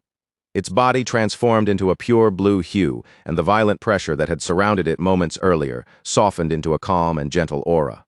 Zeke Draker remembered very clearly how the creature had looked only moments ago, like a lifeless monster driven purely by corruption. Now that the corruption had been removed, the ancient dragon no longer felt like a monster at all. It seemed almost auspicious, carrying a sacred presence in place of its earlier violence. When it released a low growl, the system prompted Zeke Draker to assign a name to the subdued species, and Zeke recalled that his minimap had labeled this location as Nahuel. So Zeke Draker chose the name Nahuel. The system confirmed that he had obtained the holy beast Nahuel, and when the dragon heard the name, its expression appeared to soften into something that almost looked like a smile. The system then explained that Nahuel could only be summoned in areas where water was present. Zeke Draker opened the interface and checked the holy beast's stats, and as he read through the status window, he noticed something unusual. Nahuel possessed the ability to control water and had once been eroded by polluted water before it could evolve into a divine beast. The system added that Nahuel still had the potential to reach that level if certain conditions were met. Although those conditions were still unknown, Zeke Draker accepted that he would figure them out eventually. Nahuel let out a soft, pleased growl, looking bright and almost cheerful as it floated before him in the water. Zeke Draker calmly faced the dragon and asked it to cooperate with him from now on. Above the surface, Felix Valencia stood anxiously at the edge of the lake, staring into the dark water without looking away. Zeke Draker had been gone for quite some time now, and Felix could not stop wondering whether his lord was truly safe beneath the surface. But right as that anxious thought continued to weigh on Felix Valencia's mind, his eyes caught movement beneath the surface. Something enormous was rising slowly from the depths of the lake, pushing up through the dark water. Before Felix Valencia could even make sense of what he was seeing, a massive head erupted from the lake with a violent splash. Water exploded outward, and the sheer shock of it sent Felix stumbling backward until he lost his balance and crashed hard onto the ground. Then, from above that enormous creature, Zeke Draker's voice rang out as casually as ever, asking whether Felix Valencia had been waiting long. Felix stiffened even more the instant he recognized his master's voice, because hearing it come from such an impossible place only made the scene feel even more unbelievable. But Felix Valencia's shock grew even worse when he finally realized what was carrying Zeke Draker. He could barely force out the question of what exactly he was looking at, while Zeke calmly stepped down from Nahuel's head, as if this were perfectly normal. The dragon then lowered itself gently back into the lake, slipped beneath the surface, and disappeared into the water once more. Zeke Draker explained that there had been a monster hidden inside the lake, and that the creature Felix Valencia had just seen was what remained after its curse had been lifted. Felix was left completely speechless by that explanation, while Zeke took out the golden mask and began examining it carefully in his hands. As Zeke Draker quietly wondered what the golden mask truly was, Felix Valencia reacted with surprise the moment he saw it.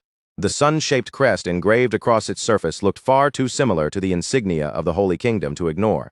Because of that, Zeke decided to channel Aether into the mask, just as he had once done with Tarakan's relic. The golden mask responded immediately, almost as though it had been silently waiting for that exact power to awaken it. The instant Zeke Draker infused the mask with Aether, the system informed him that he had acquired an unknown mask.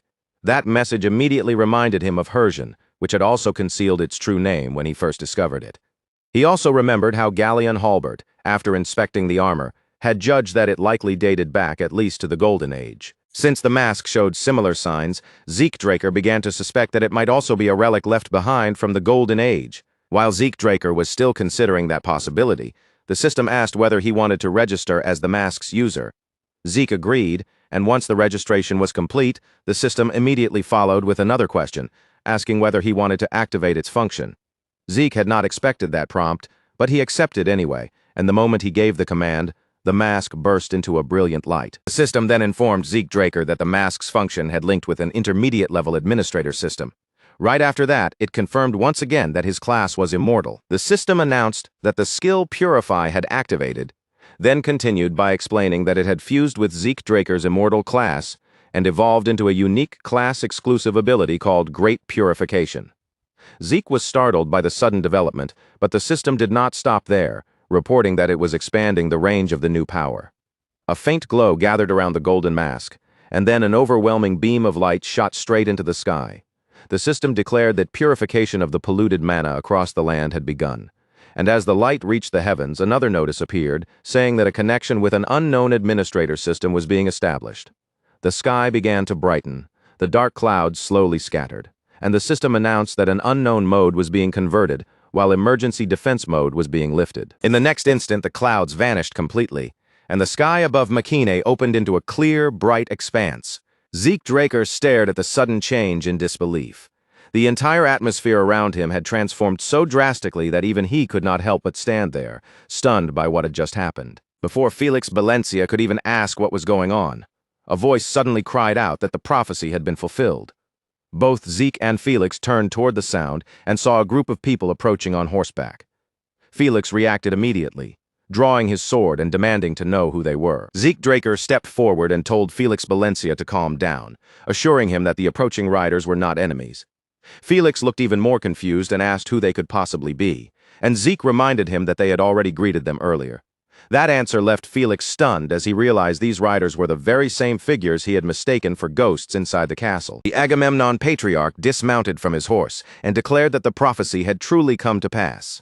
He said that a child with black eyes had restored their family to its original state, and those words immediately startled Zeke Draker. Around him, the gathered elders raised their hands together and broke into thunderous cheers.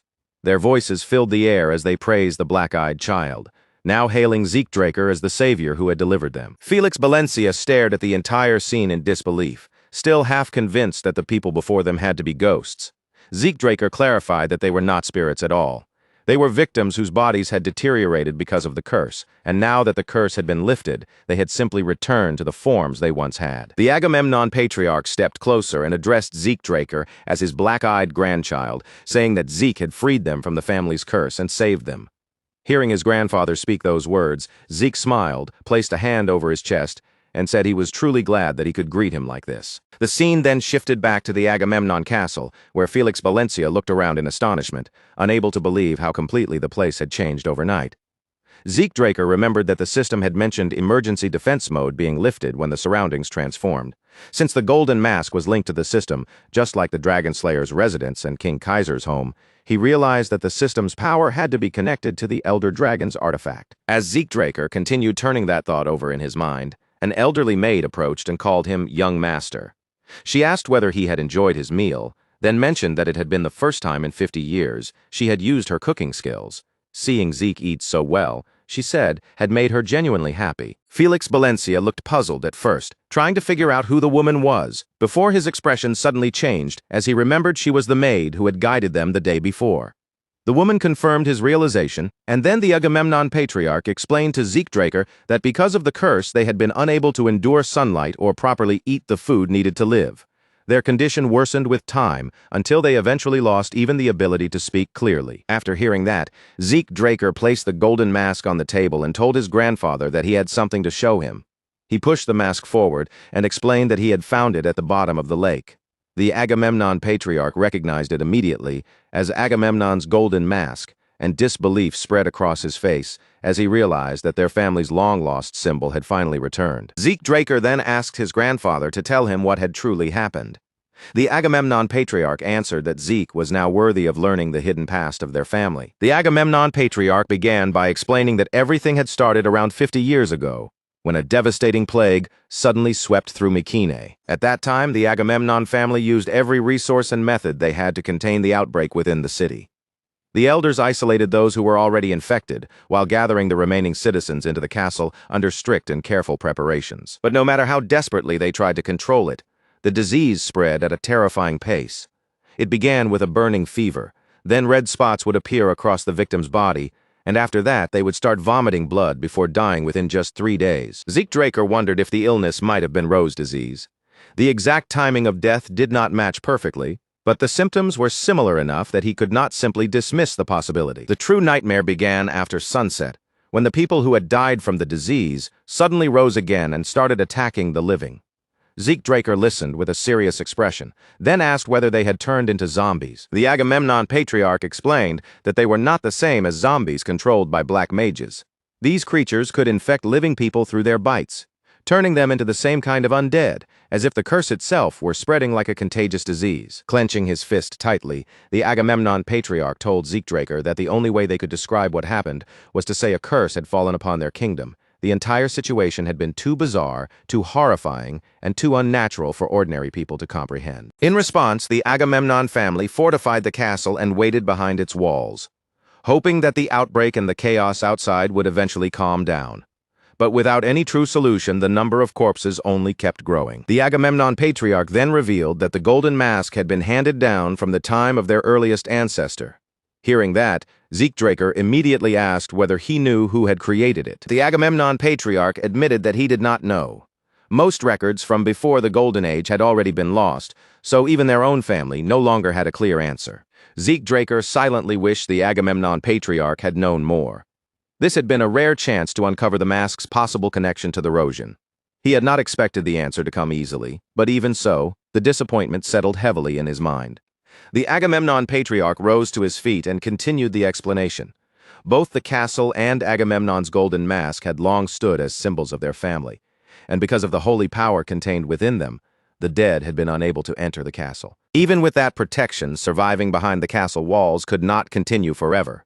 Eventually, the patriarch of that era was forced to make a grave decision. He and the elders chose to become bait themselves, drawing the dead toward the holy lake, so that the corrupted bodies could be submerged in its waters and purified. But as the plan unfolded, an unexpected disaster struck. The Agamemnon patriarch explained that the corrupt energy eventually polluted the holy lake itself, spreading through its waters until even the lake's guardian deity was twisted into a monster. Draker immediately connected that story to Nahuel, realizing that the holy beast had been transformed by that very same contamination. As Draker studied the paintings, the Agamemnon patriarch added that the decision had been made in order to save the city and its people. Yet no one had imagined that their desperate attempt to protect Mycenae would end up creating another disaster. Draker stepped closer and asked whether they had spread the rumors of the curse in order to protect the citizens. The Agamemnon patriarch confirmed it, explaining that the remaining corrupt energy still carried the risk of causing the plague to erupt again. Then asked whether the curse that caused children to die was also connected to that same energy. The Agamemnon patriarch answered that he believed so, adding that weaker children were especially vulnerable to being affected by its influence. Draker then shifted the conversation and said that he wanted to know more about his mother. The Agamemnon patriarch asked whether Arthur Draker had never told him anything about her. Draker replied that the entire Draker family avoided speaking about his mother so completely that he did not even know her name. Anger flashed across the Agamemnon patriarch's face as he clenched his teeth and cursed Arthur Draker, calling him a bastard and saying he should have stopped Laura from marrying him. From those bitter words, Draker finally learned that his mother's name had been Laura Agamemnon. Draker then mentioned that he had heard the Agamemnon family had once held greater power than any other house within the Blood Alliance. The Agamemnon patriarch revealed that the Draker household had originally been one of the allied families under them, which shocked Zeke. Still visibly angry, the patriarch explained that back in the era of the Holy Empire, the Drakers were nothing more than a rural knight family, one that never would have dreamed of stepping into the central continent without the Agamemnon family's support. But once Mycenae was struck by the plague, the Drakers seized the opportunity that appeared before them. They absorbed other families, expanded their influence, and eventually climbed to the powerful position they held in the present day. Draker was not particularly shocked by that revelation because he already knew what his own family was capable of doing. He remarked that his mother must have understood what kind of people the Drakers were, then asked why Laura Agamemnon had chosen to marry Arthur Draker anyway. But even Rufus Agamemnon could only lower his gaze and admit that the full truth was still beyond him. With a shadowed, heavy look on his face, he explained that Laura had always been surrounded by mysteries, especially because she had somehow endured the corrupt energy and still been born into the world, when others would have never survived it. The moment Draker heard that, his eyes sharpened with suspicion, and he immediately pressed Rufus to explain why only his mother had been able to overcome that corruption and come into existence. Rufus Agamemnon looked at Draker and told him that there was, in fact, a reason behind Laura's survival. He paused for a brief moment, as if weighing the importance of what he was about to say, and then revealed that Laura Agamemnon had belonged to the healer class. As soon as those words reached him, Zeke went completely still, staring in disbelief, unable to easily accept the idea that his own mother had possessed the power of a healer. In that world, a person's class was never treated as some minor label or passing detail.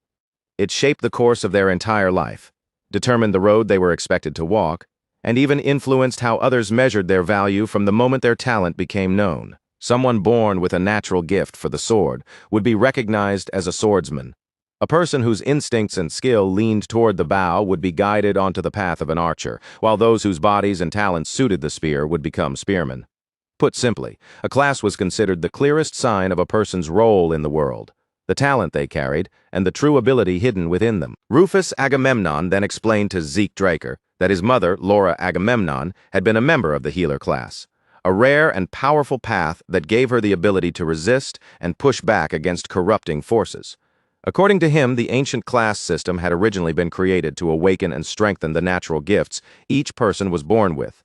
But as the era of knights gradually came to dominate the world, that older meaning faded away, and most people eventually came to be sorted in a much simpler way, usually as swordsmen or mages. Almost as an added note, Rufus also mentioned that the people of House Draker typically began their lives as swordsmen. As Zeke Draker quietly absorbed Rufus's explanation, his face became still and distant.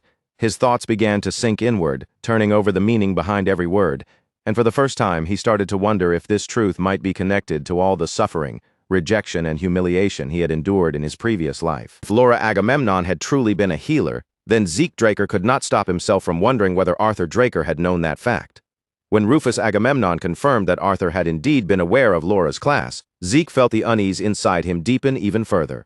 If his father had known, then Arthur should have understood that Zeke carried something more than simple sword talent. And yet, even with that possibility right in front of him, Arthur had still abandoned him in his past life.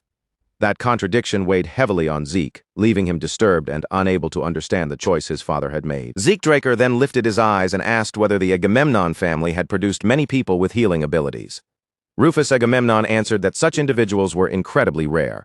So rare that whenever someone like that appeared, the position of patriarch was often entrusted to them. Even so, Laura Agamemnon had eventually chosen to leave the family behind. She had set out for the Holy Kingdom, saying that she intended to find a way to save them. After hearing that, Zeke Draker silently began to connect the pieces in his mind.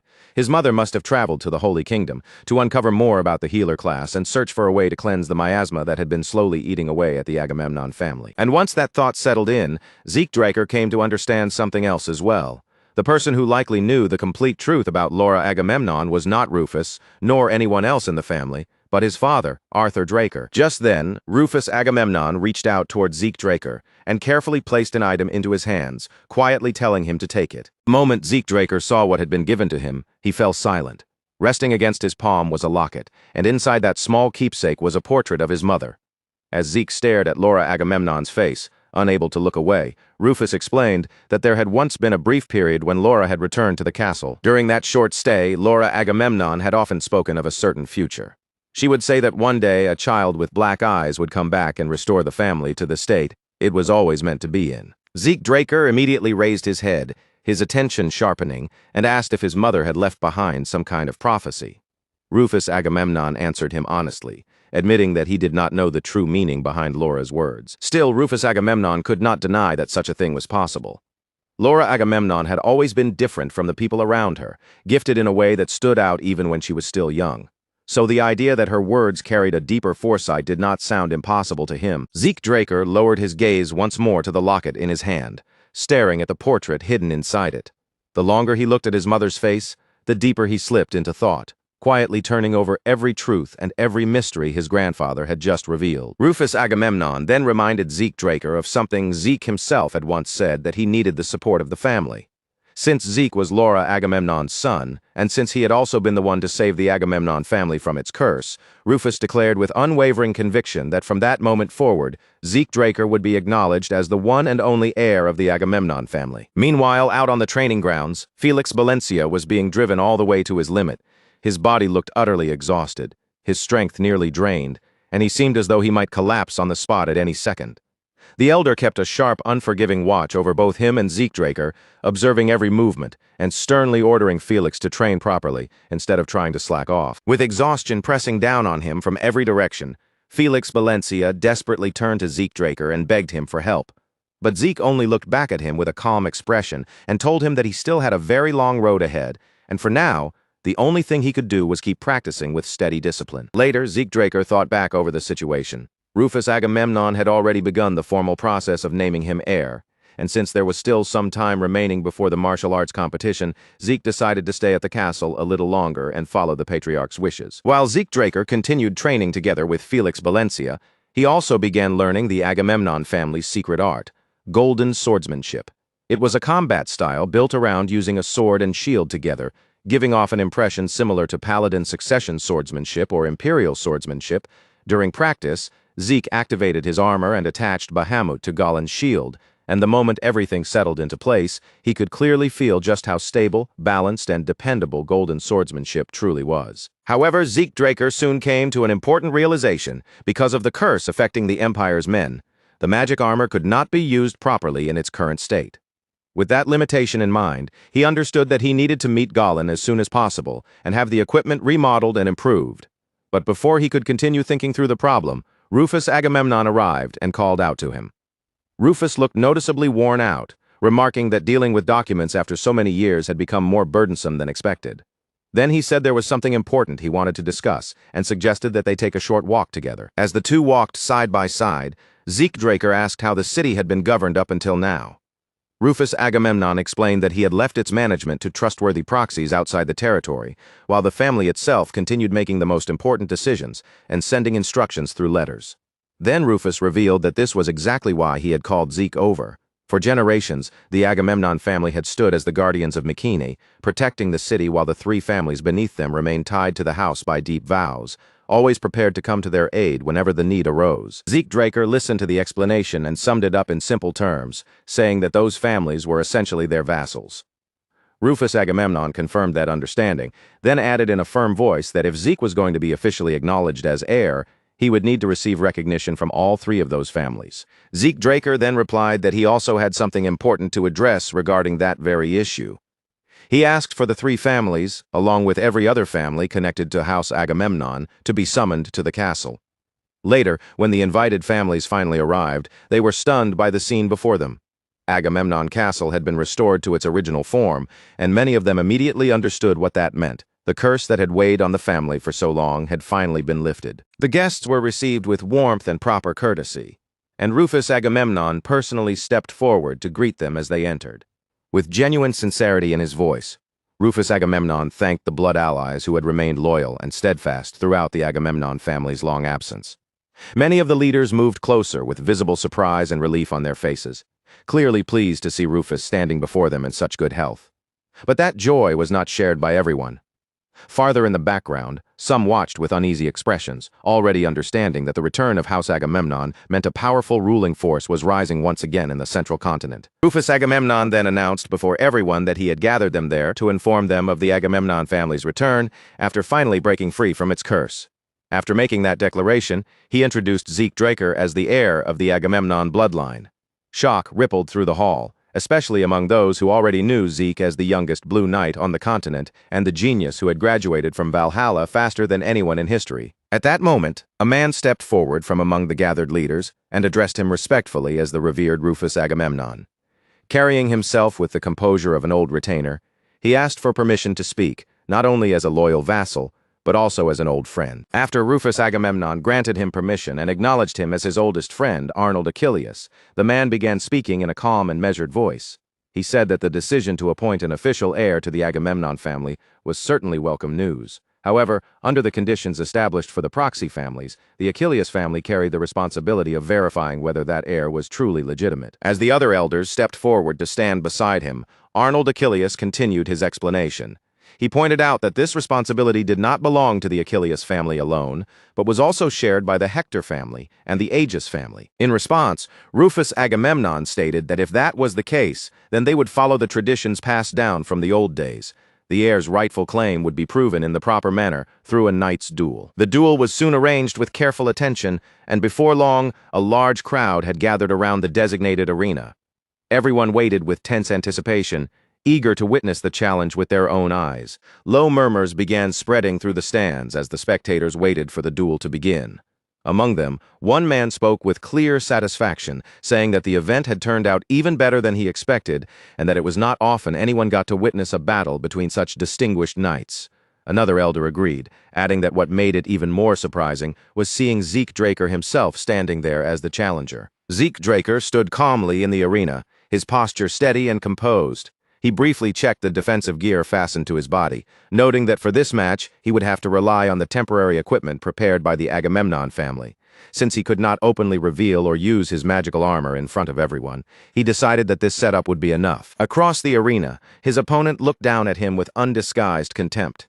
The man openly questioned how someone like Draker could possibly have been chosen as the heir of the Agamemnon family, then proudly introduced himself as a great warrior of the Hector family who would personally test whether Zeke was truly worthy. The Hector warrior suddenly rushed forward, boldly urging Draker to come at him with everything he had. But in the very next instant, the entire atmosphere shifted. Before most of the crowd could even process what was happening, Zeke had already ended the fight almost as soon as it began. With overwhelming force and no wasted movement, Draker crushed his opponent decisively, leaving the proud warrior sprawled across the ground.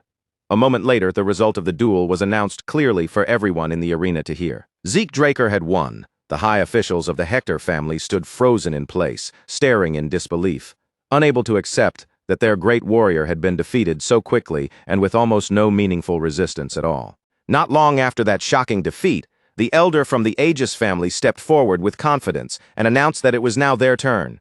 As their warrior entered the arena, he was ordered to show the true strength and pride of the Aegis family. The warrior charged towards Draker with aggressive force, but halfway through his attack, Zeke caught him off guard with a precise, powerful counter and sent him flying before he had any chance to recover or strike back. Draker closed the distance immediately and drove in a devastating punch that landed with crushing impact, inflicting serious damage and drawing a sharp scream of pain from the warrior. The man's eyes widened in disbelief as the truth sank in.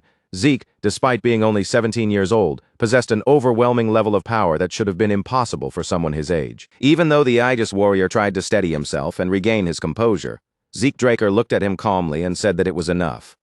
When the warrior anxiously asked what he meant by that, Zeke answered in a firm voice that he was going to end it. Without the slightest hesitation, he stepped forward and crushed him once more, leaving him collapsed on the ground as the result was declared in Zeke's favor. Draker cast a brief glance at the fallen opponent and understood that only one challenger remained. Then the final great warrior slowly entered the arena, and the crowd immediately recognized him as the current champion of the traditional dueling league, Pharrell Achilles. Standing face-to-face with Draker, Pharrell Achilles approached him with calm respect and introduced himself, saying that it was good to meet him. Zeke responded in the same composed manner. But as Zeke observed him more closely, he immediately realized that Pharrell was completely different from the previous two opponents. There was no hesitation in his stance, no weakness or instability in his presence, only firm composure and a mind sharpened through strict discipline. Without dragging things out any further, Draker made the first move. He rushed forward to test Pharrell Achilles directly, and their weapons collided head-on with a heavy burst of force that rang through the arena. As the exchange continued, Draker found himself genuinely impressed by what he was seeing. Pharrell Achilles had exceptionally solid fundamentals, and every movement he made carried the weight and precision of someone with extensive real combat experience. The high officials of the Achilles family could not hide their surprise as they watched someone stand against their elite warrior on equal footing. Around them, the other spectators began whispering that Draker was already nearing the level of the reigning champion of the Central Region's Night Dueling League, a fact that felt almost unbelievable to everyone witnessing it firsthand. Among the crowd, Rufus Agamemnon watched the duel without saying a word.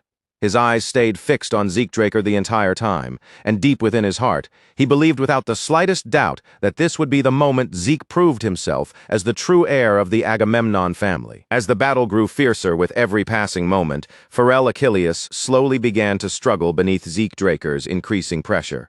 Forced back by the overwhelming force in front of him, he could not stop the thought from crossing his mind that the rumors calling Draker a monster might actually be true. Pharrell Achilles could feel the difference with painful clarity now. Little by little, his stamina was being carved away, each exchange stealing more strength from his body. His breathing turned rougher, his movements began to lose their sharpness, and yet Draker remained standing across from him with the same steady composure, completely unshaken by the pressure of the duel. Pharrell Achilles quickly understood that if the fight continued at this pace, he would only be driven deeper into a corner with no chance to turn things around. So he made his choice. Since there was no other path left for him, he would gather every last bit of power he had and pour it all into one final decisive strike, forcing the duel to reach its absolute breaking point. With that determination surging through his entire body, Pharrell Achilles finally unleashed the shield spear technique passed down through the Achilles family. It was their ultimate charge, Black Spear Fury. A fierce aura wrapped around Pharrell Achilles as he launched himself forward, his body cutting across the arena like a spear fired straight at its target, every ounce of his remaining strength packed into that single attack. Zeke Draker watched Pharrell Achilles close in, his eyes narrowing with sharp focus. In that instant, he could tell exactly what was happening. His opponent had abandoned all hesitation and was now staking everything he had on this one final blow. And as that overwhelming force rushed toward him, Zeke Draker quietly measured the moment before him. This was where he had to decide whether he would meet Pharrell's attack with the swordsmanship he had inherited from the Agamemnon family. Zeke Draker gave his answer not with words, but through action. He unleashed the ultimate counter of golden swordsmanship, the technique known as Golden Sword Dignity Attack. Both warriors charged forward with tremendous force, and the instant their attacks collided head-on, the entire arena was engulfed in a blinding flash, created by the explosive energy of their clash. The strongest techniques from both great families smashed together head-on, and in the middle of the arena, a blinding surge of light exploded outward. The whole arena shook as black smoke shot up into the sky, and the crowd instantly rose from their seats, confused and desperate to know what had just happened, and who had actually won. Then someone suddenly spotted movement and yelled for everyone to look, because somehow neither fighter had gone down. When the smoke finally thinned out, Zeke Draker and Pharrell Achilles were still on their feet, standing across from each other in the arena. The spectators stared in disbelief. Both of their shields were already shattered, yet it looked like the two of them were still ready to keep going. But right then, Rufus Agamemnon's voice rang out, ordering them to stop. He declared the match a draw, saying that a duel this impressive didn't need a winner or a loser to prove anything. Behind him, the head of the Achilles family bowed his head and announced that the Achilles family recognized Sir Zeke Draker as qualified to become an heir. The head of the Hector family then gave the same approval, saying they also accepted Sir Zeke Draker's qualifications, and the head of the Aegis family followed with the same judgment. Hearing every family agree, Rufus Agamemnon looked deeply satisfied and announced that the matter was now settled. At that, everyone turned toward Zeke Draker and loudly offered their blessings to the new heir of the Agamemnon family. Zeke Draker smiled brightly and said the duel with Sir Pharrell had been incredible, even adding that if they had kept fighting, he might have been the one to lose. But Pharrell Achilles didn't accept that praise so easily. Instead, he said that he was the one who could have lost. He calmly explained that if Zeke had fully followed through with that last attack, it would not only have broken his shield, but also given Zeke the opening to strike back afterward. Then Pharrell Achilles sincerely thanked Zeke Draker for holding back out of consideration. Across from him, Zeke Draker was quietly taken aback that Pharrell had actually noticed. Still, Zeke smiled to himself. Whatever else happened, he had already secured the position of heir. He lifted his head, looked around with confidence, and decided it was time to start preparing seriously for the martial tournament. After they returned to the mansion, Felix could barely contain himself as he praised his master, saying the battle had been absolutely amazing. He waved his hands around while going over every moment, excited that Zeke had managed to draw against Sir Pharrell Achilles, the defending champion, with a massive following across Atlas. After listening for a bit, Zeke Draker told him not to overhype it, explaining that Sir Pharrell had intentionally held himself back to protect appearances. Felix froze on the spot, completely lost, and asked what Zeke meant. Zeke Draker explained that the Achilles family was known for spears, not swords, yet Pharrell had fought him with a sword. So if that wasn't going easy on him, what else could it be? Felix still looked baffled and pointed out that Sir Pharrell always used a sword in every match. Zeke Draker praised Pharrell Achilles directly, saying that was exactly what made him such an incredible grand warrior, then told Felix to watch him closely and learn from him. Just then, a knock came from outside the door. A polite voice asked if Sir Zeke would allow him to enter. Zeke Draker glanced toward the door with a suspicious look, recognizing the voice before telling him to come in. A moment later, Pharrell Achilles stepped into the room, thanking Zeke Draker and apologizing for disturbing him while he was probably exhausted. Zeke Draker immediately stood and said it was an honor to receive a visit from someone of Pharrell's level, then respectfully invited him to sit. Pharrell Achilles slowly admitted that he had come today to ask Sir Zeke for something, and Zeke Draker calmly told him to go ahead. With a slightly heavy expression, Pharrell Achilles said his own accomplishments still fell far short compared to Zeke's, but he wanted to know if Zeke would allow him to offer his support. Zeke Draker looked surprised and asked if he was talking about the Draker Martial tournament. Pharrell Achilles confirmed it without hesitation. He said the tournament was basically a battlefield, so if Zeke was willing, he wanted to help in any way he could, even if his assistance was small. Zeke Draker then said his master, the Duke, had described it the exact same way, and asked if Pharrell knew why. Pharrell Achilles answered with a serious look, saying that as Zeke probably already knew, the Draker Martial tournament had a terrible reputation because of its strange rules. Every time the tournament was held, both the format and the regulations could change without warning. Those words left Zeke Draker stunned where he stood. Pharrell Achilles kept going, explaining that the tournament's policies were decided by the preparation committee, and most of its members were elders from powerful families across central Benja. Behind the scenes, those people fought through massive political schemes, all trying to twist the rules in favor of the candidates they supported. According to Pharrell, that was exactly what made the Draker Marshall tournament so unusual. Pharrell Achilles warned him gravely that in one past tournament, there had even been an absurd rule that completely banned the use of aura during matches. When Zeke Draker heard that, his expression darkened. He lowered his head and muttered in disbelief, wondering what kind of tournament would even allow rules like that. In his previous life, he had been thrown out by his family, so he never had the chance to learn any of this. As he quietly pieced things together, he finally understood why the Duke had said winning without the support of a sponsor family was almost impossible. No matter how talented someone was, if the arena itself had already been rigged, getting eliminated in the qualifiers would be nearly unavoidable. Pharrell Achilles' face grew serious as he called out to Sir Zeke. Then he suddenly grabbed both of Zeke's hands and earnestly begged him for permission to help prepare for the tournament. Zeke Draker stared at him blankly, wondering why this man had suddenly become so intense. Deep down, Zeke hesitated. In his previous life, too many people had approached him like this only to betray him later, so trusting someone that easily was not something he could do. But after looking into Pharrell Achilles' determined eyes, Zeke finally made his choice. He decided to trust him and accepted the offer, saying he would be deeply honored if Sir Pharrell was willing to help. Pharrell Achilles bowed his head and reminded him that with only 1 month left before the tournament, there was one thing they absolutely had to secure. Zeke asked what it was, and Pharrell revealed that they needed a broker. Zeke blinked in confusion and repeated the word, asking if he really meant a broker. With a serious frown, Pharrell explained that they needed to bring an extremely influential noble over to their side, and among every possible option, the person they needed most was Catherine Graham, the matriarch of the Graham family. As time passed, the scene shifted to the region of Fanstars. Felix walked behind Zeke, looking around in amazement as he said he had never seen a city filled with so many different races before. He pointed out dragons, dwarves, and even members of the avian race, saying this place felt completely different from Atlas. Walking quietly beside him, Zeke Draker thought to himself that Fanstars, one of Midland's 3 great cities, was ruled by none other than the Graham family. Since they held absolute control over finance and real estate across the central continent, they were more than qualified to act as brokers. As the doors opened, Zeke was still turning it over in his mind. This place had one more thing that made it stand out. It was full of unusually interesting people, and none of them ever made a deal unless they came out ahead. That was when he spotted 2 people inside, already in the middle of a conversation. Pharrell Achilles paused for a moment, then apologized to Sir Zeke, explaining that Her Grace the Duchess seemed extremely busy right now because the debutante festival season was in full swing. Zeke took that in calmly. Getting a proper meeting with her clearly would not be simple, so he said plainly that if that was the case, he would handle the negotiations himself from here. When Zeke Draker walked over to them, one of the nobles turned to him with polite curiosity and asked if he needed assistance. Zeke answered directly that he wanted to request an audience with Her Grace the Duchess. The noble carefully asked what business he had with her, and Zeke replied without hesitation that it involved an investment in a mithril mine. The man's face went stiff, and he echoed the words, "mine investment," as if he could barely believe what he had just heard. Zeke calmly confirmed it. Then he added that the Graham family had spent the last 3 years pouring money and manpower into Orvane's surveys with nothing to show for it, and by now, their original investment funds were almost gone. The noble stiffened in discomfort and gave a small cough, admitting that Zeke knew an impressive amount. Then, with a slight bow, he carefully asked how much Zeke was thinking of investing, while trying to add that they were not currently looking for investors. But before he could finish speaking, Zeke cut in casually and asked if a certain amount would be enough.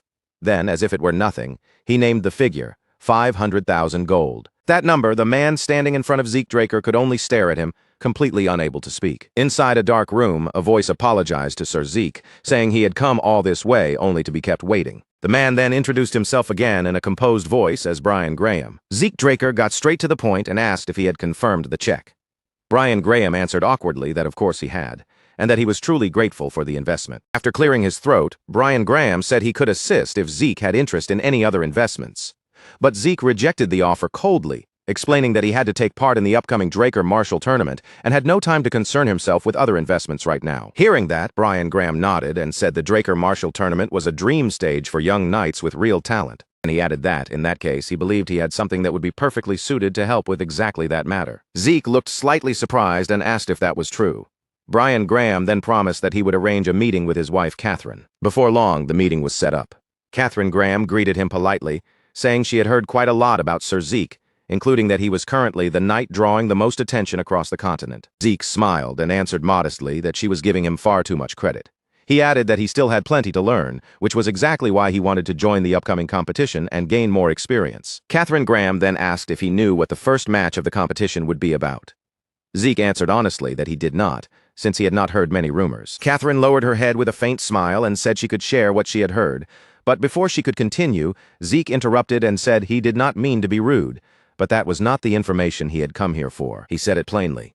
What he wanted was for Lady Catherine herself to help him. At that, Catherine frowned and let out a tired sigh. She rose from her seat, clearly displeased, and remarked that it was getting late and that the conversation had been pleasant. But just then, Zeke suddenly offered to make a deal. With his expression darkening, he asked if she would accept his offer if he could cure her daughter, Lady Angelina. The moment her daughter was brought up, Catherine Graham's hands clenched into fists, trembling before she could stop them. Angelina Graham, Catherine Graham's daughter, had once been called the future greatest beauty on the continent when she was young. But after turning 16, the age when she should have made her debut in high society, she never appeared in public. Because of that, rumors began spreading. Some claimed she was not as beautiful as people had expected, while others whispered that her face had been horribly disfigured. Catherine Graham sharply rebuked Zeke, telling him he was being incredibly rude. She said she had no idea where he had heard such strange rumors, but she refused to listen to another word. Then she ordered him to leave the castle. Even so, Zeke stood firm and warned her that if Lady Angelina's condition continued to be ignored, it would soon reach a point where nothing could be done. Catherine stopped at that, then said he spoke as if he knew exactly what illness Angelina had. Zeke lowered his head and answered with quiet confidence that he did know. Then he revealed the truth. The thing tormenting Angelina was not an illness at all. It was a curse. Catherine flinched in shock and cried out, repeating the word curse. Zeke went on, asking if blisters had spread across Angelina's body over time, and if her skin had slowly begun to rot away. Catherine froze, stunned before stammering out how he could possibly know that. Seeing her reaction, Zeke explained that although it looked like an illness, ordinary medicine could never cure it. What afflicted Angelina was a vicious curse created through forbidden magic. Then Zeke asked if she had heard of the curse that once plagued the Agamemnon family. Catherine said she had heard it was finally dispelled recently. Then something clicked in her mind, and she remembered the Agamemnon family's new heir. Zeke openly admitted that he was the one who had resolved that curse with the help of the Radiance God. The moment he said that, Catherine's entire attitude changed. She rushed toward him in desperation and asked if he could dispel Angelina's curse too. Zeke answered calmly that everything depended on God's will, but there was one thing he knew for certain. The longer they waited, the more dangerous the curse would become. So he urged Catherine to take him to Lady Angelina right away. Soon after, the two of them headed deeper into the castle. As Catherine led the way, she briefly explained that they had been told mana was harmful to illnesses, so they had removed every object that operated using mana. Hearing that, Zeke quietly understood why there were no ordinary monoliths around. Still, even with that explanation, the castle felt far too dark. His face slowly grew more serious. Then, all at once, a scream filled with pain rang out from somewhere inside the castle. The instant Zeke heard it, he recognized the voice as Lady Angelina's and asked if it was really her. Catherine, powerless to deny it, confirmed that it was. Zeke clenched his teeth and realized, deep down, that the situation was much worse than he had expected. After a brief silence, Zeke stepped forward and asked the Duchess to wait outside for a moment. This time, he planned to go in alone. Catherine looked caught off guard, but in the end, she still agreed. Zeke carefully pushed the door open and stepped into the room. Inside, someone stood before him with their entire face wrapped tightly in bandages. The moment Zeke saw her like that, his expression darkened as he quietly noted just how serious her condition really was. His eyes moved to the chains pulled tight around her body, and he could not help thinking that she must have once been breathtakingly beautiful, only for the curse to drag her into this miserable state. Angelina Graham was bound so firmly that she could barely move. Zeke lowered his voice and carefully called to her, asking if Lady Angelina could hear him. The moment she heard someone say her name, Angelina slowly lifted her eyes, startled and confused. Her body shook from the pain as she weakly begged him to kill her. Tears ran down her face while she pleaded again and again for death. Seeing her like that made Zeke's chest grow heavy. Still, he apologized softly and told her he could not let her die. Then he took out the mask he had obtained earlier and placed it on, thinking to himself that he would need her for the things still to come. His eyes sharpened with resolve. No matter what it took, he was going to save her.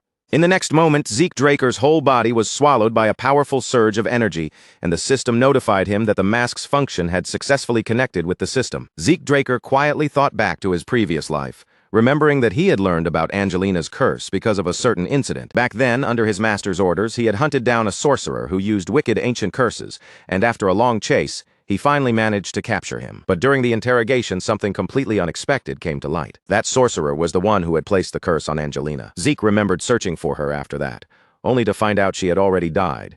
Because the curse had been made with ancient forbidden arts, there had been no known cure. The bitter part was that the curse became more painful the more beautiful its victim was, and Angelina had been trapped by that twisted madness. He quietly looked at the girl in front of him. As Zeke Draker reached his hand toward Angelina Graham, he thought that this time things might be different. With a mask capable of grand purification, there was a chance. The moment he put it on, the system displayed another message, confirming that the mask's function was linking with the system and that grand purification could now be used. Brilliant light spread through the room, and Zeke Draker held firm to one belief. No curse was impossible to break. Angelina Graham's eyes flew wide as she cried out in broken, pain sounds, while the cloth covering her face slowly began to peel away. Outside the room, Catherine Graham slammed her fists against the door in a panic, calling out to Sir Zeke and begging him to answer her and open up. Zeke Draker ignored the noise beyond the door and kept all his focus on the purification, thinking that he only needed a little more time. Angelina Graham kept screaming in agony as a thick mass of black smoke gathered and twisted above her head. Zeke Draker stared at it with a faint sense of contempt, thinking that in the end, this was all it amounted to. Then, without losing his calm, he decided that if the curse wanted to resist, he would answer it in kind. At that moment, the system announced that the dragon race skill, Gluttony, had activated. Outside, Catherine ordered the guards to break open the door, then rushed inside while desperately shouting Angelina's name. But as soon as she saw what was happening inside, she stopped dead and could not move for a long while. Catherine Graham stared at the fallen strips of cloth, then quietly called out to Sir Zeke, barely able to believe what she was seeing. Zeke Draker simply turned away in silence, his back cold and unreadable. After a short pause, he addressed her politely as Lady Catherine, then gave her a gentle smile and thanked her for waiting. Once the news spread, the other two hurried over as well. They all stared in disbelief, asking Sir Zeke if he had really lifted Lady Angelina's curse. Zeke Draker only smiled and said it had all been the will of the sun god. Nearby, Catherine Graham softly called his name, then thanked Sir Zeke with emotion in her voice, admitting she had no idea how she could ever repay such kindness. Zeke Draker immediately took that opening and asked if she would help him in the tournament. Catherine let out a laugh and told him that if that was all he wanted, then in the name of Graham, she would help him with anything she could. Just then, another voice suddenly greeted everyone from behind. Felix stared blankly, wondering if the person before him could really be who he thought it was. A beautiful young woman stepped forward and introduced herself with polite grace. Saying that she was Angelina Graham, Feral Achilles turned bright red and silently cried out to the heavens in amazement. Beside him, Felix was just as stunned, wondering if beauty like that could actually exist in real life. Angelina Graham happily thanked Sir Zeke Draker, and Zeke Draker replied with courtesy, saying he was glad to see her looking well. Feral Achilles was completely shaken, thinking that Sir Zeke truly was a knight among knights if he could stay so composed in front of such a beautiful woman. Felix, meanwhile, started panicking to himself about his master, only to cut that thought off halfway. Then Zeke Draker's expression suddenly turned serious as he asked Angelina if anyone came to mind. Slightly embarrassed, Angelina Graham asked what he meant. Zeke quickly explained that he meant someone who might have cursed her, and for a moment Angelina was left without a word. Before long, she started picturing it in her head. Maybe Sir Zeke was furious at the lowlife who had cursed her, and the more she thought about it, the more she admired the knight who had saved her life. In the end, Angelina Graham softly told Sir Zeke that she was okay now, and that everything had already passed. Zeke Draker just stared at her, completely thrown off, then asked why Angelina Graham had no intention of getting revenge. Angelina Graham bashfully said that revenge only led to more revenge. But more than that, she was hoping the two of them could share tea alone sometime. Zeke Draker could only pause at that answer, then pointed out that she had nearly died. Yet somehow she was talking about it like it was nothing. Not long after that, everyone came together in the dining hall. Feral Achilles' face turned serious as he asked if it was really true that the tournament's preliminary event would be spear throwing. Catherine Graham calmly looked at Sir Feral and asked if there was something strange about spear throwing being chosen for the preliminaries. Feral Achilles frowned and said it was not exactly strange. What surprised him was that the event sounded far more ordinary than he expected. Catherine Graham simply lifted her teacup and made it clear that this was not ordinary spear throwing. Then her tone grew more serious. She explained that compared to normal spear throwing, the distance would be absurdly long, and from what she had heard, the target would be set somewhere beyond the mountain. The moment Zeke Draker heard that, he began running through it in his head. Without both overwhelming power and sharp accuracy, the spear would never even make it to the target. Just then, Feral Achilles turned to him and said he thought he knew which family had gathered the votes ahead of everyone else. Zeke Draker looked back, confused, and asked which family he was talking about. Feral Achilles said it was probably the Siemens family. Zeke Draker agreed that it made sense, while quietly remembering that most of the people in that family used spears as their main weapon. Zeke Draker let out a laugh and wondered whether that brat bastard would be joining the tournament too. Then he rose from his seat and asked Sir Feral if the people who already knew about the preliminary event had started training early. Pharrell Achilles immediately admitted that of course they had, and by now they had probably already wrapped up most of their practice. Zeke Draker suddenly looked pressed for time and said they needed to hurry too. Pharrell Achilles blinked in confusion and asked what he meant by that. Zeke Draker answered with complete confidence. Now that he knew what the preliminary event was, he was going to practice for it just like everyone else. Zeke stood completely still in the middle of the training field, his hand wrapped firmly around the shaft of his spear. The atmosphere around him felt unnaturally tight, like the entire field had fallen silent, just to watch what he would do next. Even the faint breeze seemed to pause as his narrowed eyes locked onto a target set far away near the edge of the grounds, and for one short moment, nothing moved at all. Then, without the slightest warning, Zeke moved. In one clean, fluid motion, he hurled the spear forward with terrifying precision, and the sheer force behind the throw seemed to distort the air itself, sending ripples spreading outward from the path of the weapon. The spear tore across the field like a flash of lightning, slicing through the wind so fast that it almost looked less like a weapon and more like a streak of pure force racing toward its mark. As it shot forward, a thin cloud of dust lifted from the ground beneath its path. The weapon flew in a straight line, aimed directly at the distant target waiting at the far end of the training field. Felix watched the spear fly, and without even realizing it, held his breath. For a second, it looked like the attack might land perfectly, but the spear passed just beside the target by a narrow margin before slamming into the ground nearby with a heavy, powerful impact. Felix immediately raised his voice, unable to hide the excitement in his tone. He said that the throw had been incredibly close, and if it had only traveled just a little farther, it would have struck the target cleanly. Sir Farrell nodded as well, sounding encouraged as he said that this level should be enough for the preliminaries. But even after hearing their praise, Zeke did not turn to look at him. Zeke's face stayed calm, almost impossible to read. He lowered his hand only slightly, as if his mind had already moved on from the throw, and then asked in a quiet voice what the opponent's profession was. Sir Farrell frowned a little, caught off guard by the sudden question, and asked what Zeke meant by that. Zeke slowly turned his gaze back toward him, his sharp eyes carrying a cold, calculating light. In a steady tone, Zeke explained that if they modified the spear in advance and prepared it properly, wouldn't that allow them to fight under conditions much better suited for that particular event? Sir Farrell crossed his arms and fell into thought, carefully weighing Zeke's suggestion. After a brief pause, he admitted that it was a good idea, but he also pointed out that the other families would eventually come to the same conclusion, which meant the real deciding factor would be who managed to prepare the most suitable weapon first. After hearing that, Zeke quietly shifted his eyes toward Lady Catherine. The sharpness in his expression eased just a little as he spoke to her directly, saying that he had a favor to ask. Lady Catherine answered with a graceful smile, not hesitating for even a second, and told him that he could ask her for anything. Felix and Sir Farrell could only watch in amazement as Zeke and Catherine began talking through the strategy for the competition. What started as a simple request quickly turned into a detailed discussion, and the depth of their conversation went far beyond anything Felix had expected. Zeke laid out his thoughts in a calm and organized way, explaining the weapon's structure, how its balance would affect movement, and what kinds of modifications could provide an advantage during the preliminaries. After listening to his full explanation, Lady Catherine blinked in surprise and asked if he truly wanted to change it into that kind of shape. A small, faint smile then appeared on Catherine's face. She admitted that she did not know much about weapons herself, but if Zeke wanted it done that way, then there had to be a proper reason behind it. Without pressing him any further, she accepted his request. Zeke said nothing more and quietly clenched his fist, the movement small, but filled with certainty. Inside his head, however, countless calculations were already moving at full speed. With Catherine agreeing to help, every piece he needed for the preliminaries had finally fallen into place. A cold smile briefly surfaced in his thoughts as he inwardly cursed the Seaman's family. No matter how desperately they struggled or what tricks they tried to prepare, in the end, every move they made was still sitting right in the palm of his hand. The setting then shifted to the dormitory at Valhalla Academy. Sir Farrell looked around the room with a nostalgic gaze, taking in the familiar surroundings before saying that it had been quite a long time since he had last come here after graduating from Valhalla. Zeke looked a little surprised and asked if Sir Farrell had also attended Valhalla Academy.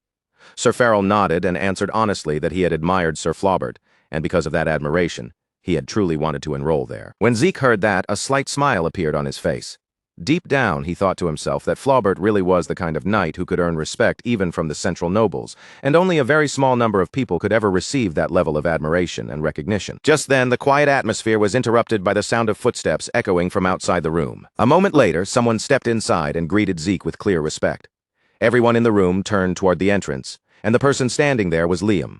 He lowered his head in a polite bow and sincerely thanked Zeke for helping him, saying that thanks to him, he had been able to complete the graduation exams safely. Zeke walked over to Liam and looked him over before asking about the news he had heard, saying that Liam had been promoted to a Purple Knight. Liam quietly nodded, confirming it without making a big deal out of the achievement. Zeke then continued, saying that he had also heard Liam received a recommendation to enter Valhalla together with Renee, but had turned the offer down. With a steady gaze, Zeke asked him what reason he had for refusing such an opportunity. Liam answered without any hesitation at all. He said that he wanted to stand by Zeke's side and help him as soon as possible. The moment those words left his mouth, a brief silence settled over the room. After a short pause, Zeke lightly placed a hand on Liam's shoulder and asked whether he had heard any news about his other cousins. Liam answered that he had, then began to explain what had happened to each of them. He first said that his cousin Leon had eventually taken an indefinite leave from the academy. Then Liam continued, saying that Owen Siemens had skipped a grade but failed his graduation exam, while Rianne Draker was set to graduate this time and enter Valhalla. As for Yakin Vardek, he had failed to skip a grade and was now acting like a king among his classmates. After hearing the full report, Zeke calmly remarked that it seemed Leon had finally lost his spirit. Liam gave a slight nod and replied that Leon had no one else to blame, because he had brought that outcome upon himself. At that moment, the door opened once again. Decker walked into the room carrying a box in his hands, then announced that he had brought exactly what Zeke had asked for. Zeke immediately turned toward Decker and told him to hand over the box. Decker passed it to him without questioning a thing. But then, to everyone's surprise, Zeke walked straight toward Liam and placed the box in his hands instead. Zeke calmly told Liam that it was a gift for his promotion. Liam instantly hesitated, his eyes widening a little as he shook his head and said that everything Zeke had already given him until now was more than enough. Zeke frowned slightly and told him to stop complaining and just take it. With no way to refuse any further, Liam carefully opened the box. The instant Liam looked inside, his entire expression froze. His eyes widened in pure shock, as if he could hardly believe what he was seeing. Zeke watched his reaction and asked in the same calm tone whether he liked the gift. Liam's hand clenched tightly from excitement as he answered without holding back, saying of course he liked it. Inside the box was a custom-made set of armor. The craftsmanship was on another level, with a refined structure that looked carefully designed to allow both flexible movement and solid defense. Even Felix stared at it with obvious envy in his eyes. Liam quickly put it on, and once he adjusted the armor into place, he looked stunned all over again. In disbelief, he said that it fit him perfectly, then immediately thanked Zeke with complete sincerity. Meanwhile, Zeke silently thought to himself that in his previous life, he had used the armor of the mercenary king as a reference. This time, he had specially ordered this set from Gelion for Liam, so from the very beginning, he had been confident that Liam would be pleased with it. After that, Zeke told Liam to keep working hard from now on as well. Then his gaze slowly moved away from Liam and settled directly on Felix. In a calm voice, Zeke explained that Liam was the first subordinate who had sworn loyalty to him, and that Liam was also a squire. Then, without softening the command at all, Zeke ordered Felix to treat Liam as his senior. Felix's face instantly tightened with disbelief, and the first thought that came out of him was why he was being placed below Liam. He asked the question almost on instinct, and in that same moment, a sharp sense of competition began to flare up inside his mind. Zeke looked at him calmly and asked if he had any complaints about the decision. Felix immediately lowered his gaze and denied it, quickly saying that he was only asking. Zeke then slowly closed his eyes and said that he would give Felix a chance. If Felix could defeat Liam, then Zeke would change the ranking. The moment those words were spoken, the atmosphere in the room became heavy. A sudden wave of bloodlust filled the room as Felix lifted his head.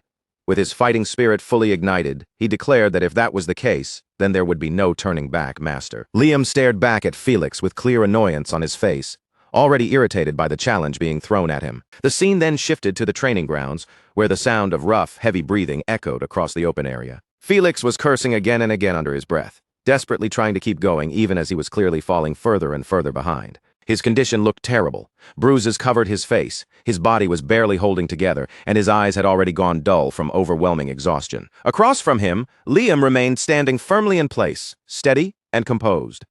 With every passing moment, the gap between the two of them became more obvious. Finally, Felix's body gave out completely, and he collapsed onto the ground unconscious while Zeke calmly announced the winner of the match. Just then, Sir Farrell approached from behind, while carrying a thick stack of papers in his hands.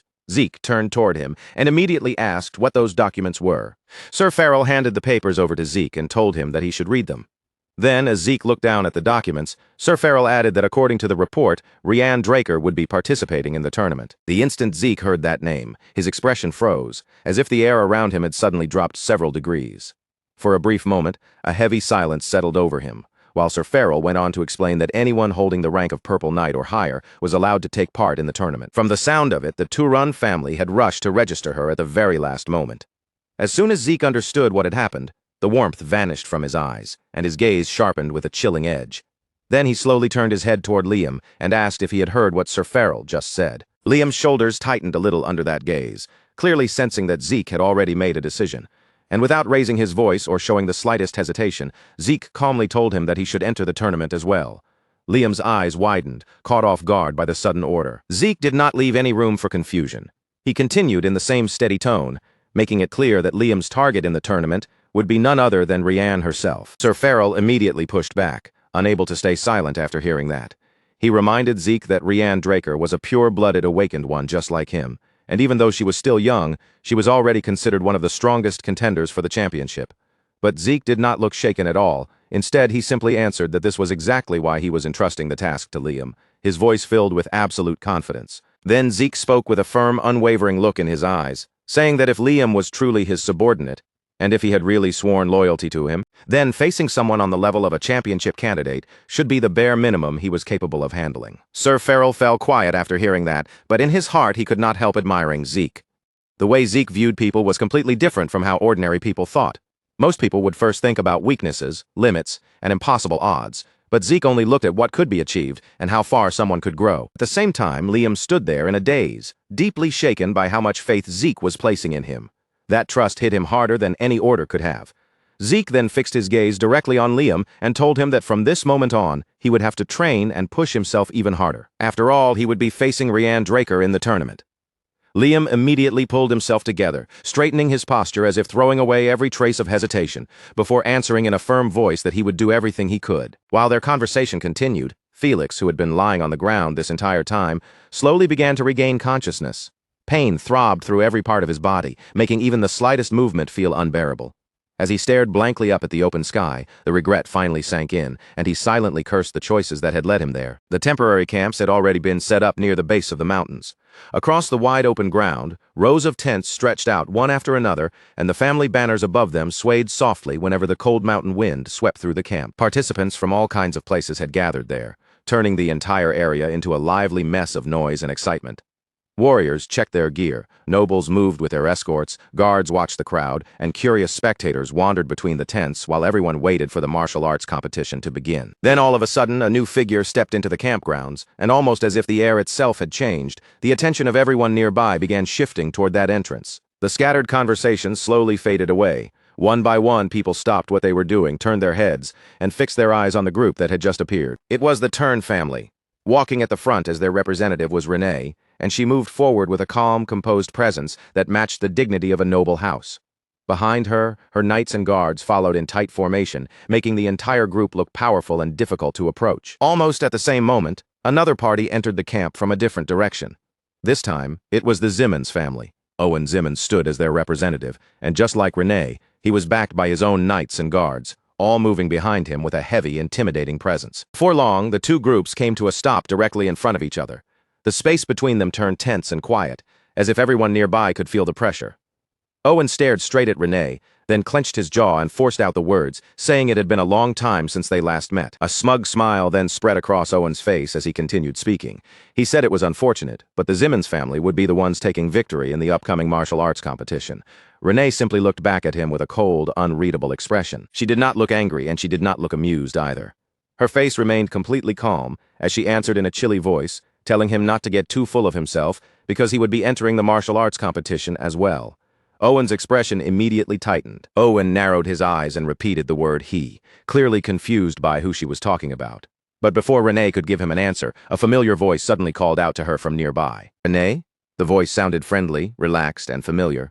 It belonged to Zeke, who was walking over while greeting her naturally, then asking how she had been doing as if he had arrived at just the right moment. The instant Owen saw Zeke, the color drained from his face. His expression twisted with anger and frustration, his fingers curled tightly into fists, and even his body trembled faintly as he gritted his teeth in barely controlled fury. Even though Zeke had continued to push forward with stubborn persistence, Owen had always comforted himself with one thought. No matter how talented Zeke might be, he believed Zeke would never achieve much without a sponsor family behind him.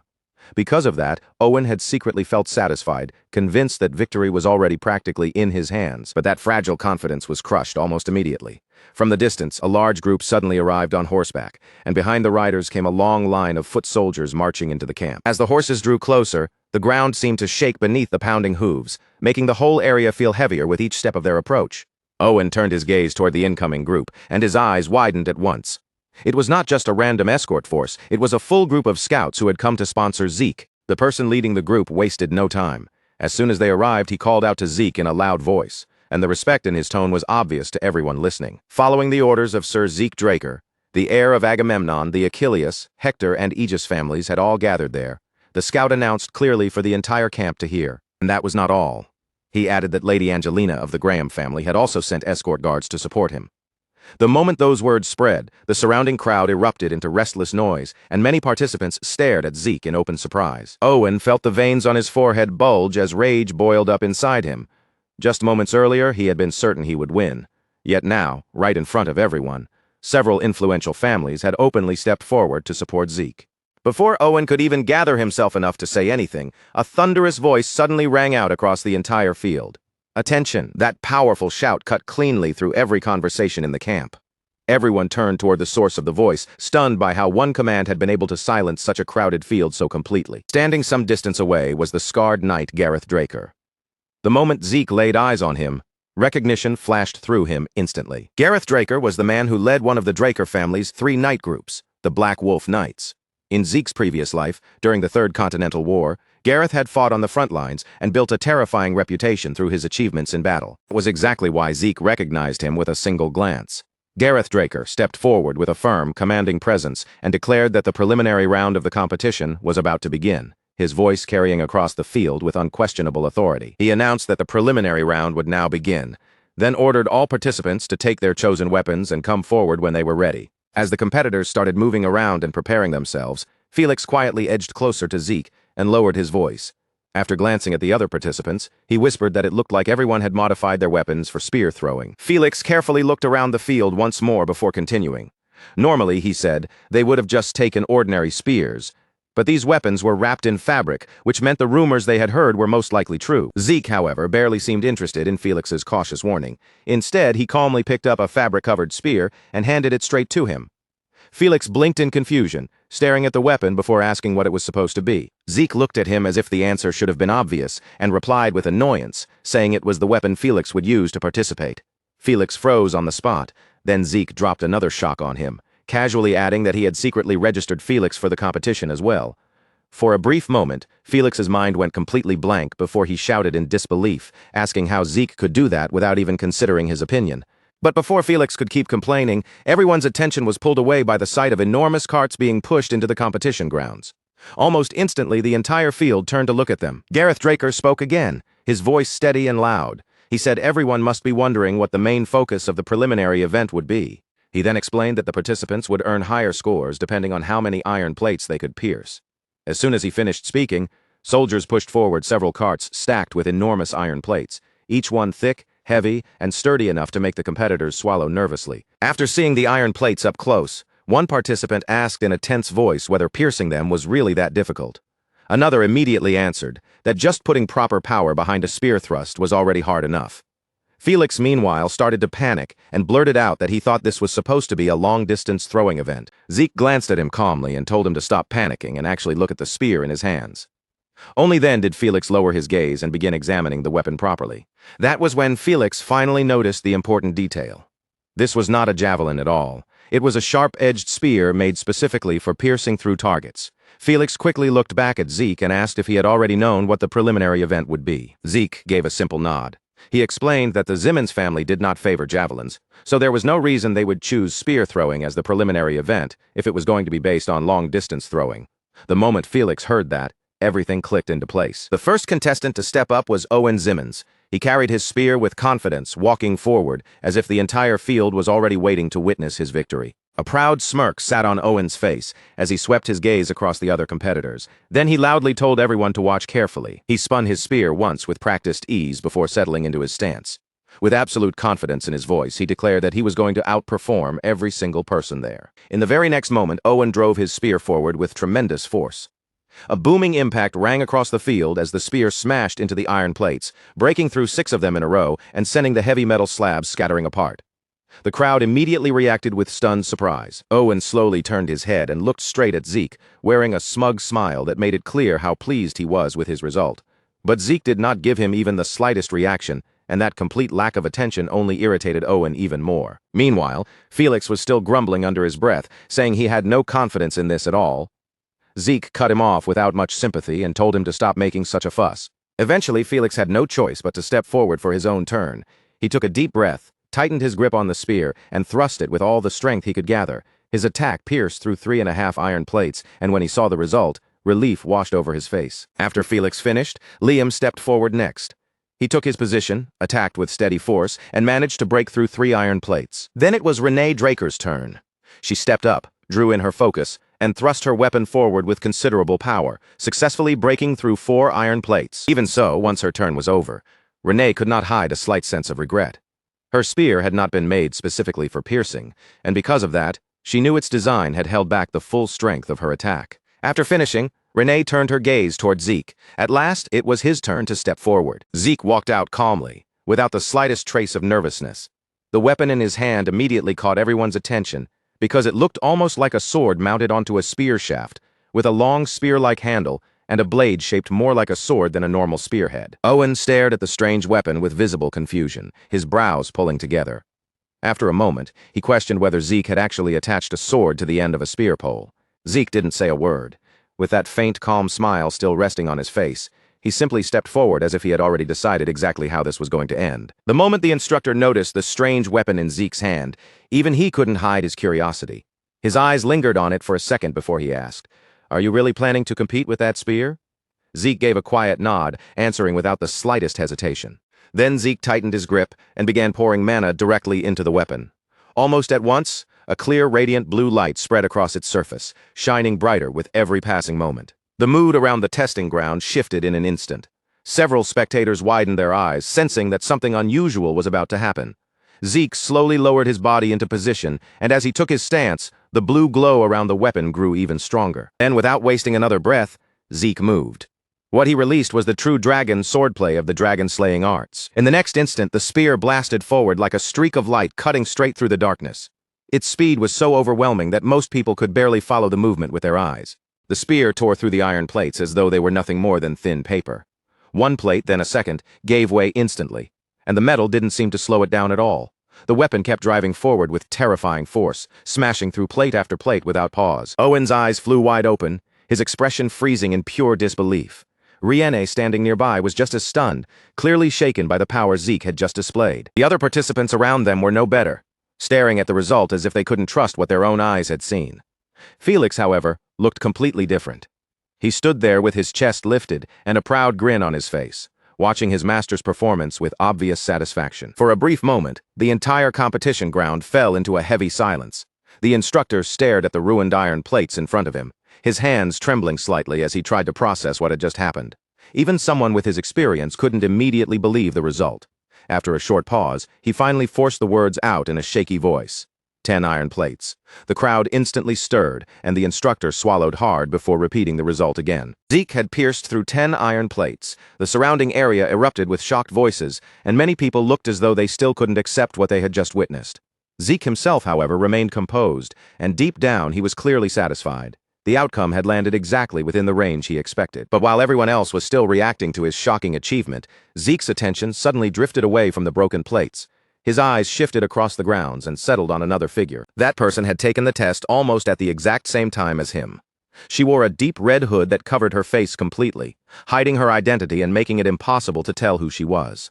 Even so, her result had clearly caught Zeke's eye. She had pierced through 8 iron plates, and what made it even more striking was that she hadn't used a spear to do it. She had done it with a sword. As that fact sank in, Zeke's eyes narrowed slightly.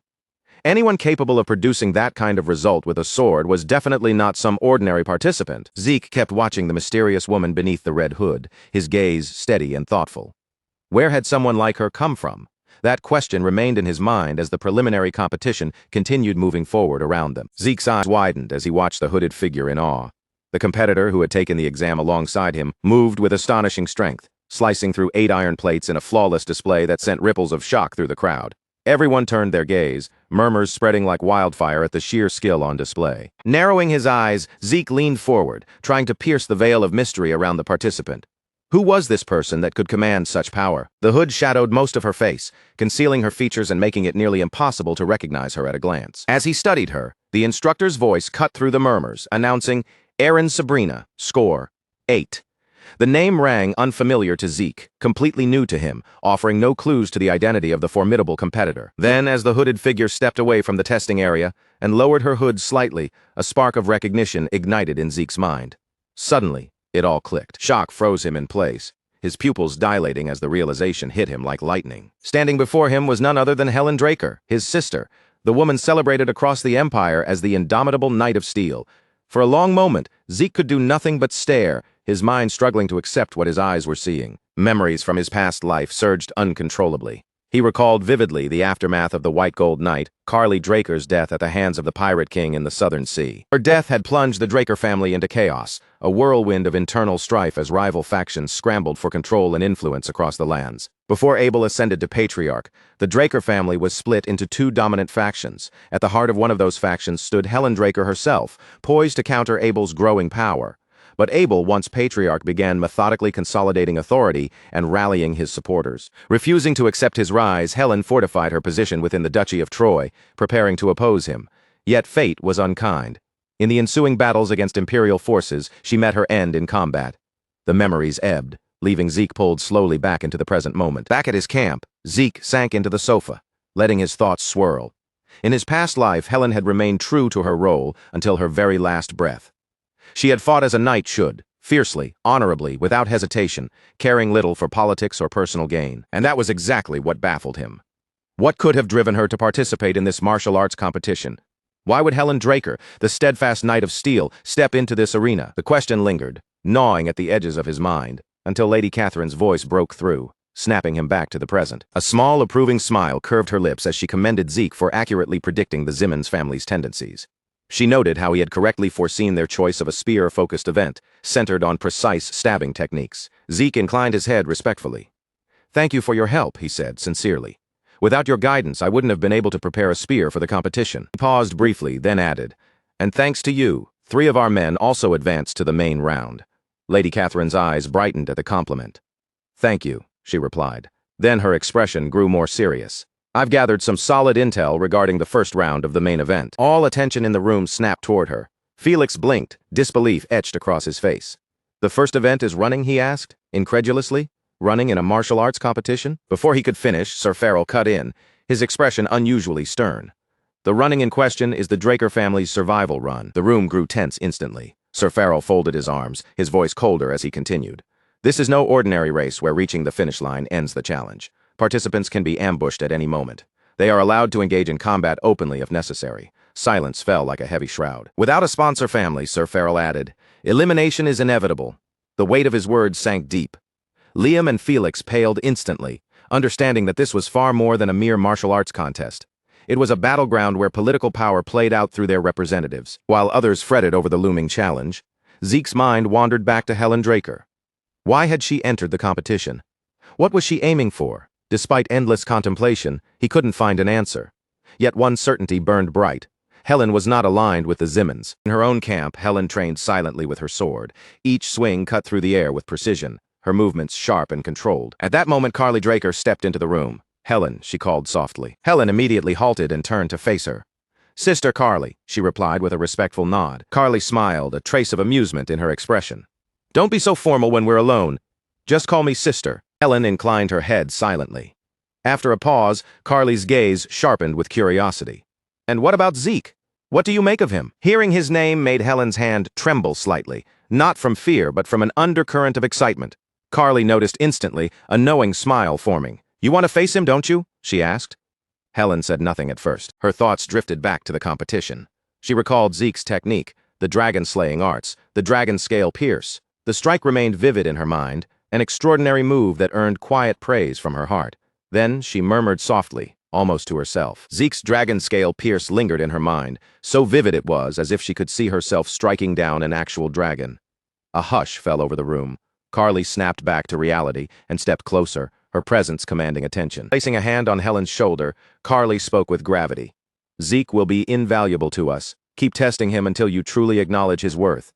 Her gaze locked with Helen's, unflinching. Helen remained silent, the words sinking deep without a single response leaving her lips. Yet beneath that calm exterior, a thrill stirred.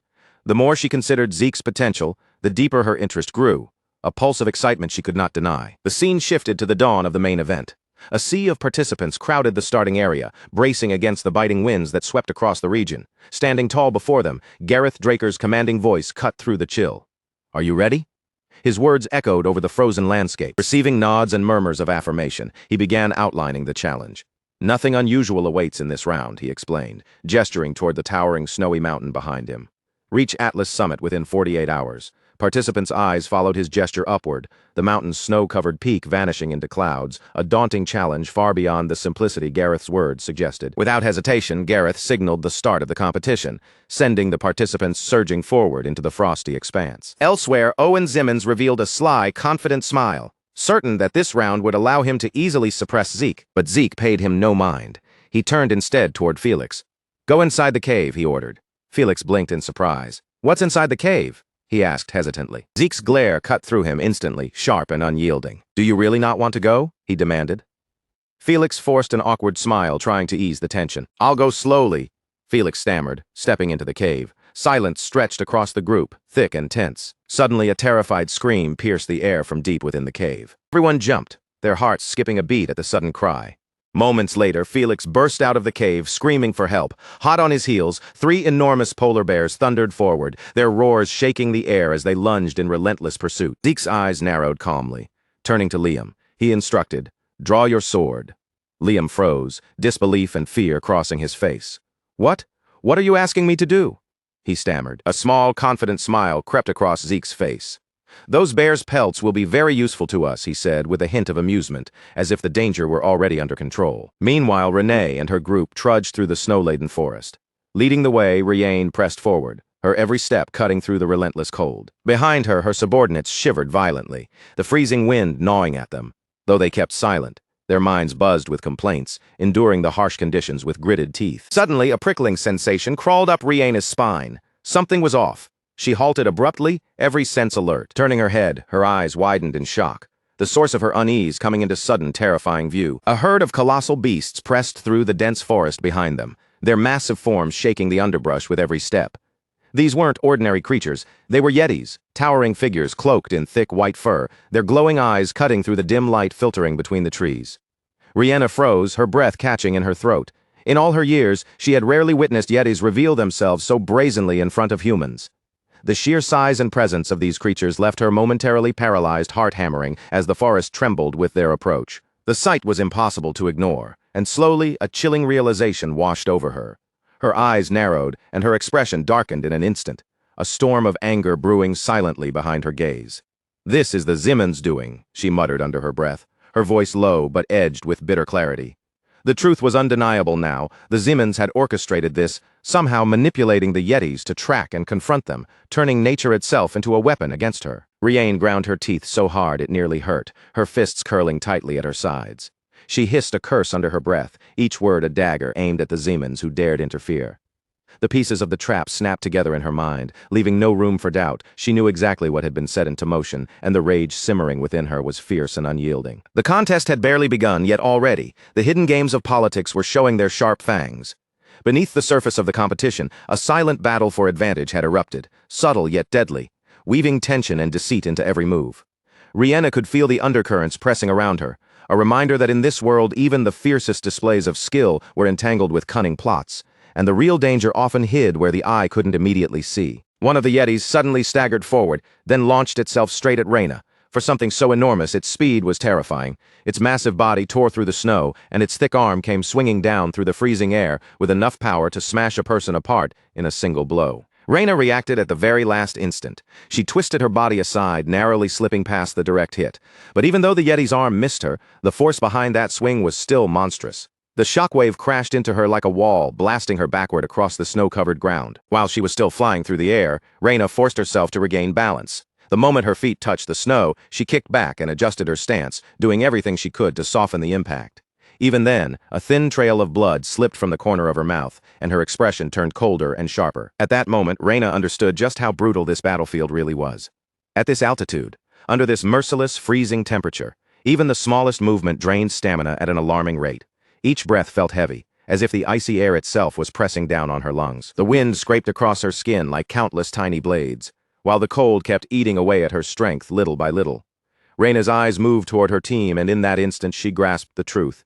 Even if she could somehow keep fighting in this place, her subordinates would not be able to endure it for much longer. Their bodies were already weakening under the terrible conditions of the mountain. Their movements had grown slower, their breathing rougher, and on top of that, the enemy in front of them was far too overwhelming. What made it worse was the absurd number of monsters blocking their way. Dozens of yetis stood ahead of them, their huge bodies filling the snowy forest like a living wall of monsters. Their low growls rolled through the mountain air, making the whole area feel even heavier and harder to breathe in. Once Reyna realized what had to be done, she stepped forward and placed herself directly before the pack of yetis. She tightened her fingers around her weapon, then looked back toward her subordinates with a firm, unshakable gaze. "Get out of here," Reyna ordered. "I'll hold them off." Her subordinates froze where they stood. But even after hearing her command, not one of them moved. Instead of running, they remained rooted in place, clearly refusing to abandon her there alone. When Reyna saw that they still had not retreated, anger darkened her face. "What are you doing?" she snapped. "Are you refusing to follow orders?" Her voice carried the full weight of command, and the group fell silent at once. For a moment they stood there, shaken, torn between their loyalty and her order. Every single one of them wanted to stay and fight beside her, but they also understood exactly what their leader was trying to do. In the end, they clenched their teeth and forced themselves to accept it. Their faces were filled with frustration, guilt, and helplessness as they lowered their heads slightly, unable to argue against her decision. "We're sorry," they said, their voices heavy with regret.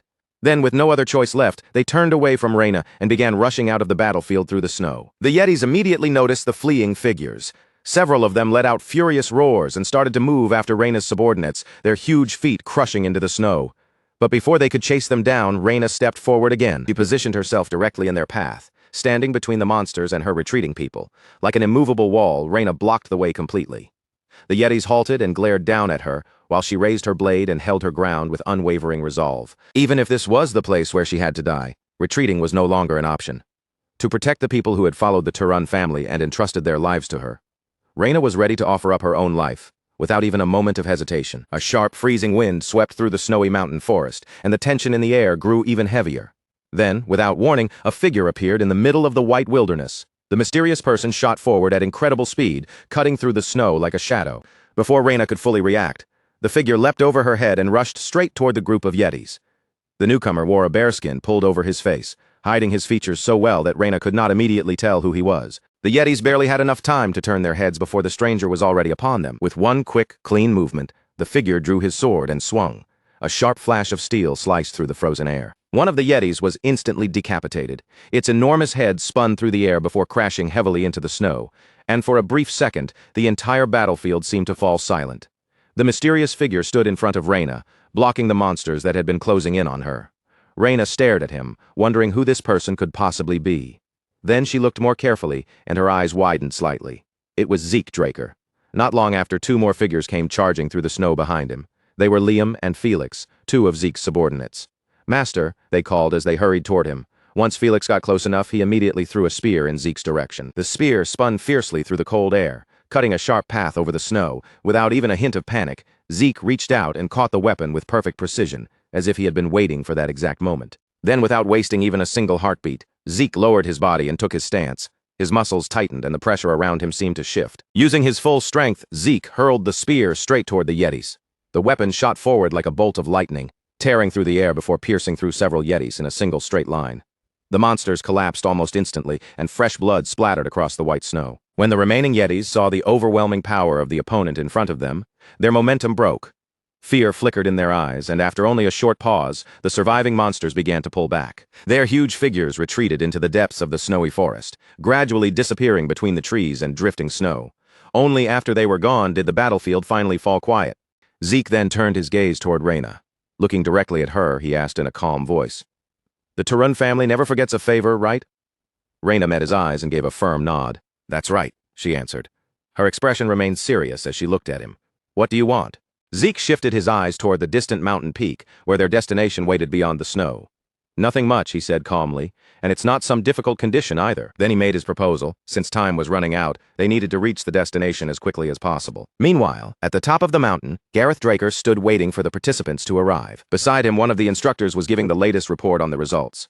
A total of 30 participants have passed so far, the instructor said. Gareth Draker listened quietly, then gave a small nod. The end time for the competition is approaching, Gareth Draker said. Nearby, Owen Zimmons watched the situation with a satisfied smile spreading across his face. In Owen Zimmons' mind, his plan had worked perfectly. Using the Yetis to stop Reina had clearly been the right move, and he believed everything had unfolded exactly according to his expectations. Just as Gareth Draker was about to announce that the designated time had ended, a voice suddenly rang out from the distance. Wait a moment. Everyone immediately turned toward the source of the voice. Several figures emerged through the snow. It was Reina, along with Zeke's group. The moment Owen Zimmons saw them, his expression changed completely. Shock flashed across his face because they had actually arrived within the required time. Zeke looked completely relaxed as he stepped forward and casually remarked, "Looks like we made it too." Seeing their arrival, Gareth Draker gave a measured nod. "That was close," he said. Then he officially declared that since they were the final participants to reach the destination, the first round of the main tournament had come to an end. He informed everyone that they were to rest for now and prepare themselves for the second round, which would take place tomorrow. As soon as the announcement ended, the participants began murmuring among themselves, discussing the results and what might come next. At that moment, someone approached Zeke and called out his name. "Zeke!" He turned around and saw Helen Draker standing there. She looked at him with a calm, unreadable expression before speaking. "You managed to break through all of the Zimmons family's interference." Zeke stared straight into her eyes, not backing away from her gaze for even a second. "What are you trying to say?" he asked. Helen's expression did not change at all. "I have no interest in childish games like that," she replied, her tone cold and composed. Then her voice grew more serious. "I only wanted to test your limits and your abilities." After saying that, Helen turned away as if the conversation was already over. Without even looking back, she added, "Don't disappoint me. I'll be keeping my eyes on you until the very end of this tournament." Then she walked off, leaving Zeke to silently watch her retreating figure. As he looked after her, a thought crossed his mind. Since she was observing him this closely, she must have entered Sister Carly's faction. Zeke quietly murmured to himself that Helen had probably joined the tournament, specifically to judge whether he was truly qualified or not.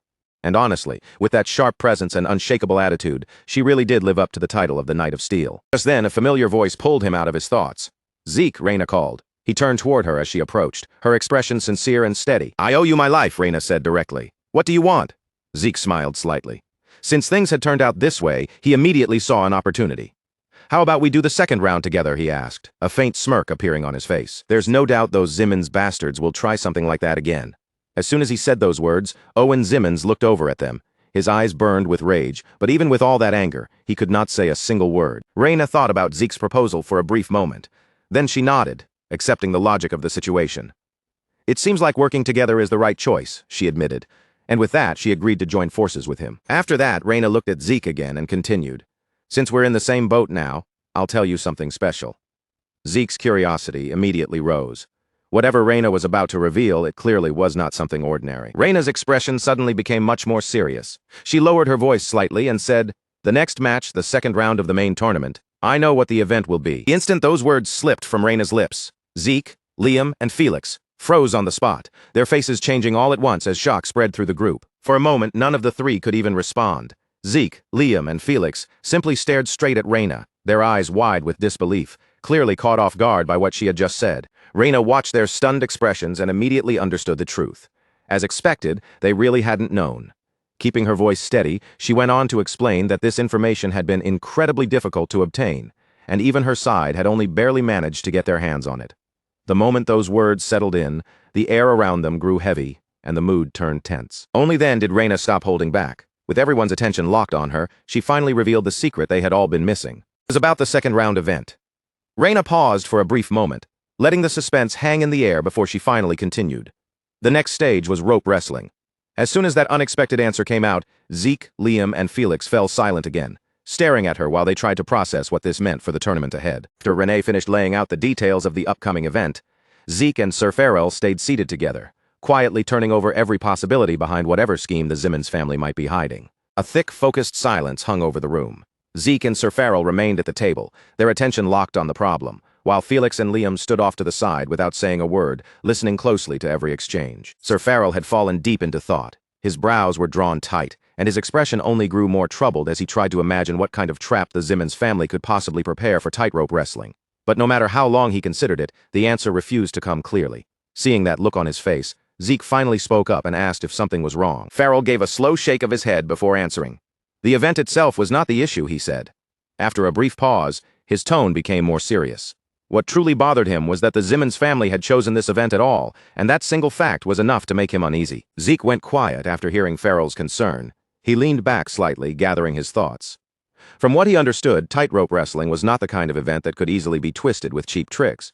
It depended on balance, reflexes, and raw personal skill. That was exactly why the Simmons family's confidence in selecting it felt so unnatural. Before the discussion could move any further, the door suddenly swung open. Lady Catherine stepped into the room and announced that everyone was gathered at the perfect time. Her arrival instantly cut through the heavy mood, pulling every pair of eyes toward her. Lady Catherine did not bother with a long introduction. With clear pride in her voice, she declared that she had already figured out what the second-round event was going to be. Zeke immediately rose from his seat and thanked her sincerely for the effort. But then he added that Renee had already informed him about the event. Lady Catherine gave a small, knowing smile and remarked that news certainly traveled fast these days. Then her expression sharpened slightly as she added that this time she had brought something new. The moment Zeke heard that, his attention sharpened. He looked straight at Lady Catherine and asked what she meant, his voice carrying clear interest. Lady Catherine walked to the table and took out a detailed design for the event. She laid it carefully in front of them so everyone could see. This version of tightrope wrestling, she explained, would be a group competition. As they leaned in to study the drawing, several parallel ropes could be seen stretched across the arena, with members from each faction positioned together at the same starting side before the match began. After looking over the design, Sir Farrell quickly grasped what it implied. The more people one side had, the greater their advantage would become, he pointed out, narrowing his eyes. If it had been a clean one-on-one match, defeating Zeke would have been nearly impossible, so the Simmons family must have altered the event as soon as they realized that. Zeke stared at the design for a moment, caught off guard, but even he had to acknowledge how fast they had adapted. Seeing Zeke's reaction, Lady Catherine spoke with calm confidence and told him there was no need to worry. Zeke snapped out of his thoughts and turned his gaze toward her, immediately asking whether she already had a plan. A faint, mysterious smile slowly spread across Lady Catherine's face, as if she had been waiting for that exact question. Sponsor families existed for moments like this, she replied smoothly. Her confidence settled over the room, easing some of the tension that had been hanging in the air. The day of the event soon arrived. The arena was packed shoulder to shoulder with spectators, and the air buzzed with anticipation for this strange competition. Across the stage, several long ropes had been pulled taut in parallel lines, turning the open platform into a narrow and dangerous battlefield. At the center of the stage stood Gareth Draker. He lifted his voice above the crowd and began announcing the rules of the event. As soon as he started speaking, the noisy audience gradually settled down to listen. Gareth explained that any participant who fell from the tightrope would be eliminated on the spot. Then a slight smile touched his face as he added that, while they remained standing on the rope, they were allowed to do anything they wanted. The words immediately stirred the participants. Quiet murmurs spread among them as they realized the meaning behind the rule. As long as they stayed balanced on the rope, they could respond to the situation however they pleased. After hearing the rules, Felix began edging away, trying to slip out before anyone noticed. He muttered that he would simply abstain right there. Unfortunately for him, Zeke noticed his intentions almost instantly, and a dark, threatening look settled over his face. Zeke slowly turned toward Felix and Liam, fixing them both with a cold glare. If either of them was eliminated here, he warned, they would be forced to undergo an entire year of isolated training. The threat hit them like a death sentence. Felix and Liam froze on the spot, their faces draining pale as the horrifying thought of spending a full year in isolation crushed any desire to escape. A short while later, the instructor officially signaled the start of the match. In the next instant, participants from every faction sprang into motion and leapt onto the tight ropes. Owen Simmons landed smoothly on top of one of the ropes, his posture steady and confident. A smug smile curled across his face. After all, these tight ropes were the Simmons family's special training tool, and Owen had been walking on them since he was 5 years old. In this kind of arena, he believed there should be no one capable of matching him. Cast a glance toward Zeke's group, and quietly thought it was unfortunate that his family had been forced to reveal their secret training method in public. Still, if exposing it meant eliminating both Zeke and Renee properly, then it was a sacrifice worth making. Overflowing with confidence, Owen raised his voice and ordered his subordinates to charge forward. At his command, the men under him immediately rushed ahead with fierce momentum. In the very next moment, Owen's confidence shattered. To his complete shock, his own men began dropping from the ropes one after another. One fell, then another, and then another right behind them. It all happened so quickly that Owen could barely understand what he was seeing, and his face turned pale as his forces were eliminated in rapid succession. Owen stared in disbelief, unable to make sense of it. These were clearly trained personnel, people who should have been skilled enough to handle the ropes. There was no reasonable explanation for why they were falling so easily. At that moment, Zeke understood the truth almost immediately. This had to be Lady Catherine's doing. He had always known she was wealthy, but even he had never imagined that she could use money so effectively that she could buy off members from inside the Simmons family itself. A confident smile slowly formed on Zeke's face as the situation tilted sharply in his favor. Since the worthless obstacles had already been cleared away, there was no longer any reason to hold back. Now, Zeke's side could finally begin their own advance. Reyna Turun was the first to move. Gripping her sword firmly, she launched straight into her Turun-style dragon-slaying arts. Her body shot forward across the rope like a bullet, sharp and unstoppable. The rope beneath Reyna trembled violently as she advanced. Every opponent standing in her path was knocked out of the match almost instantly, unable to withstand her momentum. Meanwhile, Liam lowered his body and reached down to grab the rope beneath his feet. For a brief second, everyone watching was left wondering what he was trying to do. Then, without warning, Liam swung the rope with all the strength he had. A heavy wave rippled through it, rolling outward with force. The opponents standing on that line lost their balance almost immediately. One after another, they slipped, stumbled, and began falling from the tightrope. On another side of the arena, Felix was using his speed to full effect. He cursed at the opponents one by one while leaping rapidly between the ropes. His figure blurred with each movement, and before his enemies could even react, they were already being knocked out of the competition. Zeke glanced back over his shoulder. After seeing how well his subordinates were performing, he felt completely satisfied. Everything was unfolding exactly the way he had intended. Then Zeke turned his attention back toward Owen Simmons. He called out Owen's name sharply, and Owen immediately glared back at him. Zeke raised his sword and pointed it straight toward Owen. He challenged him to settle things properly, night to night, in a clean one-on-one battle, without dragging those useless underlings into it. Owen's face tightened with anger the moment he heard the provocation. Even so, he snapped back and asked whether Zeke truly thought he would fall for something so cheap. Before Owen could say anything more, Zeke suddenly sprang high from the rope. With his sword lifted above his head, he prepared to bring down a strike. If Owen would not come to him, Zeke declared, then he would make the first move himself. But before Zeke's attack could reach Owen, another figure abruptly cut into his path. Helen Draker appeared between them. She met Zeke's attack head-on and blocked his strike directly. Their blades slammed together with tremendous force. The instant their weapons crossed, sparks burst into the air around them. Owen stood frozen, completely confused by what had just happened. Helen was not even on his side, so he could not understand why Helen Draker had suddenly stepped in to stop Zeke. After the clash, Helen and Zeke both dropped back down onto the rope. The tightrope swayed beneath their feet, reacting to the force of their landing. Keeping his balance perfectly, Zeke looked at Helen and asked whether she had decided to side with the Simmons family. Helen calmly shook her head and replied that she simply wanted to test his abilities, nothing more. Zeke glanced down at his hand. Even after the clash had ended, it was still numb from the impact. The force behind Helen's attack had been extraordinary, and he quickly realized that if he had not been holding the Bahamut's sword, he probably would not have been able to withstand that blow. A smile slowly spread across Zeke's face as he looked at Helen. Then he asked if this was the test she had mentioned the last time they met. Helen answered without the slightest trace of panic, simply saying, "It is." The moment Zeke heard that calm reply, he gave a quiet nod, as if he had already accepted where this was heading.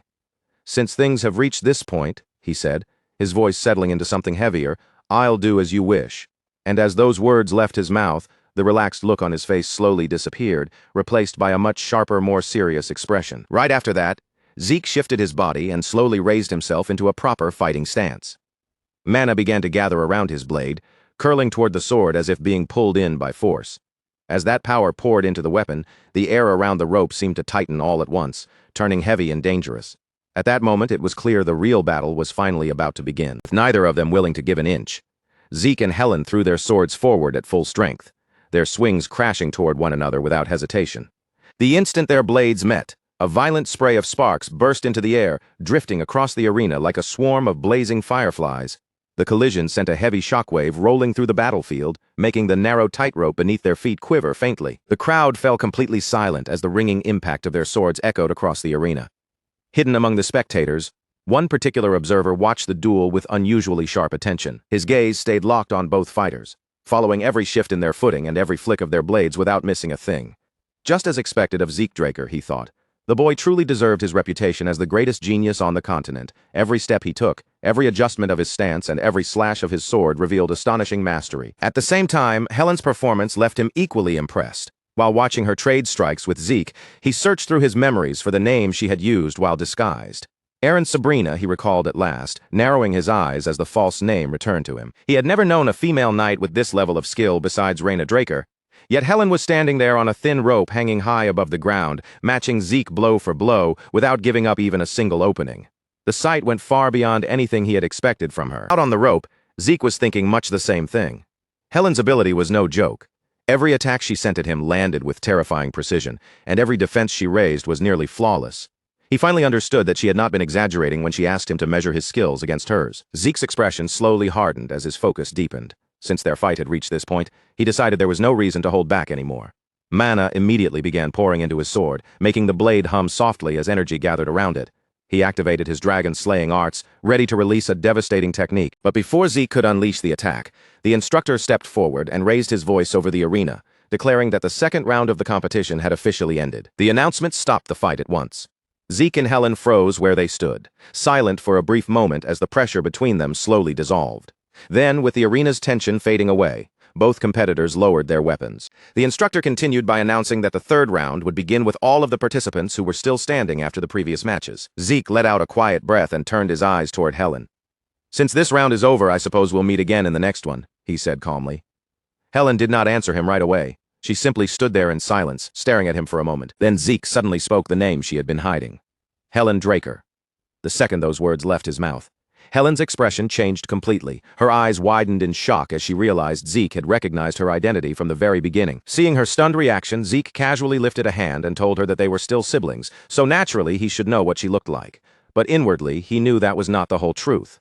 Like everyone else, he normally would not have recognized her either. The only reason he knew her face was because he had seen her portrait in his previous life. Helen remained wordless. Having her disguise exposed by Zeke had left her completely speechless for the moment. Her gaze lowered slowly, and after a short pause, she turned her back to him. "I'll see you in the next round," Helen said quietly. Then, without waiting for another response, she walked away from the arena. Once the second round came to an end, Zeke sat at a table with Sir Farrell and Lady Catherine to discuss how the next stage of the competition would work. Felix and Liam stood nearby, listening carefully to every word without interrupting. After the discussion went on for a while, Zeke finally summed it up by saying that the third round would be conducted in a tournament format. Lady Catherine smiled and gave an approving nod. "Starting from the third round, the public will be watching," she explained. "Using a tournament format and increasing the number of matches will be excellent for publicity." Sir Farrell nodded as well before adding his own confident opinion. "And I will personally decide the final champion, so the arrangement is perfect," he said. Then Sir Farrell broke into a grin. After all, nobody here would be able to defeat Zeke in a one-on-one match. As far as he was concerned, the championship was practically already Zeke's. But Lady Catherine immediately warned him not to become too confident. "There is one important rule for that match," she said, her expression turning noticeably more serious. "Aura will be forbidden during the next round."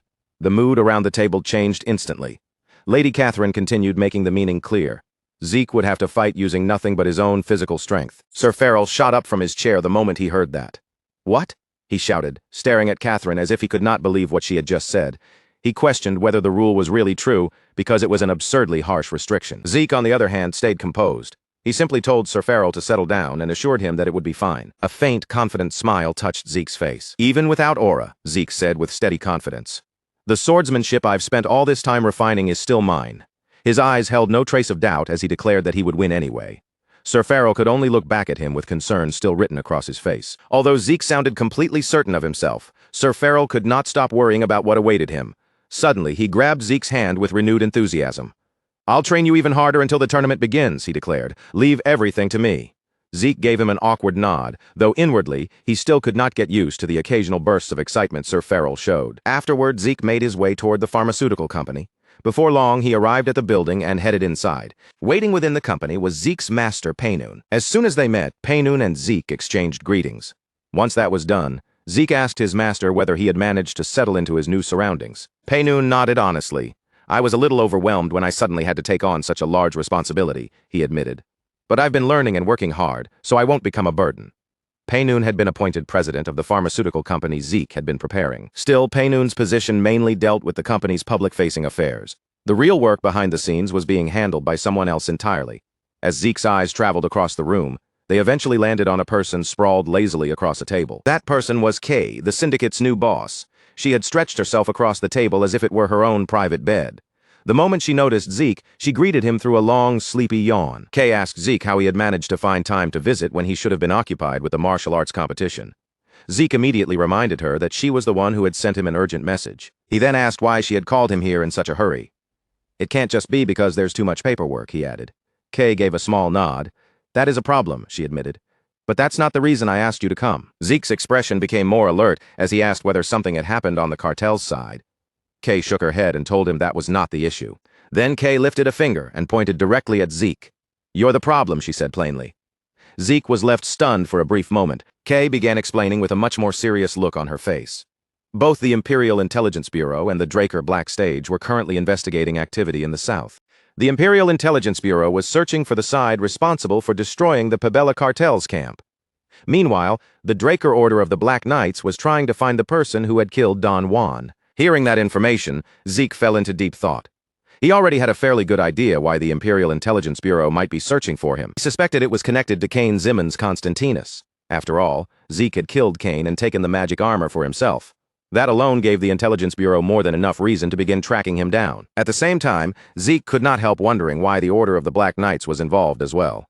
Seeing him lost in thought, Kay casually waved a hand. "You don't need to waste time wondering why the Order of the Black Knights is after you," she told him.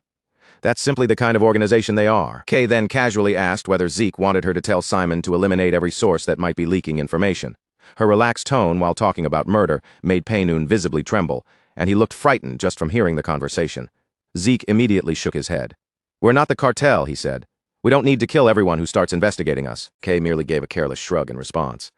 Zeke soon changed the subject and asked about the Black Yaksha. "Is he adapting well in the south?" Kay nodded before answering that he was actually the one who had brought them this information. "Maybe it's because he used to belong to the Intelligence Bureau," Kay said. "He's extremely sensitive to Imperial movements." A faint grin appeared on her face as she added that Simon liked him because he was especially good at his work. Hearing that, Zeke decided it was fortunate that he had not killed the Black Yaksha back then. Kay stretched her body lightly before speaking again. "There's one more problem." Zeke immediately asked what had happened this time. Kay explained that there had been trouble involving the alchemists they had recently hired. Zeke frowned, unable to understand what kind of issue could have arisen. Before Kay could explain any further, Painoon stepped in. "We hired them to develop a new drug using soma," he said, letting out a troubled sigh. "But some time ago they suddenly went on strike and completely stopped their research." Zeke blinked in surprise and asked whether there was a way to persuade them to start working again. Painoon shook his head with clear frustration on his face. "We already tried," he said, "but those two are incredibly difficult to handle." Without warning, an old memory suddenly flashed through Zeke's mind, making his eyes widen ever so slightly. He turned his gaze toward Painoon and asked, "Don't tell me those two alchemists are twins?" Painoon froze in obvious surprise before staring back at him. "How could you possibly know that?" he asked. A slow, knowing smile spread across Zeke's face as the answer confirmed everything in his mind. So it really was them, the same pair of gifted but endlessly troublesome alchemists he remembered all too well. They were Al and Jeff, the infamous twin brothers whose extraordinary talent in alchemy was matched only by the chaos they always seemed to bring with them. Back in Zeke's previous life, the rose disease spread across the continent like a nightmare no one could stop. As the infection reached city after city, countless innocent people fell victim to it and lost their lives. Panic swallowed entire regions as the strange disease kept taking new victims one after another. Families watched their loved ones disappear. Cities slipped into confusion, and fear raced through the streets even faster than the illness itself. There was no cure, no clear answer, and no one capable of creating a remedy. So little by little, the whole continent sank deeper into chaos. The greatest physicians, scholars, and alchemists all threw themselves into finding a solution, but every attempt ended the same way: failure. Then, just when it seemed like the world had run out of hope completely, two brilliant young alchemist brothers suddenly stepped into the spotlight. Those twin brothers, Al and Jeff, possessed a level of talent that people had never witnessed before. Through countless experiments, relentless effort, and sheer brilliance, they finally created a remedy for the rose disease. Because of Al and Jeff, the illness was no longer seen as an unavoidable death sentence. Their discovery became one of the greatest miracles of that era, saving endless lives and keeping the continent from falling even further into despair. Hearing the names of those two brothers caught Zeke completely off guard. For a brief moment, his mind drifted back to memories from his previous life.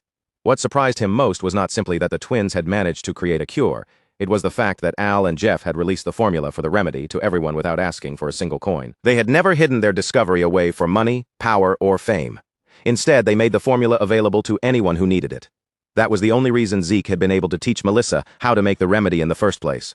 Remembering that, he felt a small but genuine sense of respect for the brothers. Still, he quickly pushed those thoughts aside, turned back toward Fanon, and asked, "What exactly are they demanding with this strike?" Fanon answered without delay. "They submitted a request list for alchemy ingredients." He paused for a moment, his face growing darker before he continued. "But most of the materials have little to do with the new drug research, and the costs are absurdly high. So I reduced their purchasing budget, and they immediately went on strike. Zeke did not waste even a second thinking it over. Give them everything they asked for, he ordered. Fanon blinked at him in surprise, clearly caught off guard by the response. Are you certain? He asked carefully. Those ingredients are extremely expensive. Zeke turned around and stared straight at Fanon. I'm certain, he replied in a firm, unwavering voice. For now, provide them with everything you possibly can. His tone made it clear that there was no room for debate.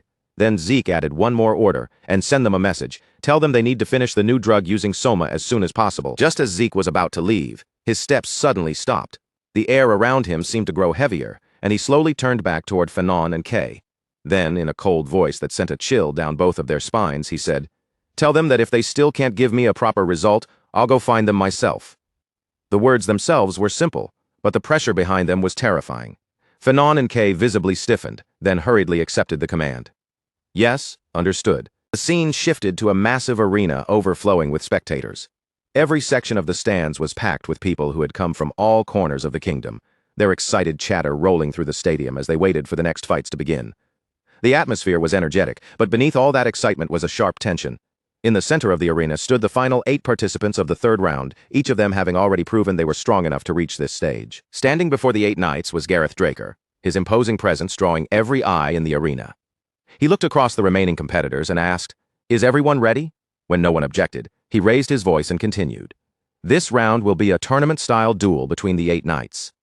The moment those words echoed through the arena, the crowd exploded into loud cheers. Gareth lifted his voice even higher and announced, The first match will be between Felix Valencia and Morton Heroes.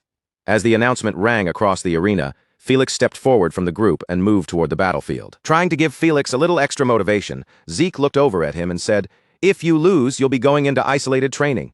Felix immediately puffed himself up, trying his best to look fearless. I got it, master, he answered with confidence. Even though Felix acted tough, the threat of isolated training had clearly lit a fire under him. He turned his attention toward Morton and carefully sized up his opponent. From Morton's build, posture, and overall presence, Felix quickly guessed that the man was a vassal of the Zimmons family.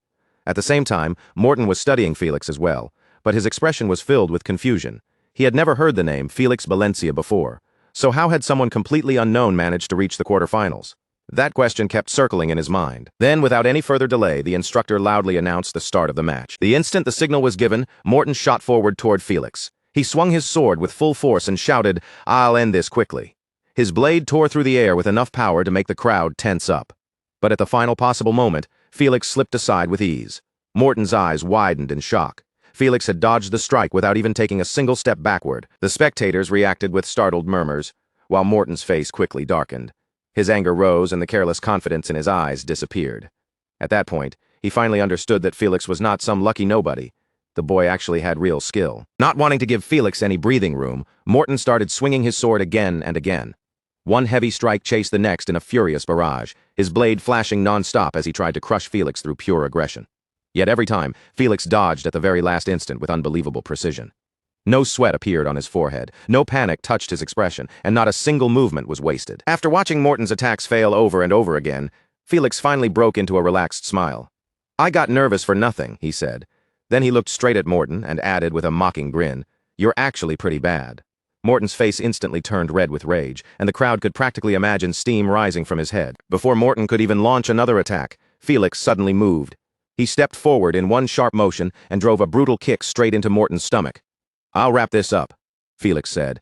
Then came a deafening boom as the force of that kick exploded through the arena. Morton was blasted backward like a cannonball. His body flew across the arena and slammed into the wall with tremendous force, sending dust, broken fragments, and debris bursting into the air around him. Cracks raced across the wall behind Morton's body. For a brief moment, the entire arena fell completely silent as everyone stared at the impact. Then the instructor raised his voice and announced, Morton Heroes has left the stadium. The winner is Felix Valencia. The silence instantly shattered as the crowd burst into cheers. Felix smiled brightly and let out a relieved breath. Looks like I won't have to do isolated training now. His expression was so openly relieved that several spectators nearby started laughing. After a short pause, Gareth Draker stepped forward once again and announced the next battle. The next match will be between Liam Stone and Rianne Draker. Both participants entered the arena and took their places across from each other. Liam offered Rianne a respectful smile and said, Good luck! Rianne gave no reply, simply lowering her body and settling into a ready stance. The match began. The moment the signal sounded, Rianne burst toward Liam with explosive speed. Liam quickly raised his sword to meet her charge, and their blades collided with a loud clang. Sparks scattered from the impact, and the force of Rianne's strike pushed Liam backward across the arena floor. Rianne did not give him even the smallest chance to recover. Before Liam could regain his footing, she pressed forward again and continued attacking without mercy. Her strikes kept coming one after another, forcing Liam to block and dodge however he could. He managed to defend himself for the moment, but it was obvious from his strained movements that he was having trouble keeping pace with her relentless pressure. The moment Liam spotted what looked like an opening, he gathered all his strength and swung his sword forward, but Rianne calmly blocked the attack with ease, stopping his full power strike as though it carried no real threat. From the corner of the arena, Zeke watched the battle closely. In this competition, every participant had to rely on swordsmanship and physical strength alone. Aura was strictly prohibited, so no one could use it to gain an advantage. Liam had long reach and impressive flexibility, allowing him to launch attacks from many different angles without warning.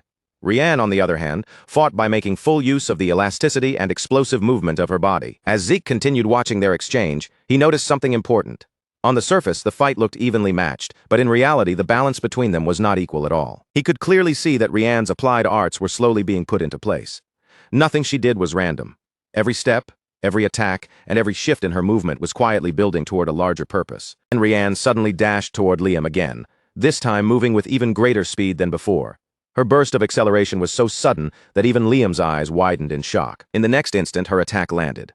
A massive cloud of dust exploded across the arena floor, hiding both fighters from view. The spectators immediately leaned forward, trying to see what had happened inside the dust. Slowly, the dust began to settle and the arena came back into view.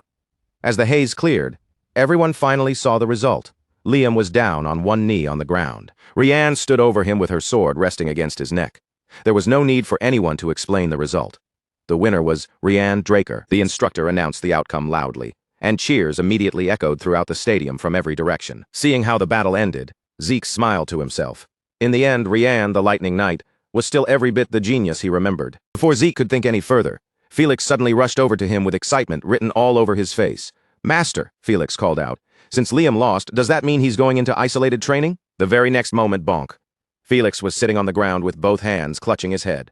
A huge bump had already risen where he had been hit, and the nearby spectators could not hold back their laughter. Ignoring Felix's complaints completely, the instructor announced the third match. The next battle will be between Zeke Draker and Owen Zimmons. The arena immediately stirred with excitement. As whispers spread through the stands, both competitors stepped onto the battlefield. As they faced one another, Owen spoke first. "So we finally meet in the arena." A confident smile formed across his face as he looked at Zeke.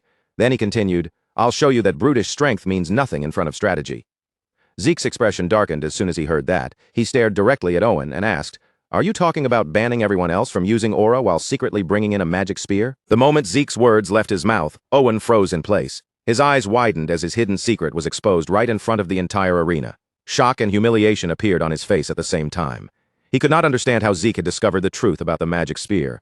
Around them, the spectators immediately began whispering to one another, and the atmosphere in the arena turned strangely tense. Owen desperately tried to make sense of what had just happened, but Zeke gave him no chance to respond.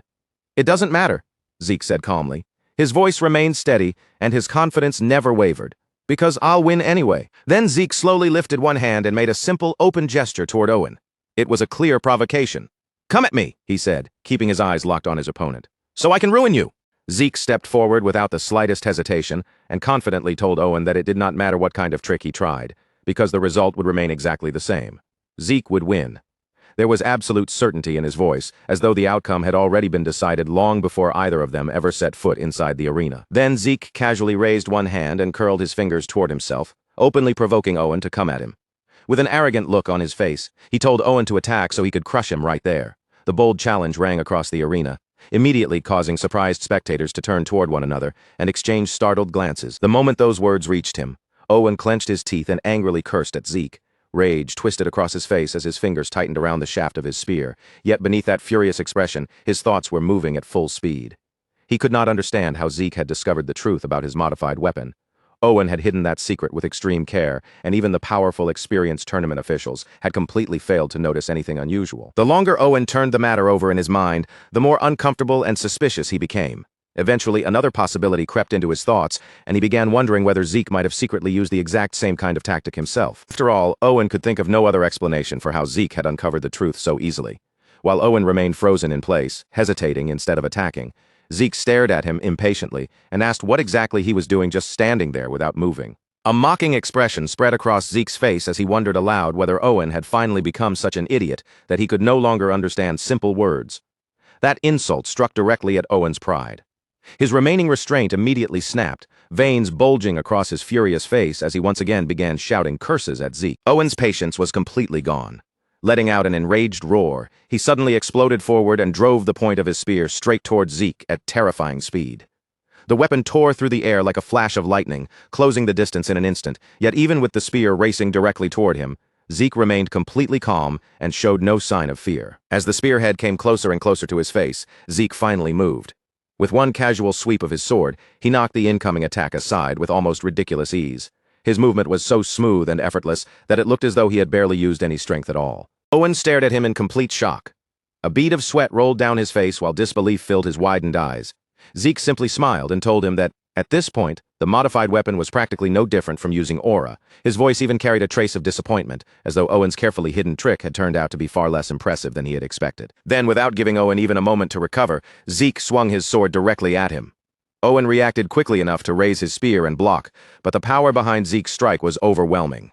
The impact violently shook Owen's entire body, and before he could stabilize himself, he was blasted backward through the arena. Fear immediately flooded Owen's heart. His eyes widened as he desperately wondered what kind of monstrous strength Zeke possessed. He had expected this match to be difficult, but what he was experiencing was far beyond anything he had imagined. Unfortunately, Zeke gave him no chance to process it. The instant Owen was sent flying backward, Zeke rushed after him, his body blurring across the arena floor before suddenly appearing right in front of him. Then, with all his strength, Zeke drove a fist straight into Owen's face. Bang! The brutal impact thundered across the entire arena. Owen crashed onto the arena floor and continued sliding backward under the force of the blow. Dust billowed around him as his body scraped across the hard ground. Agonizing pain exploded through his head, and his vision immediately became hazy and distorted. Before Owen could even begin pushing himself back to his feet, a dark shadow suddenly fell across his body. Slowly lifting his head, he looked upward and found Zeke already standing directly above him. Looking down at him, Zeke calmly remarked that Owen had really chosen a terrible day to pick a fight with him. Then Zeke slowly began cracking his knuckles one by one. The sharp sounds alone were enough to drain the color from Owen's face. In a threatening voice, Zeke told Owen that with all these people watching, he was going to show everyone exactly how pathetic Owen truly was. A sinister smile gradually spread across Zeke's face, as he asked whether that was not a perfectly fair price for trying to win through dirty tricks. Owen's face turned completely pale beneath Zeke's terrifying stare, and only then did he finally understand just how badly he had miscalculated. Sometime later, Owen was carried out of the arena on a stretcher. Zeke had beaten his face until it was covered in blue bruises, and foam was spilling from Owen's mouth as he lay there unconscious and utterly miserable. The same man who had entered the arena overflowing with confidence was now being carried away in complete defeat. Meanwhile, the crowd erupted into thunderous cheers, repeatedly shouting Zeke's name. Many spectators had expected a fierce battle, but almost nobody had imagined the match would end in such a brutally one-sided fashion. As Zeke stepped down from the arena, he could not help wondering why Owen had gone through all the trouble of using dirty tricks when he had never stood a chance against him in the first place. However, Zeke's thoughts were suddenly interrupted when something nearby caught his attention. His eyes shifted to a bench not far away, and a trace of surprise appeared on his face. His two subordinates, Liam and Felix, were sitting there together, yet both of them looked unusually gloomy. Zeke could understand why Liam was depressed after losing his match, but Felix's miserable expression made no sense to him, so he directly asked what was wrong. Felix let out a heavy sigh before answering that his next opponent was Aline Sabrina. The moment that name left his mouth, his shoulders seemed to sink even lower, making his lack of confidence painfully obvious. With his head lowered, Felix asked how he was possibly supposed to defeat someone who had once fought evenly against Zeke. That battle was still fresh in everyone's memory, and from Felix's perspective, the gap between them seemed almost impossible to overcome. Hearing this, Zeke immediately tried to shake him out of his despair. He asked why Felix was worrying so much and told him to enter the arena and show everything he was capable of. Then Zeke added that if Felix held back simply because he had already convinced himself he would lose, Zeke would personally throw him straight into closed-door training. Felix immediately looked at his master in disbelief and demanded to know why the situation was suddenly being handled that way. When Liam had lost his match, Zeke had not threatened to send him into closed-door training, yet somehow Felix was being treated differently. With obvious frustration, Felix accused Zeke of showing favoritism, while Liam quietly turned his gaze away with an awkward expression. Zeke did not bother arguing. He simply turned around and started walking away, casually waving one hand without even looking back. Before leaving, he told Felix that he would see him in the semifinals. A large bump appeared on Felix's head as he clenched his fist in frustration and wished Zeke's retreating figure good luck, though the look on his face made it perfectly clear that he was still deeply dissatisfied with his master's unfair treatment. Time continued to pass, and before long the tournament finally advanced to the semifinals. Zeke's next opponent was none other than Rianne Draker.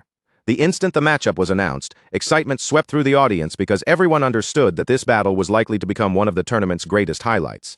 Zeke stepped into the arena, where Rianne was already standing and waiting for him. The audience immediately began cheering loudly for Rianne. Wave after wave of support rolled through the stands, filling the arena with her name. Yet despite the overwhelming enthusiasm surrounding her, Rianne's face remained completely calm and emotionless. A gentle wind drifted across the arena as the two competitors stood opposite one another. For several quiet moments, neither Zeke nor Rianne said a word. They simply remained where they were, staring silently at the opponent standing before them. Zeke was the first to break the silence. Looking at Rianne, he asked whether this was their first real fight since the cradle evaluation. Rianne gave a slight nod before calmly replying that things would be different this time. There was not even the smallest trace of hesitation in her voice, only firm, unwavering determination. Rianne then settled into her fighting stance and tightened both hands around her sword. With absolute resolve, she told Zeke that she had prepared thoroughly for this exact moment. For a long time, she had been waiting for another opportunity to stand across from him in battle. Zeke also reached for his sword, gripping the weapon, as a smile appeared on his face. He told her that he would give the fight everything he had as well. Their eyes locked across the arena, and the atmosphere around them instantly became heavy with tension. Both warriors were fully prepared for the showdown ahead.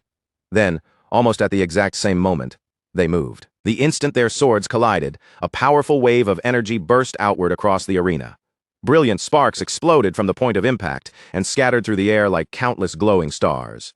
The sheer force created by that first clash was enough to make many spectators gasp in astonishment. As their blades remained crossed, Zeke found himself genuinely surprised. He immediately wondered what had happened to Rianne today, because the look in her eyes was completely different from when she had fought Liam.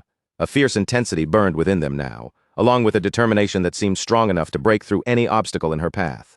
Rianne told Zeke that she had been waiting for the day when she could finally fight him again, and this time, she fully intended to defeat him. The moment she finished speaking, she swung her sword with tremendous force.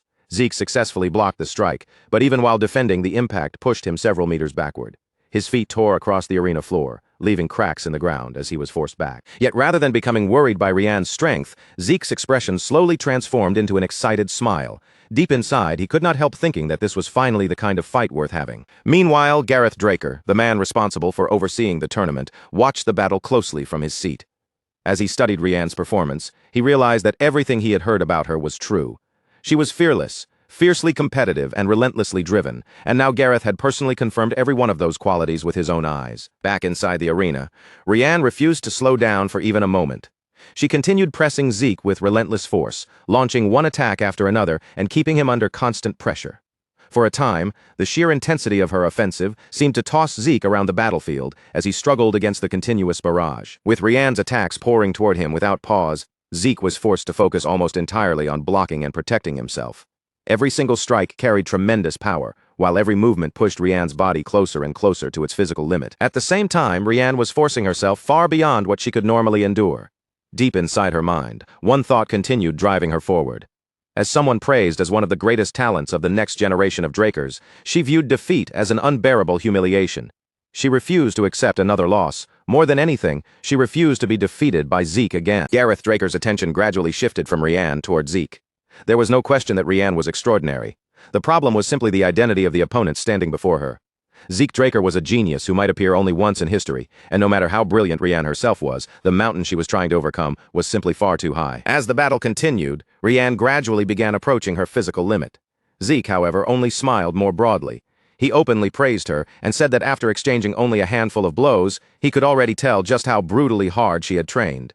The amount of improvement she had achieved was impossible to miss. Zeke acknowledged that all of Rianne's effort was undeniable, but then his expression sharpened, and he reminded her of one important fact. During all that time, he had not exactly been sitting around doing nothing either. In the very next moment, the aura surrounding Zeke suddenly changed. Without hesitation, he unleashed his Dragon Slayer technique, Gale-style Sky Cleaver. The instant the technique erupted, a tremendous force burst outward and drove Rianne backward. Her eyes widened as the overwhelming pressure crashed against her. Then, with everything coming down to one final exchange, Zeke and Rianne charged directly toward each other. The entire crowd held its breath as the two closed the distance. Their blades crossed for the final time, and for one brief instant, It felt as though the entire world had stopped moving. Complete silence fell across the arena. Then came a sharp crack. Rian's sword suddenly shattered into countless fragments. Pieces of the broken blade spun through the air, glittering beneath the sunlight before raining down onto the arena floor. Zeke slowly lowered his own sword and calmly told her that it had been a good fight. For several stunned moments, nobody in the arena said a single word. Then the silence shattered all at once as the crowd exploded with excitement, and thunderous cheers rolled through the entire tournament grounds. Rian remained kneeling on the ground, her hand tightening around what remained of her broken sword. Rather than allowing the defeat to crush her spirit, she strengthened her resolve and firmly declared that the next time they fought, she would never lose again. Hearing those determined words, Zeke simply smiled at her. Then he calmly replied that he would be looking forward to the day when that next battle finally came. Afterward, Zeke turned his attention away from his own arena and looked toward the neighboring battlefield where Felix and Aline Sabrina had been fighting their match. By then, Zeke could no longer clearly see what was happening inside that arena. However, judging from the enormous cheers erupting from that direction, he immediately understood that the battle had already come to an end. A moment later, an announcement echoed throughout the tournament grounds, officially confirming that the match was over. The winner was Aline Sabrina. As soon as her victory was declared, another powerful wave of applause rose from the surrounding crowd. When everyone turned their attention toward the neighboring arena, Felix could be seen lying completely unconscious on the ground. Standing in front of his fallen body was Aline Sabrina, her posture still calm, steady, and perfectly composed after the battle. Then Aline Sabrina slowly turned her head toward Zeke's arena. Across the distance, her crimson-red eyes found him and locked directly onto his figure. There was unmistakable anticipation burning within that gaze. Even before the final match had begun, she was already eagerly looking forward to facing Zeke herself.